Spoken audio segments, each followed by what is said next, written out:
The story kicks off on a stormy night, high on a battlefield piled with corpses. At the summit stood Qin Feng, battered, bloodied, and aged 100-fold due to a cruel curse, yet still triumphant. Against all odds, he had conquered the legendary ruins of the ancient god. A woman, blade in hand, stepped forward. With a smirk, she admired his feat then. Without hesitation, she claimed the divine relic, the Eye of Judgment. Barely clinging to life, Qin Feng looked up and asked why she, of all people, was doing this to him. That woman was his sister, or so he thought. Her name was Qin Xiaoyu, and she didn't flinch. Her voice was cold as ice. She reminded him that he was just an orphan taken in by her parents. They shared no blood, no bond. To her, he was nothing. Just then, a man with golden hair stepped into view. Song Fei. Resting a hand on Qin Xiaoyu's shoulder, he flashed a smug grin, clutching the divine artifact. "Thanks, Qin Feng," he said. "Without you, none of this would have been possible." The betrayal was complete.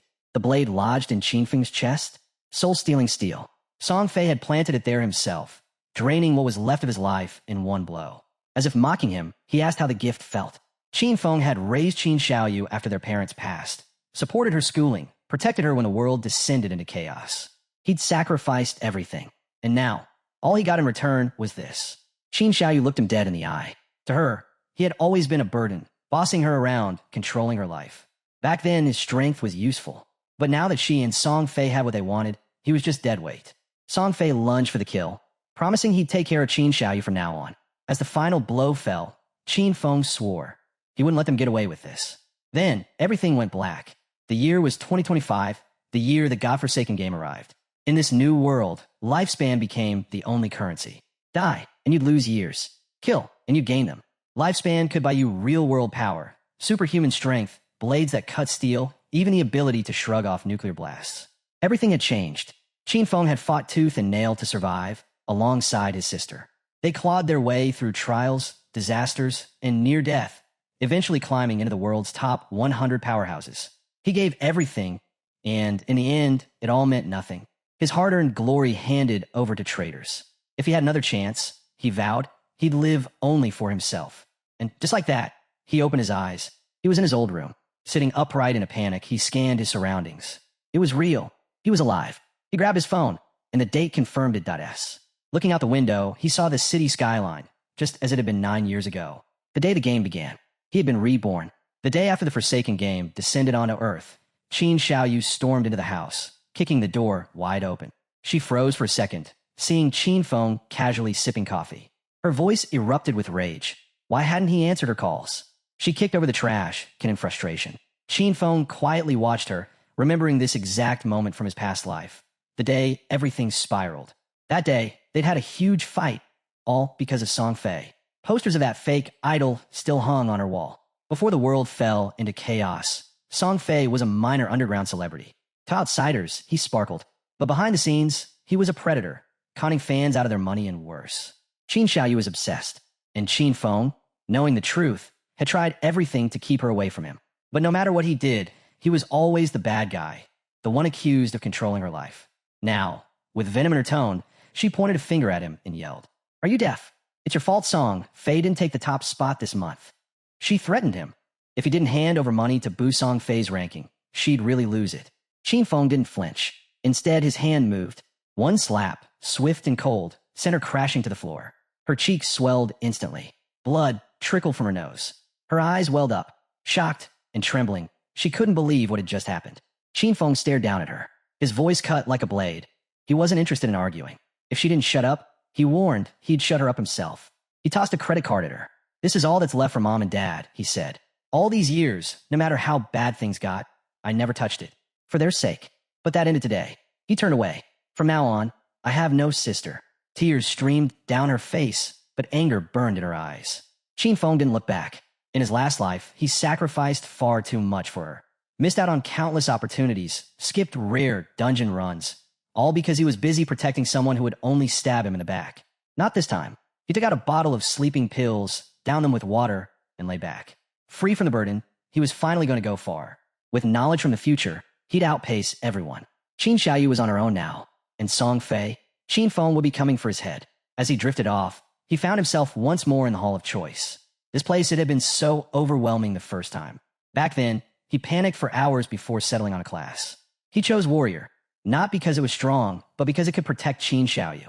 That choice cost him everything. Now, unchained, he knew what he needed: speed, flexibility, kill power. Without hesitation, he picked the assassin class. But then something happened. A notification appeared. Divine artifact. Eye of Judgment successfully bound. The artifact awakened, its passive ability now active. And as Qin Feng stepped into the Forsaken game once again, the real game finally began. To his shock, a new message appeared. Highest ranking profession and talent automatically acquired. Qin Feng stared at the screen, stunned.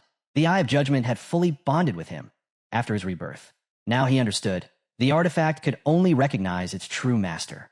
Even if someone stole it, it would be completely useless. Maybe, just maybe, that's why he'd come back to life. Darkness surged toward him, sinking into his body. His form began to shift. His hair turned white. His presence vanished into the shadows. He had become Shadow, the peak hidden class for assassins. This was a world apart from the warrior class he chose in his past life. Just unlocking this path gave him immense strength. But the real surprise came next. He remembered something important. Every class had a slim chance of evolving into a rare hidden tier. Almost impossible. But with the authority of judgment, that chance became a guarantee. The system spoke. Authority of judgment, the oldest and most primal power in the universe, transcends all rules and systems. For now, Qin Feng couldn't use it actively. He lacked divinity, but its passive effect, fully online. This revelation hit hard. In his previous life, it wasn't until year 7 brutal years into the Forsaken game, that a player finally managed to escape the God-abandoned realm and touch the realm of order. Only then did humanity learn of higher powers. And even after that, no one had ever wielded true order. Yet here, he was standing at the starting line, already holding a force stronger than order itself. His goal shifted. If he could escape this realm and enter the realm of order, if he gained divinity, he could unleash this authority in full. The system chimed again. Profession selection complete. Please enter your game alias. He paused for a moment, then typed Shadow, and with that, he was transported into the God-abandoned realm. A vast wasteland, broken, deadly, crawling with monsters that feasted on lifespan. Survival here was a constant struggle. Players could leave the safe zone, hunt beasts, and earn tradable lifespan. But death? Death meant losing half their remaining years, tradable and not. Qin Feng landed in Shell Town, a rare safe zone. No monsters, no PvP, but time ticked away all the same, slowly draining their lifespan. All around, new players appeared, randomly pulled in while sleeping after meals or collapsing from exhaustion at work. Confused, terrified, helpless. But all eyes turned to Qin Feng. His aura was different. His gear was different. Some noticed the twin daggers at his sides and guessed he was an assassin. But even then, something was off. This wasn't a regular class. And soon, powerhouses from across the globe would begin arriving one by one, changing the entire balance of this new world. If Qin Feng wanted to stay ahead, he couldn't waste a second. Time didn't wait, and neither would he. Just then, a flash of light. 3 men and an archer materialized in town. They looked battered, pale, panicked, drenched in sweat. One collapsed to the ground. They just died in the wild. And they were furious. Their target? A weak level 1 crawler. At least, that's what they thought. But with a single bite, the monster had wiped out all 4 of them, instantly draining their lifespan to 0. The group had only managed to chip away a third of the monster's health, together, before it wiped them out. Now, their lifespan had been halved. Panic set in as they turned to their archer, Lizzie, asking what they should do next. Qin Feng quietly watched her. She was holding a short bow. Archers usually started with those, but something fell off. She wasn't ordinary. She had a hidden class too. Lizzie noticed him studying her. She smiled softly and called out, asking if he wanted to team up. The monsters out there were brutal, and they couldn't take them on solo. Her team had already been wiped once. They had experience now. But Qin Feng didn't slow down. No thanks, he replied and walked on. Her teammates scoffed behind him, calling him a pretender. 5 of them couldn't handle a low-level beast. What made this guy think he could go solo? To them, he was just throwing his life away. Curious, Lizzie pulled up the system interface. Alias, Shadow. That name alone was unusual. Qin Feng headed toward the town's edge. Lizzie couldn't help but trail after him. Maybe they could learn something. At worst, they'd watch him die. At best, they might pick up some monster data or skill insights. The God-abandoned realm was unforgiving. A single mistake could erase years from your life. Lizzie didn't know how she'd ended up here, but with her experience in online games, she'd quickly formed a team. Still, that first monster they faced had crushed them. They thought it was a weak crawler. It wasn't. No level 1 player should have tried that fight. Lizzie understood that now. Her friends were still bitter. One of them, the team's assassin, grumbled about Qinfeng's weapon. While he had a standard dagger, Qinfeng wielded a short blade, a rare start. Even worse, Qinfeng was faster than him. Faster than an assassin? That shouldn't be possible. And his outfit, completely different from standard class gear. Something about this guy didn't add up. Lizzie decided to keep following. Qinfeng noticed. He turned, eyes locked in their direction. Startled, Lizzie ducked back into cover, unsure if he had seen them. Too late. In the blink of an eye, he vanished. No trace. No sound. Just gone. He had used Shadow Sneak, a stealth ability that erased him from sight. The group stared, stunned. Even the assassin recognized it. That's an advanced stealth skill, he muttered. He's invisible. Qinfeng was gone. Lizzie shook her head. It was too risky to keep chasing. They'd already lost half their lifespan. They needed to regroup, find NPCs, and search for treasure chests or hidden quests. Anything that could boost their odds. Meanwhile, Qinfeng moved like a ghost through the terrain. Shadow Sneak cloaked him, allowing him to slip into stealth. Attacking would break the effect, but that first strike would hit harder than anything else. And thanks to stealth mastery, his stealth lasted longer and was harder to detect. Not even monsters could sense him. The Shadow class wasn't just rare, it was lethal. Normal assassins at this level were easy to spot. Not Qinfeng. He was untouchable. Watching Lizzie and her friends blunder around, Qinfeng couldn't help but sigh inwardly. They were still clinging to beginner mindsets. Shell Town didn't offer real strength. It was just a starting point. A safe zone. The real power? That lay beyond the gates. In this game, we players were nothing more than food for the monsters. Seconds ticked by, and Qinfeng's stealth wore off. For now, the duration was short, but thankfully, the cooldown had already started the moment he activated it. Just a few more seconds, and he'd be able to vanish again. A glowing window opened in front of him, his status screen. Codename, Shadow. Class, Shadow. Non-tradable lifespan, 75 years. Tradable lifespan, 0. Stats, Strength, 13. Constitution, 13. Agility, 18. Spirit, 15. Every player began with a flat 10 points in each stat. Classes gave small bonuses. In his past life, when he picked Warrior, he'd only gained +3 in Strength and Constitution. But now, Shadow had buffed all his stats, and his agility alone had jumped by 8 points. He still had 5 unassigned attribute points. Most people rushed to boost Strength or Spirit to raise their attack power, physical or magical. That was a mistake. Without hesitation, Qinfeng dumped all 5 points into agility, pushing it to 23. In the early stages, no matter how you built your stats, monsters would always hit harder. The only way to survive and win was to never get hit. Speed was the key. Then he felt it. Movement behind a tree. His eyes locked on the figure of a level 1 crawler. Just a normal grade monster, except something was wrong. It was evolving. Qinfeng tensed. This was the same creature that had wiped out Lizzie and her team.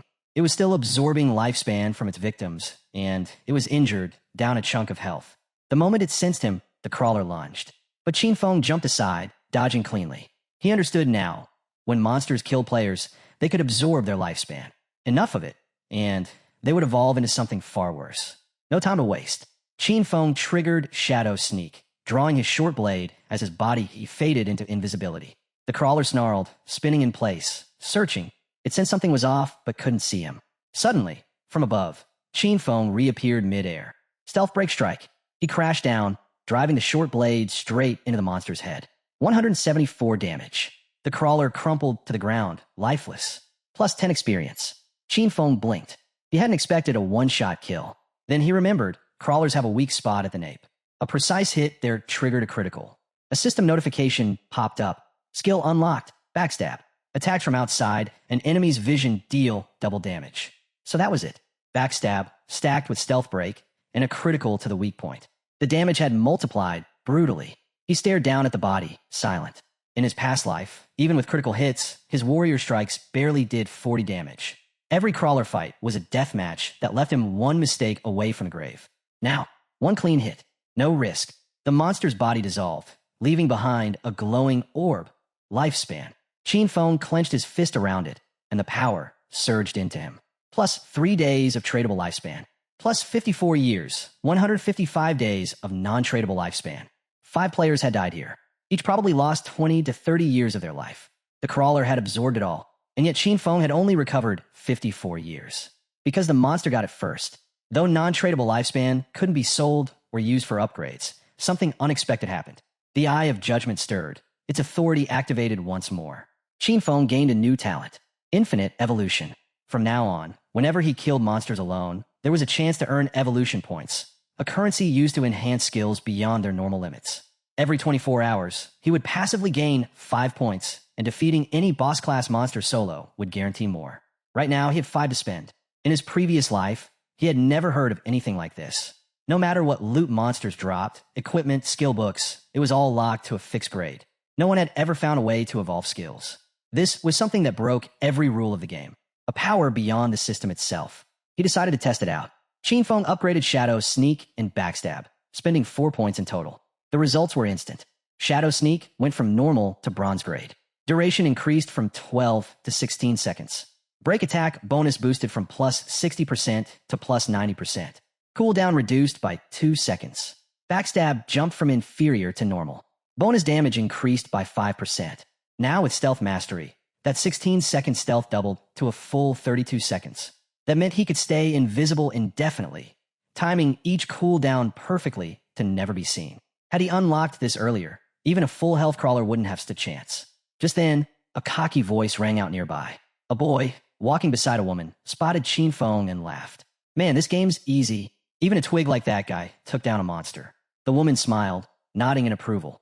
With that body, he could probably take on 10 players at once. The boy puffed out his chest and promised to protect her. Then he turned to Qinfeng with a smug grin. Hey, want to team up? Qinfeng didn't answer. He sensed something behind them. Danger. Without a word, he activated Shadow, Sneak, and vanished. The boy blinked. Huh, did I scare him off? The air shifted. Suddenly, a massive spider dropped from the trees. Level 1, bronze grade monster, Nurturer. The couple didn't stand a chance. In seconds, it tore them apart. Qinfeng watched from the shadows. He remembered this monster well. It was a starter boss, deceptively strong with 16 HP bars, and it controlled a swarm of smaller spiders. Most rookies who tried to fight it never made it back. As the spider began to feast, Qinfeng moved in, using the distraction to test his upgraded abilities. Stealth Break Strike. He dove from above, blade piercing the Nurturer's eye. 338 damage. The spider shrieked and lashed out, but Qinfeng reacted instantly, dodging just in time. Still, he took 9 damage from a stray strike. His HP? Only 130. If that hit had landed clean, he'd be dead. But the impact, it was insane. Over 300 damage from a single blow? Even he was surprised. The Nurturer screeched and went berserk, crushing trees in a wild frenzy.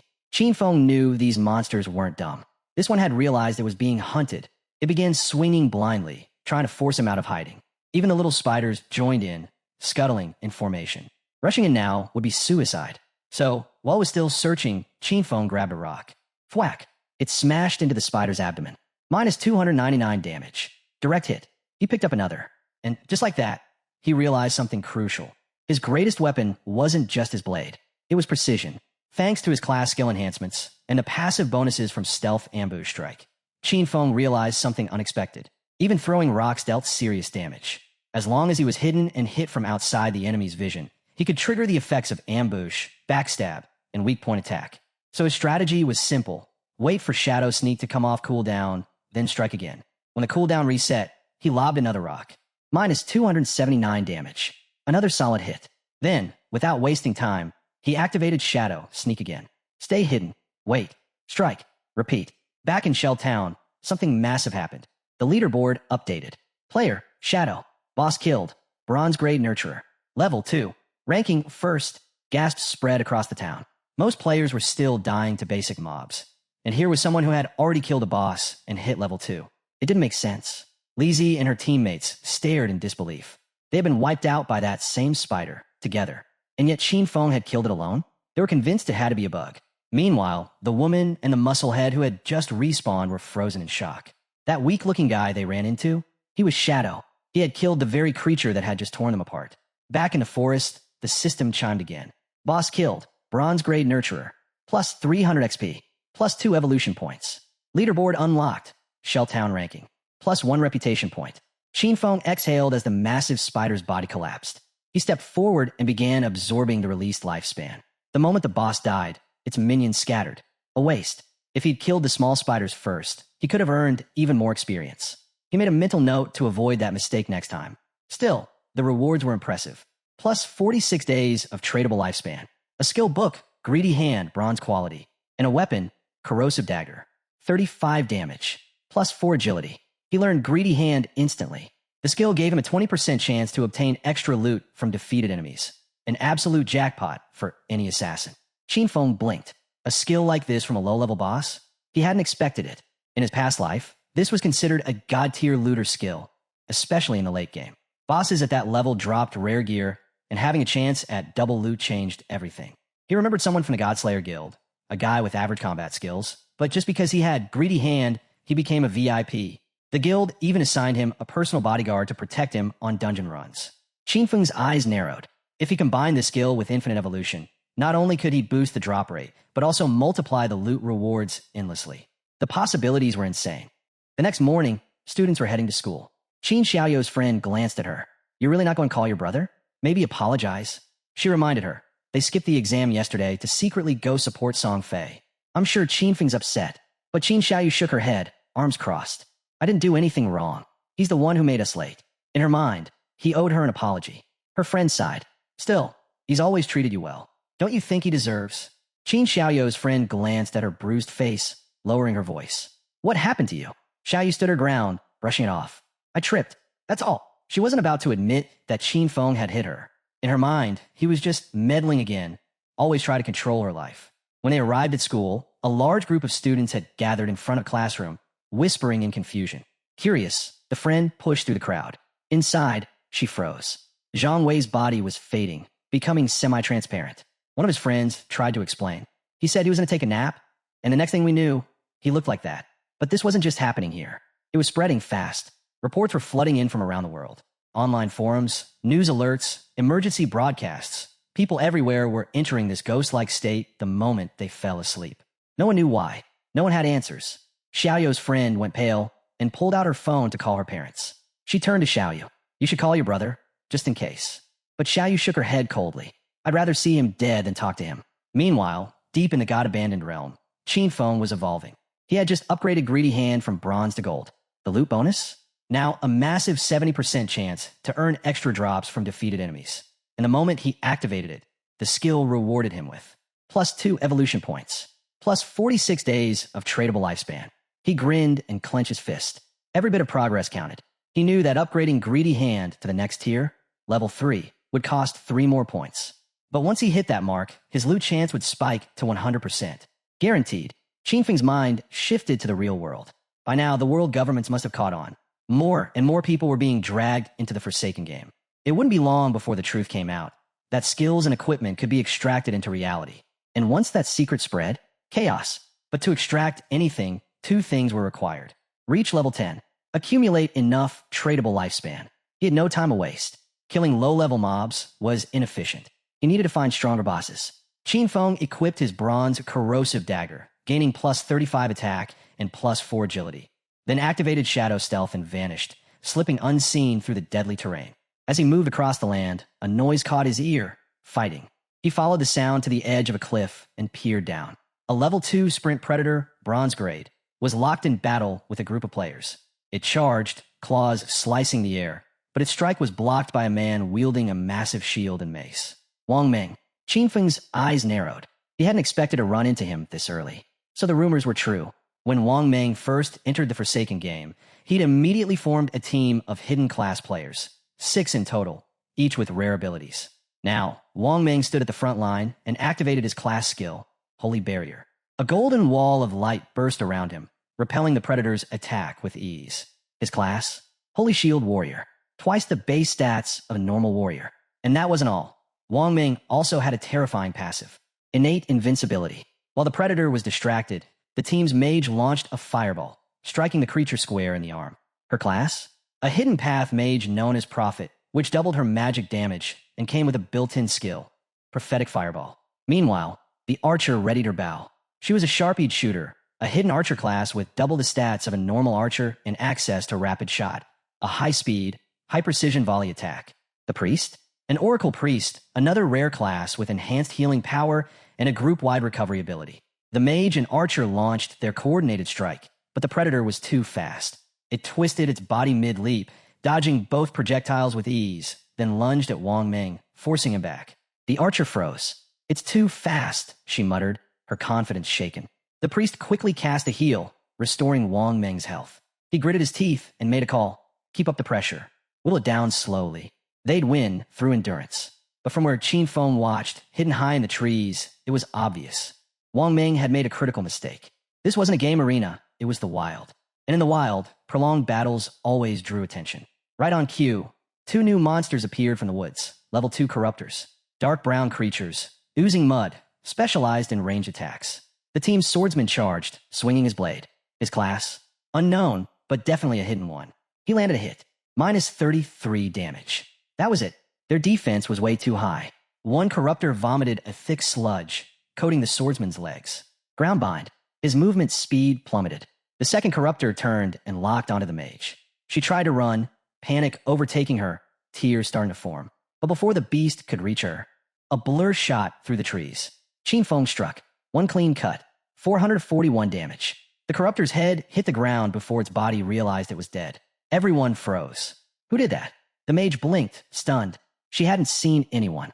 The swordsman used his weapon to pull himself up, still stuck in the sludge. When he saw the decapitated monster, his eyes widened. We needed 5 people to kill a level 1 corruptor, he muttered. And someone just soloed a level 2? The second corruptor tried to recover and attack. Too slow. Qin Feng moved like lightning. Another clean strike. Decapitation. The swordsman began to tremble. Did anyone see who that was? Not me. The archer stammered. Same here, the mage added. Wang Ming stepped forward, tried to keep order. Focus. Don't get distracted. But inside, he was rattled. He could only hope that whoever it was on their side. From high above, Qin Feng watched them from a tree branch, perfectly hidden. The sprint predator still remained. But for now, he was content. The system displayed his rewards for the kills. Plus 40 experience. Plus 1 evolution point. Skill book, Venom Dart common. Plus 8 days of tradable lifespan. He wasted no time. Venom Dart was perfect, a mid-range skill that dealt poison damage. With 1 evolution point, he upgraded it.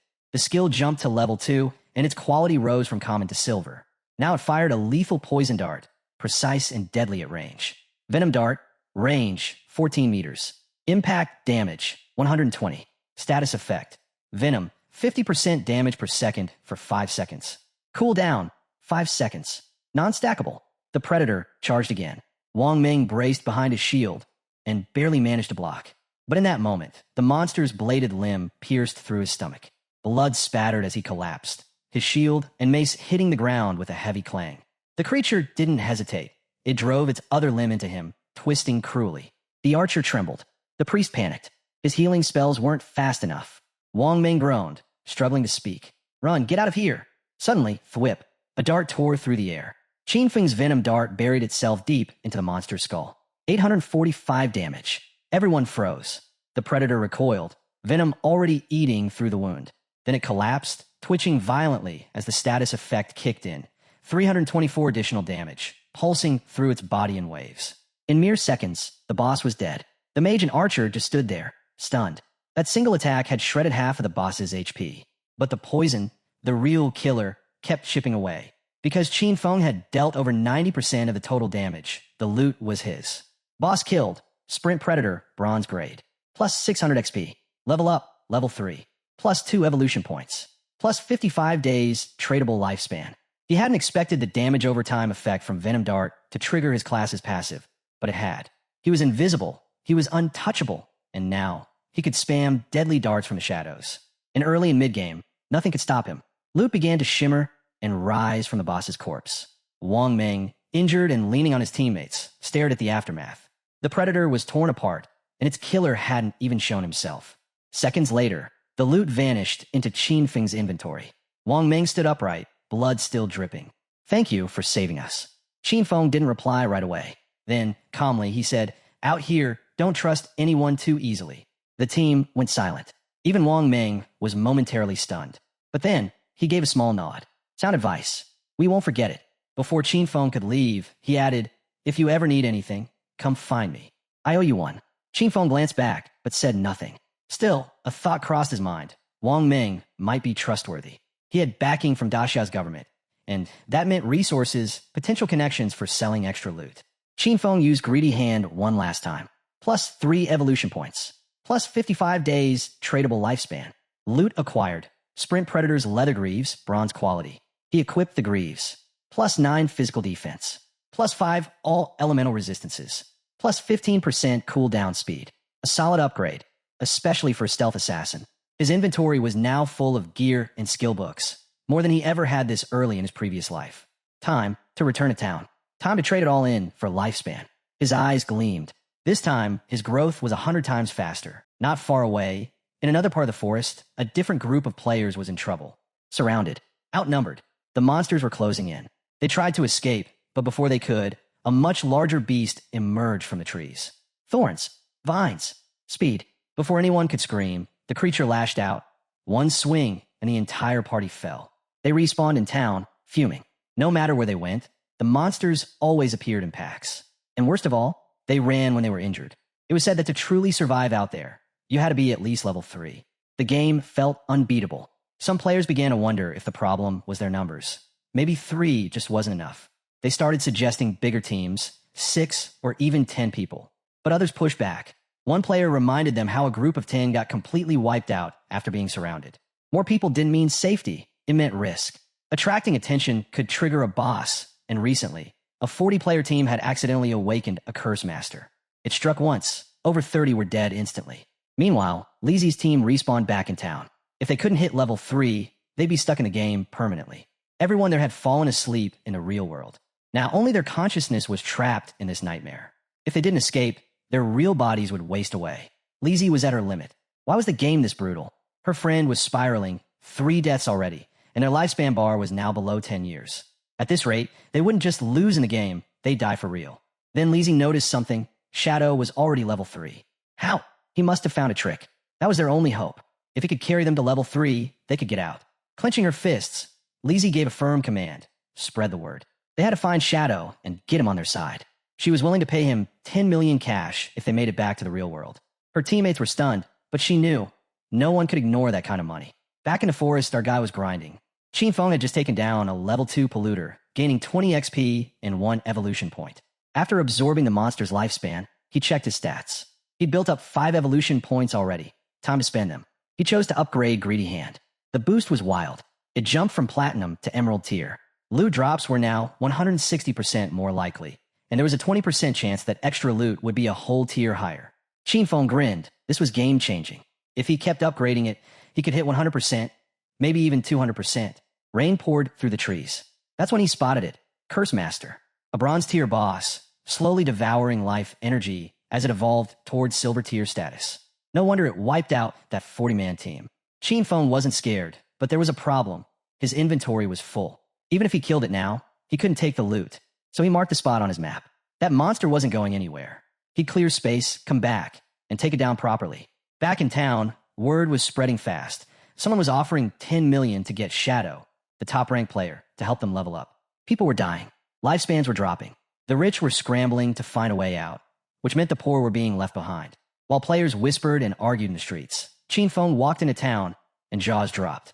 Calmly, he activated the system menu and set up a market stall. The system broadcast went live. A player had opened a stall to sell gear and skills, but it would only be active for 10 minutes.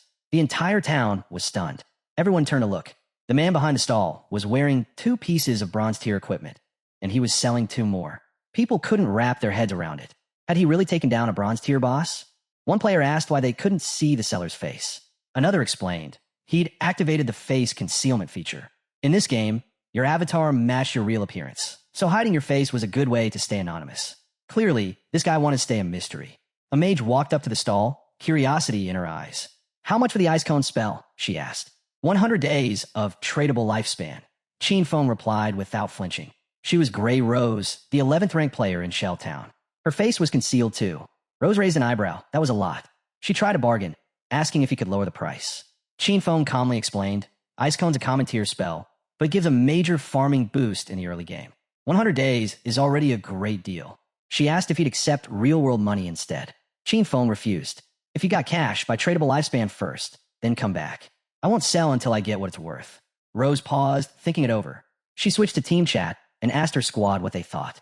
They'd hit level 2 quickly under her lead, and none of them objected. With Ice Cone, they could reach level 3 even faster. And right now, escaping was more important than hoarding resources. She promised to repay them once they got out and had her whole team transfer their tradable lifespan to her. Rose handed over the 100 days to Qinfeng. He looked over her teammates. Everyone was level 2. That meant they'd probably taken out 30 to 40 crawlers by now. Their lifespan pool had to be far bigger than just 100 days.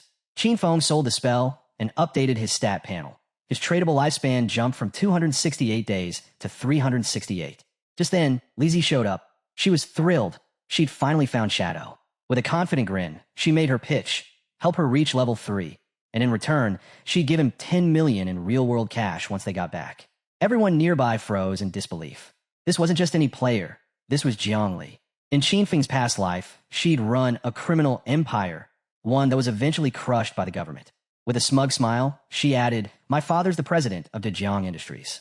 Don't believe me? Look it up. Rumors have followed her for years. Stories of her buying people's lifespan with cash, then kidnapping them for forced labor. Those who resisted, gone, murdered. Feng rejected her offer instantly. No hesitation. He knew exactly what kind of person she was. Lizzie shrugged. "You're strong, I'll admit it. But none of us really understand how this game works yet. Team up with me. I'll give you everything. Cars, mansions, women. Anything you want." But Feng didn't even blink. He told her to stop getting in the way of his business. He understood better than anyone. Cash was already worthless. Soon, the only currency that would matter was lifespan. Lizzie crossed her arms, arrogance all over her face. "If this was the real world," she scoffed, "I'd have taught you a lesson you'd never forget." But Feng wasn't in the mood for threats.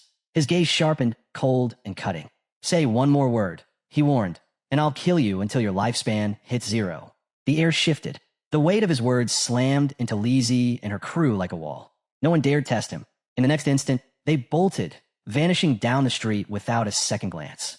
A few minutes later, the final item at Feng's stall, Gleam Robe of Tear, Bronze Tear, was sold. His tradable lifespan now sat at a massive 546 days. With his inventory cleared out, it was time. He turned his focus back to the forest, back to the Curse Master. Activating stealth, he vanished from sight. No one knew it yet, but tradable lifespan didn't just matter in the game. It could bring skills into reality. This wasn't just a game anymore. It was the beginning of something that would tear the real world apart. Soon, all the power, status, and money people clung to would mean nothing. Only strength would matter. Meanwhile, Lizzie and her team had slowed down, panting from the sprint. Lizzie was still fuming. "He rejected me, then had the nerve to threaten me," she muttered. Her eyes narrowed. "I swear, once I'm back in the real world, I'll find him, and I'll kill him." As she seethed, a man strolled over. Mao Lijun, better known as Old Mao. "I'm level 2, he said coolly, "and I got a few tricks for fast leveling. If Shadow doesn't want her 10 million, I'll take it." Lizzie raised an eyebrow. "What tricks?" Old Mao smiled. "Usually I don't share, but for you, I'll make an exception. You want to level up fast? Dump all your attribute points into agility. Boost your speed. You'll outrun most monsters and kill without taking hits." Lizzie's eyes widened. She put everything into strength. "You've got a deal," she said after a moment, "but you're not getting 10 million. 5 tops. You're no Shadow." Old Mao didn't complain. Fair enough. Still weird that he turned down the money. While they plotted, Feng reached the spot he'd marked on the map. Still in stealth, he spotted the Curse Master again. Now, a silver tier boss. The dense, swirling gray fog around it showed it was still evolving. He didn't plan to wait. Activating Venom Dart, he struck from the shadows, 659 damage from the stealth hit. Poison set in, chewing away at the monster, 219 damage per second. Feng surged forward, casting Shadow Sneak, closing the distance. He knew silver bosses had 2 or 3 times the health of bronze ones. But suddenly, the monster started channeling a massive spell. Its hands glowed, swelling with dangerous magical energy. Feng realized he might need 2 or 3 more venom darts to finish it off. Before he could act, the monster released a devastating blast, flattening everything nearby. "This thing's a magic-type boss," he muttered, retreating fast. "Massive AoE, and I'm toast if it hits me once." He darted back into cover, still cloaked. His health and defense weren't enough to tank even one of those hits. And the fight had just begun. The monster began charging up another massive attack, its hulking form slowly turning toward Feng. But he didn't panic. He stayed low, gliding across the battlefield with careful precision. His hidden shadow skill was still on cooldown, so he'd have to wait, watch, and strike when the boss let its guard down. The strategy was simple. Wait for the opening, hit fast, and vanish before the monster could retaliate. And then it happened. The Curse Master stumbled. Just for a moment, its attention slipping. That was the signal. Feng lunged forward, unleashing Venom Dart again. The strike hit dead on, slicing through the air and drilling into the monster's side. 659 damage. The poison spread instantly, eating away at the creature's health, 219 per second. Sensing danger, the monster tried to retreat. But Feng was relentless. He chased it down, eyes sharp, never blinking. The boss was weakening fast. Its panic showed in every step. And then, he was gone. In a blink, Qin Feng reappeared on top of the monster's skull and slammed it into the ground with brutal finality. The system confirmed the kill. Silver tier boss defeated. A flood of notifications hit his screen. Plus 1,800 XP. Level up from 3 to 5. Plus 4 evolution points. Plus 124 days of tradable lifespan. He chuckled. One boss, 2 levels, a mountain of evolution points, and a solid lifespan boost. As the Cursed Master's body dissolved in a shimmering loot, Qin Feng activated his evolved skill, Greedy Hand. The air shimmered, and the system interface confirmed the loot had been absorbed. The rewards were even more insane than he expected. Plus 4 more evolution points. Plus 124 additional lifespan days. Total, 12 evolution points. 372 days of tradable lifespan. He smirked. The bonuses were stacking fast. No wonder Greedy Hand was ranked as a Jade tier skill. It didn't just boost loot, it upgraded it. Right on cue, another system alert popped up. One of the looted items had been auto-upgraded from silver to gold tier thanks to Greedy Hand's passive effect. A gold tier item. He stared at the notification, impressed. That kind of power could tip the balance of an entire battlefield. Qin Feng turned his attention to the pile of loot at his feet. 7 or 8 gear pieces lay scattered, but his inventory only had 10 open slots. He sighed. Running back to town every time just to unload loot was going to be a serious time sink. A storage ring, or something like it, would be the perfect solution. He crouched to examine one particular item, but just then, the scene cut away. Back in Shell Town, a bright flash lit up the square. The mage from Wang Meng's team appeared, finally transported back to safety. Her shoulders slumped with relief. The rest of the team followed seconds later, all of them cheering. They owed it to Wang Meng. Without his leadership, none of them would have made it to level 3. But Wang Meng waved off the compliments. It wasn't just me, he said. We all pulled our weight. Even so, the mage couldn't shake a certain regret. She let out a soft sigh. I should have added that guy as a friend. In the forest. She remembered being covered in mud when they met. Maybe that was why he ignored her. One of her teammates nudged her with a grin. With that new outfit, if he sees you again, no way he's passing up the chance. As they laughed, a system-wide chime echoed through Shell Town. The leaderboard had just been updated, and at the very top was Shadow. News of Shadow reaching level 5 spread like wildfire through Shell Town. Players were stunned. Just moments ago, he was at level 3. How had he jumped 2 levels so fast? There's no way, someone muttered. He must have taken down a high-tier boss. Another chimed in. I literally saw him 10 minutes ago, just chilling in a market stall selling gear. Then a guy in the crowd said something wild. His sister had just turned 18, and if Shadow took a liking to her, maybe their whole family could ride his coattails. After all, having Shadow around would make leveling up a breeze. His friends quickly shut that down. Dude, he turned down 10 million cash. You think he's going to care about some matchmaking setup? Meanwhile, back at Wang Meng's camp, the mood shifted from celebration to concern. They just made it to level 3, only to find out that Shadow had already surged ahead to 5. But Wang Meng stayed composed. Don't worry about him, he said calmly. Right now, we need to log out and warn the people we care about. This game isn't just a game anymore. One by one, their bodies began to fade as the system logged them out. Wang Meng's final words echoed. If the world's headed into chaos, we can't leave our families unprepared. The scene switched. Back in the real world, Wang Meng's eyes snapped open. A voice called out, Captain. He wasn't just any player. Wang Meng was a police officer. His team rushed in, clearly shaken. One of them admitted they were terrified. His body had started going transparent while he was unconscious. The implications were horrifying. If you died in the game, or if your lifespan hit 0, you didn't just log out. You vanished, for real. But there was no time to process the terror. Wang Meng stood, serious as ever. Get everyone together. Something big's going on. An officer asked him for a report. Wang Meng recounted everything. How his squad had teamed up, each of them with a hidden profession, a major advantage. And yet, despite that edge, they were nearly wiped out by a single monster. Only one person saved them, an unknown player, Shadow. He confirmed every detail. When Shadow helped them, he was level 3. But by the time Wang Meng and his crew hit level 3 themselves, Shadow was already level 5. The officers looked at each other, worried. One finally asked what they were all thinking. Does this mean Shadow's the strongest player out there? How did he level up that fast? Speculation began flying. Wang Meng suggested the obvious. Maybe Shadow defeated a high-level boss or completed some rare mission. But then, one officer raised a sharp question. If he was already level 3, why didn't he log out like we did? The room went quiet. Maybe another officer hesitated. He doesn't have anyone waiting for him. No family. No friends. A female officer stepped forward, voice soft but certain. What if he's a transmigrator? Someone who just shows up, gets stronger like it's second nature. Like he's meant for it. She added quietly, transmigrators are usually orphans. That could explain why he hasn't left the game. The room fell completely silent. Realizing how heavy her words sounded, her face turned red with embarrassment. A senior officer frowned, clearly unimpressed. He said sternly, "This isn't the time for fantasy. Cut the transmigrator talk." He waved off her theory with a sigh. "You've been reading too many novels." Shifting the conversation back to serious matters, he shared a chilling update. Classified intel from the top levels had uncovered a disturbing trend. Across the country, elderly people had been mysteriously dying in their sleep. But then researchers started cross-checking data and found a horrifying connection. Many of these people had been players in the forgotten game of the gods, and they died multiple times inside it. The implication was crystal clear. If your lifespan hits 0 in the game, you die for real. One officer voiced what everyone was thinking. This game wasn't just a digital anomaly. It was something far beyond their understanding. A possible incursion from beings outside their reality.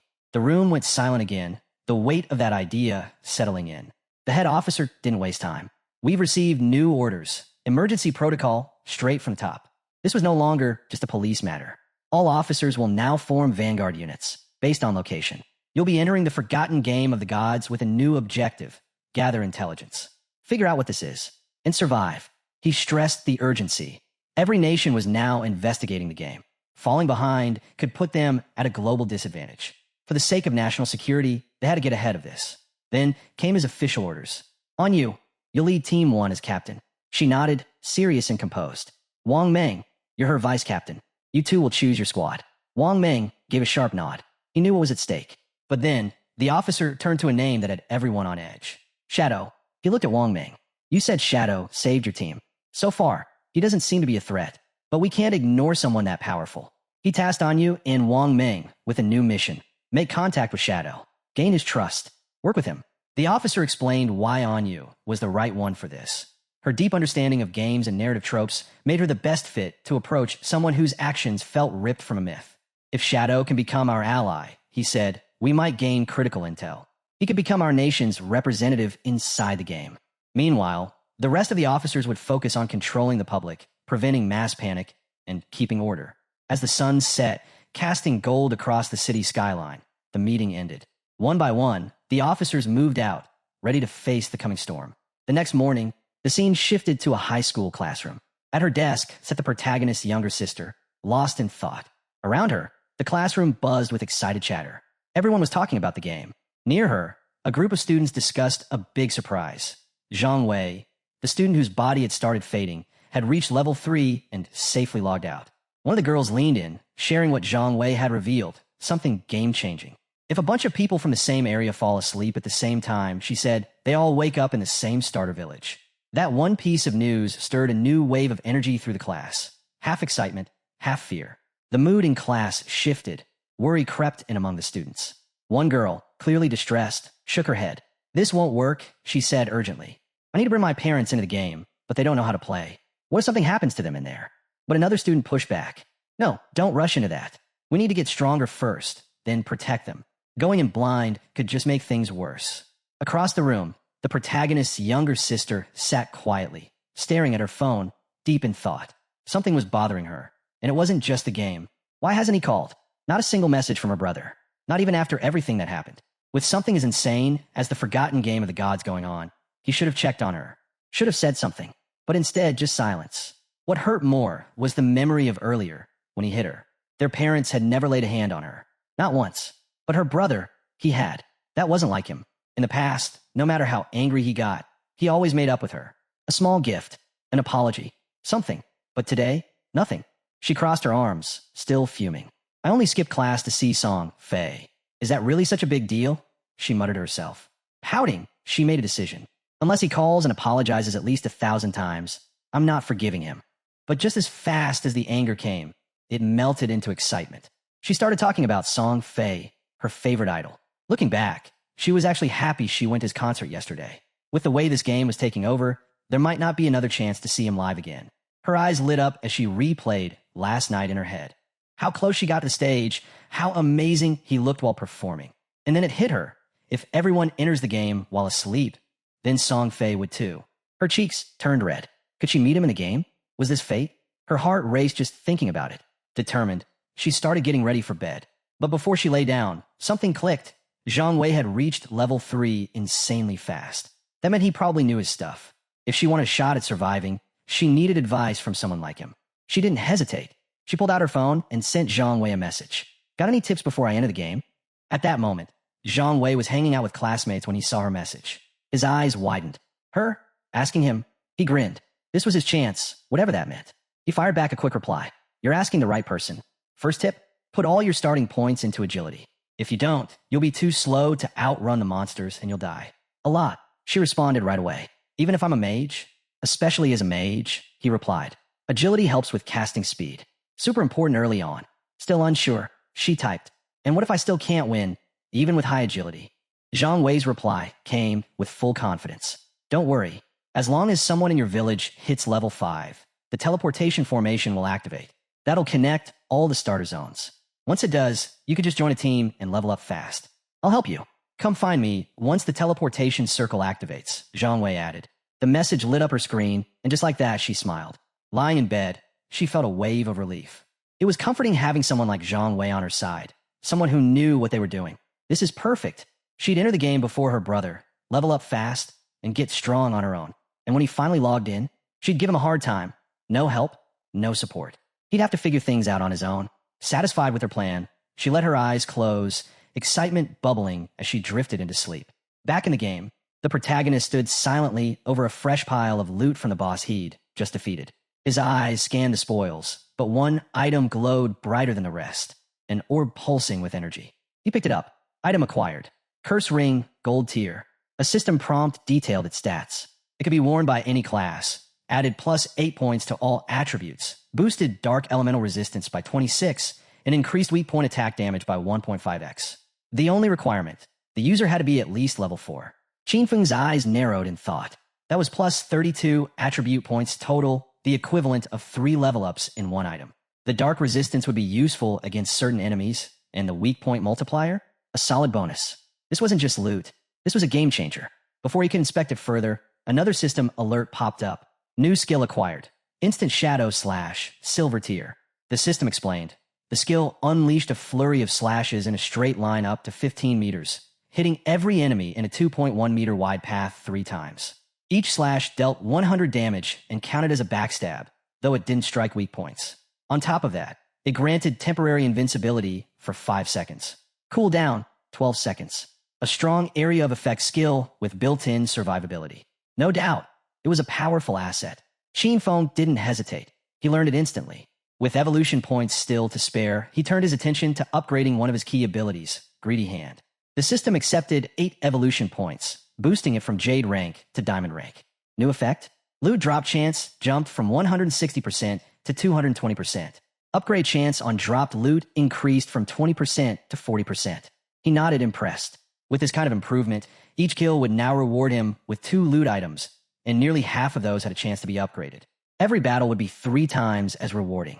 Not wanting to waste the rest of his points, he turned to Instant Shadow Slash and upgraded it 3 more times. The system consumed his remaining 3 evolution points, leaving him with only 1. But the payoff was immediate. The skill evolved, jumping ranks, silver to gold, then to platinum. The attack range increased from 15 to 21 meters. The slash count rose from 3 to 5, hitting all enemies in a now 3.1 meter wide path. Invincibility extended to 7 seconds. Cooldown reduced to 10.43 seconds. Not massive, but enough to make a difference. It was official. Qinfeng now had a top-tier AoE skill with mobility, invincibility, and reach. And he was just getting started. Each strike from Instant Shadow Slash now dealt 200 damage, double what it used to. Every slash still counted as a backstab, activating his passive bonus, even though it didn't target weak points directly. Qinfeng examined the new stats closely. Sure, the cooldown hadn't dropped by much, but the extended invisibility? That was a huge tactical edge. He could now stay hidden longer, control the fight, and strike before anyone saw him coming. Shifting his focus to the rest of the loot, he scanned through the items. Most weren't worth keeping, but one caught his eye, a silver tier skill book, Battle Roar, meant for warriors. Not useful to him, but it would fetch a good price. More lifespan in his pocket. Just as he closed his inventory, something moved in the distance. He spun around. 3 massive creatures came lumbering toward him. Limb crawlers. Level 4. Twisted, grotesque monsters, deadly at close range. Qin didn't back down. This was the perfect time to test his new skill. Without hesitation, he activated Instant Shadow Slash. In a blink, he vanished into motion, a blur of slashing energy slicing clean through the crawlers before they could react. Within seconds, the battle was over. The monsters collapsed, torn apart, as the dust settled. System notification, victory, plus 80 XP, plus 5 days, tradable lifespan. A dark, commanding aura seemed to cling to Qin in the aftermath. He stood still, calm, calculating. His power had jumped again. Now he had an idea. If he opened with Poison Dart, followed immediately by Instant Shadow Slash, he could wipe out enemies before the fight even began. He checked his stats. Tradable lifespan, 618 days. But to bring his game skills and items into the real world, he needed at least 900 days, about 2.5 years. He set his goal. First step, sell off the valuables in his inventory. If everything went well, he'd reach the requirements sooner than expected. And once he hit level 10, the connection between this world and reality would be his to control. The scene shifted. Qin, now invisible thanks to latent image, made his way silently back toward the starter town. As he moved through the shadows, voices reached his ears. A man congratulated a woman on reaching level 3 and reminded her of a deal. He stopped to observe. It was Lizzie and Old Mao. From their conversation, the details of their arrangement became clear. Old Mao had helped Lizzie reach level 3 so she could safely log out. In exchange, she owed him 5 million in cash. Lizzie didn't seem worried. "Do you really think the Yang Industries can't spare the kind of pocket change?" she asked casually. "I'll log out and handle the transfer." "No problem." Before leaving, she handed him her phone number. "Call me after you log out," she added. But she wasn't done. She made another offer, $10,000 in cash for every day of tradable lifespan Old Mao owned. His eyes lit up. He agreed immediately, thrilled by the amount he'd earn. With a smug grin, he added, "King was a fool for turning you down. We'll talk more once we're back in the real world." He laughed, clueless, because just a few steps away, Qin was right there, watching, hidden in plain sight, unaware he was being observed. Old Mao waved off the importance of lifespan like it was nothing. "In the end, it's just like in-game gold," he scoffed. "Easy to get. No reason to stress." Old Mao chuckled to himself, still feeling clever. "Turning game achievements into real-world money. That's the smartest strategy," he muttered, proud of his plan. He had no idea the very person he mocked, King, had heard every word. The scene shifted to the starter town, where Qin now stood before the teleportation gate. He raised his hand. The gate responded instantly, glowing with a brilliant blue light. Energy surged, swirling with force as a system notification popped up. "Congratulations! You've activated the teleportation formation in Shelltown. Reputation +1. The message continued. He could use the teleportation gate once a day for free. Additional uses? They'd cost tradable lifespan. But there was a catch. No other gates had been activated yet. For now, teleportation was useless. Qin narrowed his eyes. He knew how the system worked. It was a two-way connection. Just unlocking one in didn't do much. Someone else in another starter town had to hit level 5 and activate their gate too. And he remembered exactly who might do it. Song Fei. In his past life, that guy had started in Firefly Town. Qin wasn't going to sit around and wait. He set up an alert altar, locking it onto Firefly Town's gate. The moment it lit up, he'd know, and he'd be ready. As he walked deeper into town, his focus sharpened. For most players, town-to-town travel was the goal. But not for him. His true objective was level 10. That was the threshold. Once he reached it, he could enter the God's abandoned realm, a hidden space where he could finally awaken his authority. That's when the real game would begin.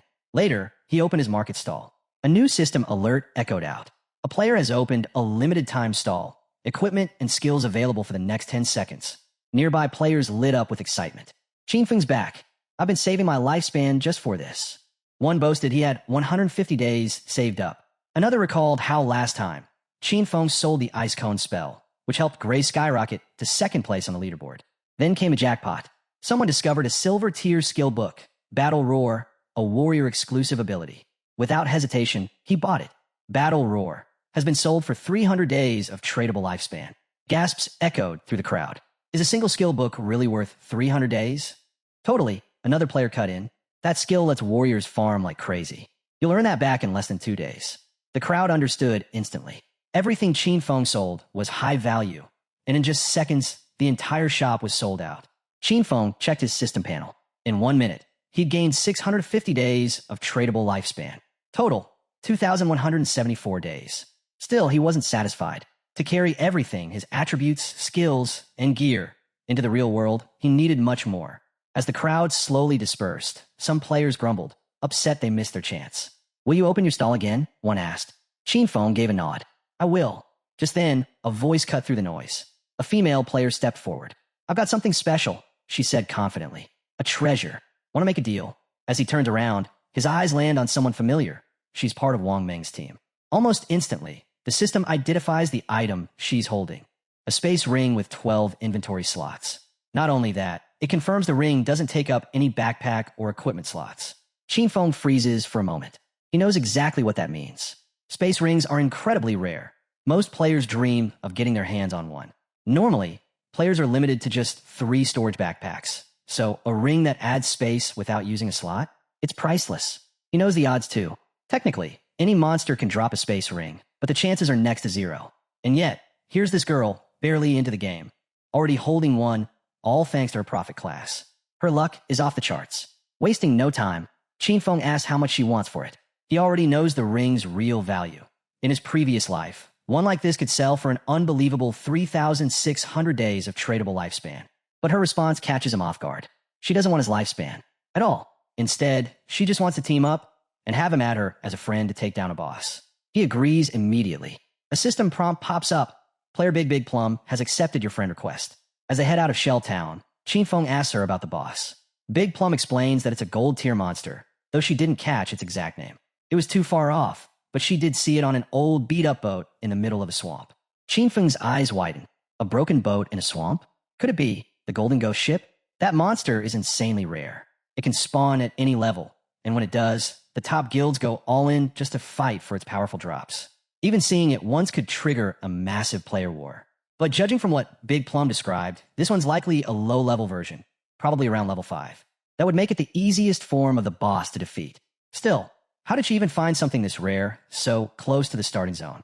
His mind starts racing. The ring. Her connection to Wang Meng's crew. The gold tier boss showing up like magic. Then it hits him.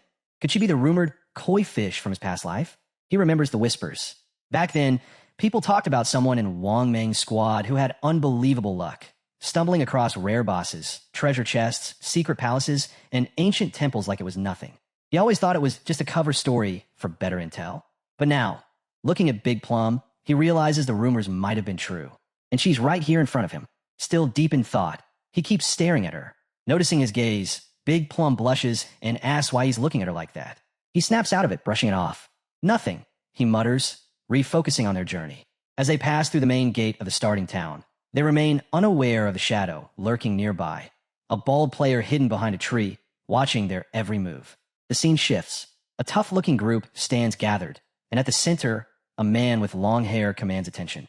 Surrounded by bald players, he speaks with conviction, bragging about his past wins, including the time he split off from his team and soloed the Sand City Overlord. He tells his crew that if they follow him, success in the game is guaranteed. But before he can say more, the bald scout rushes back. He's got news. Chinfeng just left town with a girl. The boss smirks, letting out a short laugh. To him, Chinfeng is just another rookie getting sidetracked by a pretty face. Without wasting a second, he rallies his group. It's time to strike. Meanwhile, outside the town walls, Chinfeng and Big Plum continue walking. As they go, Chinfeng brings up his conditions for helping out her team.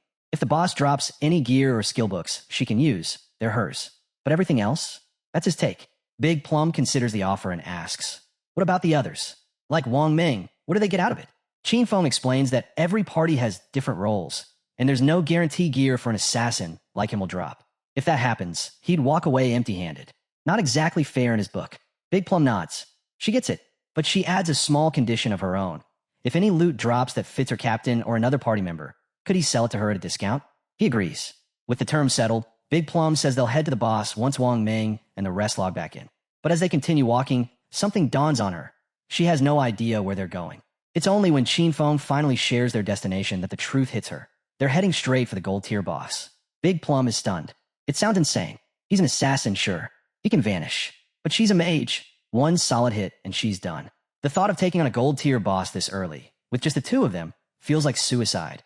But Chinfeng doesn't flinch. His tone is steady, confident. He tells her he has no intention of letting her fight.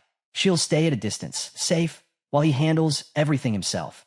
Even with his assurance, Big Plum finds it hard to believe. She knows he's strong, but soloing a gold-tier boss? That's unheard of. Just as she's about to say something, Qin Feng suddenly stops. His expression shifts. Without a word, he activates latent image and vanishes into thin air. Big Plum blinks. 1 second, he was right next to her. The next, nothing. She spins around, confused. Qin Feng, she calls out, but there's only silence. From behind a tree in the distance, a group of bald-headed players watches the two from the shadows. Their leader grins confidently, sure they got the upper hand. Then, one of them speaks up. Qin Feng's gone. They scan the area, baffled. The boss just shrugs it off. He ditched her, he says smugly. Left her to fend for herself. With a wave, he commands his men to move in. The plan? Grab Big Plum, have her fun, then worry about the rest. As they close in, he reminds them of his promise. Stick with him, and life's easy. Now, even girls are falling into their laps. But just as they break into the clearing, a dark silhouette appears right in front of them. The leader skids to a stop, his grin fading fast. His eyes lock on the swirling black aura ahead, confusion creeping in. What is that? Before they can even react, Qin Feng activates Instant Shadow. In a blink, it's over. A cold flash cuts through the air, clean, deadly. The group drops where they stand, torn apart before they even realize what hit them. Their lifeless bodies hit the ground without a sound. And just like that, Qin Feng fades back into the shadows, vanishing without a trace. A system alert flashes, 5 players killed, plus 12 days of tradable lifespan earned. He barely spares the corpses a glance. Their loot? Useless. To him, it was no different than clearing out a couple of low-level mobs. Moments later, he reappears next to Big Plum, calm and composed like nothing happened. Big Plum, still unaware of the chaos he just left behind, looks up and immediately asks where he disappeared to. He gives a casual shrug. Some people were tailing us.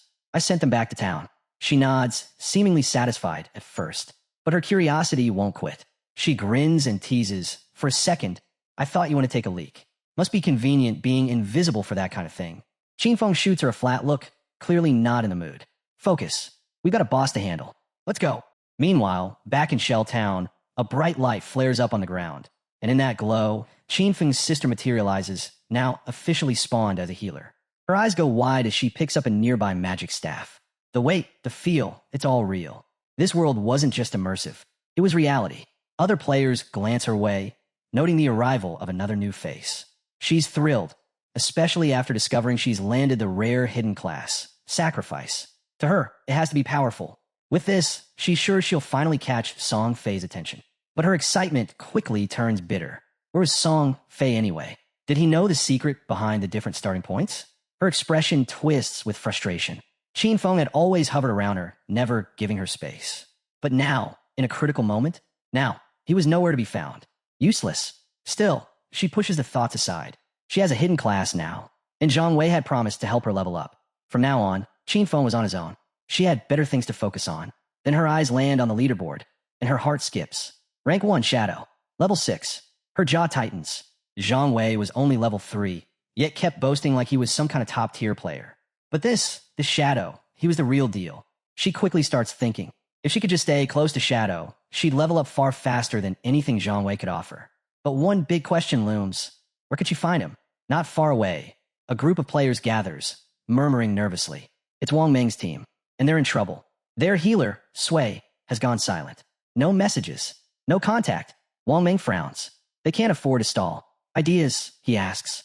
One player speaks up hesitantly. Without a healer, fighting mobs is a gamble. Another chimes in, frustrated. We're not Shadow. We can't solo farm. We need to find someone fast. Just as they're debating what to do next, a voice greets them from behind. They turn, and there she is, Qin Feng's sister. And for her, this meeting, it's the perfect opportunity. With a bright smile, she stepped forward and asked, "Need a healer?" Then added casually, "I've got the hidden class, Life's Sacrifice." Meanwhile, deep in the forest, Qin Feng and Big Plum stood atop a cliff, peering down into the murky swamp below. Lurking in the water was their target, the Golden Ghost ship. Without warning, Qin Feng vanished using Shadow Sneak. His voice drifted to Big Plum, telling her to stay hidden and watch for any ambushes while he handled the boss. Big Plum gave a hesitant nod. "All right, but be careful." Down below, Qin Feng landed silently in the swamp. A system prompt popped up the moment his feet hit the ground. This area has entered a violent domain. Lifespan loss increased by 100x. Doing the math quickly, Qin Feng realized that every 15 minutes spent here would burn a full day of his tradable lifespan. Not ideal, but manageable. Then came another alert, Golden Tier boss detected. Level 5, Golden Ghost Ship. And just when he thought that was it, a countdown appeared on his screen. 45 minutes, 25 seconds. A timer? For a boss fight? That was new, but 45 minutes was more than enough for him. No hesitation. He activated Instant Shadow Slash and surged forward. Like a thunderclap, he struck the ship, his blade landing clean and hard, racking up 150 points of damage before the boss could even register the hit. He then dropped his stealth, launched a venom dart, and nailed the ghost ship's bell directly. The strike triggered a critical hit and broke his invisibility, while poison damage started ticking steadily in the background. He backed off immediately to re-strategize. The Golden Ghost ship wasn't easy prey. Most players guessed its weak point was its eerie skeletal hull, or maybe the ship itself. But Qin Feng knew better. The true weakness? That ghostly fire bell at the tip of the ship. Sure enough, hitting the bell enraged the boss. With a low groan, it stirred the swamp's waters, summoning massive, spiraling water pillars from below. It was launching a devastating AoE attack. Dodging swiftly between the crushing waves, Qin Feng darted closer. These water pillars packed absurd damage, enough to one-shot early warriors in silver gear. Thankfully, his agility as a shadow class gave him the edge. Then, from the swamp, decaying hands began to rise. Ghosts, 12 of them. Twisted, dripping monsters known as decaying water ghosts. Each one carried the strength of a silver tier elite. He remembered this part well. After every AoE blast, the ship summoned exactly 12 of these undead. And worse, one more would appear every 3 minutes. Let them pile up, and even the best teams would get wiped. But Qin Feng was still cloaked. The ghost didn't even know he was there. Standing in the middle of them, unnoticed, he waited, then struck. Activating Instant Shadow Slash, he zipped through the crowd, tearing through every ghost with pinpoint precision. Back on the cliff, Big Plum could only stare. Her hands trembled, her face flushed. So this was the power of the top-ranked expert, Shadow. He was just too strong. One moment he was there, the next gone. And in that blink, he'd already wiped out more than half the boss's HP. The boss didn't even get the chance to fight back. But then, something unexpected happened. A message popped up. Qin Feng had sent her a private chat. He called her Little Black and dropped a bomb. He was about to die. She froze. Yet, Qin Feng sounded calm, almost casual. He told her not to worry. Just wait, he'd be back. Big Plum, watching everything unfold, was stunned. She thought their guy had the upper hand. Then she blurted out, "Wait, who's Little Black?" Unfazed, Qin Feng replied, "Isn't that you?" She quickly corrected him. "I'm Big Plum, not Little Black. That sounds like a dog's name." Suddenly, the ground shook. A familiar figure stomped into view. The same man Qin Feng had defeated earlier. But this time, he wasn't alone. He brought his full squad. The guy was fuming. Back in his prime, he crushed legends left and right. Now, he was getting humiliated by a girl. One of his teammates came sprinting up with news. They'd found her. She was standing on a cliff. And down below, that bastard Shadow was challenging the boss alone. The leader clenched his fists. This time, they'd crush him. Meanwhile, deep in the swamp, the boss roared. Its ship's bell gleamed, echoing through the bog. Qin Feng had reached stage 4, toughest phase yet. The boss swung its or high, sending shockwaves as its health dropped to half. And then it unleashed its ultimate, Soul Surge. Huge waves rolled through the swamp. Big Plum's eyes widened in horror. The surge shattered Qin Feng's invisibility. Beneath him, the water churned and then erupted. A massive pillar of water exploded from below, trapping him inside. The damage hit hard, 1,059 points gone. System alert, you have died. Qin Feng lost 326 years of non-tradable lifespan and 1,087 days of tradable lifespan. Back on the cliff, the leader grinned. Serves him right, he thought. Qin Feng had gotten cocky after being praised as an expert. But now, he was dead. Just another fool who thought he could solo a gold tier boss. Then they saw it. Qin Feng's lifespan orb glowing on the ground. They sprinted for it like madmen. None of them expected Shadow to be loaded. That orb had to hold over 100 days of life. With the boss at low health, they figured they could finish it off and scoop up the loot. But the moment they stepped forward, they were yanked into the air. The leader blinked.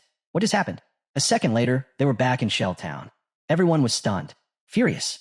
No one understood how that boss was this strong, or how Shadow had managed to cut its health in half. Some hadn't even made it 5 seconds before that water pillar wiped them out. The swamp? Crawling with mobs. It was suicide. Still, the leader wasn't ready to back down. He clenched his jaw and barked the order. They were going in again. Just then, someone leapt into the scene. It was Qin Feng. He was already back in the swamp. But something fell off. All around him were glowing lifespan orbs scattered across the ground. Puzzled, he opened the chat and messaged, "I'm back. But what's with all these lifespan drops?" Little Black was just as surprised. "You're back already?" she replied. Then she explained. Those orbs were from a group of players who'd charged in like heroes, only to get obliterated by the boss's water pillar. Chinfeng smirked. So they overestimated themselves, he thought. But the sight also stirred a memory. He'd been through this before. In his past life, the ghost ship had given him hell. The boss was still wandering nearby. Chinfeng kept his eyes on it, calculating. He knew the golden ghost ship only used its immobilization skill once. After that, the rest of the fight was easier, at least in theory. But once its HP dropped below half, there was always a chance it would vanish and reappear somewhere else. That made it nearly impossible for most players to kill it solo. No time to waste. He fired a poison dart, striking the ship's bell dead center. The boss let out a screech and began charging another attack. Chinfeng slipped into Shadow Sneak, vanishing from sight. He watched carefully, reading its every move. Then Shadow Slash. One clean strike.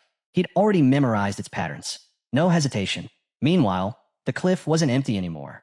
The same group of players had returned. One of them shouted, "Boss, he's fighting it again." The leader narrowed his eyes. This was their chance. If they played it smart, they could take out both the boss and Chinfeng. But someone else wasn't going to let that happen. Little Black had had enough. Shadow was close to finishing the fight. She wouldn't let these clowns ruin it. She gripped her staff, focused her magic, and summoned thunder.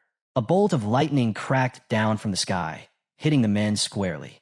Smoke curled off their scorched armor. The rest froze, stunned by the sudden blast. The leader, furious, shouted, "Who did that?" One of his guys pointed. "It was her." He grabbed his axe and roared, "Kill her." Little Black's eyes widened. She turned and ran, yelling for help as the men chased her down, vowing to tear her apart. But she wasn't alone. From behind a nearby tree, a figure watched everything unfold. Another man stood just behind him. As the chaos came closer, both of them ducked back into hiding. Back at the swamp, Chinfeng was still locked in battle. He kept his distance, eyes sharp.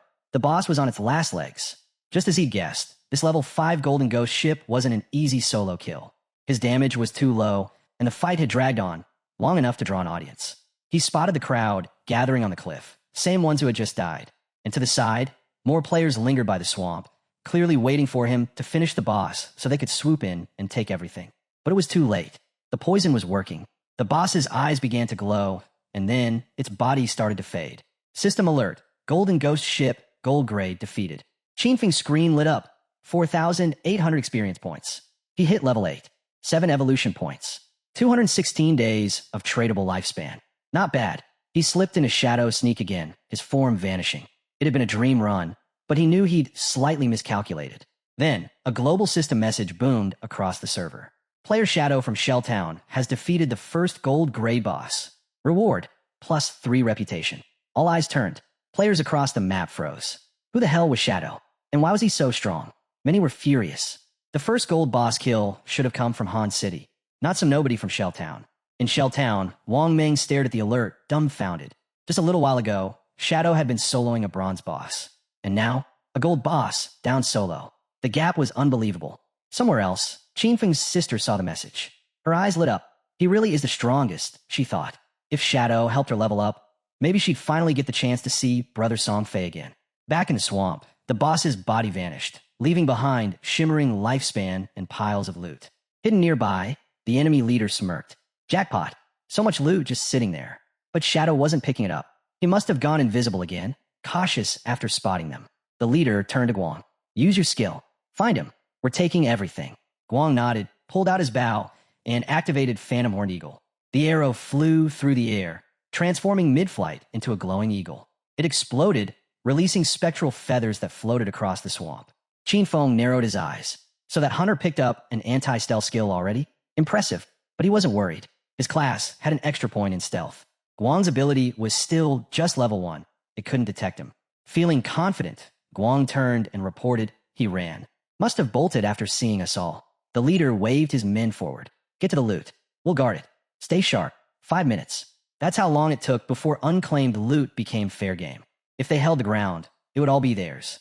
They were grinning, already tasting victory, until a shadow appeared. Him. Before they could react, Chinfeng struck like lightning, tearing through their ranks with blinding speed. Silence returned to the swamp. With the threat gone, Chinfeng turned back to the loot. But one thing tugged at his mind. Where did Little Black go? He shrugged it off. He'd find her later. For now, it was time to cash in. He had enough evolution points to upgrade Greedy Hand. Without hesitation, he did. From diamond quality, it rose to epic. The skill now worked on monster corpses with a boosted success rate, 220% to 300%. Greedy Hand triggered an extra loot drop, this time guaranteed to be one tier higher. Qin Feng didn't waste the chance. He activated the skill, watching as the loot around him lit up. With full focus, he gathered all the orbs together, then squeezed them tight. Greedy Hand began absorbing everything, and a grin spread across his face. Suddenly, a flash of light burst from the forest. When it faded, the results were in 21 evolution points, 648 days of tradable lifespan, and 2 special items, Ghost Fire Bells. His eyes widened. 2 Ghost Fire Bells. Jackpot. These weren't just any items. Once equipped, they prevented lifespan loss on death, cooldown, 1,560 seconds. Even better, they came with 2 powerful effects. The passive ability, Soul Absorption, boosted dropped lifespan by 20% when killing monsters. And with 2 bells, that bonus doubled. The active skill, Soul Shock, let him ring the bell to immobilize all enemies within a 100-meter radius for 3 seconds. Cooldown, 512 seconds. Best part? They weren't considered equipment. They didn't take up gear slots. Both bells used just 1 inventory space. Clean and efficient. Just as he was admiring his haul, a message came in. Little Black. She sounded frantic. She needed help. Shadow snapped to attention. Where are you? He typed, concerned. All he could hear was her panicked voice, screaming at someone to stay away. She was in trouble. The leader and his men had her cornered. They taunted her, mocking her resistance. Then one of them sneered, "Why run? Just give in. We'll take good care of you." Disgusting. Backed against the cliff, she refused to let them have the kill. Without a second thought, she jumped. They stood frozen as her body dropped, crashing hard below. Pain exploded through her. Blood pooled fast. Then, her body began to fade into lifespan particles. The leader leaned over the edge, confused. She really did it? He mumbled, "She's got guts." Back in voice chat, Little Black's voice returned, calmer now. She told Qin Feng not to worry. She'd respawn back in town. Luckily, all the party's tradable lifespan was stored on Captain Wang Ming. Qin Feng breathed easier. He told her to wait. He'd bring her the stuff soon. She cheered him on, saying he'd done great. He swept up the rest of the lifespan orbs from the ground. This time, the haul was huge, 315 days of tradable lifespan in total, plus 21 evolution points. With no hesitation, he opened his menu and looked at Greedy Hand. Time to upgrade again. But a system message popped up. Greedy Hand has reached epic grade. Further evolution will require 10x the normal points. The prompt appeared. Spend 210 evolution points to evolve. Qin Feng didn't flinch at the prompt. He expected it. Skills at higher tiers were never cheap to evolve. This was just how the system worked. So, he set it aside for now. Instead, he focused on boosting his attack skills. The stronger his damage output, the tougher the bosses he could take down, and that meant better rewards. He concentrated. Instant Shadow / jumped from Platinum to Diamond. Its range expanded from 21 meters to 27. The invisibility boost stretched from 7 seconds to 9.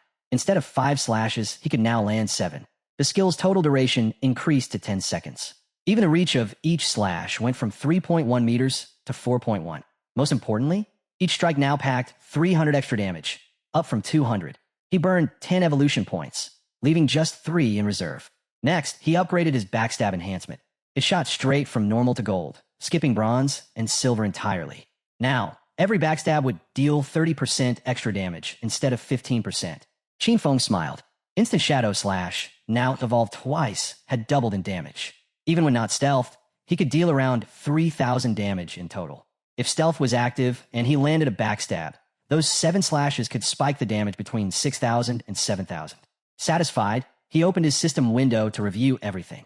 He recalled that a typical gold tier boss only dropped 2 to 4 pieces of silver gear, with a rare chance at gold. But thanks to Greedy Hand, his loot had exploded. 11 gold items and skill books, 2 platinum pieces, and 1 platinum skill book. Not bad at all. Even better, 3 of them were perfect for assassin-type classes. Among the haul was something special. The Ghost Chip Dual Blades, Platinum Tier. Assassin-exclusive weapons. Stats? 136 base damage, plus 22 agility, plus 24% attack speed, plus 17 armor penetration. Requirement, level 5. The unique effect? Each normal attack hit twice. Qin Feng equipped them immediately. The double attack perk wasn't game-changing for him. He relied more on skills, but the raw stats were too good to ignore. High base damage, speed, agility. It would speed up his casting and cooldowns. Definitely worth it. Then came the armor. Ghostfire leather armor, gold grade. Plus 25 physical defense. Plus 50 fire resistance. Plus 14 damage block. Plus 419 health points. Requirement, level 5. He blinked in disbelief. Leveling up hadn't boosted his constitution, but this armor alone had raised his health to 769, up from 350. That meant most players wouldn't even be able to scratch his defense now. Smartly, he used the system settings to make his defensive gear invisible, keeping the default assassin appearance. That way, other players wouldn't see his gear unless they opened a game interface. And he wasn't done yet. There was still one final piece left in his loot. As he scanned his inventory, something caught his eye, a skill book. Ghost Shadow Blur, gold tier.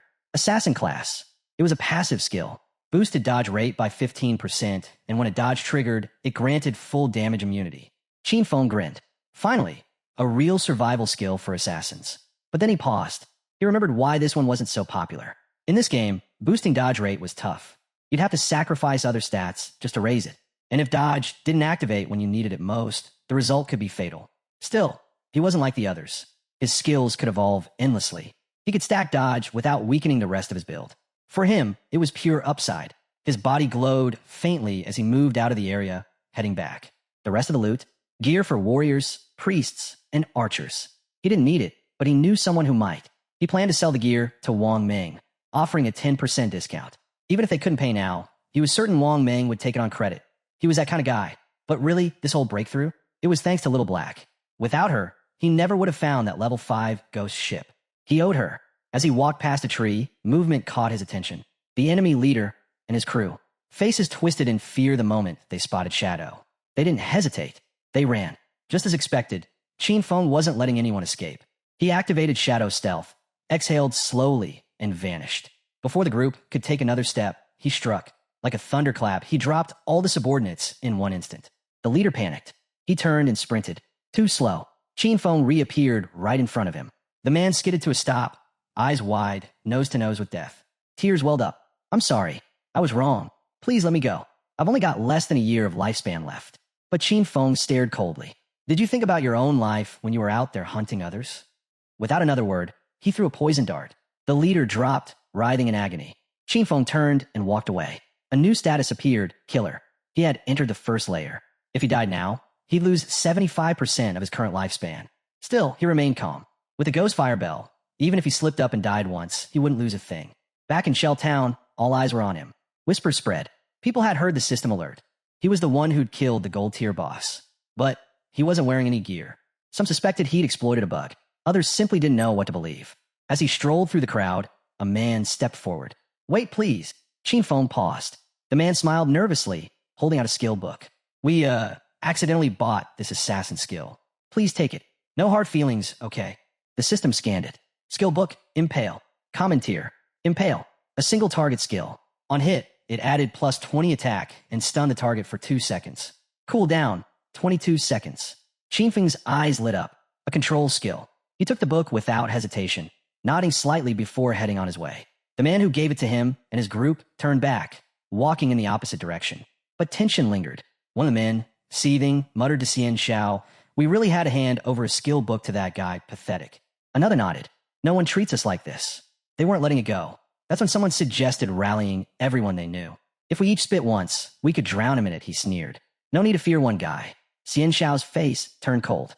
Shadow's leveling way too fast. He's doing it alone, so he must have a secret. His eyes narrowed. "We find him in real life. Kidnap him, get the truth, and make him farm lifespan for us." The others were stunned, but one of them grinned. "Genius." Xian Xiao smirked. "He doesn't sound local. Definitely not from our circle. Probably dirt poor." That sealed it. They'd sent a professional beauty to lure him in. Someone irresistible. A setup. Meanwhile, Chinfeng reunited with Little Black. He smiled and asked her to accept a trade. He had something to give her. Her eyes sparkled, but she gently corrected him. "I'm not Little Black. I'm Big Plum." He handed her a powerful skill sealed in a necklace. The moment she used it, flames erupted from her staff. Her damage soared.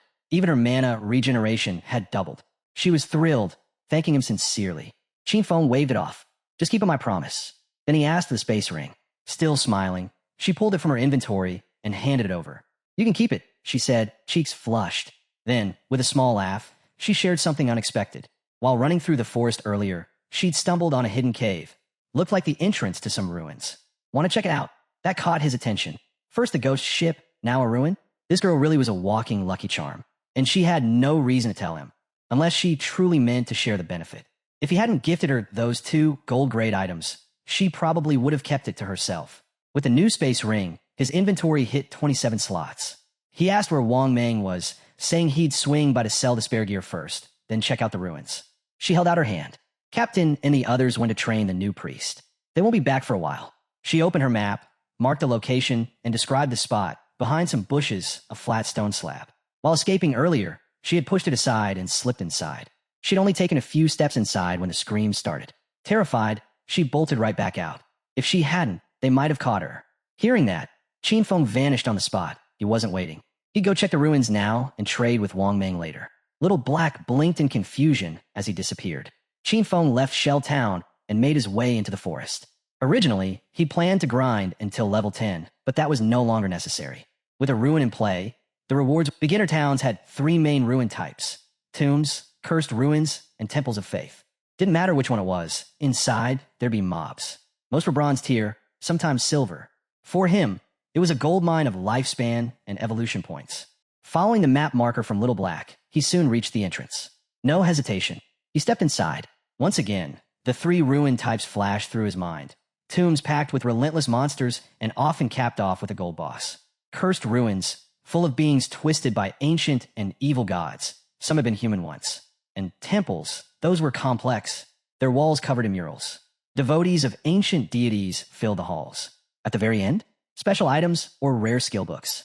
As he walked, Qin Feng scanned the walls. Murals. He narrowed his eyes. A temple of faith. And these carvings, they looked familiar. Roars echoed through the corridor as he advanced. The symbols on the walls confirmed it. This was a temple of the ancient god of judgment. The same source as his Eye of Judgment. Elsewhere in the forest, Wang Meng and his party were locked in battle. He raised a shield, bracing against a monster's heavy assault. The impact rattled through his arms. Then, with terrifying speed, the beast lunged again. Its claws slammed into him, sending him flying. He crashed to the ground with a sickening thud. Seeing their captain injured, the archer panicked. "Healer, heal now." Qin Feng's sister froze. Gripping her staff tightly, she stammered through tears. "How do I do that?" The monster moved in again. The swordsman barked a command. "Use your skill now." But she dropped to her knees, shaking. Her staff clattered to the floor. She didn't cast. She cried. The monster didn't wait. With one more devastating attack, it wiped out the entire party. They were all instantly teleported back to Shell Town, furious and humiliated. Not far off, Little Black spotted them returning and waved with a smile. "Back already?" she teased. "Shadow's still out. No point trying to buy gear yet." But the archer, boiling with rage, stepped forward. The archer jabbed a finger at Qin Feng's sister, his voice sharp and angry. "I've never seen anyone this useless. You don't even know how to dodge, let alone use your skills."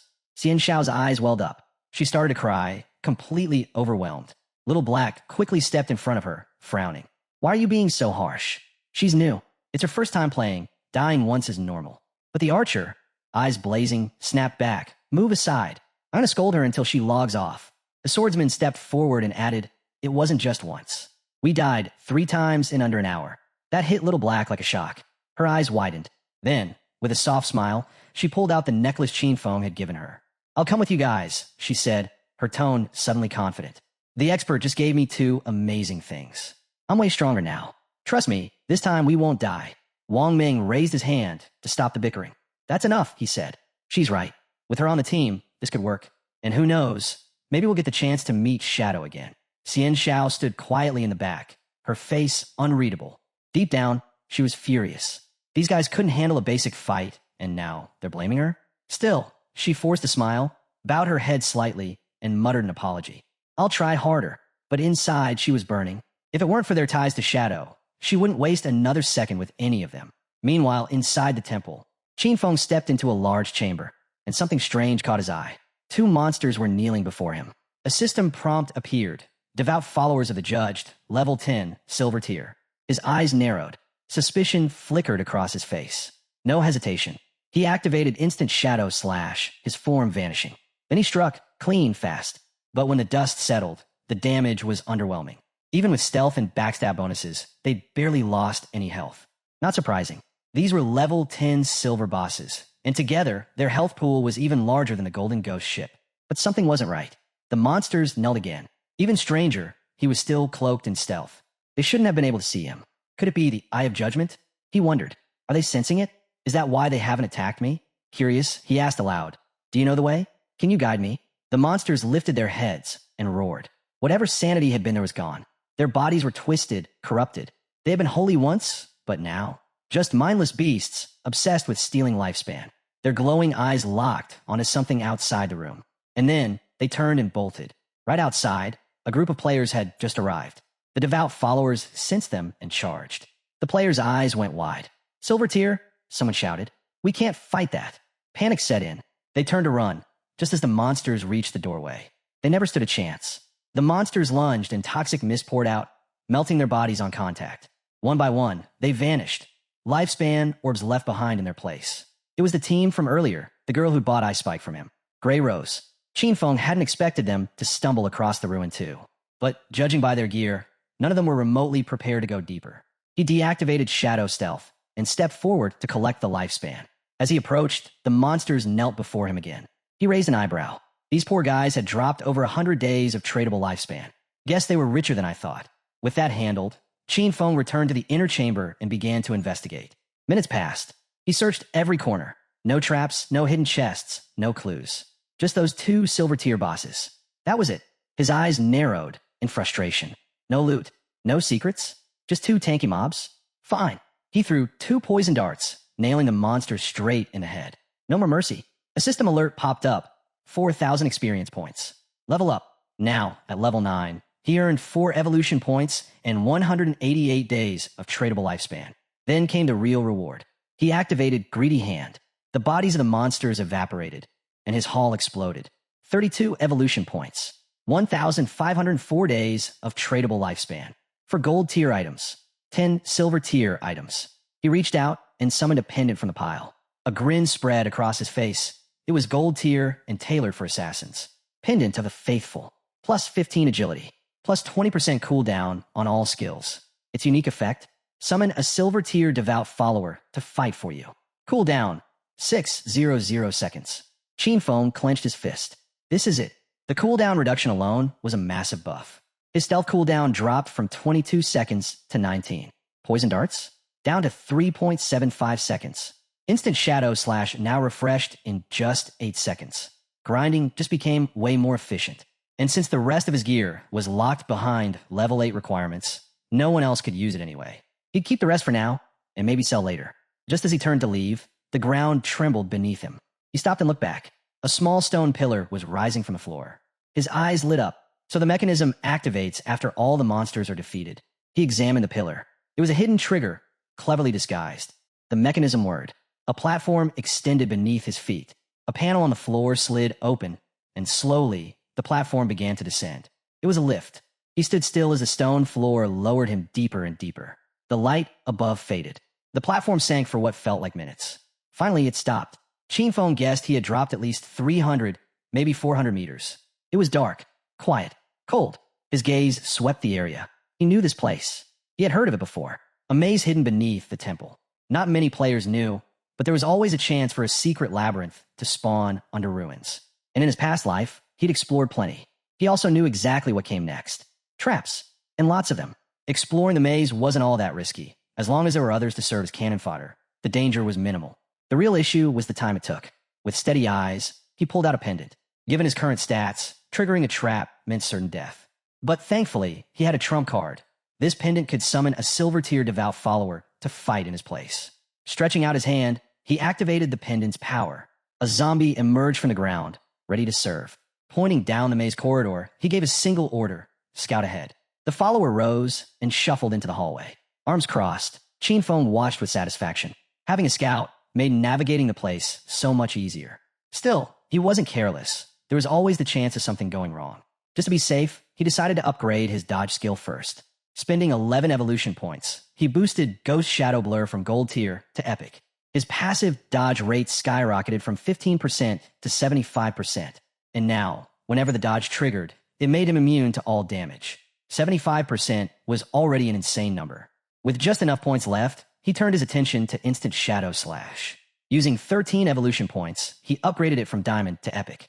The skill's range stretched out to 30 meters, and it now lasted 12 seconds.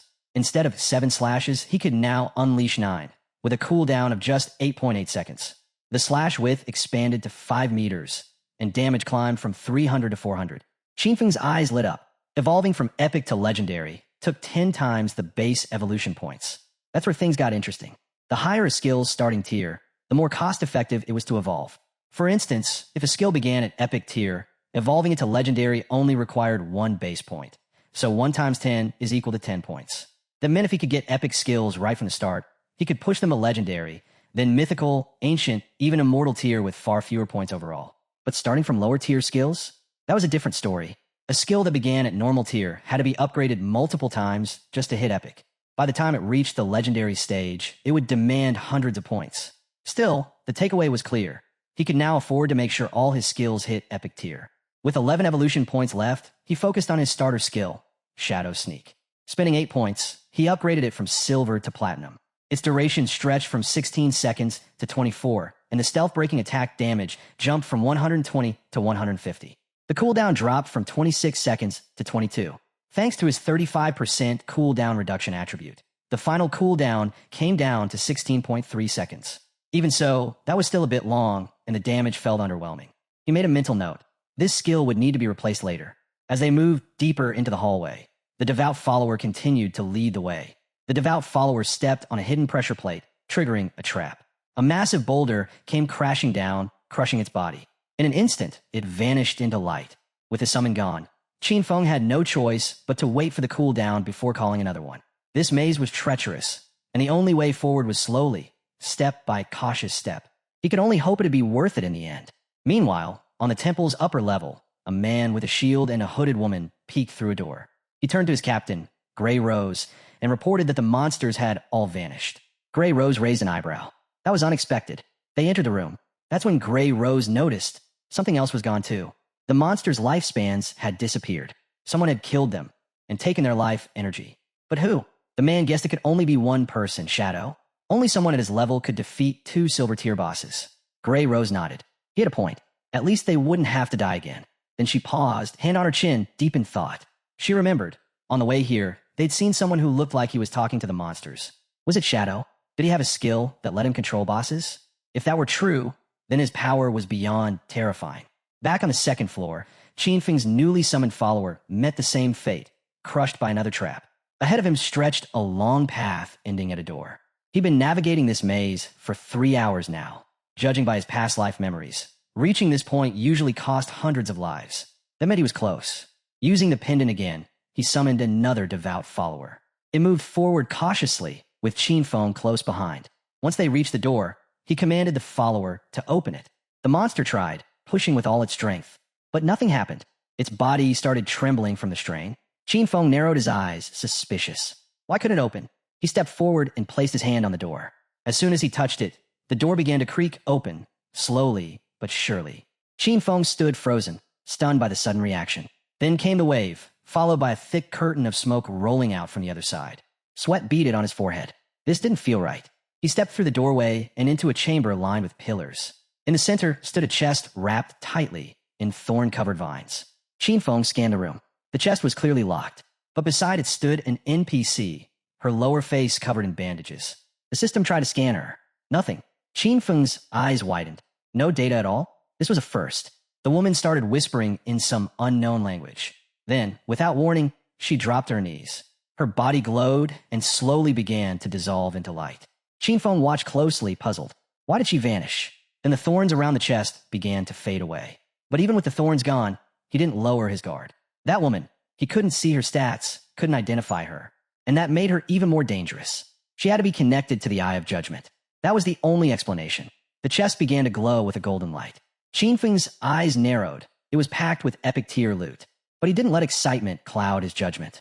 This could still be a trap, or worse, a mimic. Without hesitation, he pointed to the chest and ordered his summon to open it. The follower obeyed. As the chest creaked open, a brilliant light burst out, nearly blinding. Qinfeng's eyes widened. It was a skill book.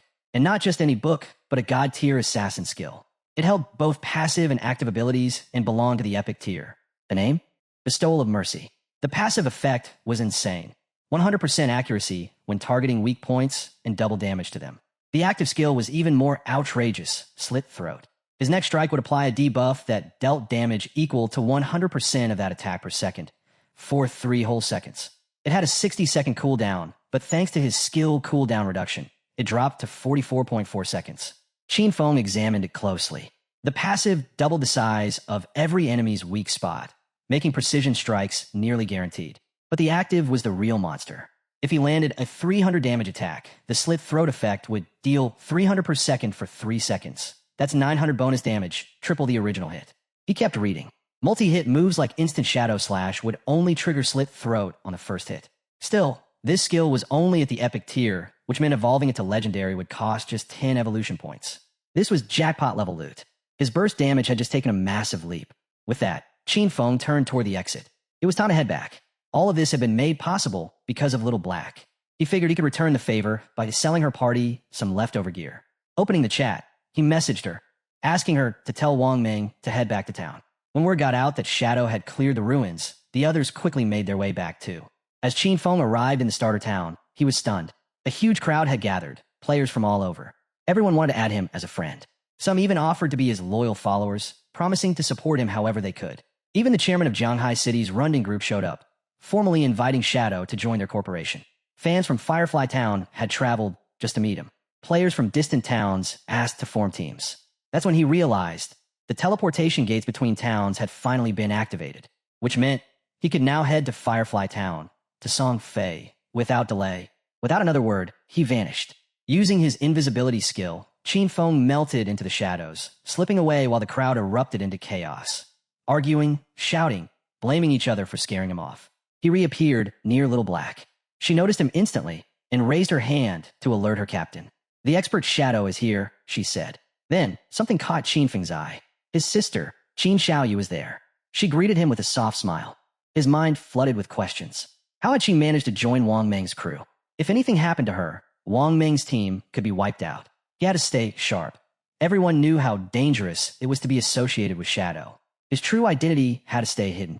Out here in the real world, he couldn't use any of his in-game powers. And with so many eyes on him now, even a kitchen knife could spell the end. Qin Xiaoyu couldn't help blushing. Just standing near him, she could feel how strong he was. Compared to him, Wang Ming's party felt utterly worthless. She figured that if he were willing to carry her, she could reach Song Fei in just a few days. Using the system chat, Qin Feng sent a message to the captain. The gear he'd brought was a perfect match for their party's classes, and the skill books would give their combat power a massive boost. He set the price, 2,200 days of lifespan. Wang Ming hesitated. That was steep, especially for silver and gold tier players like them. Right now, they couldn't afford it. But Qin Feng simply waved it off. They could pay him later. Grateful, Wang Ming bowed his head. He didn't know how to repay Qin Feng's kindness, but promised that if he ever needed help, all he had to do was ask. The party's swordsman couldn't stop grinning as he equipped a gleaming golden helmet. He couldn't believe he was wearing gold tier gear already. Wang Ming himself equipped a gold tier skill and instantly saw his DPS triple. Tears welled up in his eyes. Shadow even let them buy on credit. It meant he trusted them. Wang Ming checked his inventory, looking for items suited to priests, but found nothing. Qin Xiaoyu looked confused. The party's archer was fuming. She was only around to leech XP, and now she had nothing to show for it. Qin Xiaoyu walked over to Qin Feng and introduced herself as the party's priest. She asked if he had any items for her class. Just then, a system message popped up. Player Little Graceful wants to add you as a friend. Qin Feng's expression turned ice cold. He stared at Qin Xiaoyu for a moment and vanished into thin air. Qin Xiaoyu froze, stunned. "Where did Shadow go?" she asked, her voice uncertain. Wang Ming tried to reassure her. Maybe he just didn't get any priest drops this time. Next time might be different. But the archer wasn't so kind. She said what everyone else was thinking. Shadow had deliberately ignored Qin Xiaoyu for Little Black. Qin Feng really did move like a shadow, appearing and disappearing like a dragon. As he slipped away, he knew exactly what he had in his inventory. A gold tier priest staff and a gold tier priest skill book. But there was no way he was giving them to Qin Xiaoyu. As he progressed, his bag would only get more packed with high tier gear. Selling individual pieces one by one was a waste of time. That's why Wang Ming's connection to the authorities was perfect. He could offload gear in bulk through them. He wasn't about to let Qin Xiaoyu jeopardize that partnership. What he needed now was a real priest for Wang Ming's team. someone he could count on. His eyes sharpened. He had to find little Xue, Gu Yixue, the former manager of the Godslayer Guild in his past life. She held a rare class, White Aven Priestess, with a mystical white bird that could heal and buff in battle. She was the only priest he'd ever seen take down epic tier bosses alone. Compared to her, Qin Xiaoyu was nothing. He activated the teleport gate. Time to track down little Xue. Little Xue was from Firefly Town, just like Song Fei. If Qin Feng could track her down, he'd slot her right into Wang Meng's party. Wasting no time, he stepped through the teleport gate and arrived in Firefly Town. The place was nothing like the starter town, livelier, louder, and packed with opportunity. As he walked through the streets, he overheard two players in a rush. A silver tier boss was down to half HP. They couldn't let anyone else steal the kill after all their effort. One of them cursed under his breath, blaming Song Fei. Apparently, that scumbag had brought a whole army of fangirls again. There was no way to fight fairly against him. No one knew how a nobody like Song Fei managed to attract such a blind fanbase. Qin Feng smirked. He'd just gotten here, and already there were signs of Song Fei. He quietly followed the two players, eventually reaching a place called Wailing Valley, a level 5 zone crawling with Emberians and shackles. Not far in, the sounds of battle echoed through the trees. Peeking over a ridge, he saw a mob of players in a chaotic skirmish. They were all going after a massive, twin-headed monster cloaked in flames. Qin Feng recognized it instantly, a silver tier boss. But the scene wasn't just about the boss. Players were turning on each other, clashing mid-fight. Then he saw him, Song Fei, in the middle of a formation, surrounded by players, standing smug as ever. Two enraged players confronted him, weapons drawn. One of them had been ambushed by Song Fei before, had his lifespan stolen. He now swore to kill him with his own hands. The second player, a shield user, mocked him. Think hiding behind your mage girls makes you safe? He sneered, revealing he had a god-tier anti-aging skill. But before he could take a single step, crack! One of Song Fei's fangirls caved his head in with a magic staff. Qin Feng watched it unfold, unfazed. He remembered all too well, Song Fei, titled the heaven-defying mage god in his past life, had started off with the mage class. Back then, he tricked dozens of adoring fans into picking the same class, just to strip them of their gear and skills, hoarding it all to boost himself. Of course, an all-mage team wasn't viable, but his fanatics found workarounds. Some dumped points into intelligence to become glass cannons. Others chose agility to serve as disruptors. A few went for health, turning themselves into makeshift tanks. And some even picked strength, swinging staffs like blunt weapons as battle mages. Early in the game, this bizarre setup made Song Fei's team a force of chaos, leeching lifespan from anyone and everyone with little resistance. But Qin Feng remembered how it all ended. Most of those fangirls, gone, burned out and dead within weeks. Back in the valley, Song Fei raised a hand and pointed at the boss. With a soft, fake smile, he sighed, "My heart hurts seeing how hard my fans work. Let's end this fast, so they can finally rest. The world should be full of love, not violence."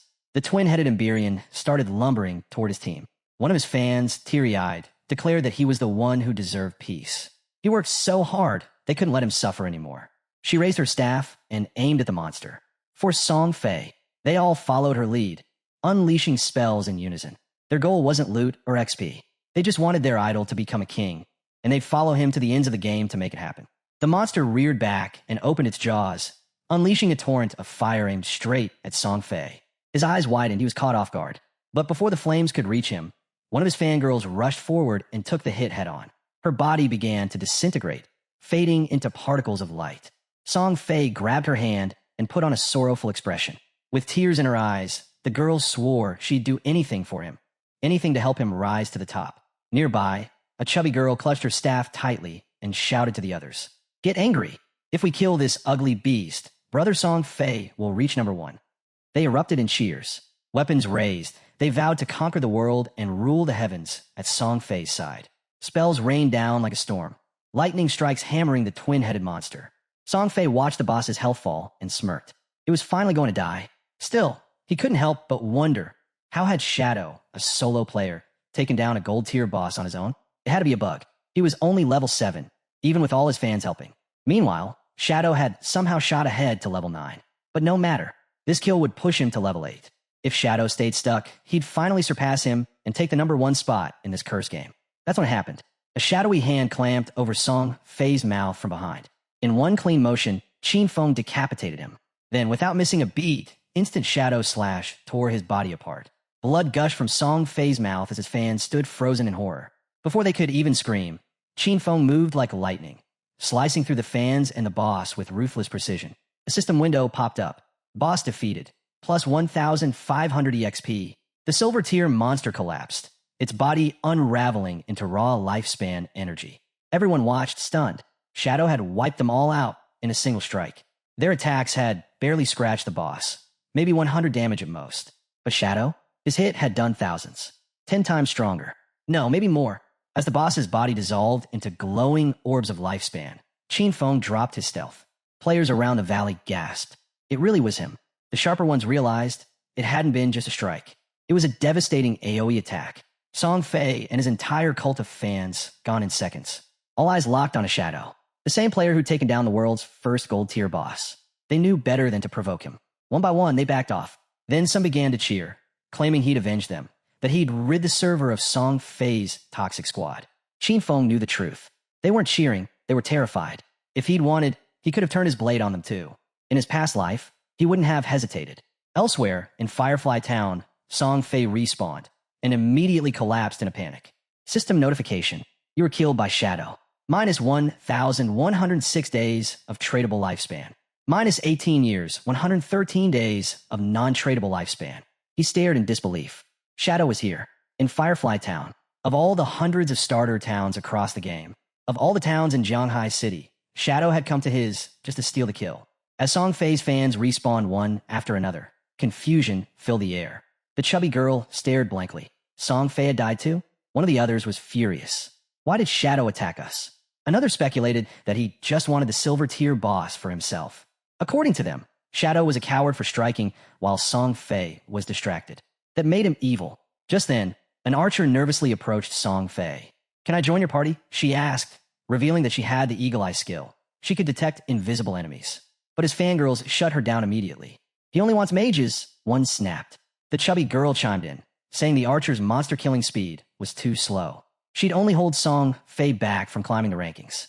But Song Fei held up his arms and smiled kindly. Even if you're an archer, you can still be part of the family, he said warmly. Love can fill everything. He gently took the archer's hand. I felt your emotions, he said. Let's level up together. The girl's face turned red as tears streamed down. She was overwhelmed just standing beside him. Then an assassin stepped forward, declaring she could also turn invisible, and vowed to make Shadow pay for what he'd done. A mage joined in, saying she'd just learned a new Yoi spell. She promised she'd free Shadow in place. Song Fei opened his arms again. Our family is full of love, he declared. Any girl who wants to join is welcome. The crowd of fangirls erupted in tears, swearing loyalty to Song Fei all over again. To them, Shadow was dishonorable for ambushing their beloved leader, and they would make him pay. Next time they saw Shadow, they promised they'd let Song Fei deal the final blow. He had to learn what happened to those who crossed Song Fei. Meanwhile, two nearby players watched the scene unfold. They didn't know what Song Fei planned next, but they were still satisfied knowing someone had taken him down. With so many girls guarding him, they had no idea how it had happened. But once they realized it was Shadow, it all made sense. He's insane, one whispered. But those girls? Totally nuts. Back at the battlefield, a smile crept across Song Fei's face.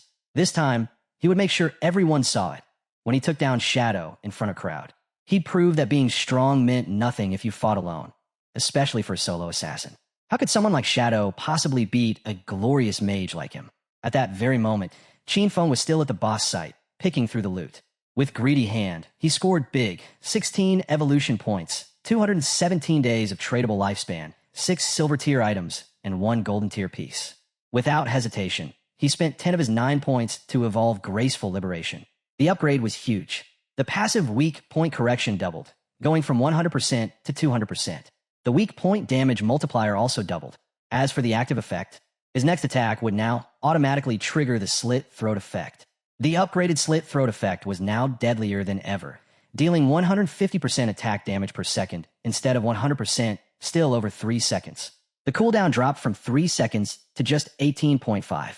Even more impressive, the weak point hit correction had risen to 200%, effectively doubling the size of every enemy's weak spot. If amplified further, half the target's body would count as a weak point. Qin Feng suspected even Shadow Slash might now trigger weak point damage. The skill had started at epic tier with no evolution points, yet now it was legendary. But going forward, the cost was staggering. To evolve a legendary skill to mythical, it would require 200 evolution points, a 100 times increase. Based on that scaling, evolving Greedy Hand, which was still epic, would eventually demand 210 points, and to go from legendary to mythical, 3,400 more. For now, he had just 9 points left. He used 8 of them to upgrade Backstab Enhancement, bumping it from gold to platinum. The passive damage boost rose from 30% to 40%. Between the silver tier boss and the wave of players he'd taken down, he had earned over 1,400 days of tradable lifespan. Mission accomplished. It was time to head out. But just as Qin Feng let his guard down, a girl lunged at him from behind. She tried to land a surprise attack, but Qin Feng dodged it with ease. She slashed again. Same result. Stunned by how effortlessly he evaded her, she quickly activated stealth and vanished. Seconds later, Song Fei's fangirls appeared at the top of the cliff, glaring down at him. They shouted threats, swearing to avenge their beloved. Mages raised their staffs. The newly accepted archer aimed her bow. Without hesitation, Qin Feng disappeared into shadow. But the archer wasn't done. She activated Eagle Eye, her special skill that could pierce through stealth. Her arrow morphed into a ghostly eagle, soaring through the sky, until it burst into a shower of glowing feathers. The feathers rained down across the battlefield like shimmering snow. They touched someone cloaked in stealth, the assassin from Song Fei's party. Her body flickered into view as her stealth was forcefully broken. The chubby fangirl clenched her fist, thinking they had successfully flushed out Qin Feng. Hit her with everything you've got, she ordered. With no hesitation, the entire group unleashed their strongest spells in a massive wave of destruction. The assassin's eyes widened in terror. Wait, I'm not, she shouted. But it was too late. A devastating explosion erupted as the spells hit, obliterating her on the spot. No one mourned. The chubby girl just scowled. She wasn't even a mage. She didn't truly love Song Fei, she muttered. This was divine punishment for her betrayal. She turned back to the archer. Launch Eagle Eye again. Find him. The archer nodded and prepared to act. But before she could loose the arrow, Qin Feng struck. He pulled out the ghost fire bell and rang it. The moment it rang, the active effect, Soul Attack, triggered. A pulse swept out across 100 meters, and every enemy within range froze in place. Immobilized for 3 seconds. It cooled down? A brutal 521 seconds. But those 3 seconds? More than enough for Qin Feng to make his move. Just as the archer prepared to use Eagle Eye again, a strange aura wrapped around her and everyone near her. Their bodies froze. Confused, none of them could even blink before Qin Feng emerged from the shadows. Instant slash. He struck like lightning, cutting through every one of them. Their bodies were sliced to pieces before they even had time to scream. Behind a nearby corner, Song Fei cautiously peeked out, eyes narrowing. He didn't understand what had just happened. Everyone was dead, but how? His first thought was Shadow. But no, if Shadow had attacked, he would have revealed himself. Right? Wrong. Qin Feng was already standing behind him, still invisible. His gaze sharp, his voice cold. You're next. Song Fei froze. The second he heard that voice, his whole body trembled. Panic spread across his face. With shaking hands, he activated his magic shield, summoning a glowing barrier around himself. But Qin Feng didn't even blink. He pulled out a poison dart and launched it. The dart passed through the shield like it was made of paper, shattering it instantly and hitting Song Fei square in the forehead. Song Fei screamed. His body began to disintegrate, breaking apart into glowing orbs of lifespan. Qin Feng dropped stealth and stepped into view. As the last of Song Fei's body vanished, Qin Feng realized something shocking. He'd been carrying over 2,000 days of tradable lifespan. But his fangirls? Nothing. Not a single drop of tradable lifespan among them. It clicked. They'd given it all to him. So much time, hundreds of years worth of lifespan, sacrificed to feed a fraud. All of it now just floating through the air, ready to be absorbed by nearby monsters. Qin Feng shook his head. To some, this was still just a game. But these obsessive fans, they were something else. Back in Firefly Town, Song Fei and his squad respawned again. But this time, Song Fei was furious. His lifespan had dropped to 500 days from over 2,000.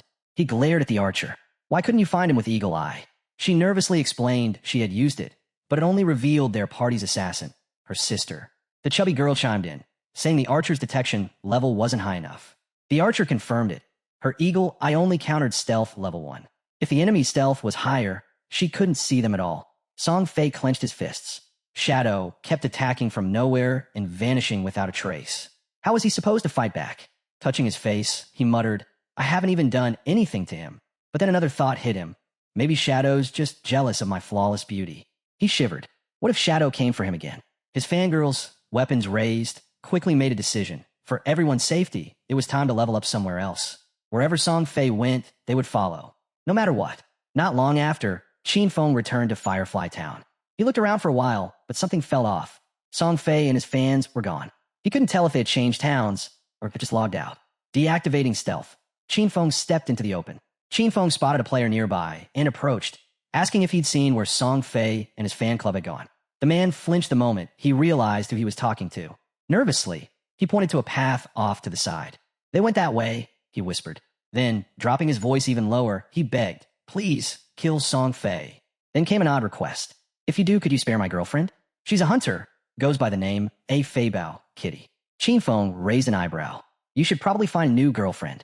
The man's face went pale. He quickly realized his girlfriend was the one who could detect stealth. Before he could say another word, Qin Feng vanished into the air.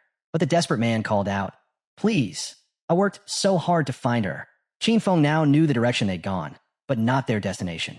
Searching town after town would take too long. Suddenly, he heard the man shouting again, calling for Shadow like a lost dog.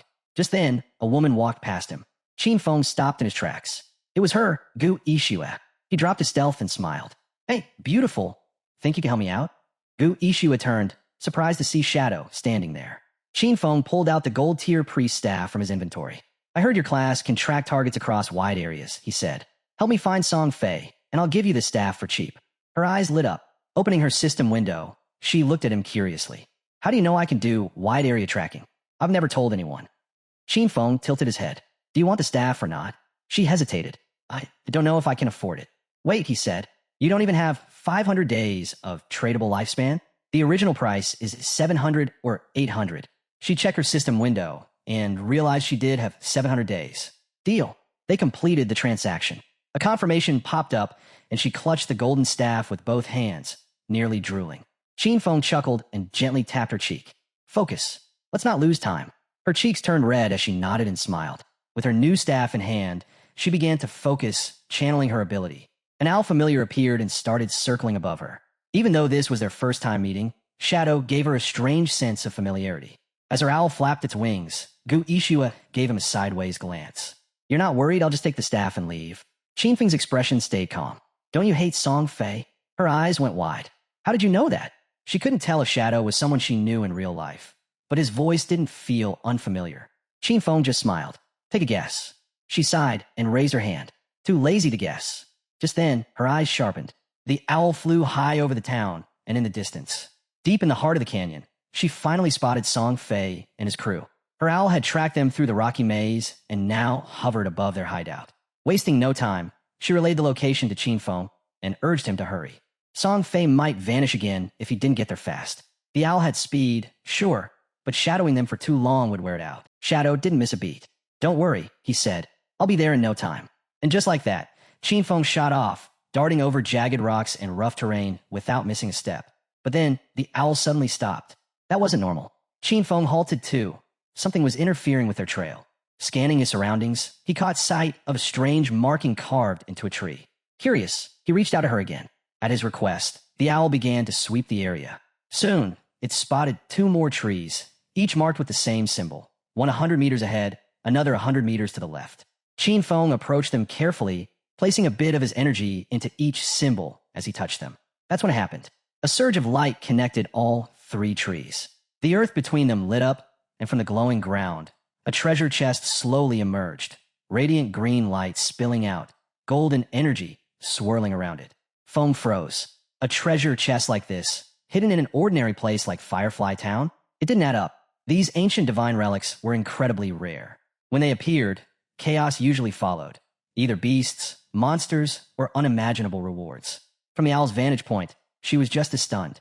That green glow, it could mean 1,000 days of life, or over 10 million in hard currency. Qin Feng gave her a silent nod of respect. Her instincts had nailed it again. In his past life, a single year of lifespan had gone for 1:10,000.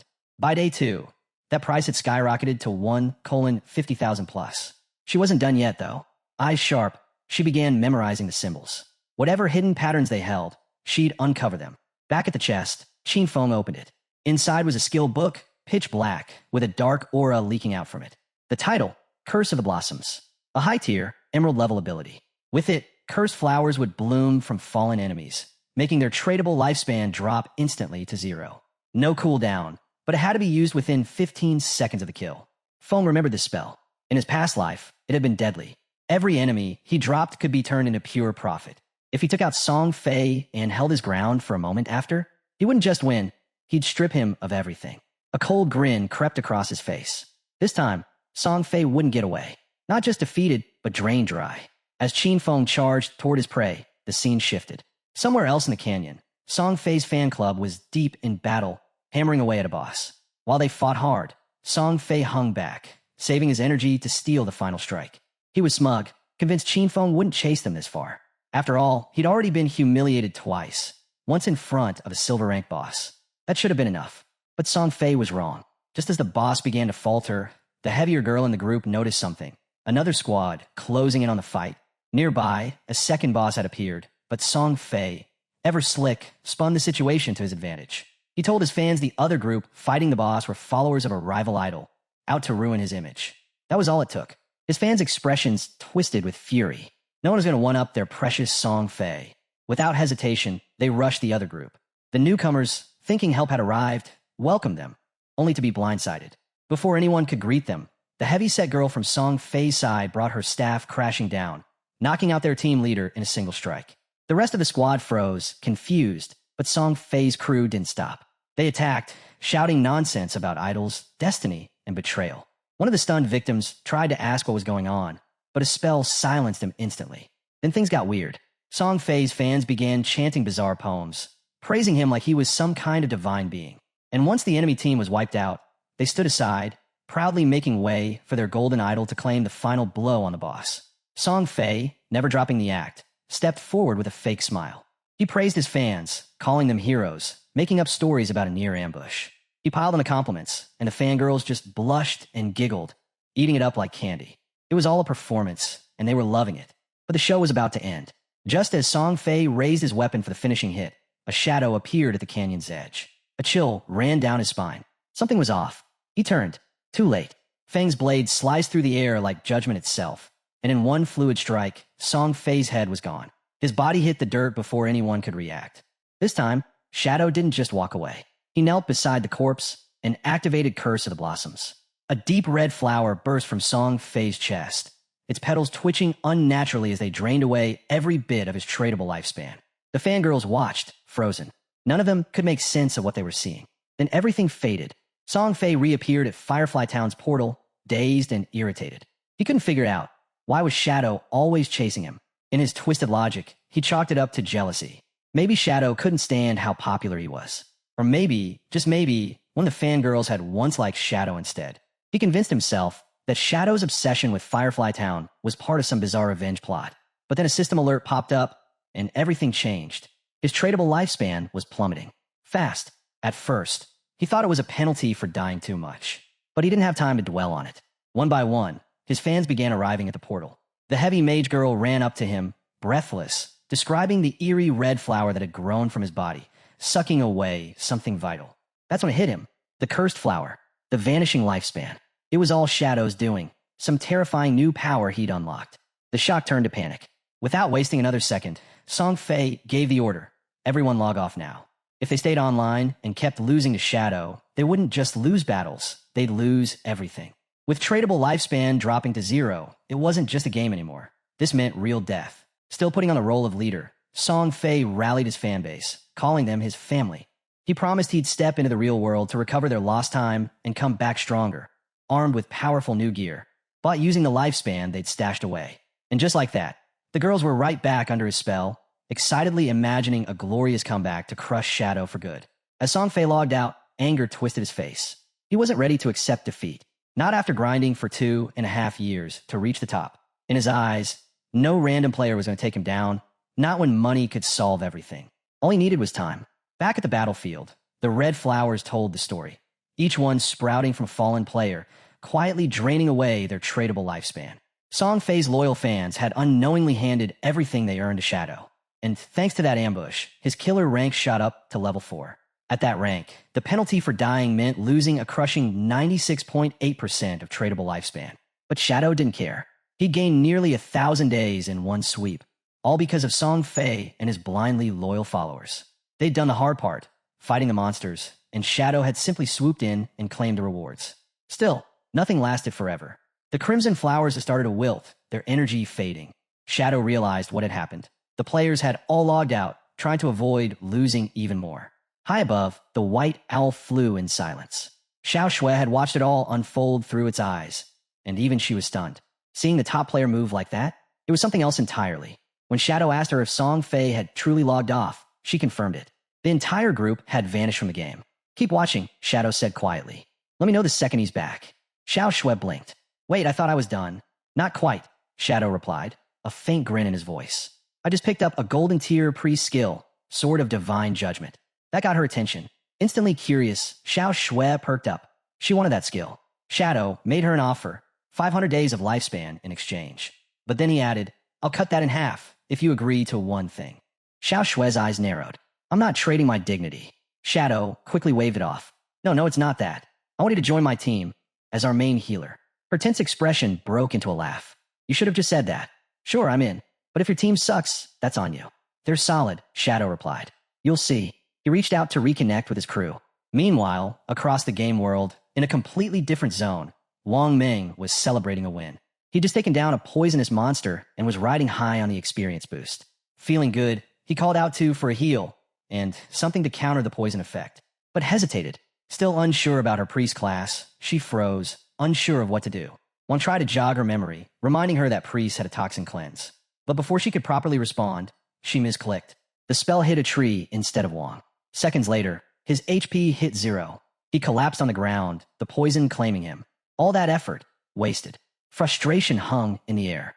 The team stared in disbelief at Feng's sister, still standing blankly near the teleportation stone. After everything that just happened, no one could understand how she'd been that useless.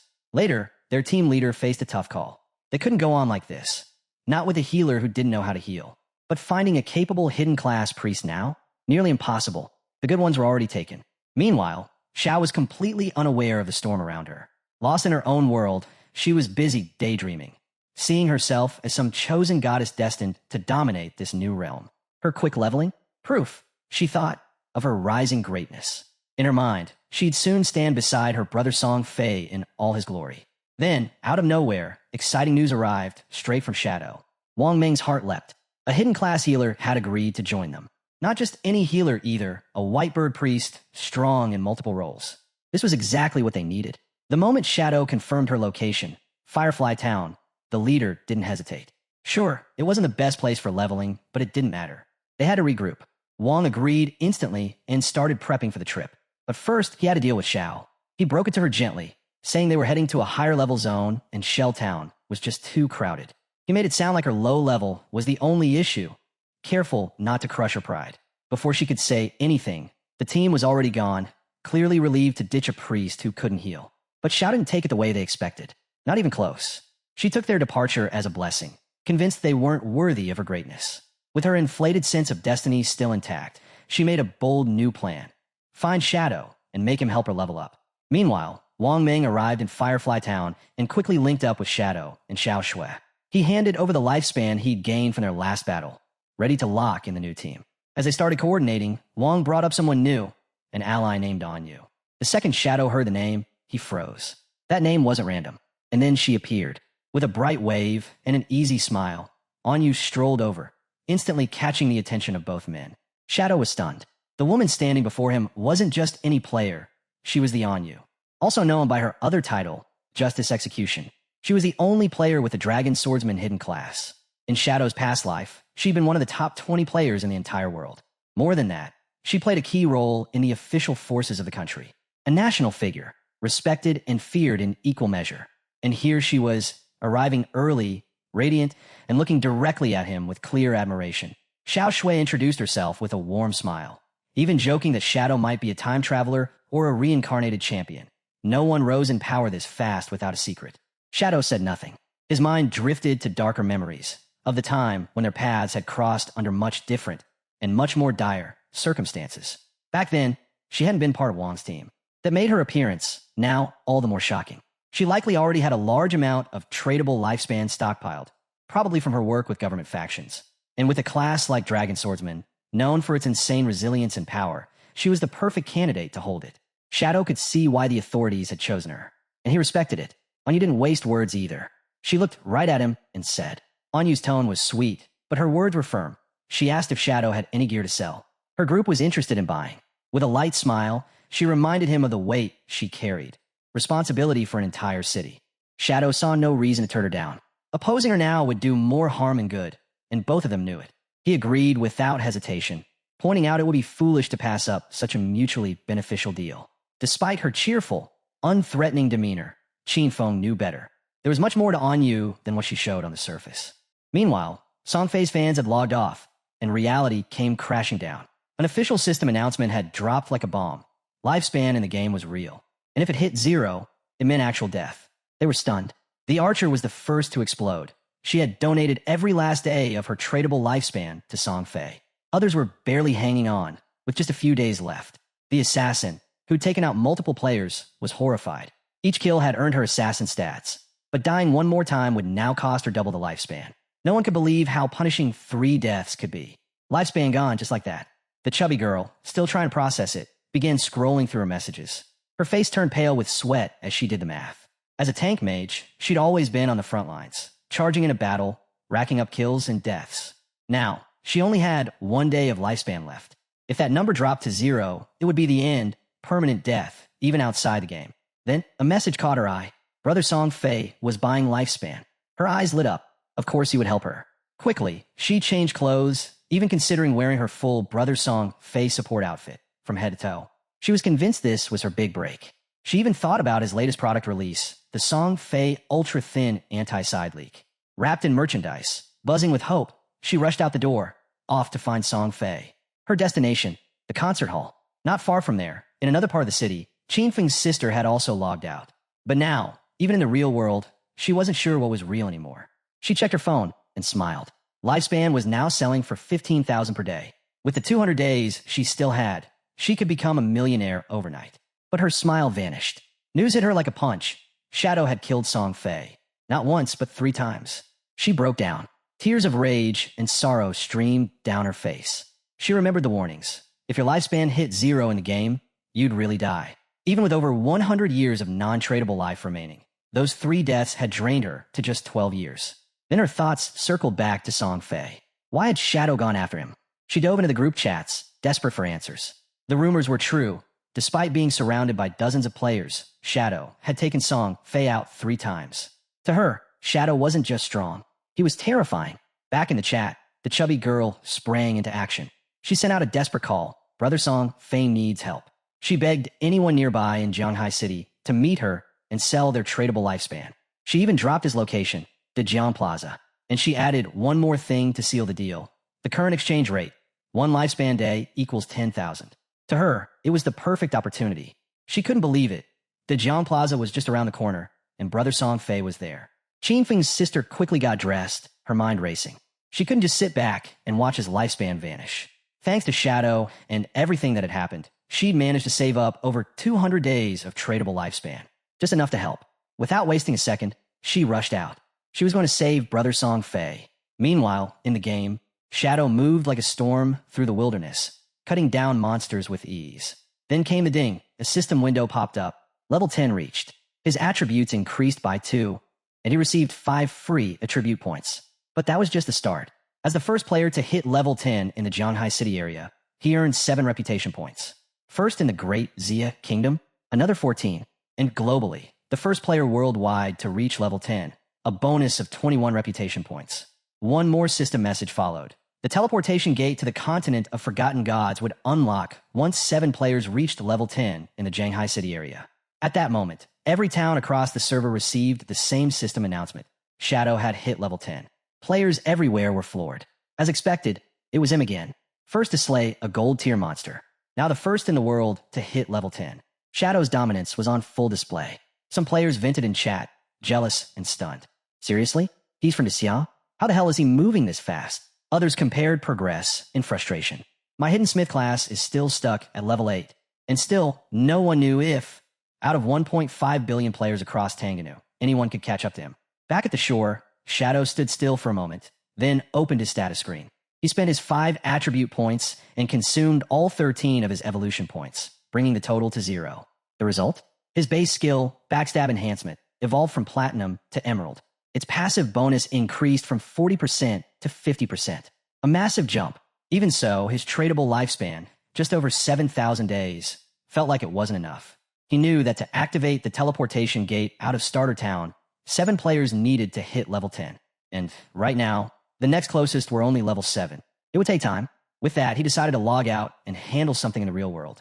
His body vanished into the sand, and seconds later, his eyes opened in the real world. A system prompt appeared. Do you want to consume tradable lifespan to transfer your skills to reality? Without hesitation, Qin Feng accepted. The system asked which skill he wanted to extract. He didn't pick a single move. He chose his entire class.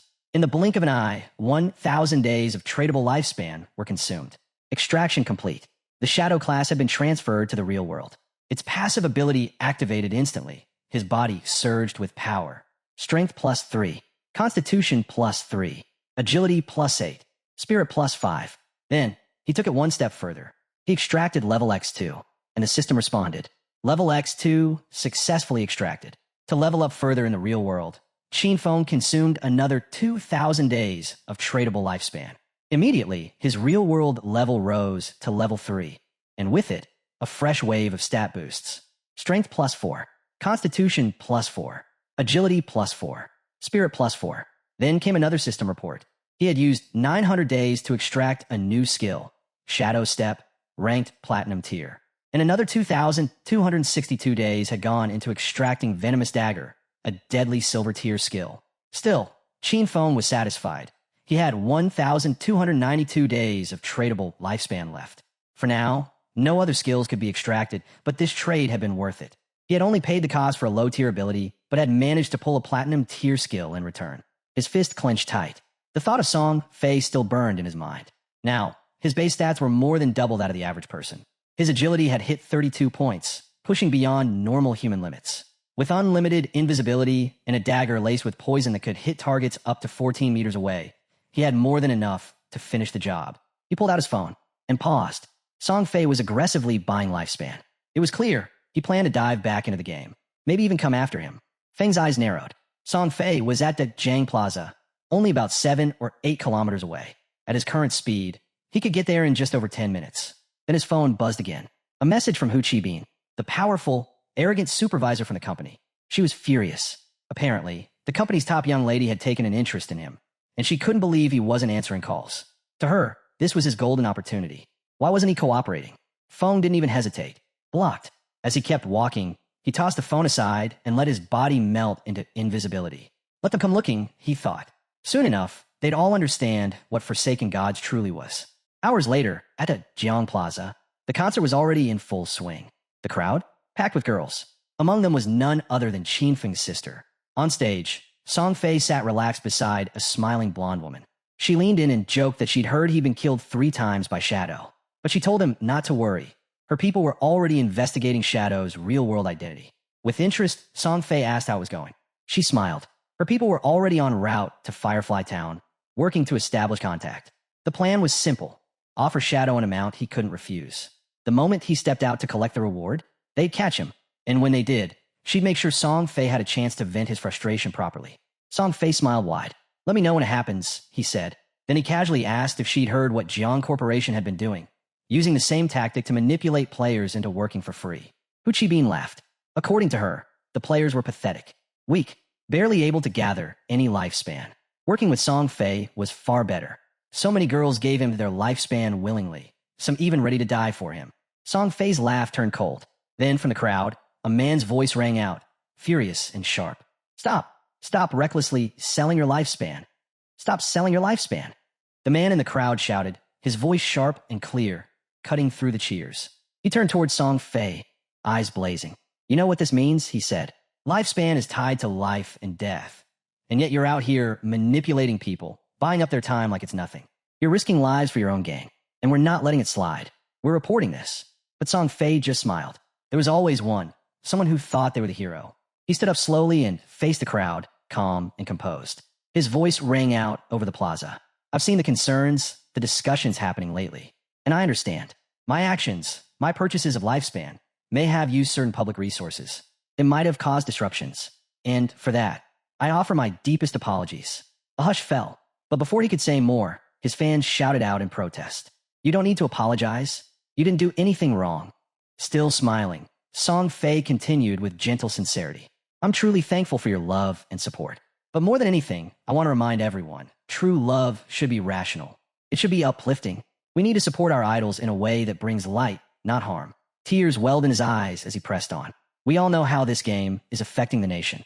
I've been working closely with the authorities, doing my best in the game. That's why I've spent my personal funds to buy lifespan, to stay in the fight, to become the kind of idol worth looking up to. He paused, his voice heavy with emotion. I just wanted to give something back to you all. I wanted you to find hope, not just in the game, but in real life. Peace, safety, a better tomorrow. But I never imagined it would cause so much trouble for everyone. The crowd grew emotional. Fans began sobbing. He bowed deeply. I'm sorry for the inconvenience I've caused. Truly, that broke them. They yelled at the man who'd spoken up, calling him heartless, a savage. We're giving him our lifespan because we want to. Don't you dare insult our love. Then the chubby girl stepped onto the stage, defiant. Don't listen to those ridiculous rumors, she shouted. Only brainless pigs believe that lifespan in-game affects you in real life. What proof do they even have? She placed a hand over her chest and declared proudly, I'm the one who only has a day of lifespan left. And look at me, I'm fine. Even if the rumors were true, if you don't have the courage to die for Brother Song Fei, then you don't deserve to say you love him. Her words lit a fire in the crowd. A wave of devotion surged. More fans stepped forward, ready to give up the last of their lifespan. All for him. Song Fei's face lit up with gratitude. He reached out a hand toward her. Being loved by someone like you, he said gently, it's an honor. She broke down, crying as she swore she would die for him. And then it happened. Something whistled through the air. Thud! It struck Song Fei in the head. Silence fell like a hammer. Blood spilled from his mouth. His hair began to fall, scattering like autumn leaves in the wind. Song Fei's body collapsed onto the chubby girl's shoulder. Her eyes went wide with terror. She stumbled backward, landing hard on the ground, her voice breaking into a scream. Panic gripped her. She had no idea what had just happened. Then the truth hit. Song Fei was dead. All around, his fans erupted in chaos. Screams echoed through the plaza. Some tried to run. Others froze, staring in disbelief. It was like the entire world cracked in that moment. The guards rushed to protect Hu Chi-bin, pulling her away from the stage. But even she couldn't hold it together. Tears streamed down her face as she shouted. I saw it. When he died in the game, he was surrounded by a ring of lifespan. Her voice shook. We have to leave now. Whoever did this wasn't normal. The realization dawned, slow and horrifying. The person who killed Song Fei had used a game skill. And if that were true, if skills from the game could be used in the real world, then everything was about to change. She replayed it in her mind. The sudden kill, the vanishing act, the way the lifespan was absorbed. There was only one person who could have pulled that off. Shadow. But before she could say another word, before she could run or scream or warn anyone, thwip, a dart struck her head. She dropped instantly, dead. The guards froze, stunned and powerless. And somewhere in the panicked crowd, watching it all unfold, was Chin Feng. Dusk had fallen when the news broke. A shocking report announced the death of superstar Zhu Fei at the Jian Plaza. But that wasn't all. His most devoted fans, overwhelmed by grief, gave up the last of their lifespans collapsing beside his lifeless body. Police investigations soon uncovered the chilling truth. Zhu Fei's death wasn't natural. It was caused by supernatural abilities. Meanwhile, tears streaked down the faces of Qin Feng's sister and her friend. Fear gripped them. Just yesterday, they were cheering at Zhu Fei's concert. And now he was gone. Her friend, sharp and observant, pieced it together quickly. The throwing knives, the invisibility. These weren't coincidences. These were skills from that curse game. Could have been Shadow. She had heard the rumors. Shadow had killed Zhu Fei 3 times in game. Could the same have happened in the real world? Zayu couldn't wrap her head around it. Game abilities appearing in reality? Impossible, or so she thought. Still, she kept replaying it in her mind. The way Shadow had killed him in the game. And now this? The signs matched. Throwing knives. Stealth. Assassin techniques. It could only be him. Her brother killed by Shadow. In that moment, something inside her broke. If Shadow had figured out how to bring game skills into the real world, then so would she. She would get close to him, no matter what it took. From that moment on, she had only one goal, to grow stronger. Strong enough to take him down. The taxi came to a halt. As they stepped out, her friend looked at her concerned. You okay? Zaya didn't answer. Her eyes burned with fury. All she wanted was revenge, to make Shadow pay for Zhu Fei's death. While all this unfolded, our boy, he was casually slurping noodles in a small restaurant. Even in a game world where players couldn't die, their bodies still needed food. Hunger was real. Just then his phone buzzed. A message popped up. It was from Yang Zioya. She warned him. Fatty, who was livid. He blocked Qin Feng's phone and WeChat. If he didn't show up soon, he'd be fired, no salary for the month. Yang Zioya was someone he respected. A bit soft-hearted and often bullied, but kind. In his past life, she'd even been part of his Godslian guild. Qin Feng messaged her back, telling her not to worry about him or the job. Instead, she should focus on leveling up in the game. She replied, puzzled. Wait, have you played this game before? I heard it's crazy hard. People are literally burning through their lifespans. He explained simply. No matter what class she picked, the key early on was to boost agility. Just focus on that. She nodded, unsure but willing to trust him. Still, she brought up another concern. She'd heard the lifespan rewards in the game were insanely expensive. Then, curiously, she asked about his own progress. How much have you earned so far? Qin Feng smirked and replied, not much. Already spent most of it. He wasn't worried about Fatty Who. That guy was just a pawn. The real issue? His boss, Qian Shishir, the president's daughter, the one who actually ran the company where he used to work. And this girl? She wasn't someone to be taken lightly. All day, Qian Shishir had done nothing but chase men. First, she was spotted entering a hotel with 6 older foreign guys. Then, she was seen cruising in a flashy sports car with 3 African men, just for the thrill. And now, she was suddenly taking an interest in him. Qian Shishir was obsessed with anything foreign. After the game launched, she ditched Asia and headed to North America. There, she founded one of the top 3 guilds in the region, Alice's Wonderland. In his past life, she had stood directly against Daxia, constantly making things difficult for the Godslian Guild. She was a problem then, and she'd be an even bigger one now if he let her go. If he didn't stop her before she left the country, things could spiral. Once she made it back to North America, she'd be nearly untouchable. But if she were to die now, Alice's Wonderland might never exist. Rumor had it that all the core founders of Alice's guild were tied to Qian Shishir in one way or another. Without her, that connection would fall apart. His phone buzzed again. It was a call from Zayu. She sounded surprised he was even answering. Wasn't he supposed to be dead in the game? But now that she knew he was still alive, she told him straight. She had enough money to buy a house. He didn't need to worry about her anymore. He decided to keep playing along. Anything else you want to say? Her reply was cold. Don't contact me again. I won't look for you either. And don't even think about finding out where I live. With that, she cut him off completely. He ended the call, smiling. Honestly, he felt relieved. Time to head back and grind some more. It wouldn't be long before someone hit level 10. And when that happened, the truth about transferring game skills into reality would explode.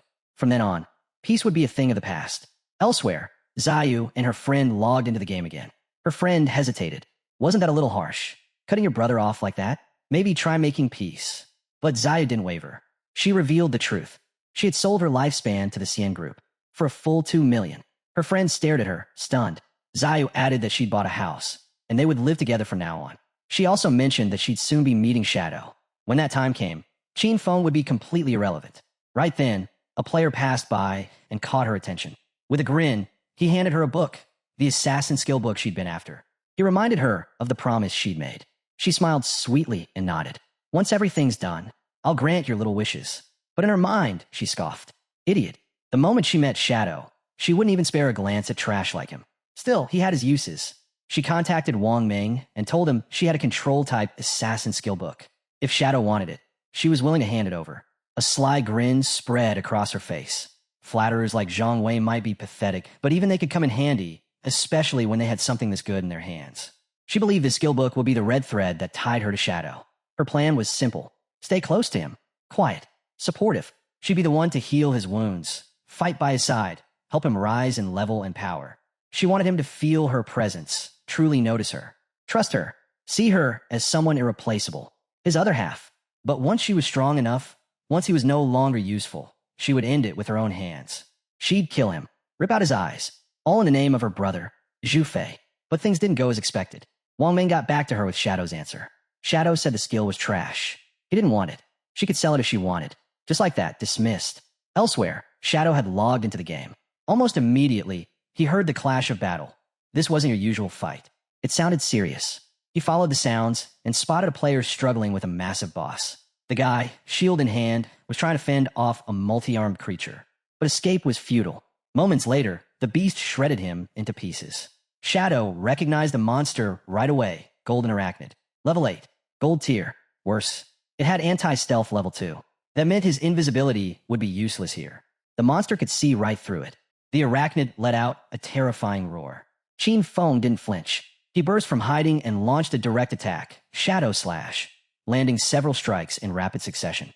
Thousands of points in damage. His current buff gave him double damage when striking from outside the target's vision. But since the arachnid could see through stealth, that bonus didn't apply. His damage took a hit. Luckily, Graceful Liberation kicked in. Its legendary effect boosted weak point hits, specifically to the head and heart, by 200%. Of the 9 hits he landed, 3 struck true, triggering triple weak point damage. It made up for the loss in overall damage. A clutch move, and he silently thanked Xiao Hai. She had helped him find the Faith Temple. That skill was paying off now. A nearby mage watched, stunned. One single skill, and the Golden Arachnid's health bar dropped by 16th. Then, Qin Feng threw a venomous throwing knife.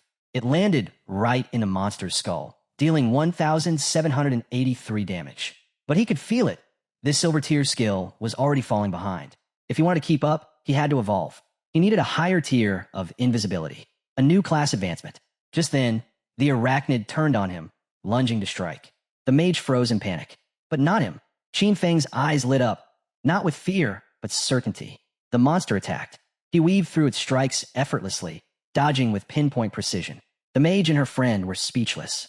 It wasn't just his speed, it was his awareness. His reactions. It was like he knew the arachnid's every move. Truth was he did. He had fought this boss more times than he could count. In his past life, he'd teamed up with Qin Xiaoyou, who could barely protect herself, let alone heal him. So he had adapted, learned to survive on pure skill alone. A true warrior wasn't just about defense. It took movement, timing, evasion. That's how he made it to the top 100 in the world. And now, he was only getting started. Armed with nothing more than a basic warrior class, he launched another barrage of slashes at the boss. In no time, the Golden Arachnid's health dropped below half, then vanished. He activated stealth, disappearing from sight. Compared to bosses like the Golden Ghost ship, whose attacks were impossible to dodge, this one felt almost easy. The mage watching nearby was stunned, especially when the boss turned to flee. But Qin Feng wasn't about to let it get away. He dashed forward, drew his dagger, and slit the creature's throat clean. A system notification flashed in front of him. Level 8 gold tier boss defeated. Plus 6,400 EXP. Plus 7 evolution points. Plus 497 days of tradable lifespan. Then, he activated Greedy Feng, stacking an additional 21 evolution points and another 497 days of lifespan. Nearly 2,000 days of tradable time and 28 evolution points in total from a single fight. But the surprises weren't over. A second window popped up. He had earned a skill book, Blacklight Shield, an assassin-exclusive ability. Its active effect? For 8 seconds, it converted all dodge rate into a damage reduction shield. Cooldown, 60 seconds. For every 20% dodge rate, he gained 1 layer of shielding. Once the timer ended or the shield broke, the dodge rate returned to normal. He was stunned. A skill like this was a game changer. Paired with Phantom Blur, his epic tier skill that granted 75% dodge, Blacklight Shield could stack 3 full layers of damage reduction. With this, he could take on powerful bosses without even getting scratched. Without hesitation, he spent 6 evolution points to upgrade the skill. Platinum, epic tier. The results were immediate. Duration extended to 14 seconds, up from 8. Conversion rate improved. Now every 10% dodge added a shield layer. His new total? 7 layers of damage reduction. That alone gave him the power to explore high-level zones well before anyone else. Still holding 22 evolution points, he turned to his venomous throwing knife. It needed more bite. He poured in 16 points, and the silver tier weapon evolved into emerald tier. Upgrades included max range, 17 meters. Damage over time, no longer reliant on weak points. Continuous effect, 5 seconds, non-stackable. On-hit damage, 120%, 240% of attack. Poison damage, 50%, 80% of attack per second. The result? Its damage had more than doubled. With only a 5-second cooldown, it was now just as deadly as Shadow Slash, if not more so. And the upgrades didn't stop there. He equipped 2 new assassin-class gear pieces. Agile Ring, Platinum tier, plus 20 agility, plus 20% movement speed, plus 20% attack speed, plus 20% cooldown speed. Requires level 8. Heavy red leather gloves, gold tier, plus 18 physical defense, plus 15 all elemental resistances, plus 12 constitution, plus 588 HP. Requires level 6. With both equipped, his cooldown speed skyrocketed to 55%. What used to take time now came almost instantly. Shadow Slash used to have a 12-second cooldown. Now, just 7.7 seconds. On top of that, his stats had jumped. Plus 51 constitution, plus 106 physical defense, plus 1,517 HP. He could now take 3 full hits from the golden arachnid without dying. Add Blacklight Shield to that. His survivability had soared. The mage and a few others came over, still in awe. They praised him for taking down the boss like it was nothing. No one could believe he'd done it solo. Then, the mage asked if he had any gear or skills for mages she was interested in buying. He told her he did. A gold-tier skill book for mages, Frostball Bounce, a powerful area attack. It launched ice balls that could bounce up to 10 times. One-time use price? 800 days of tradable lifespan. She hesitated. Isn't that steep? I saw someone sell a level 5 gold skill for just 400 days earlier. But he looked her dead in the eye. This is level 7. Over 40% more damage than level 5. 800 days isn't expensive. It's fair. She didn't argue further. Deal made. The system confirmed the trade. As the transaction completed, he activated stealth again. Right now, there was no early game boss that could even threaten him. Time to move. He returned to town and posted a message, looking to gather intel on the locations of silver and gold tier bosses. The more bosses he hunted, the faster he could level up. Then, a message from Wang Meng. Zayu, the priestess from your old squad. Want to send you a skill book. That caught his attention. A skill book from Zayu? And it was bronze tier? He was curious, but cautious. Everyone was already whispering that he was the one who killed Jufei. And now she suddenly wanted to send him a skill? Was she trying to get close to him? Spy on him? Or maybe take revenge? He didn't trust it. He told Wang Meng to reject it. Tell her the skill's trash. I don't need it. She can sell it for cash. Then he turned to Wang Meng again. Come meet me in town. I've got something to sell you. And bring some lifespan. Wang Meng gave him a serious look. But instead of agreeing, he asked a direct question. Qin Feng raised an eyebrow. Are you asking if I killed someone? Then he admitted it. Yeah, I did it. For him, Wang Meng was a friend. So he was honest. During the time of Zhu Fei's death, Shadow had been disconnected from the game. But the motive? The timing? It all lined up. If Wang Meng was asking this now, it meant the authorities were already closing in. They had pieced most of it together. Qin Feng looked him in the eye and asked, Are you trying to arrest me?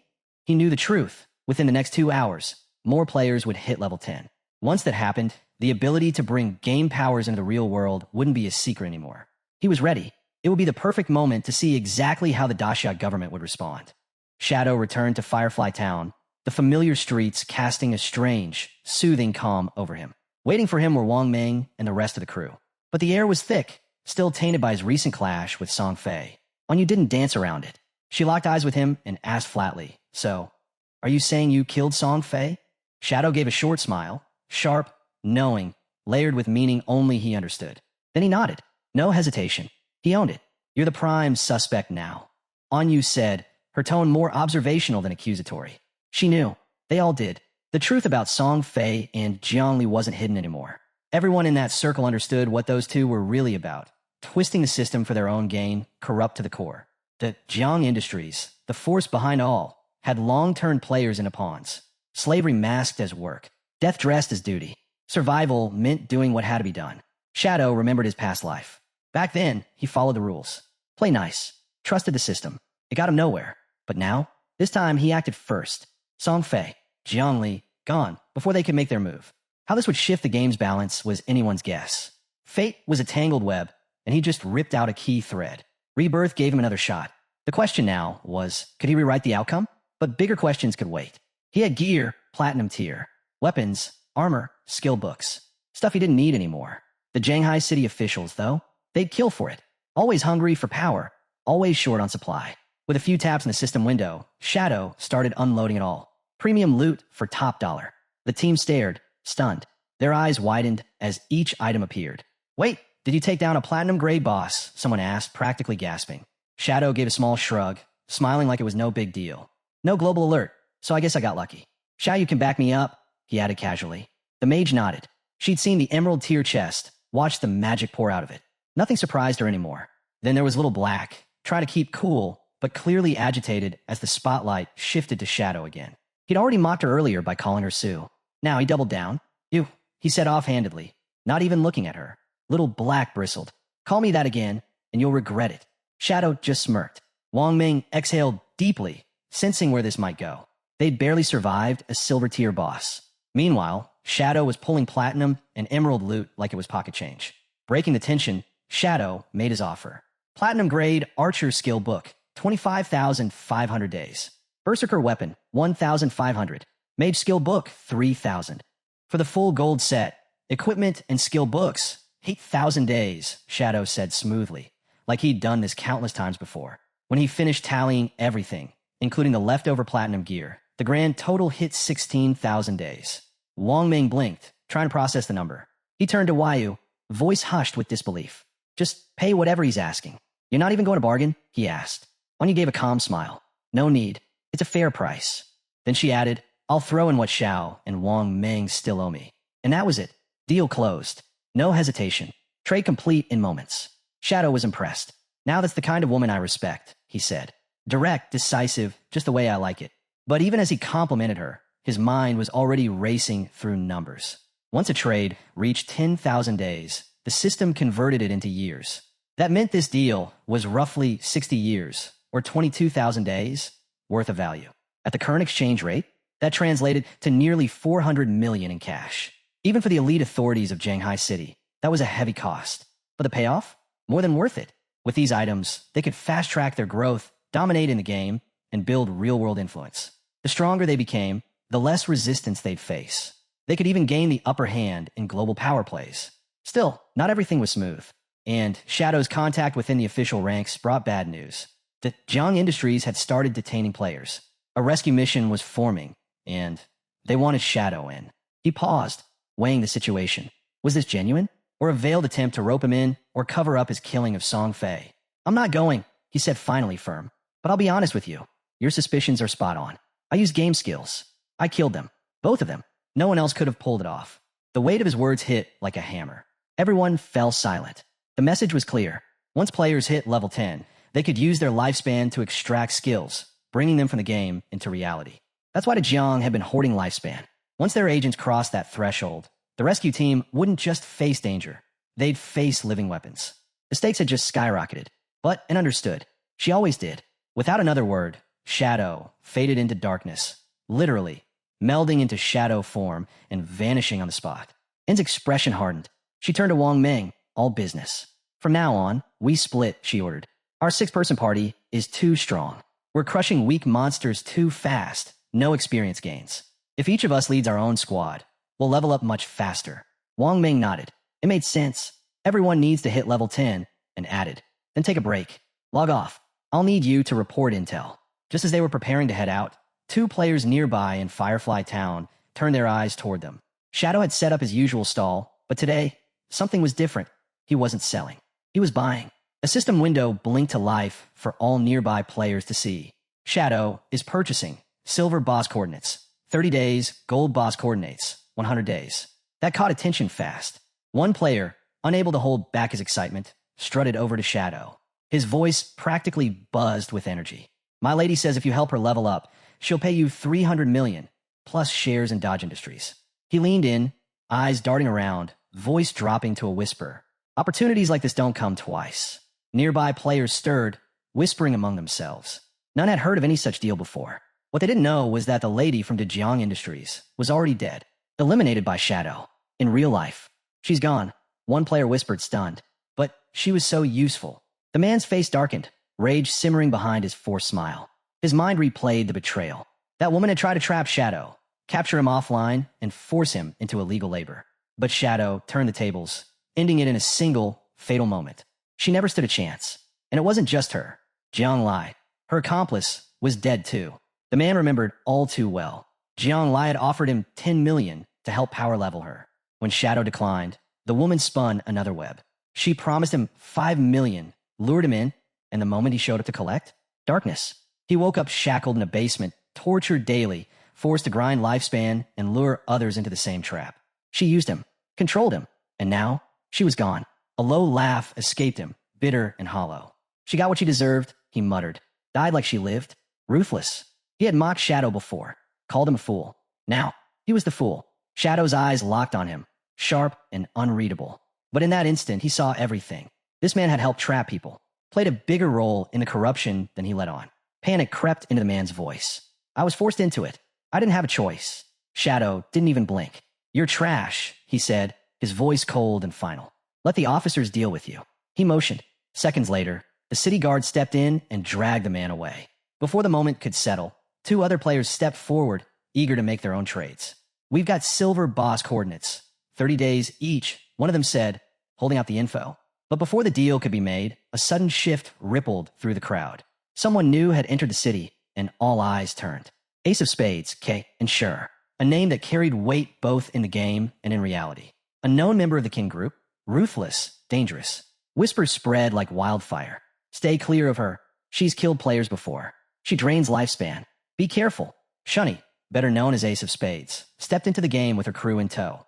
Her smile was sharp, chilling. She looked around with disdain, unimpressed by the virtual world. It's easy, she said, her voice cutting through the murmurs. Buy your way to the top. Load up on gear. Grab the skills. Then target anyone who's sitting on lifespan. Her mood soured as she thought about her delayed flight. She should have been living it up in North America with Max Fackle by now. Instead, she was stuck here, in this game. Her glare swept over the city, then narrowed in on 2 players who trembled under her gaze. She looked at the 2 trembling players like they were insects, small, pitiful things from Dacia. Their weakness disgusted her. Tony, one of her crew, followed her gaze and smirked, full of swagger. Nice eye, he said, his voice oozing arrogance. These Dacia guys, they don't compare to what we've got. Wait till you see us in the real world. Kay and Sure, better known as Ace of Spades, felt her cheeks flush at the thought. Tony's confidence was infectious, and the idea that his men were leagues above these nobodies, it made her smile, her excitement slipping through despite herself. Then she caught wind of the latest news. Songfei's player was dead. She fought him once, barely. He disappeared in under a minute. To her, he'd been a joke, a low-tier obstacle that barely registered. But now, he was dead, and more importantly, Shadow had killed him. A player from Dacia, now sitting at the top of the world rankings. If Shadow could take down someone like Songfei, then wiping out regular players would be nothing for him. The realization made her grin like she'd just uncovered a hidden gem. Eyes sparkling, she gathered her team.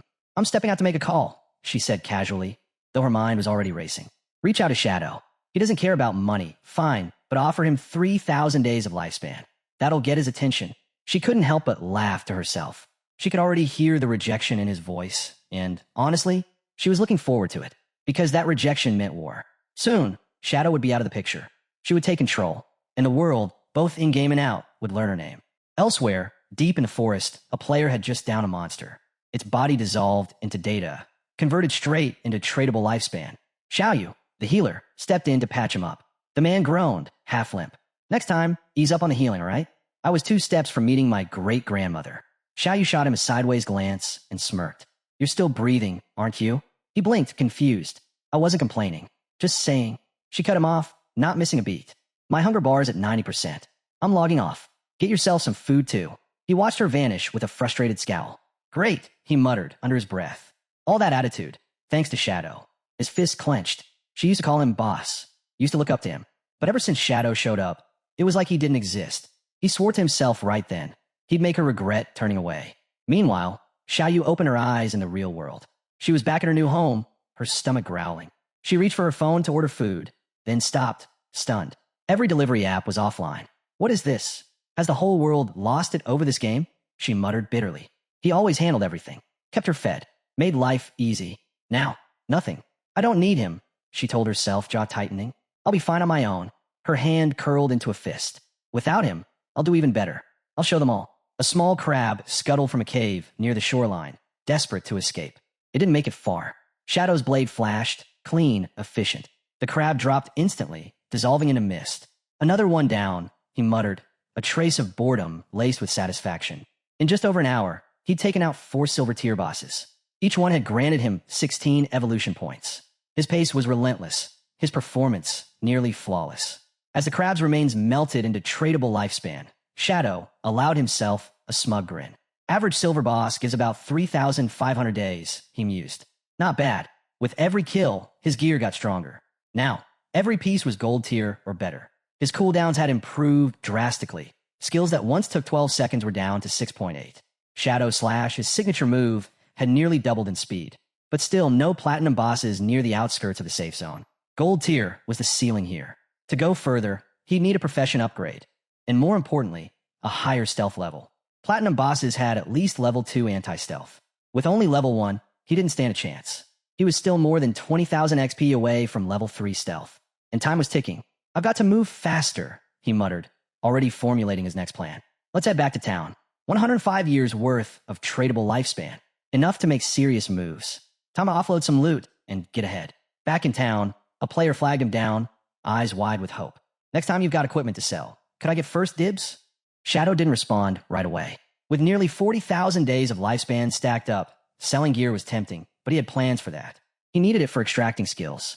Still, he gave a faint smile. Let them wonder. Before he could respond, a figure stepped from the shadows, a man lurking behind a pillar. His eyes locked on Shadow, and his face lit up in recognition. "It's him," the man whispered to himself, a crooked smile spreading. Shadow didn't stop. He moved like a ghost, unseen by most, untouchable. But the man wasn't letting this chance slip. He stepped forward with a purposeful stride, something sinister glinting in his eyes. "I've got a job for you," he said quietly, slipping a contract into Shadow's hand. "Real-world hit. Name's Foam. The payout's worth your time." Shadow didn't even look at the paper. He kept walking, unreadable. The man grew tense, stepping in front of him. "Wait, just hear me out. It's nothing big. Just a regular guy. Easy work." He dropped his voice. "You took out Song Fei, right? This will be nothing for you.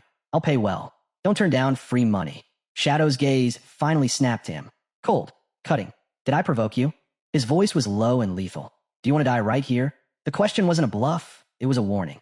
The man paled, but forced a grin. "No one's dying. Yet. Just think about it." Then he dangled the bait. 3,000 tradable days. That's the reward. Shadow let out a dry chuckle. 3,000 days. About 50 million in cash.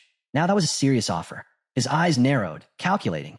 He had no idea who this man really worked for. He didn't recognize him, not in-game, and definitely not in real life. But someone powerful was behind this. He tried to recall anyone from his past life who might have been tied to something like this, but nothing came to mind. No old grudges. No familiar enemies. This felt less like revenge, and more like a mission for hire. Whoever wanted Fong dead clearly had deep pockets and zero hesitation about throwing serious currency at a kill. Shadow's thoughts drifted back to his first life. The late-game betrayals, the broken alliances, the faces that had reappeared after years buried. But this guy, the one standing in front of him now, he wasn't part of any of that. Just a courier. A pawn. Still, the man's expression lit up, mistaking Shadow's silence for interest. But Shadow wasn't buying it, not completely. This wasn't just a hit job. There was a message behind it. This has to be Chien, he thought. She had the means, the motivation, and the ego. But if she'd really wanted Fong dead, she wouldn't have waited until the game launched. No, this wasn't about Fong at all. This was about him. She wanted to get close. Fong was just the excuse. A smirk crept onto Shadow's face. "Still salty? I turned her down, huh? Haven't even gone looking for her, and she's already hunting me." Finally, he broke his silence. "I'll take the job," he said smoothly, "but I want half up front, and I'll choose when to strike." The man flinched. "Wait, I need to check with my superiors." Shadow raised a hand, cutting him off. "Do what you need, but I don't move a step until I'm paid." A tense pause. Then the man spun around and made the call. A few minutes later, he returned, reluctant, but holding out a confirmation. 1,500 tradable days. Shadow took it without hesitation. Call it interest, he thought, his grin sharpened. Then he leaned in, voice like a blade. "Tell your superiors I'll be paying them a visit soon." That shook the man. Visibly nervous now, he handed over the target's info. Shadow scanned the details, surprised by the precision. Whoever wanted Fong dead had done their homework. So this guy's not a ghost after all, he thought. He pocketed the file and turned to leave. "I'll be in touch," he said coldly, vanishing into the crowd. The man stared after him, frustration simmering just beneath the surface. "Isn't he supposed to be working for Miss Chien too?" he muttered. But before he could lose himself in thoughts, a new voice called out. "Hey, wait." Shadow stopped and turned. A woman approached with a sly smile playing on her lips. "Heard you're hunting boss coordinates," she said. "I've got one. Gold tier. Interested?" He raised an eyebrow, intrigued. "What's the price?"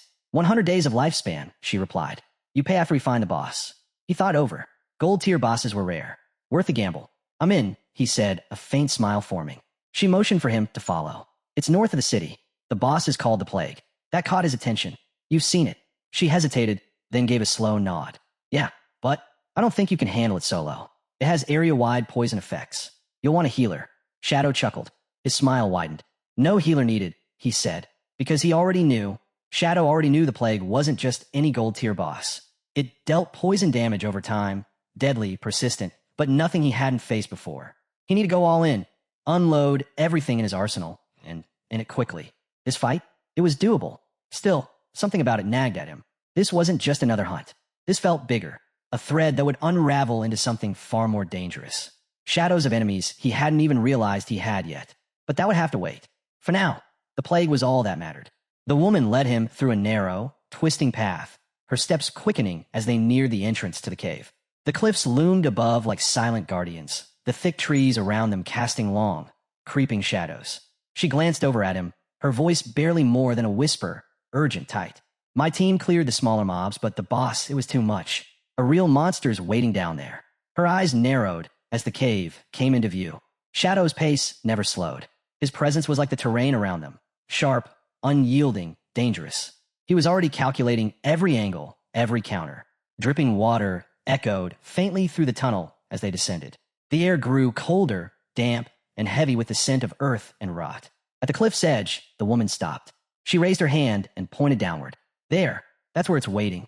Shadow stepped up beside her, and what he saw could have been pulled from a nightmare. A swirling mist of toxic green hovered over the ground like it was alive. At the center stood a massive tree-like creature, its bark warped into grotesque, jagged shapes. A fiery red glow pulsed from deep within its core, like a heart-pumping venom. Shadow didn't flinch. His eyes locked on the boss. He studied it, memorizing every twisted branch, every movement of the fog.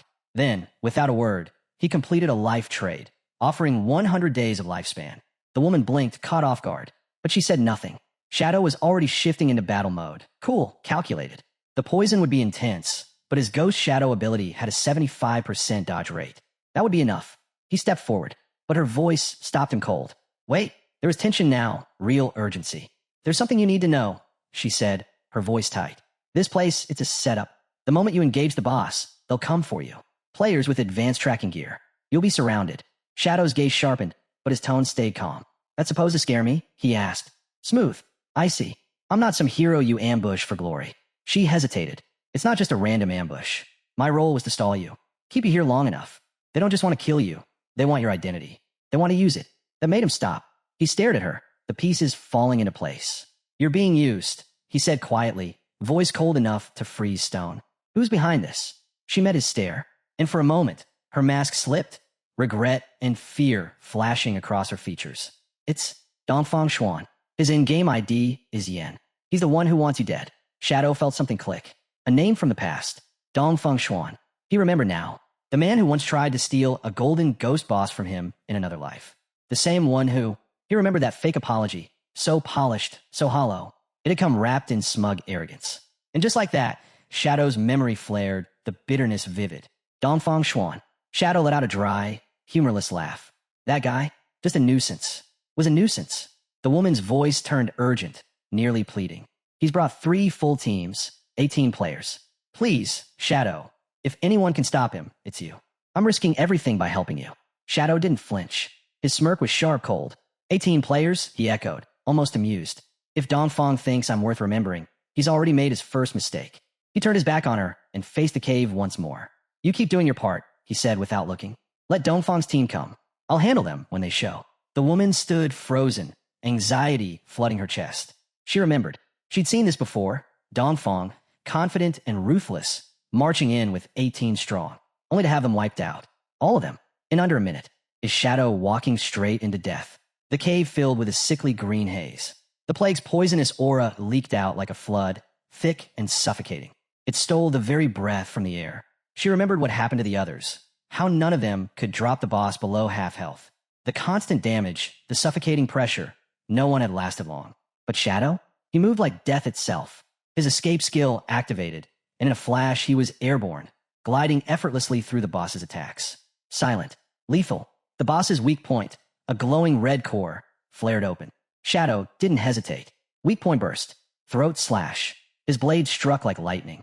Massive damage numbers exploded on screen, erupting like a storm of fireworks. A blur of motion. Every strike brutal. Every step calculated. In mere seconds, he dropped the boss's health by a third. The woman gasped. Her hand flew to her mouth. Did he just... She couldn't finish the thought. 80,000 plus damage in one strike.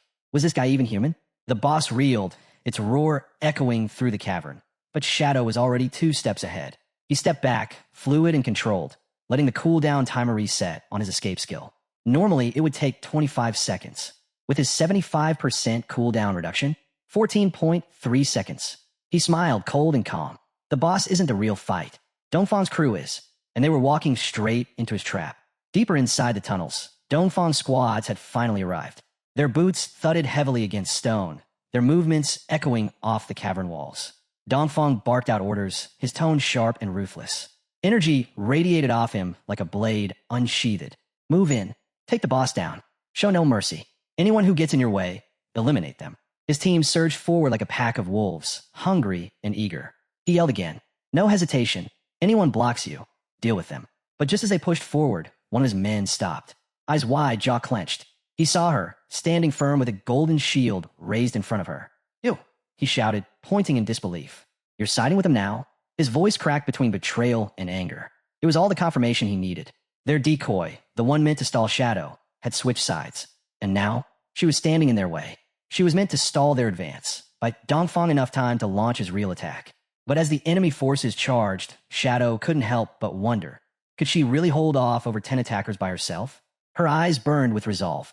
She gripped the massive golden shield tighter, planting her feet and bracing for impact. The enemy slammed into her. Hard, but the shield didn't budge. Blooming curse. A defensive flare ignited as her skill activated. The golden aura flared, halting the attacker's cold. A few feet away, Shadow watched with a razor-sharp gaze. The energy of the battle was peaking, the tension coiling in the air like a drawn bowstring. He wasn't about to let them overpower her. With barely a whisper, he moved. Shadow slash. Blue energy erupted from his hands. Dozens of blades howling through the air like a storm of steel. The barrage ripped through Dongfang's men mid-charge, slicing them apart before they even knew what hit them. Shadow landed silently, calm and deadly. Their bodies hit the ground seconds later, stunned, broken, defeated. Then, without hesitation, he activated his next move. Blooming curse. The air turned crimson. Glowing red petals burst from the ground like a blooming garden of death. With each pulse, enemies dissolved, erased from existence. The girl stood frozen, wide-eyed, the full weight of his power crashing down on her. One move, just one move, and everything was gone. Now she understood. This is why they fear him. A chill ran down her spine as the last remnants of Dongfang's team vanished into red mist. She realized, had she stayed loyal to Dongfang, she'd be lying in pieces like the rest. Trying to hold on to her courage, she stepped forward, her voice wavering but quick. If you add me, I'll give you Dongfang's real-world location. Every detail. All of it. Shadow didn't even blink. Sure, he said coolly, giving the nod without looking at her. Then, as if emboldened by the moment, she leaned in a bit more, her tone shifting. Flirtatious, almost too smooth. If you ever need anything, I'll be permanently free. For you. Shadow finally looked at her, his gaze cold, dissecting. I see, he said dryly. You're from that kind of line of work. His voice carried no emotion, just an edge. That explains the shameless behavior. He didn't linger. Without another word, he turned and leapt back down into the boss chamber. She stood at the edge, breath catching in her throat. Admiration warred with unease. She had no idea what she'd just stepped into. Below, the monstrous, tree-like creature with its glowing red core loomed, waiting. Shadow didn't wait. He struck, everything he had, all at once. The final blow landed like judgment. The boss erupted in a burst of energy, its twisted form disintegrating before it could even react. System message, Blade of Plague obtained. A rush of rewards followed. Experience points, evolution stats, and 555 days of tradable lifespan. Shadow stood among the glowing loot, a smirk forming. That lifespan alone, more than I've earned from dozens of players. He shook his head, scoffing at the wasted efforts of others. They're busy stirring up trouble when they should have been leveling up. He glanced at the orb in his hand. They deserve to die, he muttered under his breath. Then, her voice cut in from above. Shadow, are you still there? His eyes narrowed. That glare sharp, piercing. She hesitated. She waved from above, calling down to him. I'm leaving now. Shadow didn't respond. He was focused, absorbing the glowing orbs of energy that floated around him like drifting embers. His hand pulsed with power as he drew in the spoils of victory. His eyes caught something unusual, something rare, a skill book for assassins. His pulse spiked. It's been forever since I've seen one of these, he muttered, half in disbelief. The cover shimmered, platinum grade. The skill, Dark Moment. A move that unleashed a wave of darkness from the blade, blinding enemies within range. Shadow's lips curled into a smile. Perfect. He didn't waste a second. He selected the skill, and in an instant, golden energy wrapped around his body, hot electric. If I can rob them of vision, even if they aren't caught off guard, it still triggers double damage. He mused, gears already turning. With this new ability, high-tier bosses could be shredded in seconds. Then he reached for his newest weapon, Blade of Plague, Platinum tier. Its passive effect added poison damage, dealing an additional 50% power 3 seconds after contact. Shadow studied the stats, admiring its lethal potential. A new skill, a new weapon, and rising confidence. He turned away from the dungeon with calm steps and sharp focus. Another victory in the bag.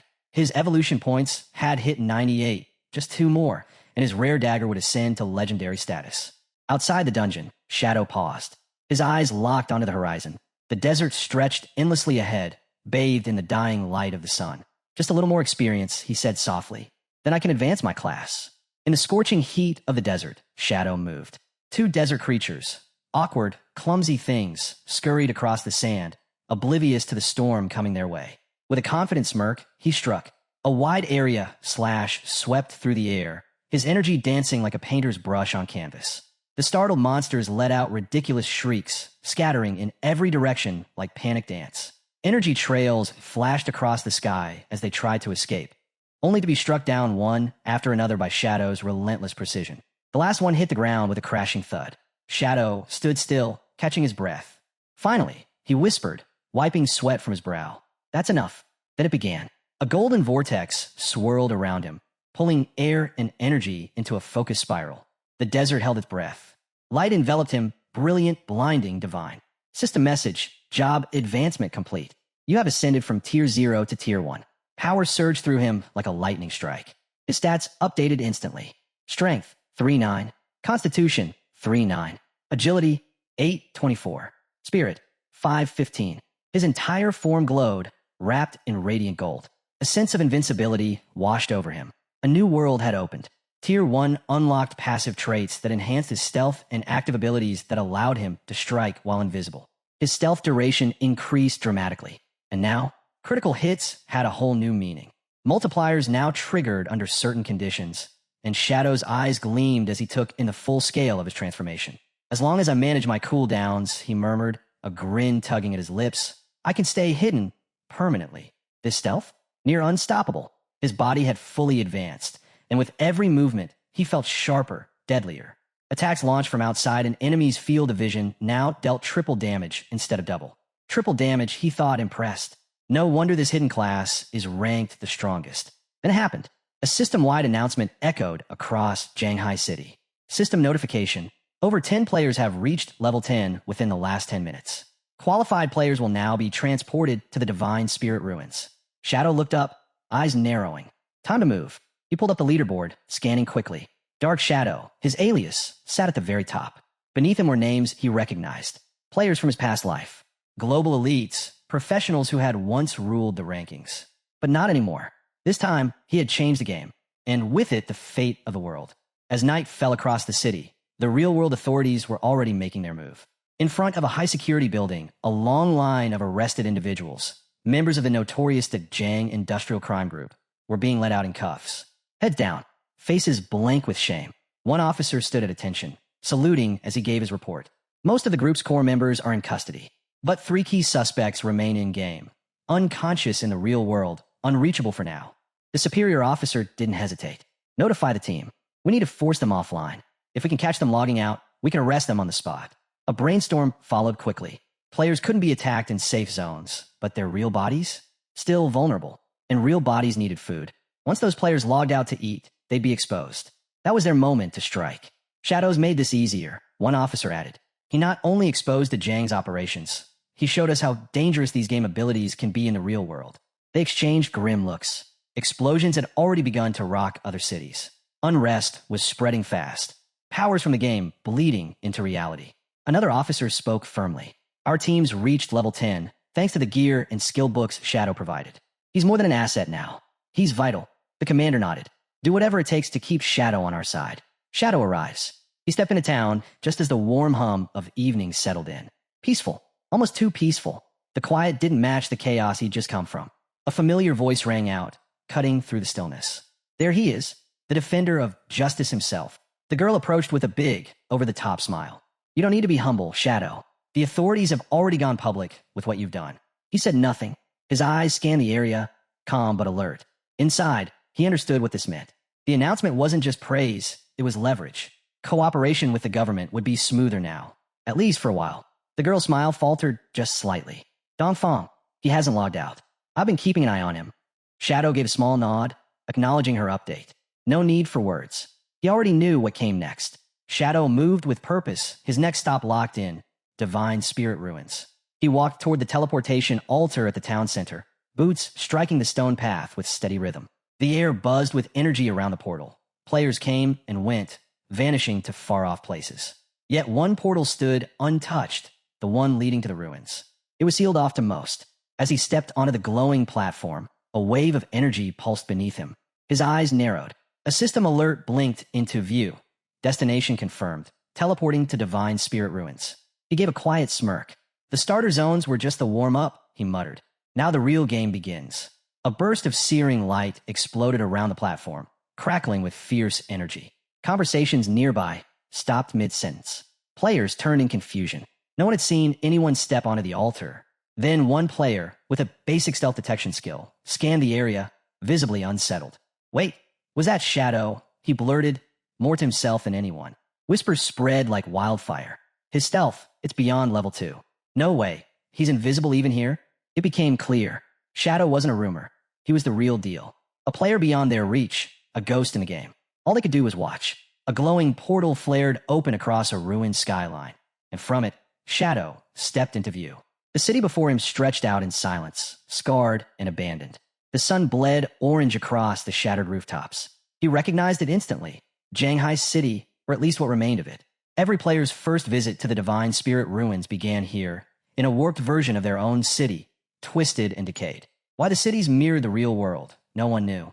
Not even him. Something shifted in the air. He wasn't alone. His senses sharpened. Steps slowed. The silence wasn't peaceful. It was loaded.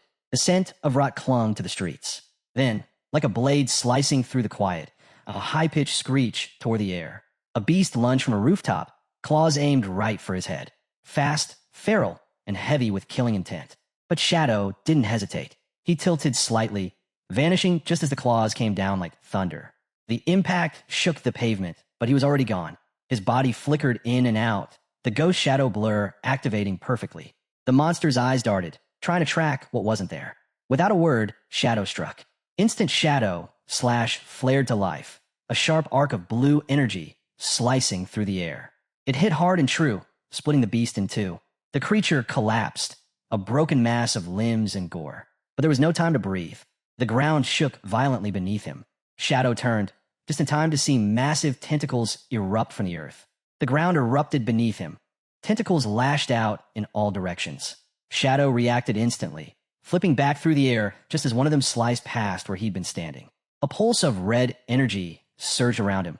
Graceful escape kicked in, launching him clear of the trap in the nick of time. Landing smoothly, he didn't hesitate. Another instant shadow ripped through the air, this one faster and sharper. The writhing limbs were cut down mid-strike, shredded by pure precision. One after another, the mutated beasts were dismantled before they could even react. His breathing stayed steady, his movements calculated. No more safe zones here, he thought, eyes scanning every dark alley and broken wall. Everything here wants you dead, but if I can find a solid hideout, I can flip the odds. His memory kicked in, sharp as ever. Northwest Quadrant. That's where his former guild had once built their base. In his past life, it had been the strongest holdout in the Shanghai ruins. Hidden, defensible, and rich with tactical options. If he could take it back, he wouldn't just survive, he'd take control. Elsewhere in the ruins, a statue towered above the debris, majestic and untouched, even as the world around it crumbled. A group of adventurers arrived, staring up at it in awe. One girl leaned in, whispering, "Is this the land of divine flames?" Doesn't look like it. Her eyes swept the area, doubtful. Another player's face lit up with sudden recognition. "Wait, look over there." She pointed to the distance. A lone skyscraper, battered but still upright, stood like a beacon. "That's Jianghang City," she said, the name heavy with meaning. Gasps rippled through the group as realization sank in. The ruined buildings weren't just random. They were standing in what used to be a real city. "If this is Jianghang City," the girl murmured, eyes darting across the horizon, then shadows already here. Her voice trembled with excitement, but her companion, older and more seasoned, gave her a knowing look. Don't get too excited. If he is, you won't see him. Shadow doesn't show himself unless he wants to. Before they could say more, the ground trembled beneath their feet. A violent rumble. Two monstrous creatures burst from the earth, towering red beasts covered in jagged scales, eyes blazing with hunger. The air shuddered as their screeches tore through the silence. Incoming. Wang Ming's voice cut through the chaos like steel. Get ready. The mage girl acted fast, staff raised as she chanted spell. A barrier formed around the warrior just in time. One of the monsters lunged, its massive jaws slamming into the shield. The shockwave from the impact rocked the group. Damage indicators flashed violently across the HUD. These things hit harder than the silver-ranked bosses near the starter towns. The mage warned, narrowing her eyes. The archer didn't wait. She drew and fired in one fluid motion. Her arrow glowed with energy as it streaked through the air, piercing the monster square in the chest. With a crackling pulse, energy bands wrapped around the beast, locking it mid-leap. It thrashed in place, struggling, but it was stuck. Now the mage shouted, "Hit it with everything you've got." With a flick of her staff, she summoned two enormous fireballs, prophetic fireball, burning with raw magic. Above her head, the mage directed the twin fireballs with a sharp sweep of her staff. They shot forward, crashing into the immobilized beast. Flames erupted on impact, engulfing the monster in a raging inferno. It shrieked once, then crumpled to the ground, its body scorched and motionless. As the smoke cleared, the team stood in silence, their heavy breaths slowly easing into relief. The leader gave a quick nod, then turned to Xiaoyu. Get your scout in the air. Xiaoyu lifted her staff, summoning her owl with a whisper. The creature soared into the sky, circling high above the ruins. Moments later, it returned. Its sharp eyes had seen more than they'd hoped. Monsters everywhere, Xiaoyu reported grimly. There's no safe zone in sight. A chill passed through the group. One player muttered, feels less like a game now, and more like survival. The girl still searching the horizon spun toward Xiaoyu. Can your owl find Shadow? Her voice trembled with urgency. If he's nearby, we'll be safe. Xiaoyu nodded and sent the owl forward once more. But when it came back, her expression tightened. No sign of him. He's not anywhere close. Just as they were trying to regroup, something caught their eye. A glowing trail of dropped loot leading northwest, like breadcrumbs left behind. That's him, one of them said quickly. He didn't pick it up, probably out of inventory space. They exchanged glances. No words were needed. Together, they followed the glowing trail, hoping it would lead them straight to Shadow. But the deeper they went, the more twisted the ruins became, and the more aggressive the monsters. Dark shapes lunged at them from broken buildings. Stay sharp, someone shouted. Don't split up. Then through the chaos they saw it. A lone figure. In the distance, blue slashes lit up the air, cutting through enemies like paper. Shadow. He moved with impossible speed, his blades cleaving cleanly through wave after wave. The monsters disintegrated before they could even touch him. No ultimates, no flashy boosts, just raw damage, reaching up to 30,000 per strike. For weak monsters, this zone was a gold mine, and he was tearing through it like a reaper. Shadow didn't pause. His feet hit a broken crosswalk, and he stopped just long enough to scan the horizon. This is it, he said quietly, a smirk tugging at the corner of his mouth. My old base. It came back to him instantly. Beneath this part of the city lay something massive, an underground fortress. Hidden, forgotten, a base he'd once called home. A sprawling palace built deep below Shanghai's ruins. Thousands of rooms, dozens of war zones, endless winding corridors. The largest hideout the city had ever seen, home of his old guild god. Back then, it had been guarded by waves of mechanical monsters and a boss whose power scaled with the palace's size.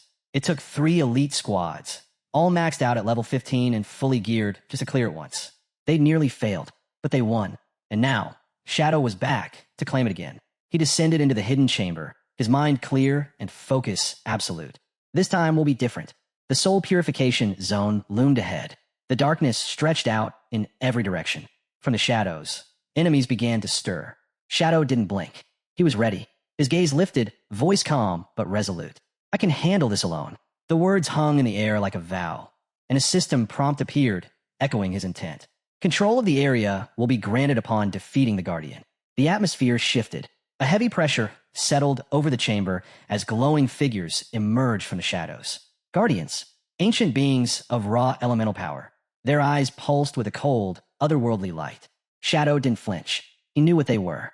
Elemental spirits, each one radiating a different hue. Red, Blue. Yellow. Level 12. Gold rank. Powerful, but not unstoppable. With no hesitation, he activated Darkest Moment. A wave of dark energy surged outward, blanketing the battlefield. The effect was instant. The elemental spirits staggered, disoriented as chaos erupted around them. He struck. Shadow slash rained down from above, an explosive cascade of blades slicing through the air. The stunned guardians had no time to react. Each swing of his weapon lit up the room with blue arcs of energy, cutting down the spirits one by one.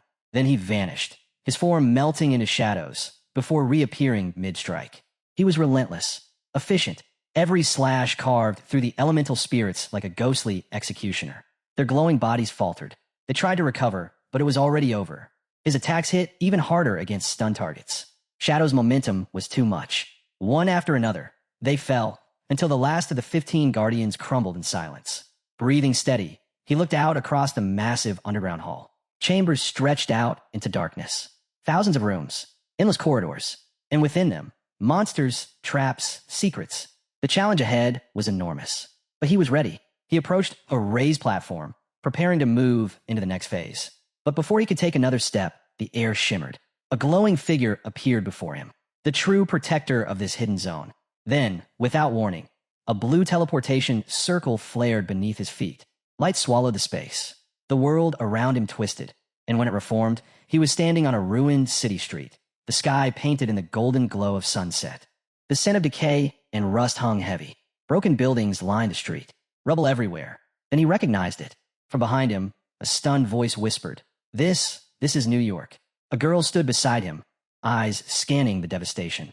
But it's not just ruined, it's twisted like a nightmare version. The Statue of Liberty, it's gone.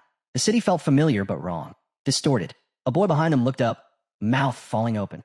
"This is Mountain City," he said, voice filled with awe. "We're standing in the ruins of our home region." Confusion thickened. Their minds raced. Was this teleportation random? Or was there a pattern? They didn't have time to answer.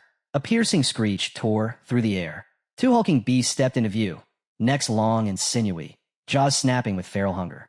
They froze, only for a second. Run! The ground trembled as the creatures charged, the earth itself shaking under their weight. Without thinking, the duo bolted, panic driving their every step. Behind them, a thunderous explosion ripped through the air, shaking the ruins around what remained of the Statue of Liberty. Dust and fire tore through the skyline as the world collapsed behind them, every second a fight to stay alive. Meanwhile, deep within the Shanghai ruins, glowing orbs hovered just above the surface of murky water, casting soft light over the dark terrain. In a nearby crater, Wang Ming crouched low, eyes sweeping the shadows. The area was eerily quiet, too quiet. "No monsters," someone whispered behind him, relief thick in their voice. "Let's take a breather." Wang Ming gave a subtle nod, eyes never leaving the edge of the crater. "We hold here. No moving forward until everyone hits level 10. We're not ready yet." The group huddled close, catching their breath. Around them stretched a silent wasteland, evidence of a battle far beyond their current level. One girl scanned the carnage, her voice soft with realization. "Shadow." He cleared this whole area. They looked around again, the weight of that fact settling in. "We definitely overestimated ourselves," she added. The mage girl gave a slow nod. "If he hadn't wiped those monsters, we'd be done for.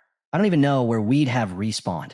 Wang Ming's response came steady and practical. "No rushing. We wait. Level 10 first." Above them, the scouting owl circled slowly. Golden motes drifted from its wings as it glided between ruined towers. The girl glanced up, then back down at the empty streets. "Strange," she murmured. "He vanished, not even a trace." Something glinted in the rubble. Loot, left behind from the slaughtered monsters. Temptation tugged at her. Wang Ming followed her gaze and gave a quiet nod. "I'll contact him. If he still wants the drops, we'll hold off." Far from them, Shadow stood at the center of a vast ruin. Glowing golden energy pulsed around him, crackling across the stone floor. All minor monsters cleared. A system prompt flickered in front of him. Over 40 large halls and hundreds of rooms cleared. More than 400 monsters eliminated. 4 bronze tier bosses, 2 silver tier bosses defeated. Experience gained. Massive. Evolution points, 205. A slow smile spread across Shadow's face. What a day. He stood silently, surveying the aftermath, power humming in his veins. The ruins felt empty, conquered. The mission he'd started was nearing its next milestone. 5 more points, he muttered. Then I unlock the next evolution.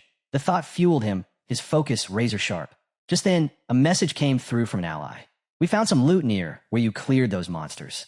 Shadow's thoughts flicked briefly to Wang Ming and the others. They'd reached the outskirts. He replied quickly, I'll reach out later. He wasn't done yet. He had gear to unload, equipment looted during the earlier chaos, and now, with his inventory almost full, it was time to sell. But first, the mission. Send your coordinates. I'll head there soon. Without another word, Shadow turned back to the glowing chamber. The ground beneath him crackled with blue electricity, pulsing with dangerous energy. He narrowed his eyes. A surge of power lit up his body. His form blurred as he launched forward, streaking across the electrified floor, swift, precise, unstoppable. The Guardian's here, he said calmly. Blue lightning surged around him, crackling across the stone floor as energy gathered in the center of the hall. A violent electric vortex spun to life. Then, with a deafening burst, the boss emerged. Purifier fail. Level 15. Elite Guardian. The highest tier Guardian of the ruins. Defeating it meant total control over the domain. The air thickened with raw tension as the entity fully materialized, wrapped in a storm of flickering arcs. Shadow's eyes narrowed. He remembered this one. Yeah, I know you well. Back in his past life, this boss had nearly broken him. 750,000 HP. 3 brutal attack phases. Deadly lightning storms. Even with full legendary gold tier gear, he had struggled. But not today. I don't even need to dodge your single target skills anymore, Shadow muttered, lips curving into a cold grin. With a flick of his wrist, Shadow slash activated. Blades infused with lightning erupted in a whirlwind, spinning around the boss like a storm of razors. They struck from all angles, relentless, unforgiving. Purifier fail tried to react, but it was already too late. The electrified slashes tore through its defenses, leaving glowing wounds across its form. One powerful arc cut straight through its chest, blasting dark energy outward. The blow sent the Guardian flying back as lightning exploded around the room. Cracks spidered through its body. Its form flickered, barely holding together. Then the counterattack began. Bolts of lightning rained from above, each one searing, fast, and lethal. Shadow's eyes locked onto them, tracking every strike. He knew one hit could end everything, but he didn't flinch. 75% evasion rate. That gave him room to breathe, but elite bosses like this one still had high accuracy. A 50% hit chance against him. Didn't matter. His agility stat? 182. Sprint speed? Over 40 meters per second. He weaved through the barrage, body a blur of motion. This wasn't luck, it was calculation, precision, raw speed. No more relying on shields. No more hoping for cooldowns to save him. He read the pattern in the chaos, analyzing, adjusting, executing. Then he struck again. With a burst of energy, Shadow surged forward. His blade lit up as he chained skill after skill, unleashing a combo that landed with devastating force. A critical hit landed clean. 250,000 HP gone in an instant. He grinned, sharp and focused. You won't even get a chance to fight back. But the fight wasn't over. The boss shifted, entering phase 2. Shadow's memories came rushing back. This part was the most dangerous. The purifier would now generate floating electric spheres and constant lightning bursts. Leave the spheres alone, and it would go berserk, amplifying its power beyond control. He remembered what had happened last time. Our entire team got wiped. She refused to continue the raid. Afterward, couldn't handle the pressure. The memory stung. The choice to exclude her in the second run had been necessary, and it worked. But left a scar. Shaking off, he moved. With sharp, fluid motion, he unleashed poison, throwing needles. Thin projectiles coated in a lethal toxin. They flew straight for one of the electric spheres. Each hit landed with a hiss. The ore cracked. The boss flinched, lightning flaring wildly around its body. Shadow didn't pause. He remembered the rule. Each destroyed sphere chips away at the boss's HP. A perfect way to deal damage without risking a direct clash. 1 down, 2 left, Shadow murmured, eyes locked on the second orb. The first one shattered, and the boss's health bar dipped noticeably. Momentum was building, and fast. As he launched toward the next target, the purifier fail shifted again, entering its final phase. With a deafening surge, the boss unleashed wide, circular shockwaves of electricity. They rippled outward in all directions, crawling across the floor like living arcs. Shadow didn't flinch. He watched it unfold with chilling calm. Back then, we needed 4 dedicated healers just to survive this phase, he thought, recalling how his entire guild once had to equip specialized lightning resistance gear just to stand a chance. Not this time. His voice cut through the hum of static. I don't need complicated setups anymore. This is mine. The boss roared, charging its most devastating ability, light pulsing in its core. energy flaring wildly. The moment crackled with power, but Shadow was already moving. Levitate. A golden sphere ignited around him, lifting his body into the air with radiant grace. From above, the chaos below seemed distant, controlled. Time slowed. His eyes scanned the field with razor focus. The boss unleashed its final move, but Shadow was out of reach. Elevated, untouched, the electric shockwave tore through the ground in vain, never touching its target. The purifier roared again, this time with frustration. It had nothing left. Shadow hovered, eyes sharp, calm, unshaken. It's over. The storm faded. Silence followed. Shadow descended slowly, his gaze full of fire, already looking ahead, because the next battle was coming. And he was ready. Qingfeng stood tall, calm, and composed. The air around him buzzed with energy as he activated graceful release. A black light flared, shielding his eyes, now sharp with fresh resolve. Everything else faded away, his focus locked onto the platinum tier boss ahead. Without wasting a second, he unleashed Shadow Slash. His weapon danced through the air, slicing with deadly precision. A barrage of glowing blue blades tore forward. In a blink, the boss's head was gone, severed cleanly. The massive creature collapsed, its body thudding to the ground, lifeless. Qingfeng landed softly. A system notification popped up. You have killed the Soul Cleanser, Platinum Tier boss. More messages followed. He'd hit level 11. All 4 main attributes increased by 4 points, plus 10 free attribute points, 20 evolution points, and a staggering 1,520 days of tradable lifespan. A quiet satisfaction settled over him. It was the world's first Platinum Tier boss kill. 10 reputation points earned. All around him, glowing lifespan orbs littered the ground, a silent testament to his victory. But the real prize was even greater. He had claimed control over the sanctified grounds, a hideout with massive implications. This wasn't just a game safe zone. It was a powerful asset that could be brought into reality. When the game merged with the real world, traditional weapons had started failing. Nuclear bombs became junk. Planes and tanks? Soon to be relics. The future wasn't about bullets anymore. It was about what players could extract from a game. Qingfeng's thoughts turned serious. A hideout, once brought into the real world, would generate a magical defense barrier. Total safety. And the sanctified grounds? It was more than just a base. It was a future stronghold. A lifeline. He turned to leave, memories surfacing. In my last life, my guild used the same place as their HQ. Back then, it was filled with good times, but also betrayal and endless backstabbing. His gaze hardened. Not this time. I'm doing this alone. No more leaning on anyone. Then, the sharp sound of rain echoed outside. Suddenly, a violent screech cut through the storm. On the battlefield, Xiaoyu's friend was under attack. She dodged desperately as a monster's massive axe came crashing down. Get out of the way, she screamed, her movements frantic. Too slow. The axe hit. One brutal swing and she was down. Back in town, Xiaoyu got the system alert. Her friend was dead. 14 years of non-tradable lifespan gone. 2 days of tradable lifespan lost. The news hit like a punch. Her chest tightened. Her friend's voice burst through the earpiece, angry and bitter. What the hell was that? Why didn't you dodge? Xiaoyu's hands trembled. Her voice snapped back. Who are you yelling at? You're the tank, not me. It was your job to hold him off. How was I supposed to dodge its skills when you couldn't even hold the boss's attention properly? Xiaoyu snapped. Their voices clashed, the argument escalating fast. Frustrated, her teammates stormed off, abandoning the party in a fury. Panic set in. With him gone, Xiaoyu stood exposed, vulnerable to the boss's next attack. The result was swift. Another death, another chunk of lifespan lost. Meanwhile, in the ruins of Shanghai, a new message echoed across the land. System announcement. Player Shadow from Shanghai City has achieved the world's first Platinum Tier boss kill. 10 reputation points earned. The news hit like a lightning bolt. Players across the region lit up with chatter. No way. He soloed a Platinum boss. Someone gasped. I haven't even seen a gold tier yet, murmured another. The name Shadow spread like wildfire, becoming a whispered legend. Speculation exploded. Who was this mysterious player? How'd he pull it off? Watching it all unfold, Xiaoyu felt a growing unease. Why are so many players still struggling with silver tier bosses? She wondered. Platinum bosses were supposed to be unbeatable, yet Shadow had done alone. Back at Shadow's base, Qingfeng was already busy collecting the glowing lifespan orbs left behind. With his fresh level up to 11, it was time to distribute his attribute points. He didn't hesitate. Agility was his priority. His fingers flew across the system interface, locking in his stats. Every point added sharpened his edge. Combined with his infinite invisibility, a thought struck him. With this setup, I could take down bosses without even getting touched. The idea thrilled him.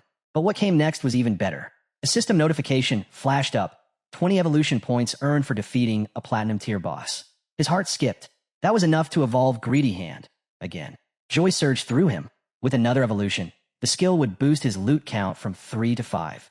Even better, he'd gain 100 more storage slots. No hesitation. He spent 210 evolution points, leaving just 15 behind. System notification. Greedy Hand has evolved from epic to legendary. The upgrade was massive.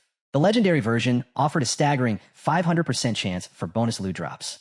And every extra drop, it now had a guaranteed upgrade by 1 tier. It didn't stop there. A new passive kicked in, 100 slots of greedy space. More room for more loot, all the time. Grinning, Qin Feng activated his new legendary skill. 5 extra drops materialized, just as expected. Among them, the system awarded him another 100 evolution points, bringing his remaining total to 115. He scanned the loot window. 2 pieces of assassin gear and an assassin skill book gleamed back at him. Perfect, but his current level wasn't high enough to equip them yet. No problem. He sent them straight to storage in the Sanctified Grounds warehouse, saved for later. Then he summoned a devout. Qin Feng summoned a believer, instructing them to gather and neatly stack all the loot from the palace. The follower moved quickly, collecting every valuable item scattered around. As the believer worked, Qin Feng turned his attention to the 115 evolution points he still had to spend. He wasn't going to let a single one go to waste. First up, Shadow Stealth. He evolved it 3 times, pushing it to epic. The upgrade was immediate. Stealth duration jumped from 36 to 60 seconds. Even better, attacks coming out of stealth now dealt 300% to 500% more damage. Cooldown dropped too, from 22 seconds to just 15. Next was Backstab Enhancement. Using 34 evolution points, he upgraded it twice, reaching epic. The damage boost from back attacks soared from 50% to 75%. Devastating. Then came Darkest Moment. With just 6 points, he advanced it all the way through Platinum, Emerald, and Diamond to Epic. Now, it unleashed a blast of dark light that blinded enemies within a 50-meter radius.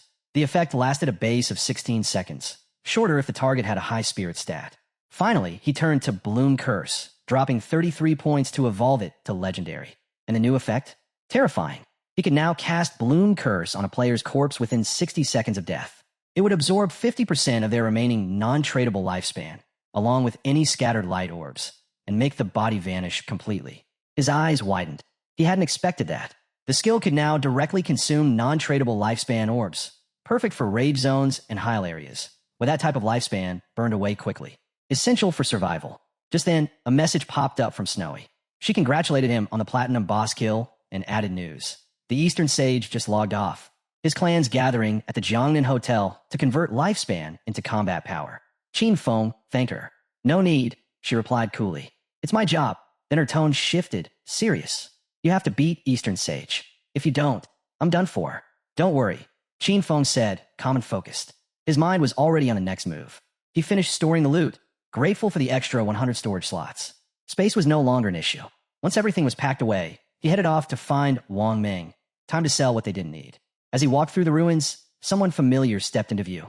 Shadow had returned. Excitement rippled through the group. Little Black and the others lit up with joy. Xiaoyu was the first to run toward him, her steps quick with anticipation. But just before she reached him, Qin Feng raised his hand, firm but calm. His voice turned businesslike. Same as always. I set the price. If you don't like it, feel free to walk. He scanned the loot, calculating quickly. Over 30 pieces here are just basic bronze and common junk, he muttered. So, I'll give you a discount. 950 days of lifespan for the lot. Xiaoyu didn't hesitate. She smiled, nodding. That sounds fair to us. Deal, Xiaoyu nodded. They had already calculated their earlier loot, worth around 1,000 days of lifespan. To make things easier, she offered, let's just call it 2,000 days for everything. Qin Feng raised an eyebrow, eyes narrowing slightly. Hold on, he said, voice steady but pointed. This haul includes silver, gold, and even platinum tier items. The real value is closer to 18,000 days of tradable lifespan. Xiaoyu froze. Her fingers flew across the system interface as she reviewed the list. Her eyes widened. Platinum gear, she whispered, stunned. I only have 1 gold tier item myself. Who would even think of selling this stuff? Her voice trembled with excitement. This changes everything for Jianghai City. This will speed up everything. Qin Feng simply shrugged. Just helping each other out, he said casually, brushing off the praise. But Little Black wasn't so quick to accept it. She narrowed her eyes, suspicious. How do you even have that much inventory space? She asked, voice edged with curiosity. Wait, are you Doraemon? Qin Feng chuckled softly. A subtle smirk crossed his face. I'm not Doraemon, he replied calm, a little amused. Your inventories are probably full already. There's a portal under the statue in the city ruins. Teleports back to the starting town. First use costs 500 lifespan days. After that, it's free. He turned to leave, then added over his shoulder. Think about it. Xiaoyu watched him walk away, smiling knowingly. Told you, she said, her voice playful. Shadow has to be a reborn player. No one else would know about that portal. Wang Ming, a bit lost in the moment, scratched his head. Captain, maybe don't spook him like that. You're going to scare the guy, he said, trying to ease the mood. Xiaoyu blushed faintly. What do you think would happen if I tried flirting with Shadow? She asked with a mischievous grin. But Qin Feng was already focused on the next move. The system chimed in with a familiar prompt. Would you like to consume tradable lifespan to extract a skill into the real world? He didn't hesitate. Yes. The system confirmed 27,000 days of lifespan consumed. Level synchronization and class advancement synchronization complete. A surge of adrenaline coursed through him. The divide between game and reality had vanished. This was power in its purest form. He dove in. First, 1,946 days to bring Shadow Mel to level 10, unleashing its full strength. Then, 900 days to push Backstab Enhancement to Epic. Another 1,000 into Greedy Hand, maximizing loot drops. 3,200 more for Shadow Flash Slash. 5,366 into Ghost Blur, enhancing his evasiveness and speed. A massive 16,999 for Curse of Blooming, adding raw devastation. And 11,313 into Blacklight Shield, fortifying his defense. When it was over, he had 7,480 tradable lifespan days left. But he wasn't done. Next, equipment. 3,600 days went into the Boots of Concealment, Gold Tier. Then 3,394 days on the Pendant of the Devout. More than just flashy, the pendant reduced cooldowns and even summoned a Silver Tier follower. A nearly invincible force in the real world. That's the real game changer, Qin Feng thought, his mind already spinning with plans. After all his extractions, he was left with just 486 days of tradable lifespan. But in exchange, his real-world strength was now nearly on par with his in-game power. He could feel it coursing through him, raw energy and control. This is what it's all about, he thought, then melted into the shadows. Moments later, Qin Feng opened his eyes in the real world. Familiar surroundings greeted him, grounding him with renewed purpose. But a thought flickered. Kyan probably knows where I live now. A hint of unease crept in. For now, it was smarter to disappear, lay low until things cooled down. He knew extracting the Sanctuary of Soul Purification would cost over 1,300 years of lifespan. Too steep right now. First, he needed a temporary base, just until he gathered more resources. His eyes sharpened. He activated Greedy Hand. One by one, every item in the room vanished, sucked into the void. Weapons, gear, random items, all gone. Stored away like magic in his personal inventory. A cheat code come to life. He grinned. This is beyond broken. Like unlocking God-tier inventory in my favorite RPG. In a flash, he leapt to the window, phone in hand, scanning the map. Dongfan's clan was about 15 kilometers away, at the Jiangnan Hotel. Piece of cake, he muttered. 10 minutes. That's all I need. Then he was gone. Cloaked in invisibility, he moved like a sci-fi assassin.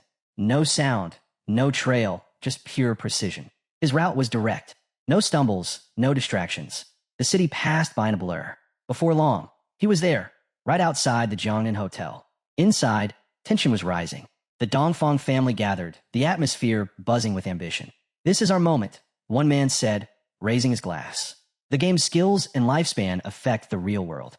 Thanks to Siener's foresight, our clan is about to rise to the top. Siener sat back, eyes gleaming with pride. Everything's going perfectly, he said, a little too smug. The family's elder nodded with approval. I'm proud. We've bought up a ton of exchangeable lifespan, all to push our top members to level 10. The goal? Control, both in the game and out.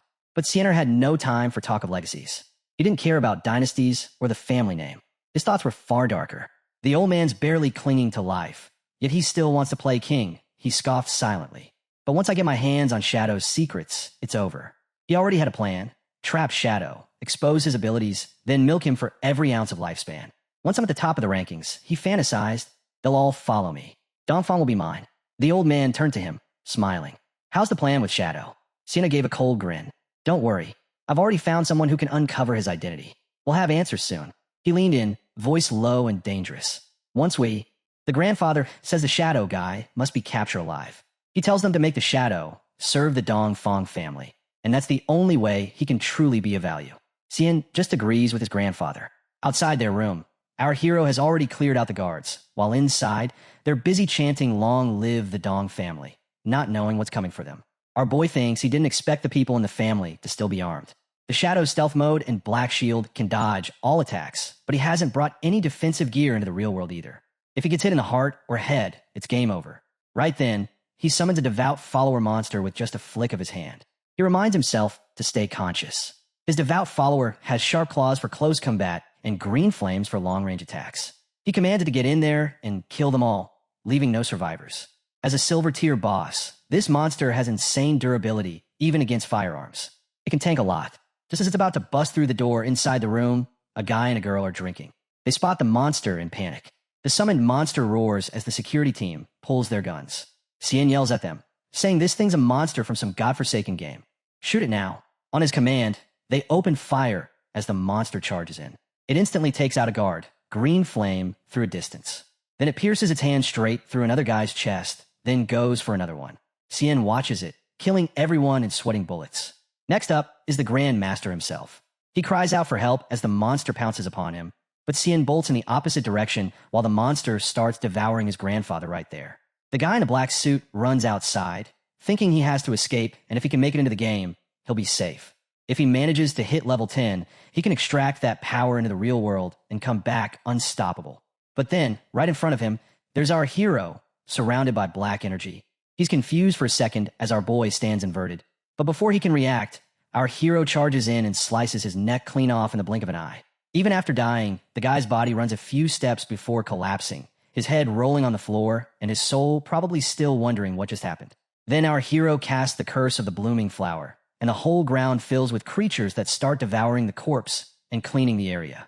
He stands on the floor, wrapped in thick red energy, while an interface appears, showing he just absorbed 27,000 days of tradable lifespan and 482 years of non-tradable lifespan.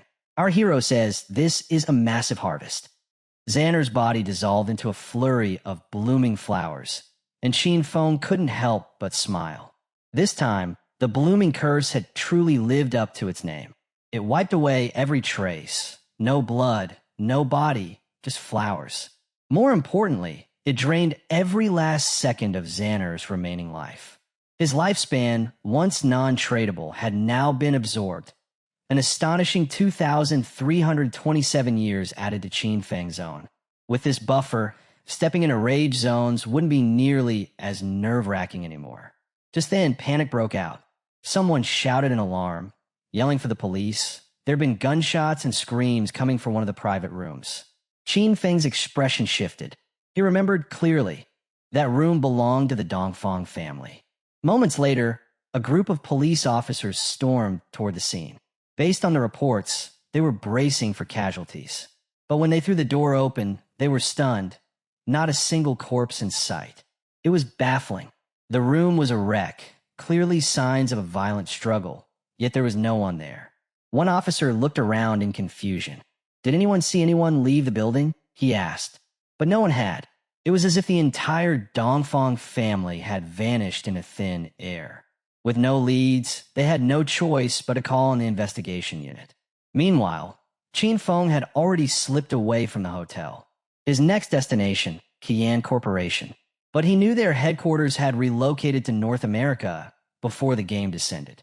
Only the CEO's daughter, Qian Shishir, remained trapped in Demon City. He needed to eliminate her before she escaped the country. The distance from Jianghai City to Demon City was nearly 300 kilometers. On foot, it would take hours, and that was time he couldn't afford to waste. Deciding he needed rest, Qin Feng began preparing to log out. His plan was to return to the game once recharged. Back in that forsaken game world, Qin Feng appeared in the ruins, quickly spotting a few silver and gold tier bosses still lingering nearby. Time to farm. Just then, Captain contacted him, voice buzzing with excitement. "We got huge news," she said. Xiao Hei found a tomb entrance, but there's a gold tier vengeful spirit guarding it. We couldn't take it down. Surprised, Qin Feng asked how they even stumbled upon a tomb. Captain explained they were heading back to the starting city when they took a small detour to avoid some weak monsters. Somewhere along the way, they realized Xiao He was missing. After some searching, they found him at the bottom of a pit. He'd accidentally fallen into a special tomb zone, one where Team Chad's tech didn't work. They jumped in after him, only to be chased by a level 12 gold boss. Fortunately, they managed to outrun it and escape back to Shelltown. If you want in, Captain offered, I've got the coordinates. Qin Feng chuckled. Talk about luck, finding a tomb just by stepping in the wrong spot. It didn't get more random than that. Still, it was the kind of luck he could use. Tombs like faith temples and cursed ruins were chaotic, unpredictable, and extremely rare. Qin Feng asked Captain to send the coordinates, and she did right away. Turns out the tomb was hidden near the ruins of Shelltown. He thanked her and added, if I find anything I don't need, I'll sell it to you guys, no problem. He couldn't help but admire how sharp Captain and you were. As he reached the location, his attention landed on a massive well. He paused. Was this really the entrance? It looked too obvious. Hard to believe someone could just stumble in by accident. Then again, Xiao He had done exactly that. No second guessing. Qin Feng jumped straight in. The system immediately greeted him. You've entered the tomb of resentment. Long-range communication is now disabled. He landed at the bottom and started walking down a shadowy corridor. That's when it emerged. A towering monster, the Wailing Spirit, a level 12 gold rank boss.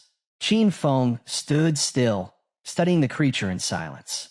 He'd never come across this boss in his past life, but just by looking at it, he could tell it hit hard, covered a wide area, and dealt heavy physical damage. Now he understood why Inu and the others had run. The gear and skill books he'd sold them didn't do much to boost defense. If someone like Wang Meng, a Holy Shield warrior with about 5,000 HP, took a direct hit, he'd probably lose over half his health in one shot. Qin Feng narrowed his eyes. One clean strike from that axe would be fatal. He activated Bless and followed it with instant Shadow Slash, darting in and slicing off the monster's arms in one clean combo. The boss had sky-high defense, and instant Shadow Slash only dealt 80% of its usual damage, but that wasn't the goal. He was setting it up for the real finisher. Blessed Release, Throat Slit. The monster's severed arm twitched and shot toward him. He reacted fast. Boom. An explosion rocked the corridor. Qin Feng barely managed to leap back in time. His heart pounded. A corpse explosion. He'd gotten sloppy. If Ghost Blur hadn't triggered when it did, he'd be dead already. The boss's remains crumbled, then transformed into pure lifespan energy. Qin Feng recalled something similar from his past life. His team had once killed an unknown boss, and someone had rushed in too eagerly to loot it. The corpse exploded, taking him out instantly.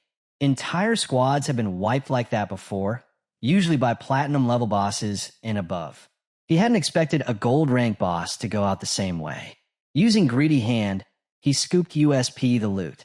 A flood of system notifications hit him. You have slain the resentful ghost, gold tier boss. Rewards, plus 10 days of tradable lifespan, plus 20 evolution points. Bonus from Greedy Hand, plus 63 days tradable lifespan. Platinum tier resentful leather armor obtained. Platinum tier skill book acquired. Knight ring blades. He raised an eyebrow. Gear and a skill he could actually use? The system described it in detail.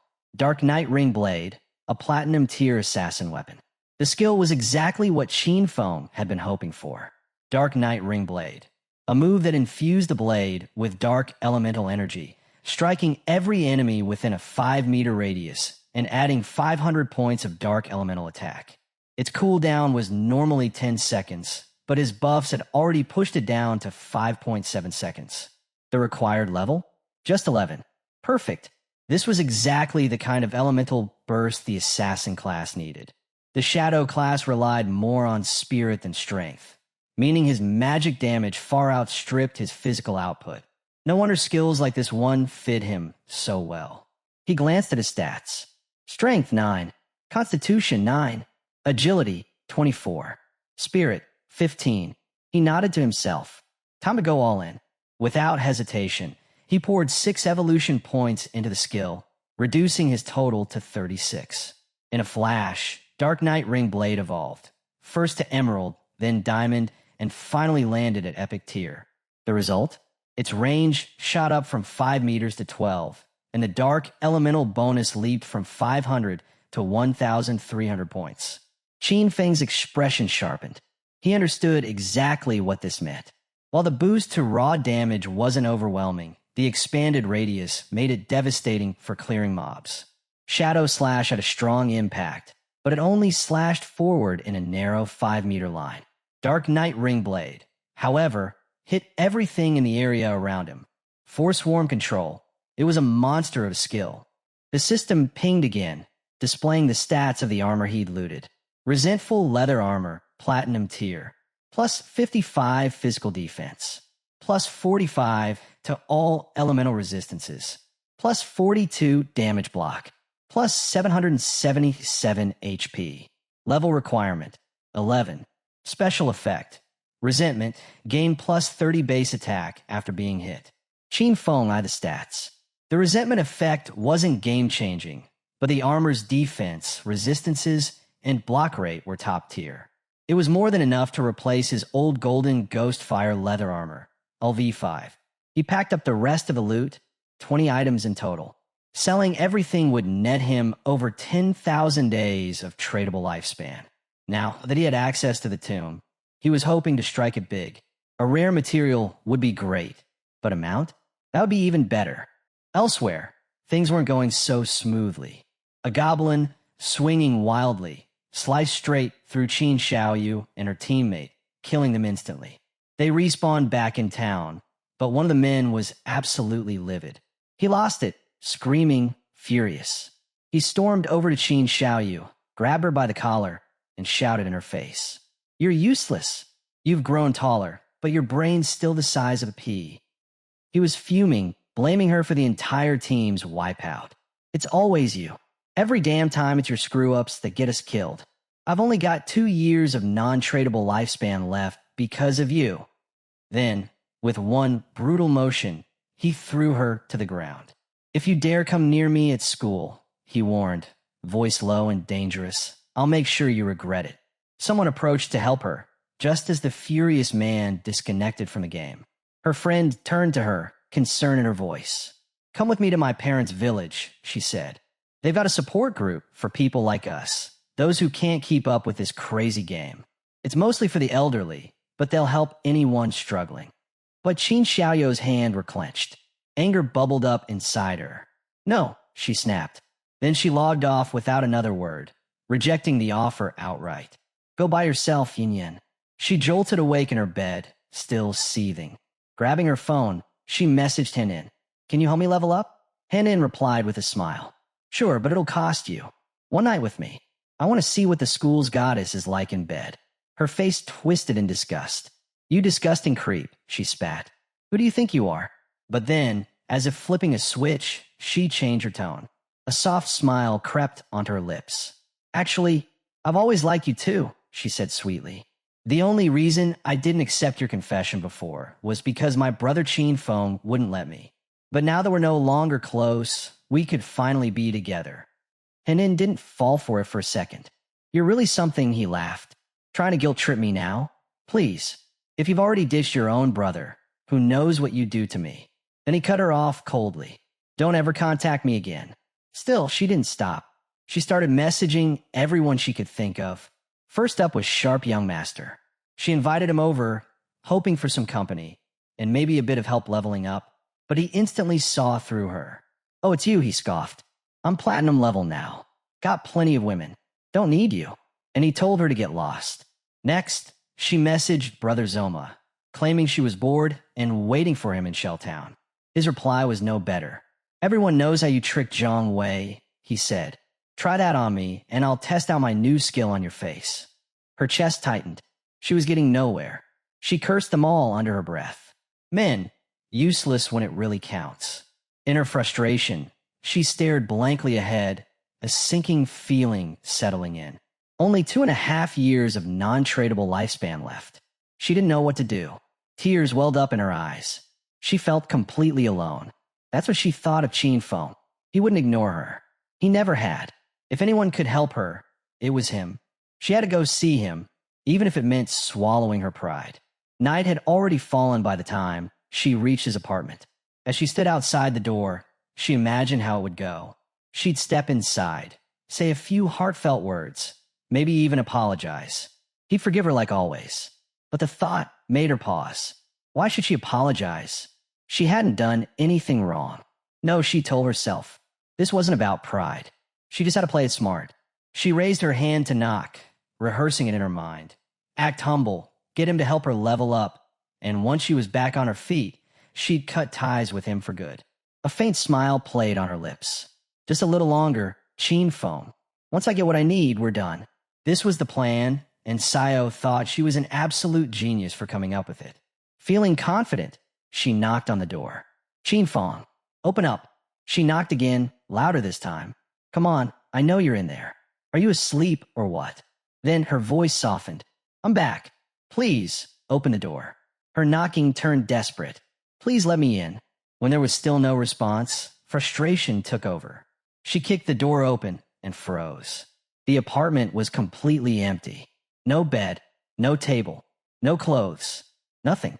She stepped inside in disbelief. Where is he? Pulling out her phone, she tried calling Chin Feng. No answer. He was gone. Meanwhile, deep inside the grudge tomb, Chin Feng was tearing through monsters without mercy. One after another, they fell before him. He soon reached what looked like the final chamber. Along the way, he'd taken down over 200 minor monsters, plus several bronze and silver tier bosses. Now, he was nearly level 12. In front of him stood a single, ancient coffin. He summoned a devout follower to aid him and prepared to open it, hoping that the final boss would be platinum tier. But the moment he pushed the lid, something went wrong. Dark energy surged from the coffin, flooding the room. It poured into his follower's eyes and mouth. And just like that, the system declared, your devout follower has been annihilated. Chin Feng's eyes narrowed. Death miasma, a gold tier boss. He cursed under his breath. This was one of the worst ones. It had no physical body, making it completely immune to physical attacks. He remembered this thing from his past life. Someone had released it near a base, and the chaos it caused was horrific. Civilians had died in droves, and anyone possessed by it had almost no chance of survival, unless they had a teammate who could dispel it or access to rare invincibility type skills. No hesitation, Chin Feng activated Dark Knight Ringblade. Shadows whipped around his body, swirling fast. And then, he saw it. The true form of the boss, hidden deep inside the miasma. Without wasting a second, he struck with his dagger. The system window flashed. You have slain the gold tier boss, Death Miasma. Chin Feng let out a breath. This boss was listed as gold tier, but its strength was clearly above platinum. The fact that it dropped only gold grade loot was disappointing, but at least the magic type damage of his new skill had worked. The boss's form dissolved into a glowing lifespan orb. He used greedy hand to claim the loot. He sighed. After all the effort it had taken to clear this tomb, he really hoped something valuable would drop. Then he saw it. Rare item obtained. Mount Bell. Chin Feng's eyes widened. It was real. He'd actually got a mount drop. So the rumors about Lin Lu's koi-like luck weren't exaggerated after all. This wasn't luck, it was destiny. According to the system, the Mount Bell, Ghost Nightwolf could summon a level 11 Ghost Mount. Not only could it assist in battle, but it could also be ridden, perfect for fast travel. The only requirement was to be at least level 11, and Chin Feng knew exactly what this was. The Ghost Nightwolf, one of the fastest and most effective early game mounts anyone could get. The Ghost Nightwolf was no ordinary mount. At level 11 in gold grade, its stats were impressive. Strength, 148. Constitution, 155. Spirit, 135. Agility, 191. It wasn't just fast, it was powerful. Better yet, it leveled alongside its owner, getting stronger over time. But there was a catch. If its Mount Bell was ever traded, the wolf's progress would reset back to 0. Its abilities, though, were what really made it shine. Dash boosted mounted movement speed by a whopping 245%. Nightwalk. At night, it stayed in permanent level 1 stealth. Attacking broke the effect, but dealt plus 120 reveal damage, with a 60-second cooldown before re-entering stealth. Pounce. A triple strike leap on a single target, each hit adding plus 267 physical damage, with a 12-second cooldown. Wolf Howl buffed all allied units with plus 35 attack, plus 35 physical defense, and plus 35 elemental resistance for 180 seconds. Cooldown, 600 seconds. Qin Feng realized this wasn't just a mount. It was a combat companion. And with stealth on top of that, it was a massive win. Night had fallen as he rode the ghost Night Wolf out of the tomb ruins. His next goal was clear. Hit level 15, gather enough lifespan, and extract the mount for real-world use. Then, he'd log out and head straight to Magic City to eliminate Qian Shishir, wiping out any chance of future threats. As he rode through the quiet night, he passed by the towering Jianghai Coliseum, a massive structure with 2 underground floors, forming a tangled, monster-infested labyrinth. Perfect for grinding levels. With light jumps, the ghost Night Wolf scaled the outer wall of the Coliseum. Powerful monsters stared up at them from within. Then, without warning, the wolf leapt high into the air. Qin Feng and his beast dropped from the sky, descending directly into the monster horde. His eyes flashed with focus. Shadow instant slash. And just like that, he began massacring everything in sight. Meanwhile, elsewhere in the ruins, Anyu swung her sword, cutting down a nearby monster. The creature's body dissolved, transforming into lifespan energy. She breathed a sigh of relief. Her teammate, Man Naliang, son of a department head from Jianghai City, began clapping. "That's what I'm talking about, Captain," he said. "Your damage is next level." He praised the raw power of the hidden class, Dragon Swordsman, and made it clear he had his eyes set on her. Anyu shook her head. "That was just a level 8 gold boss, and it still took us more than 10 minutes to kill. I really don't get how Shadow soloed a platinum boss." Ma Naliang brushed it off. "Please, Shadow's just a stealthy assassin. He probably just ran circles and whittled the boss down over time. That kind of fighting style won't ever lead to greatness." Still, he felt smug. Anyu didn't have any major background, and with his political family ties, winning her over would be simple. At least, that's what he believed. Anyu tilted her head. If slowly chipping away at a boss is so mediocre, wouldn't that make you an archer, even more suited for it? Ma Naliang stumbled back, falling flat on his rear. I'm not like that," he stammered, scrambling to defend himself. "I'm an upright person. I wouldn't stoop to that." Trying to regain composure, he added, "Besides, I heard Shadow's a real piece of work in the real world. Guy's got a nasty reputation, cold-blooded. Ruthless." Ma Naliang crossed his arms smugly and said he had a plan. He knew a hunter from the Metropolitan Police, someone with level 3 anti-stealth skills. If they worked together, they could expose Shadow's real identity in the real world and then force him under control. "Someone like him can't be trusted unless he's under us," Ma Naliang said coldly. "Otherwise, we'll just keep seeing more disasters like what happened with Song Fei and Zhang Li. I'm tired of cleaning up his messes." But Anyu and Wang Ming glanced at each other and burst into laughter.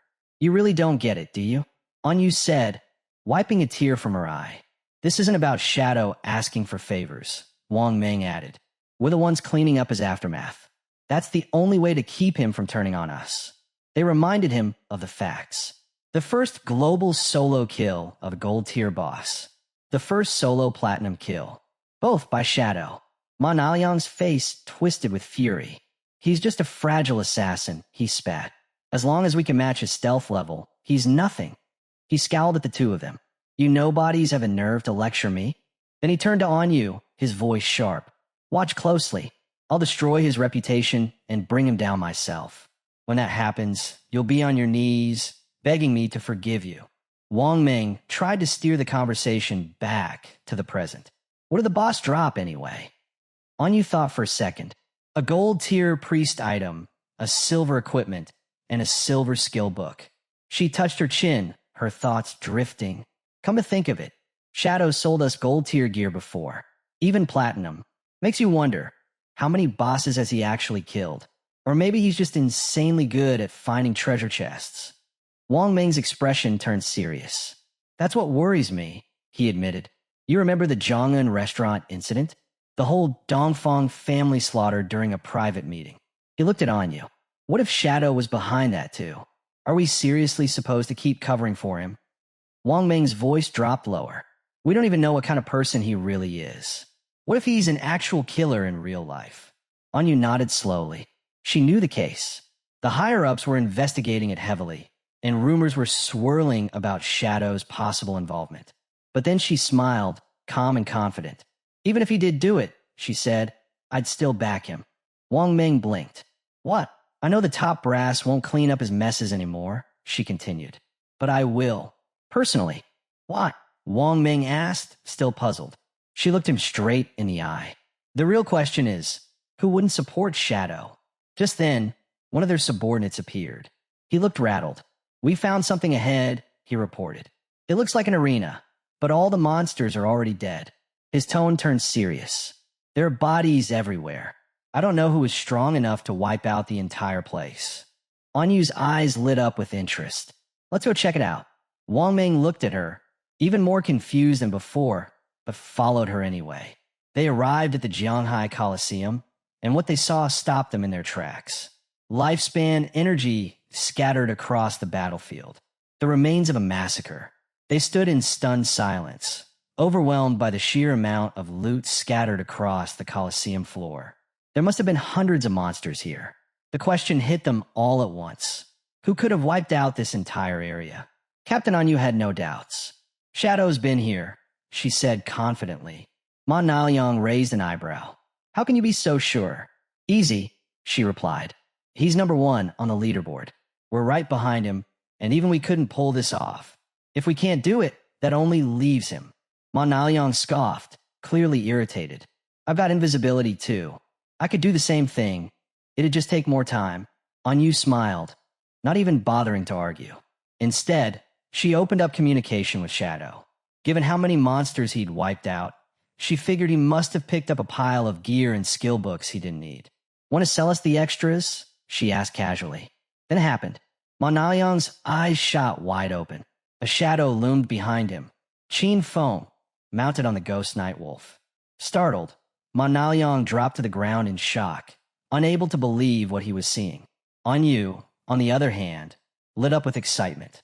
Where did you get that mount? Qin Feng answered calmly.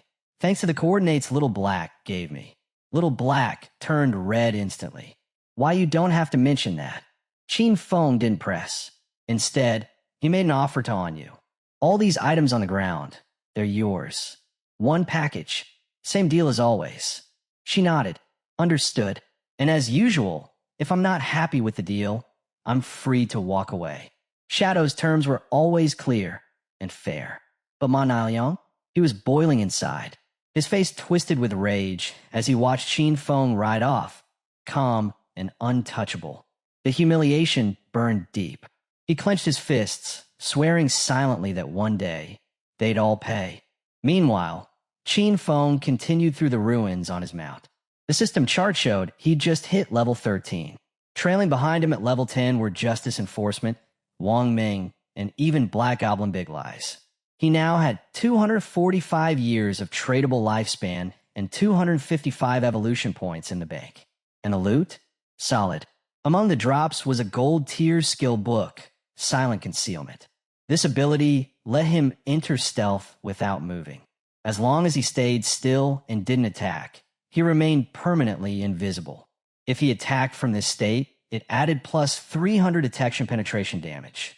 The cooldown was 120 seconds, and the skill required level 13 to use. Qin Feng's eyes narrowed. This wasn't just a stealth enhancer. This was game-changing. If used correctly and combined with invincibility states from the game, he could vanish entirely, even in the real world. No more hesitating. He spent 11 evolution points to upgrade it. From gold, platinum, emerald, diamond, epic. The effect was immediate. Stealth attack bonus increased from plus 300 to plus 800. Cooldown dropped from 120 to 60 seconds. But he wasn't done. Next up, Venomous Dart. He poured 34 evolution points into it, and it began to evolve from Emerald to Venomous Dart evolved to Epic, and the upgrades were undeniable. Its range expanded to 20 meters, its hit damage rose to 400, and it now inflicted a Venom status that dealt 100% damage per second for 5 seconds. The effect didn't stack, but it didn't need to. Next came the heavy investment. 200 evolution points to take graceful release from legendary to mythic. The result? Plus 300% bonus to weakness attacks. Weakness multiplier doubled. Remained at level 5. Throat slash effect. Dealt 200% damage per second for 3 seconds. Cooldown reduced to 15 seconds. And with his buffs, it was down to just 9.7 seconds. Chinfeng grinned. This was the power of mythic tier skills. Every strike, unless against special monsters, was now a direct weak point hit. He then took out a necklace and studied it carefully. The Deceiver's Pendant, a platinum-grade assassin accessory, granted. Plus 45 physical attack, plus 20 strength, plus 20 constitution. Required level 13. Its special effect? It boosted stealth level by 1. Combining all his gear and skill bonuses, Chinfeng had now reached stealth level 4, practically undetectable at this stage of the game. And then there was the Shadow Veil, a gold tier assassin item, plus 5 constitution, plus 5 spirit, plus 32% evasion rate. With everything stacked, his total evasion now sat at a staggering 83%. That's what happened. A small explosion echoed nearby. Chinfeng paused. Something was coming. From the rubble, a towering figure emerged. A giant boss, its arms made of chains, hands replaced by razor-sharp blades. He narrowed his eyes. The Steel Saintess. Chinfeng couldn't believe it. Who the hell unleashed her? He remembered her from his past life. She'd once appeared right here in the ruins of Jianghai City. Over 1,000 players had tried to take her down. The result? Over 4,000 deaths. She wasn't just a random boss. She was the guardian of Church Sanctuary, the second largest refuge in the ruins of Jianghai. Originally, Chinfeng had planned to deal with Qian Shishir first before challenging her. But now that she was here, he wasn't going to let the opportunity slip. He jumped, and his ghost Night Wolf leapt onto the nearest building. From above, he watched as chaos erupted below. The boss spun her bladed arms, tearing through players like paper. One fell, then another. Panic set in. Before anyone could organize, she lunged forward again, butchering them mercilessly. Chinfeng frowned. They're overestimating themselves, he muttered. One player, mounted on a tiger, charged in to fight her. Chinfeng's eyes narrowed. Dong Wuing, also known as Chun Wuming, a player with a hidden class, Paladin, a face from the past. Chinfeng had fought him for 9 years in his previous life, yet neither had ever claimed a decisive victory. Chun Wuming was cunning and slippery, always escaping with some underhanded trick when defeat was near. He also remembered something else. In that past life, it was Chun Wuming's guild, Knight's Sanctuary, that finally brought down the Steel Saintess. They say West-West God, East Sanctuary, because the two guilds control the western and eastern zones of the Jianghai City ruins. The Guild Knight's Sanctuary, founded by Chun Wuming, had a brutal recruitment system. Every new member had to sign an ironclad contract. While it offered protection, it came at a steep cost, up to 50% of their lifespan taxed directly. Most of these recruits ended up as virtual slaves, forced to grind and serve the elite members at the top. Chinfeng's eyes lit up. This was exactly the kind of setup he could use to his advantage. This time, he muttered, Chun Wuming isn't escaping. The Steel Saintess boss started whirling her massive chain-blade arms, locked in a frenzy. While her focus was elsewhere, Chinfeng cloaked himself in invisibility and closed in. His eyes gleamed with deadly intent. In one fluid motion, he unleashed Dark Knight Ringblade, and in an instant, the nearby players dropped dead. Now cloaked in a glowing red aura, Qin Feng spun through the battlefield, cutting down players like blades of grass. Chen Wuming watched in horror. When he realized who it was, he shouted, "Shadow, why are you attacking us? We've never even had a conflict." Qin Feng appeared right behind him. His tone was cold, his eyes ruthless. "Because I don't eat beef." Chen Wuming's eyes went wide with disbelief. He didn't even have time to react. Instant shadow slash. It was over. Qin Feng extended a hand and activated Blooming Curse. Not long after, all the players were respawning back in their hometown, stunned and angry. Chen Wuming was furious. What the hell does not eating beef have to do with anything? One of his subordinates was pale with panic. His lifespan had dropped to 0. Chen Wuming gritted his teeth. This had to be another one of Shadow's hidden skills. "We regroup," he ordered. "Level up, recover lifespan." Then we hit back. In that same group was Xiaoyu, her eyes filled with tears. Why is Shadow attacking me directly?" she whispered. Her lifespan was nearly gone. Back at the battlefield, the system flashed a message for Qin Feng. "Blooming Curse has absorbed. +4 days tradable lifespan and +1 year non-tradable lifespan from Xiaoyu." Qin Feng smirked. So, she joined Knight's Sanctuary too, clearly out of desperation. No surprise there. Becoming a black-labeled slave in Chen Wuming's guild? To him, it was exactly what she deserved. At that moment, the Steel Saintess turned on him. A smoke screen burst out as she launched an attack, but once it cleared, Qin Feng stood untouched, thanks to Ghostly Blur. He knew her patterns well. In Phase 1, she relied mostly on spinning chainsword attacks, either direct strikes or wide-range AoEs. As her arms tensed and began spinning again, Qin Feng made his move. He leapt high into the air, then dove toward her, activating a deadly combo. Blessed Release. Plague Blade. The first hit triggered Throat Slash, causing a critical burst of bleeding damage over time. 3 seconds later, Plague Blade exploded, unleashing a wave of toxin damage. Qin Feng landed cleanly and watched the numbers stack up. Thousands of points in damage. And the fight was just beginning. A clean slash to the throat. In an instant, the Steel Saintess's HP dropped to below half. Her eyes glowed with rage. But Qin Feng remained perfectly calm.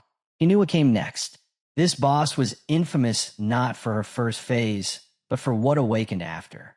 Phase 2. Once her HP fell below 50%, the demon sealed inside her awakened, and that changed everything. From that moment on, all damage taken would be reflected back to the attacker, split evenly. On top of that, a strange legend surrounded her second form. They said a portal existed inside the demon's stomach, and anyone swallowed by her would be teleported to some unknown place, rumored to be the bottom of a volcano. But in Qin Feng's past life, no one ever confirmed that story.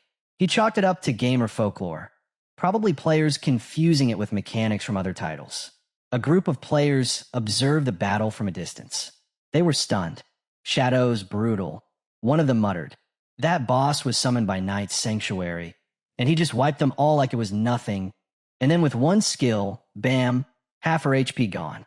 Straight into Phase 2. Up on the cliffs, Qin Feng, now cloaked in invisibility, watched them silently. His gaze sharpened.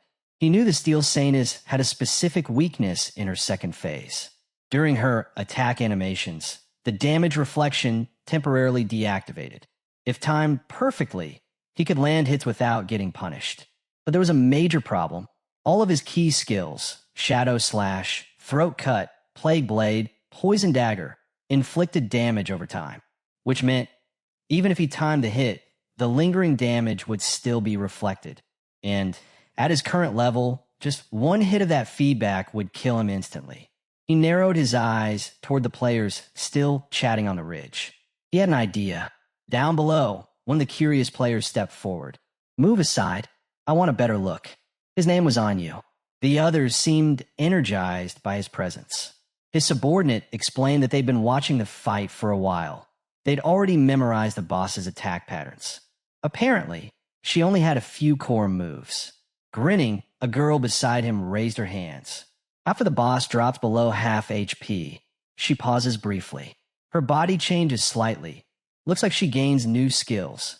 And just when she entered that second phase, she added, shadow vanished. Anyu clenched his jaw. No way. He was fighting her solo.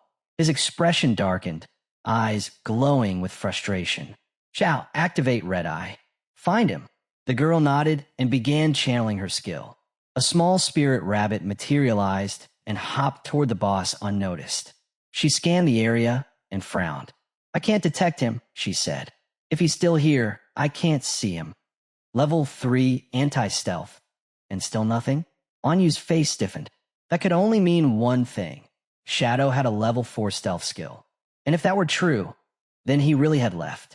Still, he wasn't taking chances. Keep watching, he ordered Xiao. If he comes back, I want to know immediately. She nodded firmly. Anyu leapt down from the building, landing with a heavy thud. His blades drawn, confidence brimming. A smile crept onto his face. The other players stared, whispering to each other in disbelief. He's crazy, one of them muttered, going after a platinum-tier boss solo. But none of them had expected it, but someone recognized him. He'd seen that guy back in the starter town, effortlessly taking down a gold-tier boss without even getting scratched. It all made sense now. His class? Soul Warrior. A rare one with a crazy ability. 100% dodge chance while rolling. And that wasn't all. He was none other than the legendary player known as Safety First. Word was, he used to be a top-ranked global streamer in Souls-like games, famous for lightning-fast reflexes. The boss locked eyes on him. Her blade-like arms slashed forward, but Anquin didn't flinch. He slid low, skimming across the ground, slipping past the blow with razor-thin timing. She wasn't done yet. Energy arms burst from her body, aiming to crush him, but again, he rolled away just in time. She lunged again. Another roll. Another perfect dodge.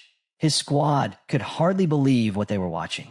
The way he moved, so precise, so calm, it was unreal. They started praising him right there, marveling at how he never got greedy for an extra hit, never slipped up. His discipline was unmatched. One of them smiled and said it. He was next level, dodging every single attack without missing a beat. Even more shocking, they noticed something strange, flashes of slash effects lighting up around the boss every time he rolled. Could this class really be that broken? A black-haired woman finally explained it. Every dodge wasn't just defense, it was offense. The Soul Warrior's passive let each successful roll trigger a counterattack, dealing real damage. That's why her health kept dropping, even though he hadn't swung a blade yet. Then Shirao too grinned. She said the perfect dodges were just the beginning. What truly made Anquin terrifying was what came after. His offense wasn't just strong, it was brutal. Each strike was timed to perfection, his combos flowing seamlessly. It wasn't just about surviving the fight. It was about ending it fast. The boss, now frustrated, was frantically trying to land a hit. Xiaodu's eyes lit up. She revealed another secret. If a dodge landed perfectly, Anquin's next attack would ignore half the boss's defense. That's when Anquin turned to face her, blue energy crackling across his body. His team immediately recognized the glow. It meant he was about to drop a massive hit. 4-digit damage, easy. His eyes gleamed as he dashed forward. In a blur of motion, he struck. One move, split into 3 shadowy slashes, ripped through the boss like shooting stars. He weaved between her defenses with flawless precision, landing devastating cuts. Her HP bar, it plummeted, half gone in seconds. Cheers erupted from his team. Before they knew it, the boss was already down to just 1/3 of her health. Anquin turned his back on her, confident. A smile tugged at his lips. And that's when it happened. Out of nowhere, a savage strike came crashing down on him. Massive slashes tearing through his HP, wiping out over 34,000 in a flash. He dropped instantly. His squad froze. What just happened? They were sure he dodged. No attack should have landed. Even stranger, when they attacked right after, the boss didn't lose any HP at all, even though her health had just been sliced in half. Something wasn't right. Not far away, the real story started to unfold because there stood our guy, watching it all silently. Anquin's lifespan, orbs dropped. and Qing Feng silently thanked him. The Soul Warrior's flashy antics had forced the boss to burn through many of her key skills. Qing Feng's eyes gleamed with satisfaction. While all that chaos unfolded, he never stopped attacking. And now, finally, the boss's health had dropped to a third. Sure, Anquin's performance had looked impressive, but in the end, his showboating got him killed. His class had its limits. The Soul Warrior couldn't attack while rolling, and every hit he landed came with punishing reflected damage. It was a curse in disguise. Against someone like the Steel Maiden, that kind of trade-off was fatal. Now, the boss began turning away, and Qing Feng immediately understood what was happening. With her HP so low, she was trying to retreat to the church sanctuary. If she made it there, she'd fully heal, wiping out all their hard-earned progress. His gaze swept over Anquin's team. They looked shaken. His death had rattled them. Qing Feng could tell they weren't going to attack again, and unless someone forced the boss to fight, her damage reflection would stay active. It was time to act. Qing Feng stepped forward, blocking her path. He wasn't about to let her escape. The other players looked stunned. To them, Anquin had been a clown. The real threat? Shadow. It was terrifying to think those brutal cuts the boss had taken earlier, that hadn't been Anquin. That had been him. Xiao was in disbelief. Her level 3 anti-invisibility skill hadn't picked him up at all. That could only mean one thing. Shadow's stealth was level 4 or higher. Then, one player's eyes locked onto something. Anquin's lifespan orb still lay on the ground. Temptation took over. He licked his lips, plotting a way to grab the loot. But Qing Feng had already activated a skill. Blacklight Shield. Golden light flared around him, forming a 10-layer shield, each layer able to block one instance of damage. The moment he triggered it, the boss zeroed in on him. Her arms morphed back into blades, and she lunged. Qing Feng was ready. He launched instant Shadow Slash, delivering rapid, cutting strikes. While the boss attacked, he counted the layers left on his shield.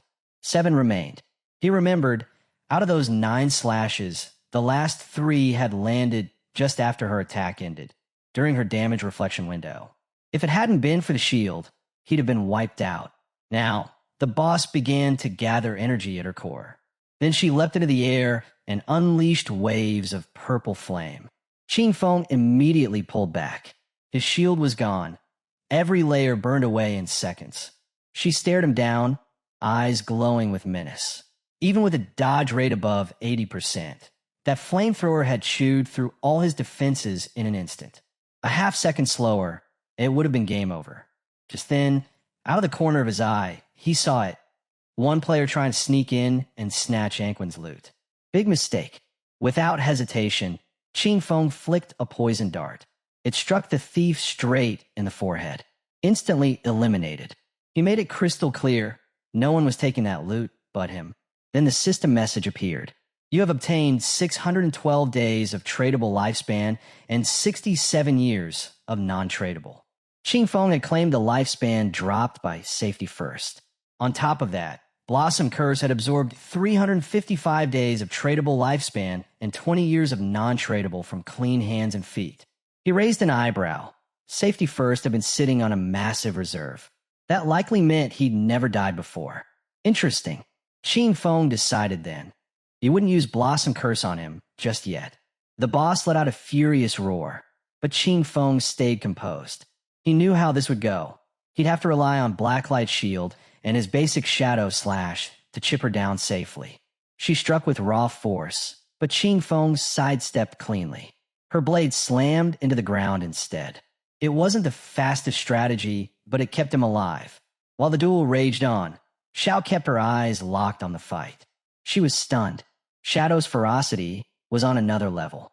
Only now, watching his movements up close, did she finally understand how he got those first kills. His power was undeniable. That happened. His eyes lit up with resolve. This was it. Time for the final blow. Qing Feng darted forward, his blades flashing. He carved through the Steel Maiden like it was nothing. The system message echoed in his ears. Boss defeated. Steel Maiden. Plus 48,000 EXP. Plus 120 evolution points. Church Sanctuary key acquired. The crowd stood frozen. Shadow had soloed her. Completely. No backup. No hesitation. That's why he was number one. Without a word, Qing Feng activated Greedy Hand and scooped up the loot. The reward? A rare Emerald Tier Assassin leather armor. Black Flame's gift-piercing leather armor. Plus 95 physical defense. Plus 120 to all elemental resistances. Plus 77 damage reduction. Plus 77 constitution. But what stood out was its special passive, Black Flame's gift. Each time he hit or got hit, it applied a stack of Black Flame, up to 5. Each stack chipped away at the enemy's defense and resistances by 7%. Even bosses weren't fully immune, though the effect was weaker on Emerald Tier or higher. Qing Feng couldn't help but grin. This single armor piece gave him more defense than most full sets, and it came with a killer debuff too. It was miles better than the loot dropped by the Soul Purifier earlier. He wasn't done yet. He had also scored the Emerald Tier skill Assassin's Instinct. It let him partially detect hidden enemies and granted a +2 bonus to his anti-invisibility level. Without hesitating, Qing Feng upgraded the skill. It cost him 33 evolution points, leaving him with 97. The result? Assassin's Instinct leveled up from Emerald to Diamond, then Epic, and finally, Legendary. His anti-invisibility bonus climbed from +2 to +5. And with the Legendary boost, he gained a new effect, the ability to pinpoint weak spots with extreme precision, increasing critical damage by a massive 50%. An anti-invisibility skill, now legendary. Level 5 stealth detection, a 50% boost to crits. Combined with the passive graceful deliverance, it brought his total crit multiplier to 350%. At this point, he could hit weak points even with his eyes closed. Still sitting on 97 evolution points, Qing Feng moved on to his next upgrade. He targeted Ghostly Blur, evolving it to Legendary. The cost, 80 points, leaving him with just 17. The upgrade was worth it. Ghostly Blur was now something else entirely. The Ghostly Blur upgrade boosted Qing Feng's evasion rate from 75% to 85%. And more importantly, it granted full immunity to damage every time the evasion triggered. Right then, Captain Anu and her group showed up. She greeted him with a friendly grin and asked if he'd scored anything good from the boss. Qing Feng blinked, slightly confused by her cheerful tone. Anu smiled knowingly. She admitted she hadn't checked the leaderboard before and definitely didn't expect him to hit level 13 in a single night. Insane, she said. Absolutely insane. Wang Ming chimed in, still catching his breath. We've been grinding nonstop since last night, and we're not even halfway through level 11. Captain Yu smacked him on the back of the head. Stop complaining. Men always level faster anyway. Qing Feng wasn't sure what to make of the conversation, but he brushed it off. He casually mentioned that he had picked up some loot. In total, he'd appraised it all at 45,000 days of lifespan in a single package. Without hesitation, Anu transferred the lifespan to him. A system alert confirmed the trade had gone through. Then Qing Feng's tone shifted. He had something else to offer. With a serious look, he asked if she knew about hideouts. Captain Anu's eyes lit up. She smiled and said they'd already heard rumors. Apparently, in the ruins of Jianghai City, there were no safe zones.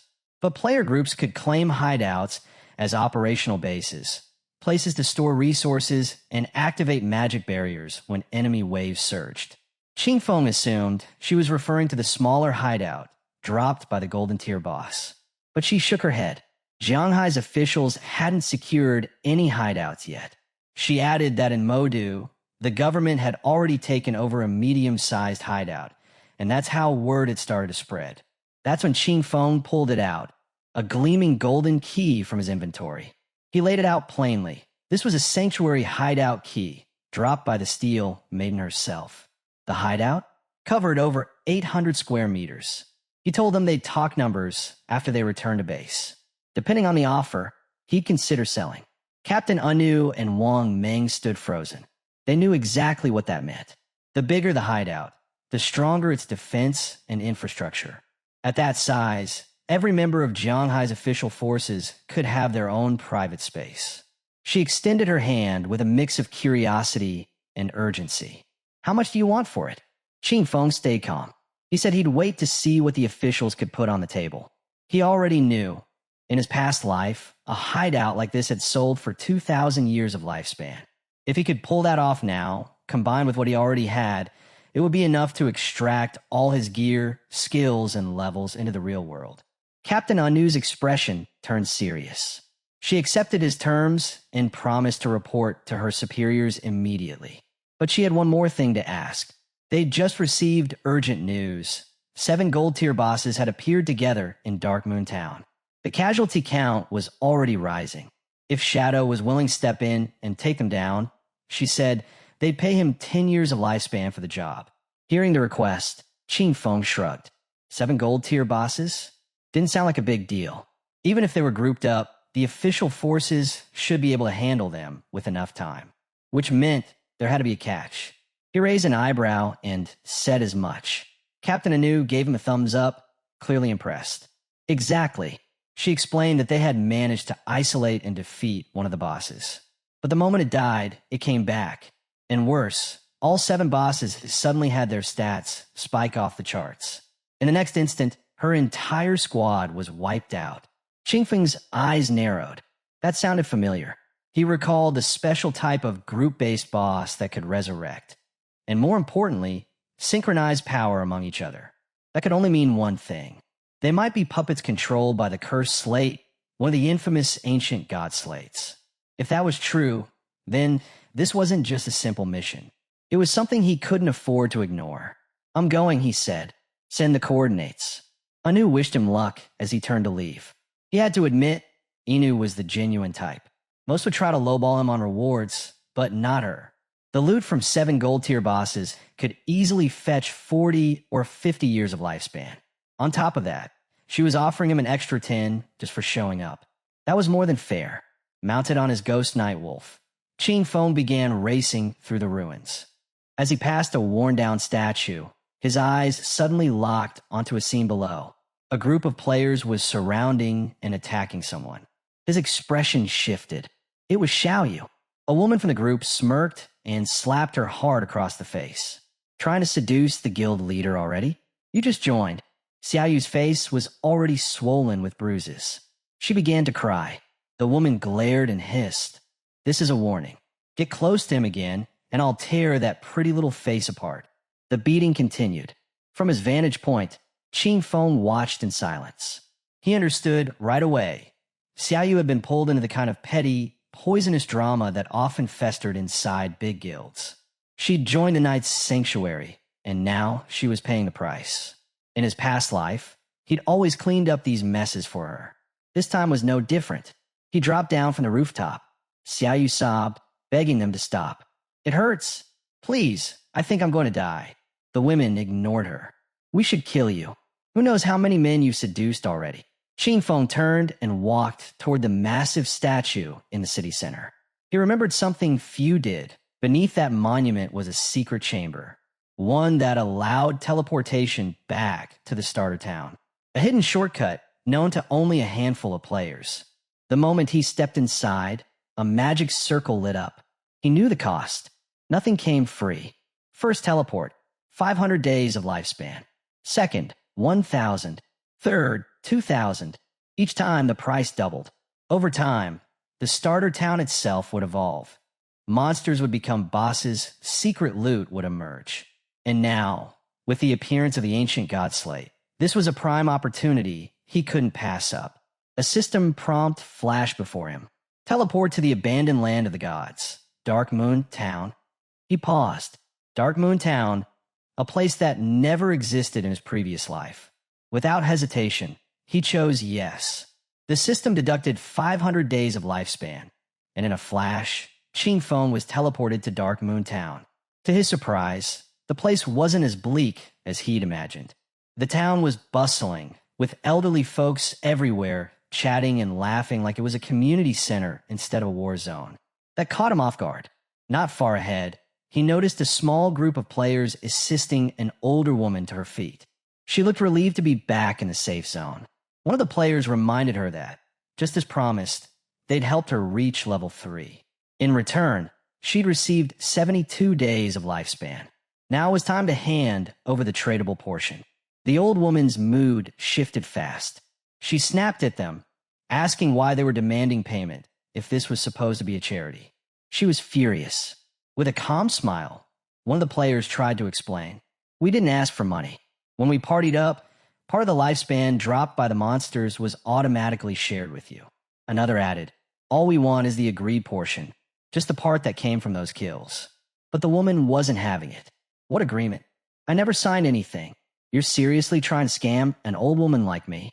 The players stayed patient, insisting that they only asked for the portion earned together. Without forming a party, she wouldn't have gotten the XP or the lifespan they shared. She stepped back, waving her arms and yelling, "Don't touch me. Someone help. The Manga River Guild is harassing an old lady." Then it happened. Someone suddenly slammed her to the ground. Everyone turned, stunned. It was Ching Feng. No hesitation. No warning. He grabbed her by the neck, eyes cold and sharp, and in one swift motion, slit her throat with his dagger. Silence. Even the players stood frozen. Her lifespan orbs dropped to the ground. Ching Feng looked at them. There you go. Her lifespan's on the ground. Take it. Still in shock, the players finally snapped out of it and began to cheer. Who? Who was that? Which expert just helped us? Ching Feng was already walking away, just lending a hand. They picked up the 72 days of lifespan and thanked him over and over. But for Ching Feng, it was a nuisance that PvP was restricted in town zones. He frowned, annoyed. His thoughts drifted to the Manga River Guild. They were based here in Dark Moon Town. He remembered, originally founded to help the elderly survive in the abandoned land of the gods, they operated as a charity. Eventually, they gained official backing and massive support. Now, in terms of membership alone, Manga River was the largest guild in all of Heikia. Ching Feng's eyes narrowed with interest. In a world collapsing into chaos, it was exactly groups like these, naive, well-meaning, and vast, that could change everything. Meanwhile, deep in the night, somewhere in the forest, a battle was unfolding. A massive mud creature roared, thrashing wildly. Two mages were fighting back.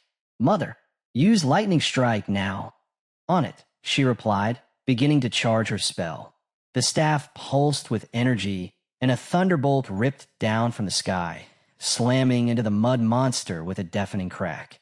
Seeing the opening, the party's swordsman dashed in and sliced the creature clean in half. Its body dissolved into glowing orbs of lifespan. He exhaled in relief. They'd won. The girl clapped her hands and smiled. You guys are amazing. The player called Mother responded with a calm nod. If you just follow good tutorials, even small fry like us can take down monsters. The group began moving through the forest again. The boy glanced over at Yin Yan. Hey, is it true your friend Xiaoyu joined Knight's Sanctuary? I heard their entry fees are insane. Yin Yan nodded. Yeah, I invited her to join Manga River with us instead. She spoke earnestly, explaining that Manga River was a charity guild, a place where people like them, who weren't exactly game pros, helped each other. Veterans even volunteered to guide newcomers. But Xiaoyu had refused. The other player chimed in. She's already level 10, right? Probably got power leveled by Knight's Sanctuary. She'd also heard that anyone who signed with them got locked into a 3-year contract. Basically slaves for the whole term, she muttered. The boy frowned. So they just used her, raised her level just to turn her into a tool. He sighed. For people without skills, it's better to just grind slowly. Kill low-tier mobs, back off when you see a boss, and don't attract attention. Yin Yin nodded quietly. She knew Xiaoyu thought she was special. Maybe she was thanks to her hidden class, but that didn't mean she was safe. Then, without warning, arrows rained down from above. They were invisible until the last second. Too late. The man in front gasped as the arrows tore through his body, dropping his HP by 1,200. He collapsed instantly, dissolving into lifespan orbs. Yin Yin's heart dropped. Dad! Her mother screamed, rushing to his side, but there was nothing left to save. From the treetops, the archer smirked. One shot, clean kill. The masked men with him laughed coldly. Seriously? Experts in Manga River? What a joke. They're just trash. Who'd waste their time babysitting old people. Scum like that should just uninstall. They walked toward Yin Yin and her mother, slow and confident. The archer grinned. All right, hand over all your lifespan. Now, Yin Yin froze. She remembered the system rules. Player killing was forbidden. Murderers would be flagged and hunted by bounty squads. But these guys clearly didn't care. The archer pointed straight at her, smiling wide. 3 seconds, then we take it by force. Mother gave in immediately, reaching into her inventory. Yin Yin stepped forward and grabbed her arm. Don't. Send an SOS through the guild channel. Now. I'll hold them off. The archer's expression twisted. Kill the old one. Keep the kid alive. Might be fun.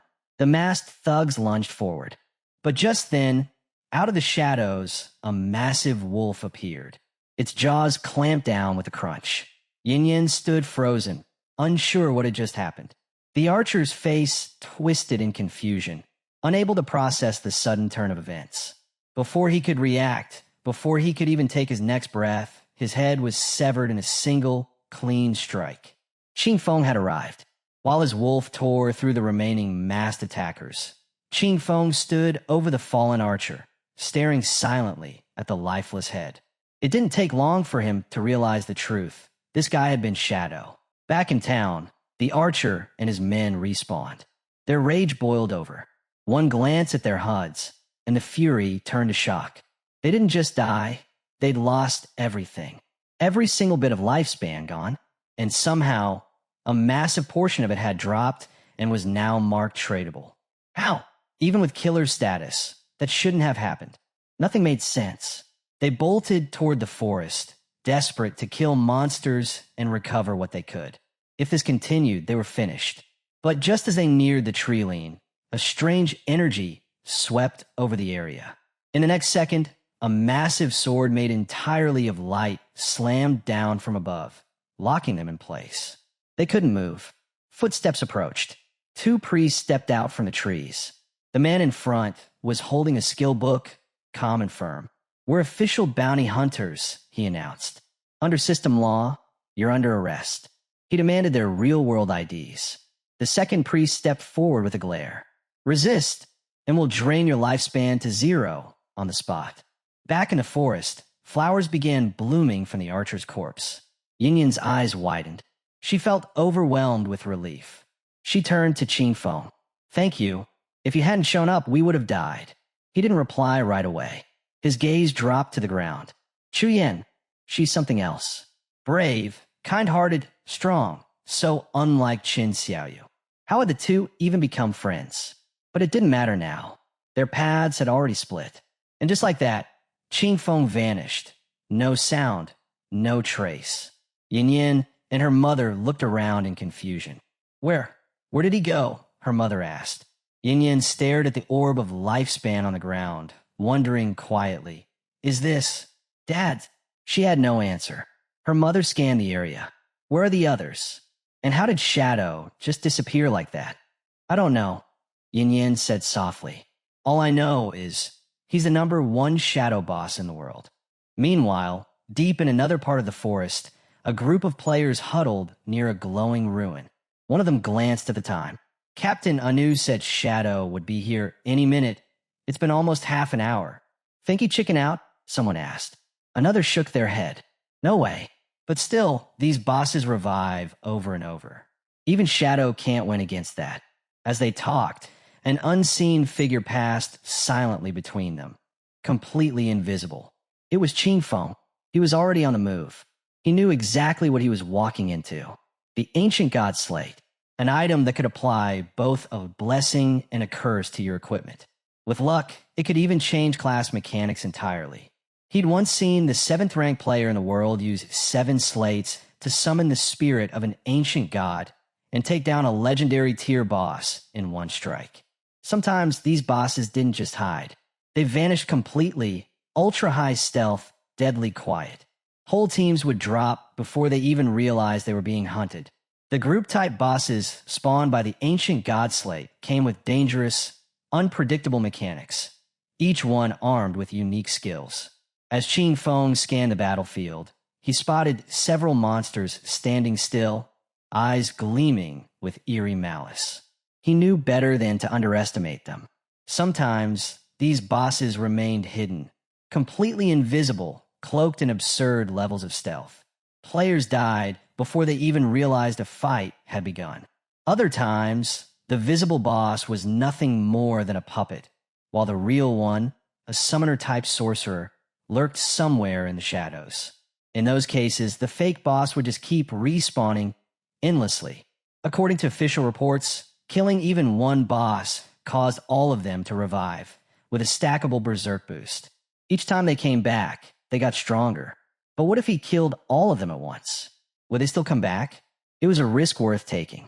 To test the waters, Qing Feng equipped the follower's pendant and summoned a devout follower. Without hesitation, the follower charged into battle and landed a clean hit, dealing over 1,400 damage. That was enough to get their attention. One of the bosses turned with glowing eyes, snarling.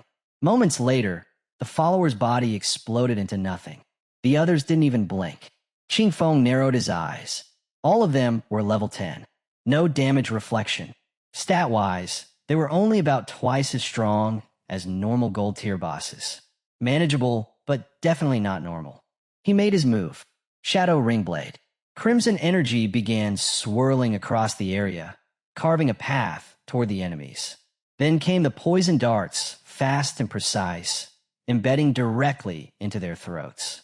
The bosses dropped one by one, but something fell off. No loot. Their corpses began to vanish, and then the ground trembled. The bosses were merging, combining into something far more dangerous. A massive form began to take shape. Qing Feng stepped back, eyes locked on the evolving monstrosity. He guessed right. Killing them all together had triggered the next phase.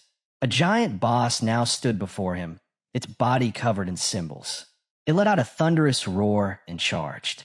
Qing Feng dodged, narrowly avoiding the blow. His eyes focused on the glowing markings across its skin. He recognized them. Ancient God script. One by one, he read the characters. Disaster, Sky, Ancient Tuwu Gods. It clicked. Rearranging the characters revealed its true name. Yuthos, the Calamity Ancient God. As the monster loomed closer, Qing Feng hesitated. He didn't know how to deal with this. Then a thought struck him. What if the symbols had to be targeted in sequence? He'd poured countless hours into studying ancient god script for this exact kind of moment. It couldn't be coincidence. Without wasting time, he slipped beneath the giant's legs and struck at the symbol on its lower limb, then the one on its arm, then the chest. Suddenly, black poison began to seep from the boss's body. It let out a guttural roar of pain. Its form began to break apart, then collapsed into the nearby water. Qing Feng stayed sharp, uncertain what came next. That's when coffins started rising from the water's surface, each one detailed with glowing inscriptions. Yuthos floated upward, its body shifting, mutating violently. Then monsters began pouring out of it, roaring into the night. Qing Feng studied the coffins closely. The carvings on each one matched perfectly with the monsters now emerging. This phase was different. To end it, he needed to kill each monster next to its matching coffin. And just beyond them, barely visible under the haze of dark mist, was the ancient god slate. Exactly what he came for. The monsters surged toward him. Qing Feng stood his ground, eyes gleaming with cold resolve. Above the battlefield, a murder of crows circled ominously, drawn by the chaos erupting from the final phase of the ancient god slate. Across the valley, players began to feel the tremors. Something massive was happening. They couldn't tell if it was an earthquake or if the boss had entered some kind of berserk state, but one thing was clear: it wasn't normal. Curiosity got the better of them. "We should go check it out," one of the mages said, narrowing her eyes. Her friend scoffed. Why bother? Shadow's not showing up. No way he could take on a boss like that. But then the swordsman gasped. "Guys, come look at this." The battlefield was empty. No sign of Qing Feng. No trace of the boss. Nothing. They fanned out in disbelief, scanning the ground. Cracks had split the terrain apart. It looked like the land itself had been torn open. "What the hell happened here?" one asked.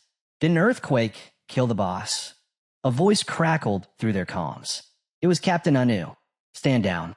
Shadow already handled it." The group froze. Wait, what? They stare at the broken chains hanging from the open coffins. Just minutes ago, they had been convinced he wouldn't even show up, that no one could solo those 7 bosses. And now, in less than 10 minutes, all of them had vanished without a single sound. It was starting to make sense. Every decision their leader had made, every risk taken, it was all building toward this. Meanwhile, under the quiet moonlight, Qing Feng walked alone, the ancient god slate in hand. This run had been more than worth it. A grin tugged at his lips. Not bad. He'd hit level 14. Between taking down all 7 bosses and using Greedy Hand, he'd earned a massive 294 evolution points. But the slate, that was the real prize. He knew the system well. The authorities wouldn't be able to crack its code for at least a month. In that time, the losses would be staggering. But not for him. The real treasure is not the loot scattered around, but the ancient god slate itself. Its active power is simple yet dangerous. Attach a curse to any piece of equipment, and it will grant a random positive affix based on the gear along with a matching negative one. He decides right away that the curse will go on the gift of Black Flame, a bone-chilling leather armor. Lightning flickers faintly around him as he explains that this emerald-grade armor can cut a target's defense and elemental resistance by up to 35%. When the curse fuses with the gift of Black Flame, the black flames coil out from his body in a swirling tide.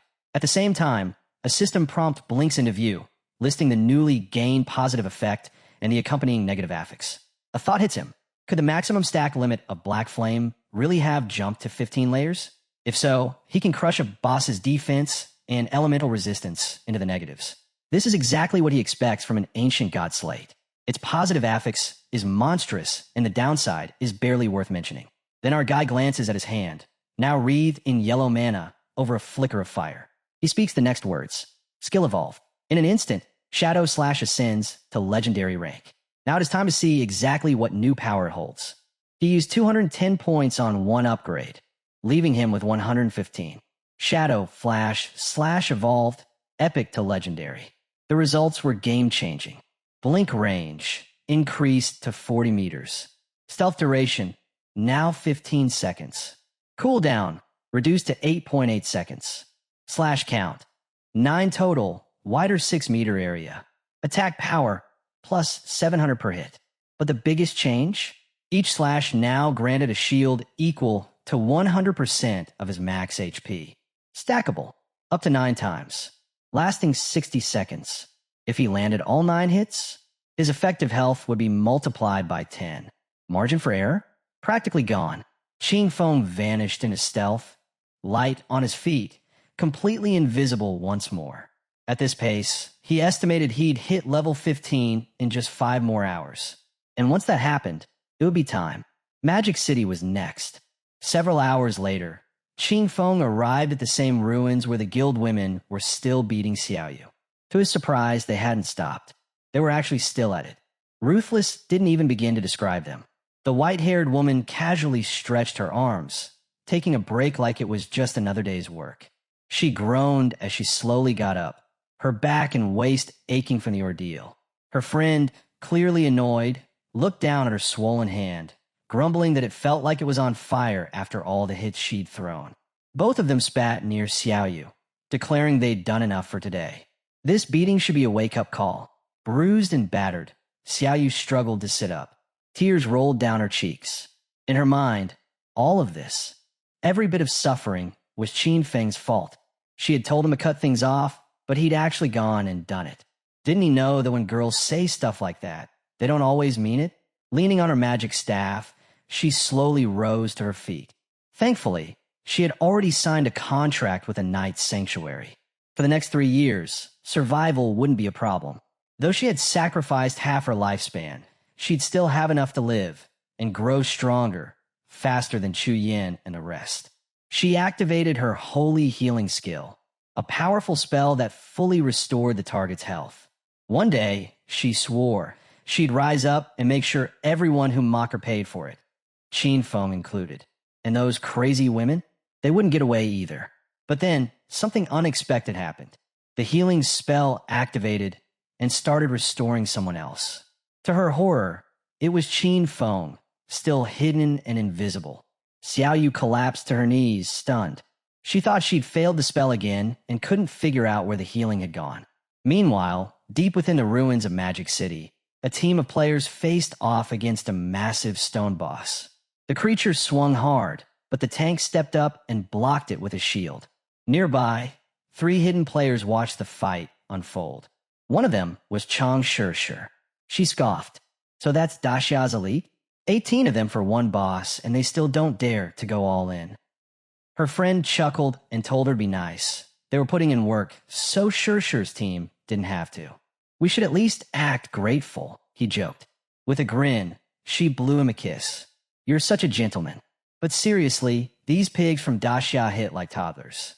A gold tier boss, and they're still not done. The battle raged on, and the boss's HP bar was already under halfway. The team's mage called out to push harder. It was almost down, and one final effort could finish the job.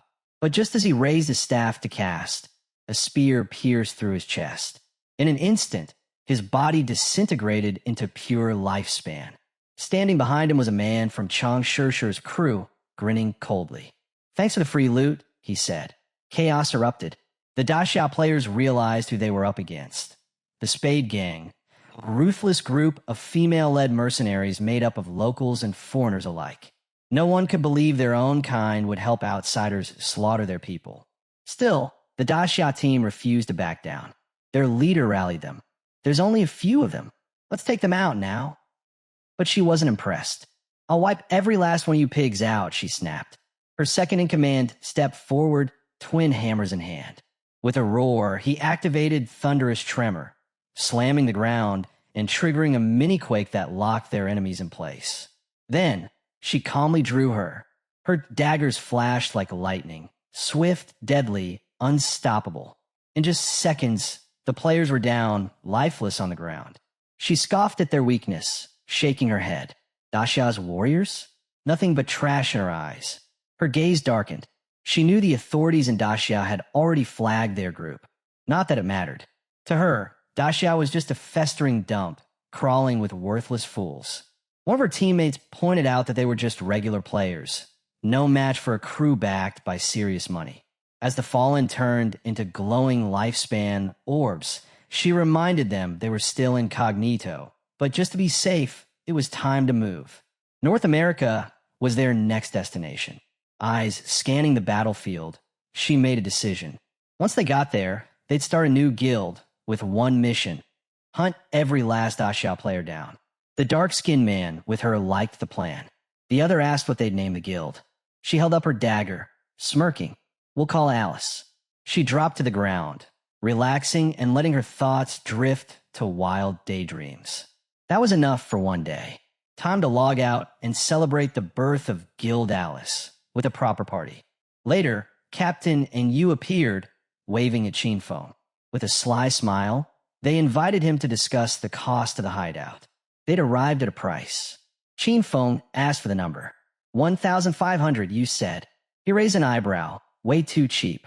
You chuckled, admitting she thought the same. She'd pushed back hard in negotiations and finally got the boss to agree on 2,000. Chinfeng agreed. The statue in the ruined center would seal the deal. He respected Anyu's sharp thinking, even if she'd tried to undercut him first. A bit later, he arrived at the statue. Captain Anu was already there, flanked by armored knights. She blushed slightly and explained, with a smile, that she was carrying too much lifespan. The higher-ups didn't feel safe and had sent her with a military escort. Qin Feng's eyes sharpened. It didn't faze him. These guards barely scratched the surface of what he was truly capable of. They knew a few tricks, nothing more. He handed over the key. A system notification confirmed it. The deal was done. He'd traded the church sanctuary hideout key and received 2,000 years of tradable lifespan in return. Captain Anu waved him off, and he left. Meanwhile, the knights stared, clearly baffled. Why would she pay that much for just a hideout? She looked at them and spoke plainly. You don't get it. This isn't just a base. It's a fortress that could hold hundreds, maybe even thousands. And only someone like Shadow would give it up willingly. The deal couldn't have come at a better time. With a new lifespan, Chinfeng was ready to gear up before diving into Magic City. He got to work fast. He burned 71.2 years to hit level 15. Then came the skills. He grabbed Blessed Liberation, a mythical tier ability, for 161.7 years. Next was the legendary Assassin's Instinct, costing 71.12 years. And for epic tier power, he took Shadow Ring Blade, Silent Concealment, and Darkest Hour for 36.35, 23.71, and 34.65 years each. Finally, he spent 113.89 years on an item called Mount Bell. By the time he was done, everything was set. Except for gear, his entire level and skill set had been transformed. Now that everything was synced, Qin Feng's real-world strength nearly matched what he had in the game. A system alert popped up. His hunger level had hit 90%. He hadn't eaten in ages. Time to log off and refuel. As he disconnected, his vision shifted back to reality, waking up in a cage at the Hoi Lun Hotel. A group of armed men noticed he was awake. Weapons drawn, they demanded he hand over all his lifespan or end up like the other bodies scattered across the motel. One of them laughed darkly, saying the apocalypse was the best thing that ever happened to him. It gave him the freedom to kill as he pleased. Qin Feng stayed silent, locking eyes with him, his stare sharp as steel. One thug snapped, yelling at him to stop glaring and cough up the lifespan. Another begged his leader to let him be the one to rip him apart. One guy, gripping a bat, figured the silence meant Qin Feng was frozen in fear. Screw it. Let's just kill him. But before any of them could move, something changed. A strange force started to hum in the air. Qin Feng activated Shadow Ring Blade. Within moments, the entire hotel shook, then crumbled into chaos. Standing amid the destruction, Qin Feng calmly picked up a pack of instant noodles. The more power he pulled into the real world, the more energy it drained from his body. Ordinary food? No longer enough. But for now it would do. As he ate, he knew what had to be done next. Chang Shirshir and her guild, Alice, they were a real threat. And after dealing with them, he needed to get his hands on the divine gifted book. Mounting his wolf, he took off. Shirshir wasn't like Song Fei. She was clever, slippery, and dangerous. But maybe he could use the Kill Fong mission he'd taken earlier to draw her out. Stomach growling, he headed toward Magic City, hoping to find something decent to eat on the way. Elsewhere, in the heart of Magic City, Chang Xi was throwing a wild party. She laughed and clinked glasses with her crew, praising her men. Wrapped in the arms of two dark-skinned teammates, she told them there was nothing better than dozing off into the game right after a legendary battle. They hyped her up, calling her the baddest of them all, crazy, hot, and unstoppable. Mid-celebration, a subordinate approached with news Shadow had messaged. Qin Feng was dead. Shadow wanted to meet in Magic City, in the real world. He said he'd bring Qin Feng's head and collect the last part of his payment. But Xi hesitated. Meeting Shadow face-to-face was a serious risk. Forget that, she said. Tell him to just send a photo. The man replied that Shadow didn't use phones, too paranoid about getting tracked. She smirked. So he's anti-authority too, huh? With the authorities tightening their grip lately, pulling Shadow into Guild Alice might be their golden opportunity. If he joined, the Dachau pigs wouldn't stand a chance. But she needed to be sure. So she hatched a plan, just a small performance to figure out where Shadow truly stood. Instead of a real-world meeting, she invited him to meet inside the game first. She sent him a set of coordinates and made her way to the ruins. There, she opened voice chat. Skywalker, she purred. Are you there? I've been missing you. She spoke sweetly into the mic, asking Skywalker for a favor. She needed his help dealing with someone still alive. Meanwhile, Qin Feng sat silently in meditation, deep within the shadows. He was using silent concealment, a skill that let him remain in permanent stealth as long as he didn't move an inch. Hearing her request to meet in-game, he smirked. Kyung, she wasn't just bold, she was smart. The coordinates she sent pointed to Spectre Academy, just outside the Magic City ruins and conveniently close to where he already was. Without wasting time, Qin Feng logged back in. He was curious. What game was she trying to play now? Hours later, he arrived at Spectre Academy, still cloaked in invisibility as he slipped off his mount. That's when a new development hit. A squad of government agents appeared before Chang Shi. They weren't there to talk. They formally announced that her gang had been located. She was identified as Spade A, and they demanded her immediate surrender. If she resisted, they'd be forced to act. Military-grade force. Shi smiled, cool as ever. She turned to their leader, Tianning Jian, and told him to go back with a message for Daxia. This wasn't the Spade Gang anymore. They were now Guild Alice. And Guild Alice? They specialized in wiping out Shirao's lackeys. She even flaunted her curves to drive the point home, taunting them with a wink and a smirk. Tian Xingjian and his troops flushed with embarrassment and rage. They cursed her out, vowing that the officers of Great Zia would drag her to justice. "You've got no shame," they shouted. But Shi only grinned wider, eyes gleaming with mischief. She dared the Daxia pigs to come at her, and hinted that if they put on a good enough show, maybe she'd reward them with something even bolder. All of this, Qin Feng watched from above. Tian Xingjian, fists clenched, shouted that this madness had gone far enough. He swore to bring her in, and Qin Feng, he recognized that name. Chu Hanan, alias Tian Xingjian, a well-known informant. The man who once secretly fed intel to the Alice Guild, and who wouldn't fall until the 7th year of the game. Seeing him so early working with Shi made one thing clear. This was a setup. They'd planned this entire encounter to test him. If he stepped in now and sided with Shi, he'd be marking himself as an enemy of the authorities. But if he stood by and did nothing, Shi might never trust him. She might never agree to meet Shadow in the real world.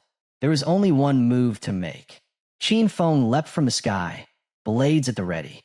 He unleashed Shadow Ring Blade and made his decision. A crimson aura swept across the battlefield, wrapping around Tian Xingjian and his squad.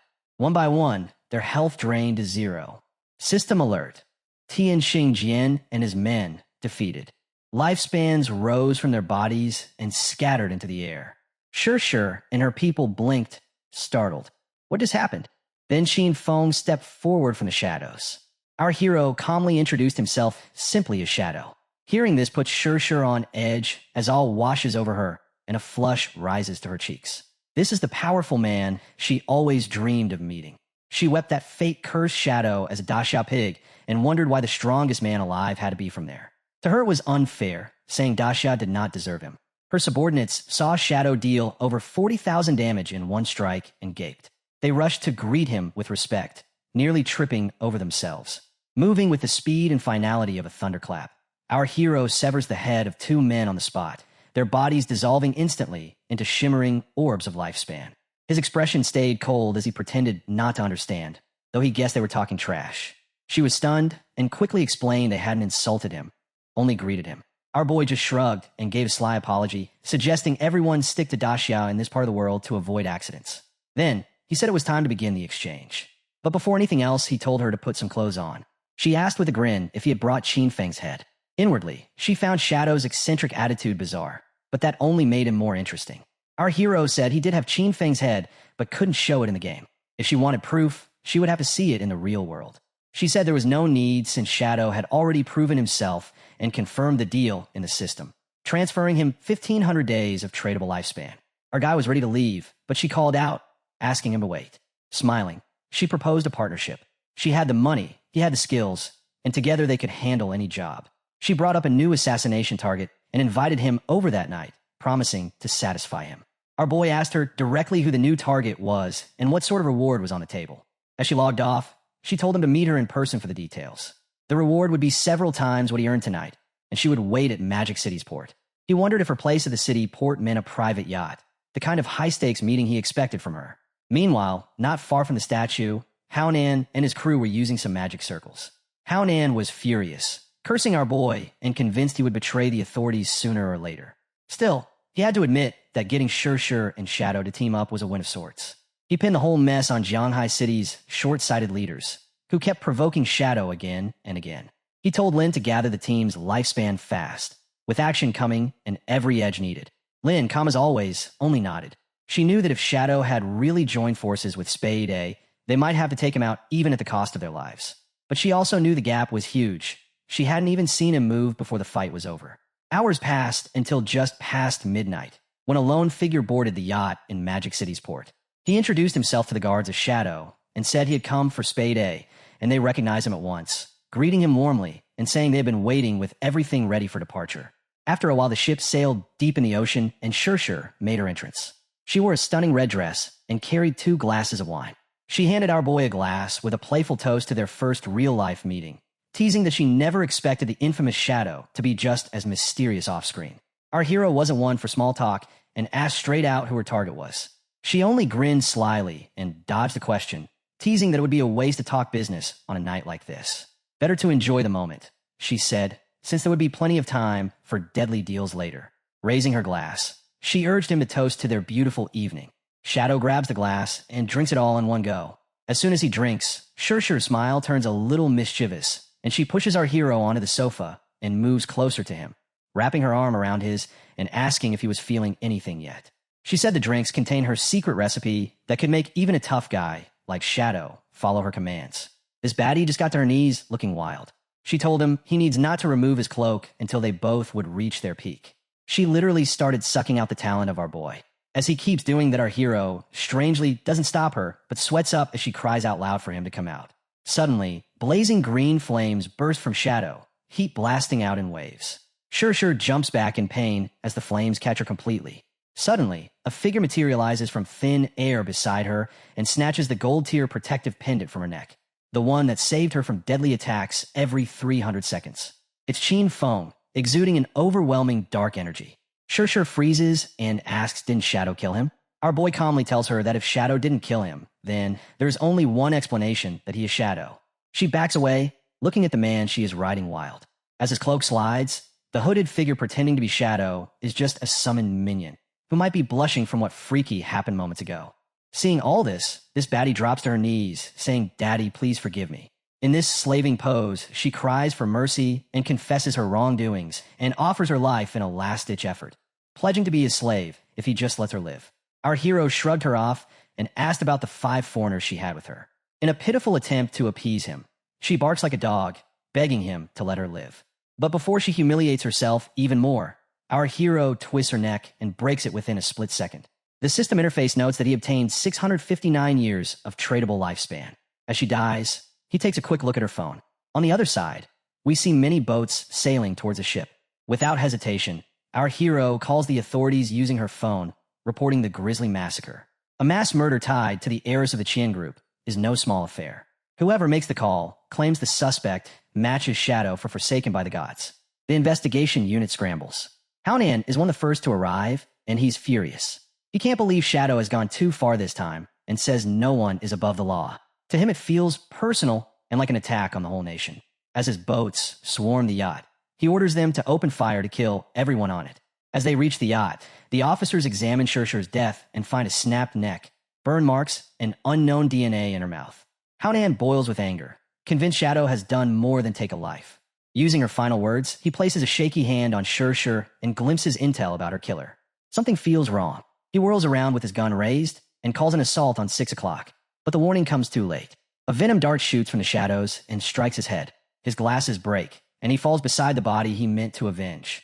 The officers are stunned, frozen by the surprise attack. But the female captain keeps her cool. She conjures a protective shield, shouts orders, and launches a counterattack. She demands to know if Shadow is really trying to start a war by killing an investigator. Our hero spoke with an icy voice that the real reason Haonan is dead is because he was a traitor selling info to Shurshur for cash. He tells him to check the phone for proof. One officer takes a look, and the evidence comes pouring out where he finds Shurshur with Spade A in game.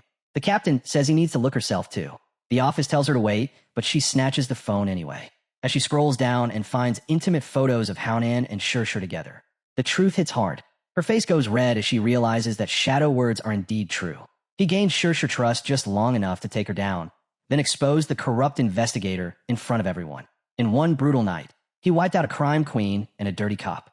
The officers stay silent, caught between fear and gratitude, while the captain stares at the phone in shame. She knows now that if Shadow turned on them, it would be a massacre. With trust in her eyes, she thanks our boy and admits she was wrong.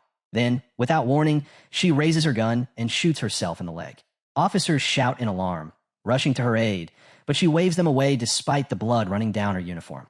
With tears in her eyes, she says her debt to Shadow is paid and asks our boy to stay with them.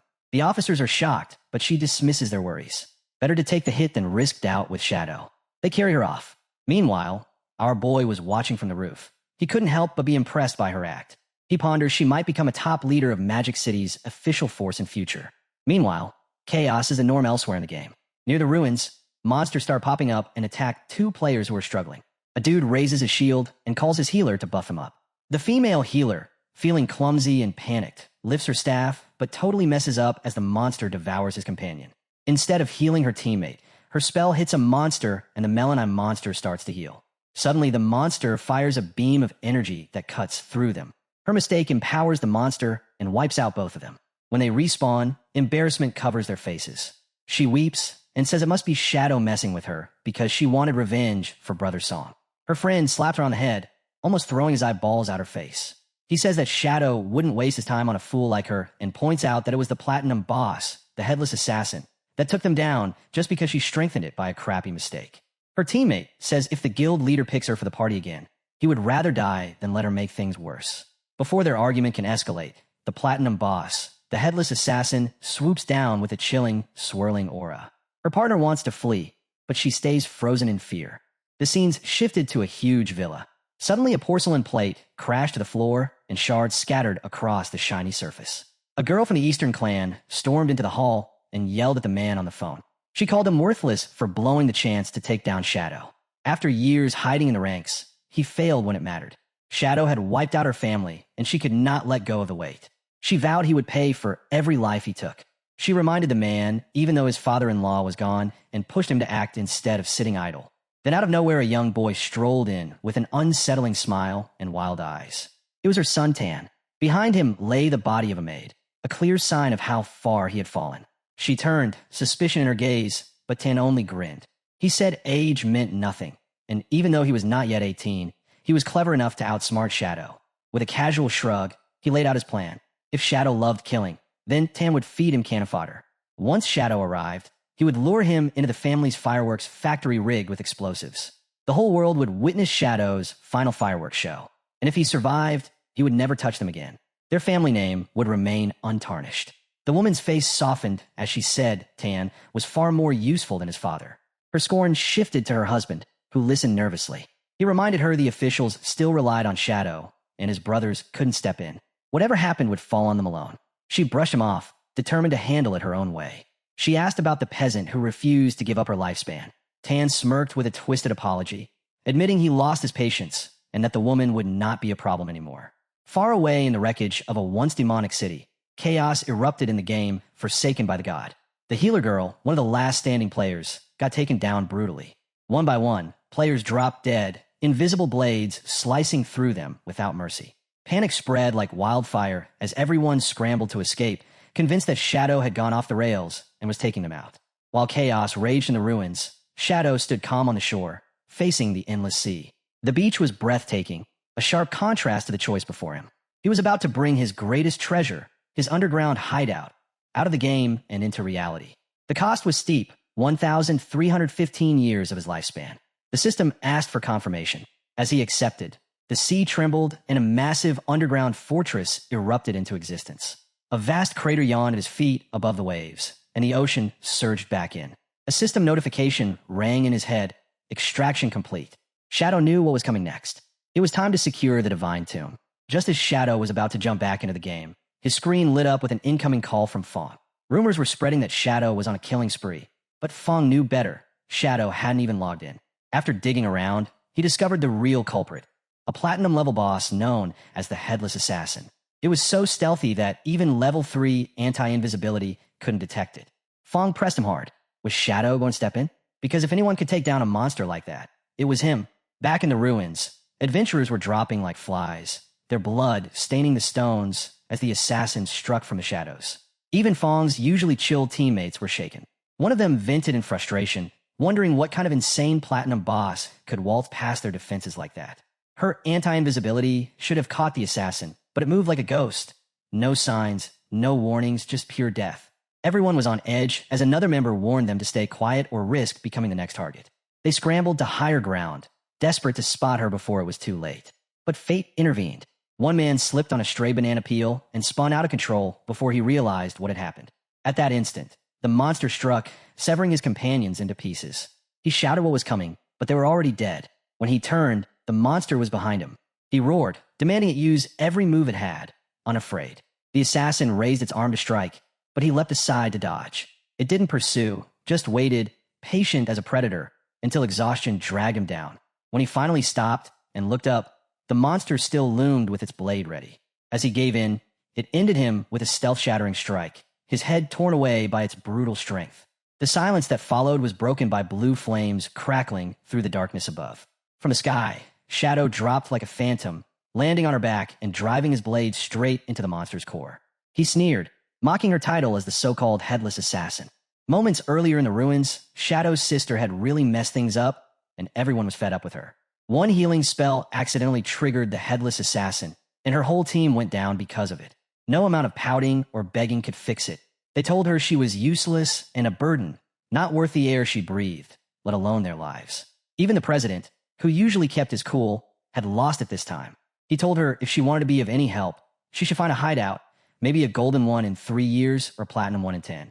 His words had a mix of strategy and disappointment. Her hidden class, which used to seem like a big deal, was now just dragging everyone down. Even with all the resources and extra help, she kept failing against the weakest monsters, wasting supplies and letting them all down. Still, the president gave her a tiny bit of sympathy, throwing in 2 extra days of tradable lifespan. She was grateful, but that left her with just 2 days and 13 hours total. The others were fuming, wondering why she kept getting special treatment and why the president still cared about her. Their jealousy turned into plotting, trying to figure out how to win his approval for themselves. But then, everything went downhill. Out of nowhere, Shadow swooped in like a bolt of lightning and took down the Headless Assassin looming over them in one clean move. The whole group just stood there stunned. The president, totally losing it over the whole mess, lashed out and hit one of his own guys. This kind of thing should never happen. But then the ground shook again. Something heavy was closing in, and everyone's eyes turned to the healer. The president, acting on instinct, kicked her away from the group as bait to test how many monsters were hiding nearby. She was snatched midair by something unseen, and suddenly a swarm of headless assassins descended on her. The players watched from a distance, trying to count. Maybe there were 5 in total. Shadow had killed one, but 4 still remained. The healer girl looked at the Shadow watching her, grateful that she was finally about to be saved, and cried out for his help. Our hero's eyes lit up as he activated his Shadow Flash/Slash skill. When a monster lunged for the healer, he zipped through it in a blur of blue aura, unleashing a storm of slashes that dealt massive damage in seconds. When it was over, he had racked up 48,000 experience points, 20 evolution points, and 1,520 days of tradable lifespan. But the sad part was that the healers still couldn't make it out alive in the deadly slaughter. Shadow barely flinched, more annoyed by the lackluster loot than her death. Without a second thought, he used Greedy Hand to grab everything of value. In addition to the lifespan he found in the bosses, there were orbs filled with life stolen from other players and resources waiting to be snatched up. Just then, Captain Anu and Wong showed up, their usual cheerful selves, ready to buy whatever loot he didn't want. Their constant presence got on his nerves, but it worked out for him today. He had the inside scoop on a treasure vault, and if the price was right, he'd take them there. Anu's eyes lit up with excitement, but when she tried to tag along, the system shot her down. The vault was for men only. Anu, never one to back down, playfully teased Shadow, asking if he was in a guise and assuring him she wouldn't take it personally. Shadow flicked her forehead, calling her a bad girl, and then headed off with the guys. Frustrated, Anu decided she'd level up and come back to show those sexist NPCs who's boss, rallying the women to tackle the monsters in the mountains instead. Meanwhile, Shadow was busy putting his team together. The guys were feeling the pressure, nervous about keeping up with the best player. Meng tried to lighten the mood, saying it was a rare chance to learn from the top dog. But honestly, keeping pace was tough. Shadow looked chill, but he was miles ahead before anyone even noticed. Only Meng was able to keep up while the others were lagging behind. While he waited, Shadow went through his loot. Out of the 20 items he'd found, 2 really stood out. First was the Forest Bone Blade, a cool emerald-colored weapon meant for assassins that boosted strength, agility, and attack, plus gave him a sweet evasion effect. It was way better than his Poison Blade. The second one was even more lethal, the Shadow Blade, a platinum dagger crafted from pure, dark elemental essence. Every hit added 600 dark elemental damage and stripped a random buff from whatever he attacked. Shadow didn't waste any time. He dumped 56 evolution points into it, boosting it to legendary status.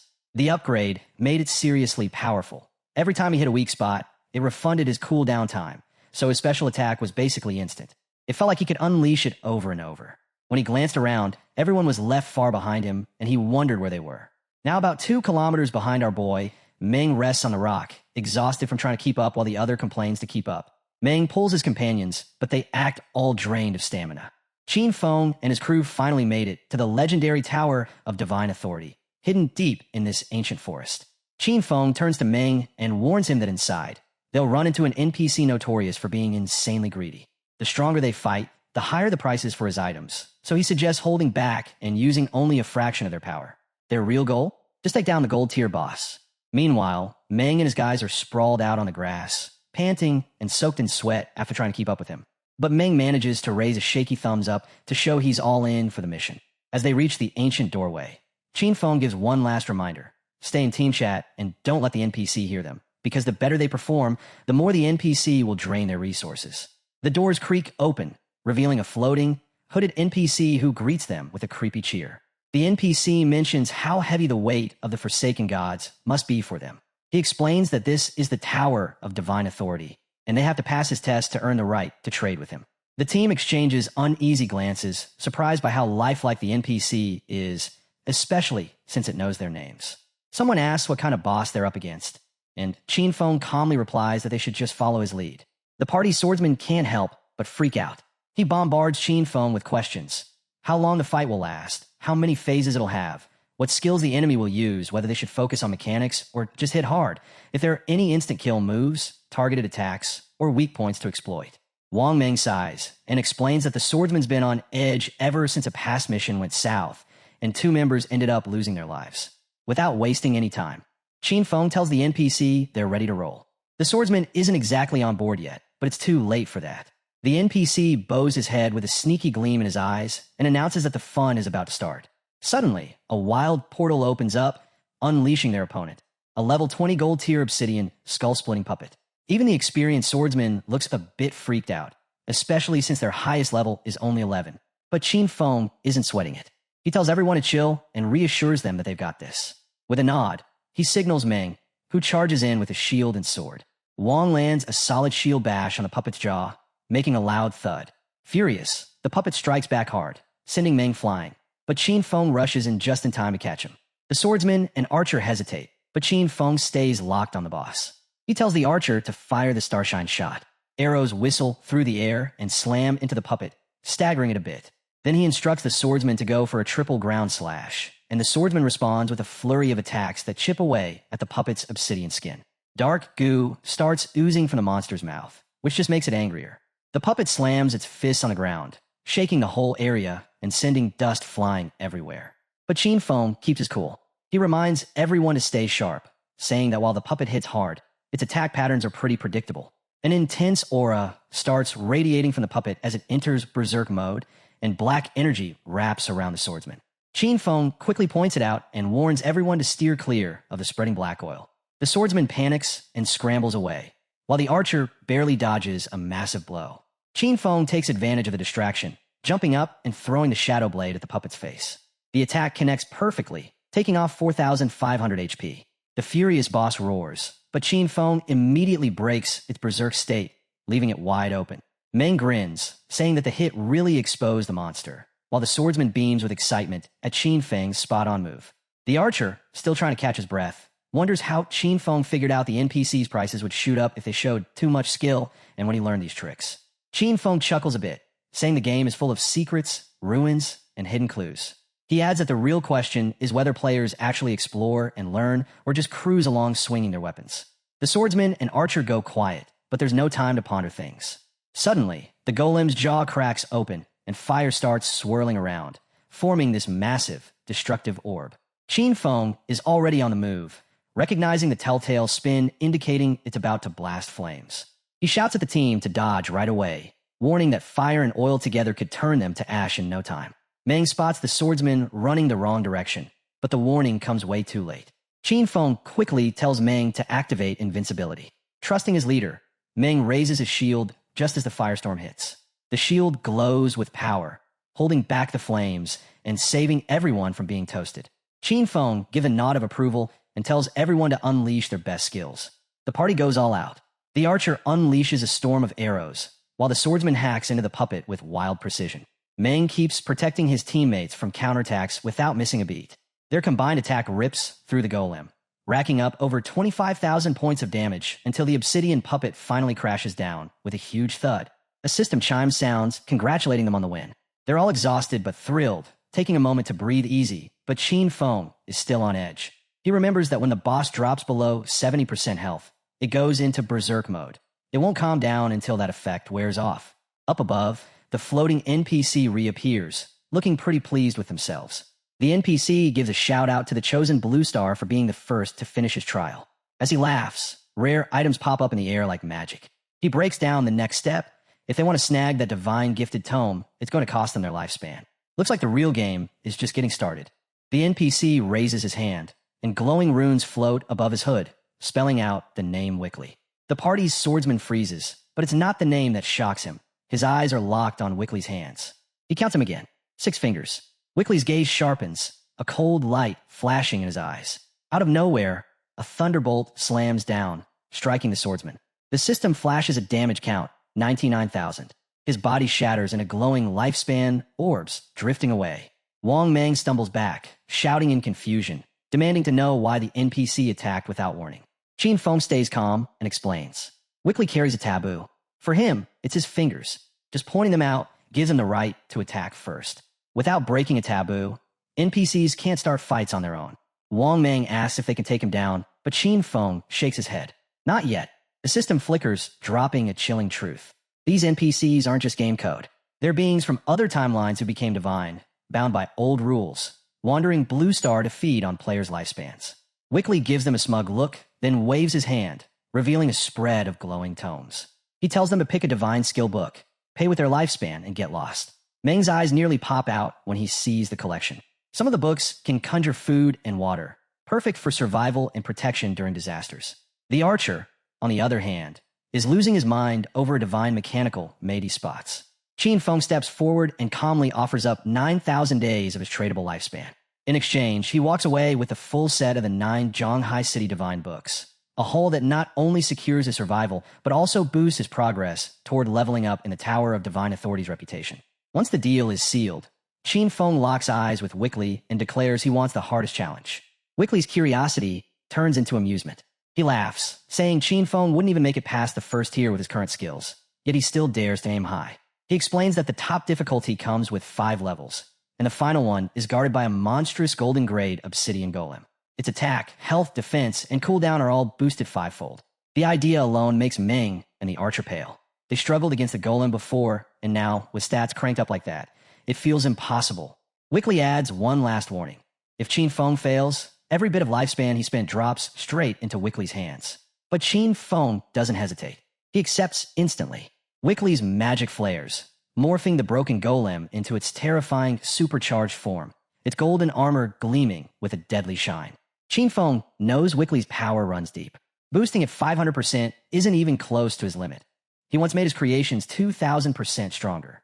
Instead of backing down, Qin Feng sees it as the perfect chance to test how far he can go.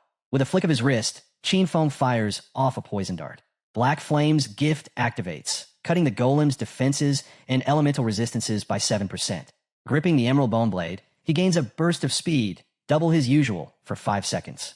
Flames erupt from the boss, but before they can touch him, Qin Feng vanishes. The golem freezes, confused, until Qin Feng reappears on its head. His dagger plunges deep into its skull, triggering the emerald bone feather special effect.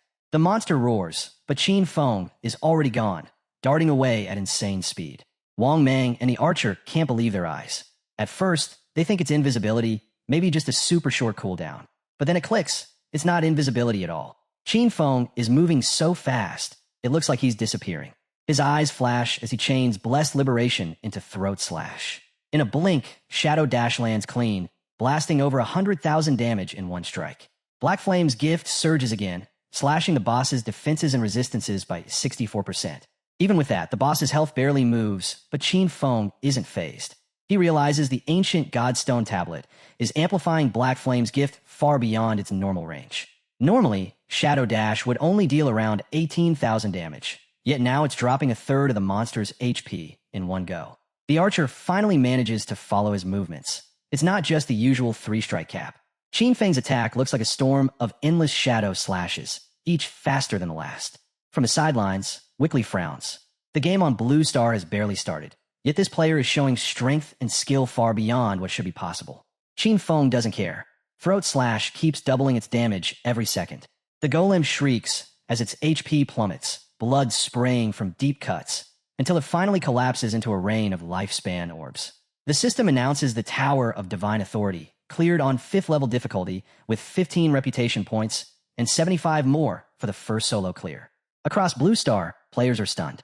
Most didn't even know a hidden tower existed in their city ruins, but Shadow is already miles ahead of everyone. Wickley, meanwhile, is fuming. To him, the whole deal feels like a scam. He curses himself for not charging 10,000 or even 100,000 days of lifespan for each Divine Authority book. Snarling, he summons a massive sphere of blinding magic and shouts at them to get lost, swearing he never wants to see them again. Meng and the archer shield their eyes, thinking they're about to be wiped out. But when a blast hits, they suddenly find themselves outside the tower, completely unharmed. That's when they realize NPCs can attack unless provoked, just like Qin Feng said. Their mission is over. Qin Feng calmly says he's logging off to eat. Meng thanks him, hoping he'll take them along next time, and Qin Feng nods as the archer waves goodbye. When Qin Feng logged back in, he was in his hideout. The system had taken the 9 divine gift books for 90 days of lifespan. He then spent 106 years on luxury furniture, fine ingredients, and a multi-purpose mechanical maid. A moment later, an actual maid appeared, bowing politely, ready to handle everything in his home. Qin Feng settled into a comfy velvet sofa and told her to clean up. The maid moved around with precise efficiency, tidying up the hideout before saying she'd whip up a fancy feast next. Meanwhile, in Shanghai City, fear gripped the authorities. In just 1 week, a 3rd corpse had been discovered. Like the others, the victim's limbs had been severed and her eyes gouged out, leaving little doubt the same killer was at work. Investigators reported that the murderer understood police procedures well, discarding bodies just beyond the reach of forensic tracking. The superior pressed for answers, demanding to know how long before the forensics team's next upgrade, warning they couldn't afford another failure. When an officer asked to share what he'd found, the boss listened up, his face turning serious. The officer pointed out that Shadow's login and logout times almost perfectly lined up with the murders. It wasn't solid proof, but it was enough to raise eyebrows. To make things worse, rumors were flying around that Shadow was the killer and that the authorities were covering for him out of fear. The boss brushed off any grudges, reminding Xiao Ma that even if Shadow had embarrassed him in front of Anu, personal stuff didn't belong in their work. He promised full tech support would be on the case nonstop until they caught the killer. Xiao Ma stayed quiet, his eyes downcast, anger bubbling just beneath the surface. Back in the game, Qin Feng found himself in front of the crumbling outline of a castle in the Demon City ruins. The view sparked a memory. The Academy of Evil Spirits was a well-known top-tier hideout, infamous for its unbreakable barrier. Even though it was exposed, the system confirmed he'd bought 2.74 years of lifespan to set up the Guild Shadow. His plan was straightforward: take over the sanctuary and connect it to Jianghai for instant travel. Activating his invisibility, Qin Feng quietly slipped in and made his way down to the 3rd underground level. It was completely empty, no monsters around, which meant someone had already cleared it out. Suddenly, a sharp scream broke the stillness. A woman was trapped on a narrow bridge with a bubbling river of lava behind her. A few guys were closing in on her, grinning like predators ready to pounce. The orange-haired one stepped forward, mocking her fear. They weren't here to kill her, at least not yet. Madame Dongfang wanted her alive, and his son had plans for her. They demanded her real-world location, warning that if she refused, they would hunt her endlessly until her lifespan drained to nothing. Suicide would not save her either. Members of their guild had already occupied her respawn point. The orange-haired man grinned and made his offer. Since she had killed Madame Dongfang twice and lost 30 years of lifespan, she could just hand those years over and keep them entertained for a while. Her voice shook as she asked what they meant, but their smirks told her enough. One tugged at his trousers while the orange-haired man sneered that this was their kind of game. Her cheeks flushed, and she whispered for a promise that they'd release her afterward. He gave his word, inviting her to start with him, while the bald man laughed that he'd be next. She stepped forward, trembling, but then her eyes hardened with a sharp glint. In an instant, she whipped out a poison dart and fired. Before it hit, the blindfolded man slammed her into the stone with a golden cauldron quake, the bridge shuddering under the impact. He scolded her for fighting back, while the orange-haired one leaned close, licking his lips and warning her to open her mouth or lose her last chance. But her expression shifted. Fear vanished, replaced by a cold, merciless calm. With one ruthless slash, she cut the bald man and the orange-haired one clean in half. The blindfolded man froze in shock, only to feel a talisman wrapped tight around his neck. A sharp crack followed, and his head burst like an overripe melon. Qin Feng's eyes narrowed as he recognized the class, called Chainblade. She glared at the corpses with raw fury and crushed them into nothing but lifespan orbs. In her grip gleamed a weapon that made Qin Feng's pulse quicken, the blade of the underworld. Standing over the carnage, her voice rang out with venom. She swore that Dongfang would die by her hand. The ghost shade stood amidst the blazing lava, wielding her blade of the netherworld. The story revealed that, just like the hero, she too belonged to the only hidden class in the assassin path. He remembered that in his previous life, Ghostblade had ranked 10th among the world's top powerhouses. As he followed behind her, he recalled how she had once opposed the true ruling family of the Demon City. When her real identity was exposed, she was surrounded and hunted from all sides. Even then, she took down thousands before finally succumbing to exhaustion. Back then, everyone in his guild had deeply regretted her death when they heard the news. He never expected to run into her again. When he called her name, she froze in surprise. He remembered that she had once mentioned the name Dongfang, a clan he should have wiped out. Yet her furious reaction came as she accused him of having an accomplice. He firmly denied it. Enraged, she lashed out, demanding that he cut the nonsense and die immediately. She unleashed her netherblade and summoned the chains of the netherworld, binding and swirling around him. The chains tightened, but he shifted into shadow and reappeared behind her, startling her completely. With calm confidence, he told her that he would toy with her for a while. She leapt up again, striking with the netherblade, and activated Shadow Dive, vanishing into ash before his eyes. He mirrored her move, disappearing as well. Both assassins now hid, lurking unseen. She grew unsettled, realizing she could not detect him. Yet her blade of the netherworld had a level of anti-stealth detection, and with it she still sensed his presence. She gasped in disbelief, wondering if this man could truly be Shadow himself. But before she could think further, he appeared right behind her, whispering that he was standing there all along. Startled once again, she turned sharply and unleashed another attack, this time wielding Spectre Pursuit, a mana-infused weapon that locked onto him. As it spiraled around him, he admired the way her chains could track his position. She pointed at him, stating that even if her eyes could not see him, her weapon could. Once marked by Spectre Pursuit, she warned there was no escape. He swiftly maneuvered to evade, realizing that this class ignored stealth detection levels when tracking targets. With a smirk, he admitted that her moves were not bad. He circled her, dodging strike after strike, and soon realized her movements were less refined than they appeared. By continuously circling, he forced her to bind herself with her own weapon. She cried out in frustration, but before she could recover, he seized her and held her still. He told her to listen, explaining firmly that he had not been sent by the Dongfang. If he had truly wanted her dead, she would already be gone. Trembling, she admitted that she believed him and begged him to put her down. When pressed about the Dongfang she had mentioned, she admitted her origins in the Dongfang family of Jianhai City. She confessed that her ties to the clan were weak, since Dongfang had married into the Chu family. Hearing this, he remarked that one fish had slipped the net after all, and that when he destroyed the Dongfang clan, Dongfang herself must not have been there. Relief flashed across her face as she declared that it was good, because he and Dongfang were enemies too. She insisted that the enemy of her enemy could be her friend, that they could work together, and demanded again to be released. But Ario slammed her down instead, insisting that they would discuss cooperation later. For now, he demanded to know why she wanted to kill Dongfang. Tears welled as she revealed the truth. Her vengeance was not born of rivalry, but of loss. In the flashback that followed, the tragedy became clear.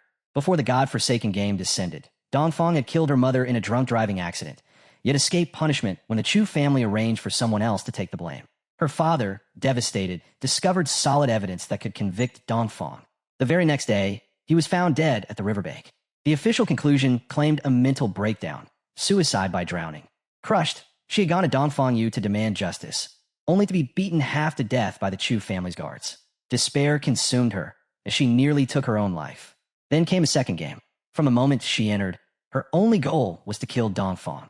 But in this world, killing meant more than striking down the body. One had to drain away an enemy's entire lifespan to end them for good.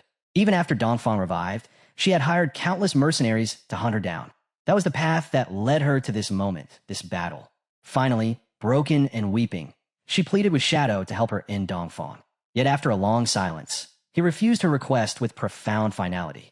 She argued desperately that he did not need to worry, for she was not asking him to help for free. Whatever he wanted, as long as she had it, she would give it to him. She promised to serve him like a beast of burden, to offer all her lifespan, her higher equipment, her skills, everything she owned, if only he would help her kill Dongfang. She went so far as to declare that even if he made her his slave, she would gladly obey. Yet the hero, a king in his own right, refused her plea. He told her that the matter of killing Dongfang was her event, something only she could end herself. He would help her until that time came, but how far she would go would depend entirely on her own fortune. Still, she pressed him to explain how he would help her. He replied that she needed to join his guild and become one of his. Only then would he lend her his support for her revenge. At that moment, a system notification appeared, showing that Shadow had invited her to join the Guild of Shadow. She noticed that he was the only member in it and realized that all she needed to do was accept. At last, she joined and also accepted his friend request. The hero remarked that it seemed she had agreed, but there was only one thing left for her to do: class advancement. He turned away, but she stopped him, asking what class advancement was and how she should go about it. He told her that once she succeeded, she should find him again. If she could not even achieve that, then she might as well abandon her revenge. The narration then revealed that the blade of the netherworld contained boundless potential. With only a bit of guidance, she was destined to grow far stronger, and once she matured, she might even prove useful to him. In the depths of the Spectre Academy awaited the mutated witch Stana with a platinum grid. The hero stood before her, observing with quiet anticipation and acknowledging that this was the guardian of the Spectre Academy. He launched his Dark Knight Ring Blade, striking heavily and inflicting significant damage. This marked the first phase of the battle, when only one of the boss's 4 heads was active and immune to physical damage. Forced to adapt, the hero relied on weaker elemental skills instead. He summoned Shadow Blade, a dark purple weapon that appeared in his hand. Equipped with pale bone blades that enhanced his movement speed, and aided by Shadow Blade's ability to refund cooldowns on hit, he created multiple blades and hurled them at the enemy. The witch screamed in agony as hundreds of weak point strikes pierced her in a single second. Blood gushed forth, and the battle entered phase 2 as all 3 heads activated simultaneously and, bizarrely, began to dance. The 3 heads then unleashed indiscriminate area attacks. Colored laser beams rained across the base, but Hayo evaded swiftly and retaliated with another devastating blow, causing blood to spurt from one of the heads.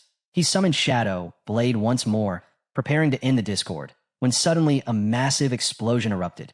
The system declared that Hayo had slain the mutated witch Stana, gaining 50,000 experience points and obtaining the key to the Spectre Academy hideout.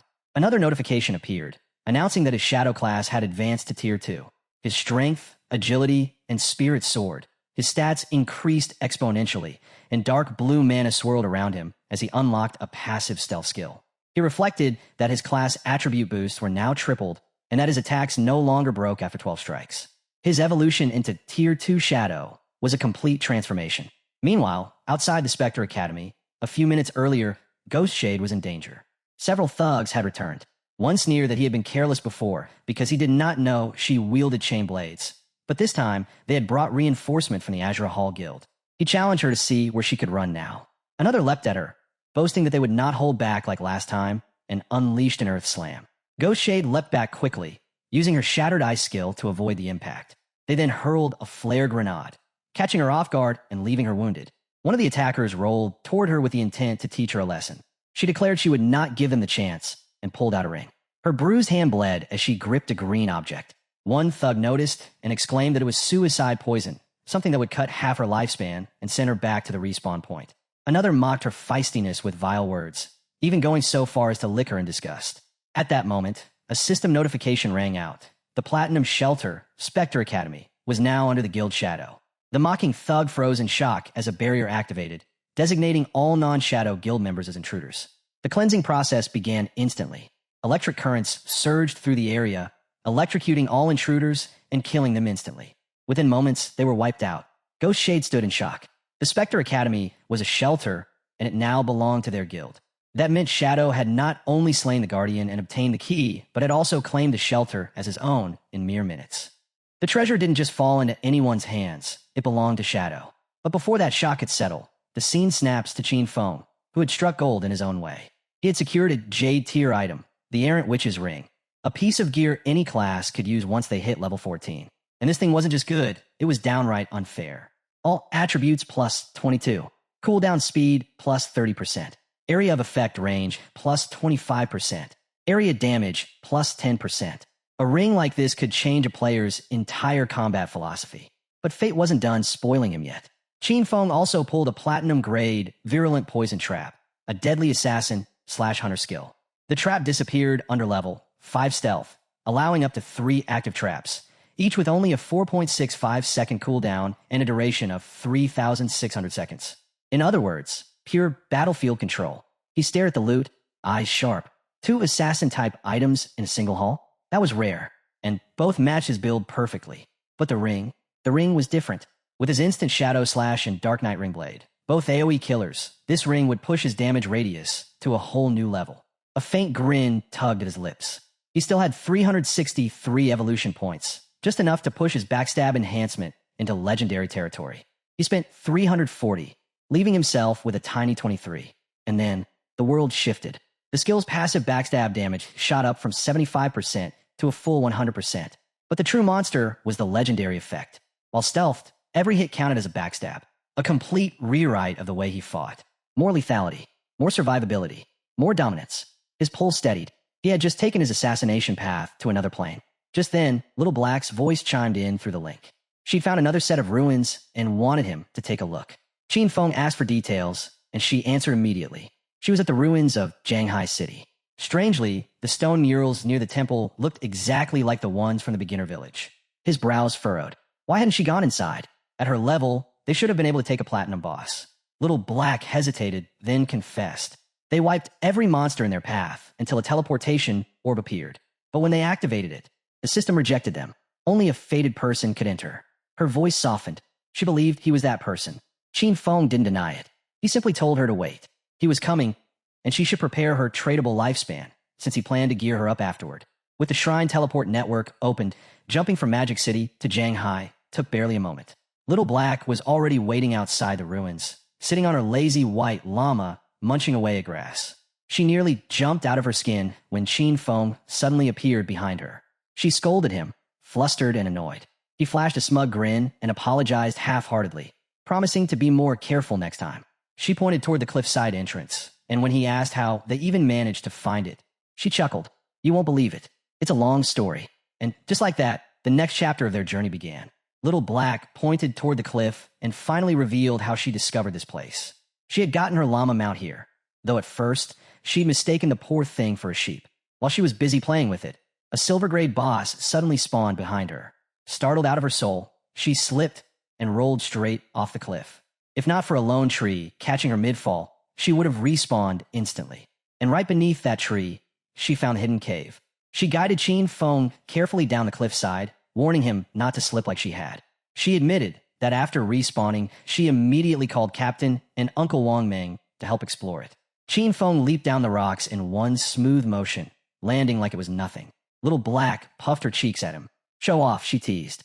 He chuckled. Typical of you to find treasure by falling off a cliff. She shot back without missing a beat, praising his acrobatics, but also mentioning how Wang Ming tried the same heroic jump, completely misjudged it, and died on the spot. Together, they entered the cave. As they walked through the dim hallway, Little Black explained they had already cleared every monster inside. Qin Feng's expression hardened. His voice dropped, calm but absolute. From now on, no more careless deaths. If your non-tradable lifespan ever hits 0, you know the result. She nodded with a confident smile. She wasn't afraid, because she had a secret. Earlier, she mentioned knowing a method to drain lifespan, but she also had a way to restore it.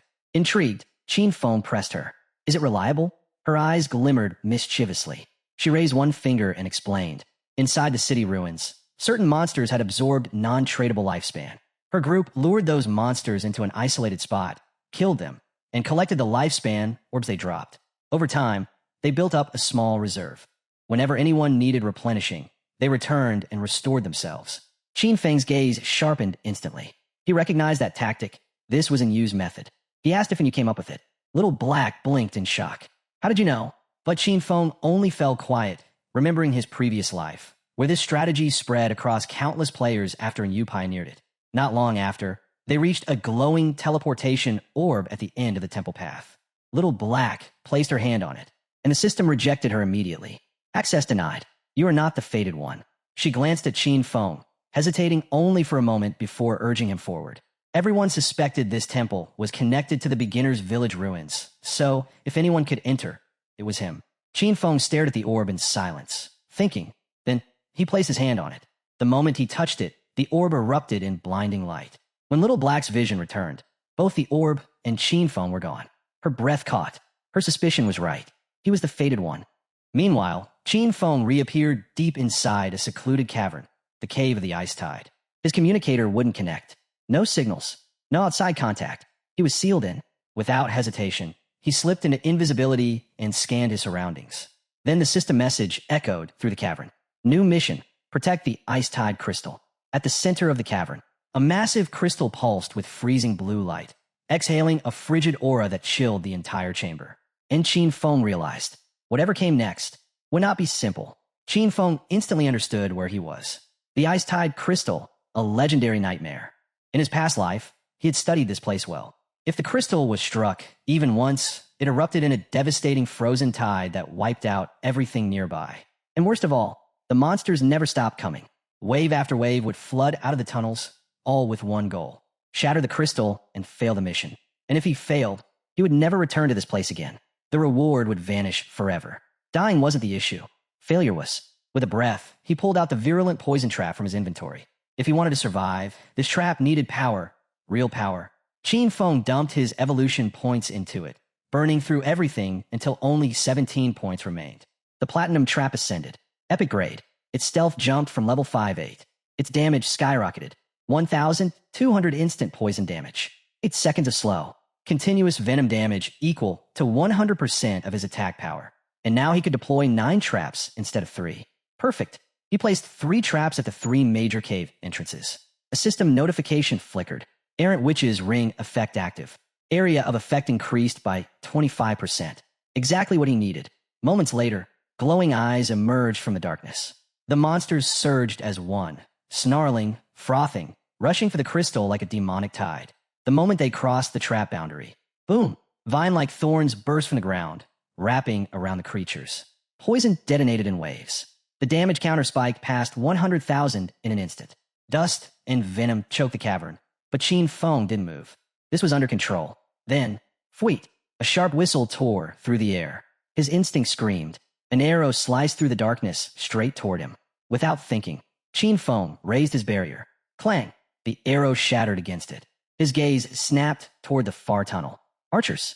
So this wasn't a blind horde. It was a coordinated assault. His face darkened. This fight was just beginning. Meanwhile, outside the ruins of Magic City, far from the icy cavern, Dongfangya was having her own confrontation. She stood before an orange-haired man, blocking his path with her golden staff. So that's it, she demanded. You're abandoning the hunt for Ghost Spirit, just because she joined Shadow's guild? The man sighed heavily and nodded. We can't touch her anymore. Shadow is a bigger threat than me, she cut in sharply. Her eyes burned with rage. She stepped forward, voice dripping poison. You dare call him a greater danger than me? Don't forget, I have every detail of your real life. Ending you outside the game would be nothing more than a child's game. Her arrogance snapped the final thread of restraint. The man's expression twisted. All the humiliation, all the insults burst at once. Before she could speak again, crack! His fist smashed into her cheek, sending her flying across the ground. She barely had time to gasp before he pounced, dagger flashing in his hand. He straddled her, striking again and again, each blow fueled by years of swallowed anger. I'm done with you, mouth. You call me a peasant? Fine. I may not beat Shadow, but I can end you. His screams echoed, filled with hatred, pride, and raw desperation. And Dongfangye, for the first time, felt true fear. Each punch, each stab, each frantic strike from the orange-haired man landed with one crazed intention. Die, die, die. Dongfangyu's avatar couldn't endure it. Her fragile body broke apart, bursting into glowing lifespan orbs that scattered across the ground. Her eyes snapped open in the real world. Dongfangyu sat upright in her luxurious room within the Chu family residence, heart pounding. Her golden case phone was clenched so tightly her knuckles had turned bone white. Humiliation, fury, hate, it all surged through her like wildfire. Those wretched peasants of Azura Hall, she hissed. They dare to kill me? Mobilize the men. I want every last one of them dragged before me now. Her husband blinked in shock, startled by the sheer venom in her voice. Azura Hall? The same people you hired to kill Ghost Spirit? He asked carefully. Her expression twisted darker, uglier. Ghost Spirit is useless to me now, she snapped. She's joined Shadow, and those cowards backed off because they fear him more than they fear me. Her husband raised both hands, trying to calm the storm. It's already been handled. Men from Black Dragon Hall and Magic City are moving. Soon, they'll hunt Shadow down. Your honor will be restored. Her eyes widened, fury mixing with a sick, trembling excitement. Shadow, Ghost Spirit, Azura Hall. She hated them all. With a manic smile splitting her lips, she whispered, I'll see blood spilled. I'll avenge the Dong Fong name myself. Back in the cave of the Ice Tide, Qin Feng's short blade sliced through the freezing air, burying itself into the eye of a bow-wielding monster.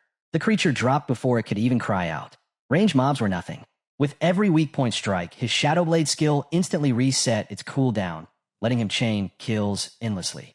But even as he fought, the Ice Tide crystal trembled violently. Cracks spider-webbed across its surface. One more wave, and it might shatter. And then, ding! A cold system voice echoed through the cavern. Guard mission complete. Claim your reward. Qin Feng froze for half a heartbeat. Already? Before he could fully process it. CRRRAC. The Ice Tide crystal exploded into glittering fragments, scattering like frozen stars. In its place, a golden chest slowly materialized, glowing with the brilliance of a miniature sun. His eyes sharpened instantly. Another epic treasure chest. The last one had gifted him graceful release. This one could be even greater. He stepped forward and lifted his hand. The chest creaked open. A flood of golden light burst out. And within that brilliance, a silhouette took shape. A woman. The same mysterious NPC who had appeared beside a previous epic chest. Her feet hovered just above the ground. Her eyes closed. Her presence overwhelming, like a being carved out of starlight. She spoke in a language both ancient and alien. A tongue that no mortal should understand.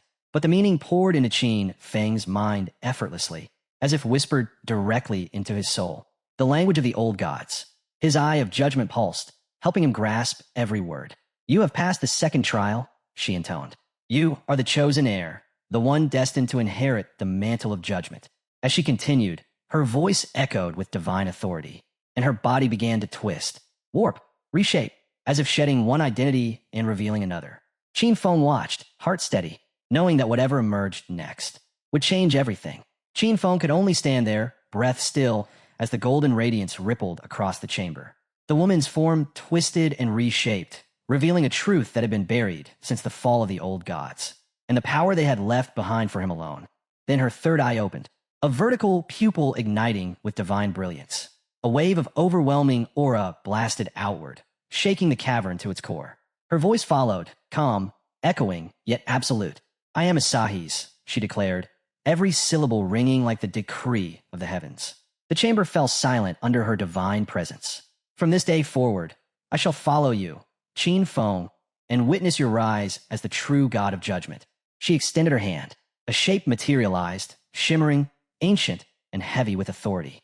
A bell forged of pure light, pulsing with celestial power. The Asahi's summoning bell, crafted by the Herald of Judgment using the raw power of order itself. With this bell, Asahi's explained. At level 25, he could summon her. At level 35, summon her again. At level 50, summon her once more.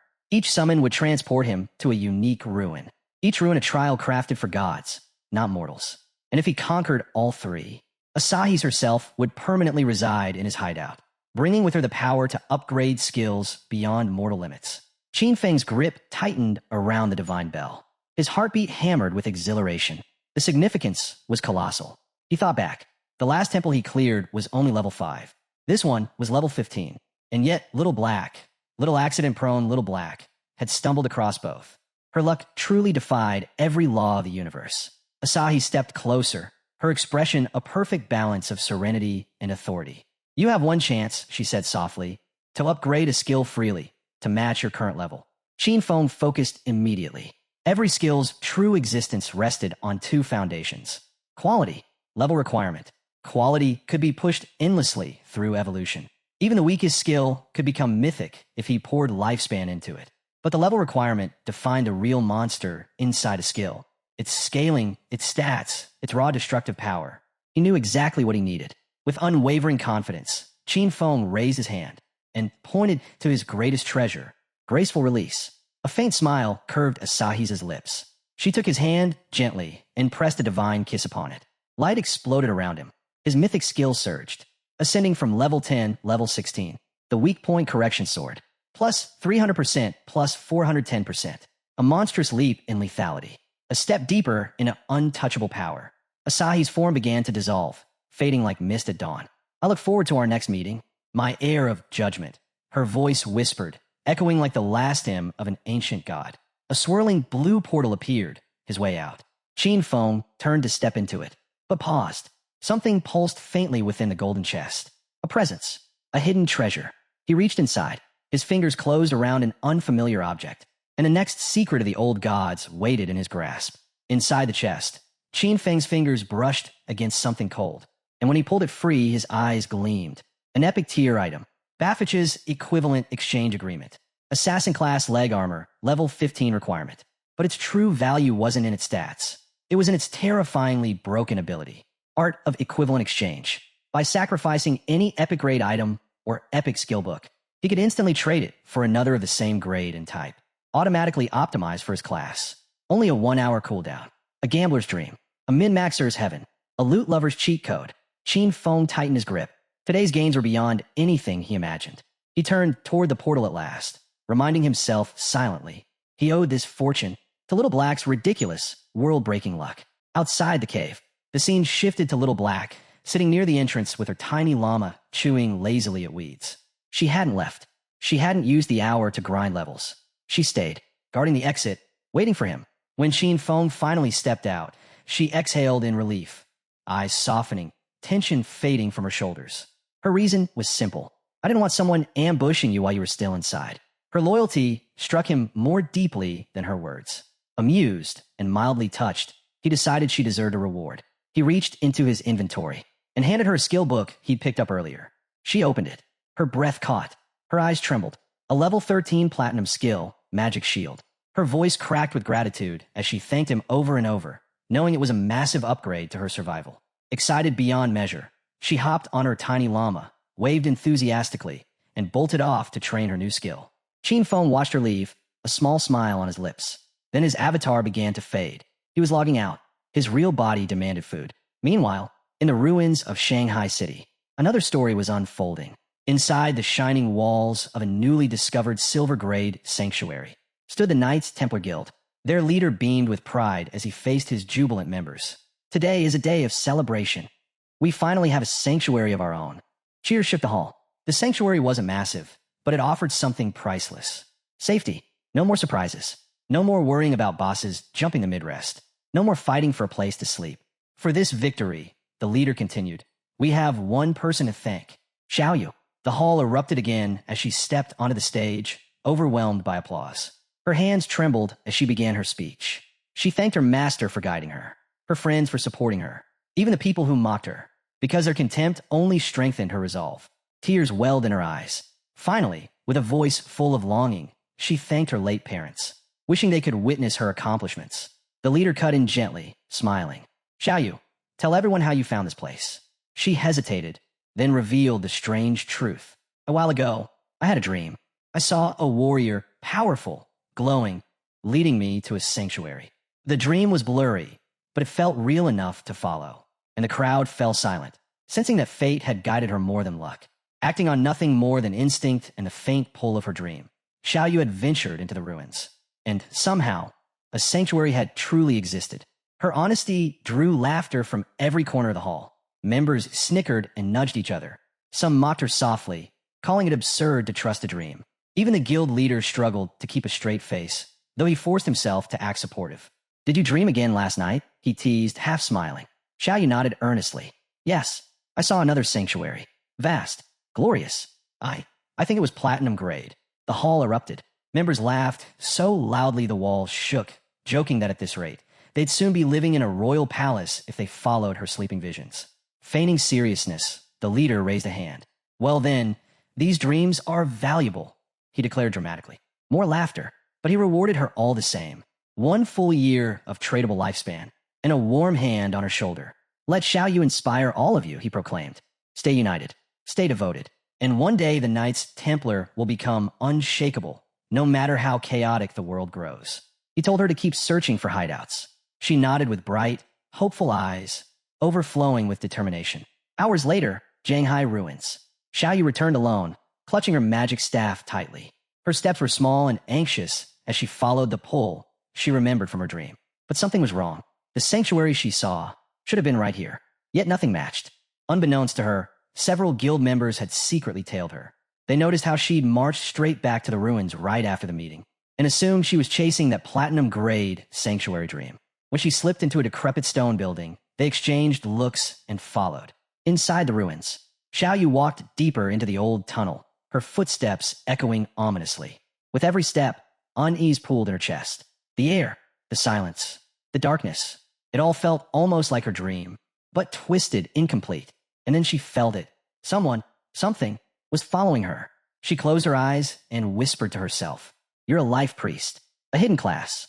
You're safe. Nothing can hurt you, nothing." She opened her eyes, and her breath died in her throat. Standing before her was a nightmare given flesh, a grotesque monster, its jaw torn unnaturally wide, and inside that gaping maw stared an extra set of eyes, watching her, studying her, hungry. Her scream tore through the tunnel, but the monster didn't attack her first. It threw her aside and lunged toward the guild women who had been secretly trailing her. Their faces twisted in shock and disgust. "Kill it! Quickly kill it!" But their voices shook with terror. They tried to gather themselves, but fear made their legs tremble. Too slow.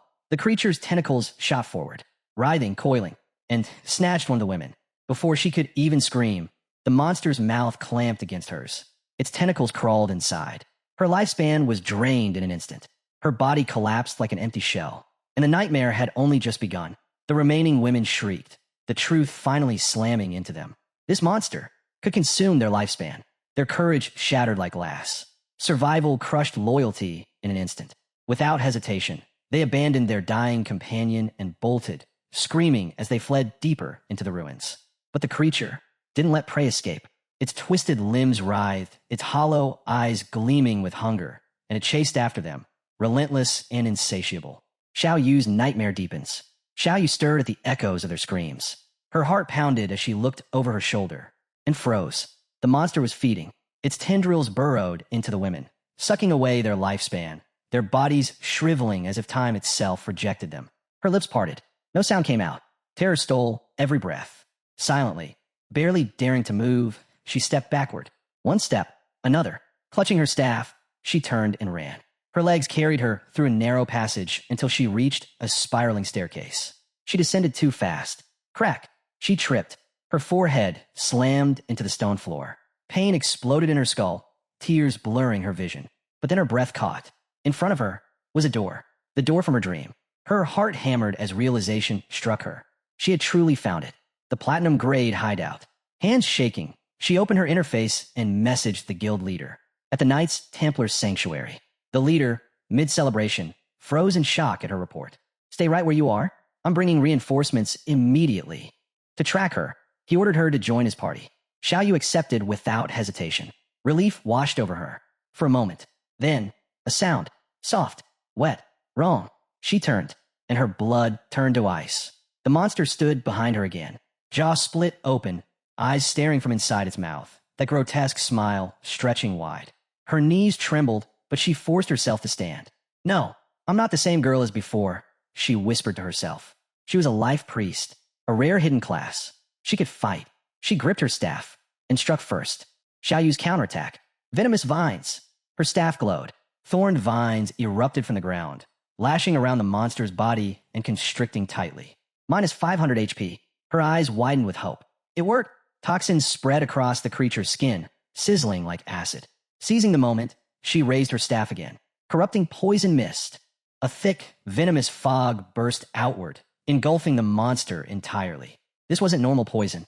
This was corruption, a toxin designed to rot even the hardest defenses. For the first time since entering the ruins, Xiao Yu's heart lifted. She could win. She was finally fighting back. But then, her lungs burned. Her vision swayed. Her throat tightened. Horror dawned on her. This was an enclosed chamber. Her own poison was killing her. Her hands shot up, desperately waving away the fog, but it was useless. She couldn't hold her breath much longer. Panic clawed up her throat, until she remembered. She was a life priest. She had a cure. With trembling hands, she raised her staff. Antidote. A burst of clean magic erupted, sweeping away the poisonous mist. Her throat loosened, breath returning to her body. But the monster, it breathed freely again too. Its body twitched, and then it stepped toward her. The poison had stopped eating at the monster's flesh, and now every ounce of its twisted attention was locked onto her. Its split mouth slowly curled upward, forming an impossibly eerie smile. Xiaoyu's eyes filled with tears. Her breath hitched. Panic smothered all reason. And in that moment of chaos, she inhaled a trace of her own fading poison mist. Instantly, her body collapsed. Her form shattered into shimmering orbs of lifespan. A cold system alert echoed through the chamber. Player Xiaoyu has committed suicide. Respawn, Knights Templar hideout. Light swirled. Xiaoyu respawned back in the guild's hideout, dazed and trembling, but alive. Almost immediately, the guild leader's voice crackled through the party chat, confusion sharp in his tone. Xiaoyu, why are you back already? What happened? Her voice quivered as she answered.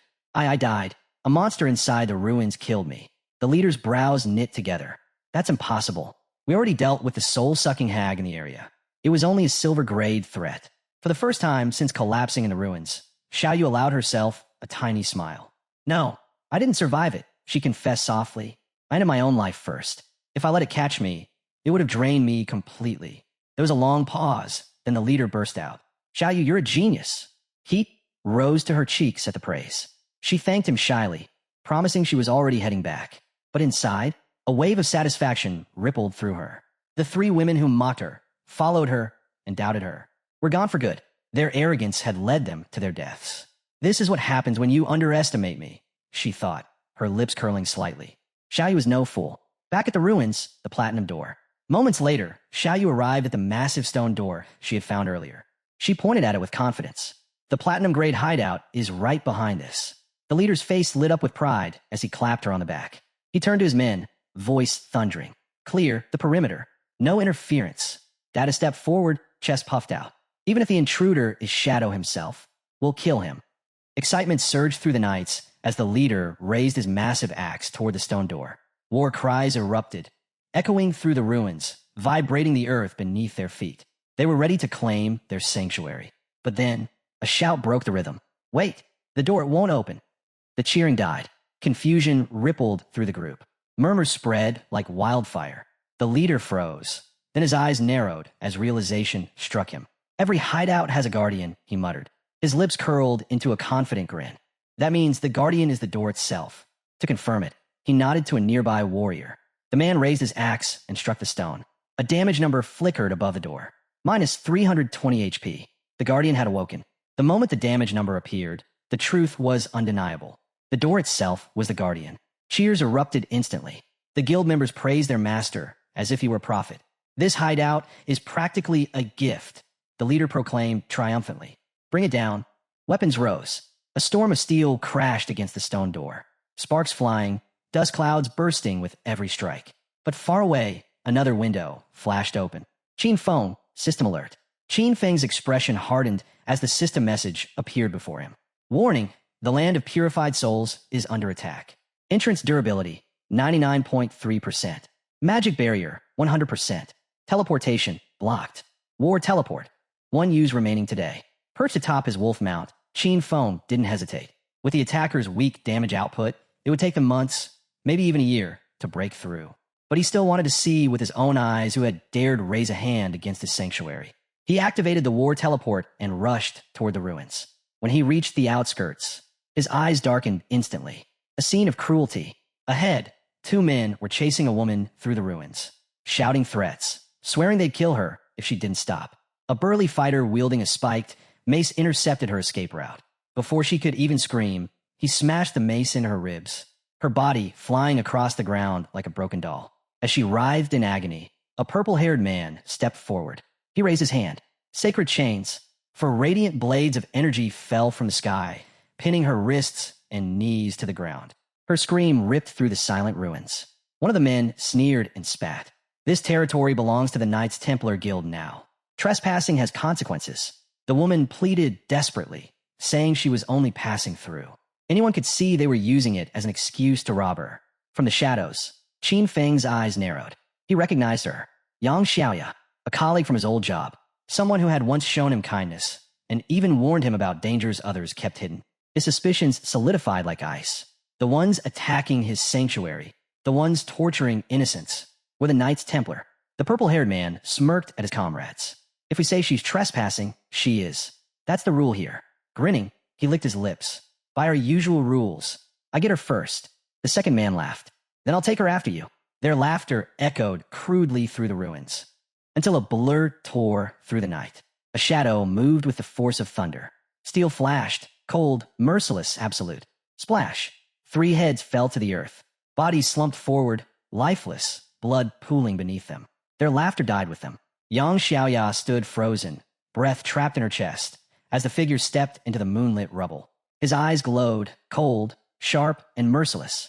Her heart pounded violently. Shadow, she whispered, but the next heartbeat twisted her certainty. No, this presence, this killing intent, it's too overwhelming. This isn't the shadow I've heard of. This is something far more terrifying. After massacring every last Templar dog foolish enough to block his path, the figure finally turned toward her. Yang Xiaoya trembled, expecting death, but instead his hand extended outward, not to strike her, but to activate blood flower bloom. A crimson vortex ignited around the corpses. The technique bloomed like a monstrous flower, devouring every ounce of lifespan the fallen carried. The bodies shriveled into nothing.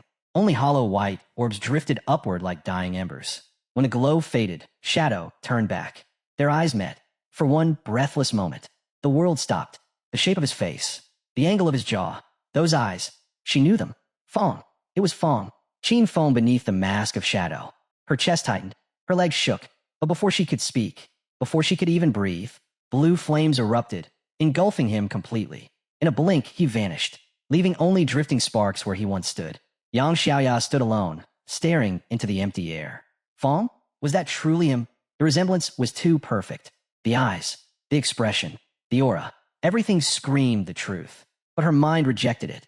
She shook her head hard, forcing the thought away. No, impossible. I must be mistaken. Fong's foolish little sister joined the Knight Sanctuary branch of the Templars. If he were truly Shadow, would he allow his own blood to be enslaved by them? Her voice trembled. Impossible. Or so she desperately convinced herself. Inside the Sanctuary of Pure Souls, Templar Guild, tension hung thick in the air. Surviving Templars gathered behind their furious leader, eyes lowered, bodies stiff. His roar cracked through the hall like a whip. Idiots, robbing travelers on the main road. Do you have a death wish? His boot slammed into one man's chest, sending him sliding across the floor. 1,000 deaths wouldn't punish such stupidity. But beneath the rage, there was something else. Relief. Because the man who dealt judgment tonight was Shadow, and the leader remembered. They all remembered. Once, long ago, Shadow had saved them from the Headless One. Since that day, the entire guild whispered his name with awe. Shadow wasn't just a hunter to them anymore. He was an ideal, a symbol of strength, a righteous blade, a man who crushed corruption and betrayal wherever he found it. The leader had even told his people to look to Shadow as an example to follow. But as the room filled with words of admiration and flattery, Shadow's expression darkened. His voice, when he finally spoke, felt like ice over their spines.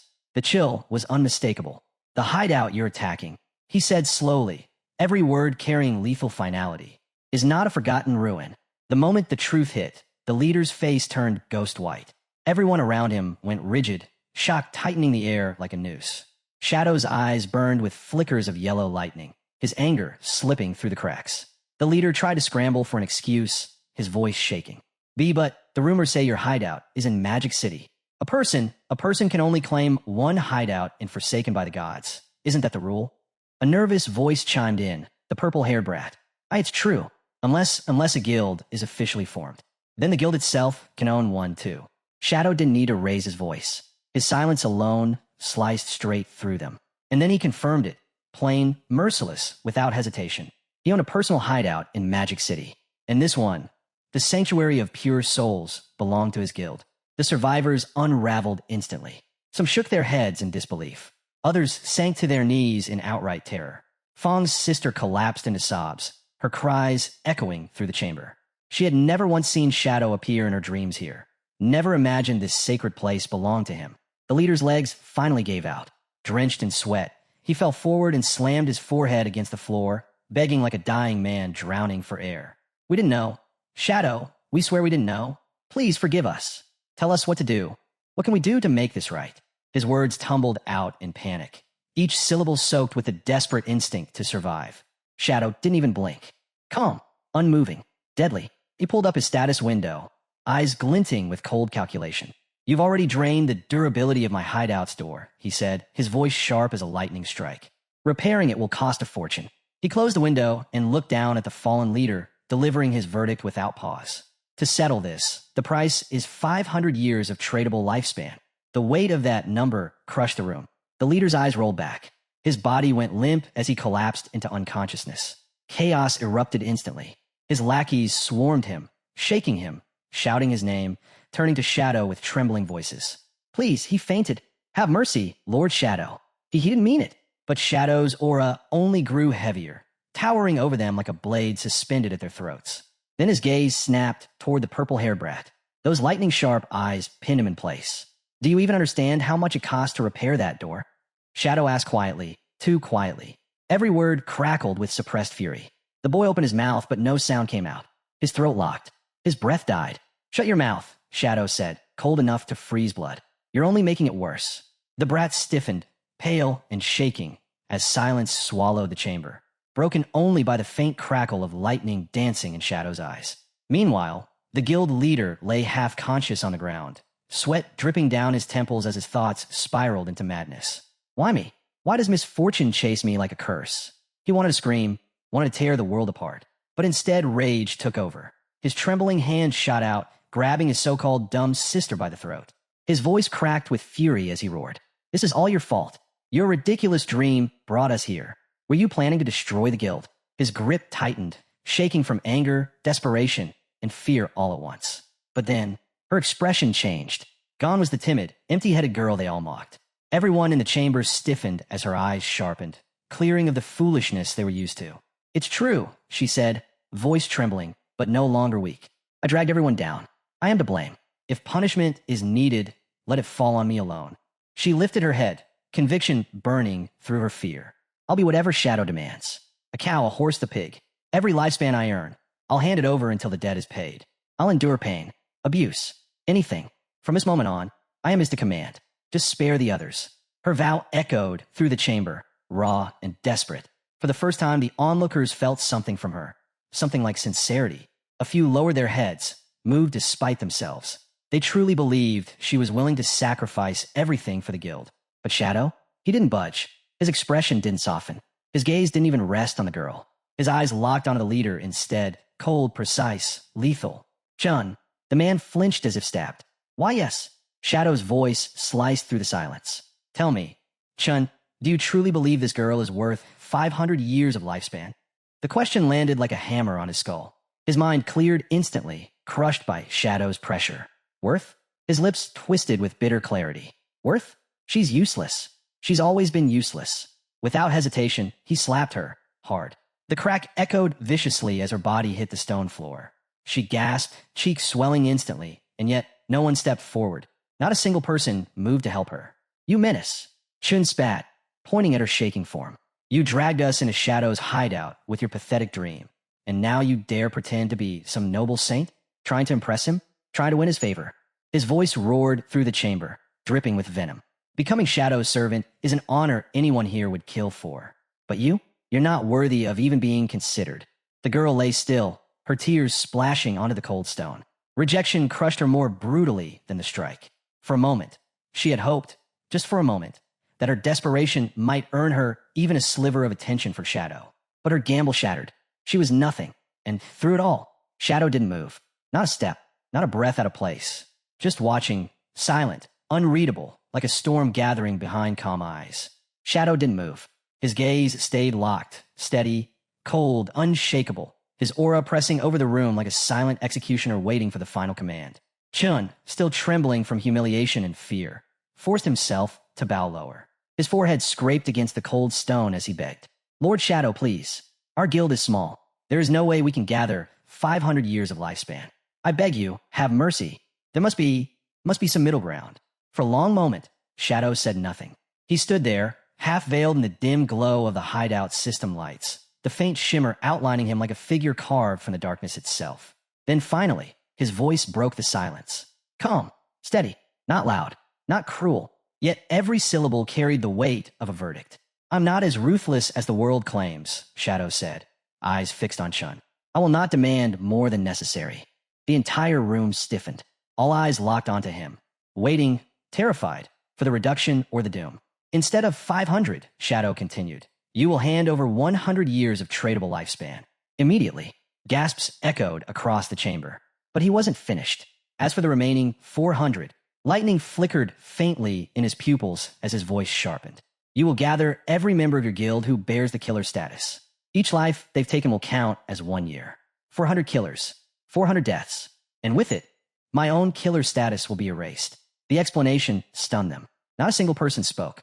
It wasn't just punishment. It was terrifyingly calculated.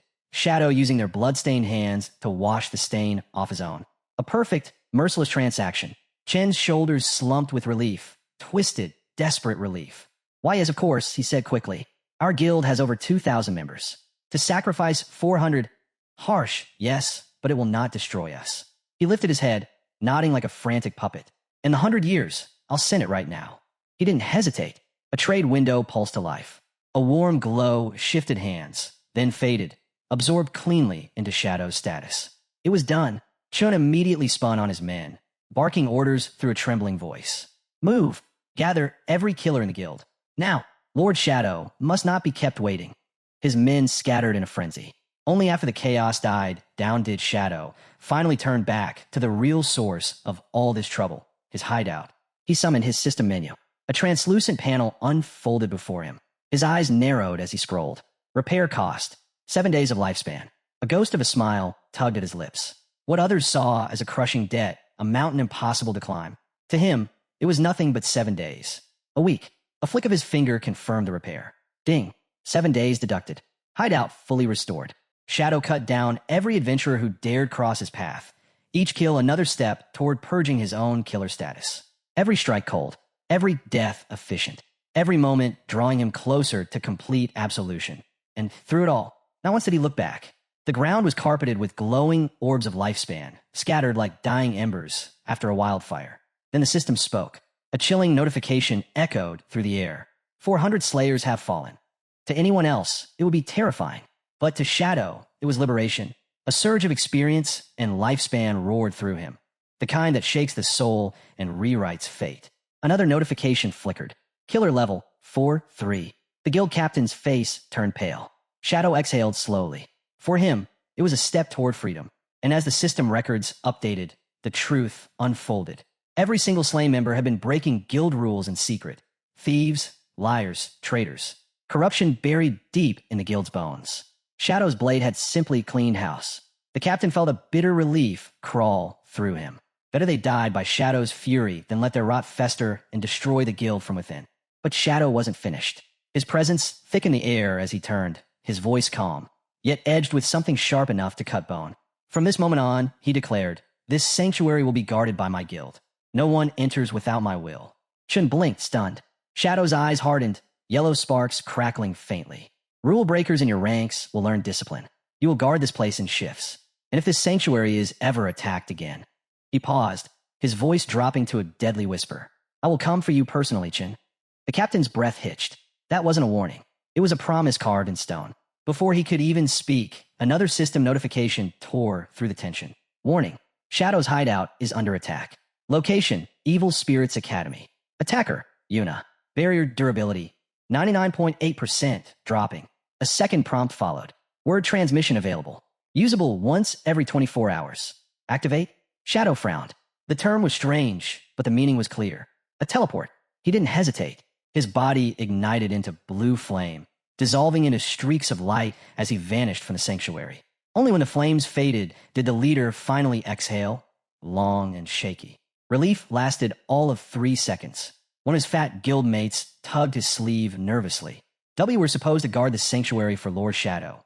Remember? Reality slammed into him. He turned to the dumb sister, his expression cold and unforgiving. You, this is what you dreamed of, isn't it? Then you'll guard it. If anything happens, it's on your head. Abandon your post, and you lose your lifespan. Her eyes widened, but she said nothing. She couldn't. Like the rest of them, she was trapped, bound by Shadow's decree. Meanwhile, at the ruins of the Evil Spirits Academy, chaos erupted. Attackers marked with a dragon emblem etched into their foreheads pounded at the barrier with everything they had. Its durability had already crashed to 51%. Nearby adventurers stared, whispering in disbelief. Are they insane? They're provoking Shadow. Are they trying to die? Their voices trembled, but the Black Dragon Hall pressed forward, unrelenting. Then, Shadow appeared at the edge of the ruins, his eyes narrowing dangerously. Black Dragon Hall. He racked his memory. He'd never crossed paths with them. Not once. So why here? Why now? At the front of the attackers, a massive man raised his arms and roared. All power into one strike. The ground shook. Mana surged. Shadow's gaze sharpened. The storm was about to break. Dragon break. Black miasma surged upward, swirling above the mercenaries like a corrupted spirit bomb. With a thunderous roar, the burly commander hurled it at the barrier. The world shook. The ground cracked. Dust erupted like a volcanic blast. The barrier trembled, its durability plummeting to 13%. Yet somehow, it held. Keep pushing, someone screamed. We're close. Don't stop. Another voice chimed in, slick with greed. 100 years of lifespan for this job, easy money. Shadow's gaze hardened. So that's it. Hire dogs. Mercenaries. He exhaled slowly. This isn't personal. The only one with a grudge that deep is Dong Fangyu. Before he could move, a deafening roar tore the sky open. Heavy stomps thundered across the ruins, each one shaking stone, bone, and soul. The mercenaries spun around and froze. A dragon lumbered out of the shadows. Not majestic, not elegant, not intimidating in any traditional sense. It looked ridiculous, goofy even, but the pressure rolling off its scaled body crushed the battlefield into silence. Even absurd creatures could kill. Shadow's lips curled faintly. The dragon stomped, spun, and twirled like a grotesque parody of a dance, its weight shaking the entire arena until seasoned adventurers nearly toppled over. Then, the sky dimmed. Something massive ripped through the clouds. For an instant, it looked like a colossal skull descending from the heavens. But as it fell closer, the jagged outline told the truth. A meteorite, enormous, unstoppable. It slammed into the ground with a world-ending boom. The shockwave tore across the battlefield. Mercenaries were flung like ragdolls. Buildings split open. Dust spiraled into the sky like a storm. The earth itself sounded like it was screaming. When the dust thinned, the guild leader of Black Dragon, Hall, staggered to his feet. His armor was scorched, his eyes unfocused, but he was alive. He blinked at his health bar. Only 3,000 damage. With a smug laugh, he wiped the blood from his lip. Pathetic. I can handle. He never finished. A flash of steel ended him. Too fast to see. Too perfect to react to. His head separated cleanly from his neck, launching into the air before crashing to the dirt. His body collapsed and burst into orbs of lifespan scattering like broken stars. From within the drifting smoke, a voice cut cold and sharp. The guild leader is dead. The mercenaries froze. Their blood turned to ice. None had seen the killer. None had even sensed her. A woman stepped out of the haze. A mage, beautiful and deadly, her wide-brimmed hat casting a shadow over piercing eyes. Her expression was pure seriousness. Such precision, only Shadow could do this. She moved cautiously, scanning the ruins. She saw nothing, but Shadow was right in front of her, fully cloaked in perfect invisibility. The onlookers felt their hearts drop. His stealth, it wasn't time-limited. It was absolute.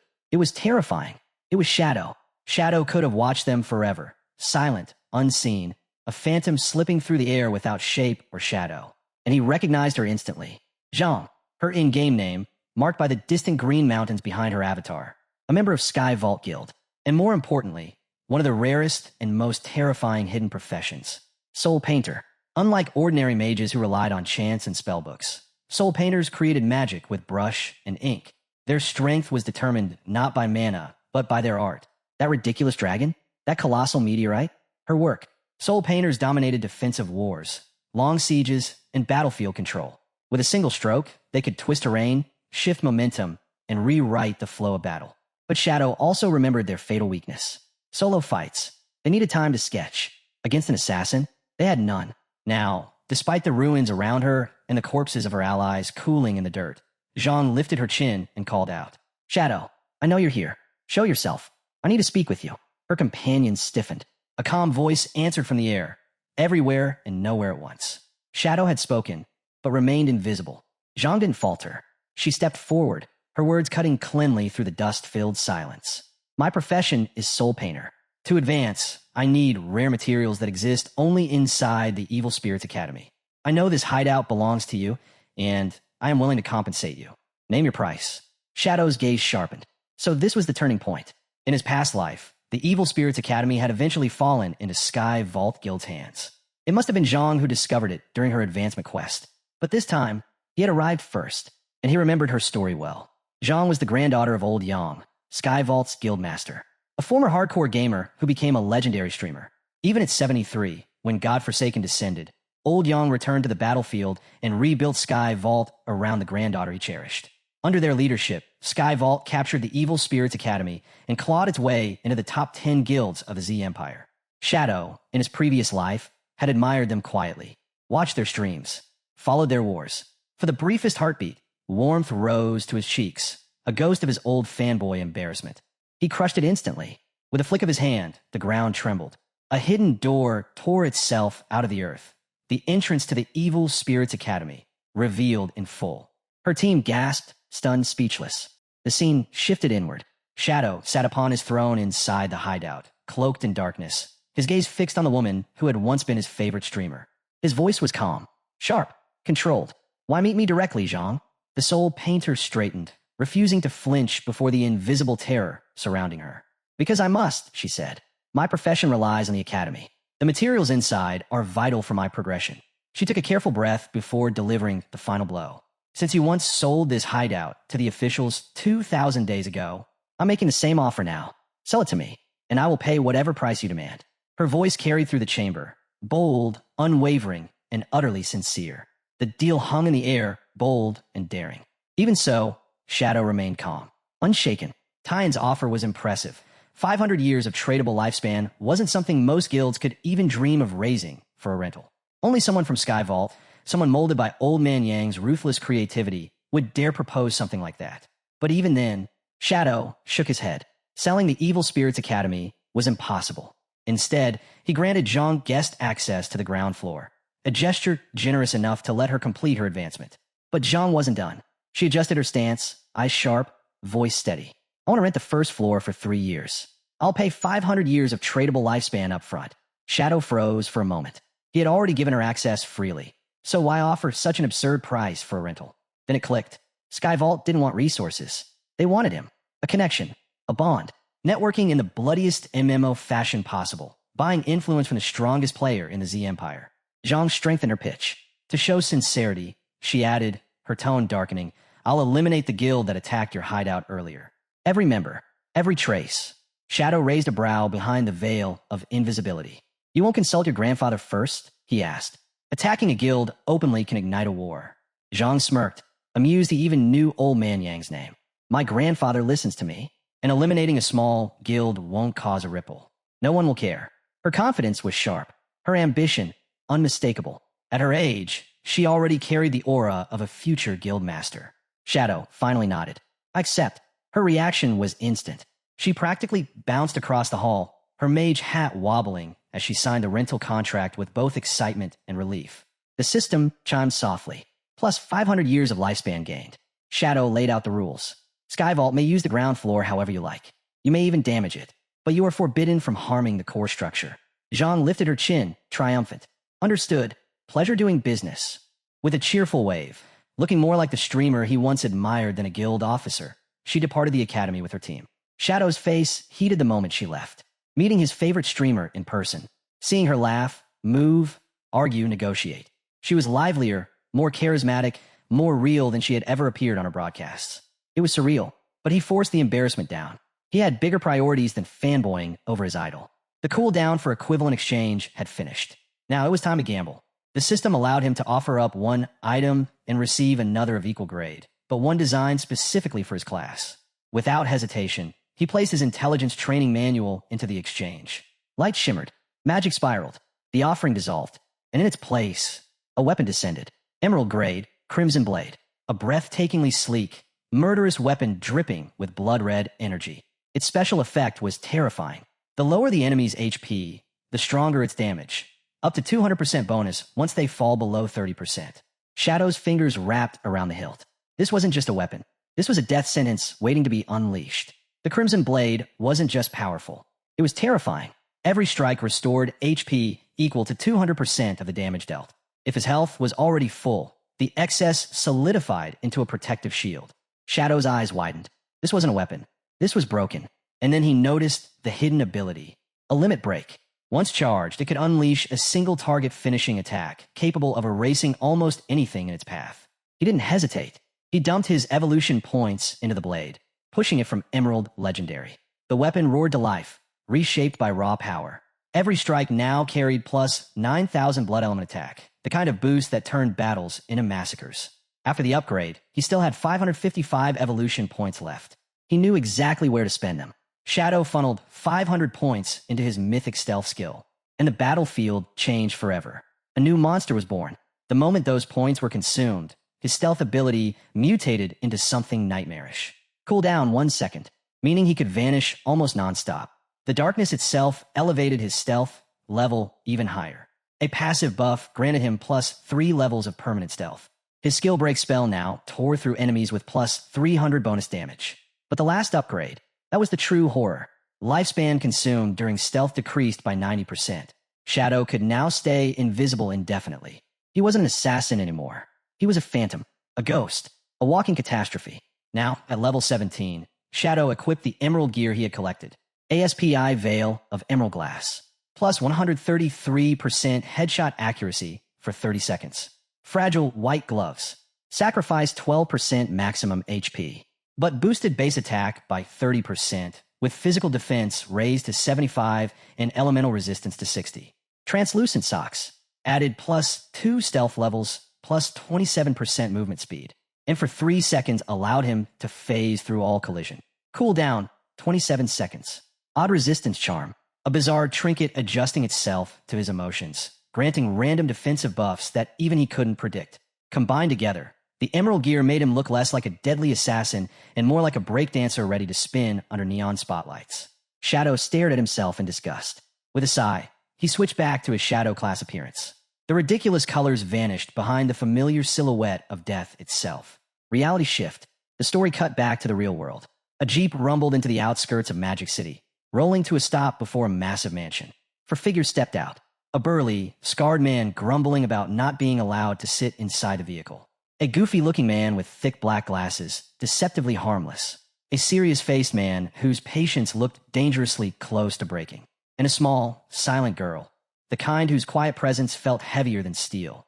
They stare at the mansion, muttering among themselves. Show off. Arrogant, rich woman.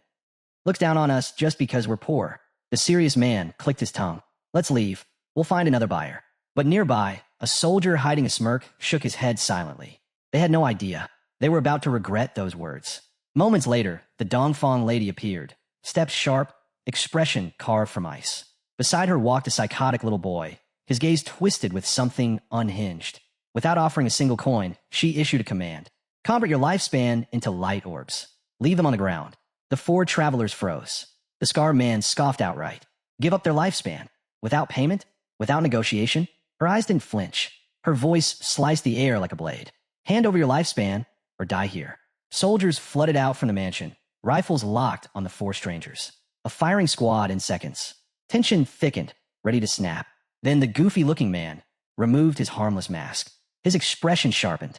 His posture shifted, and with terrifying speed, he leapt. He tore through the soldiers like paper, ripping bodies apart with bare hands. Blood sprayed. Screams erupted. His secret was out. He wasn't ordinary. He wasn't even close. He was a hidden class user, a bug manipulator. From beneath tiles, cracks, gutters, and shadows, swarms of insects surged out. They moved like living weapons, buffed like high-level pets, equipped with their own skills and traits. They crawled over armor, under helmets, sinking fangs, claws, and mandibles into flesh. Soldiers dropped in waves, devoured alive. The balance flipped instantly. What began as a shakedown turned into a slaughter. The 4 strangers weren't victims. They were predators. Their eyes shifted to the Dongfang lady like hunters smelling fresh prey. And then, the silent girl at the back twitched. Her face twisted unnaturally, skin stretching, muscle spasming. Something broken inside her woke up. Her aura spilled out, deranged, suffocating, murderous. Everyone felt it. Even a boy beside her went still. Chaos exploded through the Dongfang Mansion's courtyard. The burly man grinned, bloodlust dripping from him, as he strapped a platinum-grade shield onto his arm. The soldiers cursed when their bullets clattered uselessly off the gleaming surface, each impact ringing like firecrackers on steel. With a roar, he charged. When the ammo-depleted soldiers tried to reload, he swung the massive shield in a crushing arc. Bodies flew, bones shattered, blood sprayed across the courtyard. He plowed through them like a truck through cardboard, leaving only wreckage behind. Beside him, the blond man in glasses turned the battlefield into a circus of death. His fingers sparked, each digit humming with a different destructive caliber. With a snap, a scorching laser burst from his index finger, punching through helmets and skulls. Headless bodies dropped. He twirled his hands like pistols, shifting finger to finger, each snap firing a new type of round, a new attack, a new death. He laughed while soldiers fell like dominoes. The truth unfolded. He wasn't flashy. He wasn't performing tricks. He was a gunman, a rare hidden class. Each finger, its own weapon. Soldiers panicked, screaming for reinforcements. But they never arrived, because before the messages could reach anyone, a black-hooded girl appeared behind them.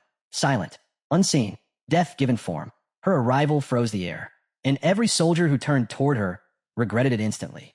Her blade whispered through the shadows, finding throats before screams could even form. One after another, the soldiers fell, silent, gagged by death itself. The messenger didn't even turn before her dagger slid between his ribs. A phantom, a reaper, a shadow of murder. She drifted toward the Dongfang lady, aura sharpened to a killing edge. The air chilled as she approached, invisible, hunger for blood gleaming in her eyes. Victory felt certain, until a massive boot exploded out of nowhere and smashed into her face. Her skull cracked against the ground. Her invisibility shattered like broken glass, flickering once before, dying entirely. Her pale face twisted in a mix of pain and disbelief. Standing over her was an absolute giant, a wall of muscle wrapped in cold bandages covering his mouth. Eyes sharp and dead calm. He didn't even look angry, just assessing. He turned to the Dongfang lady and spoke in a gravel-deep voice. These opponents have stealth classes. You must not underestimate them. The Dongfang lady's eyes gleamed with vicious delight. Capture them alive, she commanded, voice like cracked glass. Alive, so she could drain their lifespan, so her son could feast on their stolen years. But her bodyguard didn't blink. Even with chaos exploding around them, his posture stayed relaxed, unbroken. Inwardly, he weighed the battlefield, measuring strengths, weaknesses, tempo. 50%. That was the chance of success, he calculated. And still, he stepped forward without hesitation. His presence radiated the confidence of a walking calamity. The burly man with the shield tensed. This wasn't just another guard. This one was dangerous. The bodyguard strode closer, voice low and steady. That so-called one-hit kill gear you flaunt, it isn't just for blocking. I know your kind. Scavengers. Parasites who hunt rich players and steal their treasures.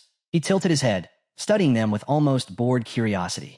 If you truly leveled yourselves properly, this might even amuse me.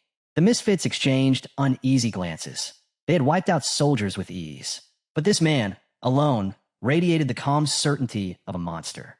Then his voice snapped across the field like a whip. Arrogant brats. The insult was gasoline on the bug controller's rage. His body twisted, unraveling into a screaming mass of wings and mandibles. Fury shrieked from every buzzing limb as he launched himself forward. A storm of insects slicing through the air at terrifying speed. Nearly 200 kilometers per hour. A blur no human should ever react to. But the bodyguard simply pivoted and caught him midair. His thighs clamped shut like a steel trap, snapping around the writhing swarm. The insect boy screamed as wings cracked, bending under the pressure.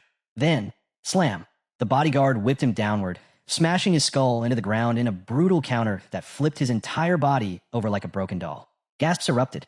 The gunman froze. The burly man stared in horror. How? How did he catch a stealth swarm mid-charge? Then, the smell hit them. A rotten, acidic stench that rolled across the courtyard. A vile purple mist seeped from the bodyguard's body, twisting around him like living miasma. Not smoke. Not poison. Him. Realization crashed into all their minds. His hidden class was one of the rarest and most feared. Poison gas master. His own body was a walking hazard. A fog of death that suffocated everything it touched, revealing all stealth, corrupting the air, poisoning the land itself. Grass wilted. Dust shimmered. Even the air seemed to recoil. And the misfits finally understood. They weren't fighting a guard. They were fighting a nightmare. Nothing escaped him. Not a breath. Not a tremor. Not a heartbeat. The battlefield was his web, and every enemy was nothing but shaking flies stuck in the strands. Poison mist curled around his massive frame like a living aura, and for the first time, the bandaged mouth beneath that monstrous face stretched into a grim, knowing smile. Only then did the misfits understand. They hadn't been fighting the Dongfang Ladies Guard. They had been trespassing inside the killing field of a monster. And the monster finally got serious. The bodyguard bent his knees, muscles bulging, and then launched himself into the sky, propelled by the sheer, explosive pressure of his own toxic gas. The grotesque propulsion sent him soaring upward like a cannonball fired from hell itself. Legs spread wide, he aimed downward. Then, boom, a devastating burst of corrupted force slammed into the burly man's platinum shield. The indestructible, gray metal warped instantly. Then it cracked. Then it shattered like brittle tin. The shield bearer was blasted backward, his body broken and limp, crushed by the very shield he trusted his life to. He hit the courtyard like a corpse. The bespectacled gunman panicked. "Get your weapon ready," he shouted to the insect controller, sparks dancing around his fingers as he aimed at the airborne monster. Energy beams tore upward, but the bodyguard twisted in midair with inhuman agility, weaving through the shots as if being guided by the toxic mist that wrapped his body. Each dodge was followed by a burst of foul propulsion, launching him unpredictably through the air, like some grotesque demon bouncing through the sky. The gunman sneered. "Idiot, jumping in the air against a gunman? You've signed your death warrant." He steadied his glowing fingers. He smirked, ready to fire the killing shot, but the bodyguard stopped moving. He drew his legs inward. Pressure built. Then, Krayak, a thunderous shockwave exploded outward. Not just poison, not just gas. A sonic boom of toxic force. The blast ripped through the sound barrier. The gunman's glasses shattered. His eardrums burst. His throat collapsed. He dropped instantly, dead before his knees ever hit the ground. His frozen expression of horror was the only thing left intact. The bodyguard landed lightly, the ground barely cracking beneath his weight. From behind the bandages, his muffled voice rumbled. That was only a low-level release. A real human dies instantly. Silence suffocated the battlefield. Then, his gaze shifted. The last surviving gunman, the one with black goggles, was trying to slink away, trembling like a cornered rat. Too slow. In a single, blurred movement, the bodyguard materialized in front of him. A massive hand clamped onto his skull, forcing him to look up, face to face with pure horror. Please," the man stammered, voice cracking. The bodyguard's tone was disturbingly calm. "No need to kill you today. 2 of you died. 2 of you survived just enough to fulfill my lady's order." His grip tightened slightly. "But I want answers." His voice lowered, cold as death. "Where is the invisible assassin who nearly reached my mistress earlier?" The man shook like jelly. "There's no one like that. We have no such ally. I swear." But the poison mist tightened around them, and the bodyguard wasn't convinced. His mind raced. His 2 comrades were already dead, crushed under the bodyguard's overwhelming strength. And then a spark of realization struck him like lightning. Their group had arrived with 4 people, hadn't they? But the 4th one, the short, silent figure from the Jeep, he wasn't with them. He had simply tagged along. Just another stranger hoping to sell lifespan. A stranger whose face none of them even remembered. His blood ran cold. If he wasn't one of them, then who was he? And where had he gone? Before the answer could form, the perspective shifted, and the story plunged back into Forsaken by the Gods. Magic City, the Leaning Tower. At the fractured ruins of Magic City, atop the leaning magic tower, a strange glow pulsed through the night. A colossal purple magic circle churned above the structure, swirling with ominous sigils that twisted the sky itself. At the tower's entrance, Shadow stood, silent, unseen. A predator wrapped in darkness. His eyes narrowed. The guardian monster that normally guarded the gate was gone, killed, erased. Someone had beaten him to the tower. Shadow slipped inside, footsteps non-existent, presence erased by mythic stealth.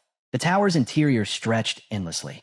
A colossal labyrinth of spiraling shelves, an ancient library folded into a 3-dimensional maze riddled with traps. The air vibrated with forgotten magic. Shadow's instincts sharpened. He remembered the legend. The Princess of Despair, once a human princess, corrupted into a monster by the evil white dragon. The ransacked halls told him others had already carved a path deep within. Then something flickered in the corner of his vision. A single book, pulsing with strange energy, hidden among thousands of dusty tomes. Shadow's lips curved. The trigger. He reached out, pulled it free, and the teleportation spell ignited. Blue light tore him from the library and hurled him upward. Top of the tower, chaos unleashed. Shadow materialized at the summit and froze. A massive guild team was already waging war against the Princess of Despair. Dozens of adventurers clashed against the monstrous figure, and dozens more died instantly, collapsing into orbs of lifespan scattered across the rooftop. Bodies fell like leaves in a storm. But the insane part? More adventurers kept coming, dying, respawning, rushing back in without hesitation. Shadow narrowed his eyes. What kind of guild could accept casualties this extreme? Who could burn through manpower like disposable ammunition and still press forward relentlessly? Then, a sharp female voice cut through the battlefield. Rearguard, advance. I don't care if you die. Respawn and push again. Shadow's attention snapped toward her. Recognition struck instantly. Huang, leader of heavy industries. Even in this world, that corporation had adapted at terrifying speed. Through their wealth, converted in a lifespan, they had militarized their employees into a guild. Heavy industry union. He watched as Huang stepped forward, her profession flaring to life. A shimmering blue portal blossomed behind her, linking the rooftop battlefield to a distant respawn point. Adventurers who had just died moments ago charged back through the portal, fearless, unbroken, ready to be fed into the grinder again. Her hidden class, illusionist, and her signature skill, portal, the ability that made heavy industry union strategy so horrifying. Place the entrance near the respawn point. Place the exit at the boss. And then, sacrifice, respawn, repeat, forever. A human conveyor belt of death and revival. A tactic only a megacorporation could afford. Shadow exhaled slowly, watching the madness unfold. The princess roaring, the guild dying, the portal glowing, the union pressing forward like a machine that refused to stop. The fallen players kept popping back into the battlefield, returning the very same second they died. Wave after wave, bodies dropping, resurrecting, and charging again. As long as the portal stood untouched, Heavy Industries was basically fighting an infinite army. But Shadow, he wasn't looking at them. His gaze slid right past Huang, locking on the real threat towering above the chaos. The Princess of Despair, a level 18 platinum tier monstrosity, her twisted body thrashing like something dragged out of a nightmare.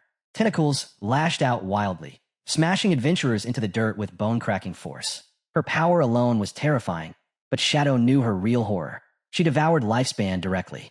Every kill she made wasn't just experience or loot. It was a straight, permanent drain. The victim's lifespan turned into her fuel, healing her and pushing her power higher. And unlike normal monsters, her victims left nothing behind. No corpse, no reclaimable lifespan.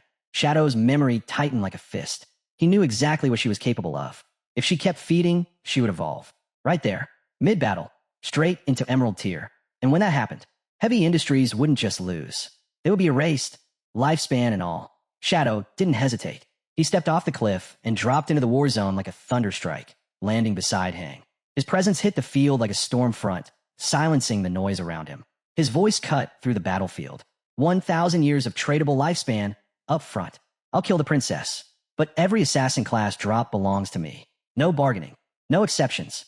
The guild froze. Huang stared at him, breath trembling, awe and fear tangled in her eyes.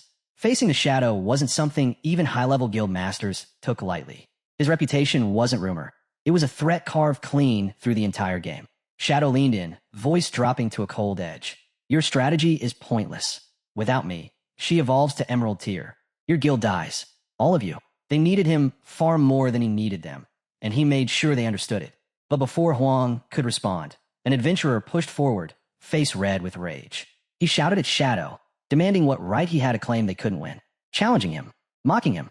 Shadow's eyes narrowed, and the battlefield seemed to exhale in fear. The man didn't stop, not even when Huang tried to silence him. He called Shadow a fraud, scoffed at the demand for 1,000 years of lifespan, and told him to get lost if he had nothing useful to offer. That was the last mistake he ever made. Shadow didn't bother replying. His hand shot out. He grabbed the man and hurled him straight into the active portal. Before the transfer could finish, Shadow severed it. A wet, horrifying rip echoed as the portal sliced the man clean in half. Gasps exploded across the field. Half the body appeared at the resurrection point. The other half dropped onto the arena floor. Huang screamed, her face drained of all color. She knew her son's arrogance was dangerous, but even she hadn't expected this level of ruthless precision.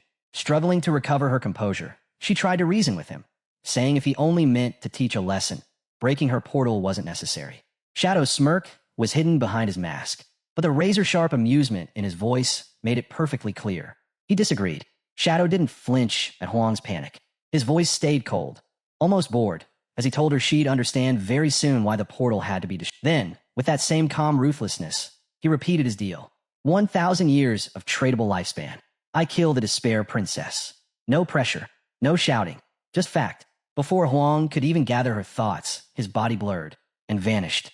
The entire guild watched the space where he'd stood, stunned in his silence. From atop the tower, Shadow descended once more, his presence slipping through the chaos like a predator stalking wounded prey. Heavy Industries still didn't understand the danger they were facing. The princess wasn't just strong, she was seconds away from evolving. Landing softly, he snapped his fingers. His wolf materialized instantly, and in one smooth motion, he vaulted onto its back, racing across the battlefield. Then he saw it, a faint, unnatural gleam shimmering at the peak of the tower. His instinct spiked. That glow wasn't decoration. It was the unmistakable sign of a boss nearing promotion. Every player dying below. Every ounce of lifespan they lost. It was pushing the princess closer and closer to Emerald Tier. Shadow's eyes narrowed. If she evolved, he'd come back, not to save Heavy Industries, but to harvest an Emerald Tier monster for himself. But just as that thought settled, a voice cracked into his mind, tight with fear. Ling. Her tone trembled as she reported her discovery. She had found the Dongfang lady hiding deep in the mountains, inside a secluded mansion. But she barely escaped alive. Her foe's bodyguard had nearly killed her. Shadow stilled. So the short girl he saw earlier, she had been lying all along. He told Ling to breathe, calm herself, and meet him at the bone graveyard. The scene shifted. In the graveyard's suffocating silence, surrounded by mountains of skeletal remains, Ling recounted everything. Her voice shook as she described the bodyguard. Fast, brutal, and covered in a constantly spreading poisonous mist. Shadow's eyes sharpened. He recognized the class immediately. The source of plague. A walking death zone. The plague's fog extended nearly 10 meters, sensing every shift of movement, completely shutting down stealth classes like Ling's. Worse still, the plague strengthened the user's body, regenerating wounds instantly. Some even whispered the class could grant near immortality. Ling's face darkened, despair weighing heavy on her shoulders. Does someone like that have no weakness? Is my revenge impossible? Shadow's reply came low and steady, cutting through her fear like a blade. Every power has a flaw. The plague made the body monstrous, yes. But the mind? It corroded it slowly. The stronger the bodyguard grew, the weaker his mental defenses became. That was his fatal crack. And then Shadow turned, eyes gleaming beneath the mask. Ling's hidden class, the blade of the underworld, wasn't just rare. It was on the verge of awakening its second tier. The moment he said it, a massive spectral demon materialized behind her, green flames rippling across its body, its gaze cold and commanding. Ling's breath caught. Realization hit her like lightning. She wasn't helpless. Her class had the potential to cut through plague itself, and one day, claim the revenge she believed impossible. Shadow didn't raise his voice. He didn't need to. The truth alone carried all the weight. You're not powerless, Ling. Your blade simply hasn't awakened yet. Shadow didn't soften the truth. If Ling wanted revenge, if she truly wanted to face the plague-born monster that nearly killed her, then she had one path. Evolve. Fast. Tier 2, no delays. Only then would she unlock the skill that countered the source of plague's hidden weakness. His certainty rattled her. How could he know her secret class so clearly? Its nature, its future, its evolution, when even she barely understood it. Before she could speak, he stepped away, rising onto a cracked stone pillar. His silhouette framed against the graveyard's sickly moonlight made him look less like a player and more like a master addressing a disciple. Shadow's voice echoed like steel. The God's game is ruthless. Grinding without thinking will bury you. Every level, every point, every hunt must be intentional. He pointed into the sea of bones stretching endlessly around them. Strength, he said, wasn't just power. It was knowledge sharpened, patience forged, skill refined. Then he explained what Ling had never considered. The monsters here, these bone fiends and death-born elites, were perfect for awakening the deeper power inside her Hades chainblade. 3 times the health, 3 times the defense, 3 times the punishment for every mistake. But if killed properly, they would feed her class's secret growth mechanic. Lethal, yes, but the perfect crucible for evolution. Shadow lifted his hand. With the right technique, every swing finds a weak point. Then he vanished. A blur of motion tore through the graveyard. Lines carved in the air, each strike clean, economic, beautifully lethal. By the time Ling blinked, he was already standing behind her, as if he'd never moved at all. She froze. This wasn't brute strength. This was precision, deadly, elegant, terrifyingly controlled. His hand settled on her shoulder, anchoring her breath. "No holding back," he said quietly, voice dropping into steel. "If you want vengeance, fight like it's the last thing you have left." For a brief second, something shifted in his eyes, something cold, ancient, and bruised with old rage. Even Ling felt the temperature drop, and then he was gone. No smoke, no sound, just absence.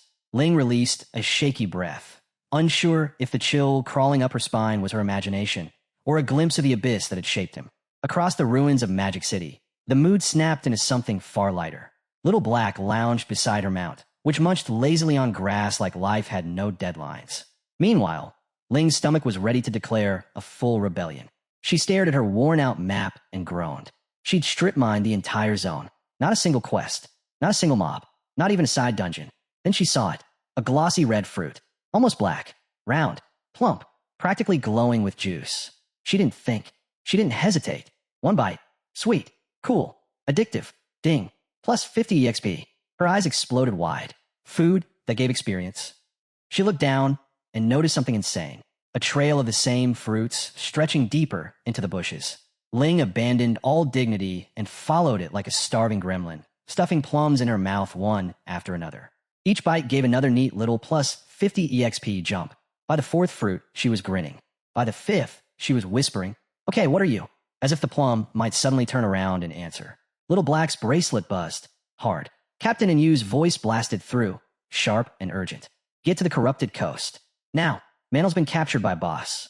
Little Black nearly choked on her plum. Captured? By what? And then the real problem hit her. Manel was carrying over 500 years of lifespan. To a monster, that wasn't a hostage. It was a buffet. If they didn't move fast, the boss would drink him dry. Little Black flicked open her map and blinked. She was practically standing on the corrupted coastline already. She told Yu she'd hold position, and you told her to stay put. The team was incoming. Little Black nodded and kept eating. Well, if she had to wait, she might as well level, right? Between bites, she muttered that Manel was a spectacular idiot, and if his family didn't have pull, no one would party with him. A tiny stab of guilt poked her, but another juicy plum took care of that.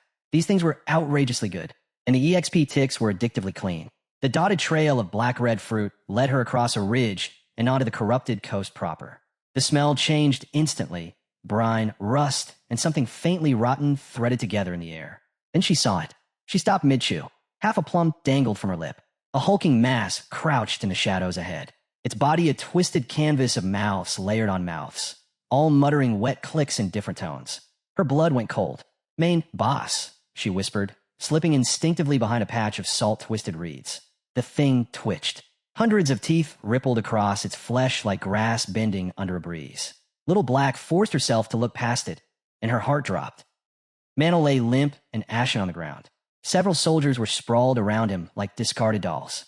The sweetness of the fruit died on her tongue. The monster, truly monstrous, stood deeper inside the corrupted coast. It held another creature in one grotesque hand, while the other stirred something inside a massive earthen pot. There was no hesitation in its movements, no mercy in the way it ripped shanks from its prey. A system scan flickered across Little Black's vision. LV 20 Soul Eater Emerald Grade. This wasn't a fight. This was a massacre. The Soul Eater tore apart the monster it held, then tossed the shredded remains into the bubbling pot. Flesh boiled, bones cracked, the brew churned. Little Black stared, horrified. It wasn't just eating. It was cooking, mixing bodies, blending them, shaping them, until she finally understood what it was making. Handmade monster balls. Fresh ones. Her skin crawled. Just then, Captain and Yu and Captain Mang appeared beside her, sliding into a crouch with silent precision. And Yu hissed, "Why are you hiding? Did you see Manel? Did you see the boss?" Still absent-mindedly chewing the last of her fruit, Little Black pointed at the horror ahead. "Boss is disgusting. It's eating its own kind." Both captains froze. That wasn't just disgusting. It was impossible for a normal monster. Recognition hit them like a punch. This wasn't a platinum or gold tier threat. This thing was emerald grade, a natural catastrophe. Then the beast moved. Slowly, painfully, it heaved its bloated mass upright. Its countless mouths gurgled into scorned chatter. Then, in some grotesque parody of prayer, it sat back down in a ceremonial posture. Its entire body began trembling violently. Little Black felt her brain scream no. A wet, horrible sound escaped the creature. Then something small and perfectly round squeezed out from beneath it. The three of them stared in gut-twisting revulsion. The Soul Eater was defecating, and from beneath it rolled out a perfectly round sphere, glowing faintly with a sinister purple aura. A monster ball, fresh made, straight from a source. Captain Yu's breath hitched. Her voice trembled, not with fear, but a strange awe, as she stared at the glowing sphere rolling from beneath the Soul Eater. "It's strangely beautiful," she whispered. Then her gaze slid sideways to Little Black, who was still chewing her fruit, and the realization detonated behind Yu's eyes. Those glossy red plums, those sweet, addictive, juicy fruits she'd been popping in her mouth all afternoon. They were monster droppings. Specifically, this monster's. Little Black froze. The color drained from her face. Her jaw locked around the half-chewed plum. Then the truth hit her like a sledgehammer. Her eyes bulged. Her hands trembled violently. "NGHH, no, no, no, no." She gagged, clawing at her mouth as if she could scrape the corruption out, tears flooding her eyes. She bent over, retching hard, horror ripping through her every nerve. No amount of EXP in the universe could wash away that trauma. And you hissed, "Quiet. Shut up." Too late. The Soul Eater's massive head snapped toward them. Its smile cracked wider, then split into dozens of writhing mouths crawling across its flesh. A chorus of wet, gurgling laughter filled the air. It had heard her. The monster roared. A shock wave blasted outward like a sonic quake, shaking the shoreline, rattling the bones of the dead, making the very fog vibrate. The two captains staggered, and then they screamed, because the Soul Eater's power wasn't just strength. It was corruption. A foul influence seeped into their minds, twisting logic, drowning thought. Their pupils dilated, breaths turning ragged, bodies trembling as something parasitic wormed into their instincts. Then came the hunger. Captain Yu and Captain Mang collapsed to their knees, shaking uncontrollably. Their eyes gleamed with madness. And before Little Black could even reach for them, they lunged, straight toward the bubbling pot of monster stew. "Stop, don't," she choked. But both captains were already shoving fistfuls of the foul sludge into their mouths, slurping, gulping, drooling like rabid beasts. Disgust didn't matter. Sanity didn't matter. The hunger had consumed them. They clawed the edges of the pot, ramming more filth down their throats like addicted animals. Then another body moved. Mantle, eyes dull, face empty, mind gone. He staggered forward, and with a deranged blankness, plunged his hands into the stew and joined them, devouring filth with desperate, sloppy greed. These were warriors she respected, hunters she trained beside, heroes of the squad, now reduced to pigs at a trough. Little Black's entire body trembled as she hid behind the rocks. Why wasn't she affected? Why was she the only one still sane? Her hand pressed to her chest, panic swelling. Then she saw it. The captains' bodies were bloated, swelling, inflating grotesquely with every bite. This was no hypnosis. This was fattening. The Soul Eater's feeding ritual. The monster reached out one enormous arm, snatched Mantle effortlessly, and dozens of mouths opened across its body like blooming horrors. With one horrific motion, it swallowed him whole. Little Black slapped a hand over her mouth, nearly screaming again. The realization struck her like a nightmare she couldn't wake from. This thing didn't kill its victims. It fed them. It plumped them. It fattened them like livestock, then devoured them at their peak. Tears blurred her vision, and Yu and Mang were already lost. Mantle was gone, and she couldn't fight an emerald-grade calamity alone. Her voice cracked apart as terror finally overwhelmed her. "Shadow, please, please save us." Her scream tore through the corrupted coast, through the map, through the void itself. Far away, deep in the ruins of Magic City, Shadow paused mid-strike. A monster fell at his feet, and Ling's leveling trail froze behind him, because Little Black's desperate voice had just slammed into his mind like a spear. A call for help, a cry soaked in fear, and a name spoken only when death was moments away. "Shadow." The system carried Little Black's scream straight to Shadow, and her trembling voice followed fast behind it. Emerald level boss, Soul Devourer, a servant of the ancient gluttony god, both captains on the brink of being eaten alive. Shadow froze mid-step, not in fear, in focus. His eyes narrowed, a spark cutting through the darkness. A servant of gluttony, a bloodline monster, exactly the kind he had been hunting. His heart thudded once, heavy, eager. Once again, Little Black had stumbled onto something priceless. Once again, she proved herself as impossible good luck. He didn't hesitate. "Send me the coordinates." "Hold on, I'm coming." His tone was calm, unshakable, dead certain. Moments later, he arrived. Little Black gasped. She'd known he'd come fast, but this was unreal. Shadow's presence washed over the battlefield like a storm front, cold, suffocating, in total control. She pointed ahead with a trembling hand. The Soul Devourer was squatting in the muck, its mouths murmuring as it prepared to expel waste again. Both captains were gone. Eden and Mantle. A wet glorp echoed. Mantle's bloated, half-digested body was spat out of the creature's flesh and thrown aside like trash. Even the monster itself found him worthless. Shadow's expression cooled to ice. This thing wasn't a god, just a twisted servant.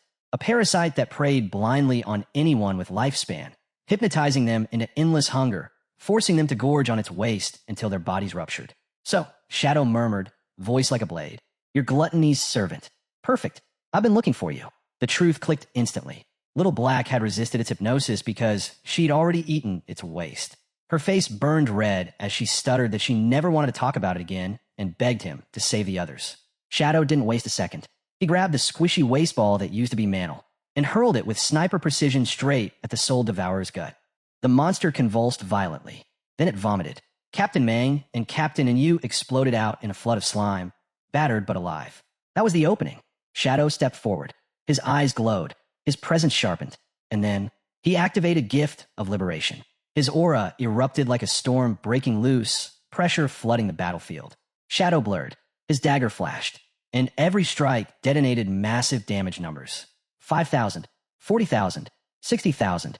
Chunks of the Emerald Grade boss tore free under the assault. Then he widened his reach. Shadow slash. Darkness wove around his blades, extending his strikes in jagged, lethal arcs. His attacks became a hurricane of black and crimson. His ultimate gauge ignited. Shadow tightened his grip on the crimson dagger. Every ounce of power flowed into that one blade. Every stat, every buff, every ounce of killing intent. And with a roar that shook the corrupted coast, he unleashed his crimson ultimate. The dagger blazed blood red, carving the air itself apart as the final strike dropped like a divine executioner's verdict.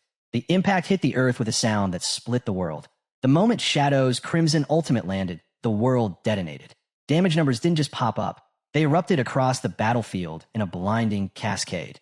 1,000,000 plus. Critical strike. Then the system's voice boomed across every nation. A world announcement. World first, Shadow has slain the Emerald Grade Gluttony Servant Boss. Plus 30 global reputation. All across the globe, adventurers paused mid-hunt, mid-trade, mid-conversation. Some were jealous. Some were speechless. Some cursed their luck. But all of them, every last one, recognized a single truth. A monster named Shadow had just stepped onto the world stage. And the future, now, tilted toward him. Little Black just stood there frozen stiff. Eyes wide, jaw slack, half traumatized from eating monster poop, half awestruck by the man who just erased an Emerald Grade calamity with brute annihilation. How do you even hit numbers like that? Her voice was barely a whisper. To her, Shadow's power wasn't human. It wasn't even fair. It was divine. Then the system showered Shadow with rewards. Plus 50,000 EXP. Plus 60 evolution points. Total, 696 EP. 5 equipment drops. 6 new skills. But then a notification appeared. One so rare it made even Shadow halt mid-breath. You have obtained Soul Devour Bloodline. Activate? There was no hesitation. Activate. Power roared into him like a tidal surge. His stats twisted, rewrote themselves, evolved into something beyond human limits. Every point of strength now transformed into triple special attack. Every point of physique exploded into plus 50 HP, plus 5 defense, plus 30% movement and cast speed. His mental stats surged into pure elemental terror, multiplying his attack and resistance threefold. New abilities ignited inside his veins. Soul Devour, passive consume skills. Increase appetite by 200%. Gain blanket resistances. Crimson Jaw, eat enemy projectiles. Convert them to HP, 27-second cooldown. The synergy was disgusting. Broken. Game-shattering. Shadow realized it instantly. With Devour, he could stack stat conversions infinitely. Every point turning into a double, triple, exponential multiplier. He checked the loot. One of the skills was a low-tier poison blade. Pathetic on its own. Shadow devoured it without blinking. Conversion rebalanced instantly. 3.3 attack power per strength point. Still not enough. He fed the skill 242 of his evolution points. And the system shattered another ceiling. Poison Blade, Legendary Poison Blade, Strength, Attack Conversion. 5 ATK per street. Satisfaction flickered in his eyes. This was it. The path. A road no one else could walk. Where Devour and Evolution fused into an infinite loop of growth. He could stack, and stack, and stack again. until his attributes dwarfed the world by hundreds of thousands. The Soul Devourer had fallen. Its bloodline was his, and the unstoppable monster named Shadow. The battlefield lay in ruins. Smoke coiled over the shattered coast where Shadow stood alone, the last echoes of chaos fading into the wind. Leader Wong could barely keep his knees steady. When he finally looked up at Shadow, his voice trembled with gratitude. Bowing deeply, he managed to thank the mysterious assassin who had pulled them all back from the brink of death. Even Captain In, always sharp, proud, and composed, spoke with rare honesty. "If you hadn't shown up," she said, "none of us would have made it. We'd be gone just like Fatty." Her tone dropped lower, or worse, inside that beast. Before the silence could thicken, Little Black bounced up beside her, as if the near-death battle hadn't even happened. "Captain," she teased with a grin, "even if you've put on a little weight, you're still adorable. You don't even need makeup." And blinked, utterly thrown off. Of all moments, Little Black had chosen this one for a joke. Surviving a monster's rampage was one thing. Surviving Little Black's mouth was another. With a weary sigh, and refocused on Shadow, her tone steadied. "At the moment, none of us have any lifespan left," she admitted. "We can't offer you a proper reward." Shadow's reply was calm, detached. "Don't bother. Just help me find a few assassin skill books when you can." Without waiting for thanks or praise, he faded into the darkness, his figure dissolving like mist until only a faint ripple of distorted air remained. And straightened, her command voice returning. "Mission complete," she called out. "We're heading back." Her sharp gaze landed on Little Black, who tried to hide behind an awkward smile. "And remember," and said coldly, "no one talks about what happened here. Not a word." She grabbed Little Black by the collar, pulling her close. "Especially you. I know how fast that tongue of yours runs." Behind them, Fatty lay half buried in the dust, barely conscious. He lifted a trembling hand and muttered weakly, "You forgot me again." No one turned back. The squad's silhouettes faded into the drifting fog, leaving only silence and the smell of battle behind. The scene shifted back in time to the leaning tower of magic. Just after Shadow had leapt from its edge, the platinum-ranked boss was staggering, her health bar flickering at 1/3. "Activate the divine tree now," the president's voice rang through the tower, sharp and commanding. Her student obeyed without hesitation. A surge of green light burst from her staff, and from the earth rose a colossal tree of life. Golden roots spread outward like veins of light, wrapping the battlefield in healing radiance. All around, the adventurers' health bars turned a steady green. "Excellent work," the president shouted, her voice rising with renewed fire. "Even without the portal, we can win this. Don't hold back, full output." Her confidence ignited the guild. The exhausted players rallied, hearts blazing. Some surged ahead too fast, weapons flashing as they charged straight toward the towering monster that loomed above them. The president turned to her student, her sharp command softening into warmth. "You did well," she said, her voice calm but proud. "Your control over the divine tree was flawless. With that skill, we'll claim this hideout for sure." Her student's face brightened with quiet pride, yet the moment shattered in an instant. A scream ripped through the hall. One of the adventurers was yanked off the ground by a flailing tentacle and crushed before anyone could blink. The Despair Princess convulsed violently. A sinister glow erupted across her body, veins of blue light carving deep scars along her skin. Her dark eyes twisted into a chilling shade of orchid yellow, burning with madness. "She's devolving," the president whispered, her voice trembling as the horror took form. Before anyone could react, a blinding explosion tore through the tower. The blast swallowed everything, steel, spells, screams, until nothing was left but silence and drifting motes of fading light. Lifespans scattered like dust in the air. And from that silence, something began to stir. A massive egg-like structure rose from the wreckage, black root-like tendrils coiling tightly around it. It pulsed faintly, feeding on the lifespans floating through the air. Then, the system's voice echoed coldly through the void. "Artifact discovered. Egg of Despair. Level 30 HP 1000. The egg's glow deepened, greedily drawing in every flicker of life essence. Within its translucent shell, a faint outline took shape, human-like, serene, even beautiful, yet disturbingly wrong. Meanwhile, the surviving members of the Heavy Industry Guild were ripped from the battlefield, forcibly teleported back to their base, the courtyard beneath the great facial recognition tree. The air around them shimmered with the unstable remnants of failed teleportation spells. The president's son stumbled to his feet, dazed and pale. How do we all die in one hit? Do we at least kill it?" His mother didn't answer right away. When she finally spoke, her voice was calm, but heavy with disbelief. "No, we didn't. Her gaze drifted into the distance. We brought her down to her final breath. Then she regenerated completely. Before that, she unleashed an area skill that wiped everyone out in a single instant. Her expression darkened as realization dawned. Full recovery only happens during a boss evolution. The weight of her words hung heavy. Then her eyes widened. Shadow, he knew. Her tone trembled, part regret, part awe. He warned us, and we ignored him. Her son's voice cracked. Then the boss. She's Emerald now. The president nodded slowly. Yes, a platinum tier evolving into Emerald. That's power beyond any ordinary guild's reach. Her hands curled into fists. Only one person can face her now, Shadow. At the top of the leaning tower, the wind howled softly. Cloaked in invisibility, Shadow stood watching the pulsing light below. The egg of despair glowed faintly, waves of emerald radiance shimmering across the ruins like dying stars. The air twisted under its power, every breath humming with unstable magic. So this is what you've become, he murmured, eyes fixed on the swirling mass.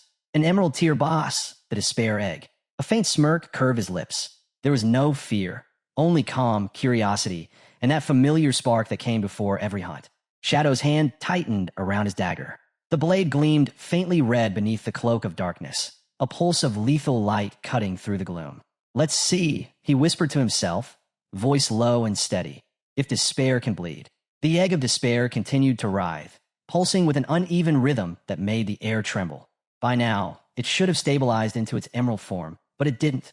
Instead, it just sat there, glowing softly, almost serene. Shadow's gaze narrowed. Strange, you should have finished evolving by now, he muttered. So, were you really?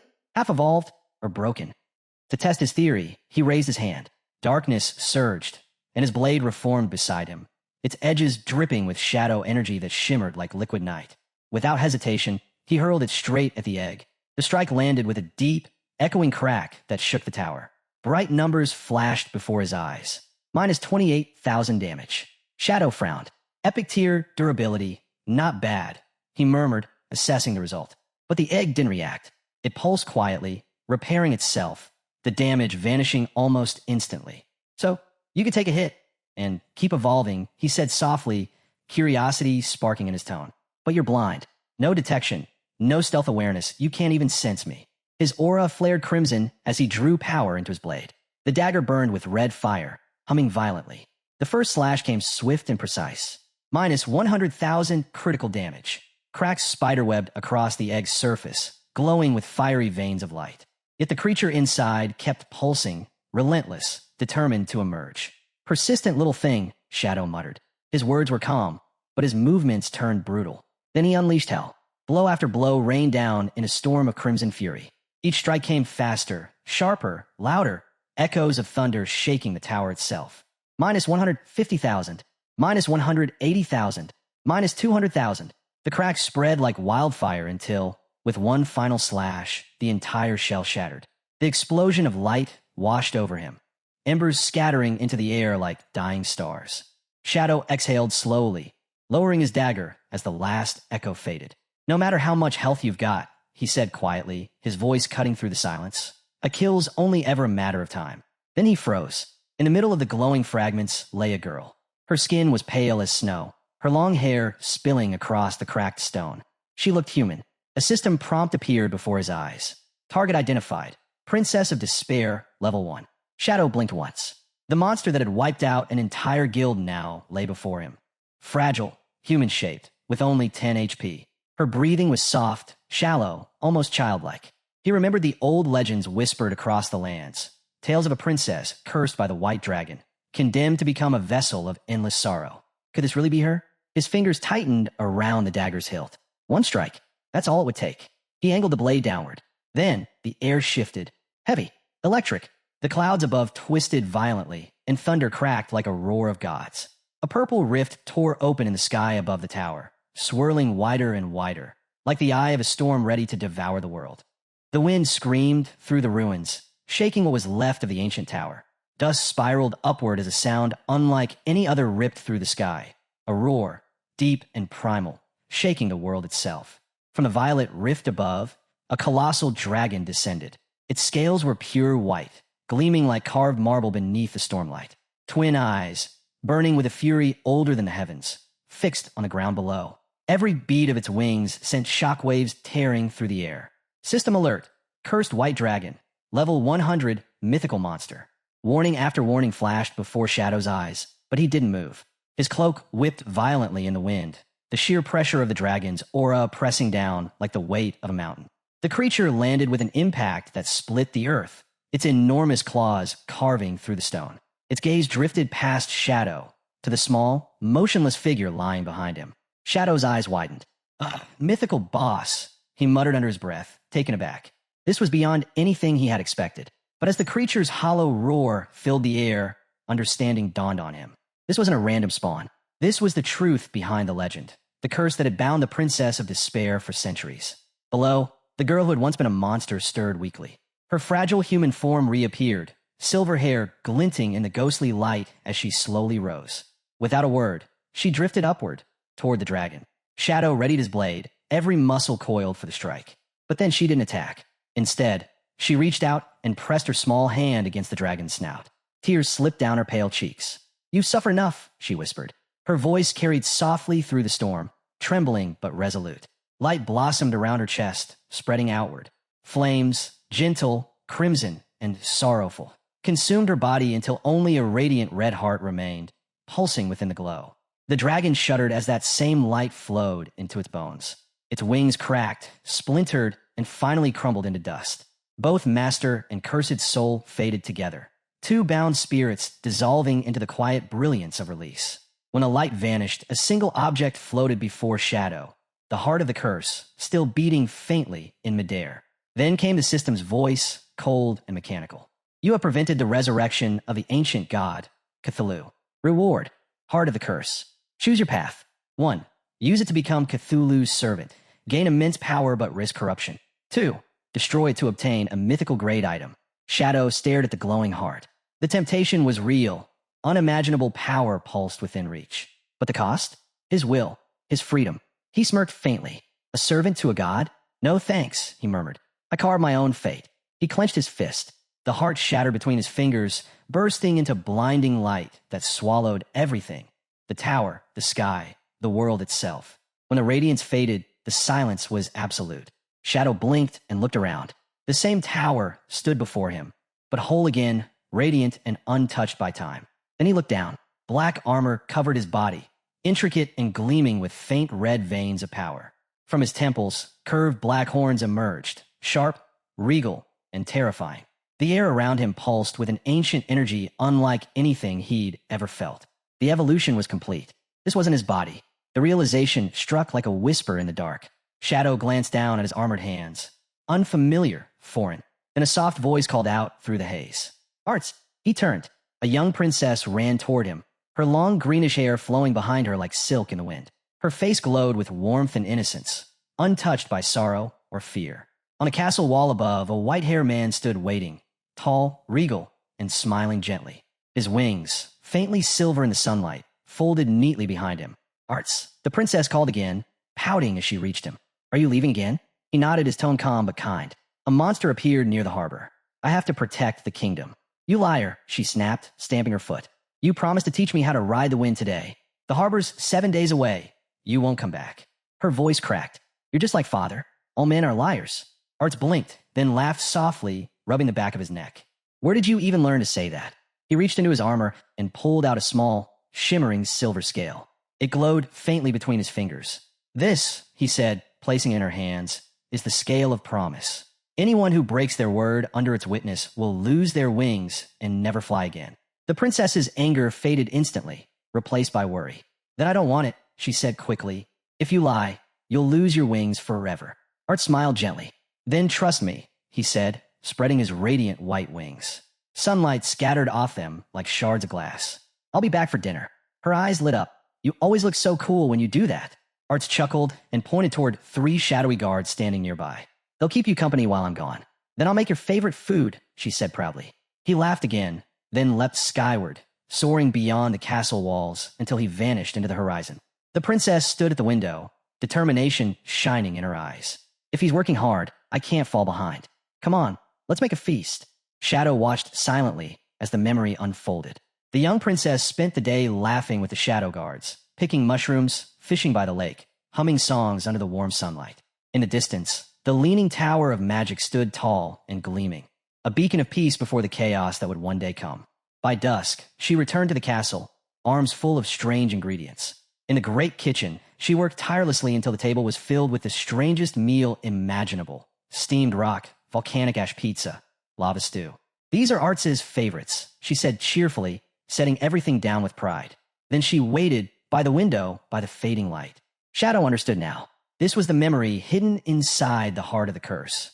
The tragedy that birthed despair wasn't born of hatred, but of love, faith, and a promise time refused to let her keep.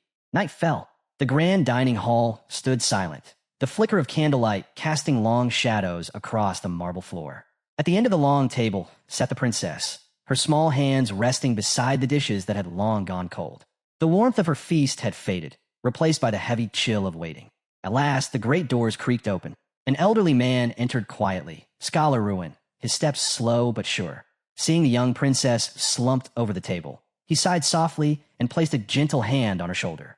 "Your Highness," he said kindly, his voice a blend of affection and exhaustion. "It's very late. You should rest. The food will not stay warm forever." The princess stirred awake, blinking as though torn from dream. "Late," she murmured, rubbing her eyes. Then the realization hit. She shot upright. "Where's Arts? Why hasn't he returned?" Her voice trembled as her gaze darted toward the moonlit windows. Panic crept into her chest like a tightening vice. Scholar Ruin's expression darkened. "Word has arrived from the front lines," he said carefully. "The battle is not going well." He hesitated before continuing. "General Arts may be delayed." The princess shook her head sharply. "No, that's impossible." Her words came fast, desperate. "Arts is the guardian of the kingdom, the strongest of them all. The enemy wouldn't dare stand before him." Her voice faltered, caught between faith and fear. But Ruin's eyes were heavy with something she didn't want to hear.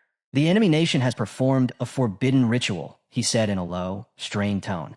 "They sacrificed tens of thousands of their own to summon a creature from the depths, a horror the size of a city, with countless eyes and tentacles.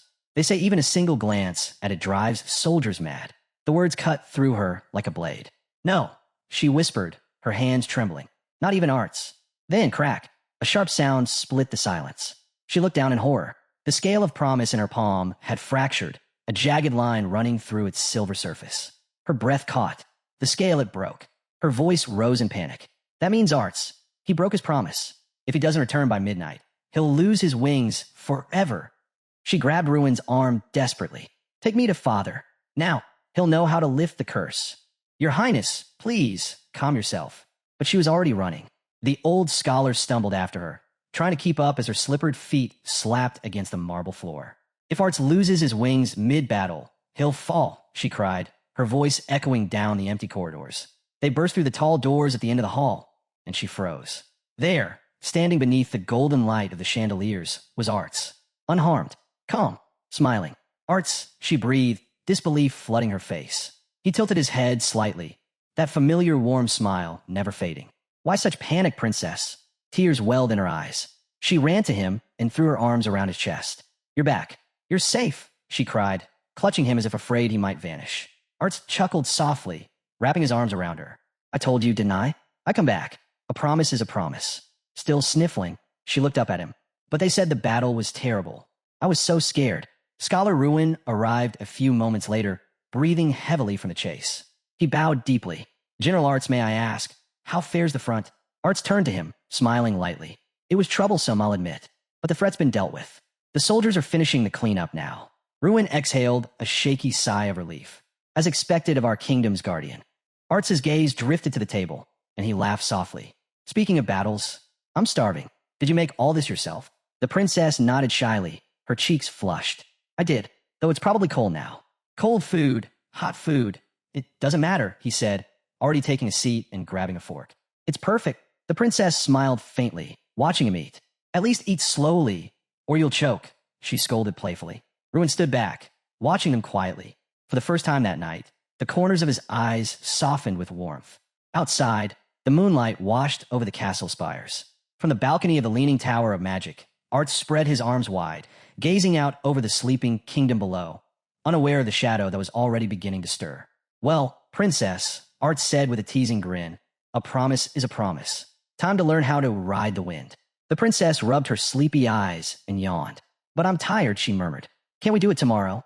Arts chuckled softly. You worked hard today, I'll give you that. But tomorrow, he looked toward the window, his voice dropping. Who knows where duty will call me? Her eyes widened. She grabbed his leg, her voice breaking into a pout. Then take me now. You came home late, and I waited all day. Art sighed in defeat, shaking his head. All right, he said, smiling faintly. But you can't tell your father. If he finds out, I'll never hear the end of it. Her face lit up instantly. Deal, she said with glee. Closing his eyes, Art drew a slow breath. Blue light began to swirl around him, spiraling upward in streams of radiant energy. The air thickened with power, humming like a storm about to break. Then, flash, the world lit up. His form expanded, bursting into a magnificent white dragon. Scales like moonlit crystal shimmered across his body. His wings stretched wide, vast enough to eclipse the stars. The princess froze in awe, her eyes wide, every breath stolen by the sight before her. You're incredible, she whispered, her voice trembling with pure wonder. Under the endless starlit sky, she stepped closer, reaching out with a trembling hand to touch his snout, the guardian she adored more than anyone. Arts lowered his head gently, a low rumble echoing in his chest. A soft green aura enveloped her, lifting her weightlessly into the air before placing her atop his massive head. Hold on tight, he warned, his deep voice rolling like distant thunder. Then, with one powerful beat of his wings, Arts launched into the sky. Wind tore past them as they soared higher, slicing through the clouds until the entire kingdom spread out beneath them, glowing gold and silver in the moonlight. Below, on the balcony of the Leaning Tower of Magic, Scholar Ruin and one of the shadow guards stood silently, watching the two figures disappear into the horizon. The princess clung to Arts's mane, laughter spilling from her lips and vanishing into the wind. So, this is what you see from above, she said, her voice filled with awe. Arts chuckled, his vast form gliding effortlessly through the stars. It is beautiful, isn't it? She nodded, eyes glistening. Super beautiful. They passed a tall bell tower, its chimes echoing softly through the night air. The princess tilted her head. Will you protect this place forever? Arts hesitated, his tone turning quiet and solemn. I will, he said. As long as these skies exist, I'll protect them. Satisfied, the princess smiled.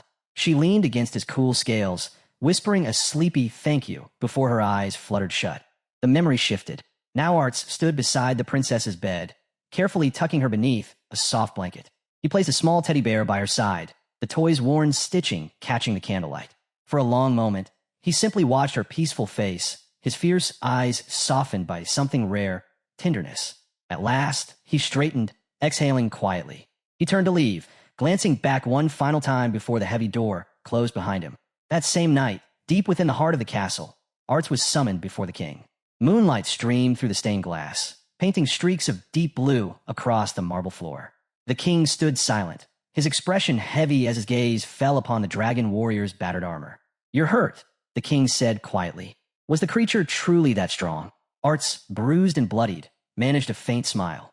I've had worse, your majesty. It's nothing fatal. The beast is gone, its ashes scattered across the sea. But the king's frown only deepened. Arts, I fear this was no ordinary battle. My scouts speak of strange magic, ancient forbidden rituals. I can feel it, a shadow awakening across the continent. Even you, of dragon blood, may not withstand what's coming. Arts turned toward the window, the storm clouds reflected in his silver eyes.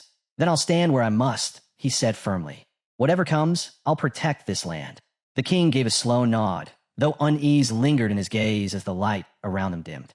The scene shifted. A tower of magic rose beneath a raging sky, lightning splitting the heavens apart. Shattered armor littered the marble floor, slick with blood. Amid the wreckage, Arts knelt, struggling to breathe, his armor torn, his strength fading. In his chest pulsed something unholy, a crimson heart, alive with corruption.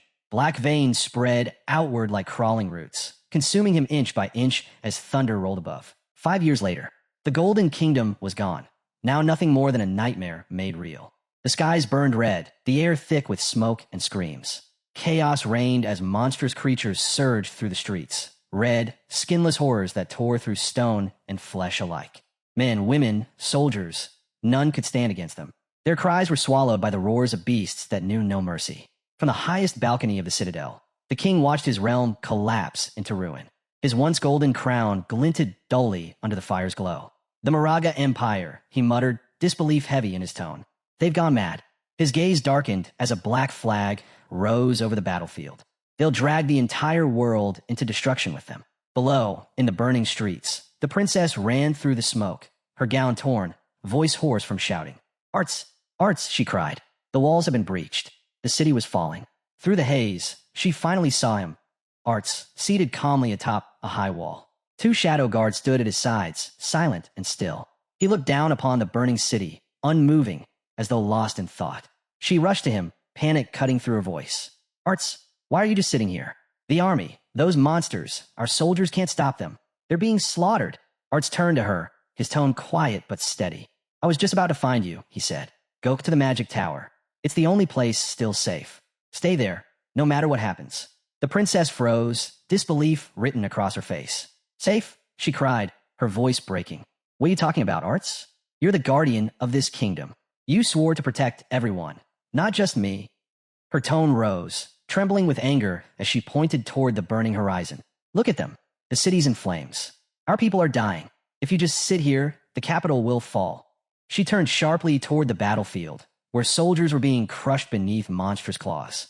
You have to transform, turn into your dragon form, and burn those creatures to ash, like you always do. Her gaze flicked to the two shadow guards at his side. I'll be fine with them protecting me. You don't have to stay here. But Arts lowered his head. Silence stretched between them, heavy and suffocating. When he finally spoke, his voice was low, almost sorrowful. You don't understand, he said. 5 years ago, we uncovered the truth about the Moraga Empire. They've been using an ancient curse, a ritual known as forsaken by the gods. He turned his eyes back to the city below, smoke and lightning reflected in his silver gaze. Through that ritual, a person can offer their own lifespan to summon monsters. The more years they sacrifice, the stronger the creature they call forth. That's what you're seeing now. Men and women trading their lives for power. The princess froze, disbelief flickering across her face. They're sacrificing themselves for monsters? Arts gave a slow, grave nod. It's a forbidden art, one no sane being would ever touch. But for the Moraga Empire, it was their last hope. He raised a hand, and a glowing map of the archipelago appeared in the air, lines of red light tracing across the sea. The Moraga Empire lies across the inland waters, a chain of islands once rich with a rare magical plant called the blood flower. It was their lifeblood, the reason their people lived for centuries, some as long as 700 years. The image shimmered, revealing fields of crimson blossoms glowing under moonlight.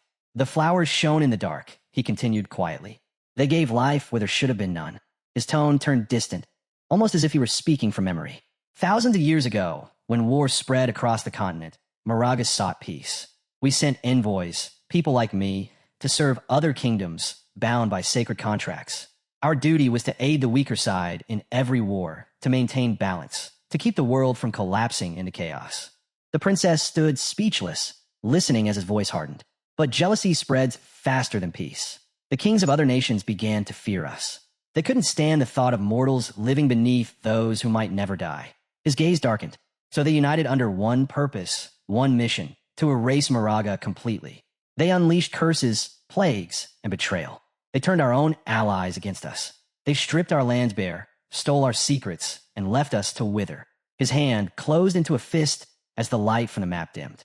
When the blood flowers began to die, so did we. Our lifespan shrank, our power faded, and when the last petal fell, he paused, his voice barely above a whisper. We lost everything. He looked away, his next words sharp with quiet bitterness. The allied kingdoms invaded together. The Moraga Empire burned in a single night. Fire, blood, and betrayal, all from those we once protected. They destroyed us because they couldn't stand a gift they were never meant to have. A heavy silence settled between them before Arts spoke again, his eyes darkened by memories that refused to fade. In the end, he began, our people turned to the only thing left to them, the ritual forsaken by the gods. His voice echoed low against the distant thunder. In the ruins of our dying empire, they gathered in chambers built of bone, surrounded by purple fire and the stench of decay. They offered what remained of their lives to the darkness, and the ritual began. Arts's hands clenched tightly, but it wasn't salvation. It was the end. He paused, gaze fixed on the burning city below. Every man, woman, and child of Moraga was branded. Their lifespans drained away, their bodies twisted, warped, until monsters were born inside them. Monsters that tore their way out. His words hung like ash in the air. The creatures ravaging our kingdom now. He lifted his eyes. They were once my people. Their only purpose now is vengeance. They exist for one reason, to destroy all humanity. Turning back to the princess, Arts' expression softened with quiet sorrow. That is the price of despair, he said quietly. The curse's final consequence. The space between them grew heavy. Slowly, Arts raised his hand to his face. The princess's breath caught as the firelight revealed what he had been hiding. The proud features she once knew were gone, replaced by grotesque, blood-red growths that throbbed faintly beneath his skin, alive and sickly. I can't transform anymore, he confessed, his voice breaking the silence. If I try, I'll only become one of them. The princess stumbled back, disbelief in her eyes. Arts, what happened to you? He exhaled, the weight of buried years in every word. There's something you were never told, he said. A truth only a few still know. His gaze met hers, cold and steady. We are not human. The princess's eyes widened, realization hitting her like a blade. The world once called us the dragon race. Arts continued. The envoys you humans worshipped as guardians were us, the descendants of dragons who took human form to protect your kingdoms. His voice grew quieter, tinged not with pride, but with grief. But that legacy is dust now. The darkness we once kept sealed has consumed everything. The tide can't be stopped. He turned, facing the flames that swallowed the horizon. Humanity's end has already begun. Then, more softly, he added, That's why my only wish now is to protect you. The princess stood frozen, her world shattering with every word. The truth stripped away everything she thought she knew. Every legend, every promise, every lie. Below them, chaos reigned. Monsters stormed through the streets, tearing through stone, fire, and flesh. The cries of the dying filled the air, drowned only by the roars of the cursed. From every alley, every collapsing tower, new horrors emerged. An endless tide of red, skinless beasts that devoured the last remnants of the kingdom's defenses. High above, on the castle's outer balcony, Scholar Ruin stood beside the king. His robes were scorched, his hands trembling as he clutched his staff. Your Majesty, he shouted through the roar of the storm and screams. The monsters keep multiplying. We can't hold them back. The capital has fallen. You must retreat while we still have time. But the king did not move. His gaze was fixed on the inferno consuming his realm, the crown on his head dull beneath the firelight. His face was firm, resolute, even as ruin closed in from every side. There's nowhere left to retreat, the king said grimly. The magical leaning tower is the core of our arcane defense. If it falls, our mages will lose their power, and the kingdom will be completely overrun. Determination flared in his eyes. Then I'll fight, he declared. I'll join the battle myself. Before Scholar Ruin could stop him, the king leaped from the balcony. His sword ignited with radiant light as he descended into the inferno below. The blade cleaved through a red-skinned monster in a single, flawless stroke, its flesh hissing as it disintegrated into ash. The king landed hard upon the scorched ground, gripping his sword tightly as smoke and dust swirled around him. Explosions thundered in the distance, shaking the ruins of the once golden city. For a heartbeat, his thoughts drifted back through the years. How quickly time has passed, he thought bitterly. He remembered the first time he had met Arts, how the dragon warrior had appeared no older than himself, though he had already lived for nearly a century. For Arts' kind, 100 years meant nothing. For them, it was merely the dawn of youth. A monster lunged from the shadows, but the king cut it down without hesitation, his mind still trapped in memory. He saw the echoes of battles long past, himself and Arts fighting side by side, laughing in victory, sharing wine under starlit skies. For a time, they had been brothers. Then came a blast of purple energy. It struck him like thunder, sending him crashing backward. He struggled to his feet, breath ragged, his body aching beneath the weight of years. He was old now, fragile, mortal, while Arts had not aged a day. That difference had carved a wound between them, one that time could never mend. Arts could never understand humans, the king muttered under his breath. And we could never understand him. He stood amidst the burning remains of his kingdom, the flames painting the ruins in hues of crimson and gold. Everything he had built, every wall, every dream, was turning to ash. And yet, his thoughts found their way back to the one thing that had ever given him peace, his daughter. He remembered the night she was born, the way Arts had held her, awe in his eyes, hands trembling as though he were touching something sacred. That moment had filled the king with hope. Hope that perhaps their two races could coexist, that peace could truly last. But hope had long since burned away. The ground trembled violently beneath his feet. From the smoke, a massive shadow took form. A creature of pure nightmare, towering and vast, its eyes glowing with a malignant purple light. The king watched as it lifted its claws, gathering a sphere of swirling blue energy that pulsed brighter with each heartbeat. He tightened his grip on his sword. His face was calm, not with fear but acceptance. "So, this is it," he whispered. The creature roared, unleashing its power. A blinding light swallowed the battlefield. For one fleeting moment, silence. Then came the explosion, a deafening blast that tore through the entire castle, consuming everything in its path. From the magical leaning tower, the princess screamed as the shockwave shattered the night sky. "Father," she cried, her voice breaking, tears streaming down her face as fire and debris rained around her. Beside her, Art stood motionless. His eyes, cold and distant, reflected the ruin below. "The capital has fallen," he said softly. "They'll come for us next." Even as he spoke, the heavens above began to darken, the first sign that the true storm had only just begun. The night split open with a shriek of thunder. A swarm of black-winged creatures descended from the clouds, blotting out the stars. "Monsters incoming," one of the shadow guards shouted. The first of the beasts struck the tower's shimmering blue barrier with bone-shaking force. The impact sent tremors through the stone, the air crackling with energy. The magical shield rippled, but it held firm. "Do not fear, princess," said Neitz, one of the guards, his voice steady. "This barrier is among the strongest ever forged. It will not break easily." Then, cutting through the chaos, a weak voice echoed from above. "Princess!" She spun around, eyes wide. "Scholar Ruin!" she cried. The old man staggered onto the tower's wall, his staff trembling, robes torn and soaked with blood. He bowed low despite his wounds. "General Arts, I come by His Majesty's command, to escort the princess to safety." The princess ran to him, horror flooding her face. "You're injured. You shouldn't have come here." Art stepped forward, his tone calm, but commanding. "Then we'll follow the plan," he said. "I'll use my wind magic to send you both to the designated coordinates. Are the preparations complete?" Ruin nodded weakly. "Everything is ready." But before the spell could begin, the princess's voice rose sharply, breaking through the storm. "Wait, what are you talking about? Why do we have to leave?" Ruin hesitated. His lips trembled as he forced the words out. "Princess, your father, the king, has fallen." Her world shattered. "No," she whispered, her knees giving way beneath her. "That can't be true." Ruin's eyes glistened with grief. "Before he died, His Majesty gave one final order, for you to escape, to live on in the neighboring kingdom. It was his last command to keep you safe." The princess turned to Arts, desperation in her voice. "Then you'll come with us, won't you?" "You have to." Arts met her gaze, and a faint, sorrowful smile touched his lips. "Where could I go?" he said quietly. "The monsters below, they're my people, the Moraga. To humans, I am their enemy now. Wherever I run, I'll be hunted." He walked toward the edge of the wall, the flames below painting his armor in crimson light. "The final resting place of this night," he murmured, "will be the dragon's tomb." He turned slightly, his voice calm, almost tender. "This is where I belong.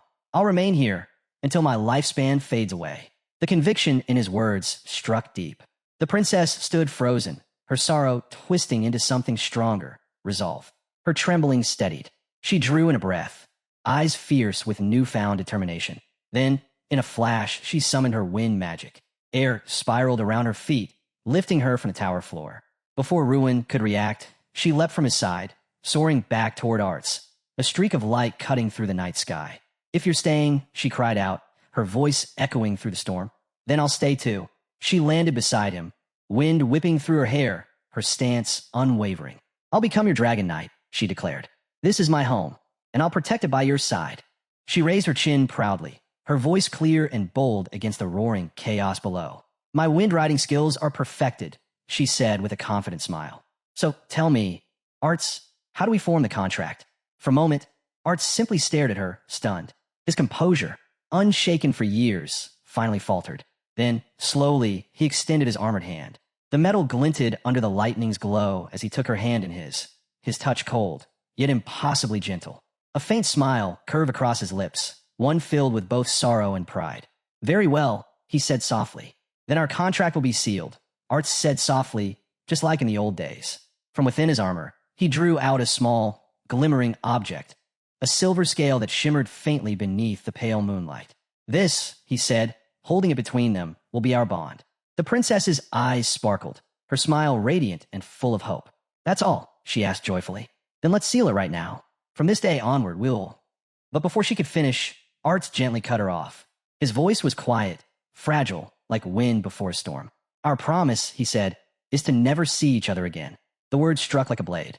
The princess froze, her expression collapsing into disbelief. What? She whispered, her voice trembling. Before she could speak again, Arts raised his hand. The wind howled to life around him, swirling violently as his power burst forth. A blinding gale erupted from his outstretched palm, engulfing both the princess and Scholar Ruin in a raging torrent of air.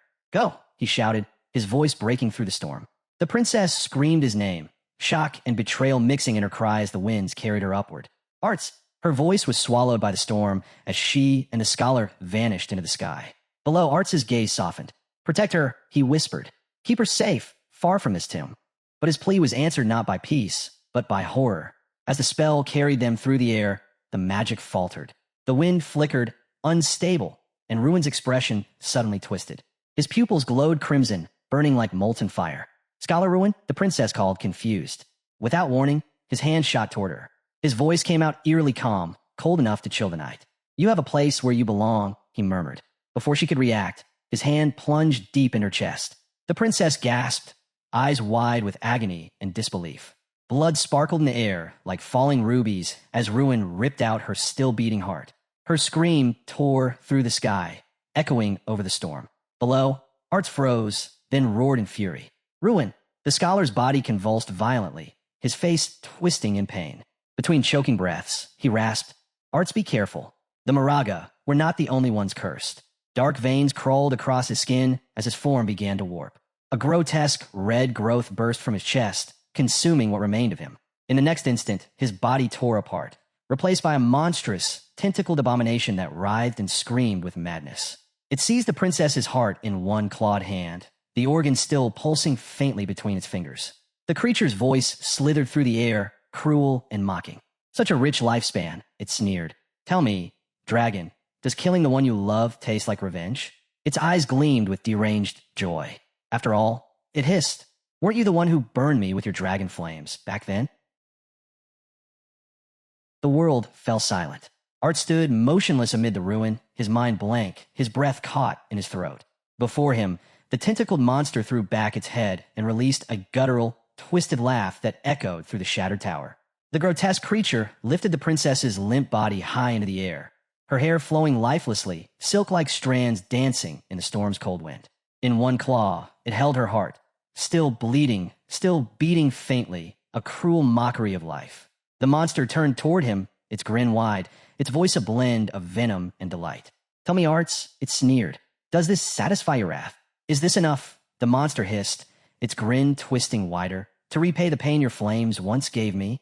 Then with a sickening crack, it clenched its clawed fist. The princess's heart burst in its grasp, a spray of crimson scattering into the storm. For a moment, the world stood still. Then rage erupted inside, Arts like wildfire. His vision turned red, his pulse thundering in his ears as raw energy tore through the air around him. The winds howled in fury, spiraling into chaos.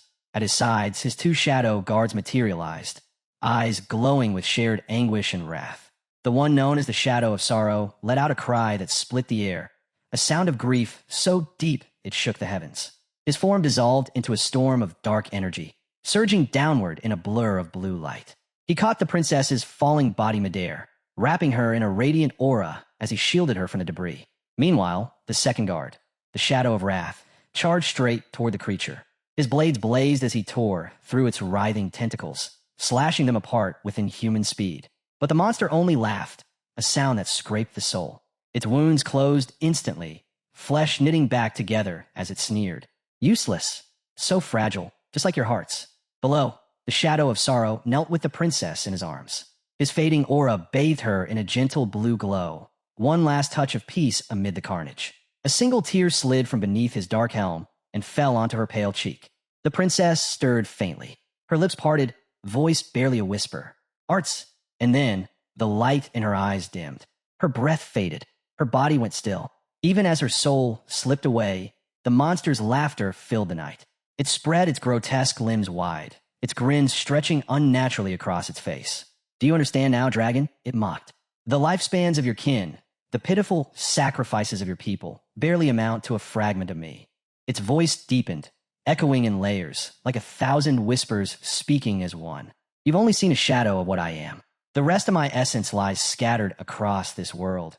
hidden, waiting. Every host, every body you see, each carries a seed of me, waiting to mature, waiting to burst forth, just like your precious scholar. Arts's eyes widened as realization struck. The scholar, the monsters, the ritual, they were all pieces of the same horror. The creature's laughter twisted into a guttural roar. I am Cthulhu, it declared, its voice reverberating like thunder through the ruins. The Ancient One, forsaken by the heavens. And your precious Moraga people were the fools who brought me back. Cthulhu's tone shifted, smooth now, almost gentle, dripping with false warmth. You know this feeling, don't you? It whispered. The rage, the despair, the hatred burning inside you. It leaned closer, voice slithering like silk. Such beautiful emotions. You wear them so well. Arts's hands trembled, fist clenching tight. The creature's eyes gleamed brighter. Let me end your suffering, it murmured, voice low and tempting. I can change everything for you. A faint, almost melodic hum filled the air. I can give you back what you lost, it promised. I can even bring her back. Arts's head snapped up, disbelief flashing in his silver eyes. Yes, Cthulhu purred. Not only can I help you destroy the monsters that infest your world, I can return your beloved princess to you. You could be together again, forever. All it requires, Cthulhu murmured, its voice deep and echoing through the storm, is one simple exchange. A pause followed, a silence so heavy that even the wind seemed to stop and listen. My price, the god continued, calm and cold as the abyss, is your heart. Art stood alone upon a crumbling wall, lightning flashing across the raging sky. The storm howled around him, and above, a swarm of black-winged monsters circled, waiting, watching, like vultures over the dead. His breath came slow and uneven. Cthulhu's words echoed inside him, filling every corner of his mind. Two choices lay before him. Let the princess remain dead, her body cold, lost forever in this tower of despair, or surrender to the voice of the ancient god, the same being that had destroyed his world. Time is slipping away, hissed the fading host of Cthulhu, its body cracking apart. My vessel will not hold much longer. Decide, dragon. Save her, or lose her forever. Arts's gaze drifted to the still form lying in his shadow's arms. The princess looked peaceful, untouched by the chaos that raged around her. His eyes softened. Love and sorrow battled within him, breaking what was left of his resolve. His decision was made. Forgive me, he whispered, and then silence. Arts plunged his hand into his own chest. Blood burst from the wound, crimson against the blue light of the storm. His fingers closed around his heart, still beating, still glowing with life, and tore it free. His shadow guard screamed his name, but he didn't hear them. He stood firm, his lifeblood dripping onto the cracked stone beneath his feet. From above, Cthulhu's laughter rolled like thunder. Magnificent, it roared. You made the right choice. The heart rose from Arts's palm, glowing brighter, brighter, until its light eclipsed the night itself. I will bless it, Cthulhu declared. Your heart shall beat for eternity. A surge of divine energy exploded upward, painting the entire tower in violent shades of violet and blue. Your beloved will awaken with its power, the god promised. You will not die. You will not fall to madness. You will become her guardian forever. The beam of light struck the princess's body. The spirit of the guardian dragon descended, its ancient essence swirling into her chest. Her body arched as the light consumed her, her eyes fluttering open for the briefest of moments. At the same time, Art screamed. His cry tore through the heavens. His body convulsed violently as Cthulhu's energy ripped through him, twisting flesh, splintering bone. His wings shattered, reforming into skeletal limbs wreathed in blue fire. His armor melted away, fusing into the bone beneath. His once noble form became something neither dragon nor man, but a cursed fusion of both. The tower quaked. A massive pillar of violet light shot into the clouds, piercing the storm. Arts had transcended mortality, reborn as a guardian dragon bound by Cthulhu's curse. He roared, a sound that shook the heavens, a scream of fury and sorrow bound as one. Then he leapt from the tower, wings unfurling in a blaze of spectral flame. His blue fire swallowed the sky. Below, the battlefield erupted in chaos as torrents of dragon fire rained down. The flames consumed everything. Monsters, soldiers, the innocent and damned alike. His wrath showed no mercy. Cthulhu's laughter echoed through the heavens, resonating like a hymn of ruin. Its power surged unchecked, spreading across the land like a black storm that devoured even the stars. The once golden capital became an endless sea of fire. And amidst the inferno, Arts, no longer man, no longer dragon, raged against the dying world. His skeletal wings beat furiously, scattering ash into the darkened sky. Blue flames poured down with each beat, burning through stone, steel, and soul alike. Below, the kingdom's heart, the very land he once swore to protect, burned bright and terrible beneath him. Its cries vanished beneath the roar of his fury. From above, Cthulhu's voice thundered through the inferno, each word dripping with venomous mockery. And thus, it hissed, "Our bargain reaches its truth." Purple lightning split the heavens, tearing through the storm as bolts struck the shattered magical leaning tower. The ground trembled. The sky itself seemed to scream. "All that you've slain," the god whispered, its tone heavy with amusement. "All that you've burned, every life consumed in your flames, flows to one place." The revelation struck Arts like a curse. Back on the tower, the resurrected princess suddenly screamed. Her body convulsed violently as waves of dark energy burst from her chest. The same cursed heart, the one Arts had torn from his own body, now pulsed within her. Black veins crawled across her skin like spreading shadows. Her eyes widened in terror as monstrous shapes twisted free from her body. "Stop, please," she gasped, her voice breaking apart as the darkness swallowed her whole. In an instant, she was gone. Where the princess once stood now towered a colossal abomination, a writhing, tentacled mass of shadow and light. The creature's core glowed with sickly violet energy, pulsing with every echo of her heart. The princess had become its living nucleus. Her curse complete, Cthulhu's laughter rolled through the heavens, shaking the world itself. "Magnificent!" it cried triumphantly. "All the lifespans you harvested, all the souls consumed by your flames, now belong to me." The ancient god's voice softened, contemplative and cruel. "Still," it mused, "my strength is not yet whole. I cannot yet parasitize the true dragon race. Not while this vessel remains so pitifully weak. A human host is but a stepping stone." Its words dripped with certainty. "But no matter, the dragon will serve his purpose. In time, he will gather all the lifespans I require." On the tower, the monstrous princess lifted her gaze toward the crimson horizon. The light of destruction painted her warped form in shades of violet and black. Above her, the skeletal dragon still circled, silent, distant, his blue flames flickering weakly against the night. She tilted her head, confusion momentarily piercing through the madness. "Why hasn't he returned?" she whispered. "The kingdom is gone. The enemies are gone." Her gaze fell, and there before her, two faintly glowing objects drifted through the air. Silver scales, shimmering in defiance of the surrounding darkness. Cthulhu's many eyes widened in realization. "The scales of promise," it whispered. "The vows of the white dragon." The first scale pulsed with cold, silver light, the vow never to see the princess again. The second glowed faintly blue, the vow to forever guard the tower of the kingdom. And then the truth dawned. The air trembled with the god's fury. "You fool!" Cthulhu roared, its voice shattering the clouds. "You bound yourself to the tower." It understood now. Art had foreseen everything. In his final act of defiance, he had turned his own vows, his sacred promises, into chains. A self-forged prison, bound forever to the tower, locked away for eternity, guarding the ruins he once swore to protect, forever parted from the one he loved. "You chose death over servitude." Cthulhu screamed, its rage shaking the heavens. "You turned yourself into a hollow shell, rather than serve me."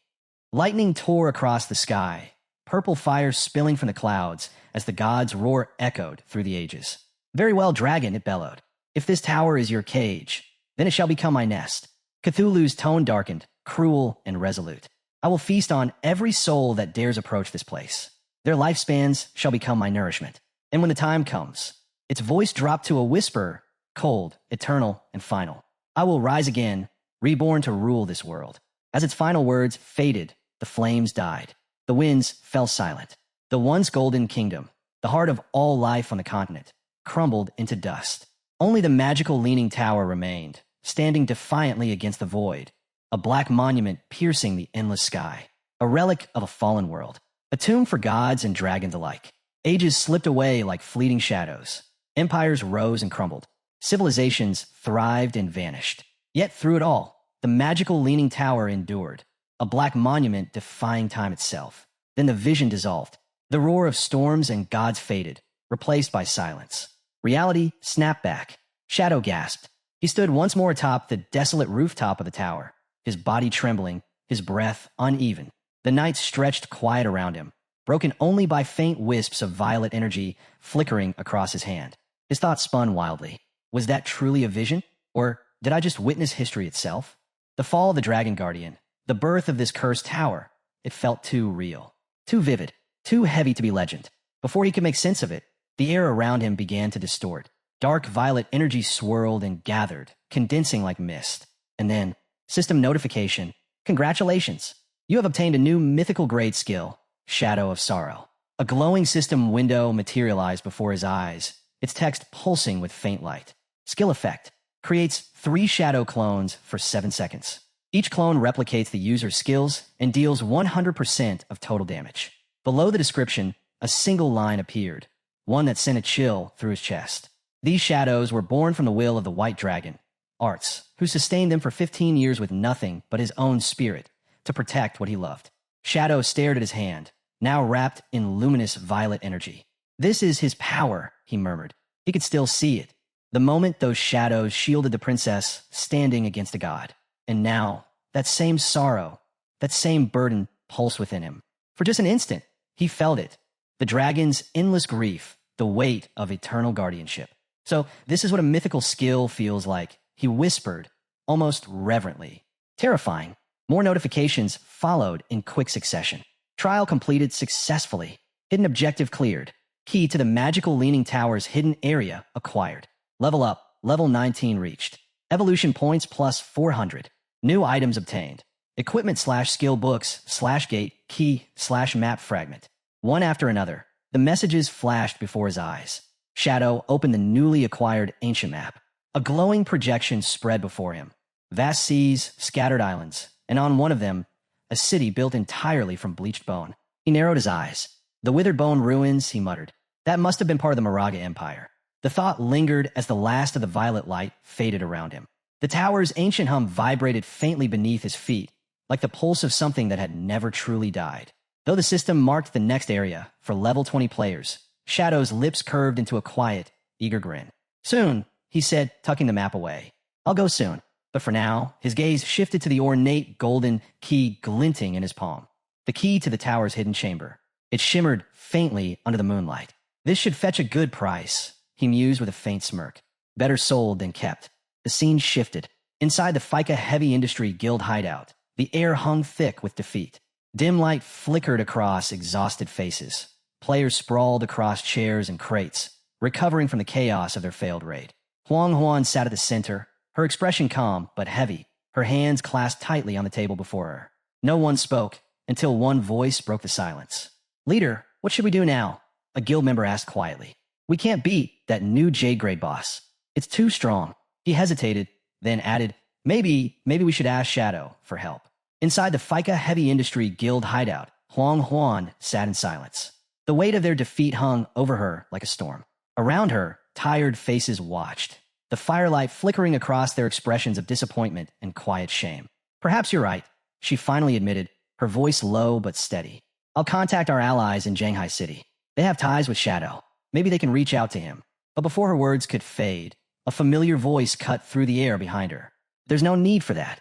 The entire room froze. Every guild member turned sharply. A figure stood in the shadows, tall, silent, the dim torchlight catching on his cloak. His presence was so sudden, so absolute. It was as if he'd simply materialized there. A few weapons clattered to the floor in panic. Shadow, one of the players, Hang, shouted, stumbling back. When did you get here? Huan Ziqing's face twisted in anger. You sneaky bastard, he snapped. What do you want this time? Shadow didn't even blink. He walked forward at an unhurried pace, hands tucked casually in his pockets. Relax, he said evenly, his tone smooth as glass. If I meant harm, you'd all be corpses already. The room fell silent. Even the bravest among them paled. Shadow's gaze swept over the group, calm and unreadable. Your barrier, he said after a moment, isn't invincible. It can be opened from within. That's how I came in. Uneasy murmurs rippled through the guild. Huang Huan's voice broke the silence, steady but wary. Then what do you mean by a trade? Shadow stopped. Slowly, he turned toward her, and in his hand, an ornate golden key gleamed in the torchlight. Its surface shimmered with faint magical patterns, glowing softly like living metal. I'm here to sell this, he said simply. The key to the magical Leaning Tower's hidden chamber. For a long moment, no one spoke. Then the disbelief erupted. The tower's key, one member stammered. That's impossible. You'd have to defeat the J-grade boss to get that. Their words trembled with awe. To them, such a feat was beyond imagining. But the proof gleamed right there in Shadow's hand. Huang Huan's exhaustion vanished. Her eyes sharpened instantly, her tone turning crisp with focus. "Name your price," she said. "Whatever it is, we'll consider it." Shadow didn't hesitate. "The same as before," he said calmly. 1,000 years of lifespan. Gasps rippled through the room.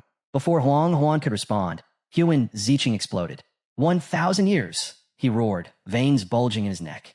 "You shameless vulture. You planned this from the start." He jabbed a finger toward Shadow, fury twisting his face.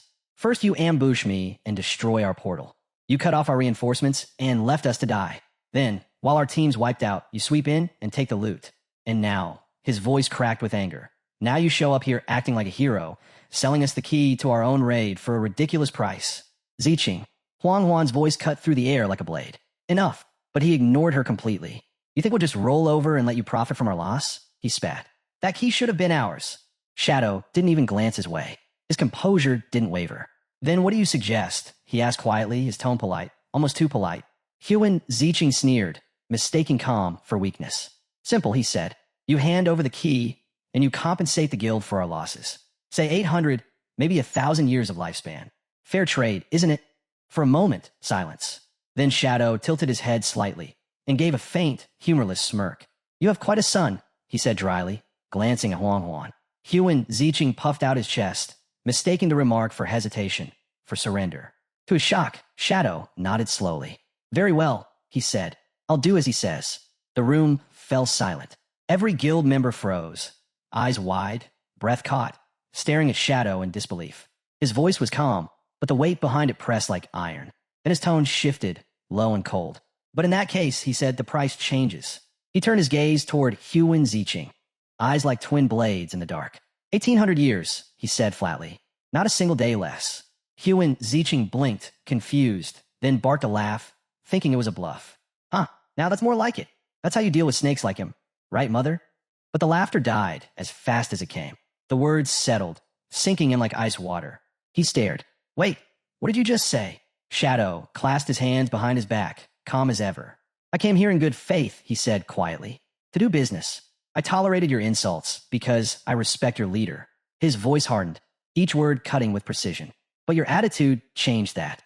The discount is gone. The new price stands. Take it or leave it." The silence that followed was suffocating.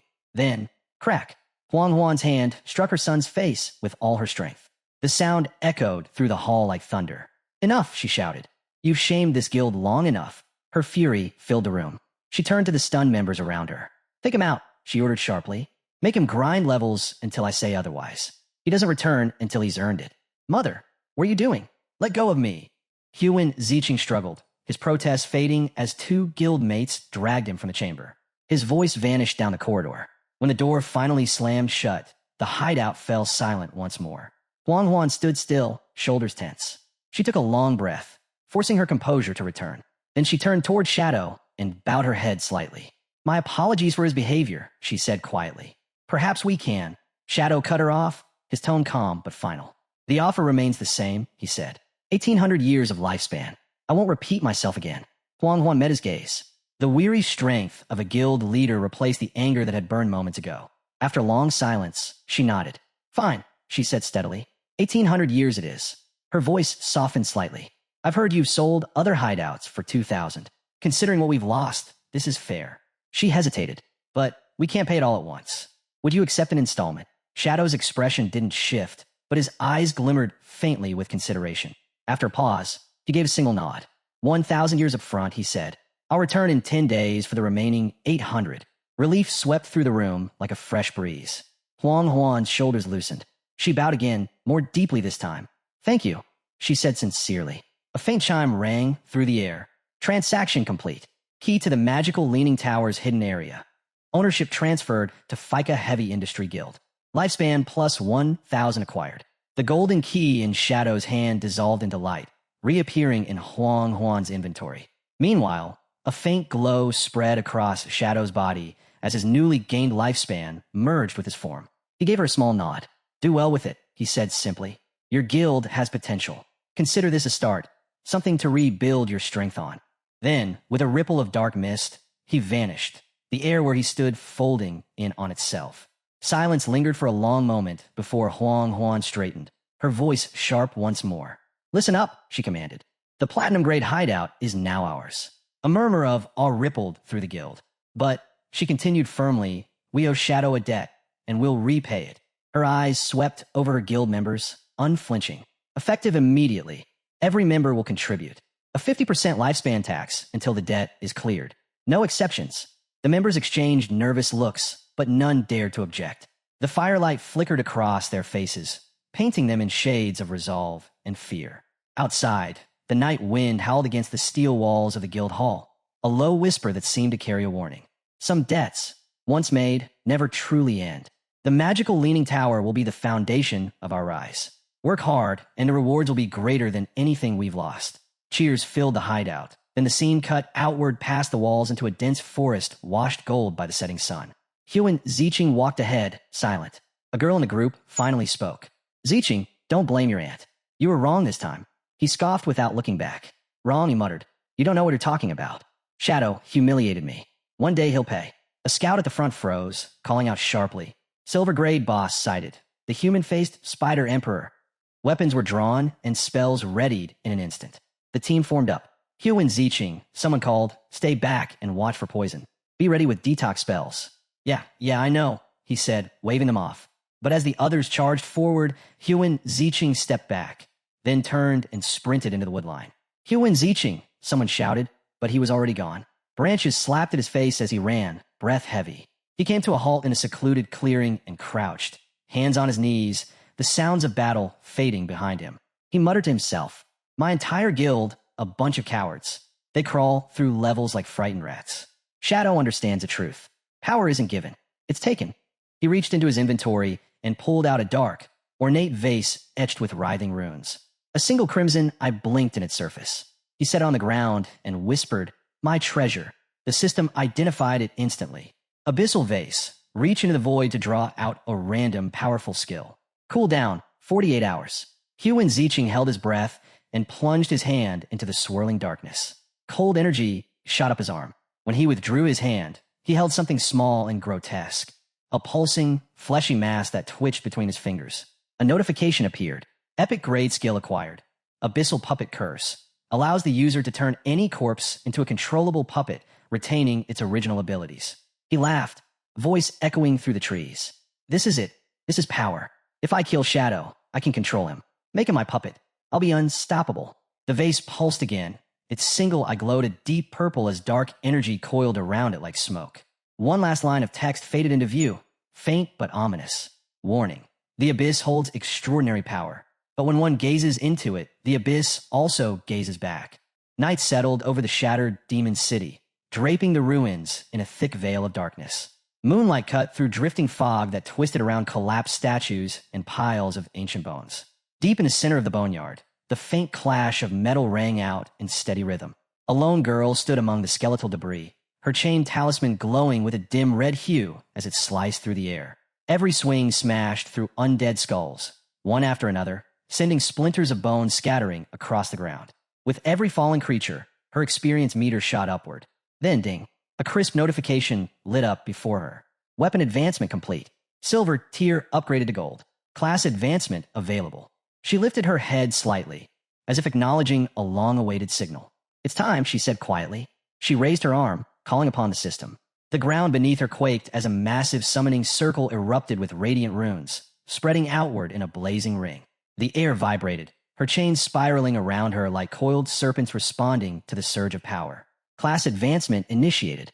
Lines of system text streamed across her vision, outlining the transformation of her abilities. Her chain blade, now a gleaming golden weapon, shimmered with new potential, capable of shifting its form freely. Her ghost companion advanced to Tier 2, gaining a second level of invincibility, and a strange new glow sparked within her eyes. Skill acquired. Eye of the Underworld, an illusion that traps its target inside their own fears. The stronger the target's willpower, the longer the skill binds them. Another alert appeared. Item obtained. Touch of the Underworld. Hand Gauntlet. Tracks enemies by scent. 50% chance to deal double damage to lower-ranked foes. Applies Dark Flame Burn. She tightened her hands, testing the strength flowing through her body. Her strikes would now be quicker, sharper, far more destructive than before. She recalled a certain fart master, once a psychic rival to her. Not anymore, she said. You're nowhere near my level now. Her gaze steadied. Mom, Dad, she murmured. I'll settle everything. That man won't escape what he deserves. Opening her system chat, she sent a message with calm certainty. Shadow, I've reached second stage. I'm ready to return the favor for all your guidance. The message sent, and before a reply arrived, she logged off. Shadow let out a quiet chuckle as her notification vanished. Still unbreakable, just like before, he said. But the amusement faded as an old memory drifted back. Yuan, her former self. He remembered how she'd taken vengeance in that past life. How her kindness had become her undoing when she spared a dog belonging to her enemy. Unaware the creature carried a tracker. The hunters traced it straight to her. Mercenaries descended, and the battle that followed raged for days. Official forces lost countless elites in the chaos. And when everything finally fell silent, Yuan's body was discovered at the heart of the battlefield, her spirit drained beyond recovery. That single loss had thrown the magic capital into months of chaos. Shadow released a slow breath, the memory of that history settling heavily over him. Even with all her new strength, he thought, she's still inexperienced, still too gentle. He came to a conclusion. I have to check on her. I won't let her repeat the same mistake. The digital world faded from view. The scene shifted to reality, landing at the outskirts of the magical city, where the dim glow of lanterns outlined Lady Dongfang's isolated manor. Crickets filled the night with their steady chorus while two guards wandered along the gravel path, barely paying attention to their surroundings. I swear, one muttered, kicking a pebble aside. How long do we have to babysit this place? I'm dying of boredom. When do we get to head down the mountain and enjoy ourselves with the ladies? His partner let out a short scoff. Forget the brothel. Lady Dongfang isn't exactly lacking. For her age, she's still got plenty going for her. You ever take a good look? She's impressive. The first guard laughed. Yeah, maybe once we're strong enough, we'll get rid of that useless fart master and claim the lady for ourselves. That'd be real entertainment. Before the last word fully left his mouth, the second guard stiffened and pointed ahead. Hold on. Look, through the rolling mist, a figure slowly came into view. Lady Dongfang, kneeling on the path. Her silken robe clung to her form, glimmering under the lantern light. Lady Dongfang, both guards rushed toward her. What are you doing out here alone dressed like that?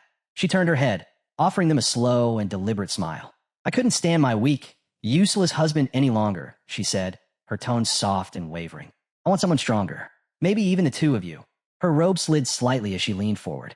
Well, are you ready? The guards exchanged quick, eager glances. Any semblance of caution vanished. Oh, we're ready, one said, already tugging at his belt. But before they could move another step, her voice shifted, flat and ridiculing. Fools, she said. You actually believed I wanted you? Their confidence shattered instantly. A sharp crimson flare erupted. Chains whipped out of the darkness like striking beasts. The guards had no chance to react. Their heads were torn from their bodies in a single, brutal instant. The sound drowned beneath the metallic ringing of the chains. The illusion broke apart like shards of glass, revealing Yuan standing in the open, her chains slick with the aftermath. A faint underworld glow pulsed from her eyes, the very force that had dragged the guards into her illusion. She let out a slow breath. For my parents, for everything you stole. The night swallowed the scene, leaving behind nothing but silence and two headless bodies scattered across the dirt. As the view shifted again, the atmosphere thickened. Inside his chamber, the fart master abruptly opened his eyes. The faint disturbance in the air, one only he could sense, shifted. He stiffened. So, a little rat decided to sneak in, he said, coated in what he proudly labeled his odorless detection field, a technique that let him track even the slightest movement. Unaware she had already been noticed, Yuan slid through the shadows, her body cloaked by invisibility. She advanced quietly, each step controlled and weightless. Then, without warning, the air exploded. A sudden blur streaked across her vision. The fart master materialized behind her, his hand closing around her neck. With brutal speed, he slammed her to the floor. The entire room trembled with the impact. Did you really think you could slip past me? He said, tightening his hold. This entire space is my barrier. Every breath in here responds to me. Nothing escapes my senses. He lifted her easily by the throat, eyeing her with a growing smirk. At first, I thought it was someone else, he said. But to find it's you, the little girl who fled that day. What unexpected fortune. He examined her suspended form, his tone shifting to a twisted sort of approval. You've improved, he said. Given time, you might have even turned into a challenge. He held her there, caught between the urge to crush her instantly or toy with her longer. His arm tensed as his mind wavered. Then, without warning, there was a sharp crack.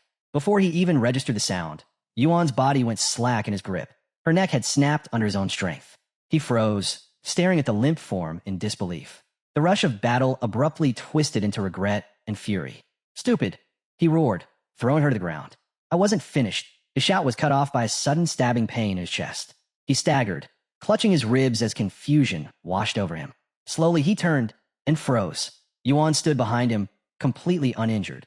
Her chains hovered in the air like silent blades, and a ghostly glow burned faintly in her eyes. His voice cracked. What? How?" He looked from the body on the ground to the figure in front of him, unable to comprehend. Yuan's tone was steady and cold. "You were inside my illusion from the beginning," she said. "Nothing you saw was real." His jaw tightened as disbelief surged through him. "An illusion?" She stepped closer, her voice low and precise. "The moment you met my eyes," she said, "you assumed you had control. But from the very start, you were the one trapped." The realization hit like a sudden blow. His hand trembled. The room around him twisted and folded, the walls bending out of shape as the truth settled over him. He had never laid a hand on her. A slow, twisted grin spread across his face. "Impressive," he rasped, his tone dropping into eerie amusement. "Looks like you really did grow into a proper opponent." But his words cut off the moment Yuan lifted her hand. A cold, razor-sharp edge filled her voice. "Now," she said, "your time ends here." Her chains constricted. The fart master's chuckle collapsed into a broken gasp. His body jerked once, then hit the floor, motionless. The last traces of his arrogance faded into the night air. A few moments later, Lady Dongfang pushed open her window, irritated. "What is all that noise?" she shouted into the courtyard. "Can't those guards stay quiet for one night?" She peered into the darkness, expecting to see her men patrolling as usual, but her gaze landed on the fart master lying still on the ground. Her posture stiffened. "What? Intruders!" she yelled. "Guards! Someone has entered the manor. Move immediately." The estate erupted into chaos.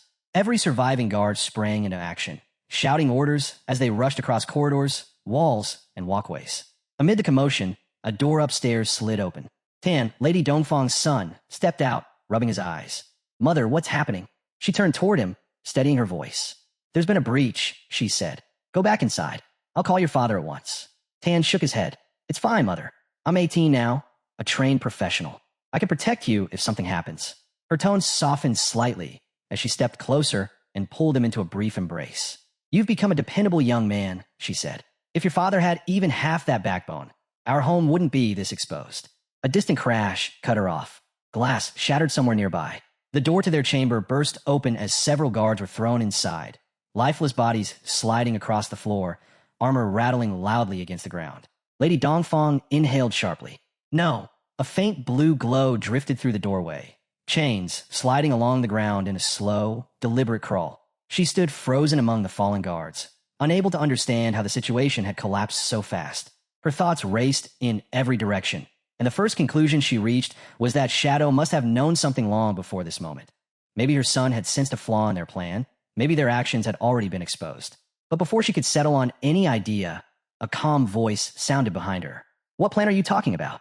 She spun around but saw no one, only a vague presence lingering in the air. Confused, she tried to make sense of who was speaking and why they would target her family, insisting there was no conflict between them, no reason for anyone to assault her home. The air rippled. Yuan stepped into full view, dissolving her invisibility with controlled precision. She looked directly at Dongfang. "Have you truly forgotten who I am?" she asked.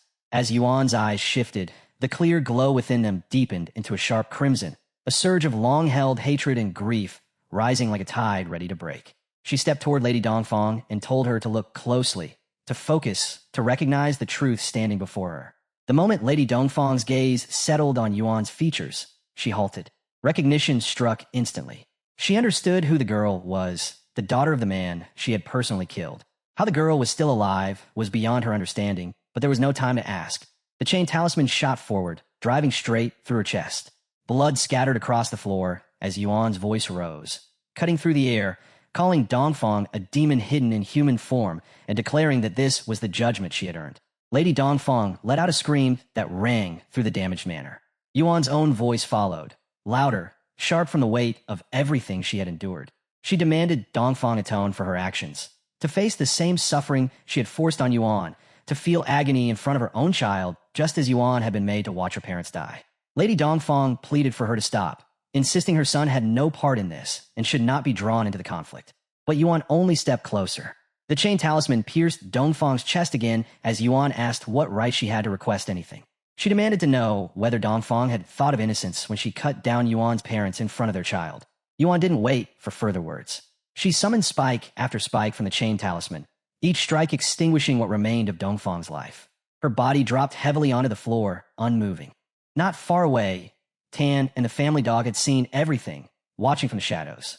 Yuan shifted her attention toward them, her killing intent still sharp, but instead of attacking, she turned and began walking away, leaving the fallen body behind her. The silence broke as the dog barked sharply. Tan's voice followed, low and unsettling. He let out a short, irregular laugh as he murmured that he had finally escaped his mother's control, thanking Yuan for doing what he had always wanted done. Glancing at his pet, he added that tonight would be his night to enjoy. Before Yuan could respond fully, several figures appeared around her, undead bodies dragging themselves forward with unnatural precision. They formed a tight circle with coordinated movements. Understanding hit instantly. Tan was a user of the undead lich profession, capable of raising corpses as combat undead with all their original strength and skills intact. Even his mother's body had been revived and now moved at his command, swaying forward in silent obedience. Tan pointed toward Yuan and ordered his undead to seize her alive. He stated plainly that he intended to take his time with her. The undead charged forward, their collective force slamming into Yuan and launching her through glass and stone. She struck the ground with heavy impact, blood spilling from her lips as the undead closed in to attack again. The mansion echoed with cracking walls and shattering marble as the assault continued relentlessly. Just as the undead prepared to strike once more, their bodies abruptly collapsed where they stood. The psychic command controlling them had vanished. Through drifting dust, Yuan saw a hand emerge, steady, deliberate. A familiar voice followed, telling her that sparing enemies only invited harm back onto oneself. As the haze lifted completely, she saw him. Fong, present in reality rather than inside the game. He had already eliminated Tan and the dog, ending the threat before it could escalate. Yuan observed him silently as the realization settled over her. She was no longer facing everything alone. The scene shifted. Yuan's spirit form lay on the ground, motionless, the battlefield's remnants hanging in the air. Through the shattered window above, she noticed a figure outlined by moonlight.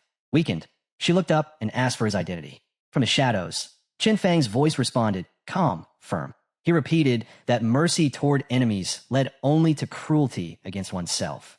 Then he lifted his hand and invoked his blooming curse. From Nanshan's decapitated corpse, blood-red spider lilies burst upward, their petals unfurling as a crimson mist flowed through the ruined courtyard. Understanding settled over Yuan as she recognized that this mysterious figure was the one who had saved her and ensured her revenge could be completed. She lowered her head and offered quiet thanks, addressing him as master. Crimson flowers spread endlessly around them, each bloom symbolizing vengeance carried to its end. Her posture shifted as the weight of the moment overtook her. She stated that her parents had finally been avenged. As the red flowers consumed the remaining life energy in the air, a system notification appeared. 788 years of tradable lifespan absorbed. Qinfang stepped closer, his tone steady yet unyielding, and asked what she planned to do now that her revenge had been fulfilled. Yuan's voice wavered as she confessed she had no clear path. With her purpose completed, she whispered that perhaps she should simply let go and reunite with her parents. Qinfang's tone sharpened. He told her that revenge always ended in emptiness, and that anyone unprepared for that emptiness had never truly understood vengeance. If she intended to sink into despair, he said, then there was nothing further he could teach her. He raised his hand. A vision unfolded before her eyes, a vast panorama of the world known as the godforsaken game. Qinfang explained that the world held countless mysteries and concealed truths, and among them, there might even exist a method capable of bringing the dead back. He stated that as long as one continued forward, endless possibilities would unfold. But if Yuan believed her life concluded with revenge, then nothing he said would matter. Turning away, Qinfang began walking through the field of red lilies. His voice remained steady as he told her that the choice now rested entirely with her. If she wanted to continue on a new path, she could follow, only by her own decision. Yuan remained still for a long moment, the night air settling around her. Then, as if something had reignited within, she pushed herself upward and ran after him beneath the moonlit sky, her footsteps sounding softly across the sea of crimson flowers. The scene shifted to reality, arriving at Qinfang's hidden sanctuary in Magic City, known as the Soul-Cleansing Land. The two stepped into a vast, tranquil space that glowed like liquid light. Yuan looked around, taking in the surroundings, and asked where they were. Qinfang answered that this was his private base in the real world. He guided her toward an opulent mansion illuminated by floating lanterns, its golden doors opening silently as they approached. Inside, a graceful maid greeted them with a respectful bow, welcoming her master home. Yuan paused, surprised that he had a maid at all. Qinfang ordered the maid to prepare dinner for two and explained calmly that she was not a normal attendant, but a construct created by the Divine Authority Book, an artifact capable of manifesting anything its wielder required. He added that he would soon take Yuan to challenge the Tower of Divine Authority in Magic City, where she could obtain a book of her own. Yuan offered her thanks again, her voice steady but soft. The narrative shifted once more, this time to the Chu family manor in Magic City. Chu Kunchen, Dongfang Yu's husband and a senior military officer, rushed through the gates, shouting orders and demanding that no harm come to his wife. The urgent call he had received from her moments prior replayed in his mind as he advanced, tension rising with each step. At first, he suspected Shadow, thinking their hidden fireworks factory scheme had been exposed, but quickly set the idea aside as unlikely. Inside the manor, soldiers searched every room. The estate bore unmistakable signs of conflict: fractured walls, shattered windows, traces of blood, yet not a single body. When a subordinate reported that no survivors or corpses had been located, Chu Kunchen's rising anger shifted into something heavier. He demanded to know where his wife, his son, and the household staff had gone. The officer hesitated before confirming that the manor was completely empty. Not even a lingering sign of life remained. Standing within the wreckage of his home, Chu Kunchen finally understood what had happened. The fate that had consumed the Dongfang family had now reached his own. In that instant, the foundation of Chu Kunchen's world fell apart. The realization that both his wife and son were gone struck Chu Kunchen with overwhelming force. He stumbled back, releasing a raw scream. His grief shifted into fury as he shouted that Shadow had murdered his family, ordering an immediate warrant for the hunter's capture. Lin Xingyu, who had been observing quietly, stepped forward with precise control. She asked how he could be certain Shadow was the killer. Kunchen snapped back, insisting that Shadow was responsible because the Dongfang family, his wife's relatives, had been destroyed by him as well. Unmoved, Lin Xingyu countered that no concrete evidence linked Shadow to the Dongfang incident, and that Kunchen's conclusion seemed rooted in personal assumptions rather than verifiable proof. Her gaze sharpened as she pressed further, asking whether he possessed inside information about these events, perhaps even a personal vendetta against Shadow influencing his accusations. Her words struck with direct force. Kunchen responded sharply, warning her to watch her statements and reminding her of his status as a military staff officer.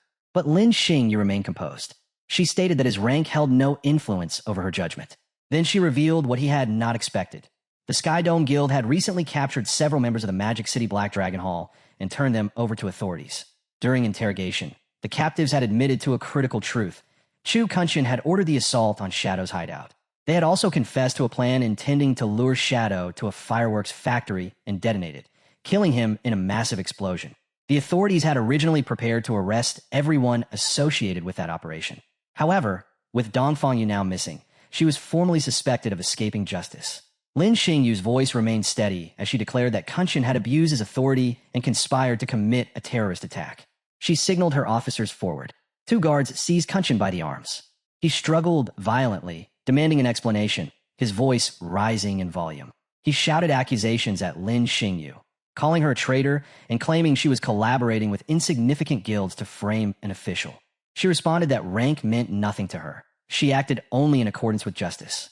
Kunchen continued fighting against the guards, yelling for his release. Lin Xingyu's tone stayed cold as she instructed him to cooperate, explaining that if he were truly innocent, he would have the opportunity to prove it. Then she declared the final directive. Kunchen would be transported to Magic City Prison for interrogation, a facility where lifespan drained at 100 times the standard rate. Her voice carried a final warning. "Prepare yourself," she said. As the armored truck doors slammed shut, Chu Kunchen shouted frantically that they had no right to do this and that he would report every one of them. The convoy of armored vehicles moved down the dark forest road, headlights carving through the mist.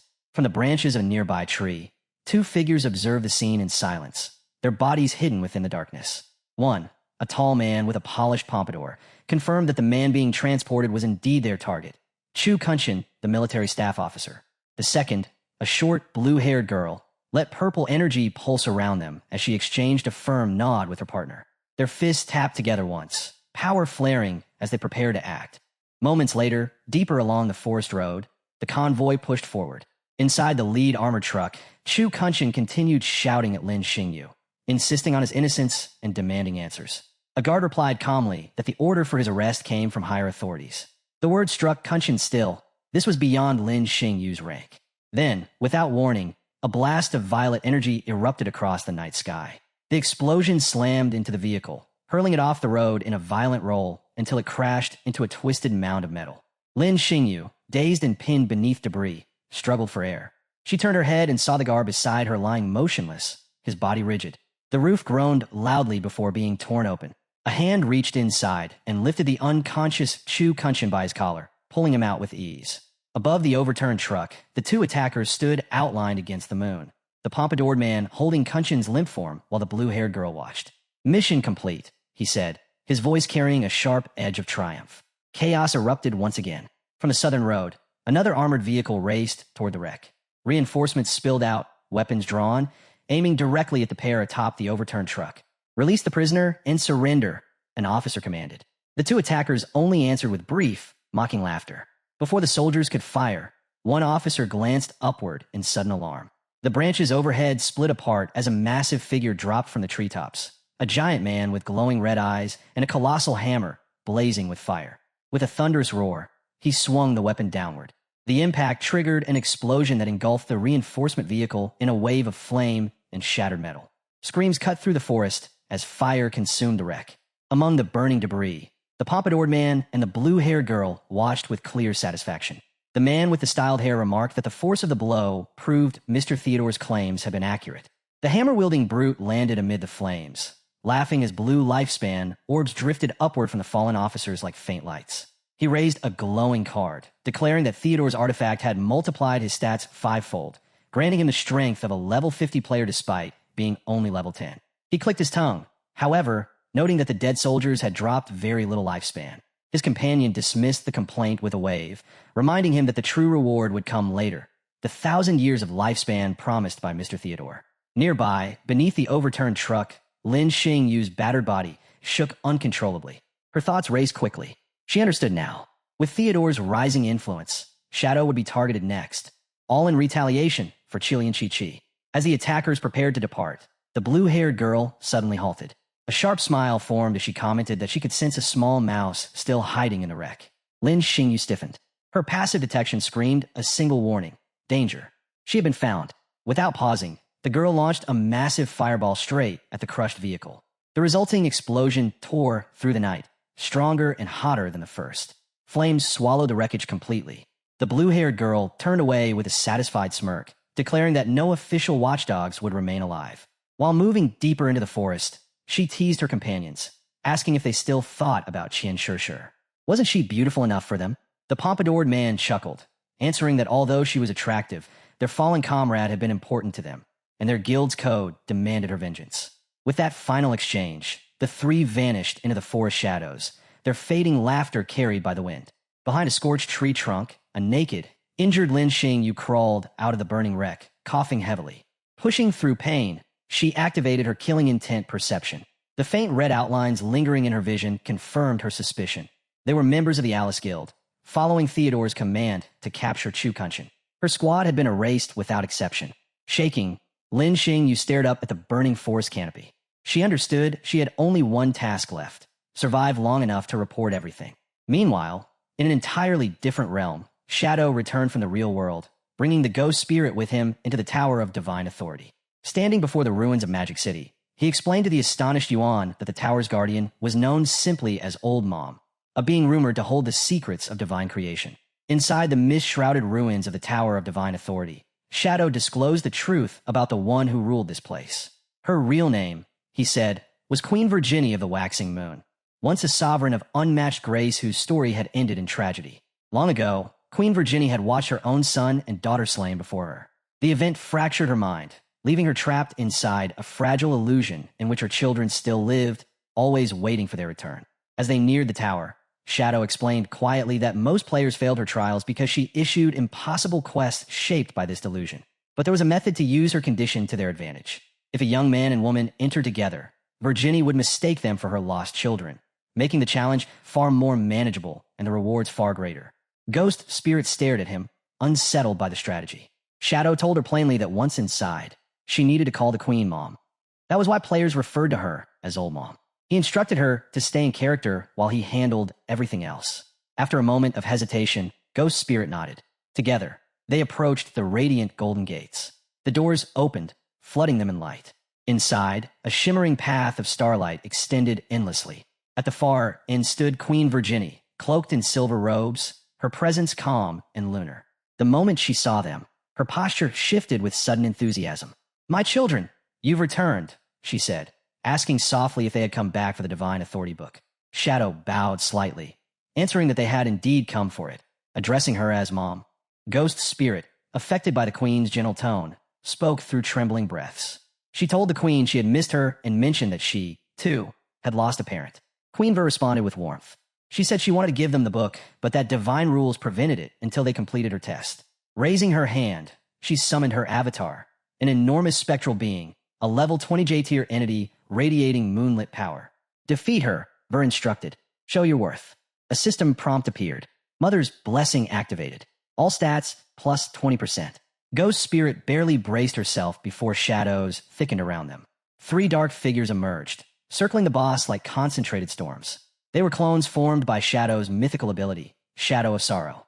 In perfect unity, the clones launched a blinding assault. Each strike carried Shadow's full destructive strength. Within seconds, damage numbers in the hundreds of thousands burst across the air. The towering avatar shattered into drifting fragments of light before Ghost Spirit could fully process the attack. The system chimed. Challenge complete. Victory achieved. Ghost Spirit remained still, staring at the aftermath. She struggled to form words as the 3 identical shadows dissolved back into the darkness. "DW, what just happened?" she managed, overwhelmed by the sudden destruction. Ghost Spirit could only stand there, frozen, her wide eyes locked on the empty space where the towering boss had existed just moments ago. The arena had fallen into a strange, unnatural silence, broken only by the faint hum of residual energy still crawling through the air. Her mind struggled to catch up with reality. Something that powerful had been erased in an instant, as if it had never existed at all. 3 identical shadows had appeared, struck, and vanished like phantoms slipping back into the dark. Her thoughts shattered when Shadow moved again. She stared at the disintegrating fragments, her head spinning. How could anyone possess power with such terrifying precision? This wasn't brute force. This was control taken to an absurd extreme. What kind of skill could end something like that so cleanly?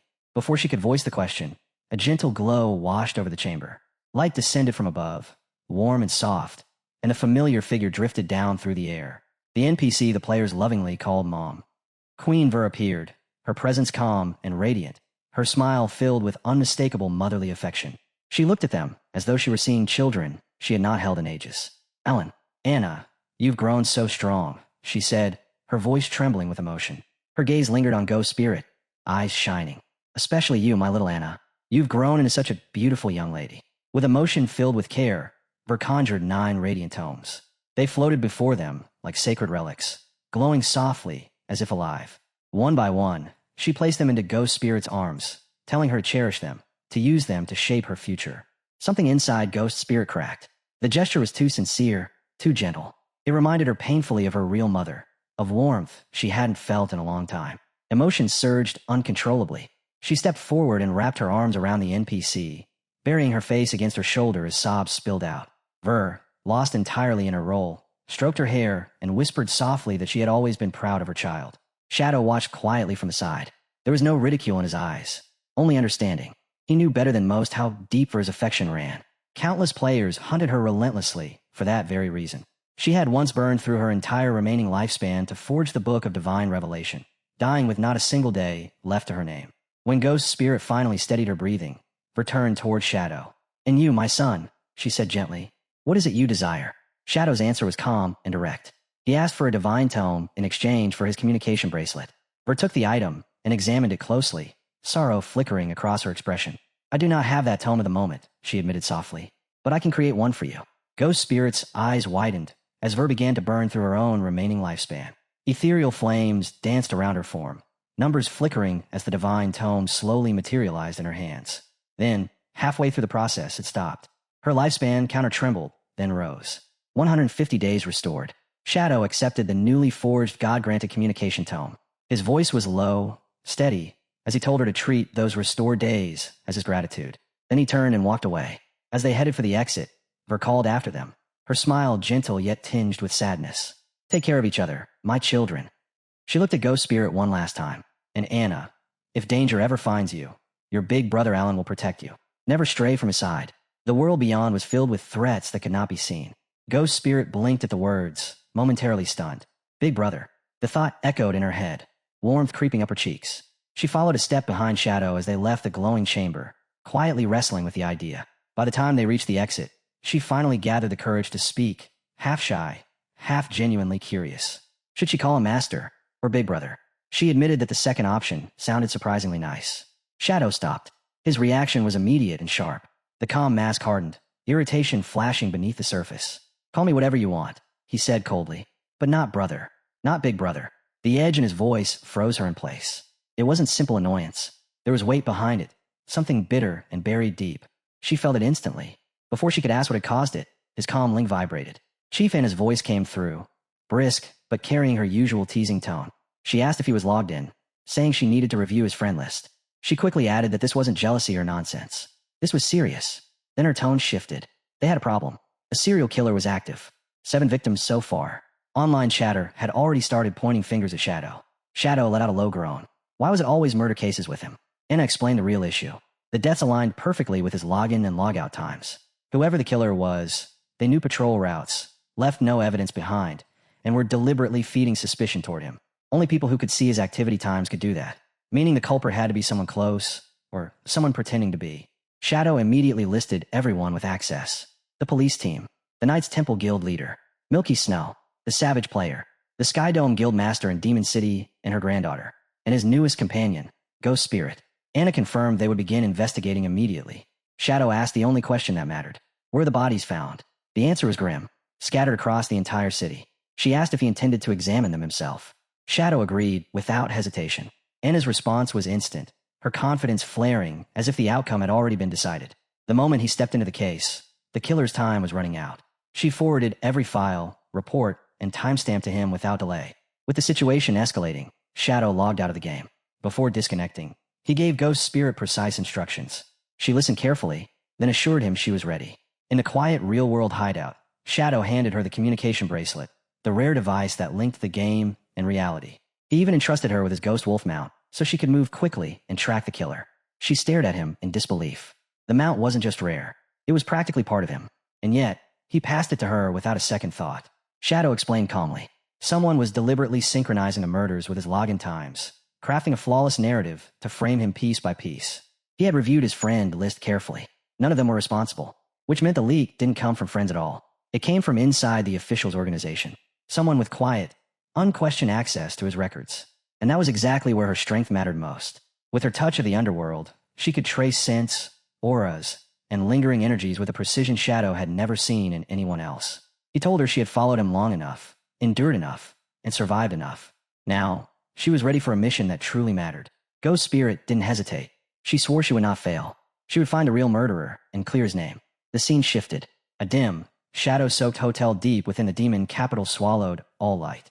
Inside, the purple-haired man who had earlier shouted for Mr. Theodore dragged Cheween forward like a captured trophy.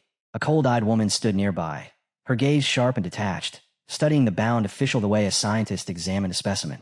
Theodore lounged comfortably, relaxed as if this were a casual meeting. His voice carried calm amusement as he greeted them, calling the purple-haired man Tony and praising him for completing the task. The moment Theodore spoke, Cheween stiffened. Recognition hit him like a hammer. This was the same man from the embassy gathering. The bald man in the room turned toward him, a lit cigar glowing between his fingers. He smiled darkly and confirmed it. They had shared a pleasant little conversation back then, he said, and seeing Cheween treated so unfairly today had motivated them to retrieve him. Color drained from Chu Yin's face. Everyone in the room was familiar. The bald man, Tony, the blue-haired girl. All of them were fugitives tied directly to Chun Shershur's case. Whether Theodore intended to strike at Shadow, the authorities, or both, Cheween couldn't tell. But one thing was painfully clear. This rescue was not an act of kindness. Theodore smiled, casually dismissing the turmoil twisting through Chu Yin's mind. To him, there was barely any difference between the government and Shadow. They were practically working hand in hand anyway. The words shattered what little composure Chu Yin had left. He exploded, shouting about his wife and child, about how they had died brutally, how the officials had refused to issue a warrant for Shadow. Instead, they wanted to imprison him, and knowing Theodore's reputation, he understood perfectly well that this rescue came with strings attached. The bald man cut through the outburst with a single, simple question. What is your profession? Chu Yin froze.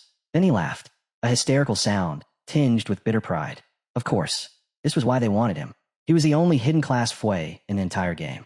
His first skill, Yin-Yang Harmony, could distort enemy emotions and amplify damage dealt to spirits and monsters. Combined with his geomantic senses, he could read land structures, trace aura flows, locate treasures, and detect powerful figures long before they revealed themselves.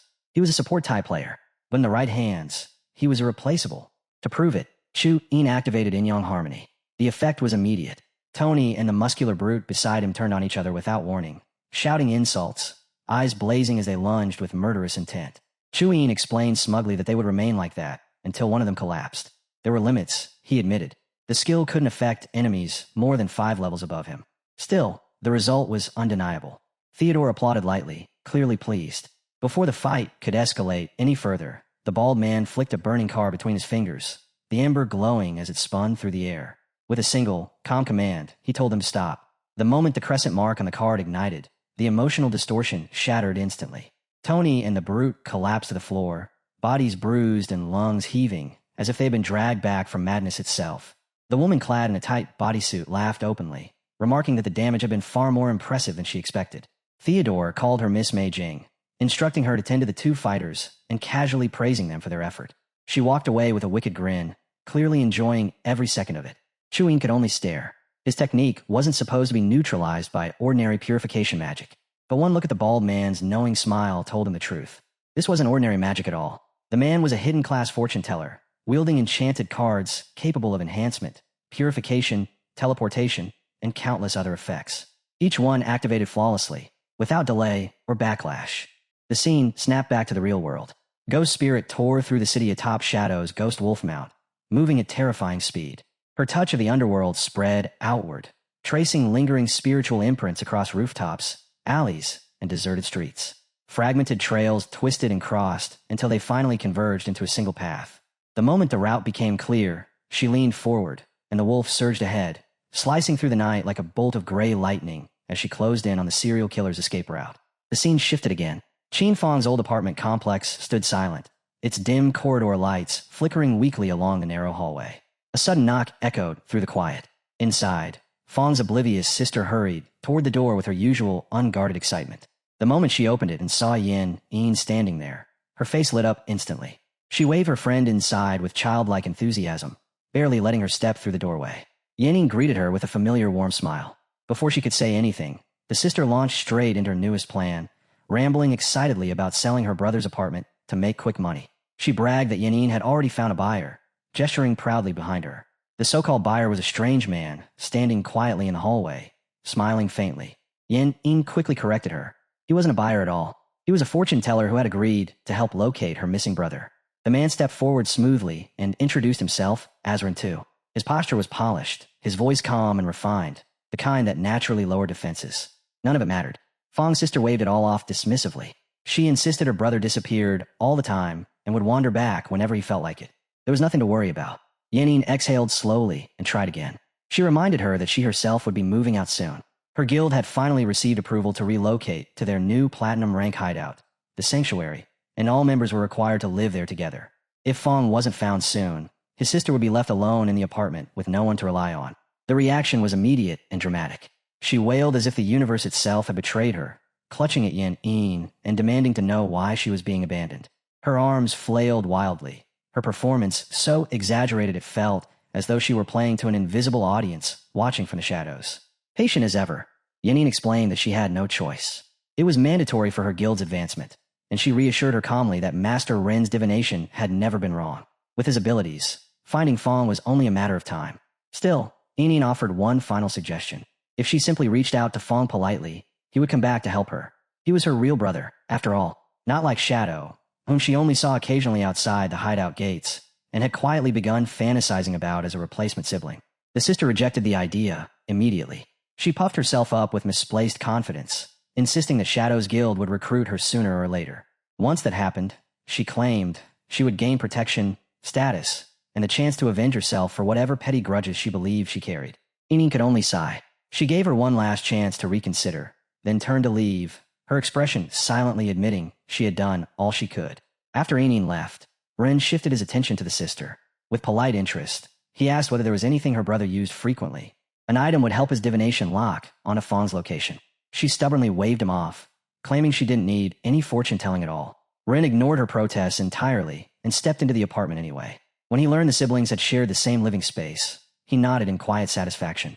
That alone was enough for his technique. She blinked, confused as to why he wasn't listening. Ren was already drawing a glowing divination card. With an almost cheerful tone, he announced that he would read her fortune for free. Whether she liked the result or not didn't matter. She could witness it herself. The card floated upward, its surface shimmering with faint starlight. Then the image formed. A chilling omen appeared upon it. The star god sign. Ren translated it without hesitation. A man dressed in black lay motionless at the bottom of the sea. The sister stared at him blankly, her mind refusing to accept what she was hearing. Ren sighed softly, almost pitying her, and explained it plainly. According to the omen, her brother had burned to death, and his body had been cast into the ocean.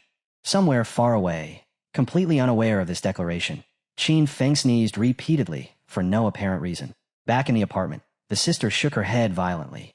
She refused to accept it. She declared her brother would never die without first apologizing to her properly. Ren kept his expression gentle, like someone soothing a frightened child, and offered an alternative. Since she had been in contact with Shadow, she must know the location of his hideout. If she agreed, Ren could use a teleportation card to take them there immediately. Even if her real brother was dead, he suggested smoothly, she could simply treat Shadow as her new brother. It would be a clean, satisfying closure. Too naive to sense the danger, and far too greedy to see beyond her own fantasies, she agreed without hesitation. Ren activated the teleportation card. The world warped violently around them, walls stretching and twisting as the apartment dissolved into streaks of pale, blinding light. She felt the ground vanish beneath her feet as the magic seized them and tore reality apart. In her mind, she was already picturing her future, entering Shadow's guild, gaining protection, prestige, a place to belong. Even becoming a servant wouldn't matter, she told herself, as long as she could stay close, as long as she could survive. Then the light faded, and reality crushed her fantasy in an instant. She wasn't standing before the grand gates of Shadow's hideout.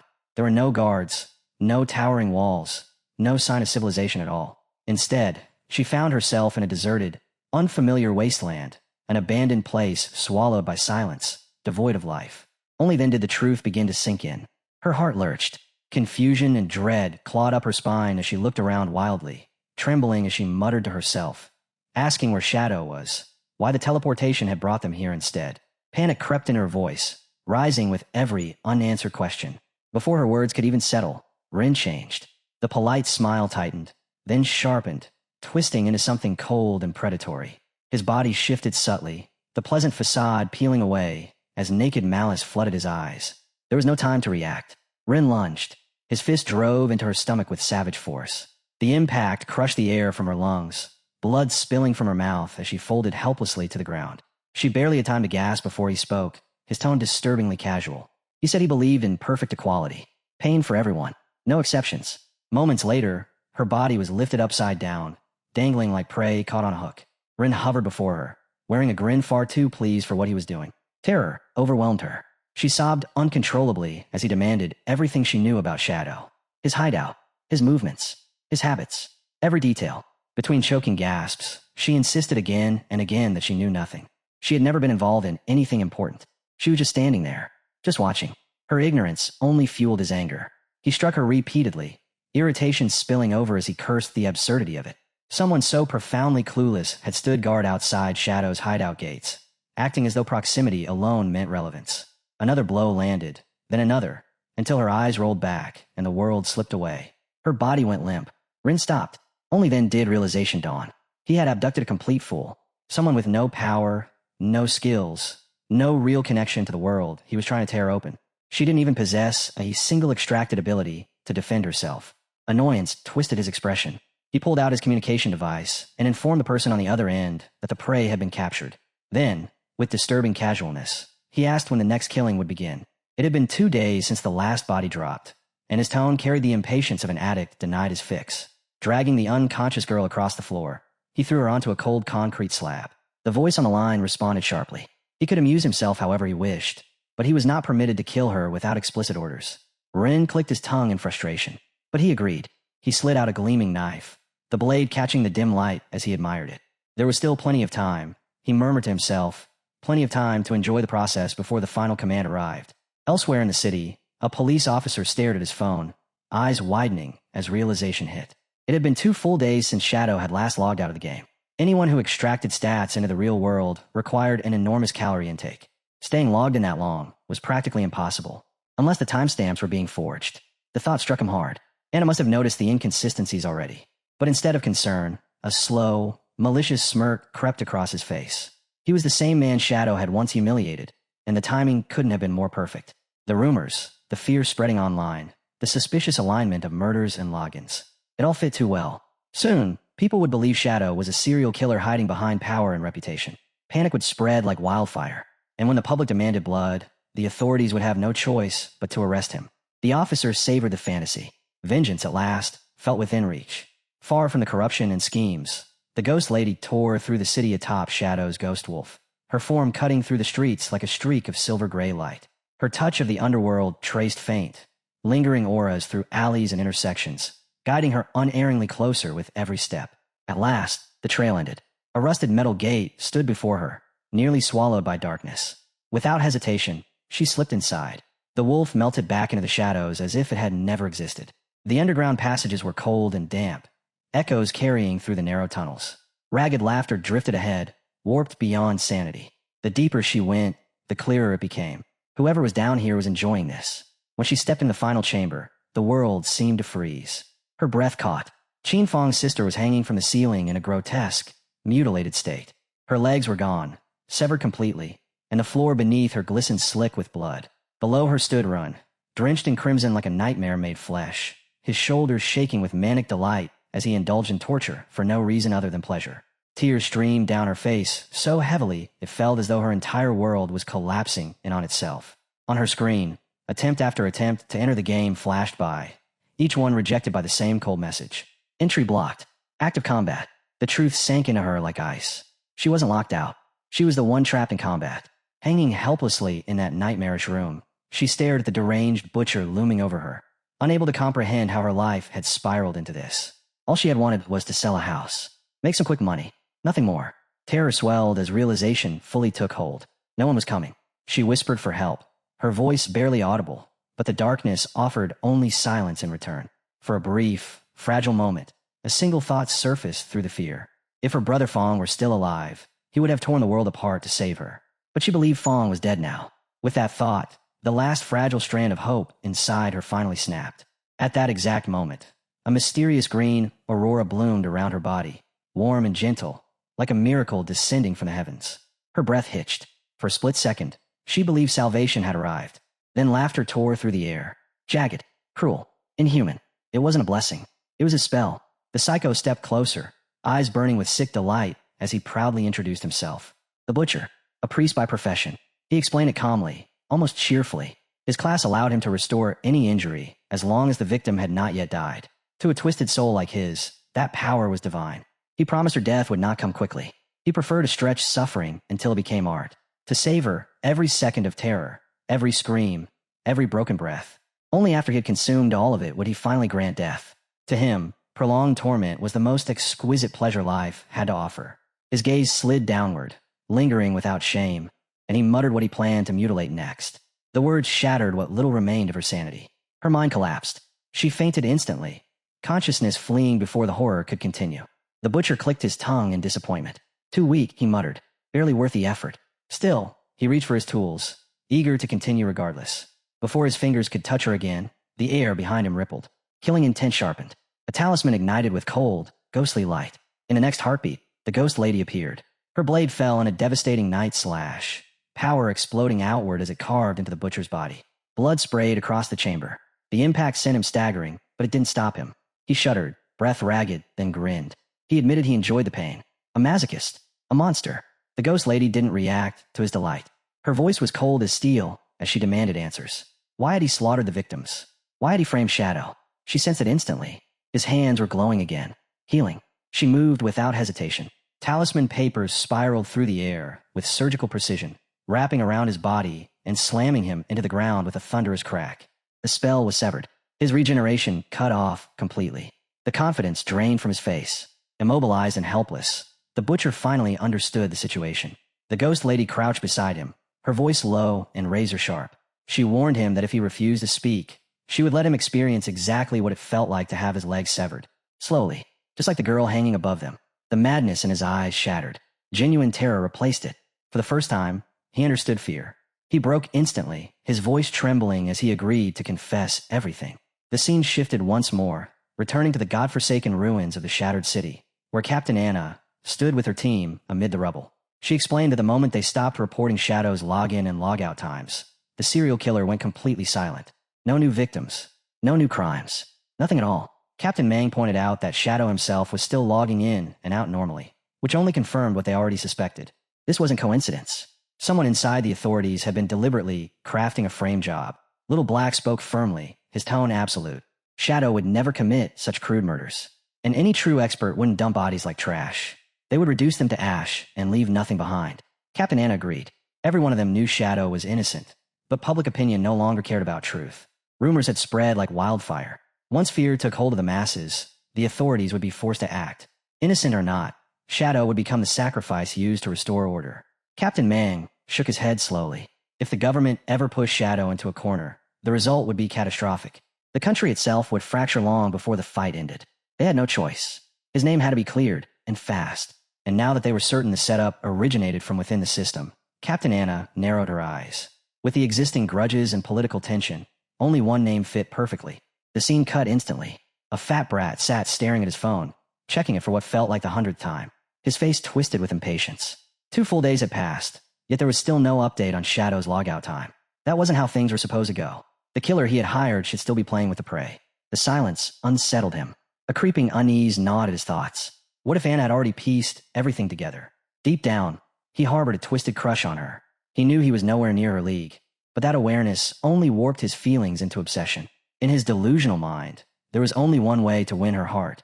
Eliminate Shadow, no matter the cost, even if it meant standing against his own country. Just then his phone buzzed. He lunged for it, heart pounding, convinced it was finally news of Shadow appearing offline. Instead, his expression darkened as he read the message. The prey had escaped.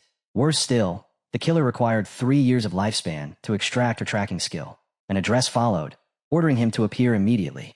Rage boiled over. He cursed under his breath, furious that the butcher couldn't even control a single helpless victim. If this situation spiraled further, everything he had planned would collapse. The scene shifted once more. We returned to the same suffocating tunnel where death clung to the walls like mold. Lang, the pampered brat, stepped inside, drunk on power and entitlement. He shouted impatiently for the butcher, irritation dripping from his voice as he mocked the killer's incompetence. How could a helpless prey possibly escape? Muttering curses to himself, he stomped deeper into the dim corridor. Then his steps slowed, and finally they stopped. There, hanging grotesquely from the ceiling like butchered livestock, were both the priest and the dumb girl. The sight struck Lang with a sudden, icy realization. He was no longer the hunter. He was trapped. Before he could form a single coherent thought, a talisman sliced through the air and pierced straight into his jacket. It tightened instantly. Paper seals spiraled around his body, locking him in place like an iron vice. From the darkness, the ghost lady stepped forward. Her presence carried the stillness of a winter night just before a storm. Her eyes were cold, her voice colder, as she asked him one simple question. Was he the one who sought to harm her master? Panic exploded across Lang's face. He immediately fell back on the only weapon he had left. His background, his power. He barked at her to release him at once, shouting that he had powerful connections within the authorities. Crossing him, he warned, would ruin her life. She didn't react. She had already heard the priest's confession. With terrifying calm, she recited his crimes back to him. His full name, Lang, son of the city's mayor. The orders he had given to murder innocent people. The way bodies were disposed of during Shadow's offline hours. The careful manipulation that framed everything on a Shadow from the darkness. He was the puppet master, the architect of the nightmare. Her gaze hardened. She turned toward the butcher and stated flatly that since he had fulfilled his part of the deal, she would now grant him the reward he desired most. She ordered him to kill Lang however he pleased. The psycho priest's face twisted into ecstatic gratitude. Delight flooded his expression at the chance to indulge again. Lang screamed at him to stop, but the butcher only laughed, savoring the anticipation of fresh prey. Then Lang moved. In sheer desperation, he activated something unseen. A hidden technique. The ground beneath the psycho erupted violently. He stumbled back as a deafening explosion detonated in front of the ghost lady. Fire and debris tore through the air, the shockwave rippling outward through the tunnel. When the smoke began to clear, Lang was already free. The talisman lay destroyed. He straightened his clothes, his earlier terror replaced entirely by hatred. He sneered at the ghost lady, asking if she truly believed he would walk into a trap without preparation. He revealed that he knew exactly who she was. Shadow's apprentice.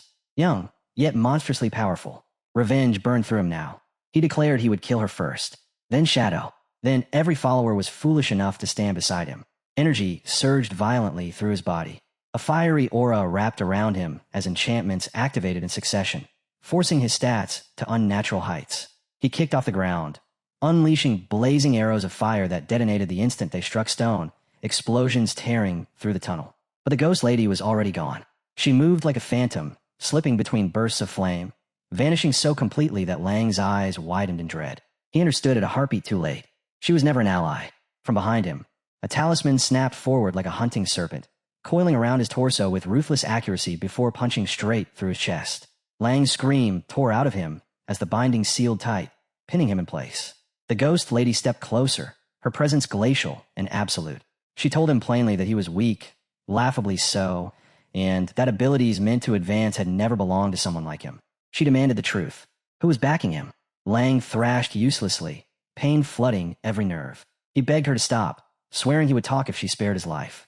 The talisman constricted further, its edge hovering a breath away from his heart. His resistance collapsed instantly. He confessed everything. Foreigners were working with Shar. One of them had discovered him and pulled him in. They had recruited him to help destroy Shadow. They were the ones who gave him the card. 10 people in total. That was all he knew. Desperate and sobbing, he swore that his father, the mayor, would give her anything she wanted if she let him live. The moment he mentioned parents, something shifted. A buried wound stirred behind the ghost lady's eyes. She did not hesitate. Power surged as she unleashed her blood-piercing technique, forcing energy through every vessel in his body. Lang convulsed violently as she ordered him to be silent. Her master had once told her that enemies left alive would never return mercy. She had learned that lesson well. Today, she would not leave her work unfinished. Even as his body spasmed, she sensed it. An armed squad closing in on the building. And beside them, faint but unmistakable, the lingering aura of the mutilated dumb girl. The authorities were seconds away. The ghost lady withdrew, leaving the survivor to their hands. Whether the girl lived or died would be decided by fate, not her. Moments later, officers flooded the tunnel, responding to an anonymous tip. They found the scene soaked in horror. The psycho butcher, Lang. The inspector examined the carnage and concluded both perpetrators were dead. The injured girl was unconscious but stable, her life no longer in immediate danger. A subordinate called out, pointing to writing scrawled on the wall. The message stated that the serial killings were the work of 2 individuals who had attempted to frame Shadow. It claimed evidence was stored on their phones, and that the girl was a witness who had quietly done good in secret. Verification came quickly. Phone records confirmed it all. Lang and the butcher had tried to pin everything on someone else. Worse, there was proof that someone inside the authorities had been leaking Shadow's login information directly to Lang. Orders were issued without delay. The insider was to be captured immediately. The world shifted. Back in reality, far from the chaos of the game, Chinfeng was eating like a man rebuilding himself from the inside out, tearing through meat and protein with focused urgency. The peace didn't last. His device lit up with Captain Anna's name. Still chewing, he answered. Her voice was urgent, but threaded with unmistakable relief. She told him they finally had good news, a real breakthrough in the serial killer case. Chinfeng already knew. The answer had formed the instant she said the truth had been uncovered. That meant the ghost lady had finished her work. Captain Anna confirmed it. The killers were Lang, the mayor's son, and a man named Run, a deranged psycho priest. Chinfeng asked, calm and steady, what had become of them? Anna said both were dead. Their phones had been recovered, filled with evidence that couldn't be denied.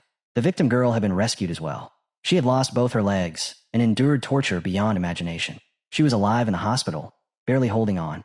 Once she recovered enough to speak, they would take her final statement and officially close the case. Chinfeng nodded to himself, satisfied. Everything had been handled cleanly, precisely as he expected. The ghost lady had not disappointed him. Anna then apologized for the trouble the investigation had caused him. Wanting to make proper amends, she shared critical information. A strange anomaly had appeared inside the city. 5 flying monsters were circling endlessly in the sky. They attacked any player who approached the zone. No matter how many players teamed up and killed them, their number always reset back to 5. It reminded her of the 7 bosses that once appeared in Dark Moon Town, whose presence had pointed to a massive hidden treasure. With her instincts as a captain, she was convinced something enormous was concealed there, and she urged him to investigate it immediately. Qinfeng's gaze sharpened. Another ancient god tablet. He was certain of it. He thanked her for the tip. Based on her description, the tablet was positioned extremely high in the air, far beyond normal reach. Even he couldn't obtain it without a flying mount. His thoughts returned to the Leaning Tower of Magic, where he had claimed the Skull Castle key. If he fully explored that tower, he might secure a flying dragon mount this time. There was only one issue. Entry to that area required a minimum level of 20. He checked his status. Level 19. 1 level short. No time to waste. He logged back into the game, intent on grinding experience at maximum efficiency. The scene shifted to the outer beach of Skull City. Shadow moved like a phantom, completely invisible as he slaughtered monsters at a blistering pace. The salty wind carried the clash of battle, and he noticed a group of adventurers struggling against a massive lobster-like creature. One girl panicked, demanding to know what was happening, while a towering man reassured her. His voice sharpened as he activated his professional spirit. His body transformed into a shimmering soul form, like a guardian made of light. He explained calmly that he couldn't deal damage, but if he managed his defensive skills correctly, he could withstand any attack thrown at him. He urged the others to strike from behind while he absorbed every blow head-on. Watching their coordination stirred something sharp inside Qinfeng. A memory surfaced from his past life, clear and bitter. The Theodore Guild and the Zuma Guild had once colluded in this very region. They orchestrated ambushes, manipulated encounters, and lured city officials into perfectly crafted death traps. The officials were wiped out in waves, unable to maintain even basic order. What followed was 3 months of real-world chaos in Skull City. Businesses collapsed overnight. Law enforcement broke under the strain. Fear spread faster than any plague. More than 100,000 people died indirectly because of that collapse. Qinfeng's fingers tightened almost imperceptibly. He remembered it too well. Chaos born from greed, incompetence, and an insatiable hunger for power.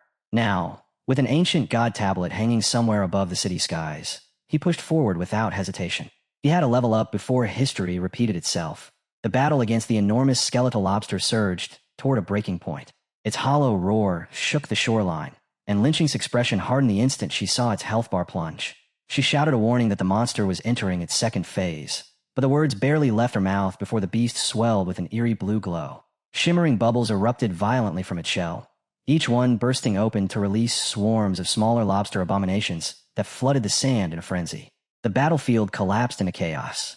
Their shield bearers staggered backward under the endless tide, shouting that there were too many to contain. Lynching screamed through the din, ordering Zuma, the Soul Walker, to activate his soul conversion ability before they were wiped out. Zuma turned away. His face was empty. He didn't respond. He didn't even look at her. Her heart sank as betrayal struck deeper than fear. The smaller lobsters poured past the faltering front line and lunged straight at her. The formation shattered instantly.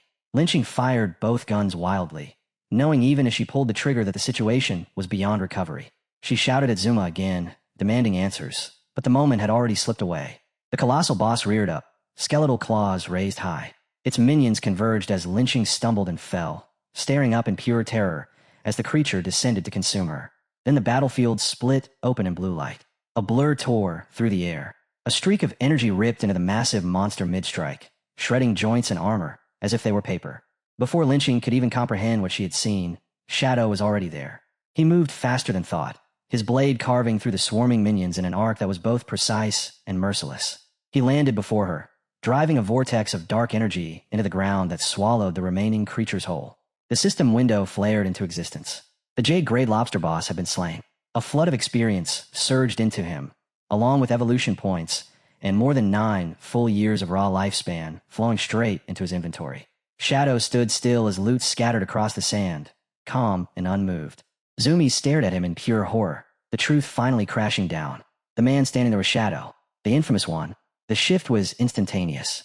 Shadow vanished from his position and appeared directly in front of Zuma, as if space itself had folded. His killing intent slammed down harder than any. Roar from the battlefield. Before anyone could even react, Shadow's blade flashed once. Clean. Precise. Zuma's head left his shoulders, his body collapsing as the system calmly announced his death. The corpse dissolved into shimmering particles, fading into nothing. Lynching watched, frozen, her breath trapped in her chest. She forced herself to speak, thanking him for saving her life. But fear bled in her voice as she asked why he had killed their teammate. Shadow's glowing eyes turned toward her, cold and level. He asked her why a Magic City official team was employing a foreigner to begin with. Lynching admitted the truth. Zuma had been hired as external support. His rare class was crucial for handling the boss. She hadn't expected him to abandon them at the most critical moment. Shadow let out a low scoff, heavy with contempt. He told her it wasn't hesitation or panic. It was intentional. He recited an old saying, one that cut straight to the point. Those who do not share the same faction will never share the same heart. The implication was unmistakable. Zuma had betrayed them. Lynching went pale, sweat forming at her temples, as she stammered out the question she couldn't avoid. Why would Zuma want them dead? What would he possibly gain? Shadow offered no reassurance. He turned away, his cape sweeping across the sand like a dark tide, and said flatly that uncovering motives was the official's responsibility, not his. Then he paused. Without turning back, he made an offer. If Magic City officials encounter bosses they couldn't handle, they could contact him directly. He laid out his terms with absolute clarity. He would take the lifespan drops and any assassin class equipment. Everything else would belong to them. It was the same deal he had already established with the Maging High officials. The words hit the survivors like a miracle. Several of them cried out in relief, barely believing what they were hearing. Shadow added one final condition. The agreement applied only to platinum grade bosses or higher, and he would have full looting rights over his share. Lynching, you didn't hesitate. She immediately accepted, fully aware of the value such an alliance carried, and began sending messages to their scattered exploration teams. Within moments, urgent announcements rippled through the danger zones, calling for all teams to report the coordinates of any high-level bosses they encountered. As the news spread that Shadow had agreed to assist, players who had been pushed to the edge of death released cries of genuine relief. Hope returned to the battlefield like a long-lost dawn. Across the danger zones, adventurers realized they no longer had to die again and again just to make it through another day. For the first time since entering Magic City's wilderness, genuine hope spread across the battlefield. Hope to survive. Hope for better equipment. Hope that stepping into a boss zone no longer meant certain death. On the cliffside, Lynching you struggled to keep pace as messages flooded her interface nonstop. She called out to Shadow, telling him that multiple coordinates had arrived all at once. Several platinum-grade bosses had been spotted nearby. Shadow lifted a brow, faintly surprised by how fast the reports were coming in. Lynching you explained breathlessly that Maging High's officials were already thriving because of him, while Magic City's teams were being pushed to the brink day after day. The moment the announcement went out, every desperate squad had sent their coordinates simultaneously. Shadow activated his flight skill. Dark wings unfolded behind him with a low hum of energy. He told her to forward the nearest location. With a single step, he launched into the air, slicing through the sky like a streak of blue light. The officials below waved after him, gratitude and disbelief written across their faces as he vanished into the clouds in pursuit of his next target. The scene shifted to a narrow, rocky canyon. A hulking platinum-grade monster, the long-haired gray miner, lurked behind a jagged boulder. A small party of players hid nearby, bodies tense and shaking. Among them, a red-haired girl whispered shyly that she'd heard Shadow was coming and wondered aloud, her cheeks burning, if he was handsome. Her teammates were far less optimistic. One man scoffed, muttering that killing a platinum boss wasn't that easy. The miner's stats were monstrous, its defenses absurd. Only a fool would believe Shadow could erase it in a single. His sentence never finished. From the sky, a massive vertical beam of blue energy crashed down like divine judgment. The miner didn't even have time to scream. Its colossal body was cleaved cleanly in half, over 300,000 damage ripping through it in an instant. The canyon trembled as the bisected corpse collapsed. A crisp system notification followed, confirming the kill. Experience flowed in. Evolution points surged. More than 5 years of lifespan were added, along with a platinum-grade assassin skill, Smoke Bomb. Shadow glanced at the remains with cold indifference, then turned east, already locking onto his next target. By the time the hidden party snapped out of their shock, he was gone. The skeptical man dropped to his knees, hands shaking as he screamed that Shadow had killed the boss in a single second without even showing his face. The red-haired girl pouted, frustrated that she'd missed him. Shock quickly turned into celebration when they noticed the cluster of lifespan orbs floating gently in the air. Shadow had kept his word. He took the lifespan, but every piece of non-assassin equipment remained untouched. The world shifted again without warning. Massive white spikes erupted from the ground, launching a squad of players screaming into the air. From the shattered earth rose a terrifying jade-gray boss, the noble family's eldest son, the traitor Lulu. Molten black armor encased his body, and a colossal flaming sword burned in his grasp. A player screamed in terror, realizing far too late that they had disastrously underestimated the monster's detection range. The knight raised its burning blade high, bringing it crashing down toward a frozen player who could only stare in helpless terror. Death never reached him. A streak of purple light ripped through the air, severing the boss's arm cleanly at the shoulder. The flaming sword and mangled limbs spun away as Shadow descended in a blur, landing with lethal precision. His Shadow of Sorrow skill detonated instantly. For Shadow, clones burst forth, forming a perfect ring around the Jade Knight. They moved as one, blades flashing in a relentless storm of dark slashes that shook the canyon itself. The boss didn't survive even a single breath. It collapsed under the crushing assault. The system announced the kill. Experience surged. Evolution points poured in. More than 10 full years of lifespan were added, along with a Jade grade, Great Assassin skill. Merge into darkness. The rescued players stood frozen in stunned silence. Each Shadow clone had inflicted over 300,000 damage. Voices dropped to whispers as they stared at Shadow, trembling, questioning whether they were even playing the same game. One player, face burning with awe, declared the gap between them and Shadow was no different from the gap between humans and gods. Others nodded, caught between fear and reverence. As the final boss fell, a new system message lit up Shadow's interface. Level 20. Dark energy spiraled around him like living smoke as he remarked calmly that boss grinding was still the fastest path to leveling. Another chime followed immediately. The natural disaster, Ancient God Curse Slate, had reached full charge. Shadow's eyes flickered with a sharp yellow gleam as he steadied his breath, anticipation tightening in his chest.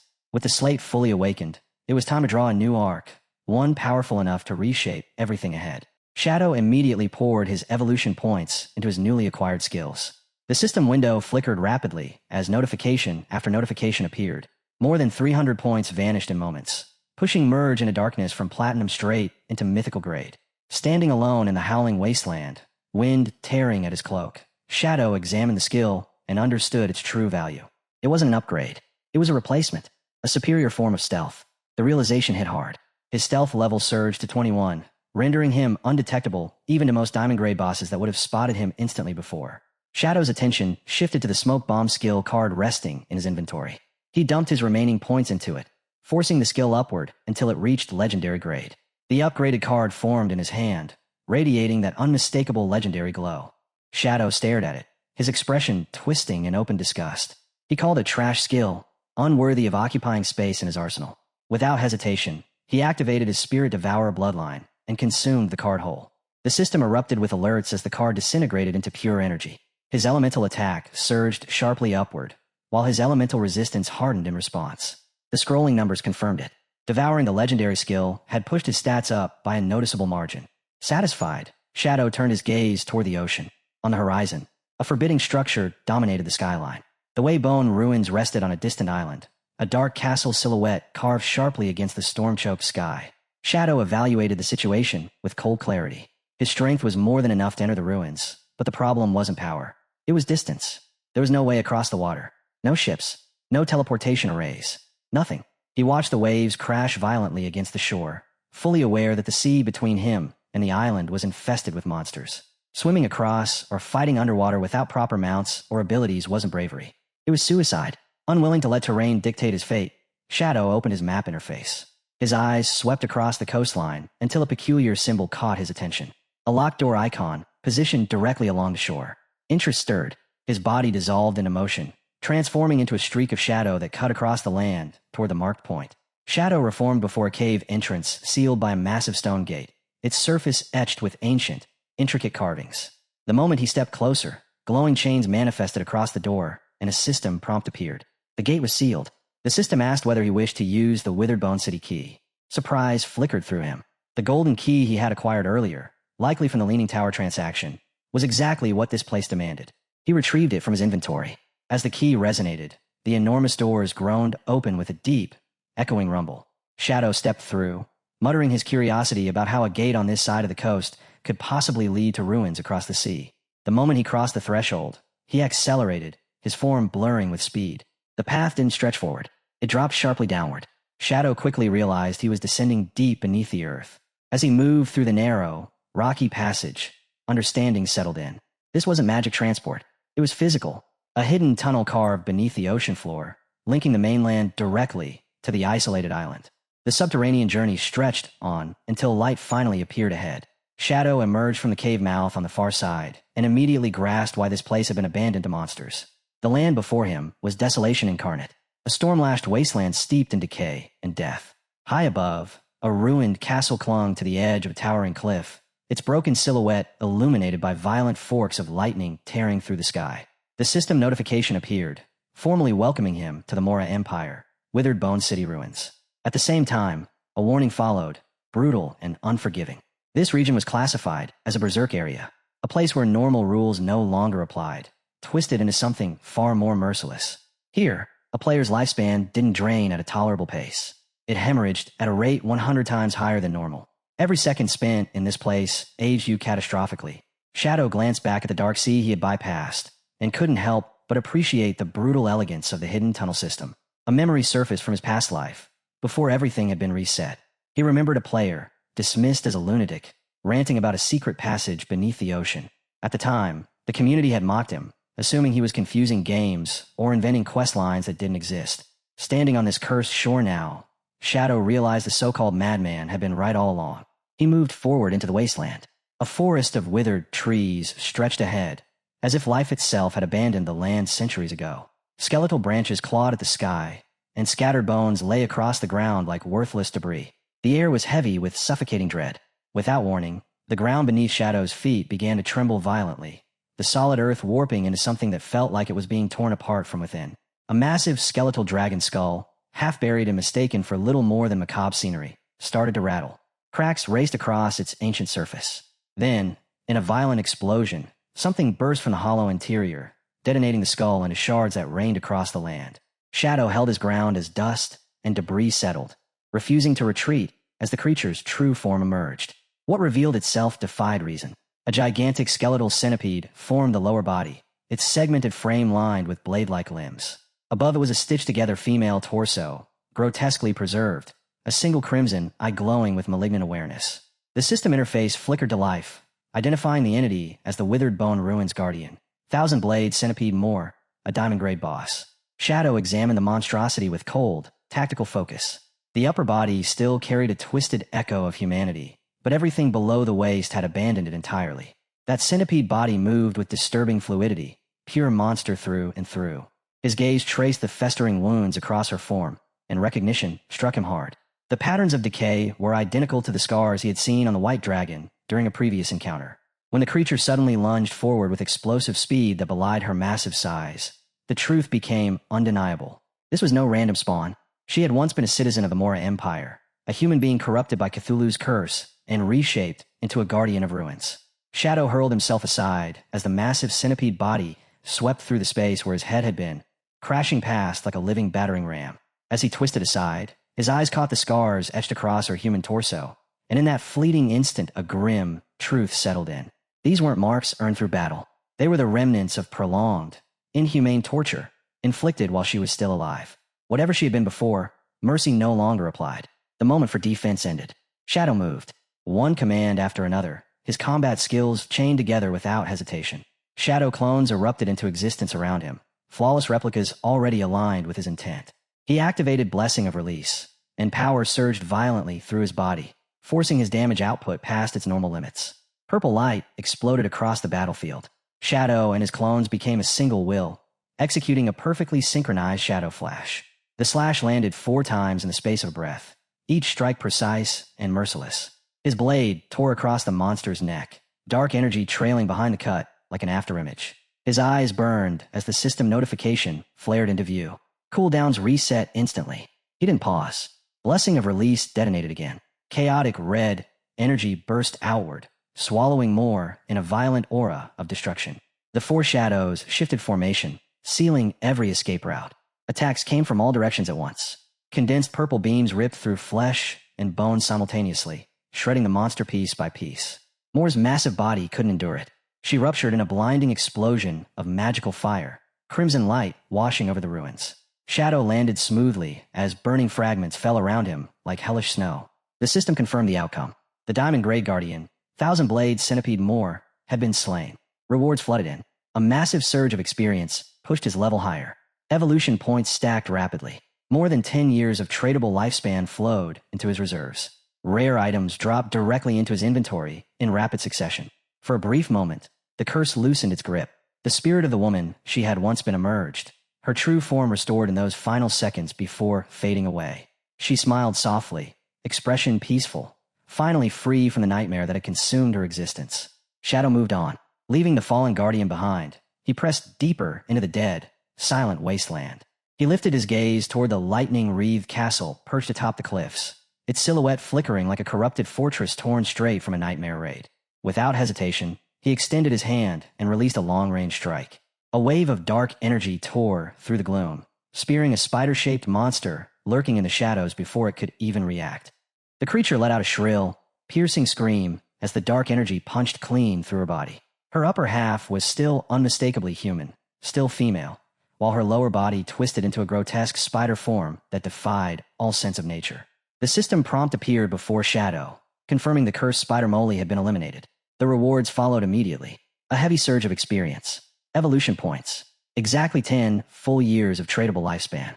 Shadow stood among the drifting loot, letting the weight of this land settle into him. Every monster he had encountered here shared the same grotesque trait. A human torso fused unnaturally with some malformed beast, as if the world itself had forcibly merged two incompatible files and refused to roll the change back. Even their names remained untouched, lingering fragments of the people they once were. His pace slowed when a massive dragon skull came into view, half buried in the dirt. Its bone structure was warped beyond reason. Multiple mismatched eye sockets, horns twisted into unnatural shapes. It looked less like a skeleton and more like a blueprint of biological corruption. That sight sealed his conclusion. The withered bone ruins weren't a battlefield.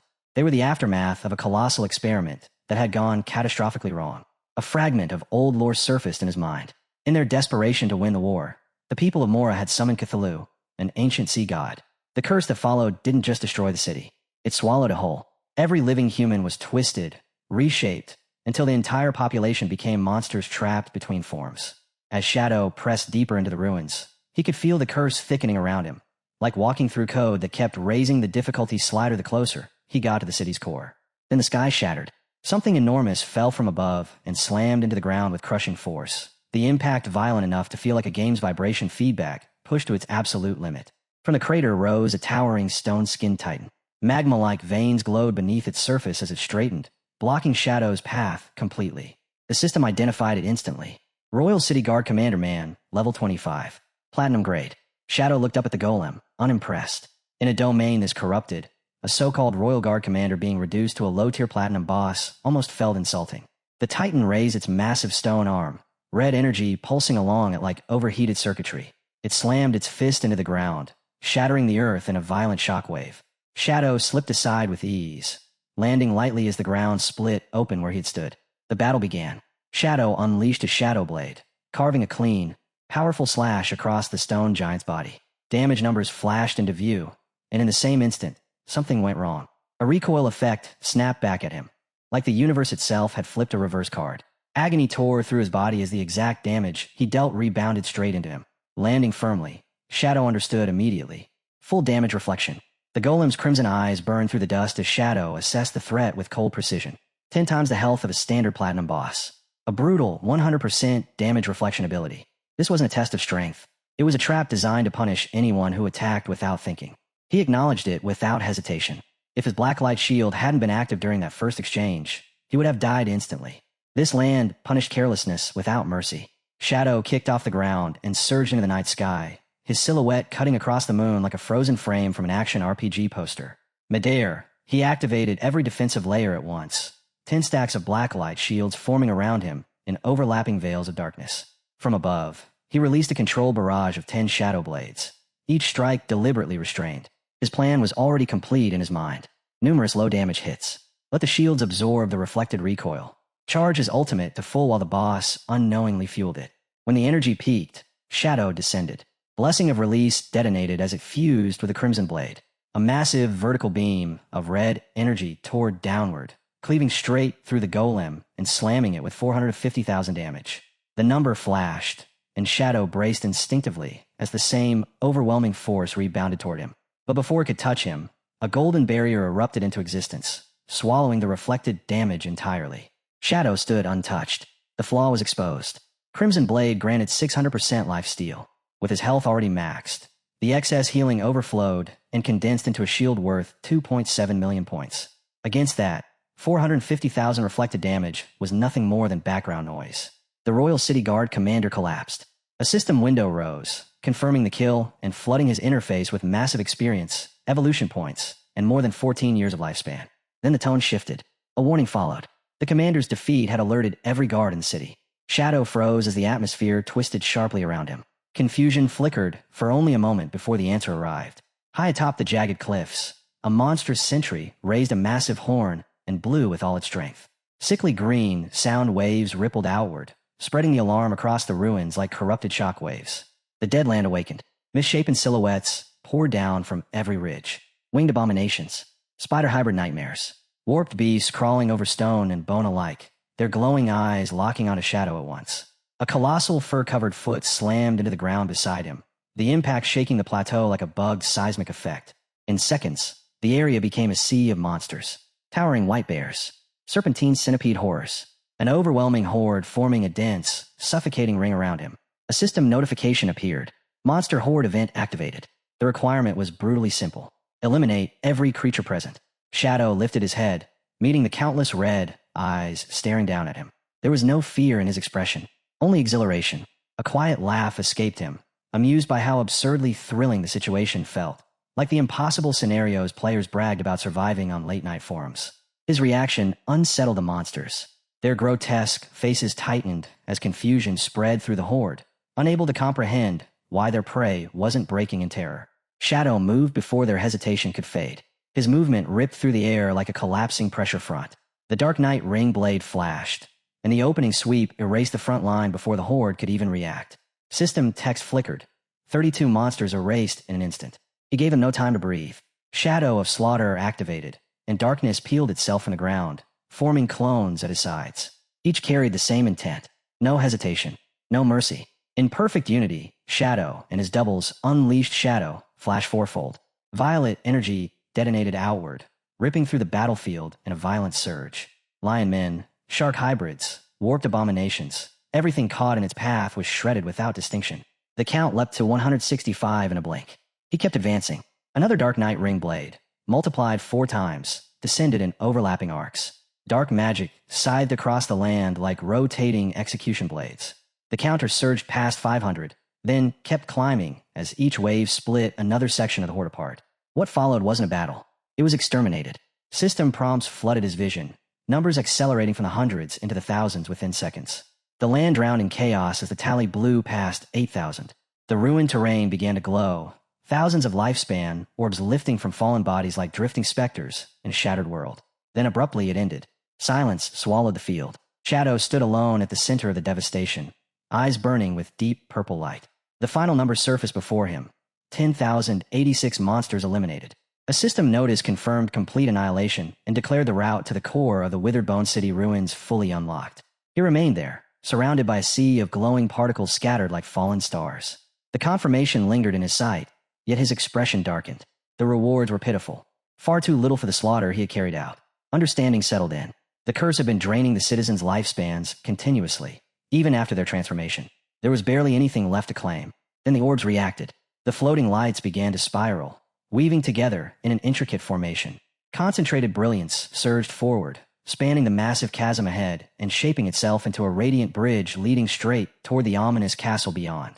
As Shadow stepped onto the path forged from the dead, a sudden golden glow wrapped around his body. The shift caught him off guard. A system window appeared. Blessing received. The gratitude of the Withered Bone citizens.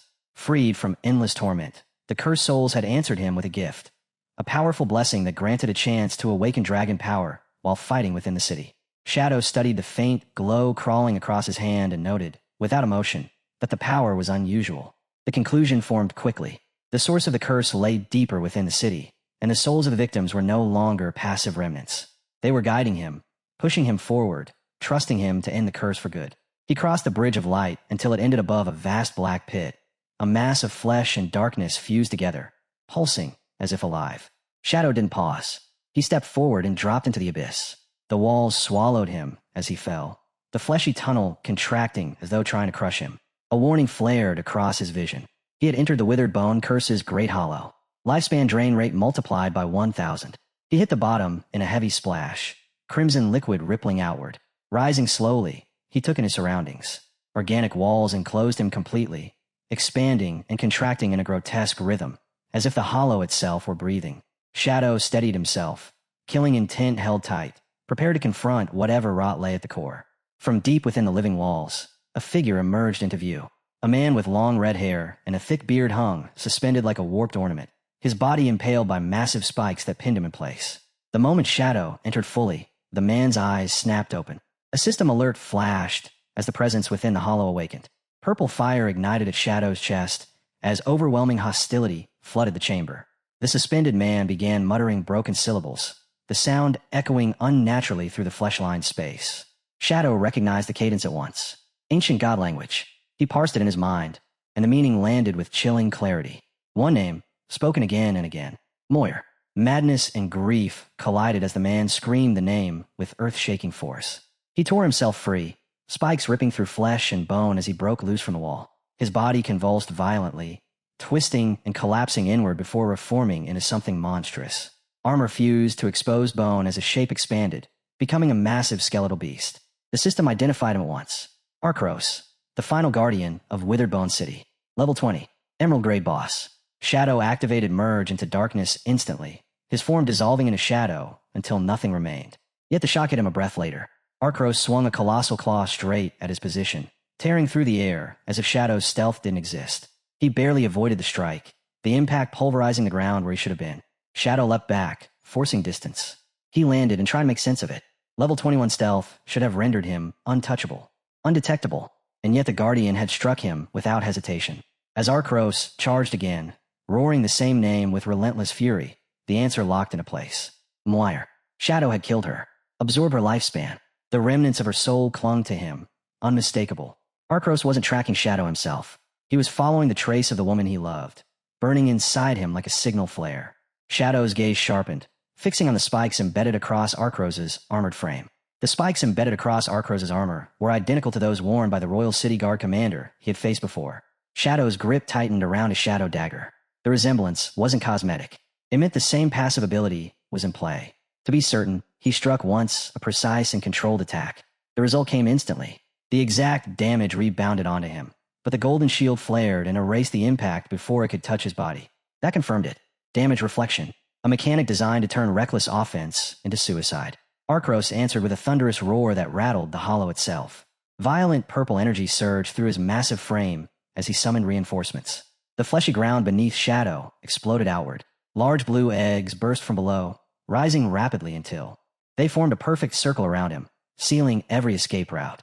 Shadow launched himself upward, gaining altitude as the eggs trembled below. Accepting the outcome, he shifted focus. His ultimate was fully charged. As he descended toward Arcros, he released it without restraint. The crimson blade ignited, and a massive vertical beam of red energy slammed down with catastrophic force. 450,000 damage detonated through the Guardian, the impact shaking the entire chamber. Shadow touched down in silence. A vast golden barrier wrapped around him, life steel converting reflected destruction into absolute protection. The chaos couldn't reach him. The eggs responded instantly. Claws tore through the shells as cursed young dragons erupted outward, wings snapping open mid-flight. The system identified them one after another. Level 20. Emerald Grade. They screeched as they formed ranks, bloodlust saturating the air. Shadow landed in the pool of red liquid below and dropped into a combat stance. No hesitation. The Dark Knight Ring blade activated, a swirling vortex of darkness ripping outward. The dragons didn't last a second. Nearly 30,000 damage carved through each one, as if they were made of paper. The battlefield went quiet again. Shadow remained standing inside his golden barrier, as a system notification confirmed the result. 9 dragons eliminated in a single strike. He noted calmly that with his blood shield active, damage reflection had lost all meaning. As the dragons died, their bodies collapsed into glowing lifespan orbs and drifted upward. But instead of flowing into Shadow, the orbs halted midair. They converged, spinning violently, colliding and compressing into a turbulent mass of light. From within it, a voice echoed, cold and ancient, speaking in the god tongue. It addressed Shadow as an outsider, one who had no right to set foot here. The gathered energy twisted and reassembled itself. Arcros rebuilt before Shadow's eyes, flesh knitting over bone, power escalating to a higher, corrupted state. The system updated instantly. Flesh-cursed Arctos, blue scale. The transformed Guardian bared a distorted smile and declared with absolute certainty that Shadow would never succeed in wiping out his race. The moment Atesh lunged, the clash snapped into full violence. the mutated guardian surging in with a colossal punch packed with energy and aimed straight at Shadow, only for neon blue light to flare in Shadow's eyes as he answered instantly with a shadow slash, his body dissolving into a streak that carved at Atesh from every direction in less than a heartbeat. And yet, to Shadow's shock, a veil of immunity shimmered around the guardian, each strike slipping through without leaving a mark. Atesh, standing there completely untouched as Shadow stalled for the briefest fraction of a second. Unable to comprehend how his blows had amounted to nothing, a hesitation Atesh seized at once by driving his fist into Shadow with crushing force, the impact detonating like a bomb and blasting him across the battlefield while ripping away nearly 30,000 damage in a single hit. And when Shadow forced himself steady, his golden blood shield cracked, fractured, and burst apart. Through the Guardian's guttural roar, Shadow managed to piece together the meaning. Atesh was declaring that as long as his bloodline and soul still endured, his homeland would never fall. And wrapped in pulsing violet energy, the Guardian proclaimed that Withered Bone City would remain unconquered. Confusion tightened in Shadow's chest because only epic-grade monsters or higher were supposed to speak and possess awareness. Yet this emerald-grade boss clearly held a will of its own, and as if Shadow's very presence wasn't worth acknowledging, Atesh condensed darkness into a dense sphere and chanted about shielding his city, his empire, and his people before unleashing the Demon Dragon Cannon, a towering pillar of annihilating energy that forced Shadow to spring skyward immediately, barely escaping the vertical blast, and when he landed and retaliated with a sweeping shadow blade, the strike still slid through Atesh harmlessly as the Guardian advanced through it in perfect immunity. A curse slipped from Shadow as the reality locked into place. If he couldn't shatter that invulnerability, he would lose. Atesh followed with something even worse, a warped rib cage of living flesh erupting around Shadow and sealing shut, the system labeling it the flesh prison as a timer ignited before Shadow's eyes, marking his lifespan draining away year by year. Cold sweat ran down his spine as he realized Atesh was feeding on his life force, and Shadow recognized the signature immediately. This was power drawn from the evil god Xuz, while the prison ignored every defense, and a slick tendril speared toward him. As the Guardian siphoned away his remaining years, the pace so brutal that if it continued, his entire existence would be consumed. And then, from within Shadow, crimson energy detonated outward and a notification rang clear. Dragon power had awakened. The system confirmed activation of Atesh's skill, Shadow of Slaughter, and bestowed a new state, AI's Flame of Nirvana, its meaning absolute because the white fire bypassed all protection and burned the enemy's soul itself. And as orange dragon flame ignited in Shadow's eyes and the truth of draconic power settled into him, he struck back with the empowered dragon Shadow of Slaughter, clones splitting from his form, cloaked in sacred fire as they rained down upon the Guardian. And he chained it all with a dragon instant shadow slash that split the air in a flash. Atesh's immunity finally splintered, then cracked wide open and shattered, and the moment it gave way, Shadow's blows landed for real, tearing away tens of thousands of health at a time, and leaving Atesh branded with a savage burn as white fire climbed over him. The Guardian shrieked while the flames devoured his body, and in those last breaths, he pleaded with Xuz for more strength, crying out that he couldn't fall because the dragon race depended on him. Yet Shadow didn't move, ease his spirit, rising behind him like a silent verdict as he spoke the truth to the Guardian collapsing in front of him. None of what Atesh had done was protection. By reaching for Xuz, he had sentenced his own people to an endless curse, and Shadow's gaze turned cold as ice as he ordered the Guardian to accept the flame of Nirvana and let it scour away his sins, then swung the dragon Crimson Blade, sending a vast torrent of scarlet energy ripping across the battlefield and deleting nearly 500,000 health in a single strike. The final Guardian burned down into ash as a system window flashed to certify the kill, awarding Shadow 1 million experience points, 120 evolution points, and almost 40 years of lifespan. And while he descended through a storm of glowing victory messages, another reward followed right behind it, adding 60 evolution points, nearly 40 more years of life, and a diamond-grade item called the Bone Spike. When the surge of dragon power ebbed, Shadow immediately began assessing everything with a sharp, unsparing eye, and a massive experience haul confirmed his suspicion that the city's monsters had been funneling their resources into Atesh. But the lifespan reward capped at 39.8 years, which was far too low for an enemy of that scale, so Shadow concluded that most of the stolen years had already been taken by Xuz. Then the ground convulsed, and a grotesque chest heaved up through the crimson. Liquid as the system announced that Awakening Dragon Power had uncovered a hidden prize, the lid splitting open to reveal two radiant golden objects, a Withered Bone Rune and an epic-grade Mount Bell. Shadow picked up the rune first and learned it functioned as a key to the tomb of the withered bone god, with 3 such runes required to open the way into a sealed ruin. And then he turned to the bell, drawn by the promise of an epic mount, and activated its power, only for a gigantic winged skeletal dragon to erupt into existence.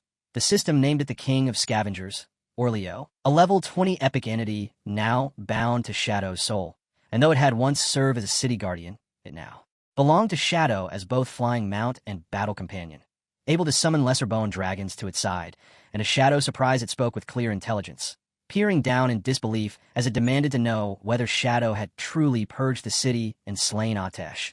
Shadow confirmed it without hesitation, then pushed Orleo to reveal the truth behind the curse. Orleo began unfolding the city's buried history.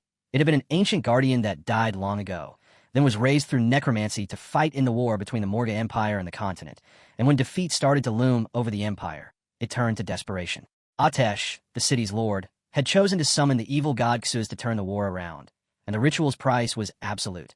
The sacrifice of the person he loved most, his daughter, Moir, but at the final instant Atesh wavered, and instead of killing Moir he spared her, offering the entire population of Withered Bone City in her place, even including his own life, and what followed was beyond grotesque, because the citizens did gain horrifying power and they did crush their enemies, yet the curse warped them into inhuman beasts and tore away their minds until nothing human remained. Moir suffered worst of all, because as the last remaining human, she became the target of their hatred, and the transformed citizens tormented her relentlessly until the curse finally swallowed her too, remaking her into a monster like the rest. When Orleo finished the story, it spoke its gratitude to Shadow for giving release to the tormented souls and ending the long nightmare at last, and feeling the immense aura around him. The dragon lowered its head and vowed eternal service, asking for the name of the one it would serve. The protagonist met that gaze with steady, glowing eyes and answered with a single word, Shadow. And immediately the colossal skeletal dragon folded its wings and dipped its skull in submission, swearing loyalty, and naming him its master from that moment forward. As Shadow examined his new acquisition, he quickly noticed something was wrong, because for an epic-grade mount the dragon's attributes were strangely abnormal.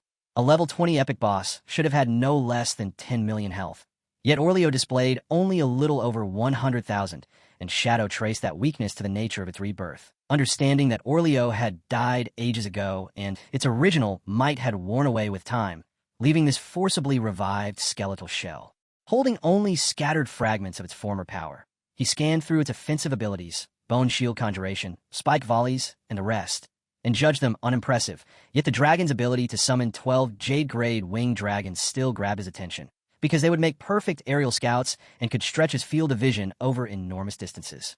Even so, Orleo's real value was movement, because formed from light bone it sliced through the sky with astonishing speed, its flight velocity reaching 360% amplification, nearly 450 meters per second, fast enough to break the sound barrier. And Shadow accepted that even without overwhelming combat strength, supersonic mobility alone made the dragon a prize worth keeping.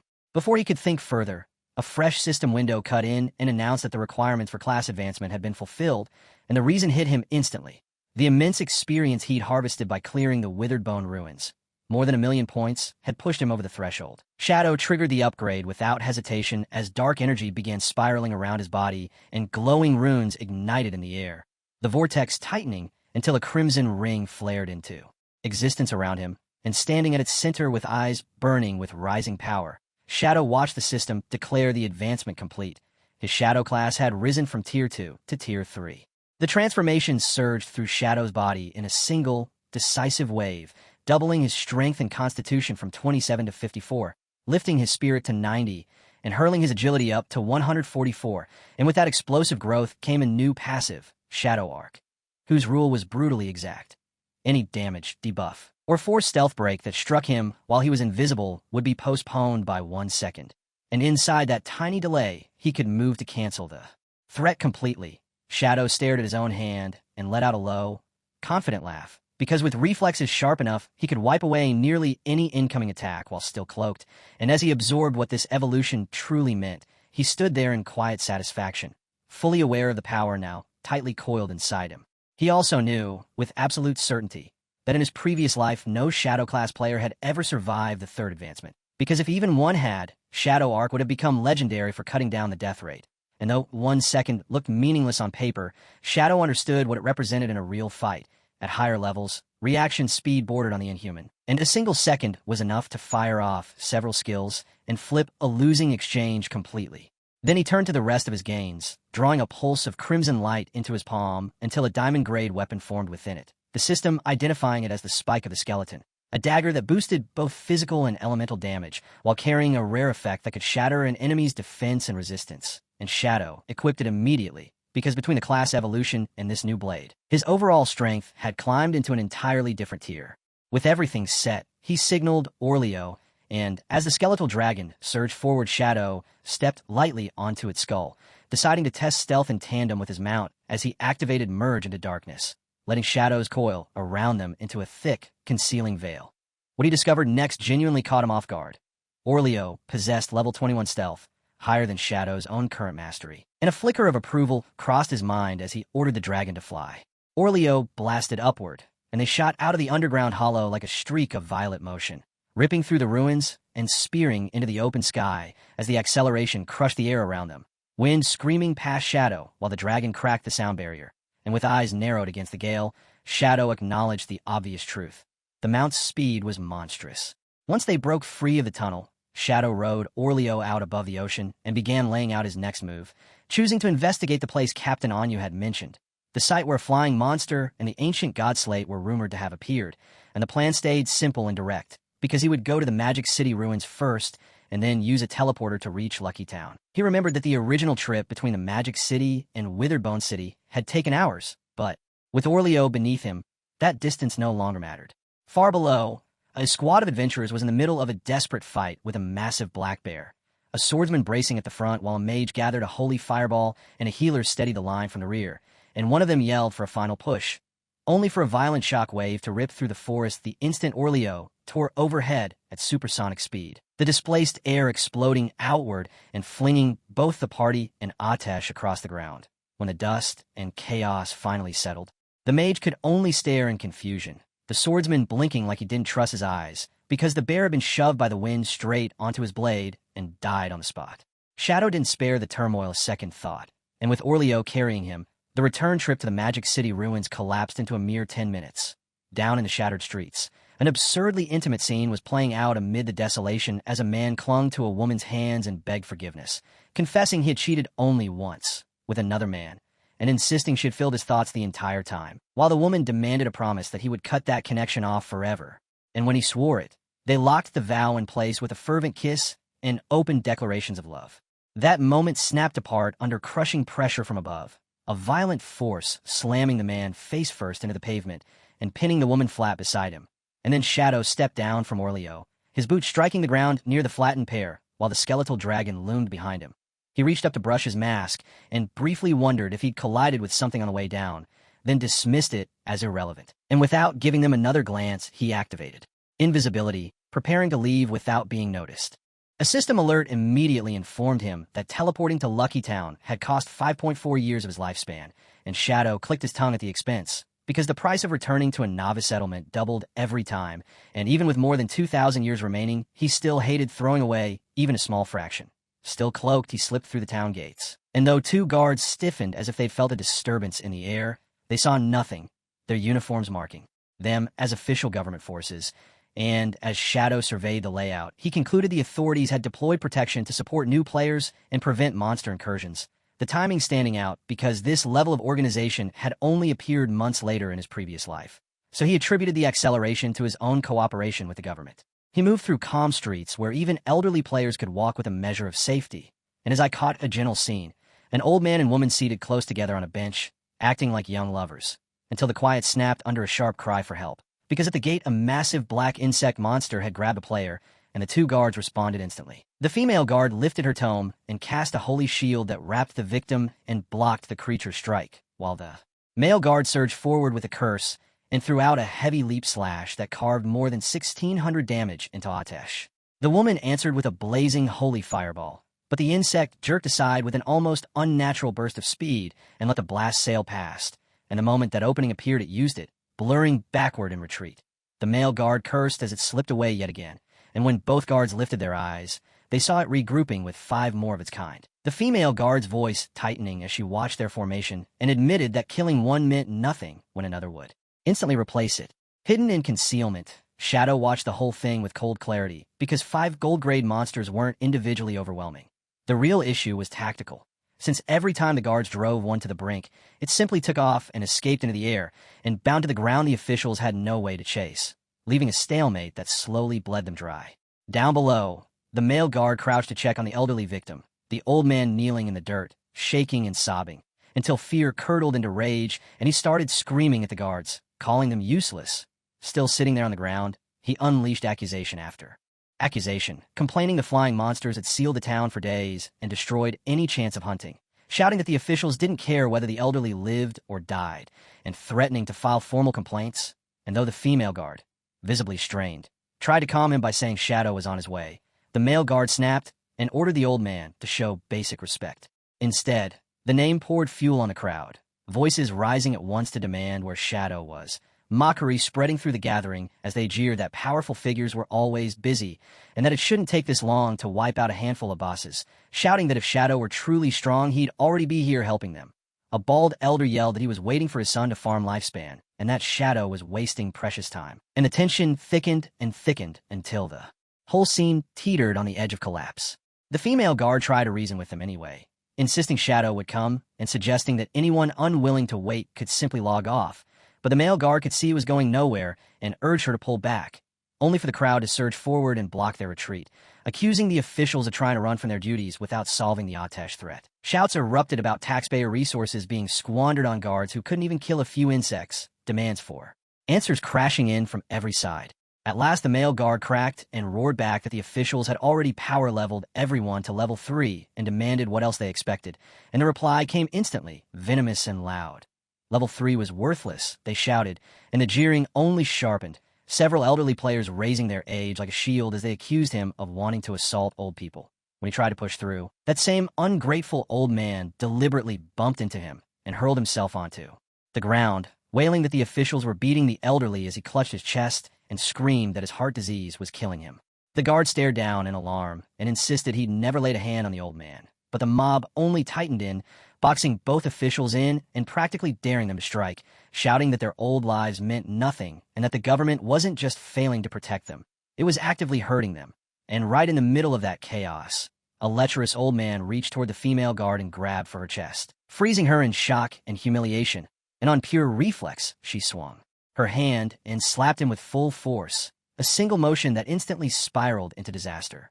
The gap in attributes turned that reflexive slap into a lethal blow, the impact flinging the man through the air like a rag doll, and before he could even hit the ground, his body broke apart into drifting golden lifespan orbs. She had killed him by accident.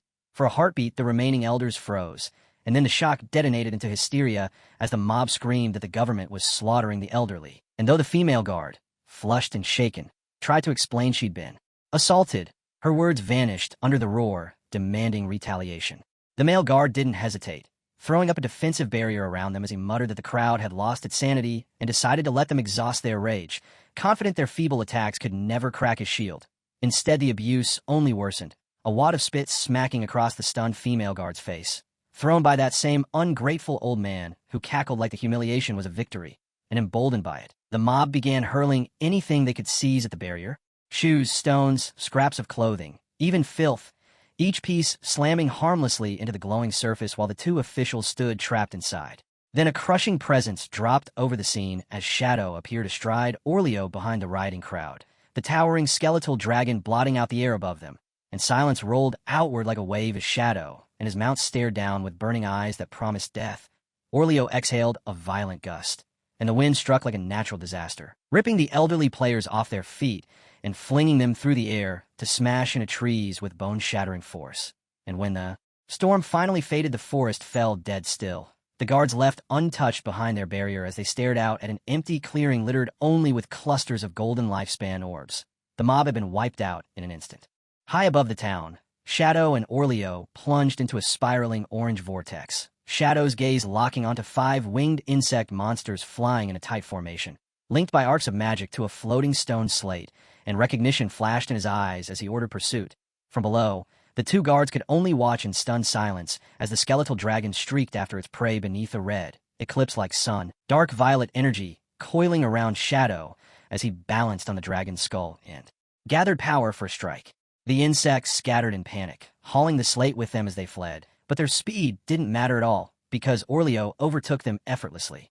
Shadow's eyes lit with a hard, sharp purple as he fixed on his target, and in one blurred motion the dragon twisted and cut through the air. The slash, so clean it looked effortless. All 5 gold-grade insect bosses were severed in the same instant, breaking apart mid-flight as they fell. While down on the ground, the two guards could only stare, faces locked somewhere between disbelief and awe.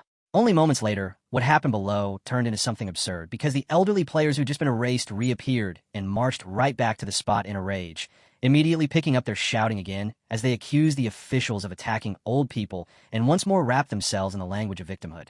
They boxed the exhausted male guard in and demanded compensation for the lifespan they claimed they had lost, his expression tightening as the pressure mounted and the harassment dragged on without end, until a vast shadow suddenly swallowed the group, and he looked up just in time to see the hulking corpses of the 5 insect bosses dropping straight down toward them. The mob barely had a heartbeat to process what was happening before the carcasses smashed into the ground, the collision, crushing the elderly players under tons of dead weight, and erasing them yet again as their bodies burst into showers of lifespan orbs.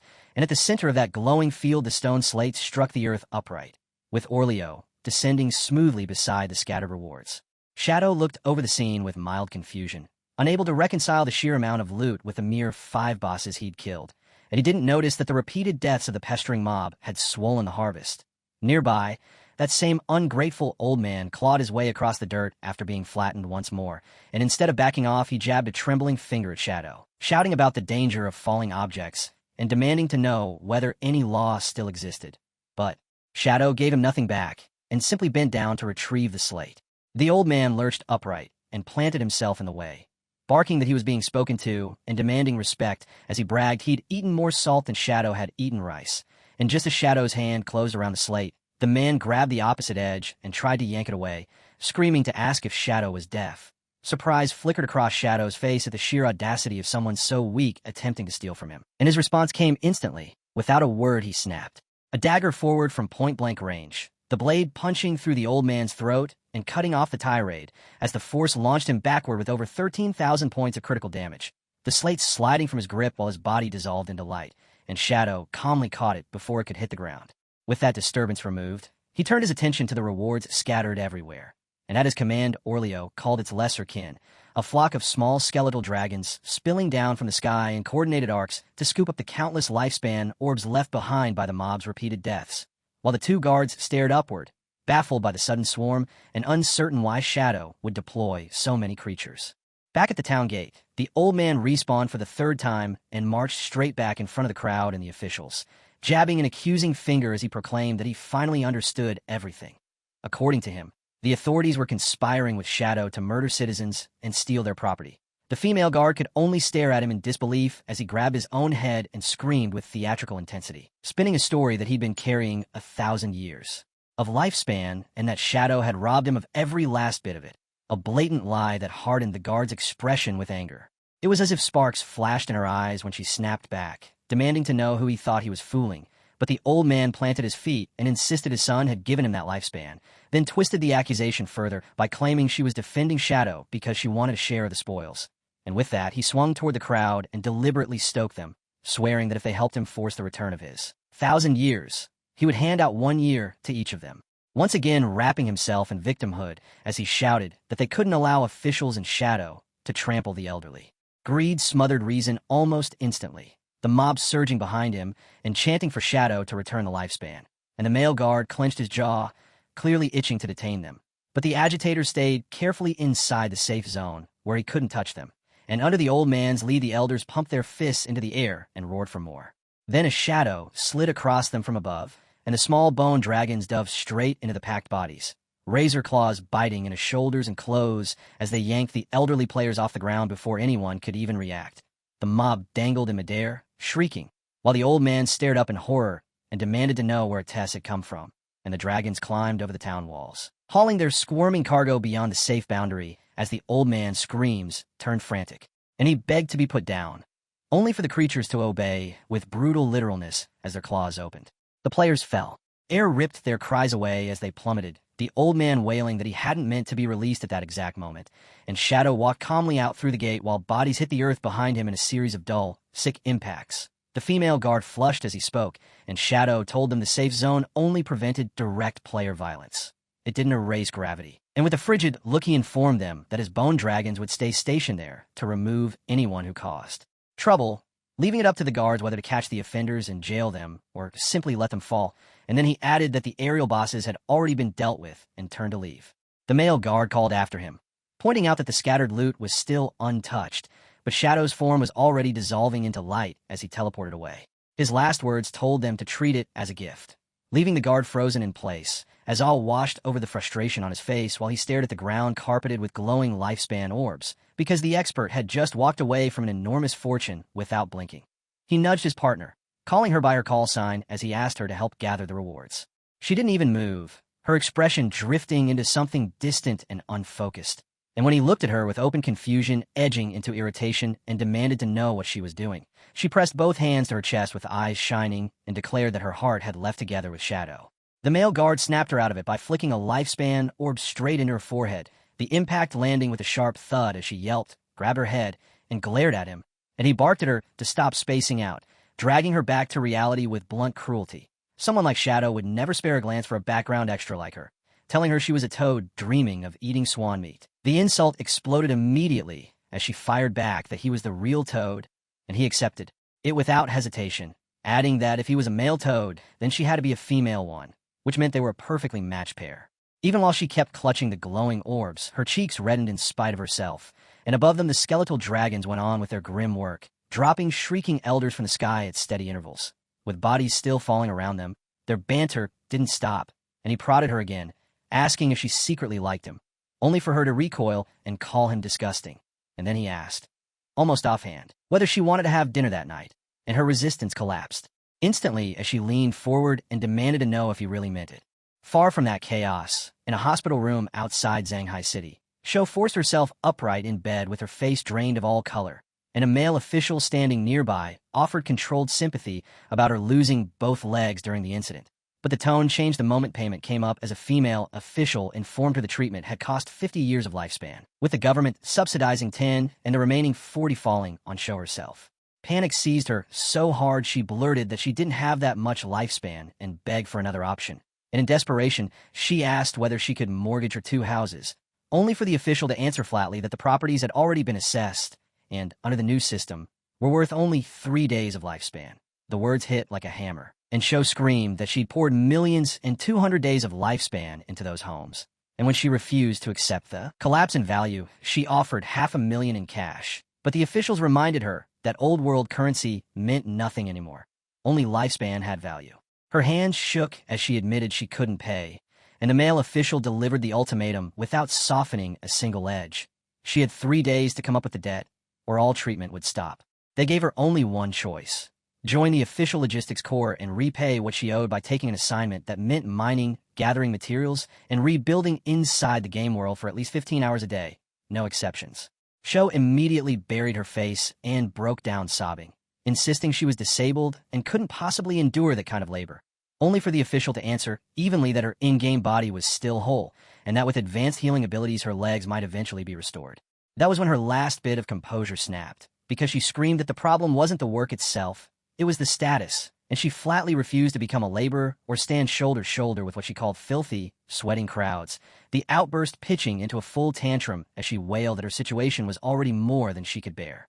And she wouldn't stop, protesting over and over that she'd done nothing to deserve any of this, that none of it was her fault, while the 2 officials simply stayed silent with blank expressions, clearly untouched by her attempts to cast herself as the victim, until the female official finally spoke in the same calm tone and offered a different option. Did Xiaoyu have any relatives or close acquaintances who could act as guarantors? Because if someone agreed to back her, they could authorize a loan to cover the 40 years of lifespan at a relatively low interest rate, and she wouldn't have to be dragged into forced labor. Tears tracked down Xiaoyu's cheeks as her thoughts spun out of control, despair pulling her under as she became convinced her brother, King Fong, was already gone. Her mind reached for her mother next, only for doubt to bite at her, because she didn't know if her mother could, or would, take on something that crushing. She curled in on herself, shaking with fear and pain, and let out a soft, broken sob. And in that dim, suffocating room, she finally said the truth she dreaded most, that there was no one she could rely on, and she felt completely abandoned. Then, without any warning at all, the door blew open under a violent kick, and a booming voice announced that help had arrived. The officials whipped around in shock, and Xiaoyu could only stare confused as a tall, broad-shouldered man strode in with a subordinate behind him filming everything on a phone. It was the leader of the Knights Templar Guild, and he held out his hand and demanded Xiaoyu's phone, sneering as he brushed off 40 years of lifespan like it was nothing, and the instant she recognized him, her breath caught in her throat. He gave her a warm smile and said he'd been heartbroken the moment he heard about her misfortune, and then her screen lit up with a sudden notification that made her face flush, because the guild leader had just transferred 100 years of tradable lifespan into her account, leaving her struggling to speak as she stammered out her thanks, stunned by the sheer scale of his generosity. He dropped onto the edge of her bed as if it were the most natural thing in the world, slid an arm around her shoulders, and told her she didn't need to thank him, adding smoothly that if she ever needed more, he could always help her secure additional loans. But as Xiaoyu's gaze flicked back to the transaction details, one number turned her blood cold: a 30% annual interest rate. The guild leader waved it away with a relaxed laugh, saying the number was nothing more than a small fee tied to his guarantee, and even as he spoke, his charming smile didn't shift, because he immediately urged her to stop fixating on details, to concentrate on her recovery, and focus on getting better. He went further, proclaiming that the Knights Templar Guild would always be her strongest support, her true home, and Xiaoyu, overwhelmed by what she took for pure kindness, looked up at him through tears and thanked him again, never realizing that in that moment she'd just fastened herself to a predatory agreement. When he finally stood to leave, his subordinate never lowered the camera, keeping it trained on every second as the guild leader gave her a light wave and told her to rest, explaining that urgent matters needed his attention. Then, right at the doorway, he threw her one last reassurance, promising the guild would be waiting whenever she returned.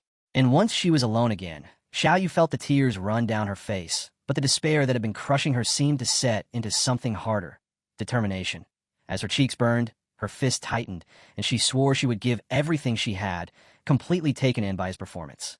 The instant they stepped outside, though, the guild leader's face cooled into something emotionless, and as his subordinate replayed the recording for him, he only spared a brief glance before nodding with satisfaction and ordering the man to polish the footage carefully, then release it to the public. Walking down the hospital corridor, the guild leader began calmly dictating exactly how the story should be sold, instructing them to center the footage on her suffering, to play up just how pitiful her situation was, and to make it unmistakable that when everyone else turned away, only their guild extended a hand. A dark smile slid across his face as he let slip what he truly wanted, because Sho had already drained the guild's resources, and he meant to convert her misfortune into an advertisement that would lure in new recruits, what he considered the correct way to recycle wasted value. Then he paused to look out over the sprawling city and announced it was time to enter the game, because his scheduled meeting with Shadow had arrived. The scene shifted into the virtual world, where the Knights Templar hideout sat buried inside the shattered remains of Jonai City, sealed away behind a shimmering blue barrier, and deep in the grimy base the guild leader was sprawled on a toilet, scrolling through a holographic interface. He gave a snort when he saw the endless online posts attacking Shadow, amused that Shadow had managed to enrage so many people. Yet even as he scoffed, a thin thread of envy slipped into his voice when he muttered that if Shadow weren't 10 times stronger than him, he would have hunted him down too. And then, without warning, black mist swirled and condensed right there in the room, and Shadow stepped out of it, snapping the guild leader's swagger clean off as he immediately dropped to his knees in submission. Shadow asked in a flat tone whether the slaughterers were prepared, and the guild leader replied with eager speed that they'd been ready for a long time, that he'd been waiting for Big Brother Shadow to arrive. Trying to butter Shadow up, the guild leader made an awkward little gesture toward the toilet and even invited him to sit, but Shadow dismissed it instantly and told him to show the targets. At that, the guild leader swept an arm toward a large cluster of players tied up together, proudly presenting 200 slaughterers with red names and declaring that they were Shadow's to deal with as he pleased. Shadow only gave a short nod as he walked past, and then, with a simple release of dark energy, unseen blades tore through the air and shredded every captive in the blink of an eye. The guild leader could only stare, spellbound, as the bodies were sliced apart and then dissolved into a rolling tide of floating lifespan orbs, and a system message flashed to confirm that Shadow's slaughter value had dropped by 2 layers. Standing amid the glow of drifting lights, Shadow said their debt was settled and turned to go. The guild leader panicked at the idea of losing that favor, so he hurriedly called after him and insisted he had urgent news, asking if Shadow had offended anyone lately as he pulled up a holographic screen with a viral article. Splashed across the headline was the ungrateful old man from Lucky Town, accusing Shadow of scamming an elderly citizen and colluding with corrupt officials, and Shadow recognized the face at once. But as his eyes narrowed, another item on the screen snagged his attention, because it was the propaganda piece the guild leader had just ordered. The headline screamed, "Poor girl brutally mutilated and loses her legs. Knights Templar Guild offers generous aid," alongside an image of a tearful Xiao Yu, and Shadow went still, stunned by what he was looking at. He blurted out her name in shock as the truth hit him. The girl Ghost Spirit had saved from the serial killer Renu was none other than his own sister, Xiao Yu. A quiet laugh slipped out as he thought about how absurdly small the world was, how strange the coincidence felt. Yet he kept that realization to himself, answering only with an even, understood, before dissolving into darkness. The guild leader, having no idea what Shadow had just connected, stayed by the toilet and bowed again and again, loudly telling Big Brother to travel safely and come visit again. High above the city, riding his skeletal dragon Orleo, Shadow opened a communication channel to his disciple and told Ghost Spirit to find whoever was spreading those vicious rumors online and wipe them out, because to him, it was a minor annoyance not worth stepping in personally. Ghost Spirit's furious face sprang up in the projection, and outraged that anyone would dare drag her master's name through the mud. She swore she would handle it immediately. Soon after, perched on a towering rooftop in Shanghai City, Ghost Spirit stared at a floating holographic screen with simmering disbelief as the article showed the ungrateful old man from Lucky Town and accused Shadow of plotting against an elderly victim. Disgust tightened her expression, because both the accusation and the man's face were equally repulsive to her. With icy resolve, she tugged her hood down and said she'd memorized the culprit perfectly, and the very next second she stepped right off the edge of the building. Purple energy streamed behind her as she sliced through the air, vowing to deliver judgment, weaving at high speed between skyscrapers as she fixed on her destination and never wavered.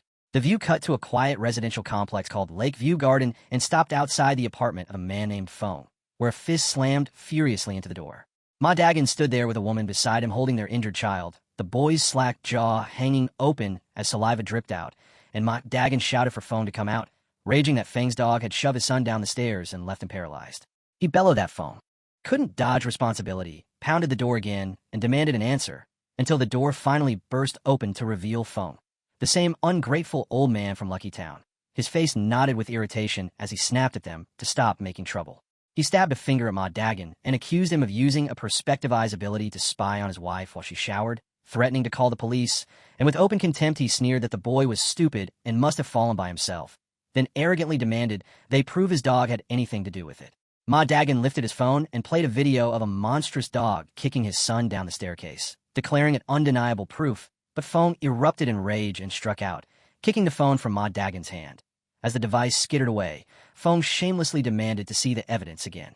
Burning with anger, Ma Dagon activated his eagle-eyed skill and fixed his stare on Fong, warning that he could release poisonous fog at any moment, and that if Fong kept acting without reason, he would chase him down relentlessly. Yet Fong only laughed and mocked him, daring him to do it. Ma Dagon's eyes lit with a cold blue glow as he readied his ability, the system interface snapping into clarity as it tagged Fong as the chosen target. But while the old man kept spitting accusations, a system alert suddenly flared, and Ma Dagon discovered he couldn't activate any skills at all. His body went stiff as confusion hit him, and Feng's mouth curled into a warped grin as his whole presence changed. Orange light ignited in Feng's eyes, and he broke into manic laughter, jeering at Ma Dagon's failure and sneering as he asked whether stupidity had made him think he was fearless, and panic jolted through Ma Dagon as he yelled to his wife that his skills weren't responding. Feng just watched with blatant ridicule, and behind him, across the doorway, the shadow of something enormous stretched into view. Then the old man proudly revealed why. His son had the hidden class of magic forbidden warlock, and had set up a magic nullifying barrier that sealed every skill. And as the stranger stepped forward into the light, he was revealed as a towering, muscular man with a small poodle sticking out from inside his shirt. Feng's attitude flipped in an instant, and he started wailing like the victim, accusing Ma Dagon of harassment and intimidation. But his son was already moving with a speed that felt unreal. Before Ma Dagon could so much as react, a hand locked around his throat and a vicious kick crashed into his abdomen, the blow launching him across the corridor and straight into the opposite wall, where blood sprayed from his mouth as he crumpled down. His wife screamed and lunged to him, frantic to cast healing magic, yet every spell snuffed out the moment it formed because the barrier killed it on contact. The son grabbed her by the throat and lifted her off the ground as if she weighed nothing, and in a flat, emotionless voice, he said he didn't hit women, ordering her to drag her husband away and vanish, warning them never to stand in front of him again. Tears streamed down her face as she cried that they were the victims, pleading for them to take responsibility, and he watched her in silence for a beat before loosening his grip just enough to draw back his fist. With cold contempt, he said this was an age where the strong devoured the weak, and the woman shrieked as his punch drove toward her. In that exact instant, strands of purple energy snapped into being and wrapped around her waist, yanking her backward at blinding speed, and the son's fist slammed into the wall, just inches from where her head had been. He lifted his eyes, confused, and saw a ghost spirit standing between him and the couple, guarding the shaking wife, and when the woman trembled out a question, "Who are you?" Ghost Spirit answered with ice in her voice that they weren't worthy of knowing her identity, but she knew exactly who they were. Her eyes flared with a terrifying purple glow as she locked onto the father and son and declared she was aware of the rumors they were spreading to smear Shadow and that they would pay for it. The son's brows knit as he demanded to know whether she was Shadow, and behind him Feng snapped that there was nothing to be afraid of, pointing out that Shadow was a man, not someone so small. The muscular son's confidence surged back, a smug grin crawling across his face as he boasted that even if the real Shadow showed up, it wouldn't matter, because at level 16, with every attribute poured into strength and constitution, he claimed he was unbeatable inside his magic forbidden barrier, a realm where only brute physical combat decided who won. Ghost Spirit didn't move at all as purple energy spiraled around her. She looked at him with plain pity, called him a fool, and said she would personally show him just how deep his stupidity ran, and within the hallway's suffocating suppression field, the fight finally ignited. Feng Sun set his stance and loudly declared that inside his magic forbidden barrier, nobody could touch him, while Ghost Spirit stared back with open contempt and compared him to a frog stuck at the bottom of a well. Then she moved first, her body blurring forward with explosive speed and catching the giant completely off guard. A sharp kick whipped toward him, and even he jolted at how quickly she crossed the gap, immediately sizing her up and recognizing the rhythm of an assassin style. He twisted his body in midair and barely slipped her follow-up strike, then leaned hard on the one thing he knew he had over her, raw physical stats that completely outclassed hers, and he used that advantage without the slightest hesitation. Ghost Spirit surged in again with a merciless flurry, constantly changing angles to pry open his defense, but this time he was ready, because his hand shot out and closed around her fist, stopping her cold. With her wrist pinned in his grip, he sneered at the difference in their strength, mocking her for having speed with no real power.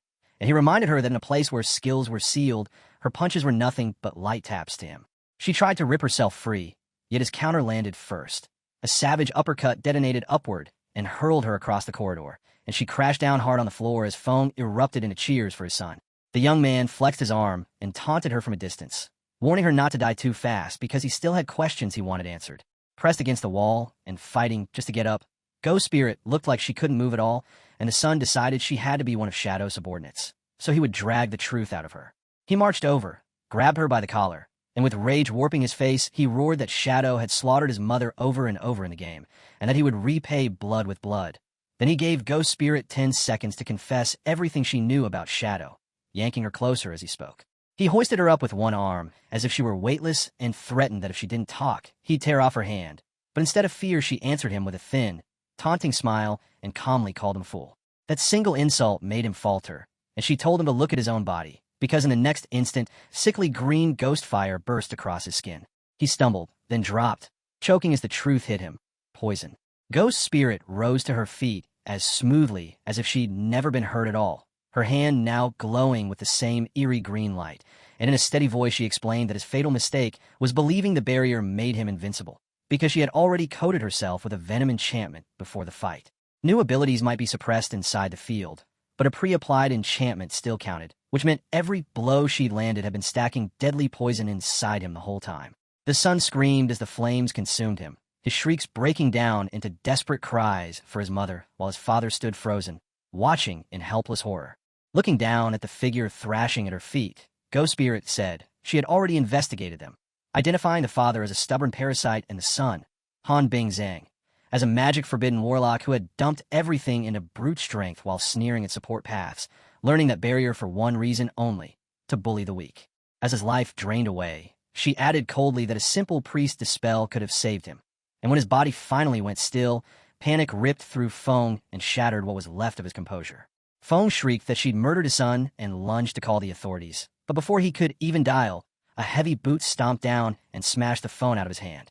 He looked up in terror and saw Ma Dagon looming over him, fully recovered and blazing with fury, and Ma Dagon declared that the barrier was gone now, which meant it was finally the old man's turn. Fong screamed for help, yet no one came, and his desperate pleading was cut off the moment Ma Dagon's kick slammed into his face. With his teeth bared in a savage grin, Ma Dagon told Fong that sure, he'd hand him over to the officials eventually, but first he was going to beat him until every bit of anger was used up. His wife stood right beside him and pushed him on, promising she'd keep healing him so he could go on without holding back. Ma Dagon activated a transformation skill, and his body ballooned with corded muscle as he entered a venom-enhanced state, then stepped in and unleashed a brutal storm of punches, each hit smashing into foam with crushing force, while his wife kept cheering and continuously casting healing spells to keep his stamina up as the beating went on. The barrage only ended with a final, merciless stomp that caved in the old man's face, and Feng's body dissolved into drifting light. Ma Dagon stood there panting as relief poured through him after finally venting all that pent-up rage. Then he turned to his wife and asked if the girl who'd saved them was still nearby. She nodded and said their savior had used something like an angel's heart ability, and Ma Dagon faced the now-empty corridor and spoke his heartfelt thanks, admitting they would have been finished without that intervention. He suggested they contact the authorities, but when they looked around again, their mysterious benefactor was already gone, and his wife could only stare at the shredded scraps of clothing on the floor, baffled about when Ghost Spirit had slipped away. Outside the building, Ghost Spirit had already jumped into open air, and as she dropped through the city skyline, she opened a communication window and calmly reported to Shadow that the task was done. His brief praise for her efficiency drew a small, satisfied smile across her face. Then the scene cut to a desolate wasteland 300 kilometers from Magic City, where 4 cloaked figures moved through the toxic terrain under Chu Kuan-shen's lead, and one subordinate asked him anxiously if they'd wandered off course, because the whole region was thick with poisonous gas and volcanic fumes that steadily drained lifespan, making it seem like nothing could possibly live there. Theodore stayed calm, and with leyline perception guiding him, Chu Kuan-shen told them the treasure was inside a nearby cavern. Not long after, they reached the mouth of a colossal cave that breathed out ominous red energy, and before they went in, Theodore told Zuma, the Soul Walker, that the instant any danger appeared, he was to shift them all into an invincible spirit state. Zuma confirmed he understood, and the 4 of them stepped into the red vortex, carefully picking their way through the perilous interior until they reached a cliff that looked out over a vast sea of crimson liquid. Chu Kuan-shen abruptly pointed straight ahead and shouted for everyone to look, and Theodore answered with a satisfied laugh as his eyes fixed on what was rising from the center of the pool, a towering plant wreathed in blazing light. Chu Kuan-shen named it on the spot, calling it the Hell Flower of Nightmares, and he said with absolute certainty that once they had it, Shadow's death was guaranteed. Now they were standing deep inside the Purgatory Volcano itself, a nightmare zone where system warning blared that lifespan was draining at 10,000 times the normal rate, and Zuma shook as he asked Theodore what kind of fiery existence they were dealing with, because just looking at it made his soul flinch away. Theodore coolly told him it was the Hell Flower of Nightmares, and assured him that so long as they didn't wake it up, they would be safe. Chu Kuan-shen then noted that since they'd found what Theodore came for, it was time to reveal the entire strategy, and Theodore agreed, summoning his subordinate Tony and placing a glowing blue tome into his hands. The book was Divine Book, Wall Construction, an artifact that could raise instant barriers by consuming lifespan, and Tony stared at it in disbelief before activating its power, whereupon a massive stone wall erupted from nothing and solidified in front of them. Tony inspected the structure and reported that creating it had cost 10 days of lifespan, while only providing 100,000 durability points. And with sweat beading on his forehead, he admitted to Theodore that after seeing Shadow's destructive strength, he didn't believe a wall like that could hold him. Theodore replied coldly that he already knew, and that was exactly why Tony's only job in the coming days was to keep building walls and grind up the book's proficiency. Then he gestured toward the Hellflower and ordered Tony to force the wall's durability all the way up to 10 million. After that, Theodore unfolded the trap completely. He planned to lure both the Chinese officials and Shadow into this cavern, and once they were deep enough inside, Tony would seal the only exit with the strengthened wall, locking them in until their vigilance inevitably dulled.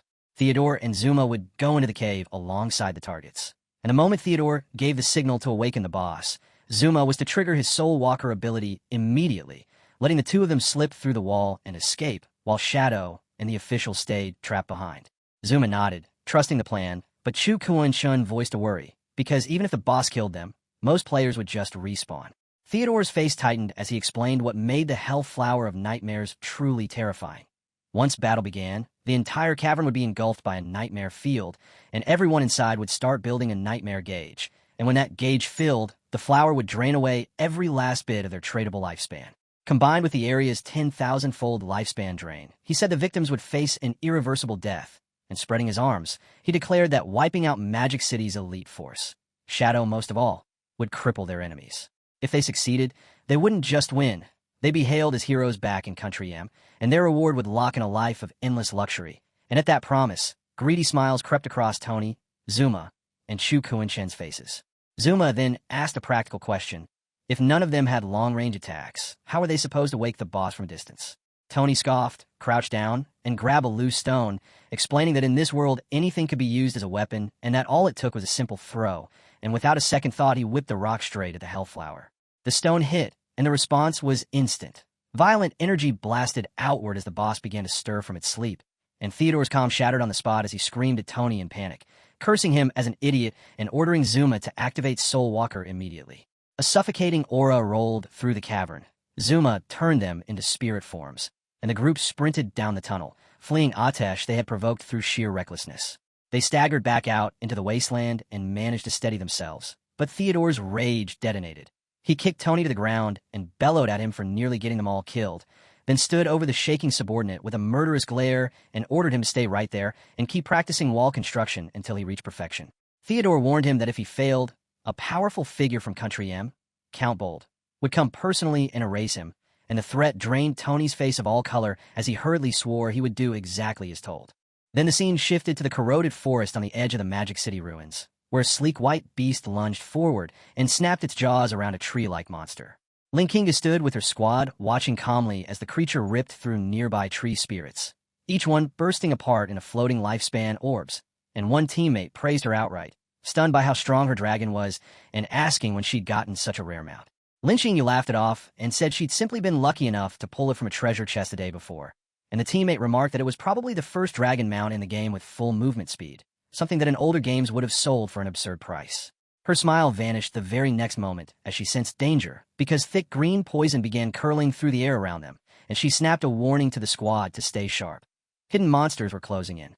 The ground started to shake. Enormous wooden spikes and snarled vines erupted upward, and the party was hemmed in as heavy green tendrils whipped through the space, smashing both the players and the white creature backward in a violent burst. Then, from the torn earth, a colossal tree abomination rose, its towering shape identified as the corroded ancestor Ashura, a level 25 emerald grade boss.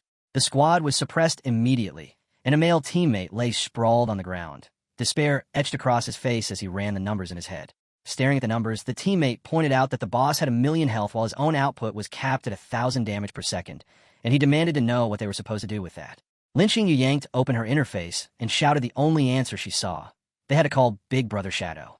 Her fingers flew as she sent him a message about the sudden appearance of an emerald-grade boss. They invited him into their party so he could lock onto their coordinates, and out among the ruined city, Shadow accepted with a short confirmation, checked the location, and told them he was more than 10 kilometers away, but would get there immediately.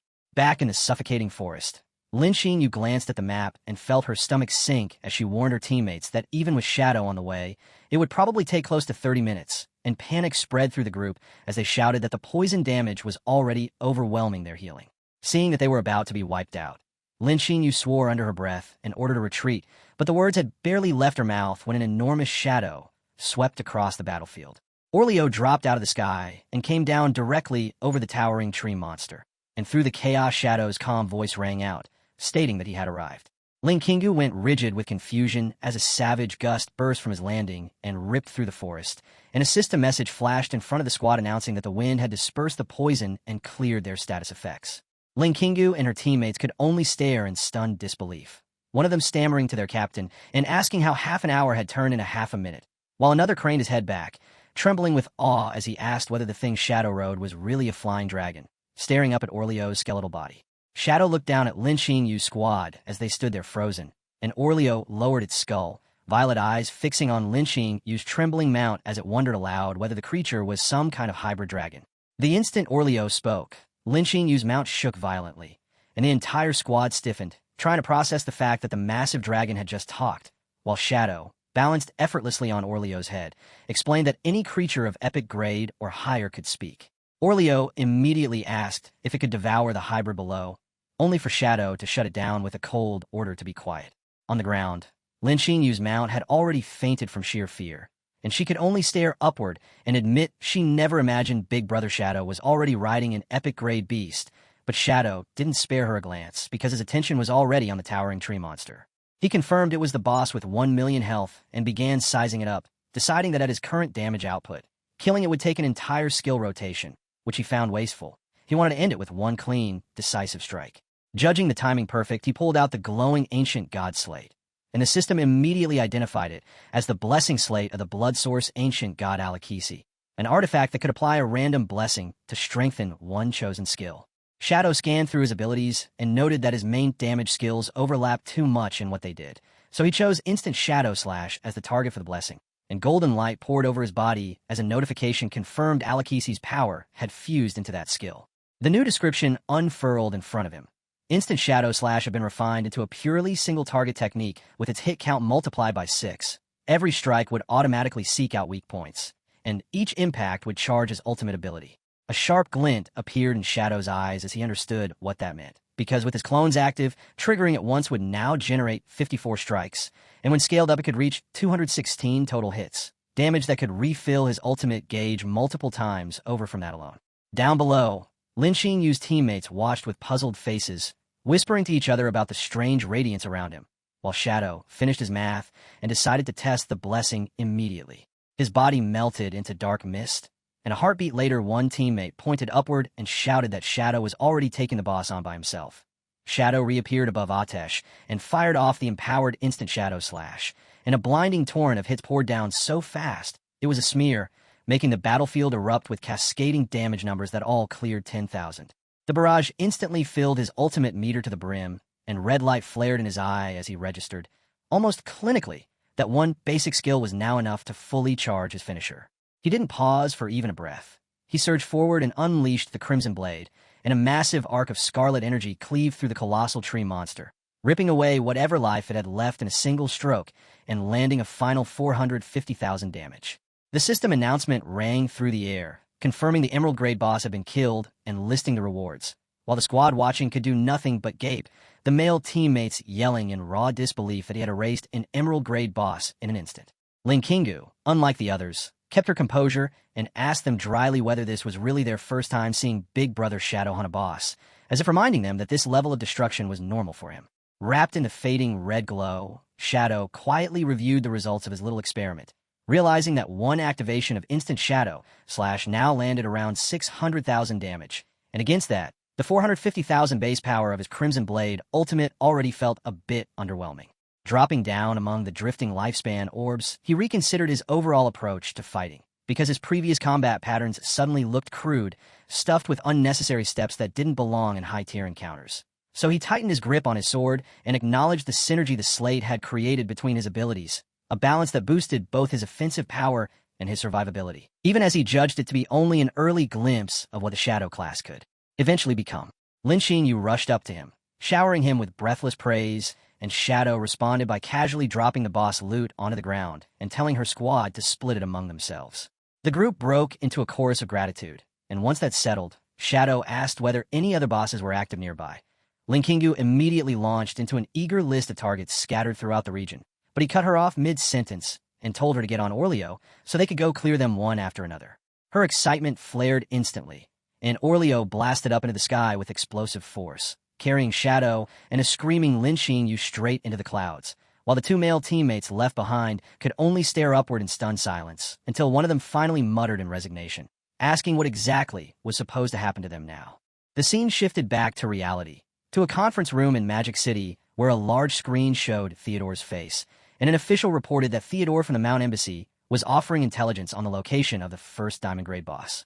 Another official immediately pressed whether information that Critical was truly being handed over for free, and the first clarified that Theodore's only request was safe passage on a flight back to Country M. The lead official frowned, because that price felt far too small for something of that value, and he suspected there had to be a trap hidden underneath, but a subordinate argued that Theodore had also volunteered to accompany their strike team in person, which would make any deception essentially suicidal. The lead official then steered them to what he saw as the bigger issue, whether they even had the strength to bring down a Diamond Grade boss at all. Since no one had managed such a kill yet, and the uncertainty applied even to the legendary Shadow, he proposed they pivot to a plan built around cooperating with Shadow. Another man at the table backed the idea immediately, citing field reports of Shadow casually soloing Emerald Grade bosses, and reasoning that if their elite forces joined with Shadow's combat power, they could claim the first Diamond Grade victory, but the lead official demanded proof, wary that the stories might be inflated rumor. In response, the subordinate lifted a phone and played a crystal-clear combat recording of Shadow, explaining it had been captured using a device made through a Divine Authority book, and the evidence shut the entire room down. After a long, heavy pause, the lead official approved partnering with Shadow, and the rest of the officials signaled unanimous agreement. The leader announced he would send someone to make contact with Shadow immediately, and elsewhere on the battlefield, a hulking mechanical beast lurched forward on grinding limbs, only for Shadow to answer with his trademark strike.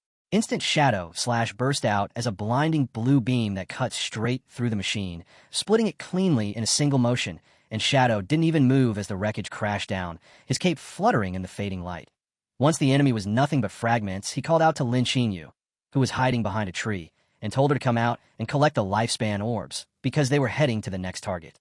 Lin Xinyu stepped up, cheeks flushed with excitement, and reported that the officials had already found a Diamond Grade boss, asking if Shadow was interested, and Shadow's gaze tightened at once as he demanded the specifics.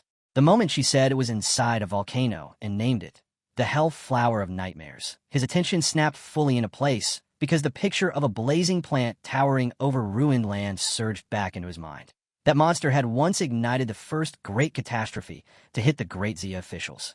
Back then, a foreign faction had turned the Hellflower of Nightmares into a weapon and used it to wipe out more than 100 official professionals in Magic City, and the aftermath had thrown the region into chaos for half a year while thousands of civilians died in the spillover, with one person standing at the center as the architect of it all, Theodore. Shadow looked Lin Xinyu over and asked if her group had been the ones to locate it, and she admitted the discovery belonged to a foreigner, adding that leadership was putting together a massive 100-person crusade to remove the threat. He shut that down immediately, saying they had no idea what they were facing, and then he told her to recruit 25 elite players, every one of them at least level 18 and already past their first-class advancement. The request stunned her, and she asked if he truly needed that many high-tier fighters backing him up, but Shadow confirmed it without a pause, explaining that while the Hellflower of Nightmares was labeled Diamond Grade, its parameters were edging into epic territory, leaving only two realistic ways to bring it down. One was brute force, which he admitted he didn't have yet, and the other was a controlled tactical raid that demanded at least a 25-person team. Lin Xinyu pushed back, insisting the officials' plan to send 100 players sounded safer, because more bodies should mean more security, but Shadow didn't bother with a detailed breakdown. He simply pinned her with a cold stare and told her to either do exactly what he said or ignore him completely. Sweat prickled along her back under that look as she replayed everything she'd witnessed. However unpredictable he seemed, he'd consistently acted in ways that protected the officials. And once that thought settled in, it became hard to dismiss the idea that he saw a danger they didn't. She agreed to help, yet admitted she could only realistically gather 10 qualified players, and Shadow accepted that limit, telling her he would find the rest himself. Then, as his body broke apart into streaks of blue light, he instructed her to meet him at the Magic City ruins in 3 days. Lin Xinyu stayed where she was, staring at the empty space he'd left behind and quietly wondering whether trusting him was the right choice. And far away a memory rose up like a vivid dream. A warrior in blue armor, standing firm. King Fong braced behind a radiant golden shield as he blocked a crushing strike, shouting for his sister to stay alert before surging forward with blinding speed to carve through monsters and keep her safe. And when the battlefield finally fell quiet, turning back to her and reaching out his hand with a warm smile that promised everything was under control. The scene suddenly twisted, and King Fang's gentle look darkened and warped as the familiar face melted away in a Shadow's cold, masked visage. In the dream, that masked figure spoke only one name, Xiaoyu. Her eyes snapped open. She jolted upright in her hospital bed with ragged breathing, and tears were already streaming down her cheeks as the darkness of the room seemed to press in, and she realized she'd had that same dream again. Ever since losing her legs, the figure inside it had only become clearer, and she couldn't stop remembering how he'd guided her through levels, protected her from danger, and put every chance to grow stronger right into her hands. Through the blur of tears, a realization struck with brutal clarity, because this time she had seen his face without any distortion at all, and the man from her dreams was her brother, King Fong. A strange light gathered in her eyes as the conclusion locked into place. He was alive, and the thought thundered in her head until it became impossible to ignore. King Fong was Shadow. Xiaoyu knelt on the bed, shaking as scattered fragments in her mind aligned, because the places and monsters she witnessed while dreaming kept showing up later inside the game. And that pattern could only mean the dreams weren't illusions at all.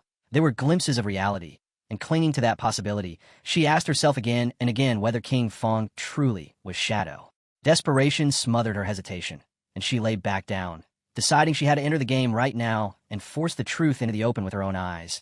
Yet as she stared into the dark, doubt gnawed at her while the tears kept sliding down, because Shadow's repeated indifference felt like proof he had no intention of acknowledging her, even if they really were siblings.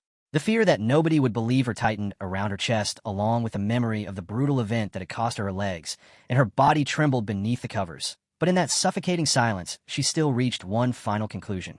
This was her last chance. She scraped together whatever resolve remained and committed to taking it, determined to find him inside the game and reclaim what was left of their bond.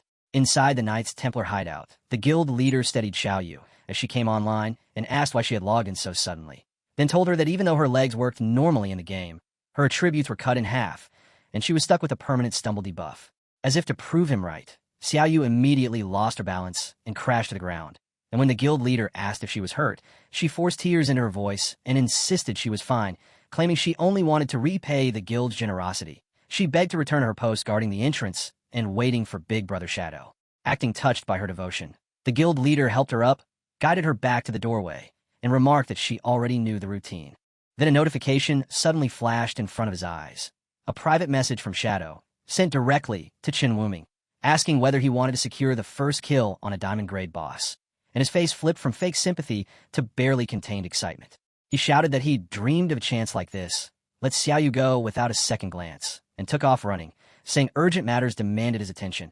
And as he ran, Shadow sent more instructions telling him to stay calm and move carefully. Shadow ordered Chen Wuming to find two people, Safety First Anquin and Gray Rose Dongfang Yui, and to gather with them at the Magic City ruins in 3 days, and the guild leader accepted instantly, without the slightest hesitation. Opens in a kitchen, where a girl is hard at work, cooking something called the Universe Cup, also known as the Big Plum, while at the very same time, she's baking a cake too, and as she stirs and mixes, she remarks, almost offhandedly but with real amazement, that she never would have thought the God-given book could actually be used to make so many different kinds of ridiculously delicious food. Then still sounding impressed, she gives herself a quick stretch and says she's about to get moving.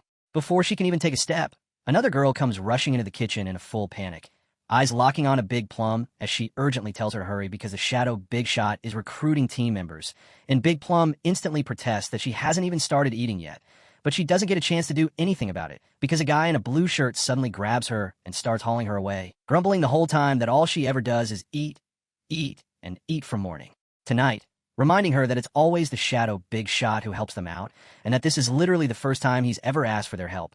Yet Big Plum keeps yelling and crying in resistance, clearly unwilling to abandon her food, while the guy in blue ignores her completely and refuses to let her stay.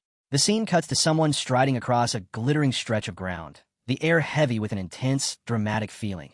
And in that same moment, the Shadow Big Shot is shown on a phone call, the screen displaying a white-haired girl as she tells him to return to Modu, use the guide's teleport, and then head to the Academy of Evil Spirit. When he finishes his part, the white-haired girl answers respectfully, addressing him as teacher, and agreeing. Then the setting shifts again to the Modu ruins, inside the Evil Spirit Academy's hidden palace, where Xiaoyu rushes in out of breath and asks if the Shadow Big Shot had been looking for her, and Shadow turns calmly to tell her that in a few days there will be a boss fight, and it will require her skills. But then his gaze catches her level, and his expression turns confused as he asks why she's only level 10, prompting Xiao to quickly explain that she spent all her experience points on job advancement, which makes Shadow react in surprise as he points out she's already completed 3 job advancements, basically calling her out by saying she must be incredibly bored to grind that much. Xiaoyu suddenly bursts into laughter, and at that exact moment the same girl from the phone call walks in, respectfully announcing that she has arrived and addressing him as Master. And the Shadow Big Shot turns toward her and immediately picks up on something familiar, asking how she's also only level 10, while noting that she, too, has already finished 3 job advancements. She answers calmly that she never forgot what her teacher told her, that job advancement is the most important thing. And hearing that, the Shadow Big Shot looks utterly exhausted and says he seriously can't deal with these little girls anymore.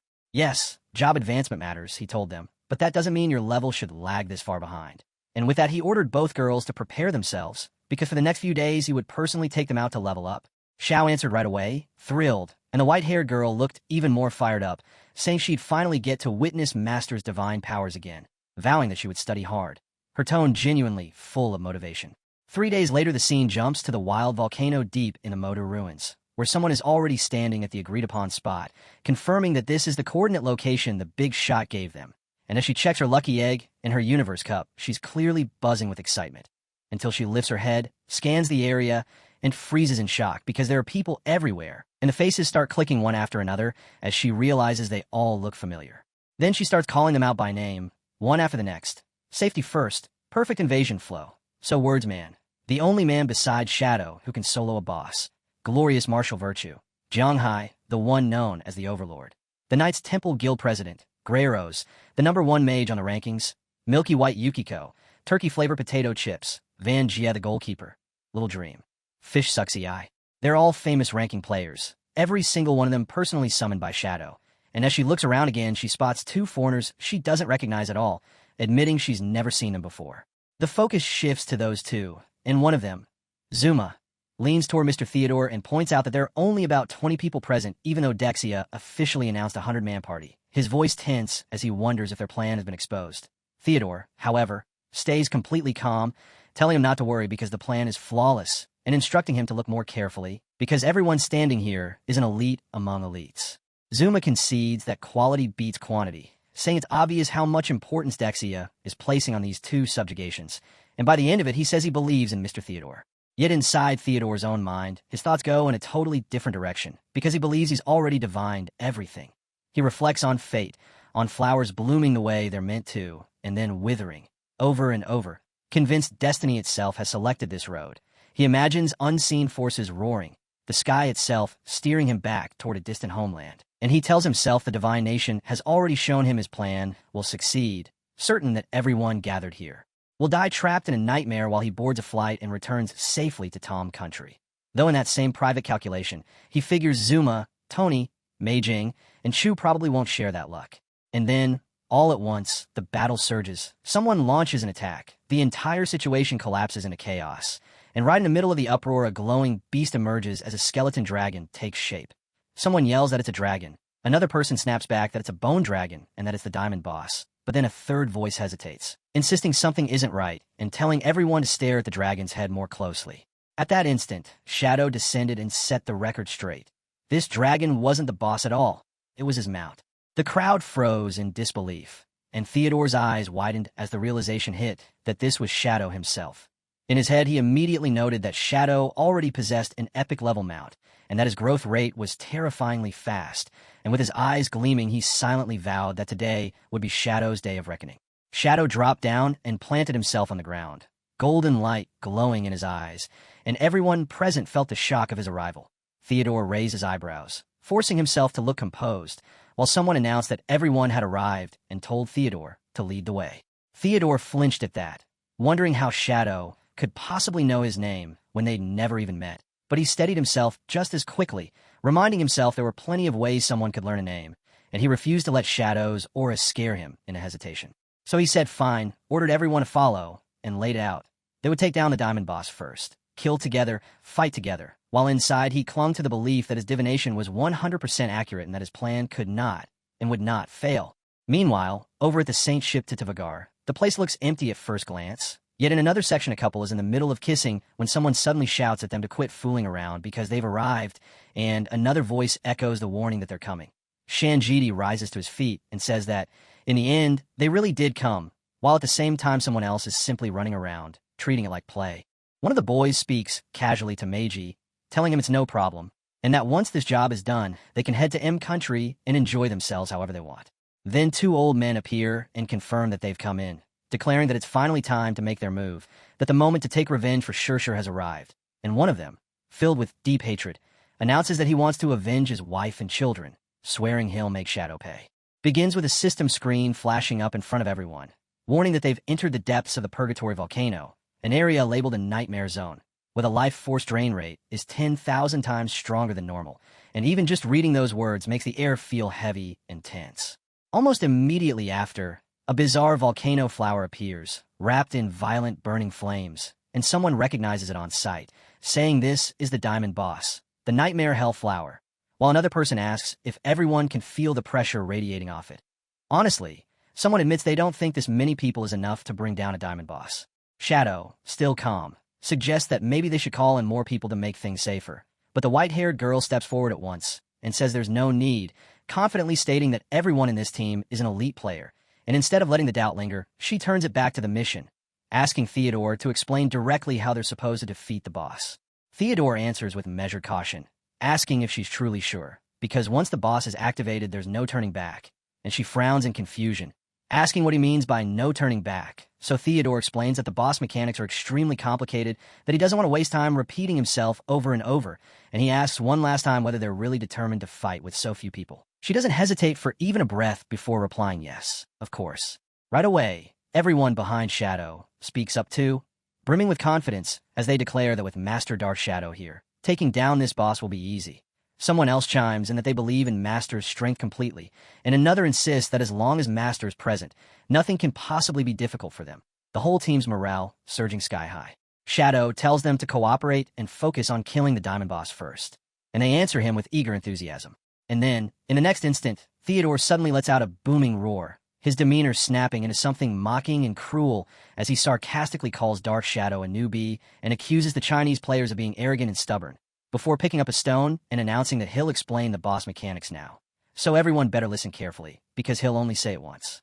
Then, in a voice gone cold, he delivers the truth. The mechanics are actually simple. There's only one thing they need to know, and that is that every single one of them is going to die. The group around Shadow goes rigid, stunned, demanding to know what he means, but they don't get time to process it because Theodore hurls the stone toward them, and in mid-flight, it abruptly redirects toward the Hellflower. The moment it hits, the Nightmare Hellflower ignites even more violently, its flames surging higher, spreading wider, and roaring out of control.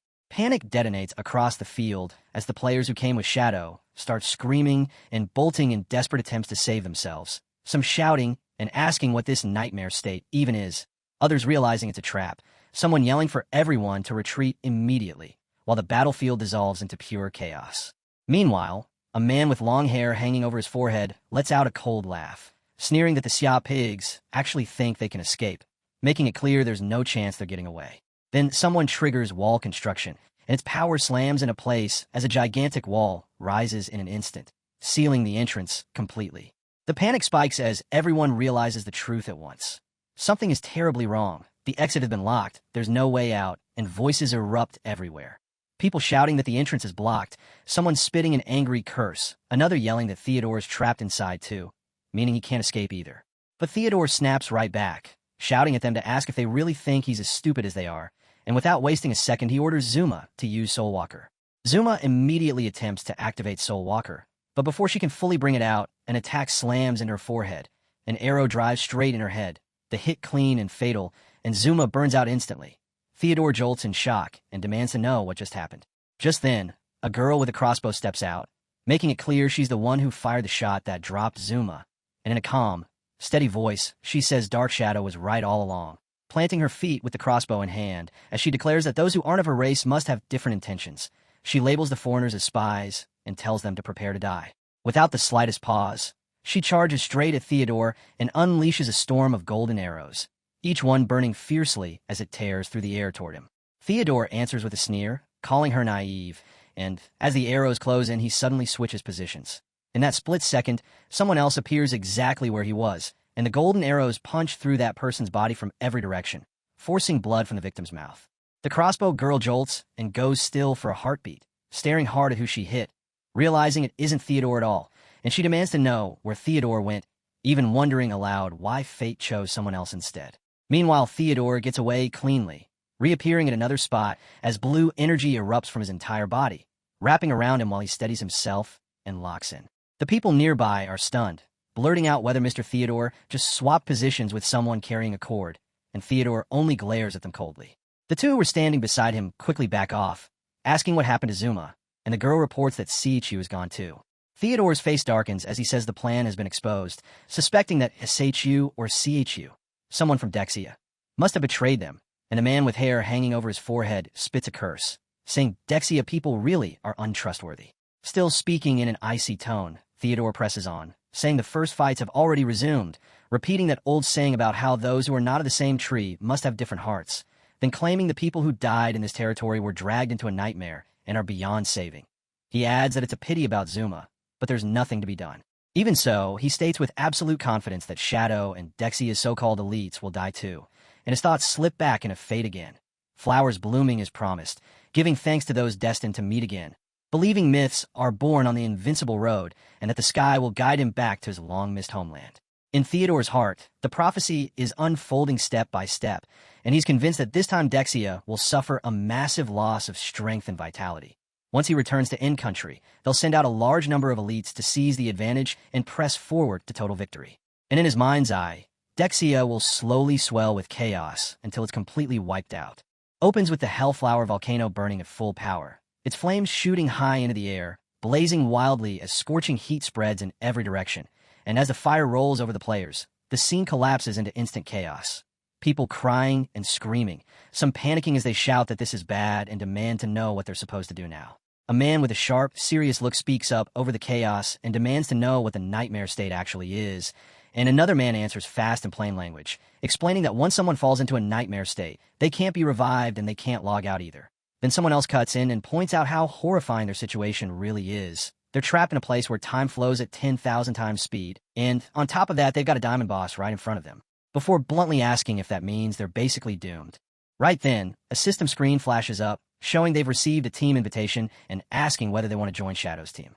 Shadow steps forward and speaks with steady calm, saying that since he's the one who gathered everyone here, he absolutely won't let them die, and then he lays down simple, direct orders. From this moment on, they only need to follow his commands and do exactly what he says, because if they coordinate properly, they will definitely bring the boss down. The others stare at him, surprised but reassured, and one after another they agree and accept the invitation.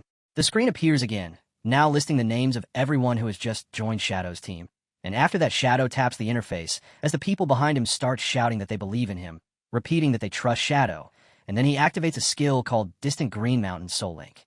Off to the side, Xiao Yoyu responds instantly, saying she understands, concentrating her energy and lifting a wave of purple power, and all at once rays of energy begin streaming out from everyone's bodies, leaving the entire group stunned as they watch the light connect them together.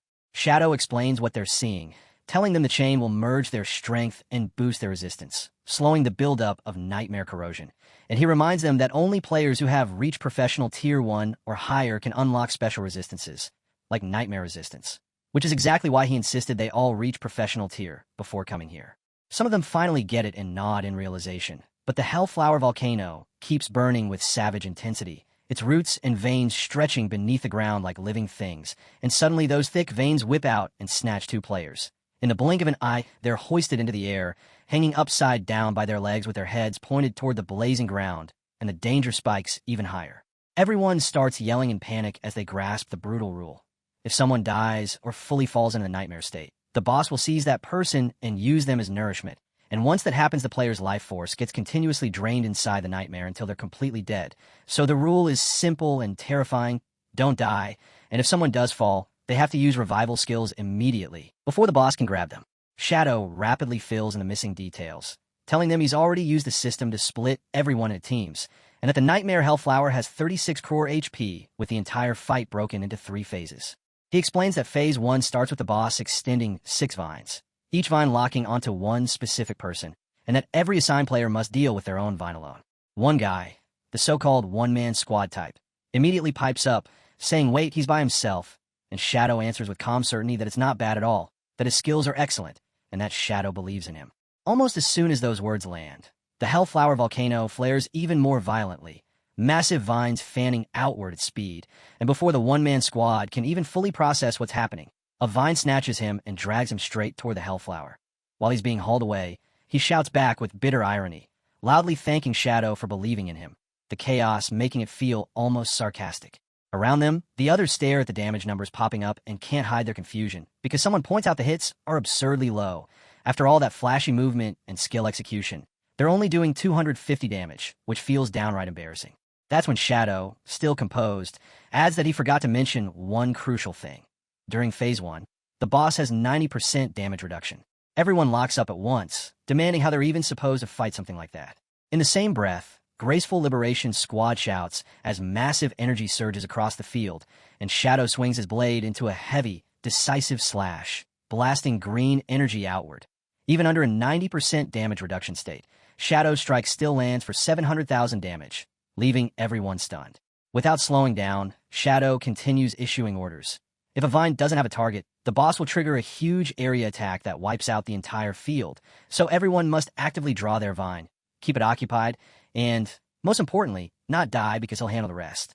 The whole team answers together that they understand, and the Hellflower Volcano immediately sends out even more golden veins that spread across the battlefield, prompting someone to warn that all the veins have appeared and that every team needs to be careful. Skills flash as everyone activates what they have. Blades come up as they take defensive stances, and Shadow launches himself into the air, streaking across the battlefield with fierce speed and pressure, weaving through the vines with controlled, precise dashes.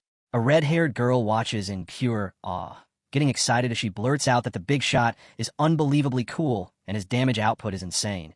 But the excitement evaporates in an instant when a vine suddenly swivels toward her, coils around her body in a tight bind, and she shrieks for help, calling out desperately for Big Lee.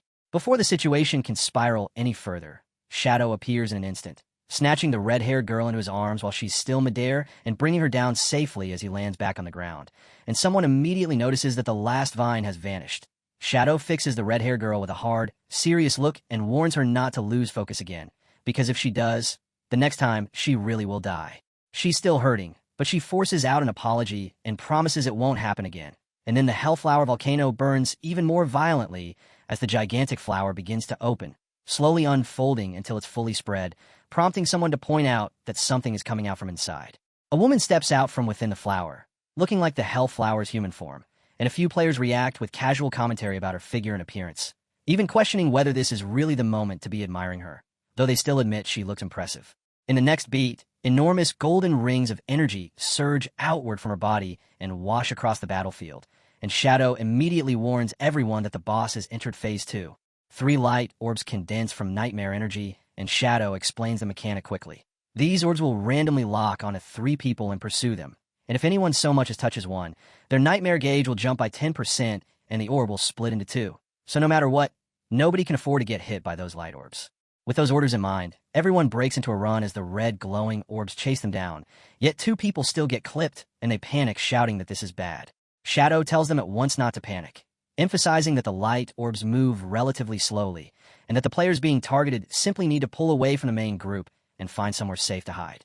At the same time, he reminds them that vines will keep appearing, so everyone else has to continue handling those, and he adds one more key point. In Phase 2, the boss's damage reduction drops to 50%, so they need to stick to the strategy and stop acting reckless. And just as he finishes laying it out, another voice cuts in with confident certainty, saying everyone else should follow the procedure, while he takes care of the main boss himself. From high above, Shadow plunged toward the Hellflower's human form, choosing this diamond-grade boss as the perfect opponent to measure the full extent of his firepower. And the moment he committed to the strike, he activated Shadow of Slaughter, calling forth dark replicas of himself so that 5 figures, Shadow and 4 clones, dropped together toward the target, surrounding the boss from every direction before unleashing the Crimson Blade Ultimate in unison, an eruption that formed a towering pillar of scarlet energy as 4 separate strikes landed in rapid succession, each dealing more than 1.5 million damage. Without pausing, Shadow stepped in and executed Throat Cut, carving a deep wound that inflicted a powerful bleed effect on the boss, and then he immediately withdrew to gauge the result of his assault. Even with the creature's 50% damage reduction still active, the boss had stripped nearly 6 million health away, and as he ran the numbers in his head, he realized Crimson Blade scaled harder as an enemy's health dropped, meaning that only a few more rotations like that would be enough to finish the fight. But just as the calculations settled in his mind, Shadow suddenly froze, a chill of instinct warning him that something disastrous was unfolding behind him. His eyes widened as he turned away from the boss and saw the battlefield descending into chaos.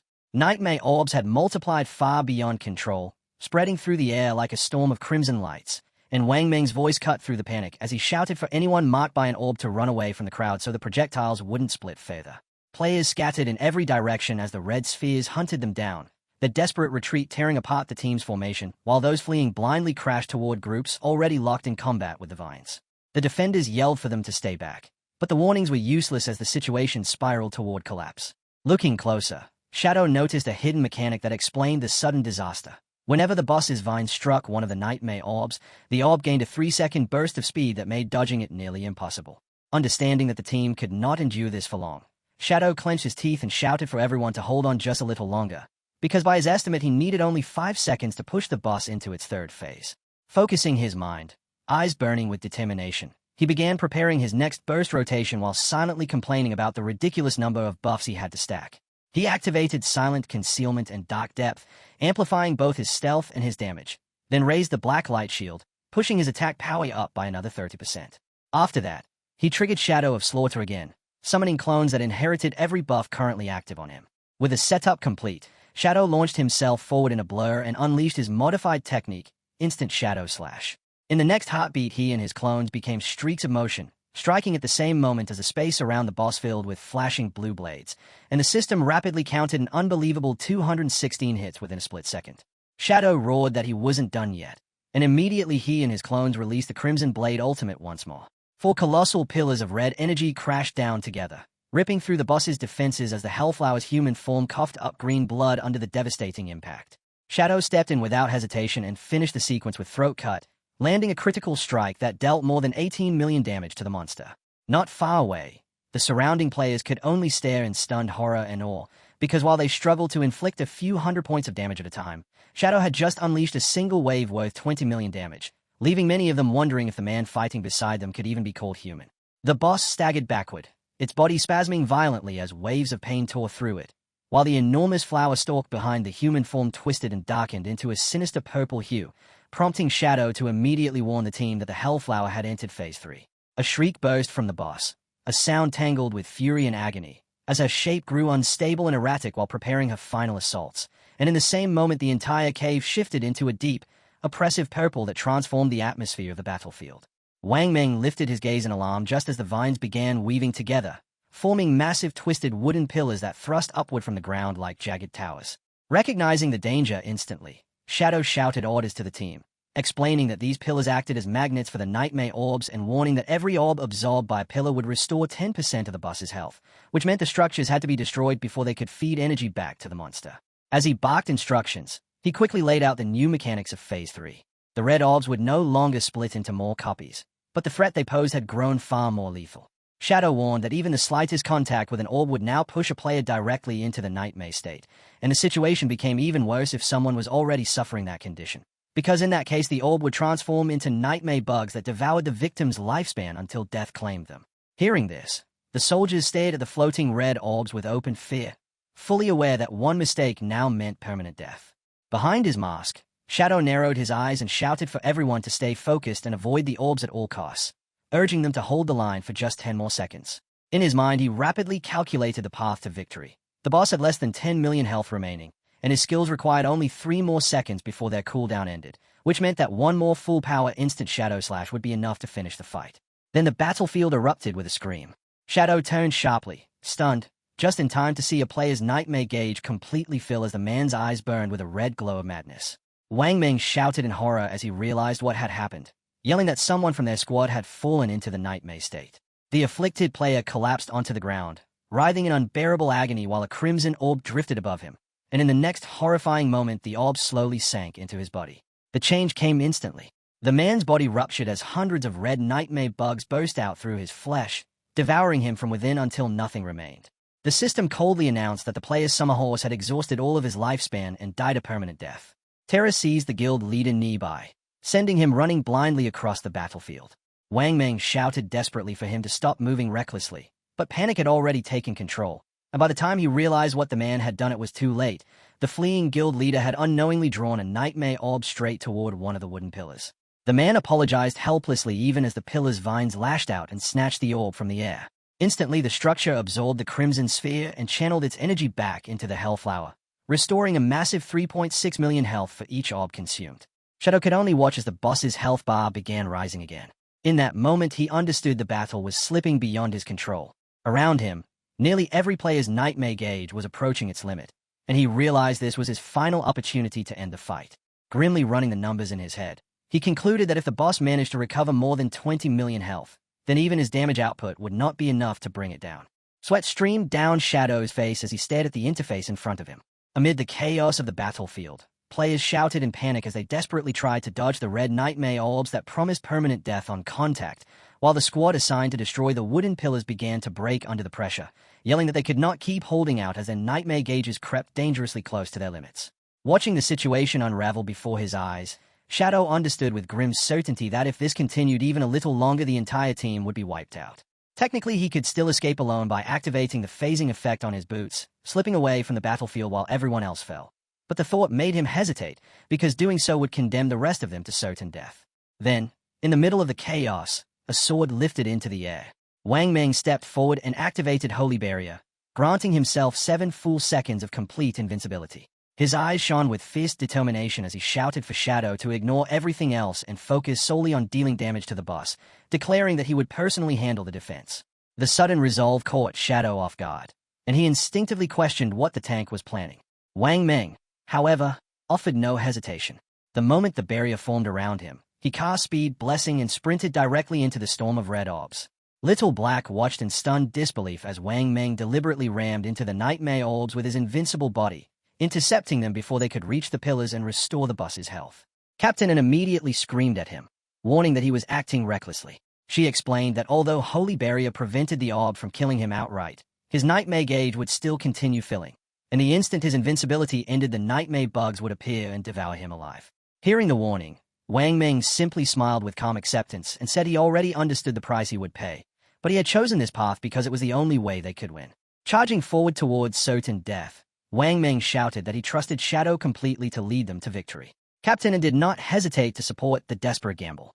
Her eyes ignited with power as she activated Symbiotic Dragon Spirit, summoning a massive blue dragon whose life force was directly tied to her own. Raising her sword, she commanded the dragon to swallow the deadly nightmare orbs drifting through the battlefield. Because her life was linked to the creature, the corruption struck her instantly. The moment the dragon devoured the orbs, her nightmare gauge surged to its maximum, and she coughed up blood while forcing herself to endure the curse so that Shadow would not have to face it. At that exact moment, Wang Meng's holy barrier expired, leaving him exposed to the permanent death he had knowingly stepped toward. Soon after, he dropped to one knee on the ground, his body glowing faintly with a golden aura. Little Black shouted in shock as the realization hit her, and then Wang Meng was sacrificing themselves by absorbing the orbs with their own bodies just to buy Shadow a few more seconds. Refusing to stand by, she rallied the rest of the team to follow their example. One after another, the remaining players rushed forward, deliberately intercepting the red orbs with their bodies, fully aware that they might still survive if Shadow could kill the boss quickly enough. And the swordsman even smiled with steady confidence as the orbs struck him, calmly declaring that their only responsibility now was to buy time for Shadow. Nearby, Zhang Ring the witch laughed openly in the face of death as she stood beside the others, refusing to retreat. At that moment, the support players suddenly realized something important. If they were already doomed to enter the nightmare state, then they should spend their final moments empowering the one person who could still win the battle. Immediately, he cast a blessing and shouted for everyone to pour their skills into strengthening their leader. The other mags responded without hesitation, unleashing every buff they possessed onto Shadow. Standing in the center of the battlefield, Shadow became the focal point of the team's last hope, his body wrapped in layers of enhancement as blue lightning crackled across him while his teammates shouted desperately for him to kill the boss and drag them back from the nightmare. Shadow watched as his teammates willingly sacrificed themselves, a faint mix of amusement and resolve crossing his face as he muttered under his breath that they were truly a reckless bunch. The enormous surge of power they had poured into him now roared through his body, energy swelling until it felt as if it might tear him apart. Without wasting a single second, Shadow triggered a chain of abilities in rapid succession: Silent Concealment, Deepest Darkness, Shield of Black Light, Shadow of Slaughter, and Grace of Release, stacking each enhancement until his strength reached its absolute peak. Then he lifted one finger and pointed directly at the boss, giving the final command. Dark clones burst into existence around the Hellflower of Nightmares, surrounding the monster in a perfect circle before unleashing a synchronized storm of attacks. Purple slashes spiraled outward in a violent vortex, shredding the boss's petals as the system instantly registered 216 hits. Standing in the center of the raging energy, Shadow's cape billowed behind him as he suddenly launched himself high into the air, rising above the battered creature. For a heartbeat, he hovered there, eyes burning with lethal focus. Then he dropped like a meteor. Plunging straight toward the flower's core, Shadow swung his blade in a devastating vertical strike that cleaved through the boss, the flower, and even the surrounding space itself. The Hellflower detonated into a violent vortex of dissipating energy, and across the battlefield the twisted red pillars of the Nightmare Realm crumbled apart as the monster's influence vanished. A system notification appeared immediately afterward, announcing that the party had achieved the global first kill of a diamond-grade boss. Down below, Captain and Wang Meng lay on the ground exhausted yet still alive, faint green healing flames surrounding their bodies as the nightmare state faded away.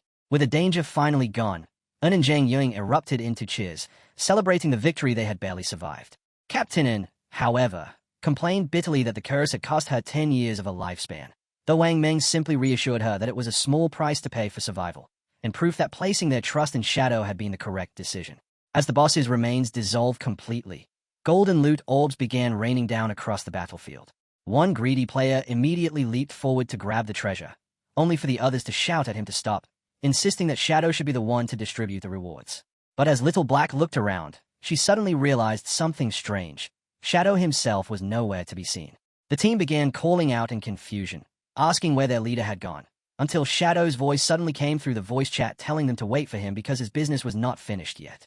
The group grew even more confused, pointing out that the boss was already dead. Moments later, Shadow appeared in the distance, wrapped in swirling purple energy, and coldly clarified that while the monster had been eliminated, the people who deserved to die were still alive. Mounted on his skeletal dragon Osirio, he rose into the sky. His target was Theodore, who had already boarded a plane in an attempt to flee back to Country M. Yet despite the distance, Shadow pursued the aircraft relentlessly, riding his dragon higher and higher into the atmosphere with no intention of letting the traitor escape.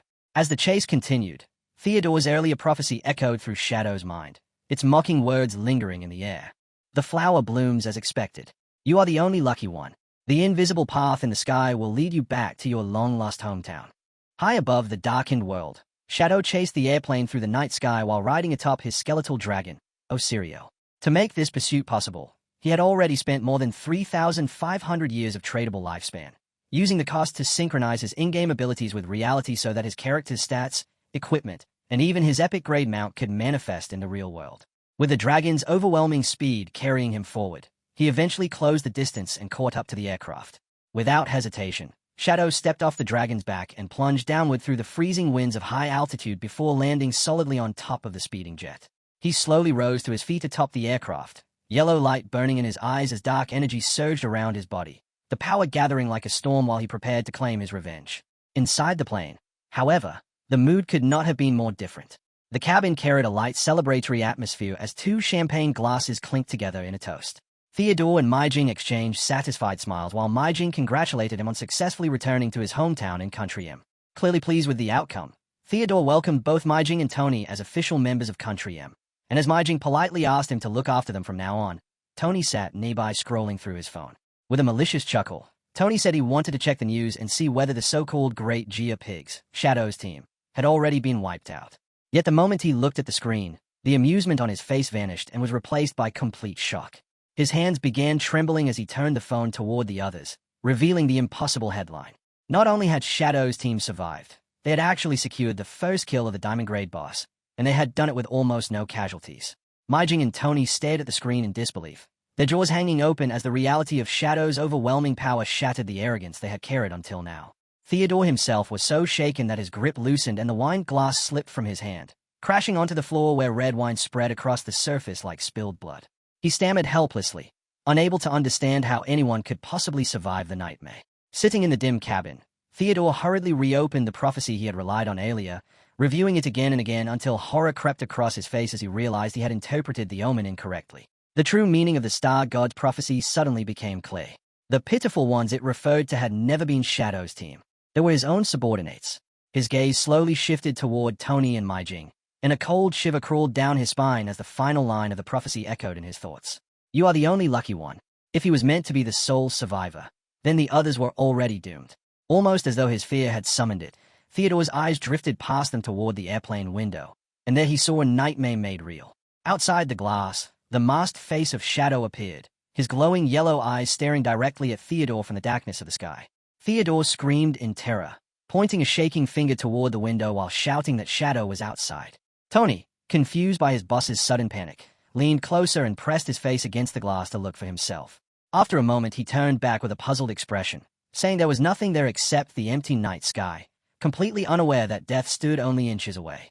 Clutching his phone with trembling hands, Theodore confirmed to his increasingly panicked subordinates that Shadow had indeed tracked them down. Tony quickly pieced the situation together and shouted that Shadow must have extracted the skeletal dragon into the real world. Theodore's mind raced as he calculated the cost, realizing that bringing an epic-grade mount out of the game would require sacrificing more than 1,000 years of lifespan, an almost unimaginable price to pay. Maijing collapsed into tears, convinced their fate was sealed. Despite the terror clawing at his mind, Theodore forced himself to calm down and think logically. He pointed out that they were currently aboard a civilian passenger flight packed with innocent travelers, reasoning that if Shadow attempted to break into the aircraft, he would inevitably destroy it and kill everyone on board.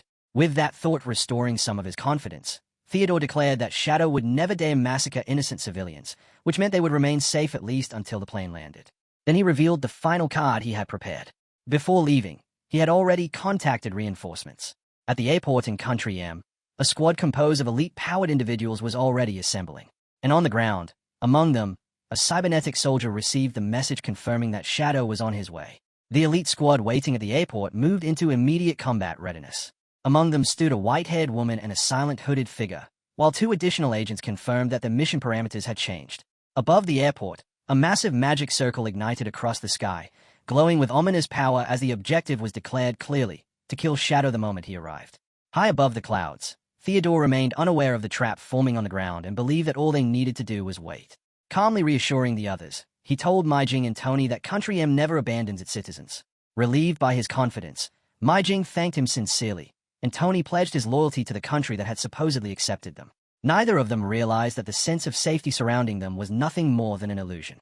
Behind Theodore's composed expression, his true thoughts betrayed his ruthlessness. He had already concluded that Tony and Maijing were fated to die, and in his mind the prophecy had made one truth clear: he alone was the lucky one.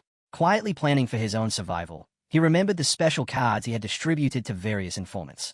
If danger appeared, he intended to give one of those cards to a passenger on the plane, and then activate his Dark Star boundary skill, swapping places with that person to escape while leaving them behind. With that plan decided, Theodore stood and began walking slowly down the aisle, studying the passengers as he searched for a suitable scapegoat. Eventually he stopped beside a young man wearing bright red headphones. The passenger glanced up in confusion as Theodore greeted him politely. Theodore extended a golden card toward him, falsely claiming that it would grant powerful buffs. But the instant he stretched out his hand, black energy exploded from the shadows. The young man screamed. Theodore stayed in disbelief as his own subordinates died right before his eyes. Panic erupted throughout the cabin as terrified passengers began shouting and scrambling in fear. From the victims' torn necks, glowing *** red hell flowers, spider lilies, *** burst into bloom, their crimson petals spreading through the air as the unmistakable mark of a deadly skill. Theodore froze in place, sweat pouring down his face as the realization struck him with crushing force. It was Shadow. Looking down at the nearby seats, he saw that Tony and Maijing's bodies had already vanished, leaving behind nothing but dark bloodstains and the eerie red flowers. Driven by pure survival instinct, Theodore forced himself to act. He knew hesitation meant death. Preparing to activate Dark Star Boundary, he told himself that even if the mission collapsed, the only priority that mattered now was staying alive. Yet before he could trigger the teleportation, a sharp sound sliced through the air. Theodore's body went rigid as his vision suddenly filled with blood. His right arm, still holding the escape card, had been severed cleanly at the wrist. He screamed in agony while the detached hand spun through the air. As it fell, someone calmly caught it. Standing directly behind the terrified traitor was Shadow. Holding the severed hand in his grip, yellow light blazing from his eyes, Shadow spoke with cold mockery and assured Theodore that he would indeed return to Country M. Then he explained the ancient Shia philosophy, that fallen leaves always return to their roots, making it clear that Theodore's corpse would be sent back to his homeland. Shadow's gaze sharpened as he leaned closer to the mutilated man. Before Theodore died, he said, there was a message he needed him to deliver. At last, the horrifying meaning behind Theodore's prophecy was revealed. Inside a dark room far away, the lifeless bodies of Chu and Zuma lay motionless on a bed, victims of the fatal consequence of being dragged into the nightmare zone. Around their corpses bloomed ghostly red spider lilies, their presence silently mocking Theodore's belief that he alone would be the lucky one. Back aboard the airplane, Shadow delivered his final, lethal strike. He drove his hand straight into Theodore's chest and tore out the man's still beating heart. Theodore's face froze in stunned disbelief as he stared directly at Shadow, a gaping, blood-soaked cavity where his heart had been, the prophecy fulfilled in the most brutal way imaginable. Death came instantly. Theodore's body dropped to its knees before collapsing face-first into the airplane aisle. As a terrified passenger looked on, Theodore's blood began spreading unnaturally across the floor, crawling along the surface until it formed words, the final message Shadow left for his enemies. Fallen leaves must return to their roots. Outside, the airplane continued gliding through the dark night sky as if nothing had happened, its flight smooth and undisturbed. Having finished what he came for, Shadow activated his dark abilities and phased through the roof of the aircraft, emerging into the freezing air above. Standing calmly on top of the speeding jet, a faint blue ghostly aura gathered around his foot as he casually remarked on how practical his special boots were, having just used their formless effect to bypass the plane structure. Without hesitation, he leaned backward and stepped off into the empty sky. Falling freely through the cold air, Shadow dropped with perfect precision onto the back of his enormous skeletal dragon, Osirio. Together they plunged away from the aircraft, diving down into the darkness of the night. Meanwhile, the airplane continued its approach toward the brightly illuminated skyline of Country M, preparing for its final descent. What the passengers did not realize was that an enormous military operation was already waiting below. Inside a command room, a commander coordinated the ambush, issuing orders for every unit to move into position. The entire airport had been locked down under heavy security. Magical berries flared to life, anti-stealth fields were activated across the area, and powerful magical artillery stood ready to fire the moment the aircraft came within range. As the plane descended and its landing gear finally touched the runway, the forces on the ground were already poised for battle. Hidden throughout the airport were squads of cloaked assassins, elite snipers, and heavily shielded knights, each of them under strict orders to annihilate Shadow the instant he appeared. Inside the cabin, however, the ordinary passengers remained completely unaware of the massive trap waiting outside. The same young man with the red headphones stared out the window with innocent curiosity, quietly wondering whether Country M always gave such an intense welcome to arriving flights. Once the aircraft docked, the cabin doors opened and an agent stepped inside. Yet the moment he and his partner looked down the aisle, the determination on their faces collapsed into shock. Theodore's corpse lay on the floor. They immediately reported back in alarm, confirming that he was dead and describing the terrifying message written in his own blood. The leader of the ambush force, a dark-haired man with glowing red eyes, read the bloody words with fury. The message declared that anyone who offended Great Shia would be hunted down, and he instantly realized the truth. Shadow had already struck. Refusing to give up the hunt, a masked ninja agent turned to a nearby witch and demanded to know whether the anti-stealth barriers had detected anything. Assuming Shadow must still be somewhere inside the airport, the witch checked her detection magic but soon shook her head, confirming that no invisible entities had been recorded within the barrier. The realization spread through the command team. Their anti-stealth system operated at level 20, which led the leader to a chilling conclusion. Shadow's stealth abilities must have been at an even higher tier, powerful enough to bypass their defenses entirely and slip through the trap unnoticed.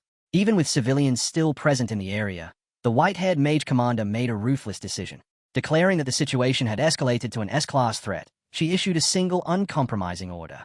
All units were to open fire. A masked subordinate hesitated at the order, nervously pointing out that passengers were still inside the aircraft, but the commander answered with fury, slamming his staff against the ground and demanding absolute obedience. He insisted that Shadow was somewhere inside the plane and commanded an immediate full-power assault. At once, the airport erupted with violence. From the terminal and surrounding defenses, a massive barrage of magical projectiles and concentrated laser beams launched into the night. Inside the aircraft, the young man wearing headphones and another passenger glanced out the window just in time to realize what was happening, their expressions turning to terror as the devastating barrage streaked across the tarmac toward the defenseless airliner. Then the final attack was unleashed. A colossal spell, blazing like a miniature sun, descended from above and struck the aircraft directly. The impact triggered a massive explosion of fire that consumed the plane entirely, obliterating it in a single catastrophic blast. As flames roared across the runway, a scout quickly reported that the life detection barrier detected no surviving life forms within the burning wreckage. The red-eyed leader of the ambush stood silently watching the inferno while two others approached him, a bald, muscular man and another official. The bald man confronted the leader immediately, his voice thick with anger as he warned that Great Shia would never ignore the blatant killing of their civilians and that all flights between the two nations would inevitably be suspended because of this incident. Throwing his arms up in frustration, he complained that his long-term strategy of using civilian flights to smuggle spies into Great Shia had now been completely ruined, making it far harder to undermine their enemy from within. The red-eyed leader slowly turned and fixed the bald man with a cold glare, dismissing him as a coward. He questioned how they could ever hope to oppose a nation protected by someone like Shadow if they lacked the ruthless determination required to face such an enemy. His glowing red eye burned with intensity as he spoke of a brutal truth: death is permanent. Standing before the towering wall of flames, the leader calmly justified his decision, declaring that if Shadow had truly been aboard that aircraft, this would have been the perfect opportunity to eliminate him. In his mind, even the smallest chance of killing Shadow was worth the sacrifice of the plane and every passenger aboard it. The tension among the Country M forces immediately boiled over.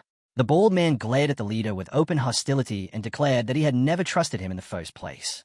Then he ordered the man to be silent and insulted him directly, sneering that he was nothing more than a half-breed with great sheer blood. Before the bald man could react, the red-eyed leader moved with blinding speed. His fist smashed into the man's face with terrifying force, sending the large, muscular figure flying backward through the air. Golden energy crackled violently around the leader's body as he revealed the darkness behind his resolve. He openly declared his hatred for the great sheer bloodline flowing through him, calling it a curse that had filled his life with despair. Yet at the same time he proclaimed his absolute loyalty to Country M above all else. The scene then shifted to the recovery of their fallen comrade. Two agents approached the red-eyed leader, one of them the white-haired mage commander, carrying the mutilated remains of Theodore. Without ceremony, they dropped the corpse onto the ground. The red-eyed leader knelt beside the body as a strange mixture of purple and golden aura began to gather around him. Bowing his head slightly, he told Theodore to rest in peace, honoring him as a hero of Country M, and promised that his body would be returned to his hometown so he could be buried properly. Standing upright once again, the red-eyed leader finally revealed the terrifying nature of his power. 3 glowing blue cards materialized in his hand, their light pulsing faintly as he unveiled his hidden class, Corpse Collector, an ability that allowed him to draw strength directly from the dead. Studying the radiant cards with cold satisfaction, he praised Theodore's enormous contributions and the vast intelligence network of spies the man had successfully established. A system notification explained the mechanics of his power. Whenever he touched a corpse, he could acquire that person's professional skills, and if he obtained duplicate abilities, those skills would evolve to a higher level. Holding one of the luminous blue cards between his fingers, his single red eye gleaming with malice, the system confirmed that he had successfully absorbed Theodore's core abilities, including Divinatory Omen of the Star God and the spatial technique Dark Star Boundary. Now strengthened by the powers of his fallen subordinate, the red-eyed leader spoke a chilling vow, declaring that he would personally ensure the complete and absolute destruction of Great Shia. Raising his arm, the red-eyed leader held the glowing blue card aloft as light radiated around him, activating the newly acquired divination ability in search of a method to defeat Shadow. The skill revealed a strange cosmic vision, a mother reaching desperately toward a child falling into a vast starry abyss, and the leader studied the omen carefully, reflecting on how such a powerful maternal bond might become a weakness he could exploit against his enemy. Nearby, 2 of his subordinates, including the white-haired mage, began analyzing the intelligence Theodore had left behind. Comparing the clues within the prophecy, they concluded that a guild in Great Shia known as Fake Heavy Industries, along with its leader Huang Huifan and her son Hanging, perfectly matched the signs described in the omen. The red-eyed leader confirmed their deduction and revealed that one of Theodore's informants was already embedded inside that guild and possessed one of the special cards. A holographic map then appeared in front of them as he explained his strategy. By activating Dark Star Boundary, he could instantly swap positions with that informant, allowing him to infiltrate Great Shia without being detected. As he spoke, he summoned another glowing blue card and handed these magical cards to the white-haired mage and her companion, ordering them to guard the items carefully and never activate them. He then announced that he would travel to Great Shia alone first, instructing his subordinates to remain behind until he gave the signal. Once he secured the path, he promised that he would use his abilities to mass teleport Country MS elite forces directly into enemy territory. Staring at the glowing card while the red scars across his abdomen pulsed faintly with light, the leader swore that he would prove Country M would conquer the entire apocalyptic game. Activating the spatial skill, he triggered a towering pillar of blue light that erupted around his body before he vanished instantly from sight. In the exact spot where he had disappeared, another man suddenly materialized, squatting awkwardly while still holding a roll of toilet paper. The confused man stammered that he had been in the bathroom only moments earlier, but one of the nearby agents calmly reassured him not to be nervous. Addressing him as Theodore's friend, the agent formally welcomed him to Country M, leaving the poor man staring around in complete shock at his sudden relocation. Meanwhile, inside the Nightmare Hellflower boss area, the surviving members of Shadow's team were still gathered after the brutal battle, waiting quietly. Suddenly, a digital flash of blue light appeared as Shadow logged back into the game. The players noticed him immediately, and one of them shouted excitedly that he had returned. The leader of the Knights Templar Guild greeted Shadow with a warm smile and assured him that every member of the team had followed his instructions precisely, leaving all the loot untouched so he alone could gather it. In response, Shadow lifted his hand as yellow lightning crackled around his fingers, thanking the group for their effort and telling them to use the rewards to strengthen their combat power, and with that he activated a powerful ability as a gigantic radiant golden fist, known as the Greedy Hand, formed above them and slammed into the ground, sweeping up the scattered spoils in a single overwhelming motion. Two nearby team members stayed in amazement, remarking that this ability would greatly increase the rewards they could obtain. Once the items had been sorted, Shadow took a glowing spatial ring and handed it to Ziqing, calmly explaining that he had only taken the lifespan rewards and the equipment meant for his assassin class, leaving everything else inside the ring for her team to divide among themselves. Ziqing flushed with embarrassment as she examined the ring's contents, clearly stunned by the enormous amount of treasure stored inside. Regaining her composure, she asked Shadow what had happened to Theodore and the others who had entered the cave earlier. Shadow briefly looked back toward the sealed cave entrance, his eye flickering with a cold yellow glow, and answered bluntly that they were all dead. Ziqing gasped, shock written across her face. Yet before she could say anything further, Shadow had already leaped into the air and transformed into a dark blur as he sped away. He flew straight toward a cavern illuminated by red light, where two players were struggling desperately to break through a massive stone wall. Both were clearly frustrated, complaining that after so much effort they had barely managed to reduce the wall's health by 10%.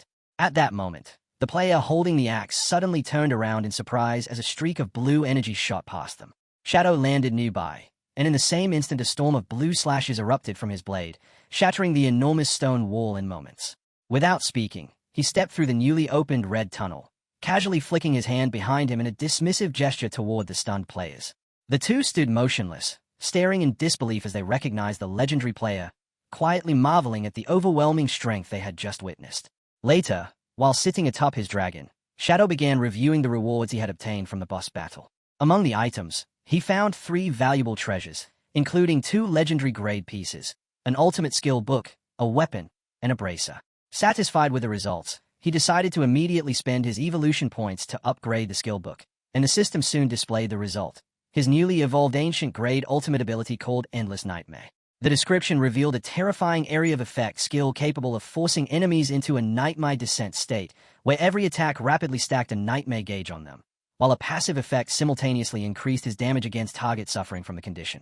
Shadow studied the skill carefully and quickly realized how dangerous the nightmare attribute would be against other players, because once affected they would be unable to log out of the game.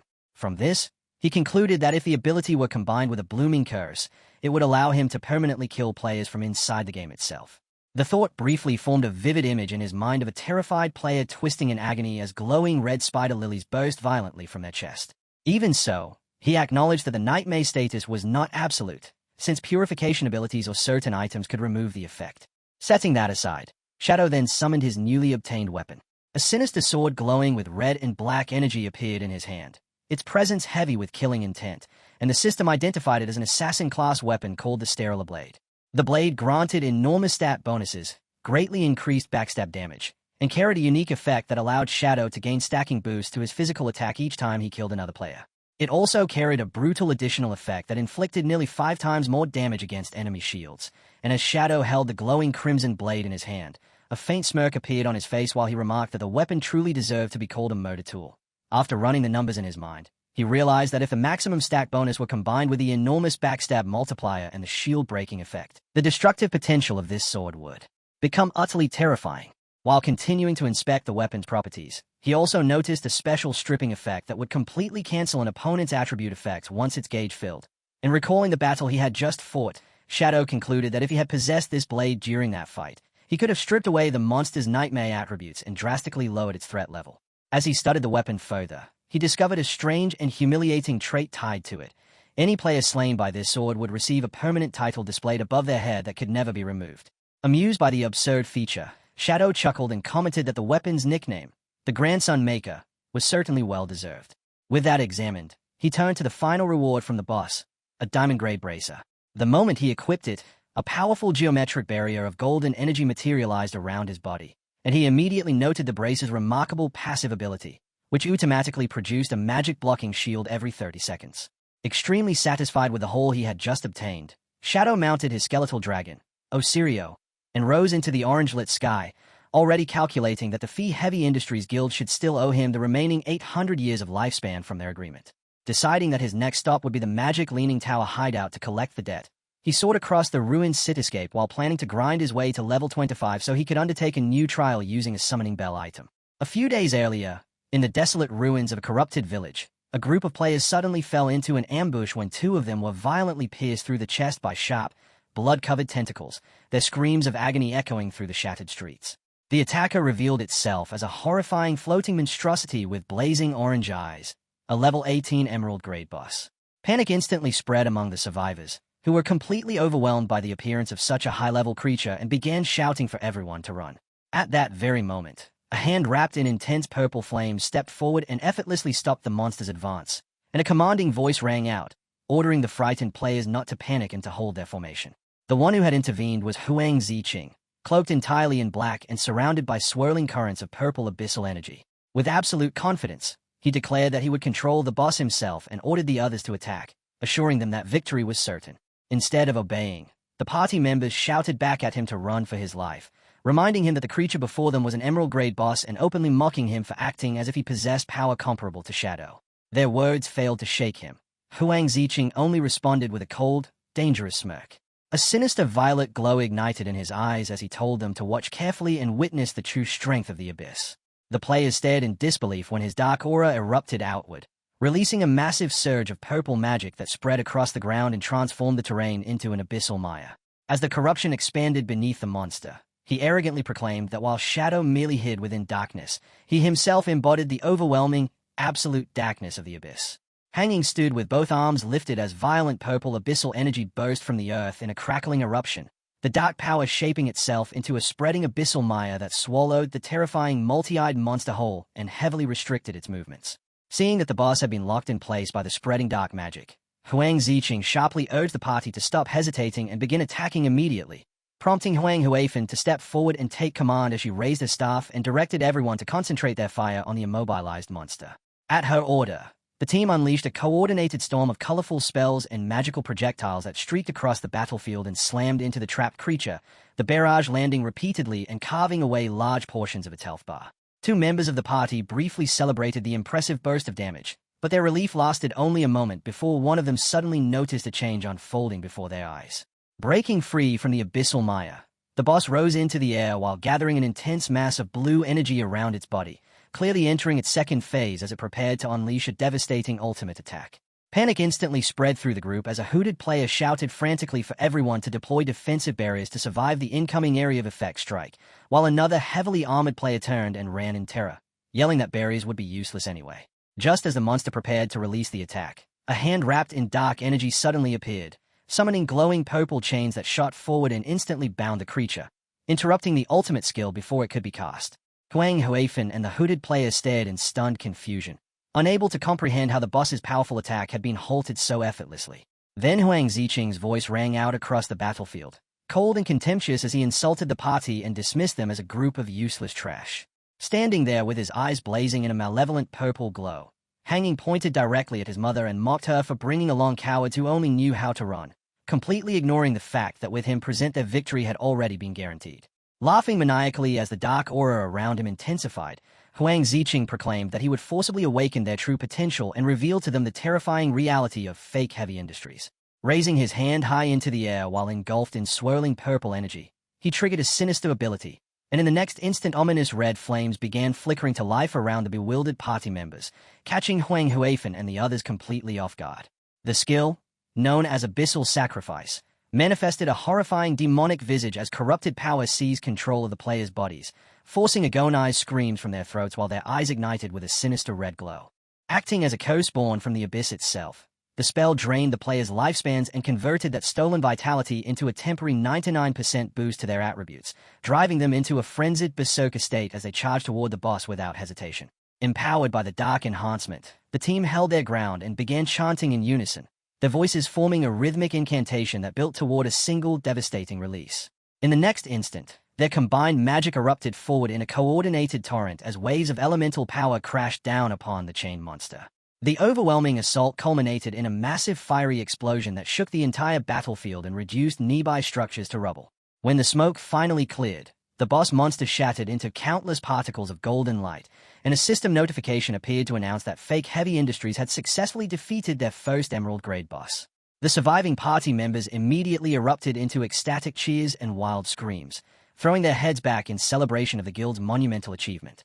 Declaring him their undeniable hero, The jubilant guild members began chanting Ziqing's name and triumphantly tossing him into the air again and again while, not far away, his mother stood watching the scene in silence. After the celebrations gradually died down, Huang Huifan instructed the guild members to begin dividing the loot among themselves before turning toward Ziqing and sternly ordering him to come with her cousin standing quietly at his side. Without arguing, Ziqing obeyed his mother's command and followed Huang Huifan and his cousin away from the main group, the three of them walking deeper into the silent ruins of an abandoned building where no one else could overhear their conversation. Once they were alone, Huang Huifan slowly turned toward her son, her eyes glowing with a sharp and suspicious purple light as she demanded in a serious tone that he tell her the truth about where he had obtained such strange and unusual skills. Clearly irritated by the questioning, Ziqing complained that she was treating him as though he had committed some terrible mistake even after he had just secured a massive victory for the guild. Huang Huifan remained completely unmoved by his protest and coldly demanded an answer. Clicking his tongue in annoyance while avoiding her gaze, Ziqing finally claimed that he had gained those dark abilities as a reward for defeating a powerful boss. Huang Huifan fixed him with an intense stare and bluntly declared that he was lying, causing Ziqing to turn his head away and fall into guilty silence. Her eyes still shining with piercing scrutiny, Huang Huifan reminded him that he was a mage and pointed out that the dark techniques he had used were nothing like ordinary mage abilities. She then revealed the devastating consequence of his actions, explaining that although the guild had managed to defeat the boss, the spell he cast had instantly drained 300 years from the guild's collective lifespan. Continuing to press him, Huang Huifan stated that the lifespan they had lost was supposed to be used to repay their enormous debt to Shadow, insisting that the cost of his reckless power was far too great and demanding that he give her a full explanation. Overwhelmed and increasingly irritated, Ziqing covered his face with his hand and snapped at her to stop. His frustration quickly exploded into fury as he lashed out, angrily arguing that he had just secured a massive victory for the guild, yet she was interrogating him like a criminal. His voice filled with resentment as he complained about her constant obsession with Shadow, declaring that unlike her he would never become a submissive dog who bowed to someone stronger, and insisting that he was tired of her cowardice and would no longer allow himself to be controlled. Turning his back on her, Ziqing arrogantly proclaimed that he would personally kill Shadow one day, and that he would lead fake heavy industries to rise as the strongest guild in all of Great Xia. Alarmed by his words, Huang Huifan desperately shouted for him to stop, warning him that he was still too young to understand the cruel rules required to survive in that apocalyptic world. At that moment, the cousin stepped forward with tears streaming down her face, gently placing her hand on Ziqing's shoulder as she pleaded with him to calm down and insisted that his mother was only acting for his own good. Ziqing slowly turned his head toward her, his single eye burning with a sinister purple glow as he quietly repeated her words, "For my own good." The dark glare in his eye hardened into pure murderous intent. In the next instant, Ziqing exploded into sudden violence, spinning around and driving a brutal punch into the girl's face with such force that her neck twisted sickeningly. As she collapsed, he shouted in rage, demanding to know why his mother had forced him to be paired with such an ugly woman if she truly cared about what was best for him. The girl's body fell lifelessly onto the dirt path. Huang Huifan stood frozen in absolute shock and horror, reaching out helplessly while screaming Ziqing's name and demanding to know what he had just done. Meanwhile, standing over the motionless body without the slightest trace of remorse, Ziqing watched coldly as Xiao Hui's form dissolved into drifting particles of golden light.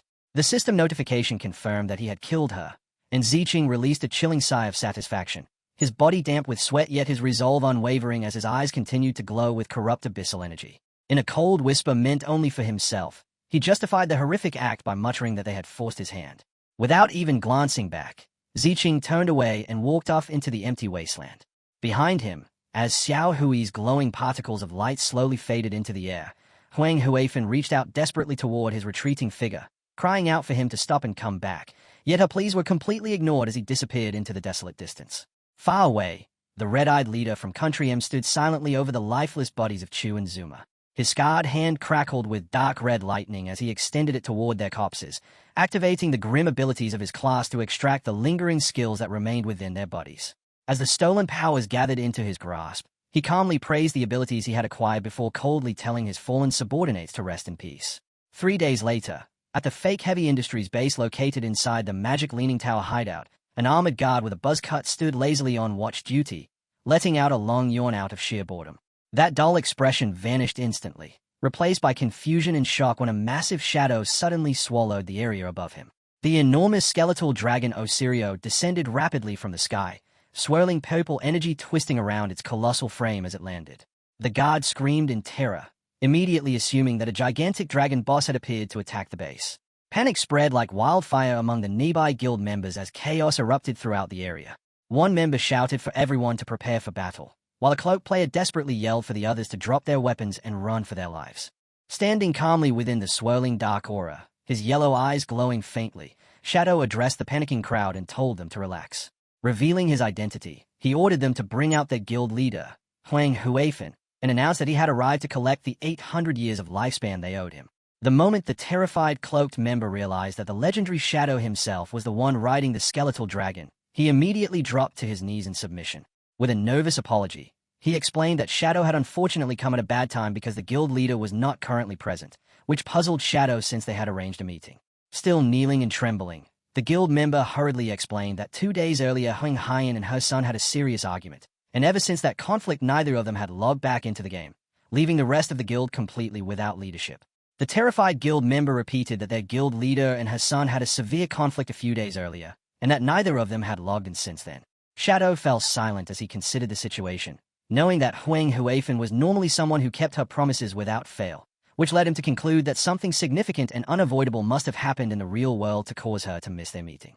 At that moment, a system notification suddenly appeared, delivering a message from one of his contacts regarding an urgent bounty mission with extremely high rewards. The message explained that the remaining members of the hunted Black Dragon Guild had fled to the southern region of Nanyu. According to the contact, most players living in Nanyu preferred a relaxed style of play and generally avoided large conflicts. But the fleeing remnants had merged with their main headquarters in the region and had suddenly unleashed an overwhelming amount of power. The sudden surge of violence had completely overturned the peaceful Nanyu region, forcing the local authorities to send out a distress signal requesting Shadow's assistance against the destructive purple dragon magic that was ravaging their city.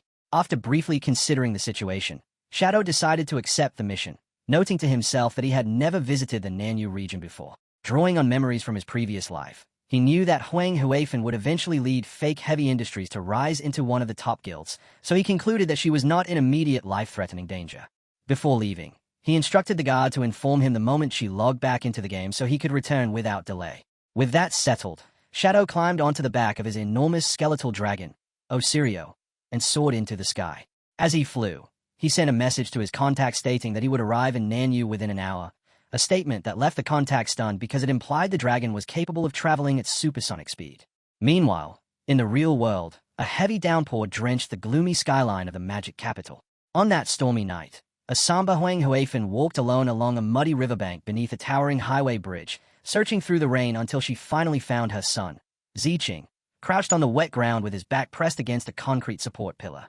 As she approached him slowly, Ziqing lowered his head, and one of his eyes emitted a faint, unnatural blue glow filled with corruptive energy. Speaking gently despite the pouring rain, Huang Huifan asked him to come home. She revealed that she had investigated the source of his dark powers and discovered they came from an abyssal item. Her tone grew firm as she warned him that although the abilities granted tremendous strength, they would slowly erode his sanity and eventually turn him into nothing more than a mindless servant of the abyss. With tears in her eyes, Huang Huifan admitted that she had been ignoring his feelings for far too long and now realized that her neglect had driven him toward dangerous shortcuts in his desperate attempt to prove himself. She sincerely confessed that she had been wrong. Standing over him beneath the rain, she continued speaking with quiet honesty, explaining that although she understood his desire to make the guild powerful, rushing toward success would never work because the world operated on a cruel rule where everything always demanded a price. Slowly extending her hand toward him, she promised that from now on she would respect his choices, vowing that she would never treat him like a child again and would never force him into relationships he did not want.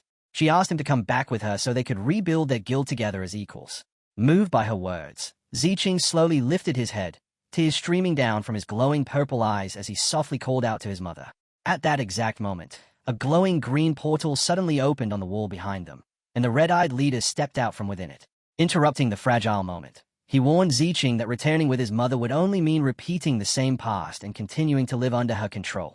Existing in an intangible soul walker state that rendered him immune to damage, the red-eyed leader calmly asked Ziqing what choice he would make if he were offered the power to turn all of his dreams into reality.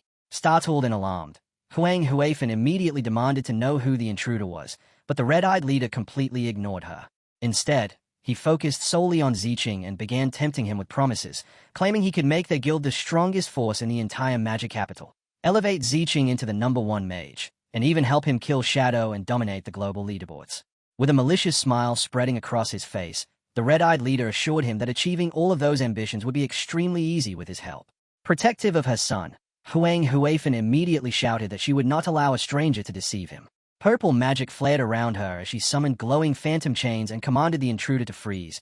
Then with a decisive motion she hurled the luminous restraints forward, attempting to bind the red-eyed leader where he stood. Yet the man merely stared at her coldly as the chains passed straight through his intangible body without the slightest resistance. Hang Huifan could only watch in stunned disbelief as her attack failed completely. In the next instant, the red-eyed leader moved. With blinding speed he lunged forward and seized Huang Huifan by the head. Activating an epic tier warrior ability, very likely a skill he had stolen from a corpse, he executed a brutal heroic throw, slamming Huang Huifan headfirst into the ground with such force that the concrete beneath her shattered. Standing over the injured Huang Huifan, the red-eyed leader looked down at her with open disdain. He mocked her power, expressing disappointment that the leader of a top great Shia guild could be so weak, and coldly declared that with strength as pathetic as hers she would never realize any of the ambition she dreamed about. Then he turned his attention towards Ziqing. Calmly addressing the boy, he admitted that Huang Huifan had been telling the truth about one thing. The abyssal vase did slowly corrupt the minds of those who used it. However, he then revealed what he claimed was an important detail she had deliberately hidden. The corruption of the abyss could actually be purified. Ziqing froze in shock at those words. Using the revelation to manipulate him further, the red-eyed leader suggested that Huang Huifan had concealed this fact purely to maintain control over him, warning Ziqing that as long as he remained beneath his mother's shadow he would never experience true freedom or earn genuine respect. From the ground, bleeding and barely able to move, Huang Huifan desperately begged her son not to listen. She admitted that a purification method did exist, but insisted it required a unique hidden class called Exorcist, and she declared that the only person known to possess that class was already dead. At that moment, glowing red star-shaped scars suddenly appeared along the red-eyed leader's arm, igniting his hand with fierce crimson energy. Looking down at her with a sharp glare, he asked who had told her that he was dead. Without waiting for an answer, he directed the burning red energy towards Ziqing and activated the exorcism skill. The ability took effect immediately, reducing the accumulation rate of negative status effects, including abyssal corruption, by half. As Ziqing checked his system interface, he watched the abyss gauge visibly decrease, leaving him stunned and amazed that the purification was actually real. Nearby, Hanging could only stare in paralyzed disbelief. Her voice trembled as she muttered that such a thing should have been impossible, convinced that the true exorcist had already died as she demanded to know the man's real identity. The red-eyed leader ignored her completely. Instead, Ziqing clenched his fists with growing excitement, thrilled by the realization that if the corruption could be purified then he could safely draw even greater power from the abyssal item. Desperate to stop him, Huang Huifan shouted that the real exorcist was a woman and that this man had to be an imposter. Calmly, the red-eyed leader told Ziqing that he should rely on his own judgment to decide what was true. Then he quietly activated another skill, Yin-Yang Harmony, to manipulate Ziqing's emotions. Leaning close, he whispered that his mother only used love as a chain to bind him and suppress his true worth. Softly urging him forward, he told Ziqing to kill her, promising that once she was gone no one would ever control him again. Slowly succumbing to the emotional manipulation, Ziqing's expression went blank as his eyes burned with a sinister red glow. The red-eyed leader promised that everything Ziqing desired would soon belong to him, then casually tossed a knife onto the ground between them. Pointing toward the weapon, he commanded the boy to take the final step and assured him that once his mother was dead, absolute freedom would finally be his. Engulfed in a corruptive red aura, Ziqing slowly bent down and picked up the knife.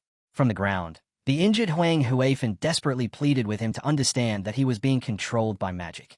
Standing over his helpless mother, Ziqing tightened his grip around the glowing blade while she begged him to wake up and break free from the stranger's influence. Her voice trembled as she called to him again and again, trying to reach the son she still believed was there. But Ziqing no longer listened. Deaf to her desperate cries, he lifted the knife high, fully choosing to embrace the darkness that had taken hold of him. As Hang weakly called his name one final time, the blade flashed downward without hesitation. Ziqing delivered a brutal slash. Afterward, still holding the blood-stained knife, he slowly turned his head toward the red-eyed leader. His expression showed no trace of remorse as he coldly asked whether the man would truly help him obtain everything he desired. The red-eyed leader answered calmly that he would. The corrupting magic swirling around Ziqing intensified, twisting his expression into a deeply unsettling and maniacal smile. Clearly thrilled by the path he had chosen, Ziqing eagerly told the red-eyed leader to begin and asked what they needed to do next. Huang Ziqing burst into laughter as he stood over his mother's lifeless body, the bloody knife still clutched in his hand. Once the laughter faded, he looked toward the red-eyed leader and asked what their plan would be. In response, the The leader activated one of his magical cards, summoning a new ability. Drawing upon a stolen divination skill, he projected a glowing red portal high into the sky, and Zicheng stared upward in shock as the spell revealed a catastrophic prophecy. Within the vision appeared a massive flaming meteor tearing through a crimson sky. The prophecy carried a grim warning that the abyss would devour the heavens, and that a red ominous star would rise to destroy all darkness. Zicheng stayed at the apocalyptic scene, unable to understand its meaning. The red-eyed leader calmly explained that the power shown in the prophecy would eventually cover all of Great Xia, leaving no place for anyone to escape, not even Shadow. He added that the darkness destined to be destroyed might refer to Shadow, or it might even refer to Zicheng himself. A bead of sweat rolled down Zicheng's face as he realized the terrifying implication that he too could die when the predicted catastrophe arrived. The red-eyed leader reassured him that although the event was inevitable, survival would ultimately depend on human effort. He advised Zicheng to use his abyssal powers to expand the strength of his guild so that they would be ready for the inevitable clash with Shadow. With that said, the leader produced another glowing red card and handed it to Zicheng. Having successfully set his pawn into motion, the red-eyed leader then turned and stepped into the misty night, promising that he would find Zicheng again when the proper time came. Left alone in the darkness, Zicheng completely embraced the corruption within him. His eyes burned with a crimson glow as he accepted the mission he had been given. Extending his hand over his mother's corpse, he began channeling dark magic, surrounding her body in swirling red energy as he activated the abyssal puppet spell. The sinister magic invaded Huang Huifan's body, forcing a scream from her lips as her eyes suddenly ignited with a glowing red light. The skill resurrected her as an undead puppet bound entirely to his command, while still preserving every ability she had possessed in life. Standing behind his newly reanimated mother, Zicheng watched as she calmly asked for her master's instructions. A mad grin spread across his face as he declared that from this moment onward, the two of them would build their guild together. Elsewhere, in the southern region of Nanyu, the landscape was dominated by a massive tower rising high above the ruined streets of the surrounding city. True to their laid-back reputation, the local players in the region usually preferred spending their time relaxing rather than rushing into constant battles. With a table spread with steaming dim sum and warm tea, one player cheerfully announced that it was time to stop working and take a proper break. Nearby, several players lounged along the riverbank with fishing rods in hand, patiently waiting for a bite while reminding each other to drink their tea before it went cold. The quiet afternoon passed peacefully, until the calm shattered when a massive level 18 two-headed bull boss suddenly spawned behind them, releasing a thunderous roar that shook the air. Rather than panic, one irritated fisherman turned around and shouted at the towering monster to shut up, angrily complaining that its roaring was scaring away the fish. The others sighed in frustration as their relaxing break was ruined. Reluctantly setting aside their drinks, the players released their magical auras and ordered the group to charge. The team immediately fell into formation. One player fired a freezing beam straight at one of the bull's heads, using the crowd control effect to prevent the monster from synchronizing its spells. At the same time, an armored warrior and a mage led the advance, calling out instructions for the armor-breaking squad to strike the creature's weak points while the main damage dealers prepared their follow-up attacks. Everyone was urged to end the fight quickly. Their coordinated assault struck hard, carving large portions from the boss's health bar in rapid succession. In response, the beast's eyes ignited with blazing fury. Driven to the brink, the monster suddenly entered a berserk state and released a devastating shockwave that cracked the ground and hurled one of the fishermen through the air. Realizing the enraged boss had become far more dangerous, the frontline fighters panicked and began retreating. As they ran, they shouted desperately for their guild leader to deal with the monster. Answering the call, a tan-skinned young woman with white hair casually dropped the cup of boba tea she had been holding. Her expression sharpened as she stepped forward, gripping a fishing rod as her weapon. Wearing nothing more than simple sandals, she launched herself powerfully into the air toward the raging bull. Annoyed that the creature had ruined their peaceful break, she cursed it under her breath and expertly cast her glowing green fishing line toward the monster. The enchanted line shot forward and spiraled around the bull's massive body, rapidly wrapping around it until the enormous creature was completely immobilized. A confident smirk appeared on the guild leader's face as she prepared the finishing move. With a sharp pull of the rod, she activated her ultimate skill. The thin, glowing line tightened and sliced cleanly into the monster, delivering a lethal strike that erased the remainder of its health. As she landed gracefully on the ground, the system announced that she had successfully slain the bull. Her ability worked by trapping the target before unleashing damage that scaled based on the enemy's missing health. The defeated boss dissolved into floating orbs of golden loot, and the players gathered nearby burst into cheers. They loudly praised Sister Hai for calculating the damage perfectly, and began chanting their guild's fishing-themed catchphrase in celebration. Laughing at their excitement, Sister Hai declared that protecting the Nanyu region was simply part of her job. It was then revealed that she possessed a unique hidden class known as Fishing Master, an assassin-type role that used a fishing rod as a ranged weapon, perfectly matching the relaxed lifestyle her guild proudly embraced. A guild member suddenly called out that the tea was ready, and the group instantly lit up with excitement. Without hesitation, the players hurried back toward their tables, happily abandoning the glowing loot orbs scattered across the grass so they would not miss tea time.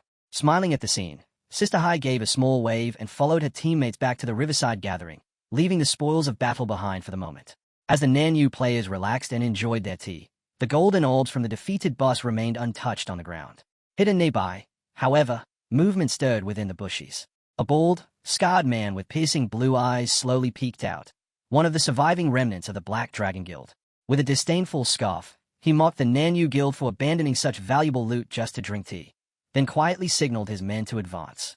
The Black Dragon members activated a level 15 group stealth skill known as Shadow Veil, forming a camouflage dome around themselves as they crept forward and greedily gathered the abandoned loot orbs.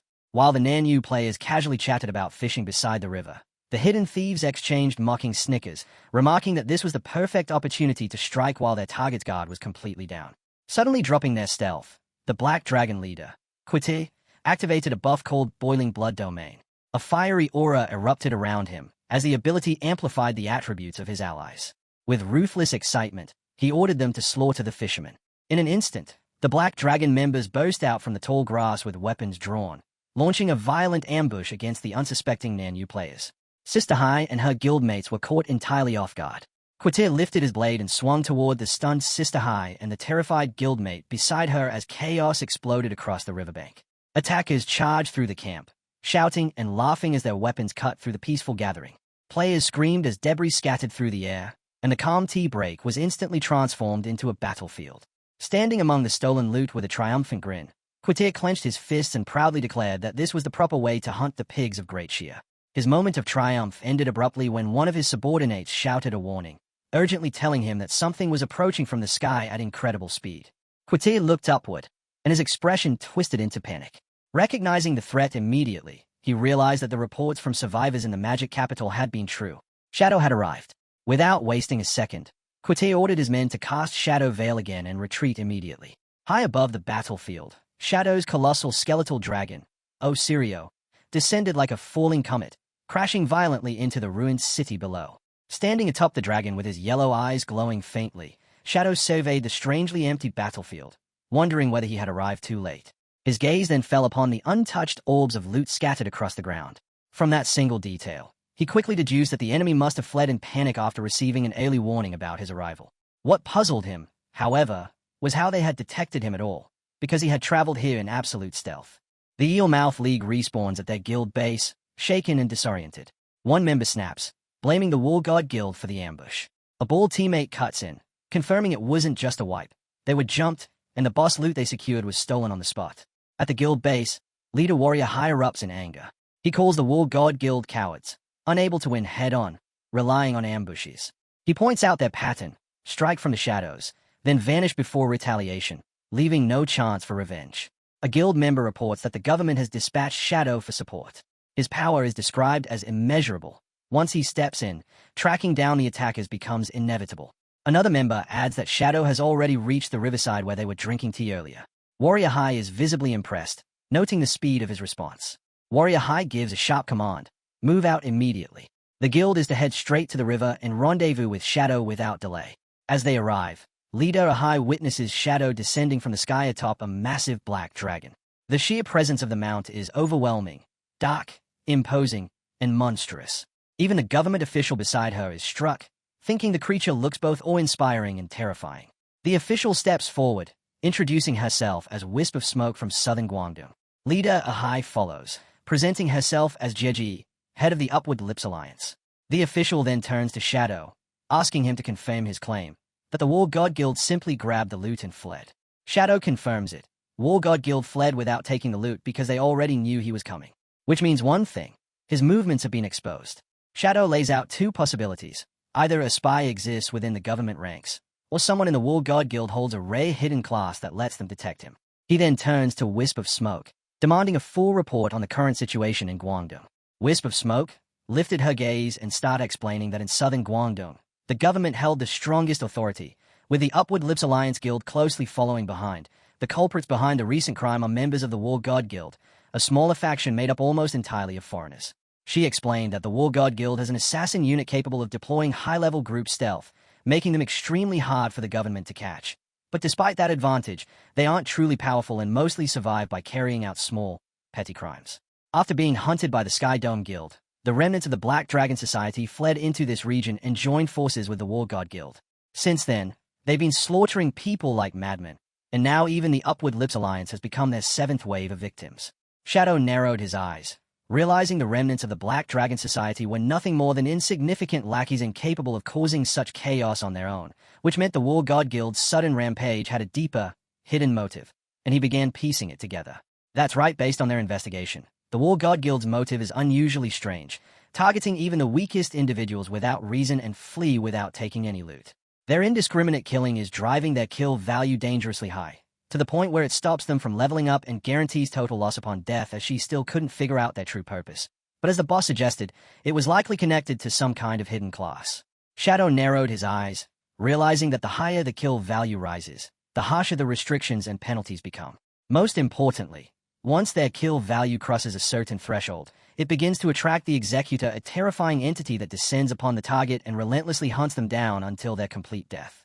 Shadow's thoughts sharpened. If their goal is truly to summon the Executor, then what possible benefit could they gain from it?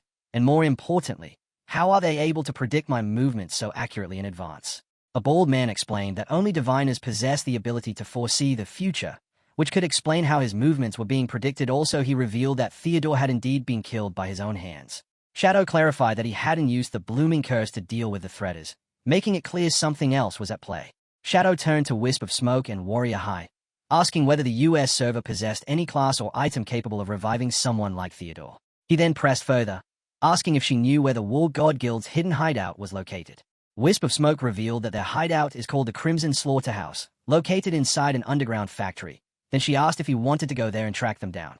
Warrior High added that they had already sent a team there once, but the place was packed with traps and heavily fortified, and even if they managed to break in, the enemies would have already escaped by then. Shadow said that if they truly wanted the truth, there was no need for further discussion. Just lead the way, because all they needed to do was capture someone from the War God Guild and make them talk. The scene then shifted as they set out for the War God Guild's hideout, the Crimson Slaughterhouse. At the hideout, a man asked Quatir with a sly tone the information he provided had been useful.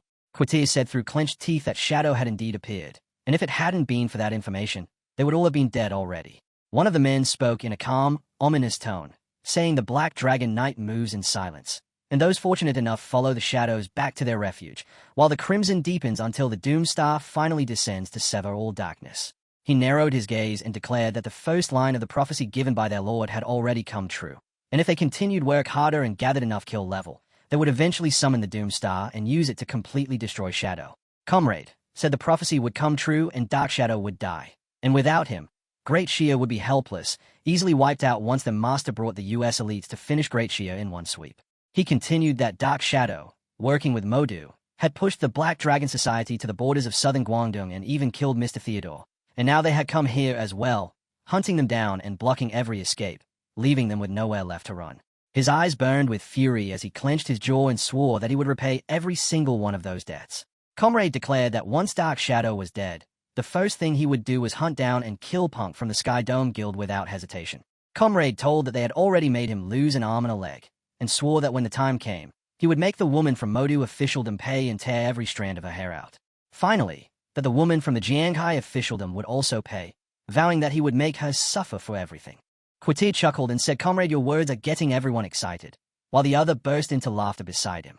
Quatir frowned and said there was still something he couldn't understand. Since the diviner, Mr. Theodore, had already been killed by Dark Shadow, why did the prophecy still remain? He added that he needed confirmation that the prophecy was real before he could continue cooperating with them. Quatir said that for all they knew, he could be using them and then escape back to the US, so he demanded at least some proof from them. Comrade looked down for a moment and said he understood Quatir's concerns, admitting that before meeting their master, he had the same doubts himself. He started using Star God Peem's skill, saying the truth would become clear once they opened their eyes and looked carefully. As he activated the Star God Peem, a violent red energy burst into the air, and he declared that once everything was done, he would return to the US, leaving the others staring in shock. Crimson energy spiraled around him. Quatir stared at him in disbelief and muttered that this was truly Theodore's skill. He trembled in shock, finally understanding you are the master behind everything. A cold voice echoed out, directly addressing him. Quatir. A glowing screen appeared showing the Statue of Liberty, and he already returned to the U.S., leaving Quatir stunned. Taze filled his eyes as he muttered in disbelief, asking how it could be possible and whether he had truly returned to the U.S. Overwhelmed, he called it nothing short of a miracle, then dropped to his knees and swore absolute loyalty, begging Shadow to take them with him and give them a way home. Gao Shui telling them that if they summoned the ominous star and killed Dark Shadow, they would be able to return home. Quatir's eyes burned with madness as he roared a single command kill. Scene shifted outside as they arrived at a hidden entrance, and one of them pointed ahead, telling the Shadow that this was the place where the War God Guild was hiding, the bloody slaughterhouse. Boy warned the Shadow to be careful, saying the hideout felt especially foul and unsettling.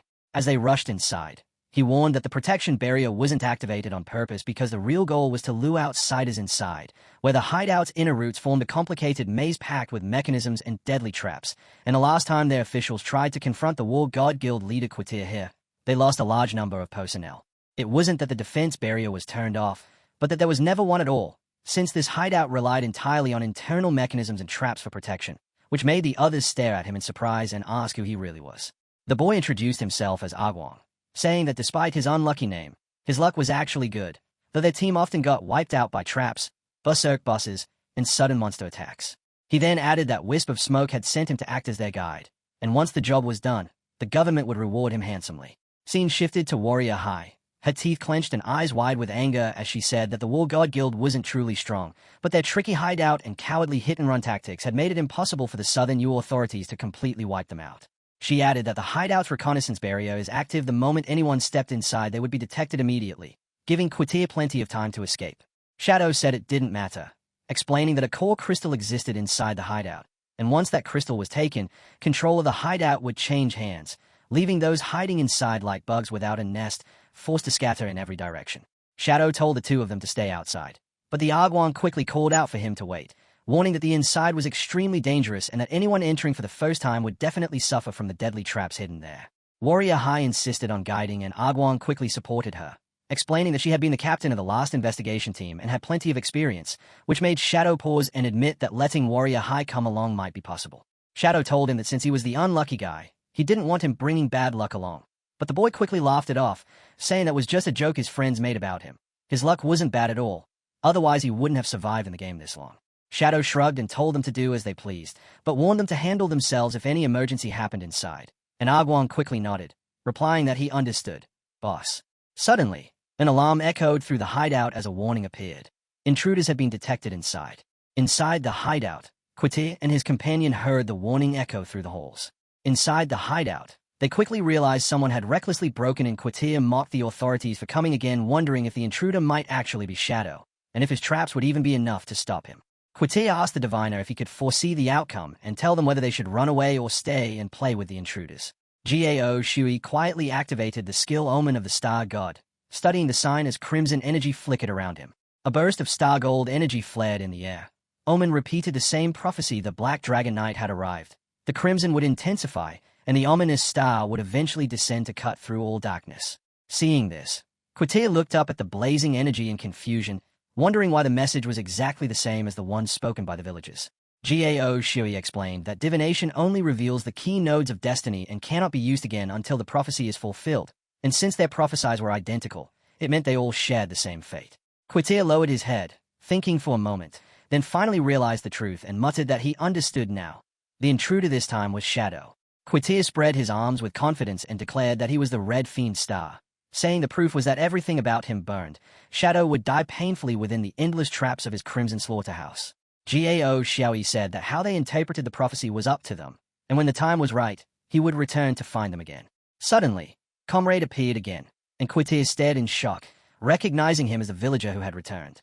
Realizing the truth, Comrade sighed that returning to the US wouldn't be so easy after all. Quatir clenched his fist and declared that the time had come to fulfill the prophecy, calling on everyone to kill Shadow together. Comrade stood froze in confusion, sweating and calling himself the Red Fiend Star and talking about killing Shadow, but he had no idea what he was even talking about. A red mist spread through the hideout inside the vast hall. Warrior High quickly warned Shadow to be careful, saying the place was a trap and that their team had suffered heavy losses their last time. Warrior High gestured toward the floor, explaining that they had to follow a fixed path to pass safely, pointing out the 3 blocks where the lights were on and warning them to step only where she stepped and not make a mistake. Shadow and Agwang stepped onto the marked blocks, and Warrior High carefully guided them, telling them to be careful and to move exactly like that. Shadow and Agwang crossed the section and reached Warrior High, who nodded and said they had passed perfectly, but Shadow then asked what would happen if someone stepped on the wrong floor. Warrior High picked up a stone and tossed it onto the wrong tile, explaining that if someone stepped there, spikes would shoot out from all directions and instantly turn them into a human nest, just like what happened to the stone. The stone struck the white tile and slid forward, but nothing happened, leaving the 3 of them staring in confusion.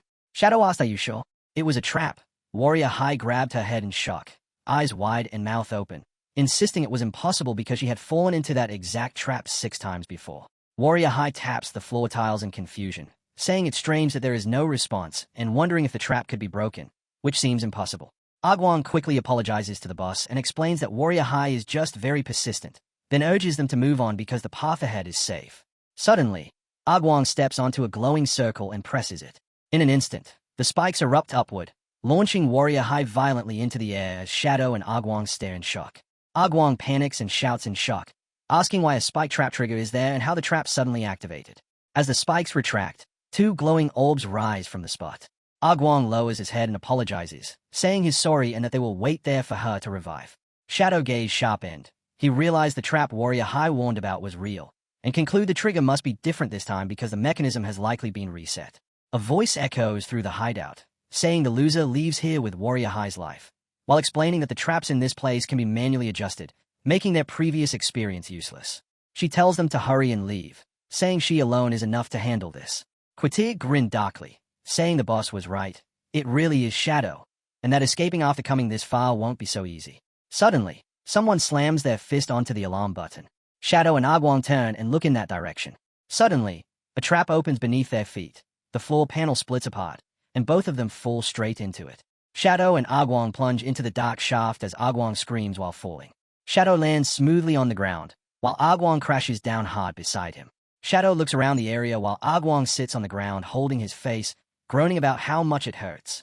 Suddenly, a voice starts coming from the screen, saying that Shadow himself has graced his humble abode and that he has heard a lot about him.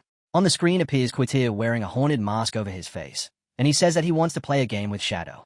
Shadow and Agwang stood facing the screen. Quatir said that he had heard a lot about Shadow as he was waiting for him to arrive. "Let's play a game." Quatir explained that the rules are very simple, then asked if they had noticed the chainsaw lying on the side of the room. He instructing them to stand inside the circle next to the chainsaw. As Shadow stepped into the circle, a switch suddenly appeared in front of him. However, he explained that the switch carried a 1 in 6 chance of triggering the opponent's chainsaw and cutting them clean in half. Both sides had to take turns pressing the switch until one of them triggered the other person's electric chainsaw. The moment one side died, the game would immediately end. He added another cruel detail. Each time the switch was pressed, the probability of triggering the chainsaw would increase, reaching a 100% guaranteed activation on the 6th try. In the end, the survivor would claim all of the opponent's remaining lifespan and walk out of the room alive. Agwang raised his finger and laughed, saying he didn't understand the point of the game at all. If he died, he would naturally leave anyway, so he joked that it would be perfectly fine if the survivor simply took his lifespan out and returned it to him afterward. He says that standing there is the invincible Shadow boss, mocking the idea that such a broken chainsaw game could harm him. Quatir bursts into laughter, states that such thinking is extremely foolish in the Crimson Slaughterhouse. Everyone must follow the game's rules, even him. If the rules say the chainsaw can kill you, then you will die without exception, no matter who you are. That is the power of the Emerald-level hideout. Quatir adds that as the owner of the Crimson Slaughterhouse, he naturally holds a small amount of authority within the game. To make the game more interesting, he added a little extra flavor. The moment he says that, several nightmare blast bugs suddenly appear around the room, surrounding Shadow and Agwang and turning the deadly game even more dangerous. Agwang scoffs and says demons like these are nothing to them. Shadow quickly warns him not to touch them. They are nightmare blast bugs that explode when damaged, releasing poisonous nightmare gas and triggering a chain explosion. Agwang quickly pulls his hand back and thanks Shadow Boss, realizing he almost triggered the trap and nearly fell for it. Just as Agwang pulls his hand back, one of the nightmare blast bugs suddenly detonates, erupting in a violent purple explosion and releasing poisonous gas that spreads through the air. The nightmare blast bug suddenly explodes, and a violent blast slams into Agwang, sending him stumbling as the poisonous gas spreads through the room. The explosion instantly triggers the other Nightmare blast bugs, and they begin squeaking as the chain reaction starts to spread across the room. The Nightmare blast bugs explode in a chain reaction, filling the room with violent purple blasts as Agwong realizes he has entered a nightmare state while Shadow stands calmly amid the chaos. Quatir clenches his teeth and explains that once someone enters the nightmare state, they cannot revive or log out. If they die, their consciousness will be trapped in the nightmare for 3 days, leaving their in-game body completely at the mercy of others. Agwong clenches his fists and declares that as long as he does not press the button, no one will die, saying that at worst they will simply stay there watching the scene unfold. Quatir lets out a quiet, sinister laugh. Quatir coldly says that now the choice is simple. Either press the switch and choose one person to be cut in half, or both of them will be crushed into meat paste together. Now, the choice is simple. Either press the switch and choose one person to be cut in half, or both of them will be crushed into meat paste together. As the room trembles, Agwong realizes the walls are slowly closing in around them. Quatir laughs and announces that time is running out, reminding them that pressing the button will slow the walls from closing in. He declares the game has officially begun. As the walls continue moving inward, Agwong panics and admits he has no idea what to do, while Quatir mockingly laughs, claiming even Shadow is now trapped in the palm of his hand. Agwong nervously reaches toward the button, but hesitates, realizing that if the trap activates on the first try, Shadow could die. He decides he cannot press it first and concludes that Shadow must press the button instead. Agwong's mind races as he hesitates. He thinks that if he presses the button first and survives, Shadow will be in danger on the next turn. But if the trap does not trigger the first time, the chances will increase afterward. He keeps convincing himself that the boss should press it first, yet the pressure forces him to realize he might still have to press it himself. Agwong spirals into confusion, arguing with himself over who should press the button. Shadow suddenly interrupts, calls out, "Hey, loser." Shadow tells Agwong to just stand there and not do anything. Agwong panics and protests, warning that they are about to be crushed by the closing wall. Shadow repeats his order, telling Agwong to do exactly as he says, even as the walls continue closing in around them. Quatir mocks, wondering if they have already chosen to give up and simply wait for death as the walls continue closing in. Quatir scoffs in disappointment as the walls grind closer, mocking Shadow for standing calmly instead of struggling for his life. Agwong nervously calls out from inside the shrinking space, asking if the boss still isn't going to move. Quatir says that if they wish to stay still, they can be crushed into meat paste. He adds that once Shadow enters the nightmare, he will examine his body and take everything, his lifespan, his treasures, everything he has, while laughing mockingly. Walls continue closing in. Agwong nervously calls out to Shadow, his voice trembling with fear. As the walls close in and squeeze Agwong's head between them, he panics and cries out that he is about to die, never imagining he would end up being crushed to death like this. The walls press tightly against Agwong's head, squeezing him as he freezes in terror, realizing he is about to be crushed. Suddenly, the crushing walls stop moving. Agwong slowly opens his eyes in shock and realizes the mechanism has completely stopped. Agwong looks around in shock and realizes both the walls and the chainsaw have completely stopped, unable to understand what just happened. A system message suddenly appears announcing that the Crimson Slaughterhouse hideout has been breached and its crystal has been taken. Quatir is stunned and blurts out in shock. Suddenly, a nightmare blast bug flies straight in and slams hard into Quatir's face. Shocked, he stumbles back and blurts out, wondering if the creature is some kind of monster or even a dragon. A system notification suddenly appears, announcing that the Crimson Slaughterhouse now belongs to Shadow. Agwong stays at Shadow in shock, barely able to process what just happened, and asks if he really just seized the entire hideout, completely confused about how he pulled it off. Shadow narrows his eyes and questions why it is a minute slower than planned. Shadow's plan is finally revealed. While keeping Q-Tel distracted, he quietly summons 12 spectral wyverns. The ghostly dragon-like creatures slip past every trap unnoticed and storm the control room, catching the guild completely off guard. Outside, the giant Osiris bows his head and admits the delay, explaining that the maze's complexity and heavy defenses slowed the wyverns down. Despite the delay, Osiris confirms the plan succeeded. The core crystal is secured by a wyvern, and Q-Tel is captured alive without setting off any alarms. Shadow calmly commands the wyvern to shut down the traps and clear a path. The small dragon responds instantly, gliding into action, leaving Agwong staring in shock at the sudden, unreal sight. As the wyvern leads the way, Agwong slowly realizes that Shadow had planned the entire infiltration long before they even stepped into the bunker. He realizes the deadly game was nothing more than a distraction. They were used as bait while the wyverns quietly infiltrated the hideout. Shadow confirms it, but notes the plan would have gone smoother if Agwong's bad luck hadn't triggered the bugs to explode. Agwong smiled embarrassed. Shadow then turns to their nightmare status and warns that dying now would be too risky. He orders a wyvern to carry Argwong out and tells him to hide far away so his bad luck does not cause any more disasters. As the wyvern carries away a protesting Argwong, Osiris contacts Shadow with bad news. Shadow lets out a quiet sigh and asks what went wrong. Osiris explains that Quetzal's group used a self-destruct skill to escape capture and respawn safely, but their mass suicide leaves behind hundreds of years' worth of lifespan scattered across the floor as loot. Shadow realizes his perfect plan is ruined at the last second, concluding that Argwong's bad luck is truly a terrifying force. Warrior High confronts the Shadows, demanding to know what truly happened when she was resurrected. She follows up by questioning how the Crimson Slaughterhouse became their hideout, making it clear he suspects something deeper is being hidden. Without pausing, Warrior High asks what happened to that loser Argwong, and why he hasn't been seen here. Shadow responds, "Do not even mention his name. It would only bring bad luck back again." Shadow states his hideout has reached its limit, so is handing it over to Warrior High as Nanyu officials. Suddenly, a system notification appears. You have given the Crimson Slaughterhouse key to Warrior High. Seeing this, Warrior High is completely stunned, her eyes widening and mouth left open as she blurts out in disbelief, asking if it's really true that he's giving her the keys, then excitedly says it's too kind and she'll treat him to tea. Shadow makes it clear this isn't free. He says it costs 1,500 years of lifespan, and Warrior High can repay him once she's saved that much. She reacts at the price, saying it's incredibly expensive, but still thanks boss. In the next scene, Wisp of Smoke comes running from a distance, raising her hand high as she calls out loudly, "Boss." Wisp of Smoke rushes in excitedly, thanking them for helping conquer the Crimson Slaughterhouse. She presents a book, calling it Nanyu's most powerful assassin skill book as their reward. She explained that her originally plan was to send that loser Argwong to him, but after hearing he didn't like him, she already exiled him to the frontier. Shadow opens the book and carefully examines the skill inside. Shadow Dance Shield, a gold-tier assassin ability. The description reveals that whenever the user or their teammates enter stealth, they gain a damage reduction shield based on their stealth level, with a passive cooldown of 300 seconds. Shadow studies the book and murmurs that it's not bad. A damage reduction shield is practically temporary invincibility. But he adds that while his lifesteal shield can now reach millions, many late-game boss attacks tend to ignore shields anyway. A system notification suddenly appears. Shadow has consumed multiple evolution points, leaving 1272 remaining.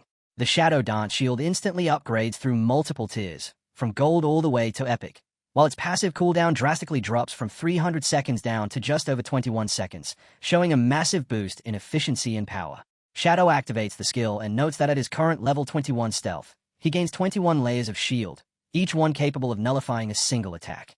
He adds that it's especially effective against bosses with slow attack frequency, but heavy single-hit damage. In the next scene, Wisp of Smoke reflects that they've successfully seized the Crimson Slaughterhouse, but Quatir and his companions manage to escape.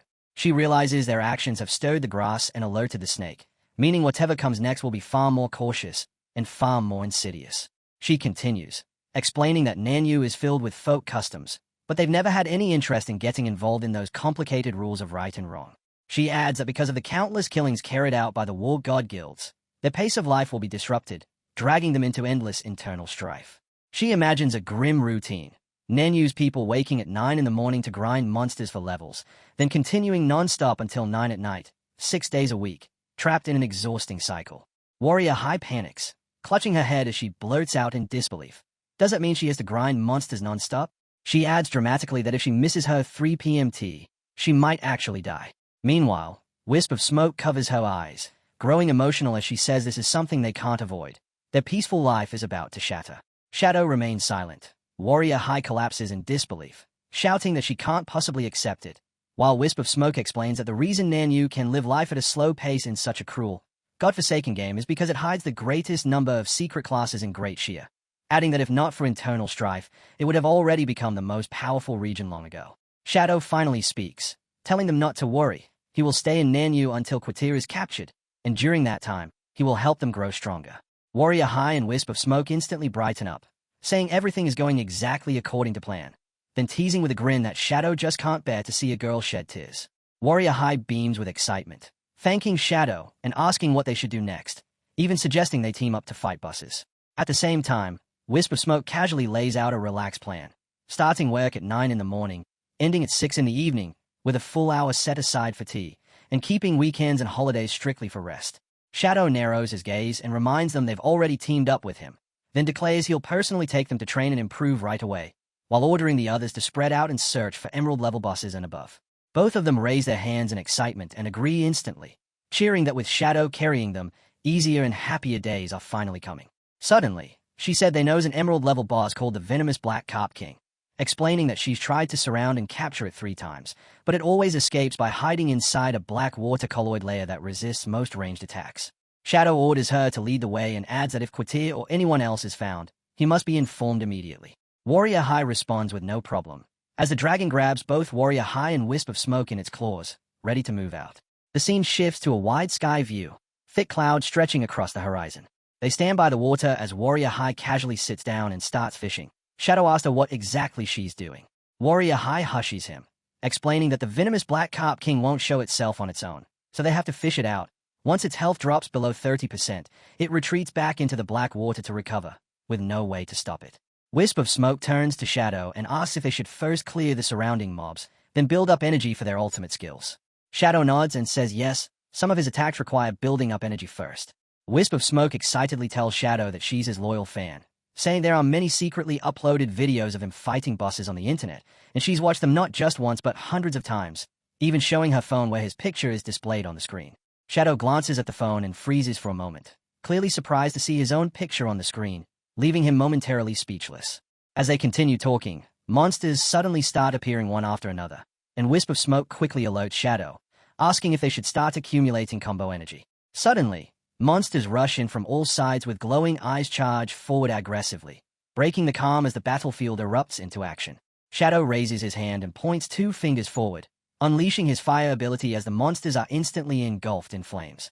Wisp of Smoke is stunned, exclaiming that his damage is insanely high, directly wiping out the monsters. Shadow remarks that his attack frequency is still too low, and his energy is accumulating far too slowly. Wisp of Smoke watches in awe, flames flickering in her hand as she excitedly suggests that he should try her great young invigorating technique. Shadow looks at her in confusion and blurts out, "What the heck?" In the next scene, Wisp of Smoke stands still with her eyes closed as a swirling purple flame aura around her, then calmly reveals that she is a unique hidden class, an enchanting witch warlock, whose abilities focus on debuffs and curses. She explains that her ultimate skill, Great Young Invigorating Technique, can weaken a target's overall attributes by 80%, doesn't require energy buildup, but comes with a long casting time and a strict condition. It must be cast with 2 people alone, completely out of sight from others. She smiles slightly and says she only wants to use this skill on him, asking if the big boss wants to give it a try. Shadow turns away and flatly declines, saying there's no need, while she quietly watches him from behind. The dragon lifts into the air, rising higher as Shadow says he has his own way of accumulating energy, then orders Asirio to gather all the monsters around here. Asirio responds, "Yes, sir," and instantly a dark vortex erupts, spiraling violently as he moves at extreme speed, sweeping through the area and pulling nearby monsters into the swirling current, dragging them all toward a single point under Shadow's command. Wisp of Smoke looks up in shock as a massive swirling spiral forms above, a glowing purple core at its center packed with countless monsters, and she can only whisper, "Wow." Suddenly dark energy tightens and collapses inward, signaling an imminent, explosive release. Shadow hovers above, a massive dark vortex packed with monsters swirling around him, while Wisp of Smoke stands frozen on the ground, staring up in shock. In the next instant, the vortex tightens further, the dark energy spiraling faster as everything gets crushed into a single point. Wisp of Smoke looks up in shock. She blurts out in disbelief, how much damage that even is. There are so many zeros at the end she can't even count them. She gripping her staff tightly as she shouts the sheer scale of the damage raining down from above. That in the next moment, Shadow descends with blue flame energy blazing from his back, eyes glowing as he asks Warrior High, "I'm ready, did you caught any fish yet?" Warrior High tightens a grip and groans, "Here it comes." Suddenly, a massive black fish bursts out of the water, towering in the air. She declares that the upturned mouth alliance never fails. A system notification flashes, Poisonous Black Fish King Nuriel, level 20, Emerald grade.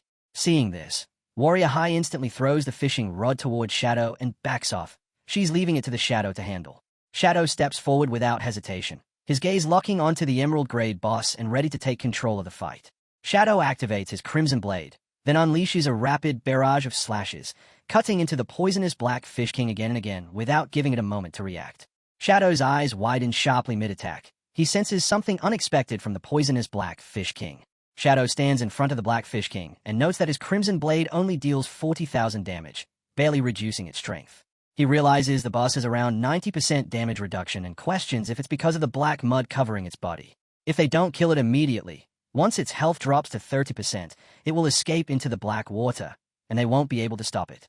Instantly, the Black Fish King roars, pulling its head back before spewing a surge of dark, poisonous liquid.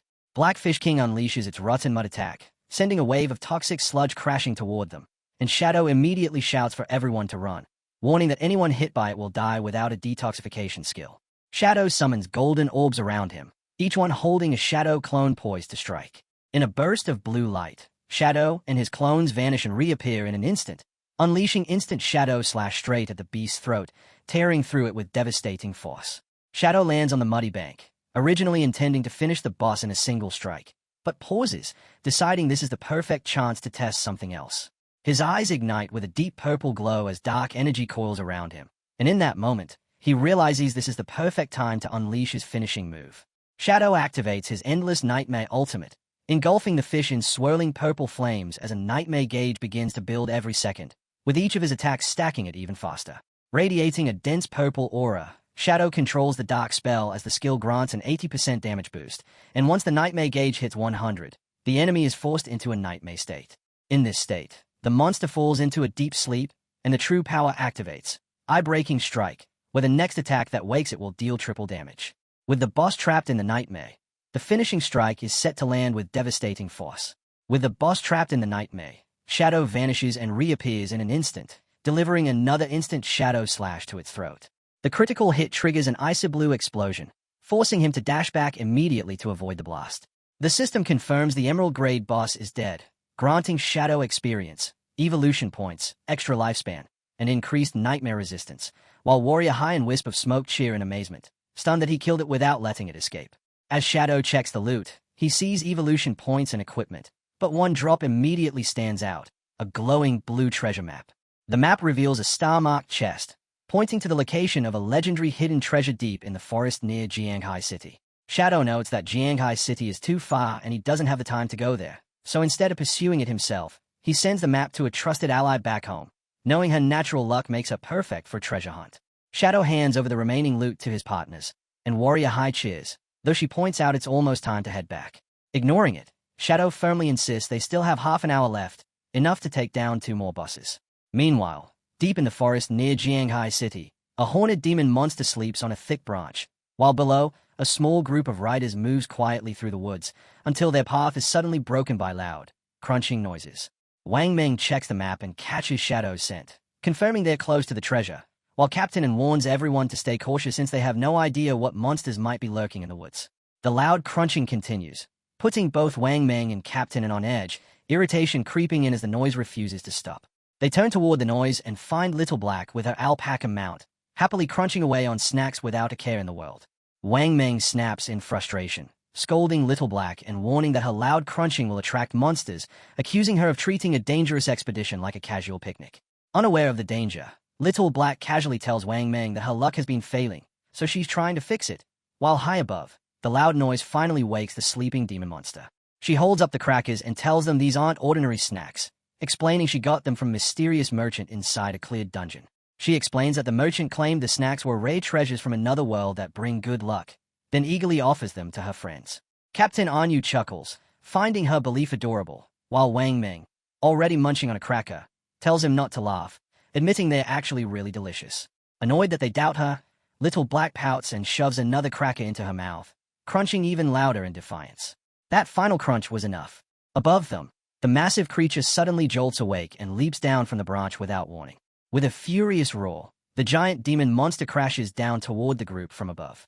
The beast slams both fists into the ground with crushing force, but the group scatters just in time, narrowly dodging the impact. As the dust clears, a system alert reveals a level 18 Emerald Grade boss, the Ferocious Ape, and the moment Wang Meng sees it, panic takes over, convinced they're about to die. The Ferocious Ape lets out a furious roar, its red eyes snapping toward the source of the noise. Ignoring everyone else, the giant ape lunges straight for Little Black, its massive hand reaching out to grab her. Before she can react, the beast snatches up Little Black along with her alpaca in one swift motion. It hurls them violently deep into the forest, sending them flying out of sight. Wang Meng and Captain Anyu watch in shock as their friend is hurled high into the night sky, disappearing into the distance. To their shock, instead of attacking them, The ferocious ape simply turns and swings away into the trees. A stunned Wang Meng wonders why the boss spared them, then realizes it only woke up because of the noise, threw Little Black away, and simply lost interest. As Little Black and her alpaca soar through the air, her friends snap out of their shock and rush off to find her. The pair plunge into a hidden dark pit, crashing through thick vines as they fall deeper into the forest. Her alpaca gets tangled in the vines above, but Little Black keeps falling and slams onto the hard dirt floor below. Sitting up, Little Black sighs in relief as the vines soften her fall, but still grumbles about her bad luck, starting to doubt whether those magical snacks actually work. Suddenly, a bright light catches her eye, and when she turns, she spots a glowing purple treasure chest marked with a star. Her eyes light up as she recognizes the chest from the map, and she bursts out in excitement, certain she's found the legendary treasure. She sprints to the chest in excitement, focused only on opening it, leaving her alpaca tangled above without a second thought. Just as she reaches the chest, the alpaca's struggle finally snaps its cracker necklace. The crackers rain down, bouncing off Little Black and scattering across the chest. As the snacks strike the chest, the star emblem flashes, eyes suddenly open on the wood, and a low growl begins to rumble from within. The chest suddenly snaps open, revealing rows of sharp teeth and a massive tongue, and a system alert immediately identifies it as a level 20 emerald grade boss, the Greedy Devourer. Little Black screams and stumbles back, realizing the legendary treasure is actually a deadly monster. Frozen on the ground, she realizes that if the snacks hadn't triggered it early, she would have opened it herself and been devoured on the spot. Watching the monster happily munch on the crackers, Little Black lets out a relieved breath and realizes the merchant wasn't lying. The snacks really did bring good luck and just save her life.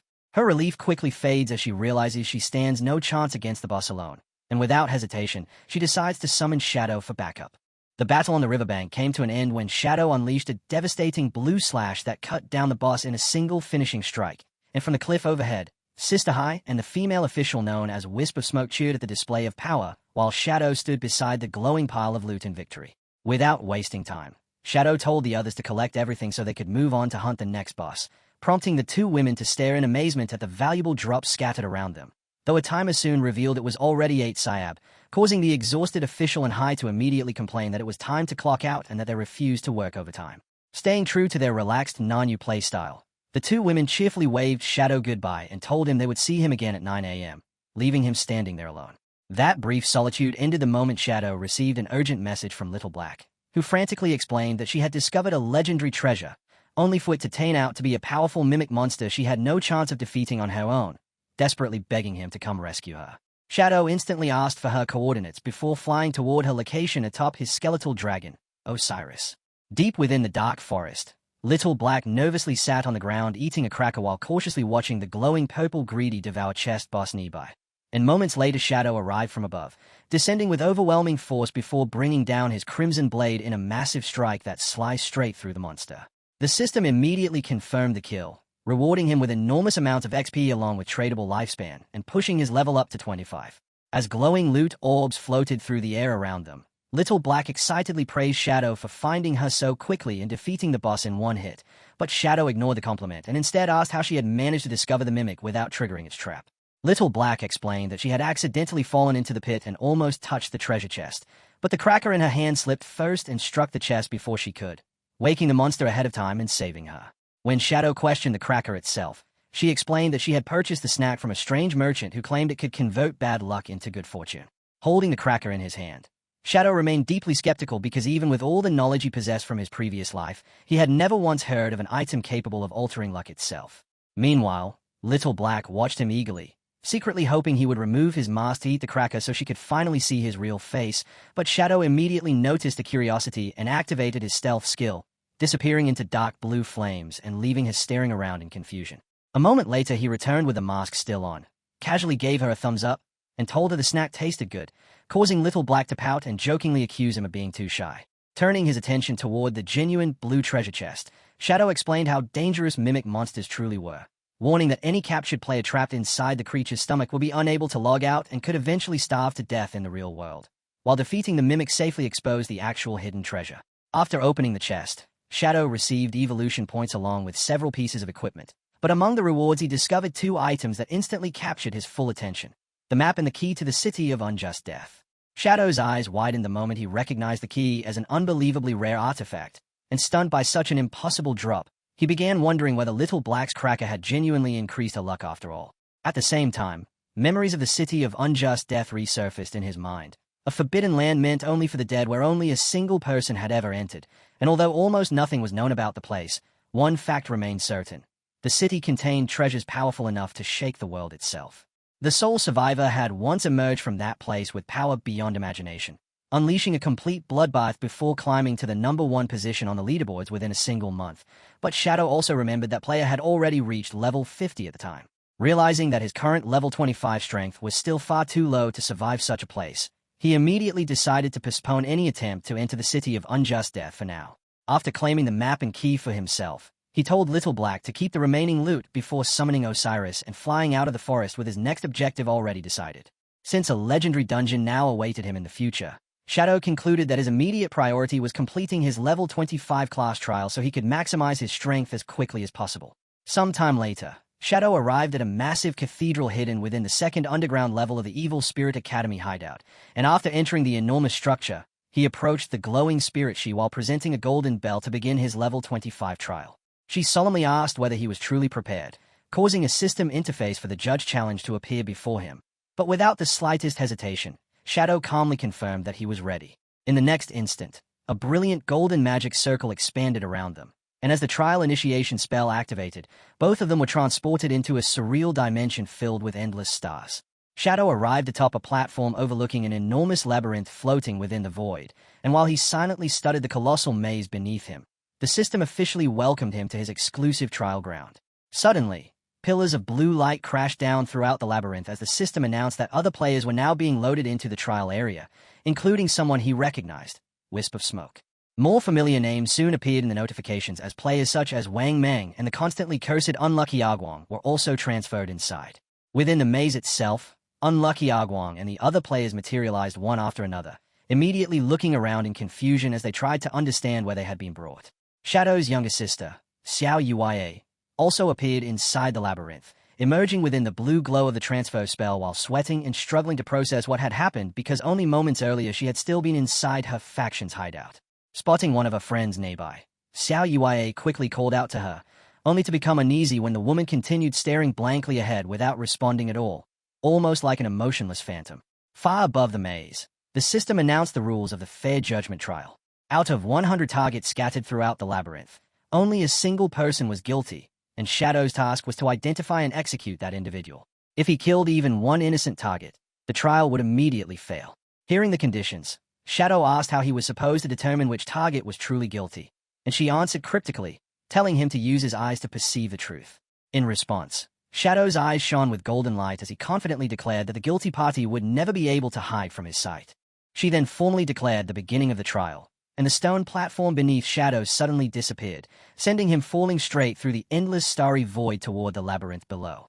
During his descent, the system restored all of his stats while simultaneously starting a 30-minute countdown timer, and with failure awaiting him if he either killed the wrong target or ran out of time. Shadow merely smirked as he prepared himself to hunt down the sinner. At the same time, the system broadcast another announcement throughout the labyrinth, informing every participant that the fair judgment trial had officially begun and that the judge had already entered the area to hunt the sinner. Captain Anyu, Wang Ming, and Jiang Guing immediately looked upward in shock as the message echoed through the maze, while the system continued explaining the trial's rewards, stating that surviving for 30 minutes would grant generous rewards, but killing the judge himself would earn a god-level reward instead. Elsewhere within the maze, Xiao Yuye trembled in fear while crouching against a wall, unable to understand why she had suddenly been teleported into this massive labyrinth and forced into the role of prey in a deadly hunt. As she nervously walked beside the towering blue walls, she muttered to herself about the mysterious judge pursuing everyone through the maze, and after carefully peeking around a corner, her thoughts drifted toward the promised god-level reward, hoping that obtaining it might somehow heal her legs. Encouraging herself, Xiao Yuye resolved to do everything possible to survive, but that fragile determination instantly collapsed into terror the moment she spotted Shadow calmly walking down the corridor ahead of her while radiating an oppressive dark aura. Shadow's glowing eyes swept across the maze as he focused entirely on tracking his target, and the instant Xiao Yuye realized that the terrifying judge was actually Shadow himself, she screamed in shock. Certain that she would die if he discovered her, she immediately turned around and ran in panic to search for somewhere to hide. At the same time, Shadow approached a female participant with a glowing blue word woman floating above her head, causing him to wonder what exactly the strange labels represented. A moment later, another woman suddenly ran past nearby, and Shadow immediately noticed with confusion that not every person inside the maze possessed a floating word above them. Using that brief distraction to her advantage, a blonde assassin emerged directly behind him from stealth while preparing a dagger strike, then unleashed a glowing green slash while shouting for Shadow to die. However, Shadow instantly activated an evasion skill that blurred his body and caused the attack to pass harmlessly through him without making contact. The assassin landed in shock after missing her surprise attack, unable to understand how her strike had completely failed while angrily cursing his evasive skill. Shadow narrowed his eyes through the confusion of the sudden ambush and noticed blue text floating above the assassin that read woman and 19 years old. The realization immediately struck him that these words represented personal traits connected to the figures around him. As he coldly observed the identical people surrounding him, he recognized the assassin from his previous life as one of Song Fei's obsessive followers, making her appearance here completely illogical because she should have already been dead. Without warning, a furious crowd of familiar faces suddenly charged towards Shadow through the corridor while screaming for his death, and at the front of the mob was Song Fei himself, loudly declaring that he would kill Shadow. His followers immediately launched a barrage of magic attacks, releasing an enormous fiery explosion that completely engulfed the corridor in flames. Yet when Shadow calmly emerged from the smoke completely unharmed, he finally understood the truth behind the trial. None of the attackers were real at all. Every one of them was merely an illusion created by the trial's magic. He quickly realized that the glowing words such as woman, 19 years old, brainless fan, and cleric class were actually scattered clues meant to reveal the true identity of the sinner he needed to execute. As Shadow mentally connected all the clues together, he arrived at a horrifying realization.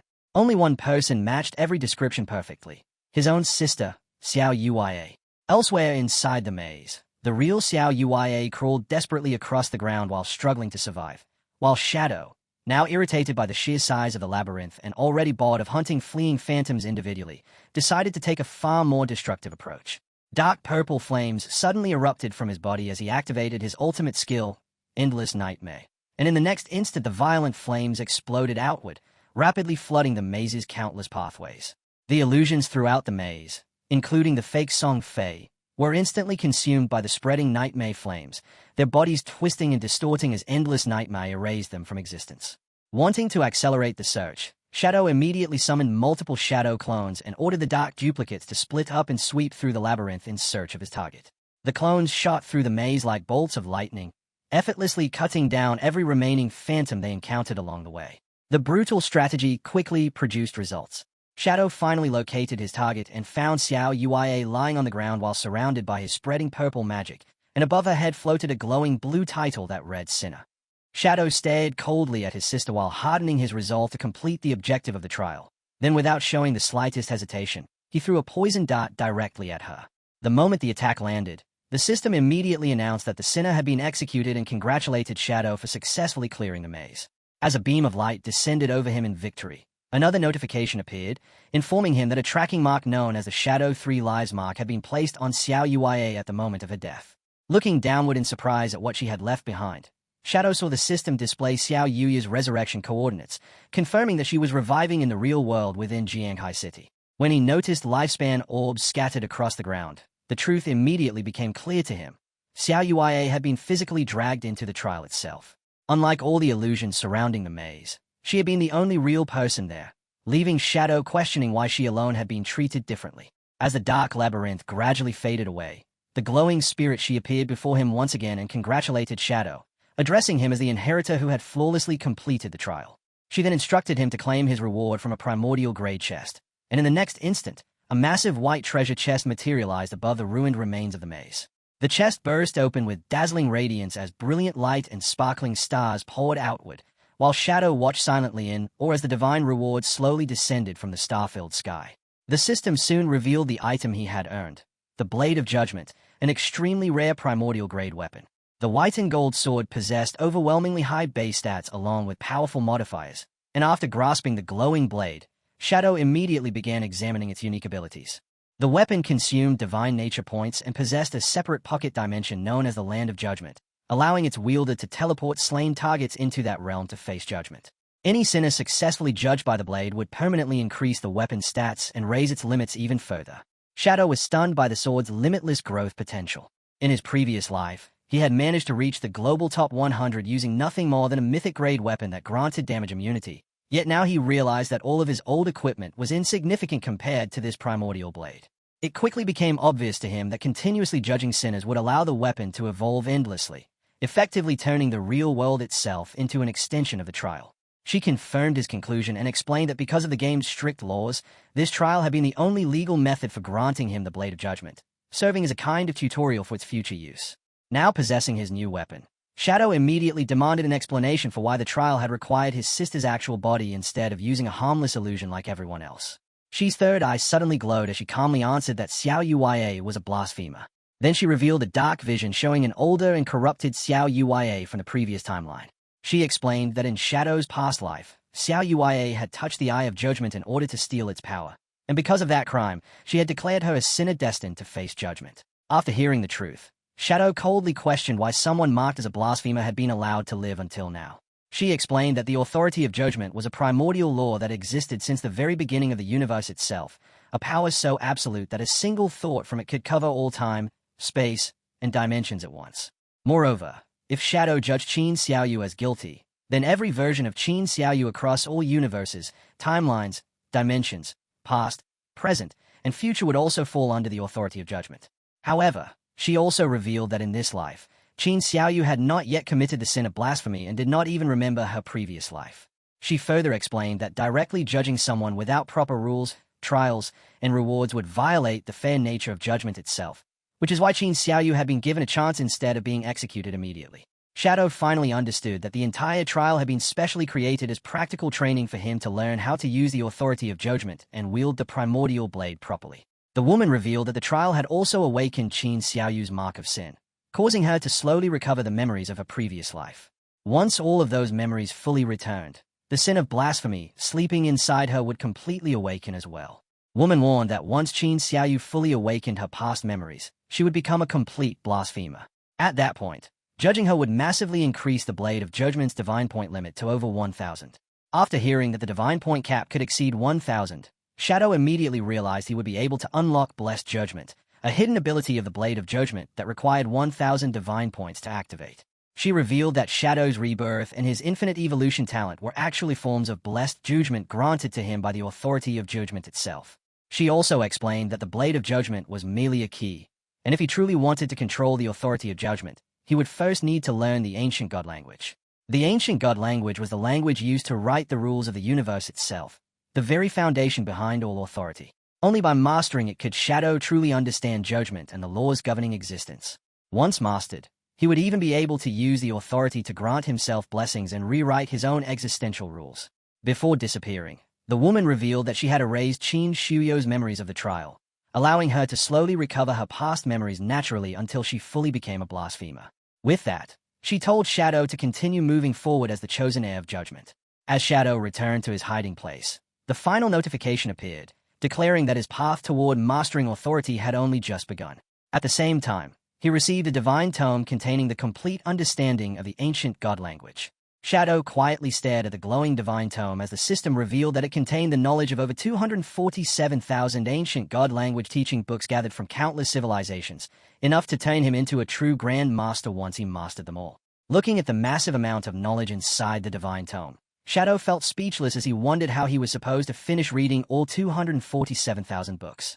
Meanwhile, at the Jianghai City Ruins resurrection point, a strange light suddenly descended, signaling someone's revival inside the ruined city. A moment later, Qin Xiaoyu suddenly revived at the resurrection point, her body emerging from the glowing portal as the mysterious mark placed on her silently reacted. After reviving at the resurrection point, Qin Xiaoyu sat there in confusion, shocked to realize that she had died. But what troubled her even more was the strange gap in her memory, because the last thing she remembered was guarding the land of soul purification. As Qin Xiaoyu tried to piece together her missing memories, a strange distorted energy suddenly surged through her mind. Fragments of Qin Xiaoyu's past life suddenly flashed through her mind one after another, revealing blurry memories of battles, death, and a mysterious man from her previous existence, while the strange mark on her forehead slowly began to awaken.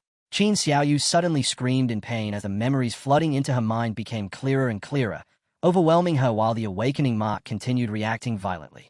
As the memories became painfully vivid, Qin Xiaoyu finally realized the horrifying truth. The visions flooding her mind were actually memories from her previous life. Qin Xiaoyu finally understood that the strange dreams she had been seeing were actually fragments of her past life memories. She then remembered Qin Feng, a warrior who had always protected her, helped her level up, and constantly gave her equipment in that previous life.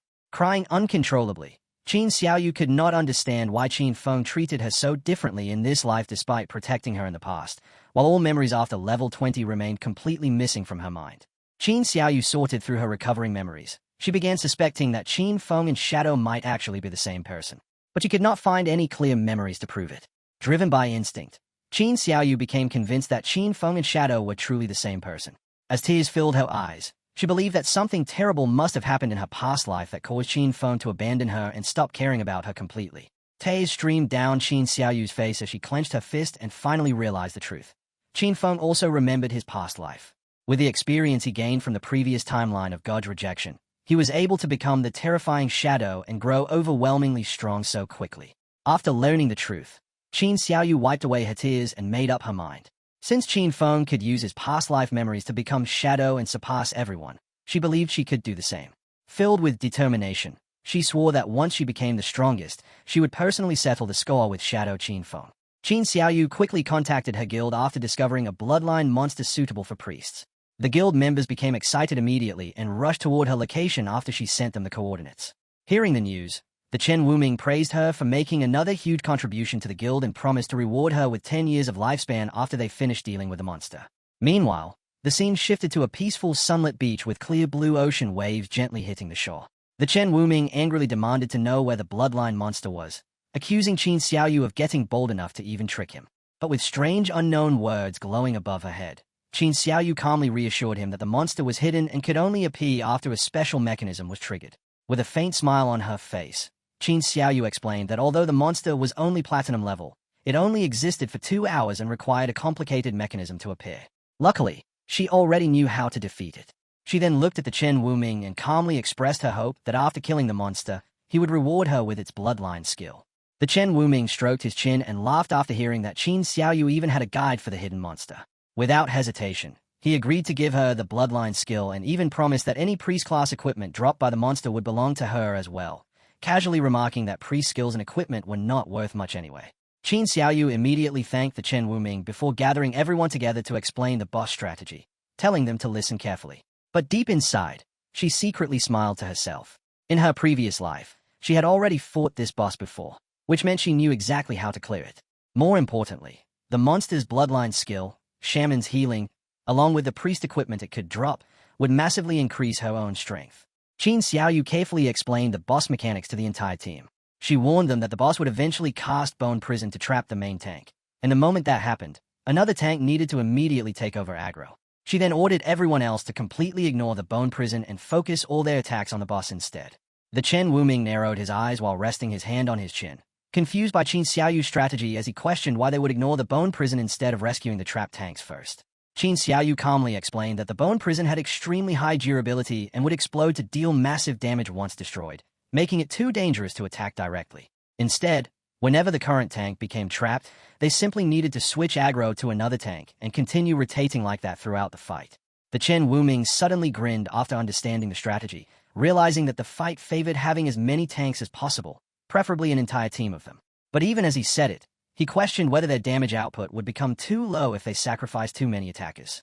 Raising her finger confidently, Qin Xiaoyu told everyone not to question her professionalism, insisting that platinum-level bosses had very low health and could be defeated quickly with the right strategy. Even though the plan sounded strange, the Chen Wuming eventually raised his hand and decided to trust her after seeing how confident she was, immediately ordering the guild members to gather a few more tanks for the raid.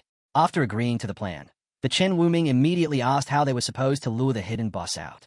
Qin Xiaoyu then explained that there were 3 hidden marks located across the coastline, one on the rocks near the sea, one beneath the reef directly opposite them, and one inside a cave along the shore.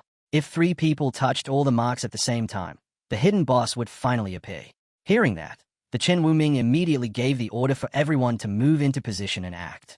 Immediately, one of the guild members quickly ran toward the shoreline and placed his hand on a glowing triangular mechanism embedded within a massive rock. At the same time, another guild member reached deep into a narrow opening inside a massive stone pillar and activated the glowing green mechanism hidden within it. The third guild member activated the hidden mechanism inside the rocky tunnel. The moment all three mechanisms activated together, dark purple energy erupted across the coastline as the hidden boss finally revealed itself. A terrifying level 20 platinum-grade creature named Shaman Bone which slowly emerged, its skeletal body wrapped in sinister black aura while it held a twisted staff topped with a ringing bell that radiated ominous power. A massive countdown timer instantly appeared above Bone Witch, revealing that the hidden boss could only exist for less than 2 hours before disappearing completely. But the moment the terrifying skeletal shaman appeared, the entire guild charged forward without hesitation, shouting that the boss had finally arrived as the battle immediately began. Watching the raid begin exactly as she remembered, Qin Xiaoyu smiled to herself and thought that this was how people with past life memories were supposed to survive, using their previous experience and future knowledge to quickly conquer bosses and collect valuable loot before anyone else. A confident smile slowly appeared on Qin Xiaoyu's face as she proudly thought that besides Shadow, she was the only one capable of using past life memories like this. In her eyes, that alone proved she was someone chosen by fate itself. Clenching her fist with determination, Qin Xiaoyu swore that from this moment onward, she would erase all the humiliation she once suffered. She refused to die meaninglessly again and vowed to grow stronger at insane speed until she became the most powerful person standing right behind Shadow himself. The battle instantly erupted as Boss Bone Witch raised its twisted staff and unleashed the terrifying skill Bone Prison.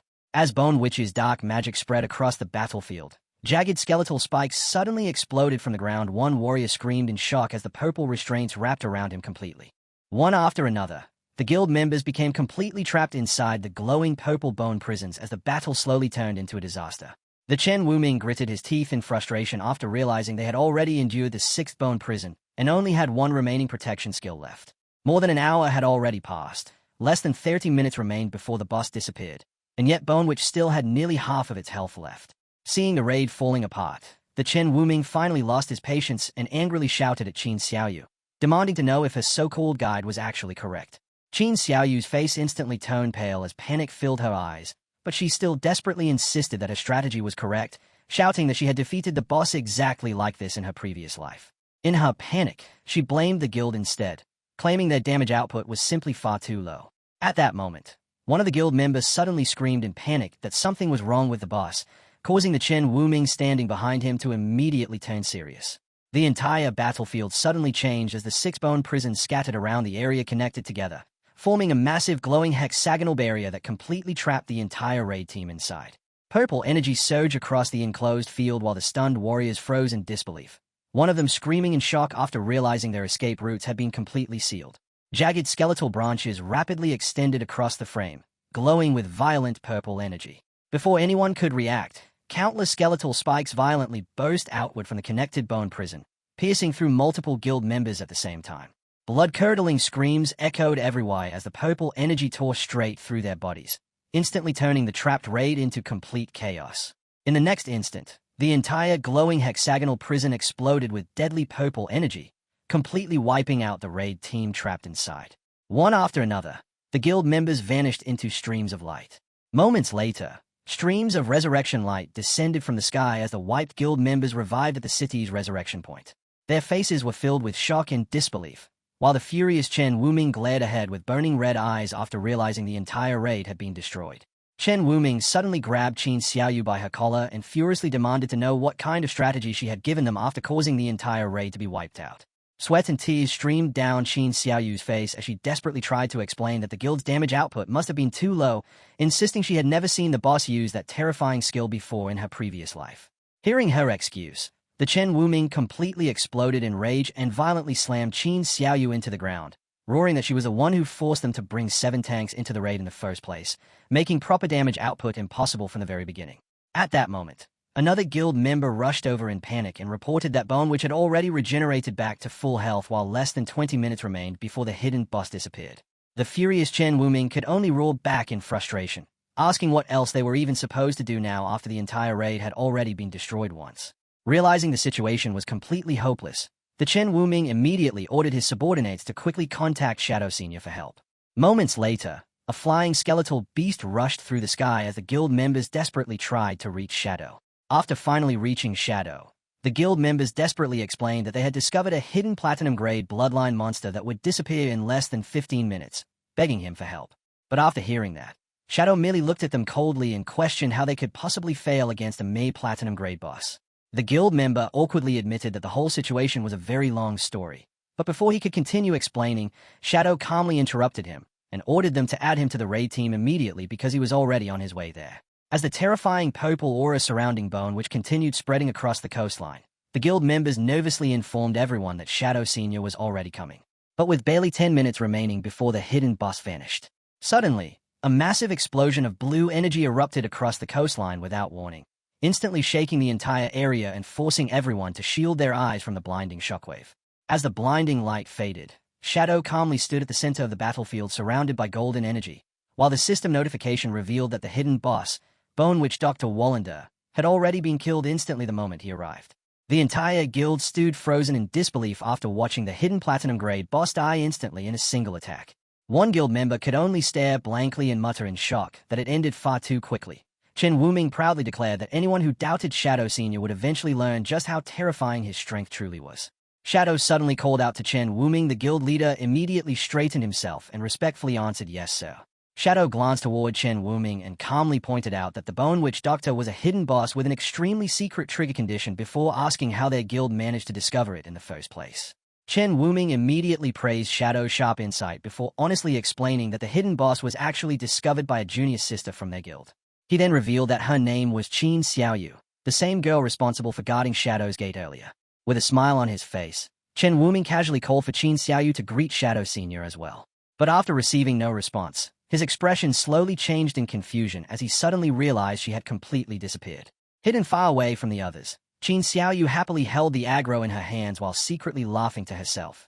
In her previous life, the guild had helped her defeat this boss and even handed over all the aggro and battlefield control so she could safely claim the rewards for herself. Shadow silently stood in the darkness surrounded by ominous purple energy. Deep in his mind, he remembered the future that awaited her. The moment Qin Xiaoyu fully recalled that forgotten event from her previous life, her true judgment would finally begin. Shadow slowly lowered his gaze as purple energy twisted around his body, his glowing eyes turning cold and emotionless. Meanwhile, the guild members suddenly began searching for her while calling out her name in confusion. Qin Xiaoyu froze the moment the guild members finally found her holding the aggro.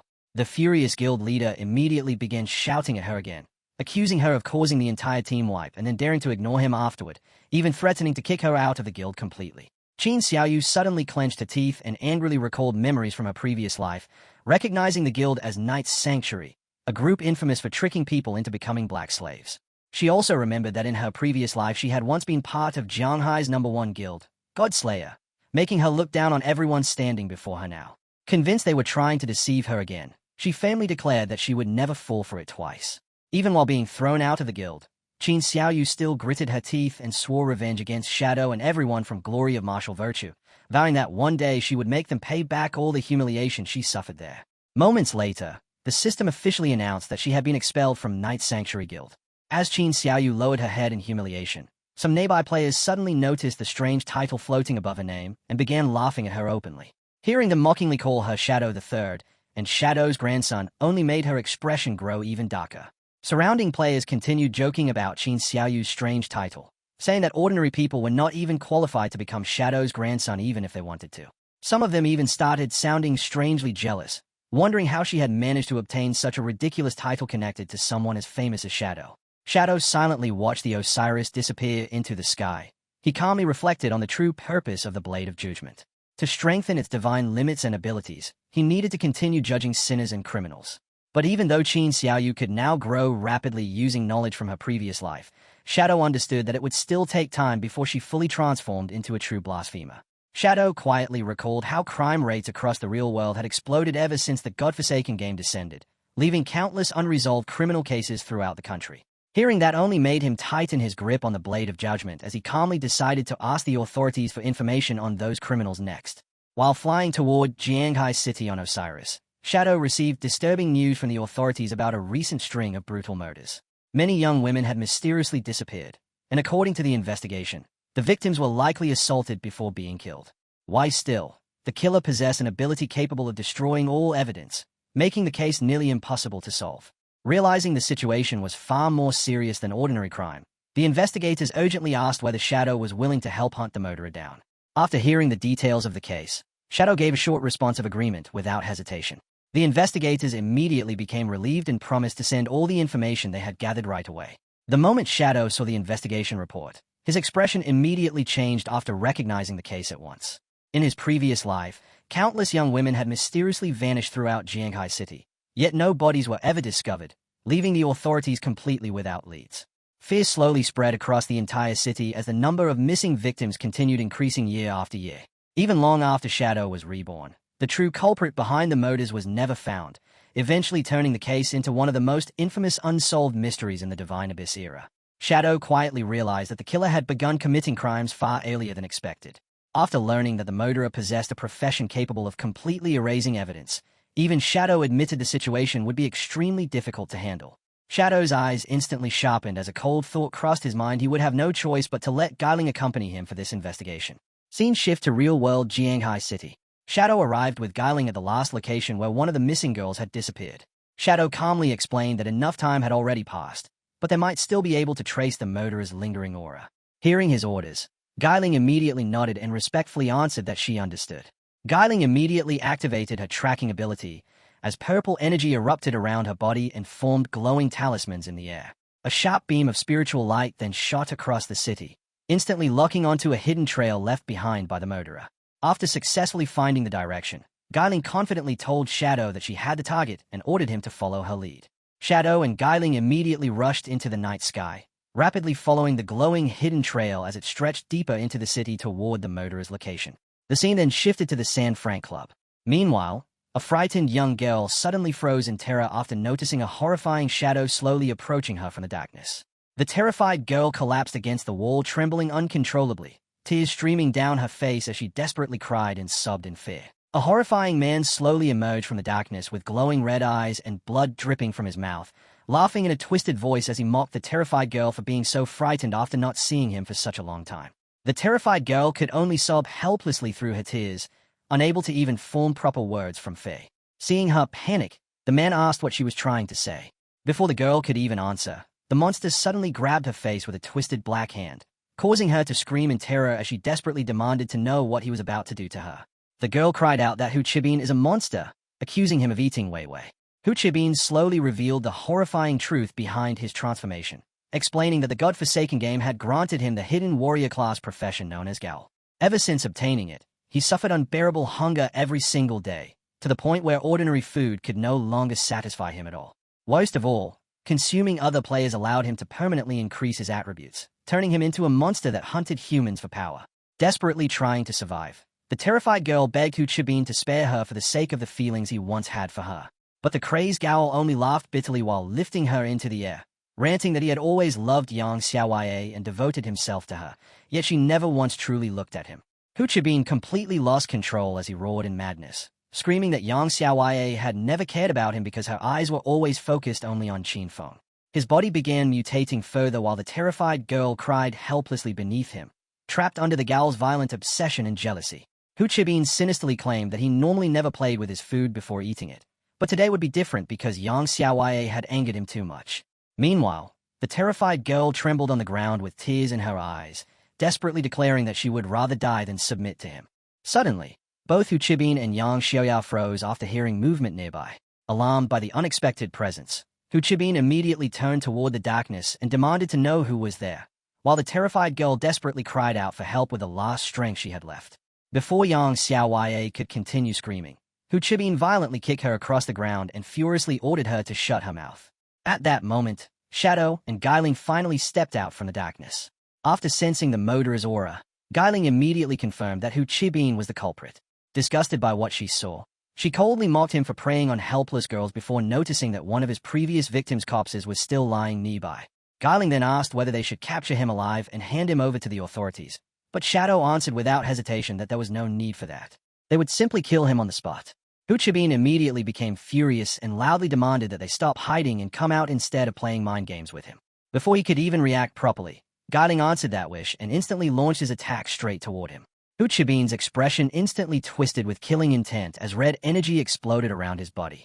Roaring for Guiling to die, the crazed Gowl unleashed a brutal crushing blow attack and smashed downward with terrifying force. He calmly slipped through the attack at the last second, his glowing eyes fixed coldly on Hu Chibin. Shadow suddenly appeared behind Hu Chibin. He calmly remarked that such high attributes could only mean that he had already devoured quite a few people. Hu Chibin's eyes widened in shock, staring at Shadow in disbelief.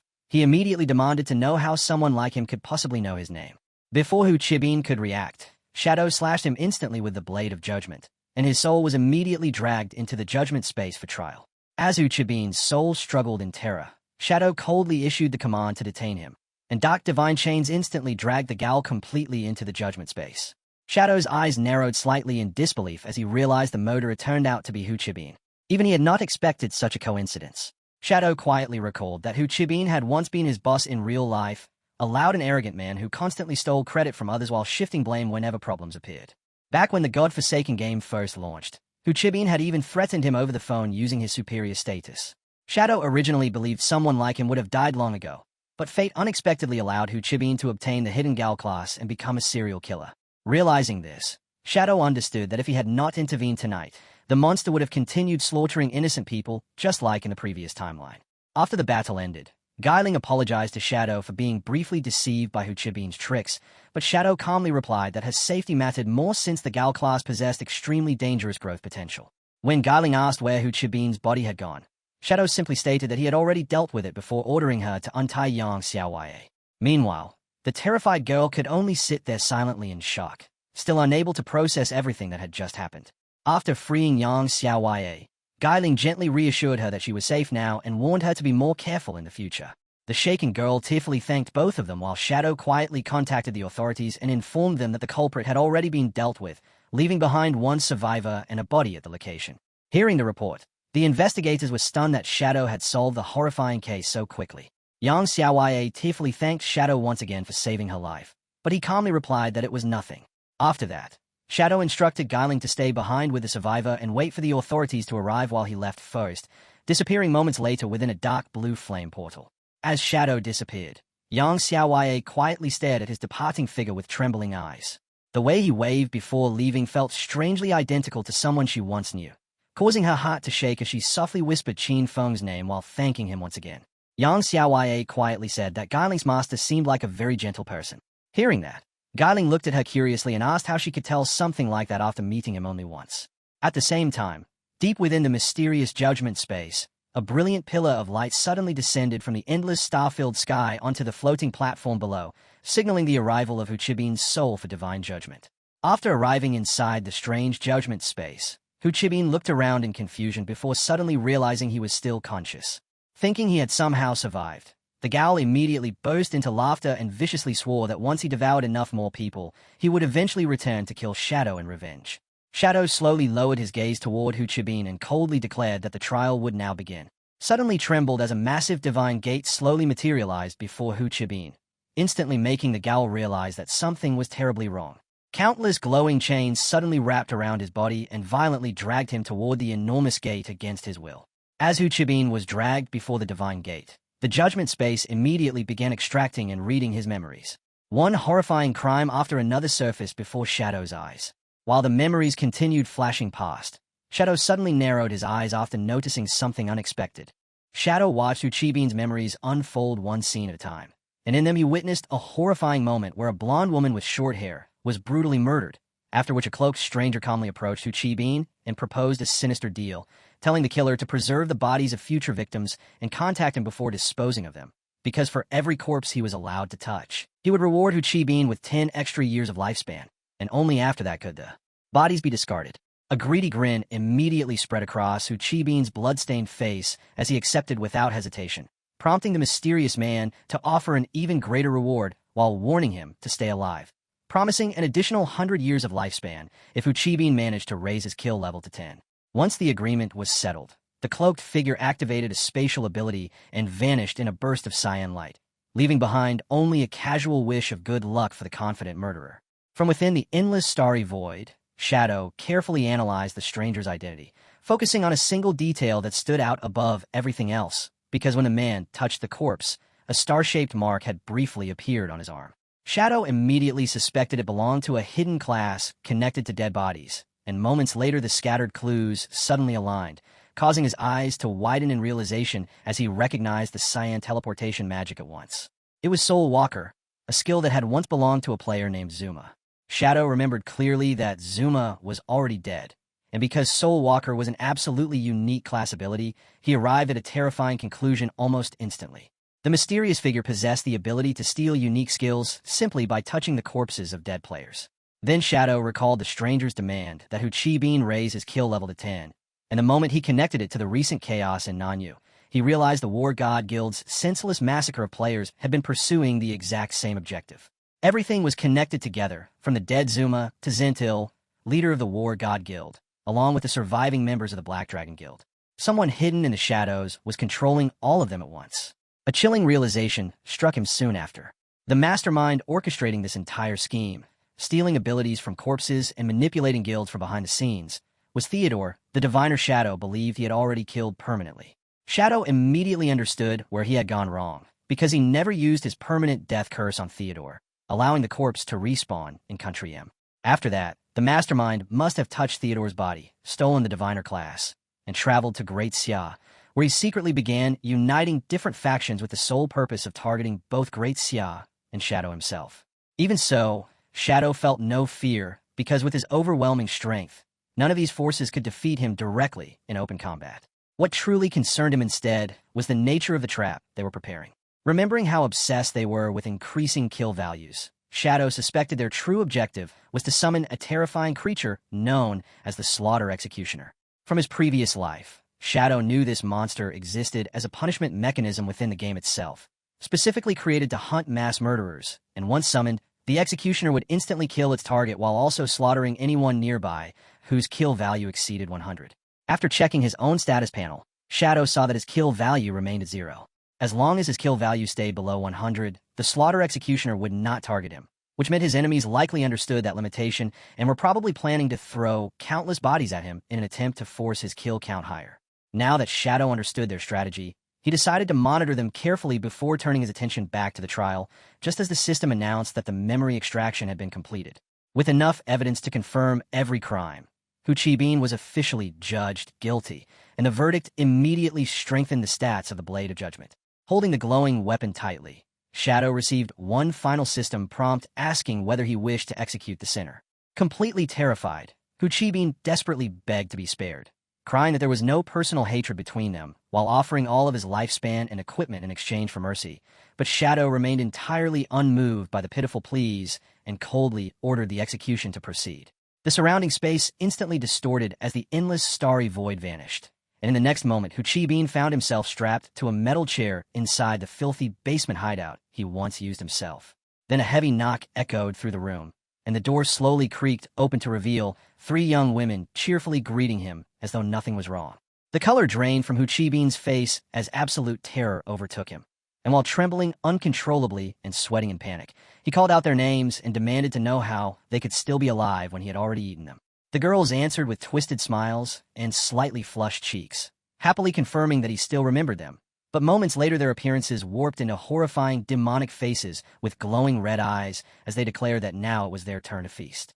The vengeful spirits immediately lunged at Hu Chi Bin and violently tore him apart while his screams filled the basement, reducing him to nothing more than a bloody skeleton tied to the chair before the system formally confirmed his death. Only seconds later, a green light wrapped around the scattered bones and forcibly restored Hu Chi Bin's body to perfect condition, leaving him gasping in shock as he stared at himself in complete confusion. But before he could process anything, the same heavy knocking echoed once again. The door slowly opened, revealing the same 3 girls with glowing red eyes already staring at him while repeating the exact same cheerful greeting as before. Realizing he had become trapped inside an endless nightmare, Hu Chi Bin completely lost control and screamed for them to stay away. Yet the monsters ignored his pleas and mercilessly ripped him apart once more. As Hu Chi Bin's endless screams continued to echo through the judgment space, the system delivered its final ruling, declaring that he would remain imprisoned there forever, forced to endure the same gruesome death in an infinite cycle without end. Shadow silently nodded, satisfied that this eternal punishment represented true justice. Suddenly, an urgent message arrived from the leader of the Knights Templar Guild, who sounded completely panicked while desperately asking Shadow for help with a major emergency. The guild leader quickly explained that after defeating the Bone Witch Dr. Boss, they obtained a strange key as loot, but while inspecting it, the key suddenly exploded and transformed into a massive purple portal directly in front of the guild headquarters. Interested by the incredible luck required to trigger such a rare event, Shadow instructed them to remain where they were and promised he would head over immediately. Shadow descended beside the enormous purple portal on his skeletal dragon, and the moment he landed, the leader of the Knights Templar Guild released a relieved sigh before hurriedly asking what this strange gateway actually was. Shadow explained that the bone witch doctor only rarely dropped an item known as the Bone Bishop's Tomb Key, and if two separate players happened to obtain the exact same key at the same time, both keys would activate simultaneously and forcibly create a two-way portal. Once that happened, the two parties connected by the keys could enter the tomb together and compete against one another. The guild leader quickly realized this meant they would have to fight another team, and although Shadow nodded in agreement, he calmly added that the situation might not be a direct battle because the tomb could contain special rules. Regardless of the format, only the winning side would gain the qualification to challenge the boss hidden inside the tomb. Hearing this, the guild leader immediately asked how powerful the boss was, and Shadow casually answered that it was merely an average diamond-grade enemy. The response nearly made the guild leader panic on the spot as he shouted that even if they somehow won the competition, there was no chance they could defeat a monster at that level. But Shadow completely ignored the outburst and calmly replied that this was precisely the reason he had come personally. Before the confused guild leader could react further, Shadow kicked him straight into the portal, then slowly walked toward the swirling purple vortex himself while warning the remaining guild members to stay back and avoid causing trouble. Meanwhile, on the opposite side inside the tomb, a muscular man with a thick beard and a light blue cape stepped out from another portal. This man was Lu Zhufeng, leader of Lu Zhufeng Pavilion, the strongest guild in the Basha region. His subordinates immediately burst into arrogant laughter, boasting about their incredible luck after discovering a bonus portal following their boss fight, and filled with confidence, they loudly declare that nobody in the game could compare to them while demanding that their hidden opponents reveal themselves. One of the men enthusiastically praised Lu Zhufeng, claiming that enemies would freeze in terror before Brother Lu, and boldly declare that even the famous Shadow would die if he dared to appear. At that moment, Lu Zhufeng revealed his hidden class, the Wind-Treading Swordsman, and began sprinting across the area while telling his men to stop bragging before they ruined their luck. His class ability granted him 1 layer of damage immunity for every 10 meters he ran, allowing the effect to stack up to 99 times, and once all 99 layers were active, he would also gain a 30% damage increase. His followers cheered loudly as Lu Zhufeng rapidly accumulated his defensive stacks, and after his body became surrounded by 99 glowing shields, the entire team proudly declared him completely invincible. Enjoying the endless praise, Lu Zhufeng smugly agreed that anyone in the game beside Shadow would be nothing more than dead meat against him. Right at that moment, the system announcement echoed throughout the tomb, declaring that the player Shadow had entered the Bone Bishop's tomb. In an instant, all 99 layers of Lu Zhufeng's armor shattered apart. The system immediately confirmed that both teams had arrived and sealed the portal shut behind them. Covered in cold sweat and visibly shaken, Lu Zhufeng nervously turned toward his men and asked whether he had really just heard Shadow's name correctly. At the same time, Shadow calmly stepped through the swirling vortex and appeared directly behind the kneeling Knights Templar Guild leader on the opposite side of the arena. Instantly recognizing the opposing group as Lu Zhufeng Pavilion, led by his longtime rival, Lu Zhufeng. Seeing Shadow appear in person, the entire enemy team immediately panicked, because the number 1 player on the rankings, the man famous for solo-killing high-tier bosses, was someone completely beyond their level. Several of them cried out in despair that even their entire guild combined would not be enough to serve as a proper warm-up for him. Shadow quietly observed Lu Zhufeng and remembered that although the man looked like a huge, foolish bear on the surface, he was actually intelligent, straightforward, and extremely quick to adapt. In Shadow's previous life, the two of them had already fought inside this exact tomb once before, and that battle had ultimately ended in a perfect draw after the timer expired. Showing proper respect, Lu Zhufeng greeted Shadow politely and admitted that he never expected the person holding the second key to be him. He calmly added that there should be no personal resentment between them, but since the game itself had forced them into opposing sides here, they had no choice except to fight. Shadow remained silent for a brief moment before bluntly pointing out that Lu Zhufeng already knew his guild had absolutely no chance of winning. He asked why the man did not simply surrender now, warning him that any lifespan lost through death inside this place could never be recovered afterward. Lu Zhufeng laughed while rubbing the back of his neck, admitting that leaving now would certainly save everyone a great deal of trouble. But then his expression slowly turned serious as he proudly declared that the people of his region only understood how to die fighting and had never learned how to run away. He added that there was no way he could pass up such a rare opportunity to battle Shadow without creating a real-world grudge between them. Shadow smiled faintly, fully aware that this fearless mentality was exactly why Lu Zhufeng Pavilion had become the strongest guild in the Southwest, and he gave Lu Zhufeng a simple warning that he would not show any mercy once the battle began. At that moment, the system finished preparing the event and officially announced the rules of the tomb. The first rule enforced one-on-one duels, meaning any challenge player was forbidden from refusing. Once a duel began, neither participant could attack outside targets or leave the battlefield until one person's health dropped to 0, at which point the defeated player would be permanently removed from the tomb. Hearing this, Shadow smirked slightly, already prepared to harvest all the lifespan his enemies would drop. The system then announced the second rule, stating that only one duel could take place at any given time. To achieve overall victory, a team either had to eliminate every opposing player or steal the enemy flag and successfully return it to their own base. If neither condition was fulfilled within 5 hours, the event would automatically end in a draw and force everyone out of the tomb. Finally, the system revealed the ultimate reward, declaring that the winning side would earn the right to challenge the tomb's master, a diamond-grade boss named Bone Bishop Nabich. A confident smile appeared on Lu Zhufeng's face as he instantly realized that these rules heavily favored his guild, allowing them to fully exploit their overwhelming advantage in numbers. Without wasting time, he immediately began shouting orders. He instructed the first squad to trap Shadow inside an endless chain of duels, explaining that they did not need to defeat him and only had to stall for time, because the moment one player died, the next person would instantly issue another challenge. At the same time, he ordered the second squad to secretly circle around and steal the enemy flag. His subordinates roared loudly and charged forward at once as the system announcement echoed through the tomb, declaring that a player named Mountain City Bear King had challenged Shadow to a duel. The massive man rushed forward with a fierce battle cry, but Shadow casually responded by flicking a poison dart straight into his face. The player barely had time to gasp at Shadow's unbelievable speed before the system immediately announced his defeat. The moment the first fighter collapsed, the next duel was instantly declared. Yet Shadow remained completely unconcerned by the endless stream of challengers and calmly instructed Chen Wuming to guard their flag. Before Chen Wuming could even fully process the command, one of the enemies from the infiltration squad suddenly leaped toward him. Surrounded by floating pink hearts, the strange attacker attempted to trap the guild leader inside an overly tight and deeply unsettling hug, causing the terrified Chen Wuming to scream in panic while begging the man to stop touching him. Meanwhile, Shadow simply stepped to the side and silently watched the bizarre struggle unfold. At the same time, Shadow's current opponent charged at him while shouting for him to pay attention to their duel instead of ignoring them. Without the slightest effort, Shadow casually sidestepped the clumsy attack and instantly killed the man with another poison dart. As the defeated player rolled away wearing heart-patterned underwear after his armor disappeared, Shadow flatly called the entire attempt pathetic while the system announced his victory once again. Immediately afterward, the system declared the next duel against a player named Chuan Yu Dual Railwalker. The new challenger aggressively warned Shadow to stay away from his struggling teammate, but at that exact moment, several of Lu Zhufeng's subordinates had already surrounded Chen Wuming.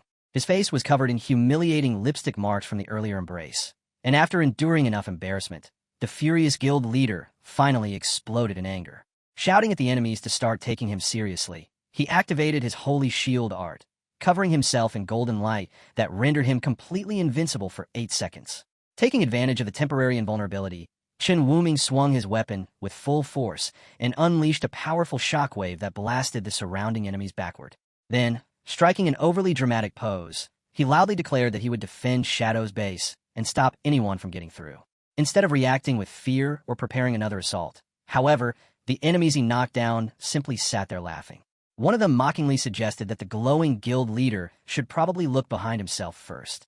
Chen Wuming immediately froze as panic spread across his face, and when he slowly turned around, he saw another enemy already sprinting into the distance while carrying their red flag. The thief waved cheerfully goodbye while laughing, leaving the sweating guild leader to realize he had been completely fooled. The enemy team successfully seized the red flag, and one of Lu Zhufeng's men sprinted away excitedly while shouting that they had secured it. From farther back, his teammates loudly praised the thief and declared that all they needed now was to return the flag to base in order to claim victory. The flag carrier leaped forward confidently, proudly boasting that they were about to become the first team ever to defeat Shadow. However, the instant he landed, he activated a hidden trap beneath him, triggering a massive green explosion that swallowed the entire area. When the poisonous smoke finally dispersed, the stunned enemies saw that the flag carrier had been killed instantly, dropping both the flag and all of his loot onto the ground. Shadow calmly explained to the shocked Chen Wuming that the explosion had come from a poison trap, then revealed to Lu Zhufeng that he had secretly planted invisible poison traps throughout the battlefield before the match began by taking advantage of his extremely high stealth stat. Furious after realizing they had been outplayed, Lu Zhufeng angrily shouted at Shadow and demanded to know why the system had not disqualified him for attacking other players while he was supposedly locked inside a duel. Summoning a glowing trap into his hand, Shadow smugly pointed out the loophole in the rules, explaining that while the system prohibited actively attacking targets outside an ongoing duel, the enemies had triggered the traps on their own, meaning the explosions did not count as direct attacks from him. After calmly finishing his explanation, he casually struck his current opponent in the head and instantly ended the duel. As the system announced another victory, Shadow coldly demanded the next challenger step forward.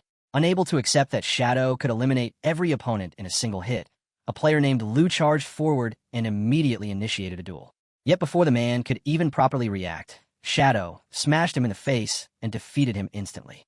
After that, the system began rapidly announcing an endless chain of duels that started and ended almost immediately as one player after another rushed and only to be instantly killed.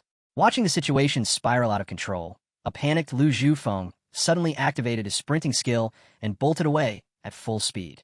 His confused subordinates shouted after him, demanding to know where he was going. But while running, Lu Zhufeng deliberately stomped onto the ground and triggered another hidden poison trap, causing a massive toxic explosion to engulf him completely. Despite the blast, he walked out unharmed thanks to the layers of damage immunity surrounding his body. His subordinates quickly realized that their leader was intentionally acting as a human minesweeper in order to clear a safe route through the battlefield. As more traps detonated beneath his feet, the others understood that they only needed to carefully follow the exact path he created. When one of them questioned why Lu Zhufeng did not simply take the flag himself, another immediately explained that he failed to understand their leader's true objective. Seeing the intense determination on Lu Zhufeng's face, they concluded that his real goal was to obtain an honorable duel with Shadow personally. Deeply moved by the thought of a battle between two legendary fighters, the group became fired up and charged ahead with renewed determination to steal the flag so their leader could fight without interference. However, Chen Wuming suddenly stepped into their path and firmly declared while staring them down that he would protect everything belonging to Shadow. The enemies sneered at him, admitting that although his level and equipment were impressive, there was no way he could stop all of them alone. Chen Wuming simply smirked and asked who said he intended to fight the entire group by himself. Then, while Shadow casually defeated another challenger in the distance, Chen Wuming revealed his true strategy and directly initiated a duel against Lu Zhufeng. The fleeing guild leader was instantly halted in place as blue energy wrapped around him, forcibly dragging him into combat with Chen Wuming. Lu Zhufeng glared at him in frustration, and because Chen Wuming had entered a duel, the stolen flag was immediately teleported away to a random nearby location. Chen Wuming mockingly revealed that he had already seen through Lu Zhufeng's strategy and deliberately tied him down in order to neutralize those irritating damage reduction shields. With Lu Zhufeng trapped in a duel and unable to interfere, Shadow was finally free to move without restraint. A terrifying crimson aura erupted from Shadow's body and swept across the battlefield, causing the remaining enemies to freeze in fear. Shadow calmly praised Chen Wuming for handling the situation well, while the abandoned subordinates looked at one another in complete despair after losing their leader's protection. Before any of them could react, Shadow burst forward in a blur of red energy, and his attacks effortlessly sliced through the remaining enemies one after another, instantly sending them back to their respawn points. When the assault ended, Shadow stood silently among the piles of dropped loot after completely wiping out the entire group. Suddenly, a voice from behind shouted that the battle was not over yet. Shadow turned and saw a heavily bruised and unconscious Chen Wuming being held up by the collar. The moment the system announced Chen Wuming's defeat, Lu Zhufeng immediately initiated a duel against Shadow, then tossed Chen Wuming aside before fiercely declaring that Shadow still had to face him. At last, the two finally stood against each other directly. Lu Zhufeng instantly leaped into the air and brought his blade crashing downward toward the calmly waiting Shadow with overwhelming force. Many years later, Lu Zhufeng would remember this exact moment with a nostalgic smile, because he believed he had pushed the wind-treading swordsman class to its absolute limit during that battle. Using the wind itself as a sword and the drifting clouds as a shield, his offense and defense merged together flawlessly while he unleashed a non-stop storm of attacks, moving forward and backward with perfect rhythm and fluidity. For that brief period of time, he genuinely felt that he had reached the level of a true sword saint. His blade swept through the battlefield like a violent cutting wind, growing faster and sharper with every strike as the deadly dance continued. Fierce gales roared through the tomb, while each burst of wind transformed into razor-sharp blades that carved deep trenches into the surrounding stone walls as he moved through the air in a blur. Lu Zhufeng no longer knew how long his assault had continued before exhaustion finally began creeping into his body, and through the hazy storm surrounding them, he eventually saw Shadow move slightly for the first time while calmly speaking a single sentence. In the future, remembering those words would always make Lu Zhufeng laugh at how absurd the situation truly was.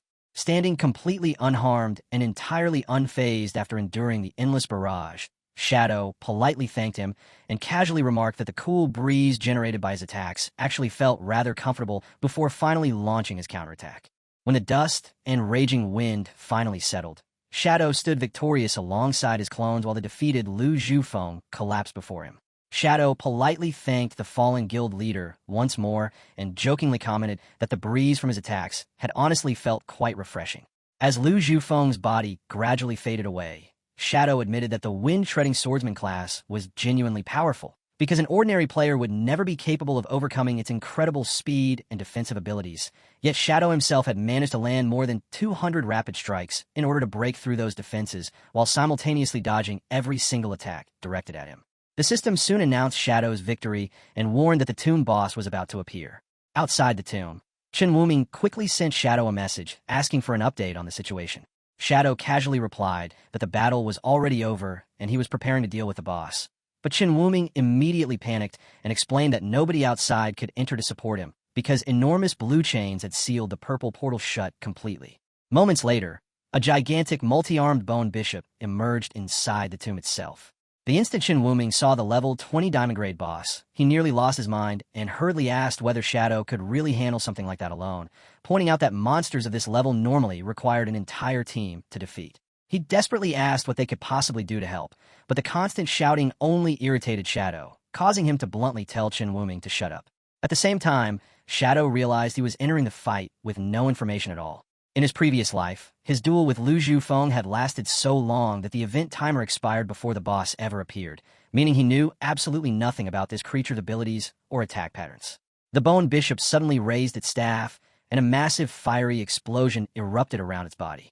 Wanting to test the monster's defenses first, Shadow casually threw a dagger through the flames and struck the boss directly in the head, only to discover to his surprise that a glowing orange shield instantly appeared and completely blocked the attack. Shadow's first attack was only meant to test for hidden damage reflection, but after seeing the result, he quickly realized the boss was completely immune to direct attacks. Changing tactics instantly, he leaped into the air and used instant shadow slash on one of the glowing metal bracelets wrapped around the monster's arm instead of targeting its body. The strike shattered the bracelet immediately, confirming Shadow's guess that the bracelets were the Bone Bishop's weak points. But before he could celebrate, red energy swirled around the broken wrist and instantly restored the bracelet. Shadow realized the boss could rapidly heal its weak points. Before he could think further, the Bone Bishop slammed its giant spear down and smashed Shadow into the stone floor. Thankfully, the shield of black light blocked the damage. At that moment, Shadow understood the mechanic completely. Breaking one bracelet meant nothing. To stop the regeneration and remove the shield permanently, all 4 bracelets had to be destroyed at the exact same time. Without hesitation, Shadow summoned his Shadow clones and surrounded the boss. Then, with perfect timing, Shadow and all his clones activated instant Shadow slash together, sending 4 attacks at the Bone Bishop's arm simultaneously. All 4 bracelets shattered at once. The Bone Bishop screamed as its health bar finally appeared, proving the shield was gone, but Shadow's expression darkened when he realized the bracelets had not been protecting the boss at all. They had been sealing its true power. Blue flames exploded around the Bone Bishop as it entered its second phase, and the system revealed its true name, Incarnation of the Bone God. Shadow immediately recognized the terrifying title. The giant skeleton god unleashed its chaos demon domain, flooding the area with dark red energy that swallowed Shadow completely. A chaos status bar appeared in his vision and rapidly filled up. Once full, the effect would force players into a berserk state, massively boosting their damage while making them attack everyone nearby until only one person remained alive. The skill was designed to turn raid teams against each other. Shadow's chaos meter filled instantly, But instead of panicking, he smiled. Since he was fighting alone, the friendly fire effect meant nothing to him. For Shadow, chaos was simply a massive free damage boost. He willingly accepted the berserk state. The Bone God hesitated in confusion, and Shadow instantly rushed forward at full speed. Empowered by chaos, he unleashed every skill non-stop, bombarding the boss with attacks that dealt 35 million damage in a single second. The gigantic Bone God exploded into loot before its second phase could even fully begin. The system confirmed the kill and rewarded Shadow with over 500,000 experience points, 400 evolution points, a huge amount of tradable lifespan, 14 items, and 7 skill books. Standing among the loot, Shadow was genuinely surprised the second phase had ended so quickly. A portal suddenly appears before our hero. As he turns around, another portal opens right behind him. A system notification appears, announcing that the tomb has been cleared. Both portals are now active, and our hero may choose either one to enter. Our hero tells his companion that he will keep the assassin-class loot and the lifespan, while everything else will go to him. His companion responds that our hero already defeated the boss alone, and he did not contribute anything during the fight. Our hero explains that if his companion had not protected the flag, they might never have won the match. He says that his companion earned it, and should take the lifespan since he also suffered a loss. His companion thanks our hero before asking if he is not returning. Our hero replies that he has matters to handle in Bashu and will be leaving. As our hero steps through the gate leading to Bashu, his companion bids him farewell. The scene shifts to a different building, where a portal suddenly opens and blue lightning crackles from within. A fat man named Lu emerges from a gate, where 2 of his junior members are already waiting. The moment they see him, they realize that Brother Lu has returned. As one of them is about to ask who won between Brother Lu and Shadow, the other immediately cuts him off and tells him to look at Brother Lu's face. He wonders why anyone would even need to ask. We see Brother Lu crying like a child, completely ignoring whatever questions his juniors are trying to ask him. The juniors then try to comfort him, saying there is no shame in losing to the best player in the world. Even in the worst situation, all they can do is stand up and challenge him again next time. Brother Lu finally responds and says, "Challenge my ass." Then Elder Lu angrily shouts that he did not even take away a single point of Shadow's health. The 2 juniors are left stunned as Brother Lu explains that he went all out, used every skill he had, and tried every trick he could think of, including feints, blitzes, and tempo shifts. But then Brother Lu says it was all pointless, completely pointless. He could not even touch a single strand of Shadow's hair. Elder Lu then collapses onto the ground in exhaustion and says that he did not even have time to see what Shadow did. His 99 layers of shields shattered instantly, and his health bar vanished in the blink of an eye. Then a 3rd junior steps forward and declares that he has figured everything out. Shadow must have been cheating. Everyone is shocked by the accusation and asks what exactly he means by cheating. The junior says Shadow's feats make no sense. No player should be able to solo a diamond rank boss, break all of Brother Lu's shields instantly, and maintain perfect evasion. To him, there is only one explanation. Shadow is cheating. The other 2 juniors begin to nod along, feeling that this explanation makes much more sense. They grow furious and convince themselves that Shadow must have cheated. They say there's no shame in losing to someone that's shameless and begin asking where the report button is because they want to report him. The juniors become increasingly enraged. While they're busy losing their minds over our hero, someone suddenly knocks on the door. The furious juniors immediately shout, asking who is knocking at the door. When they open it, they find a cloaked man standing outside. One of them remarks that he really knows how to pick his timing and warns that if he does not have a good reason for being there, he's going to get taught a lesson. As they finally focus on the figure at the entrance, they realize it is a towering man, none other than Shadow himself. The junior panics and asks how Shadow found them. He immediately yells for everyone to come over, announcing that Shadow is here. One of them even panics so badly that he concludes Shadow has come to drive them all away. At that moment, everyone gathers together and starts shouting that Shadow wants to seize their hideout. They declare that they're no longer afraid of him and are ready to fight. They insist that the Windchaser Pavilion will never become subordinate to someone like him. As they prepare their weapons and get ready to attack, our hero raises his palm. A bright, glowing circle appears above it, instantly shocking the enraged juniors and bringing them to a halt. Our hero tells them that this is the lifespan they lost inside the tomb. It totals 2,333 years, and he has brought it back for them. Just then, Elder Lu steps forward and asks if Shadow is not here to kill them. Our hero looks slightly surprised and says that the conflict is already over. He defeated the boss, so there is no reason for him to kill anyone. This revelation completely catches the Windchaser Pavilion members off guard, leaving them speechless and stunned. One of them asks if Shadow is serious. They still struggle to believe that he truly soloed a diamond rank boss and is even returning the lifespan. Overwhelmed by this, they drop to their knees. Although they once feared Shadow, they now feel that he is far more honorable than his reputation suggests. They all express their respect toward our hero, apologizing for being narrow-minded and misjudging him. They declare that from now on, whatever concerns Shadow will also concern the Windchaser Pavilion. Our hero is surprised by their reaction and wonders why they surrendered so easily all of a sudden. More than anyone else, Elder Lu addresses our hero as Master and says they are willing to do whatever he wants, even that weird thing. Our hero immediately shuts him down and says there is no need for that. All he wants is their help collecting the coordinates of Emerald rank or higher bosses throughout the Bashu region. Lu repeats the request in surprise, so our hero asks if he has a problem with it. Lu replies that it is actually quite difficult. The Emerald rank bosses on Bashu's surface were cleared out by the major guilds a long time ago. They have not even discovered a Diamond rank boss yet. If our hero wants to find one, he will have to venture into the underground dungeon. The place is complicated, extremely dangerous, and, most importantly, filled with monsters. Our hero asks what Lu means by being filled with monsters. Lu explains that people who come back from there are often discovered completely naked. If anyone asks what happened, they ramble like madmen and usually need several days to recover. Lu's eyes widened after hearing that description.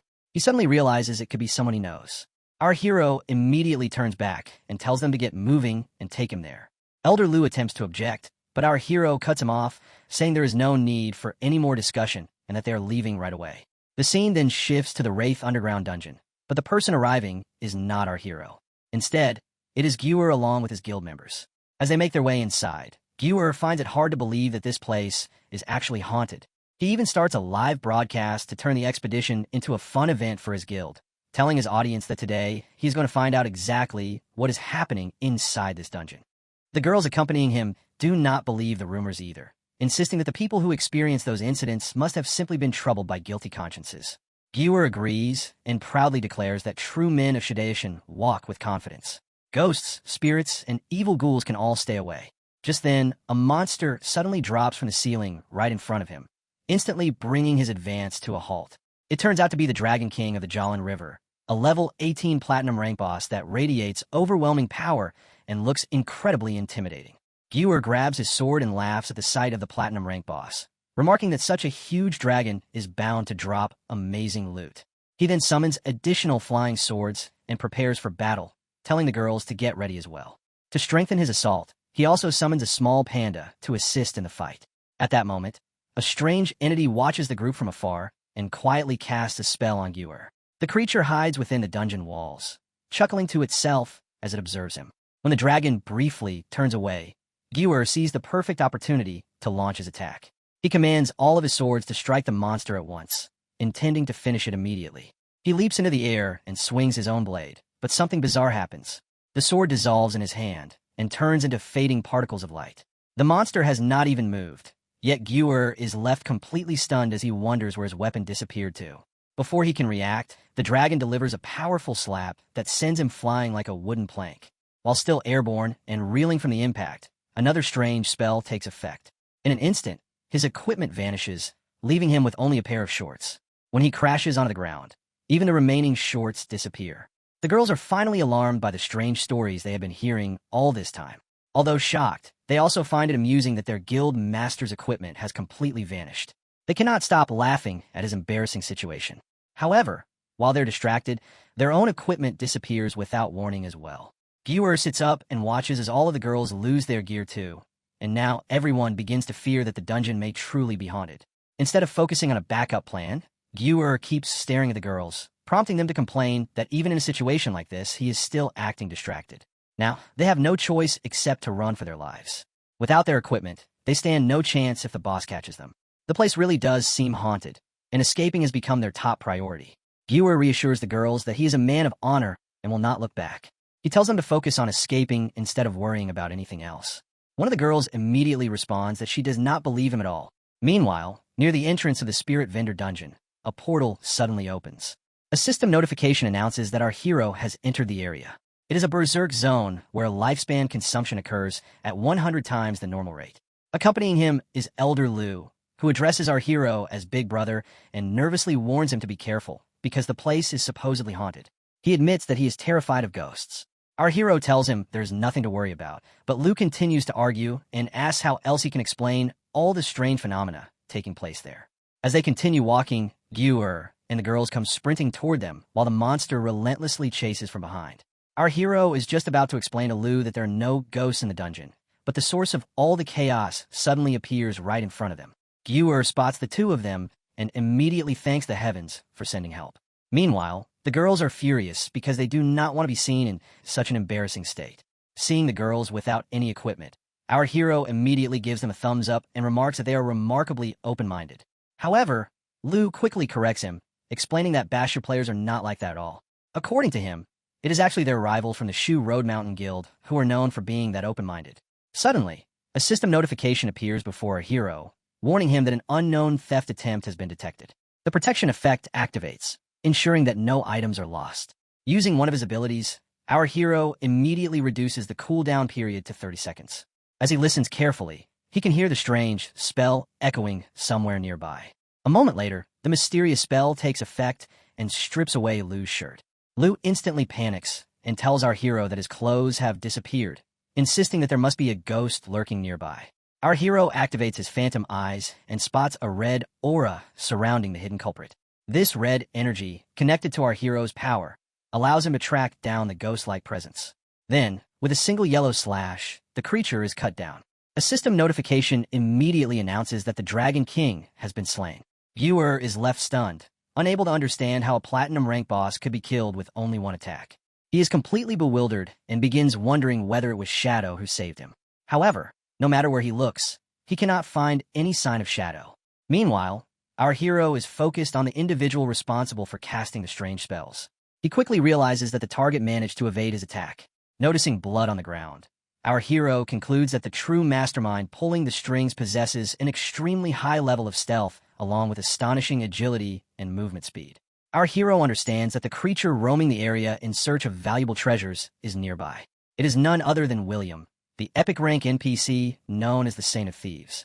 William silently reflects on our hero, surprised that someone actually managed to injure him. His theft attempt had been blocked by our hero's protection, and he found himself unable to steal anything. After all, our hero is practically covered in treasures, especially the valuable dagger he carries. Our hero immediately tells everyone to leave at once, because the so-called ghost is actually an epic rank NPC known as the Saint of Thieves, and his stealth abilities are incredibly high. Anyone who remains here risks having everything they own stolen. Lu becomes curious about this character, while Gyu asks our hero to deal with him since his stats are only about 1/10 of an epic boss.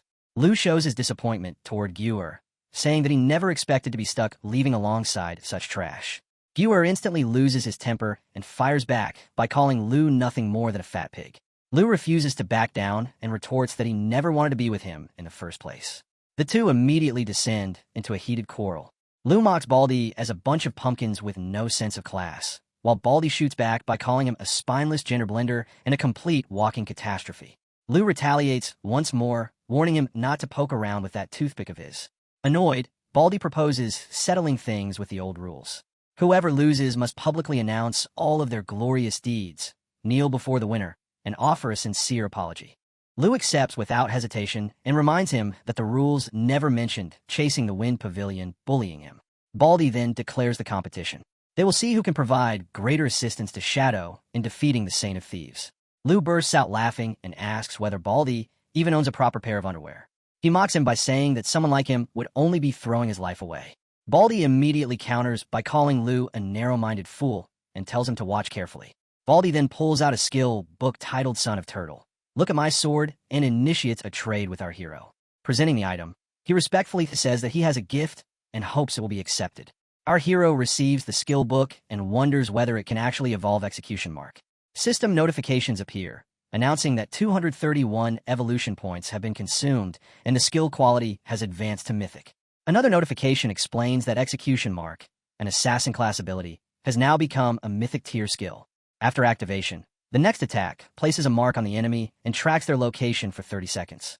During that period, all damage inflicted on the target increases by 20%, while the cooldown remains 60 seconds. Our hero remarks that Baldy's skill is actually quite impressive. Delighted by the praise, Baldy expresses his gratitude and explains that with this skill, even the Saint of Thieves will not be able to stay hidden because a single successful hit will reveal his position.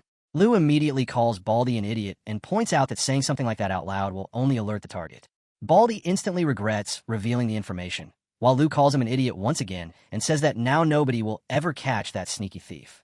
Meanwhile, the thief himself is silently observing everything from distance.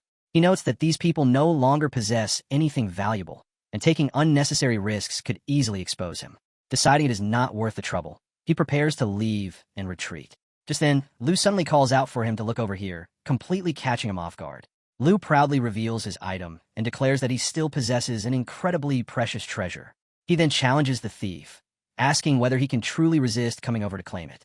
The item in question is none other than the epic accessory, Heart of Bashu. Baldy is stunned when he realizes that the legendary treasure is actually in Lu's possession. He continues explaining in a serious tone that simply equipping it reduces damage taken from behind by 90%. Beyond that, it stands as the ultimate symbol of all Bashu glory. The hidden thief's eyes widen in disbelief as he hears that only those who possess it are qualified to become the king of Bashu. He imagines how it would feel gently wrapped in its owner's body heat. The sneaky thief can hardly believe it. It remains as beautiful as a blazing sun, and its radiance shines as brilliantly as the stars. No true collector could look upon such a masterpiece without being deeply moved. At last, the thief reveals himself. With multiple limbs extending outward, he leaps toward Lu in an attempt to seize the treasure. He knows it could be a trap, but if there is even a chance they are telling the truth, he cannot ignore it. The moment he approaches Lu's rear and reaches out for the item, he thinks that even if the odds are only 1 in 10,000, he must obtain it. As his hand closes around the treasure, Lu calls out a shadow. Even though he is sweating heavily, he declares that every sacrifice is worth it. The brilliant glow behind Lu becomes even more dazzling as the thief finally pulls out the pearl. At that very moment, our hero unleashes Dark Knight ring blades, and sharp waves of black mana slash across the thief from multiple directions. The impact is so overwhelming that Lu crashes to the ground face first, with his head down and backside raised. Only then does Lu realize that the heart of Bashu has truly been stolen, causing him to break down in tears. The others notice that although the attack appeared to connect with the thief, nobody actually saw the hit land, leaving them wondering whether the thief escaped unharmed. In reality, the thief slipped past the strike and is now sprinting away at terrifying speed, but our hero has already locked onto his target. The thief races forward while laughing triumphantly. He celebrates obtaining the pearl and successfully escaping. As he rushes through a narrow corridor, he excitedly shouts that he finally has the heart of Bashu. He continues moving at incredible speed, yet our hero's lock remains firmly fixed on him. The thief thinks that although he paid the price of taking Shadow's attack and losing a large amount of health, it also left him with a tracking debuff. However, the dungeon's pathways are incredibly complicated and catching him will not be easy. Meanwhile, only 23 seconds remain on the tracking effect. While running, the thief thinks that if he can survive just 20 more seconds, Shadow will never find him again. Suddenly, he notices movement beside him and freezes in shock. Our hero appears directly before him, and the thief cannot believe how quickly Shadow has caught up. Our hero's eyes glow intensely, while dark energy pours from every part of his body. Without hesitation, our hero launches himself toward the thief at incredible speed. The thief can only plead for him to stop, convinced that such a body cannot possibly be real. Our hero follows up with a relentless barrage of attacks, forcing the thief to change routes and leap onto the ceiling to avoid taking a direct hit. The thief mocks our hero, calling him naive for believing attacks of that level could ever connect. Meanwhile, the tracking duration has fallen to only 16 seconds. As the thief continues running, he spots Shadow somewhere else and realizes there are multiple clones. He manages to dodge them and take another route. Although our hero keeps attacking, none of the strikes connect, only grazing past him.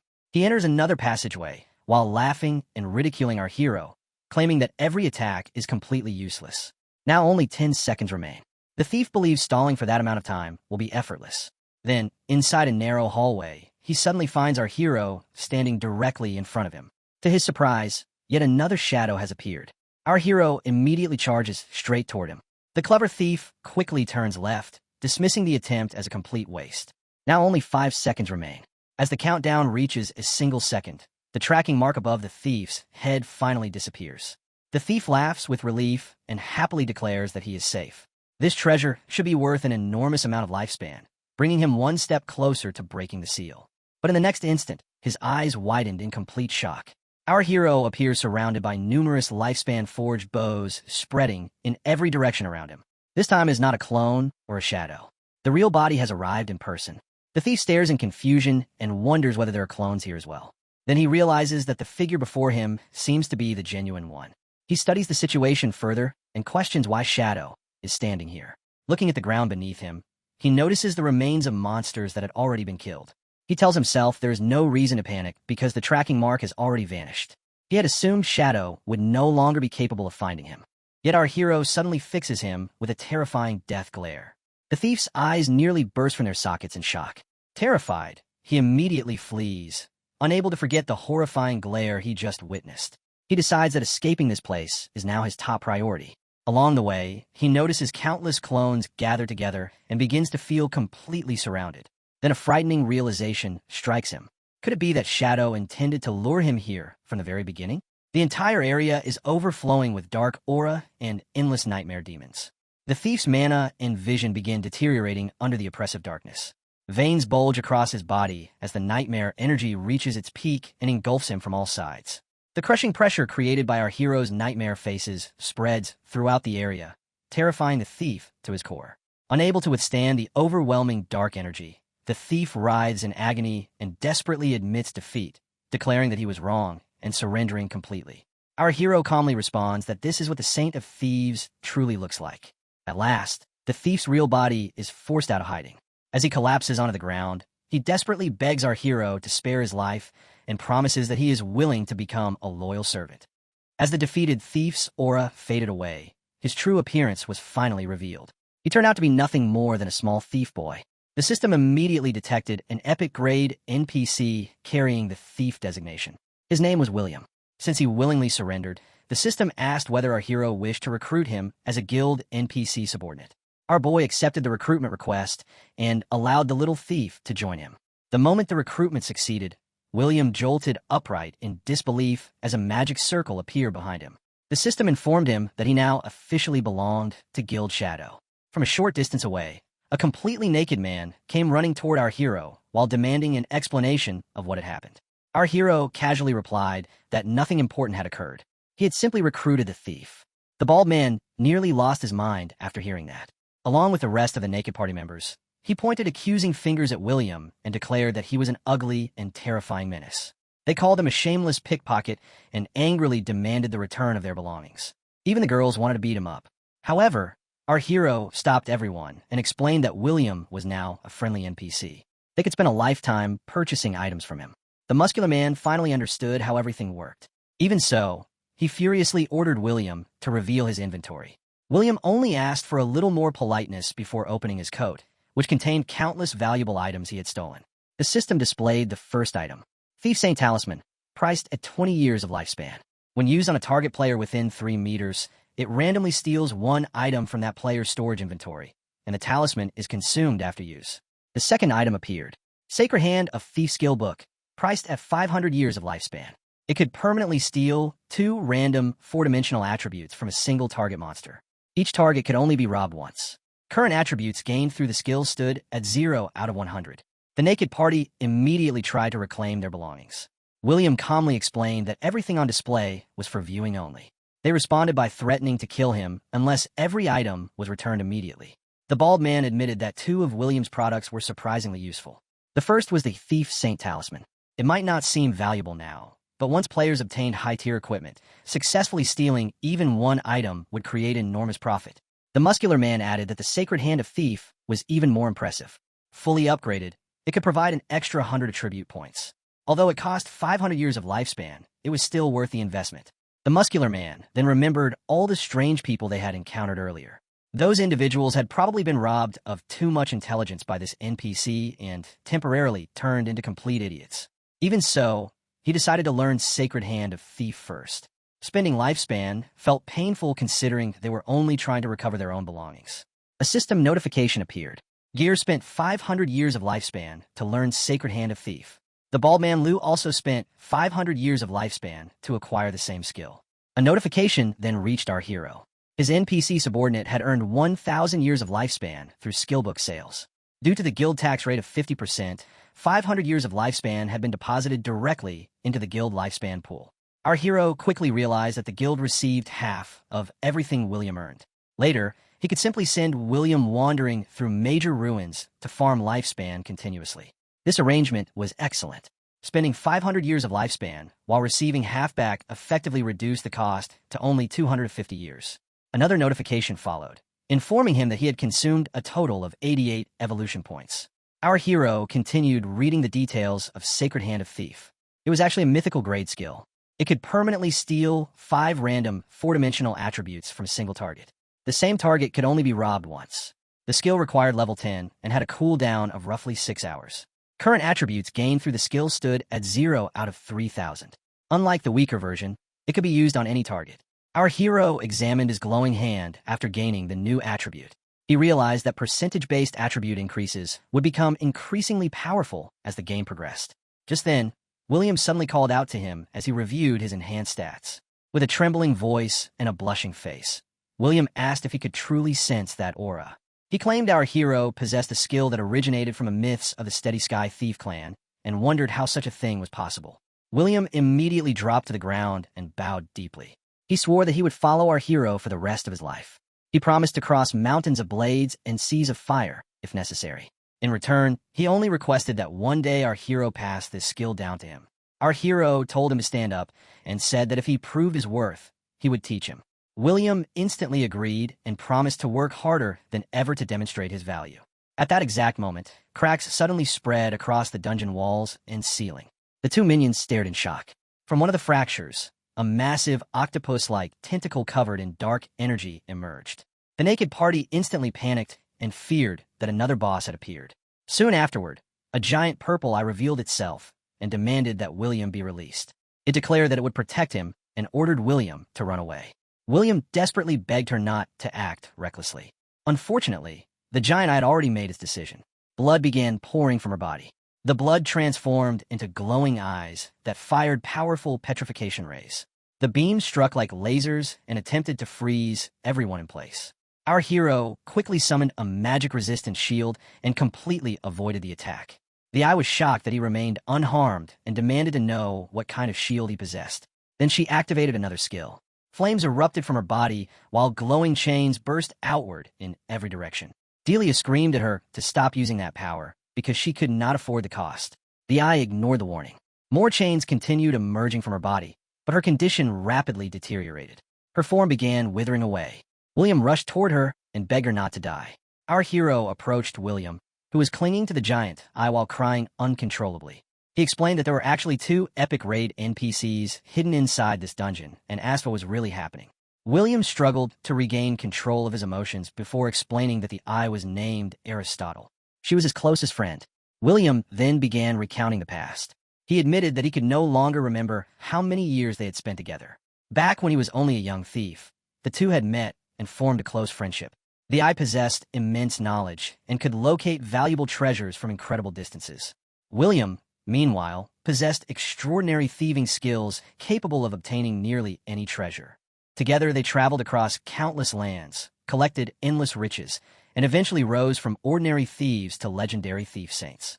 Then one day, the eye discovered an incredible treasure hidden within a wandering spirit dungeon. It radiated pure white light and surpassed anything they had ever encountered before. The two were overwhelmed with excitement and immediately rushed toward it. There they discovered a glowing box that radiated an extremely ominous atmosphere. William excitedly told the eye that they had finally found it and urged her to open the box.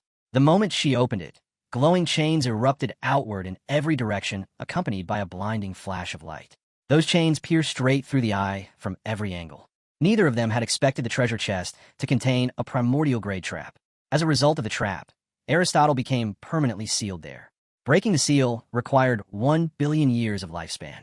To save her, William remained there for countless years, gathering a lifespan without rest until the day he encountered our hero's party. Returning to the present, William explained that she had forcibly used her powers to protect him. In doing so, she triggered the punishment imposed by the seal. She was now standing on the edge of death. William continued speaking. After becoming our hero's subordinate, he would never again be able to gather enough lifespan to break the seal. The day they feared had finally arrived. Through tears, William said farewell to the one he loved, Aristotle. At the same time, our hero quietly drew his sword. As William apologized repeatedly to Aristotle and cried uncontrollably because he could no longer save her, despair completely consumed him. Little William breaks down in tears and apologizes to the Great Eye, saying he could not save her. While crying, he suddenly notices our boy and looks confused.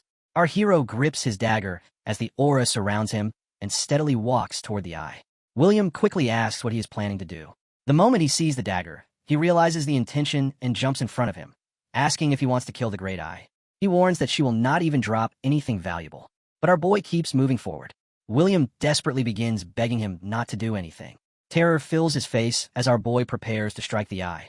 He shouts and tries to stop him, but our boy refuses to hesitate. He charges ahead and swings his dagger. In a single slash, the blade slices through every chain, piercing the eye. William freezes in disbelief. His crying comes to a stop as he watches every chain shatter apart. Looking again, he realizes the chains have completely vanished and the seal has finally been broken. He asks our boy how he managed to do it. Our boy explains that he simply attacked the chains with the original beginner weapon, and to his surprise, it actually worked. The seal is gone, and the eye should recover now. The eye instantly regains consciousness and calls out to William. Overjoyed, William hugs the eye, relieved that she is finally safe again. The eye then asks William how he ended up serving an earthling. William immediately explains that the man standing before them is no ordinary earthling. He broke the seal and rescued her. William even suggests that they should join forces because with our hero and a shadow master together, they would surely uncover every kind of treasure imaginable. She tells him to be quiet and decides to judge him herself. She carefully examines our boy and discovers that he possesses the finest equipment any human on Earth could possibly obtain. Nearly all of his abilities are at the mythical rank. When she notices one particular skill, she is left completely stunned. The instant she realizes this earthling carries the power of the ancient gods, she completely loses her composure. The system window announces that the epic-level NPC Aristotle, the Eye of Knowledge, has willingly submitted. It asks whether he should be accepted as an exclusive NPC for the Guild Shadow. Our hero immediately accepts. Just like that, Aristotle, the Eye of Knowledge, officially becomes affiliated with the Guild Shadow. The reward grants 2 years of lifespan along with a 100% increase in monster collection experience for our boy. Aristotle also unlocks advanced abilities, including a counterattack barrier and a special function that consumes lifespan to search for valuable information. Aristotle thanks our boy for saving her and says that if there is ever anything she can help with, he only needs to ask. Our boy replies that they are both incredibly capable individuals. He first asks them to provide him with an experience buff, then tells them they could both teleport back to the guild and travel from there to gather more lifespans. Our boy then orders them to free everyone from petrification and tells William to return everything they stole. Both of them immediately carry out his instructions. Before long, everyone's stolen lifespans are restored, and all of the petrified victims return to normal. They remain under the control of a woman sitting on top of a man, who asks if they're prepared to take down the boss whenever the time comes. They all agree and wait patiently for her command. The double-chin girl tells them there is no reason to hurry and instructs them to wait until her next appearance. This woman knows the demon girl is an elite hunter.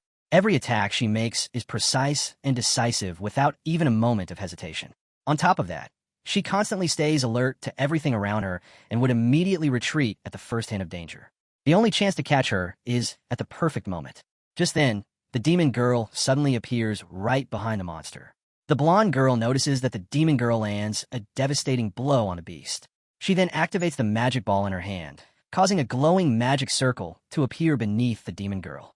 The magic circle expands far larger while she continues standing as one of them remains seated on top of one of her minions. Meanwhile, down on the ground, the demoness is just about to strike the monster from behind. But at that very moment, an enormous magic circle forms high above them. It has expanded to a massive size. The instant she notices the magic formation, she realizes that someone is about to arrive. She immediately dashes in to finish her attack before anything happens. At the same time, she thinks that she has no idea who the newcomer is or what their intentions are. She also does not know what the magic formation will do. To stay safe, she decides to retreat to a more secure distance. The blonde now realizes that the demoness abandoned the attack and escaped at once.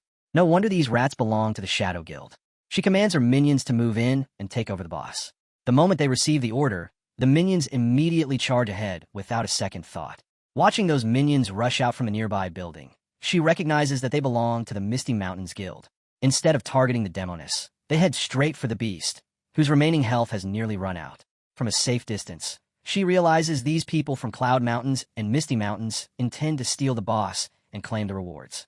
Even though she has already dealt nearly 2/3 of the boss's health, she knows that even if they finish it off, the loot will remain reserved for her for a limited time. As she watches them battle and finally bring the monster down, she decides that all she has to do is quietly slip in and take the loot. Meanwhile, the clever blonde continues sitting on top of the building, laughing because the Demoness still has not appeared. It seems she must be planning something suspicious. Just then, a system notification announces that Cloudy Mountain and Misty Mountain have defeated the unyielding Blade King. Since the guild's combat contribution is only 27.5%, the loot cannot be collected for another 43.5 minutes. With the lifespans lying right before them, one minion tells everyone to guard the loot and wait until the lockout period ends. They must not disappoint their master. While they remain busy talking, the Demoness quietly slips past them.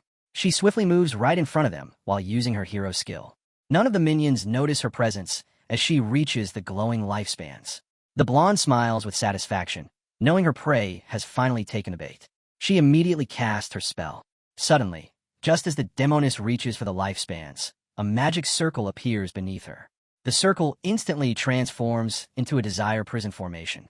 The Demoness becomes completely unable to move, use any skills, or receive any damage. The prison remains active until the caster personally removes the effect. The minions burst into laughter as their master finally captures the Demoness. The Demoness strikes a confident victory pose and declares that the moment anyone enters the range of her magic formation, no matter how powerful their invisibility is, they can never escape her detection. It is then revealed that she possesses the unique hidden class known as Magic Array Master. Every aspect of her combat, offense, and defense relies on magical formations created through her own magic power. She activates a wind-seeking formation, an ability that harnesses the power of wind to detect every target within a 50-meter diameter. At that moment, the blonde begins extracting the Demoness lifespan. As the lifespan extraction starts, the Demoness immediately feels her life being drained while remaining trapped inside the prison. The number of days in her lifespan rapidly decreases. Filled with regret, she realizes that this guild had deceived her. She quickly uses her communication device to contact our hero and reports that she has been ambushed by the guild's Cloudy Mountains and Misty Peaks. Our hero immediately asks for her exact coordinates. Meanwhile, the blonde thinks that her ability can only steal up to 5 years of lifespan. However, the Demoness believes all of her lifespan is being drained, which is exactly the panic the blonde wants to create. The blonde is revealed to be Xiaoyu, the younger sister of Song Fei. Their bond is said to go far beyond that of ordinary siblings, and she has come here to avenge her brother. Suddenly, her magic formation is shaken by a strange disturbance in the sky. The blonde immediately senses that someone is approaching. A tornado of dark red energy suddenly engulfs the Demoness, instantly killing every one of the minions as their lifespans are drained away. The blonde realizes the newcomer possesses terrifying speed because everyone was wiped out in a single moment. Our hero appears in his stealth shadow mode. Even then, the blonde recognizes him as the man who killed her brother. Meanwhile, the Demoness is released from the prison and gratefully thanks our hero for saving her. At the same time, our boy thinks about this guild, but cannot even remember who they are. He dismisses them as low-class scum who survive by taking advantage of others. Our hero then vanishes into the mist while telling the Demoness that the guild leader is upstairs and that he will deal with her first. In the blink of an eye, our hero appears directly above the blonde's head. She has already been waiting for him, wearing a cold and confident smirk. She once again revives her minions from the ground. Instead of respawning at the normal resurrection point, her fallen teammates are restored directly inside her magic formation. They immediately rush toward our boy despite him remaining in stealth shadow mode. Our hero is forced to stop his attack on the blonde, who proudly declares that he has fallen into her trap. Watching the minions charge straight at him, our hero is surprised that they are somehow able to see him. What he does not realize is that each of them has a magical talisman attached to their backs that has been controlling them from the very beginning. They continue flying directly toward our boy. Meanwhile, the blonde becomes even more excited because those talismans serve a purpose beyond simple control. They are actually suicide bombs. The instant the minions reach our boy, a massive explosion erupts as every one of them detonates. The overwhelming blast sends cracks through the nearby buildings. The Demoness on the ground desperately shouts for her master as he remains within the center of the explosion. As enormous clouds of dark smoke rise into the air, the blonde celebrates, believing that Shadow has finally been killed. At last, she thinks she has avenged her brother. Then our hero is revealed standing unharmed inside the smoke as he calmly asks the blonde if she had been targeting him from the very beginning. It turns out our hero's HP is still completely full. Only one layer of his blacklight shield has been used up. Our hero reveals that the explosion only managed to remove a single layer of protection, admitting that the blonde's attack was actually quite impressive. She immediately casts another enchanting skill, calling our hero a fool. With complete confidence, she declares that the game is over and tells him to check his status bar because he has already been checkmated. Her spell truly takes effect. Our hero's eyes transform into heart-shaped pupils as she commands him to become her loyal servant. At that very moment, a system notification appears, informing our boy that he has fallen under the spell and curse of the goddess of love. Our hero struggles against the spell as the blonde proudly claims she came fully prepared. She declares that he had already lost from the very beginning. With a sinister smile, she reveals that she possesses the ancient divine stone tablet devoted to the goddess of love. Anyone struck by her attacks gradually fills a charm gauge. Once that gauge reaches its limit, the victim becomes her slave forever. She explains that the blessing of the goddess of extreme love carries the power of divine rules, leaving ordinary mortals completely unable to resist. In her eyes, the moment she lands a hit, the battle is already decided. She repeatedly mocks our hero by calling him nothing more than her loyal dog. Even so, our hero manages to summon his golden dagger. A system notification appears, explaining that effects empowered by the power of rules can only be removed through another power of rules. It also reminds him that he currently possesses the original divine weapon known as the Blade of Judgment. Our hero points the blade toward himself as another notification appears, stating that resisting the effect requires consuming 10 points of divinity. He currently has 16 points available. The system asks whether he wishes to resist. Our hero immediately chooses resistance and drives the blade into himself. Brilliant golden lightning erupt from his body as the system confirms that 10 points of divinity have been consumed, leaving him with only 6. At that instant, a massive eye appears before him, allowing our hero to completely break free from the spell. Another system notification confirms that the curse of the goddess of love has been successfully cleansed. The blonde is left speechless in shock. She desperately strengthens her magic and attempts to cast the spell once again, wondering how such a thing could even be possible. Staring at our hero, now completely unaffected, she asks whether he truly possesses a power greater than her divine strength. Still stunned, she demands to know what kind of dagger he is holding. Our boy remains completely calm and simply tells her to die. Without giving her any chance to react, he instantly thrusts the same dagger into her neck.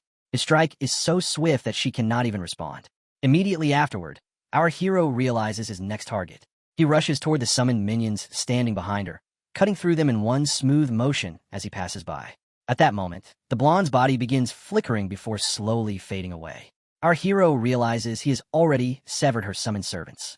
Looking back, he notices that she has activated a skill that consumes her lifespan while transporting her into a magic circle. The ability is known as Soul Walker. Our hero instantly recognizes it as the same mysterious technique used by the figure from Huchibin's memories to save her. Such a skill demands an enormous amount of lifespan, something she could never possess on her own. Moments later, the demoness reaches our hero and asks whether he managed to kill her. Our hero replies that she escaped at the last possible moment. The demoness is stunned that anyone could actually escape from his grasp. Our hero explains that someone has secretly been gathering forces against him, and the attack involving who is likely part of that larger plan. The demoness cannot believe anyone would still be foolish enough to challenge her master. Our hero brushes it aside and shifts the conversation toward her. He tells her she is talented but still lacks experience, making her an easy target for enemies hiding in the shadows. From now on, she must stay far more cautious. She obediently agrees while silently blaming herself for being too weak and causing trouble for her master. However, our hero hands her the bloodline dropped by the bloodline master and tells her to fuse with it. He also gives her a dual-edge mastery book that allows a second weapon to be equipped in the offhand. She refuses, insisting that our hero is also an assassin and those rewards would strengthen him as well. Our boy explains that the bloodline mainly grants every attack an instant death attribute, which offers little benefit to him. He has already mastered the dual-edge mastery skill himself. The demoness agrees that his damage is already so overwhelming that enemies die long before the instant death gauge could ever fill. Even so, she sincerely thanks him for rescuing her. As she activates the bloodline, she immediately feels a powerful surge flowing through her body. A system notification explains that each attack now inflicts 5 points of instant death damage. Once the instant death effect reaches 100 points, the target dies instantly. Boss monsters possess resistance that can reduce the chance of triggering the instant death effect. Our hero tells her that this bloodline will greatly increase her damage output. He also informs her that 2 NPCs have arrived at the guild hideout and advises her to visit them because they offer useful functions. She is amazed and asks whether there are NPCs there as well. Our hero then says he will head to Bashu to level up to level 30. He instructs her to keep a close watch on those foreign girls along with the Cloudy Mountain and Misty Peaks Guild. If she notices anything suspicious, she must inform him immediately. She nods in agreement without asking anything further. Just like that, the scene shifts to a mysterious cave deep in southern Guangdong. The blonde, who escaped through the magic circle, suddenly emerges inside the cave. As she kneels on the ground in frustration, someone suddenly speaks from behind her. The man, clearly the true villain, coldly asks who gave her permission to act on her own. He questions whether she truly believed the small amount of goddess power he granted her would be enough to kill Shadow. She turns around and insists she came incredibly close to defeating him. She blames the villain, claiming that if he had not interfered, she would have succeeded. Bursting into tears, she angrily says that every night she dreams of her brother lying in blood, begging her to save him. She insists he never held any personal hatred toward Shadow, while accusing the villain of mocking her feelings without understanding her pain. The villain dismisses the blonde as nothing more than a foolish woman. Dark figures slowly emerge behind the blonde as the villain asks who among them does not carry a blood feud against Shadow. A bald man and several other enemies who all have grudges against our hero step forward. The villain warns that if her personal revenge jeopardizes everyone's plans, his followers will gladly tear her apart. Even the woman sitting nearby silently listens. He adds that with Shadow's current growth, no single player in the entire God Abandoned game can defeat him alone. He then tells her that if she truly wishes to avenge her brother, she must obey every one of his commands. Still crying, she quietly admits that she expected this outcome. Surrounded by countless men, she hears the villain order everyone to begin. Dark energy begins flowing from the villain's arm. As he raises it into the air, he erupts with overwhelming power while a dark red aura engulfs his entire body. Moments later, every person's blue eyes suddenly turn bright red as the dark energy flows directly into them. These streams are actually rays of killing intent that the villain implants into his followers. Their purpose is to absorb other players' kill points and convert them into increased attributes according to the accumulated level. A system notification reveals that the current floor count has reached 450, boosting the villain's attributes to an astonishing 900%. The villain sighs that it is unfortunate because adding the kill points from the Cloudy Mountain and Misty Peaks Guild would have allowed them to reach 500.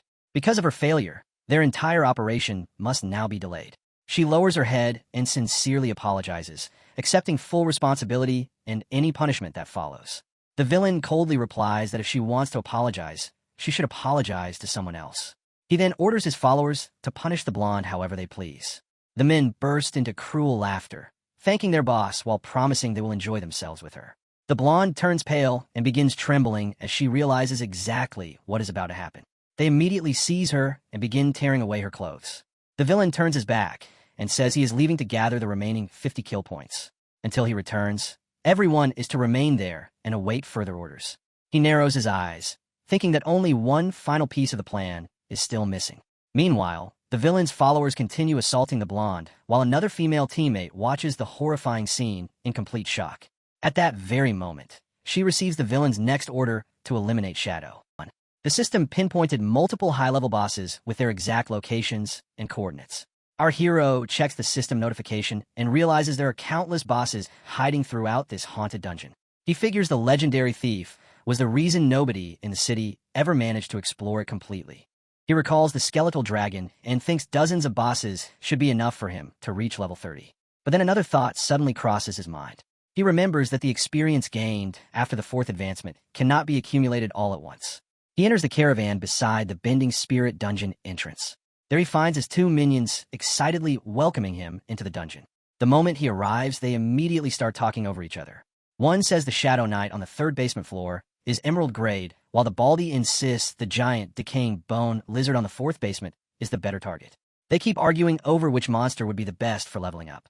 Our hero walks right past them and tells them to stop arguing because the bosses have to be cleared layer by layer from the top to the bottom. Whoever discovers the boss will lead the way. The Baldy steps forward and says the soul-eating, which boss they found in the mountain, should be their first target. The muscle guy immediately calls that nonsense. He reminds him they found it together and nearly got wiped out because the boss mechanics were far too tricky. Before long, they arrive before the soul eating witch with a greenish aura pouring from her body. The muscle guy explains she has 4 faces and a soul fire shield that blocks incoming damage. During her first phase, she releases cursed spirits that deal area of effect damage. They identify the soul eating, which is a level 2 emerald grade boss. The Baldy starts bragging about something, but our hero instantly slips into his stealth form. In the blink of an eye, he activates instant shadow and eliminates the witch on the spot. The system announces that he has defeated the witch and earned 180,000 experience points along with several stat boosts and a few newly unlocked skills. The Baldy stands frozen in shock as he notices the witch's remaining lifespan instantly drops to 0. The last time they fought her alongside other warriors, she kept them occupied for half an hour, and they never even managed to break through her soul fire shield.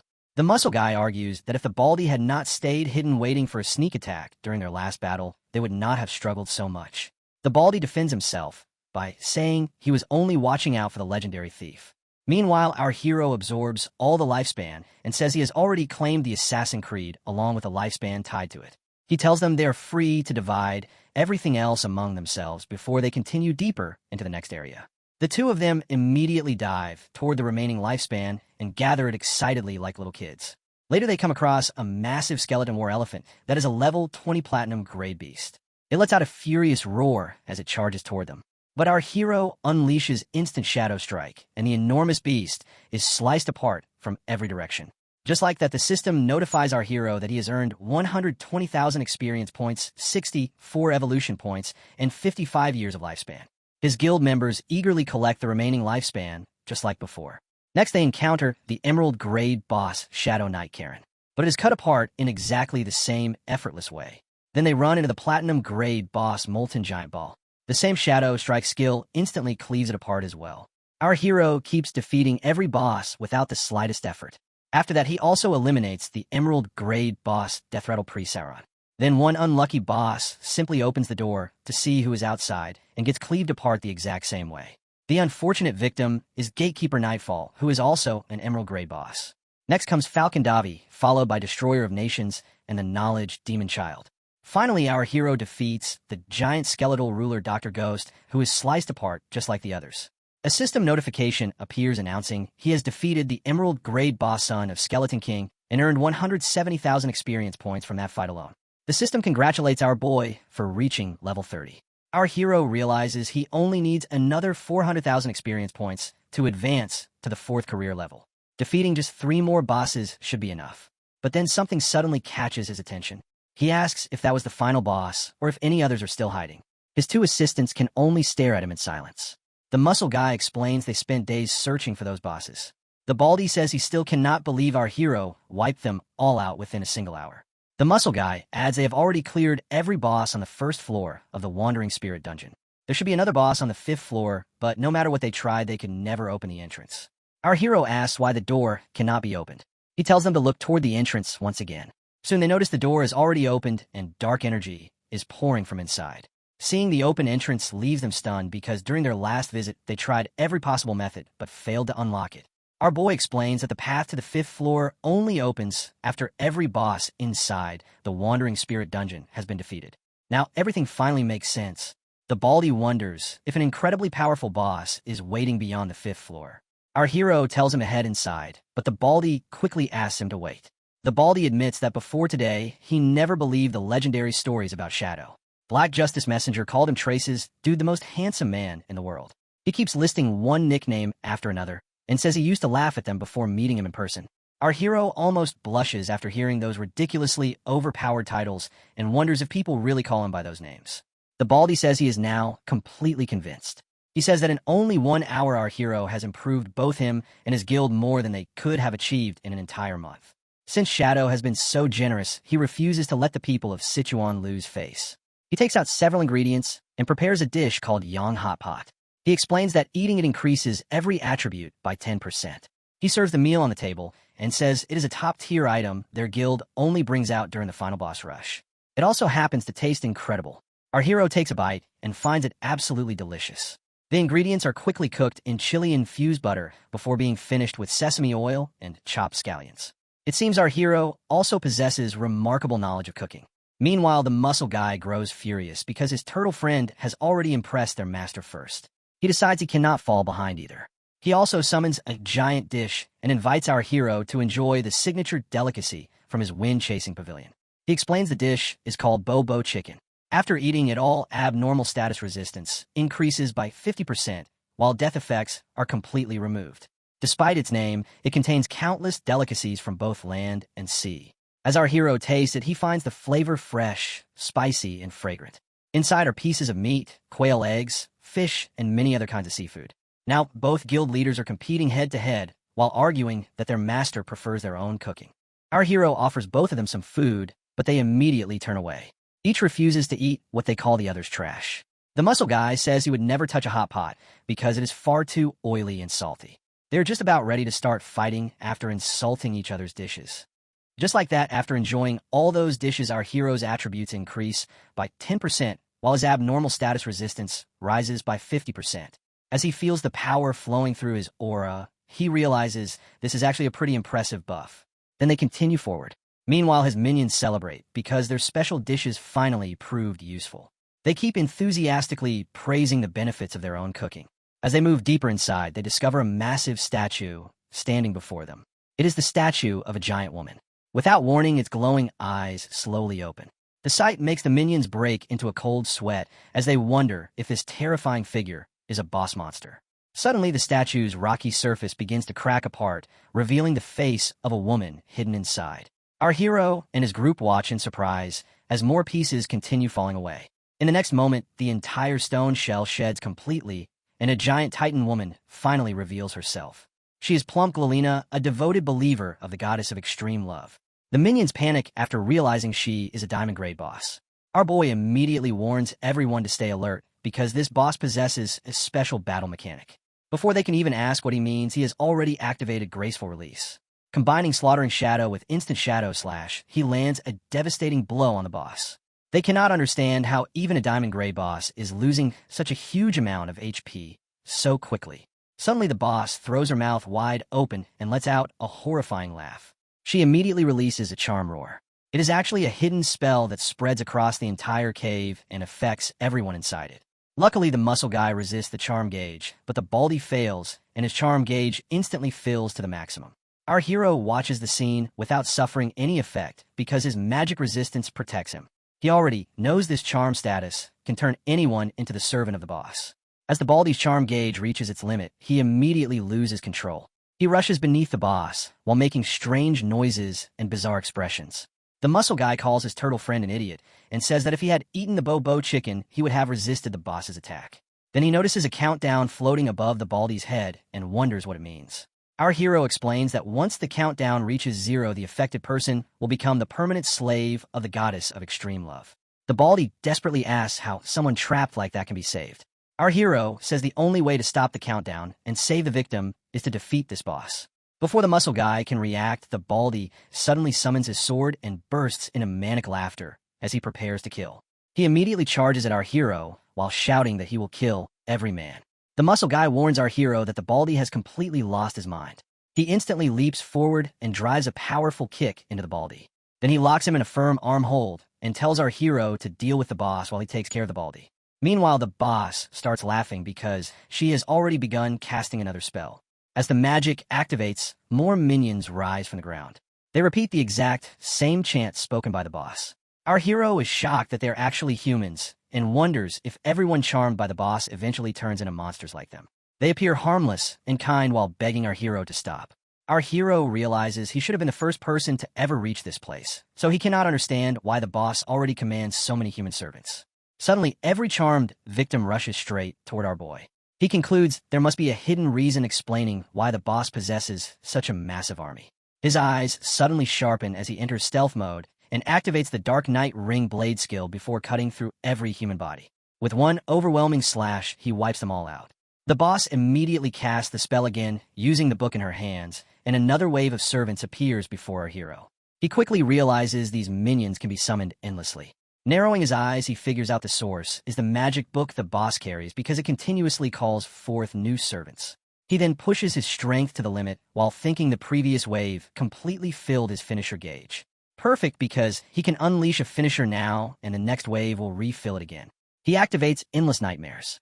Every second, every enemy within 80 meters gains 40 nightmare gauge stacks, while damage against targets in the nightmare state increases by 80%. In moments, every servant disappears. The boss helplessly watches all of her followers perish in the most pitiful way. After clearing every last one, our hero unleashes instant shadow slash toward the boss and strikes the magic book she is holding. The book shatters instantly, and fury fills her face. She lets out a thunderous titan roar, while our hero realizes Phase 2 has officially begun. The boss woman suddenly clenches her fist as dark energy completely surrounds her body. She leaps high into the air, directly above her summoned minions. Then she crashes into the ground with tremendous force, shattering the area beneath her along with every one of her own summoned creatures. Our hero had already dodged to the side and remarks that she is slow enough to destroy even her own summons. But then he suddenly realizes what she was actually trying to accomplish. Although the summoned creatures have already turned into lifespans, her powerful leap has also triggered a special effect. That effect greatly strengthens all of her enchanting abilities, and one surge immediately flies toward the Baldy while the muscle guy is still restraining him. As the enchanted aura enters the Baldy, his remaining timer still shows 4 minutes and 25 seconds. A strange mark suddenly begins glowing above the Baldy's head. Meanwhile, the muscle guy hopes he can hold on a little longer. But in the next instant, an overwhelming burst of energy erupts from the Baldy's body, and the pressure alone sends the muscle guy flying backward. Then the countdown suddenly glitches and instantly drops to only 1 minute. The muscle guy quickly informs our hero about the sudden change. The Baldy immediately summons countless swords by activating his ultimate trump card. A glowing ring of floating swords forms around him as he rises into the air. The muscle guy curses under his breath while feeling a little jealous. He realizes the Baldy secretly became much stronger and even learned a finishing move. Our boy explains that the boss must have enhanced him by temporarily granting complete mastery over his class. Then the muscle guy quietly steps forward without saying another word to our hero. He declares that every martial artist says the land of Sichuan holds the strongest attack, while his own defense stands unmatched. Today he wants to use this chance to find out whether the Baldy's offense is stronger or his defense is tougher. The Baldy immediately aims every floating sword straight at the muscle guy. All the swords launch forward at once, while the muscle guy raises a powerful mana barrier to defend himself. The endless barrage crashes against the barrier and fills it with cracks, but the muscle guy stubbornly refuses to give in. While enduring every strike from the Baldy, he tells our hero that he will keep holding him back, so our hero must defeat the boss. Tears fill the muscle guy's eyes as he begs our boy to save his Baldy friend no matter what. Our hero calmly promises that he will. Our hero charges straight toward the boss and notices her health has dropped to only 20 million, which is surprisingly low for a diamond grade boss. Before our hero can land, she swings her arm to attack, while he notices only 20 seconds remain before the Baldy turtle becomes permanently enslaved. Our hero instantly appears behind the boss with instant shadow and drives a devastating strike into her back. She cries out in agony and begins moving wildly across the battlefield. Our boy realizes that without her magic book, every one of her attacks is easy to avoid, even the moves empowered with charm attributes. Then a brilliant glow suddenly bursts from the boss's back, revealing that her damage reduction has dropped from 90% to 50%. At the same moment, our hero's strength gauge reaches its maximum once again. He realizes there are only 30 seconds remaining, but that is still more than enough. Our hero unleashes his finisher, Endless Nightmare. The entire battlefield is engulfed by dark energy overflowing with resentment while the boss screams in agony. A violent surge of lightning erupts from her neck as she cries out. Our hero follows up with Dark Knight Ring Blade, slicing through her body before driving precise strikes in her vital points. He then leaps high into the air to deliver the final attack. Swinging his Crimson Blade with all his power, our hero drives it straight through the boss's heart. The system instantly announces that he has defeated the Diamond Grade boss. Her body immediately dissolves into lifespans. Our hero earns a massive 580,000 experience points along with 276 evolution points and gains another 324 years of lifespan. Only 8 seconds remained before the Baldy fell completely under the spell, but the curse vanished at the last moment. His body drops unconscious from the air, but the muscle guy rushes forward and catches him before he hits the ground. Tears fill his eyes as he thanks fate that his friend did not become a slave. The Baldy wakes up and asks what happened. The muscle guy replies that he almost turned into a turtle man and says it was all thanks to our hero for saving him. Just then, the cursed slab of the goddess of extreme love appears, containing a faint trace of the goddess's power, and the system immediately identifies it. Looking at the slab, our hero says that the cursed stone tablet unexpectedly fell from the sky and even comes with gender restrictions. The muscle guy suddenly blushes and awkwardly asks whether he can have it if our hero does not need it. Our hero asks if he is actually a woman. The muscle guy shyly admits that although his biological sex is male, deep inside, he has always felt like a girl. Our hero silently stares at his muscular companion for a moment before allowing him to give it a try. The muscle guy strikes a dramatic feminine pose while thanking our boy. The moment he grabs the slab, the system immediately reports a gender mismatch, and the equipment attempt fails. The stone tablet begins disappearing because no eligible player in the party is qualified to claim it. As it fades away, the muscle guy loudly protests, demanding to know why it has the right to disappear before him and calling it outright discrimination.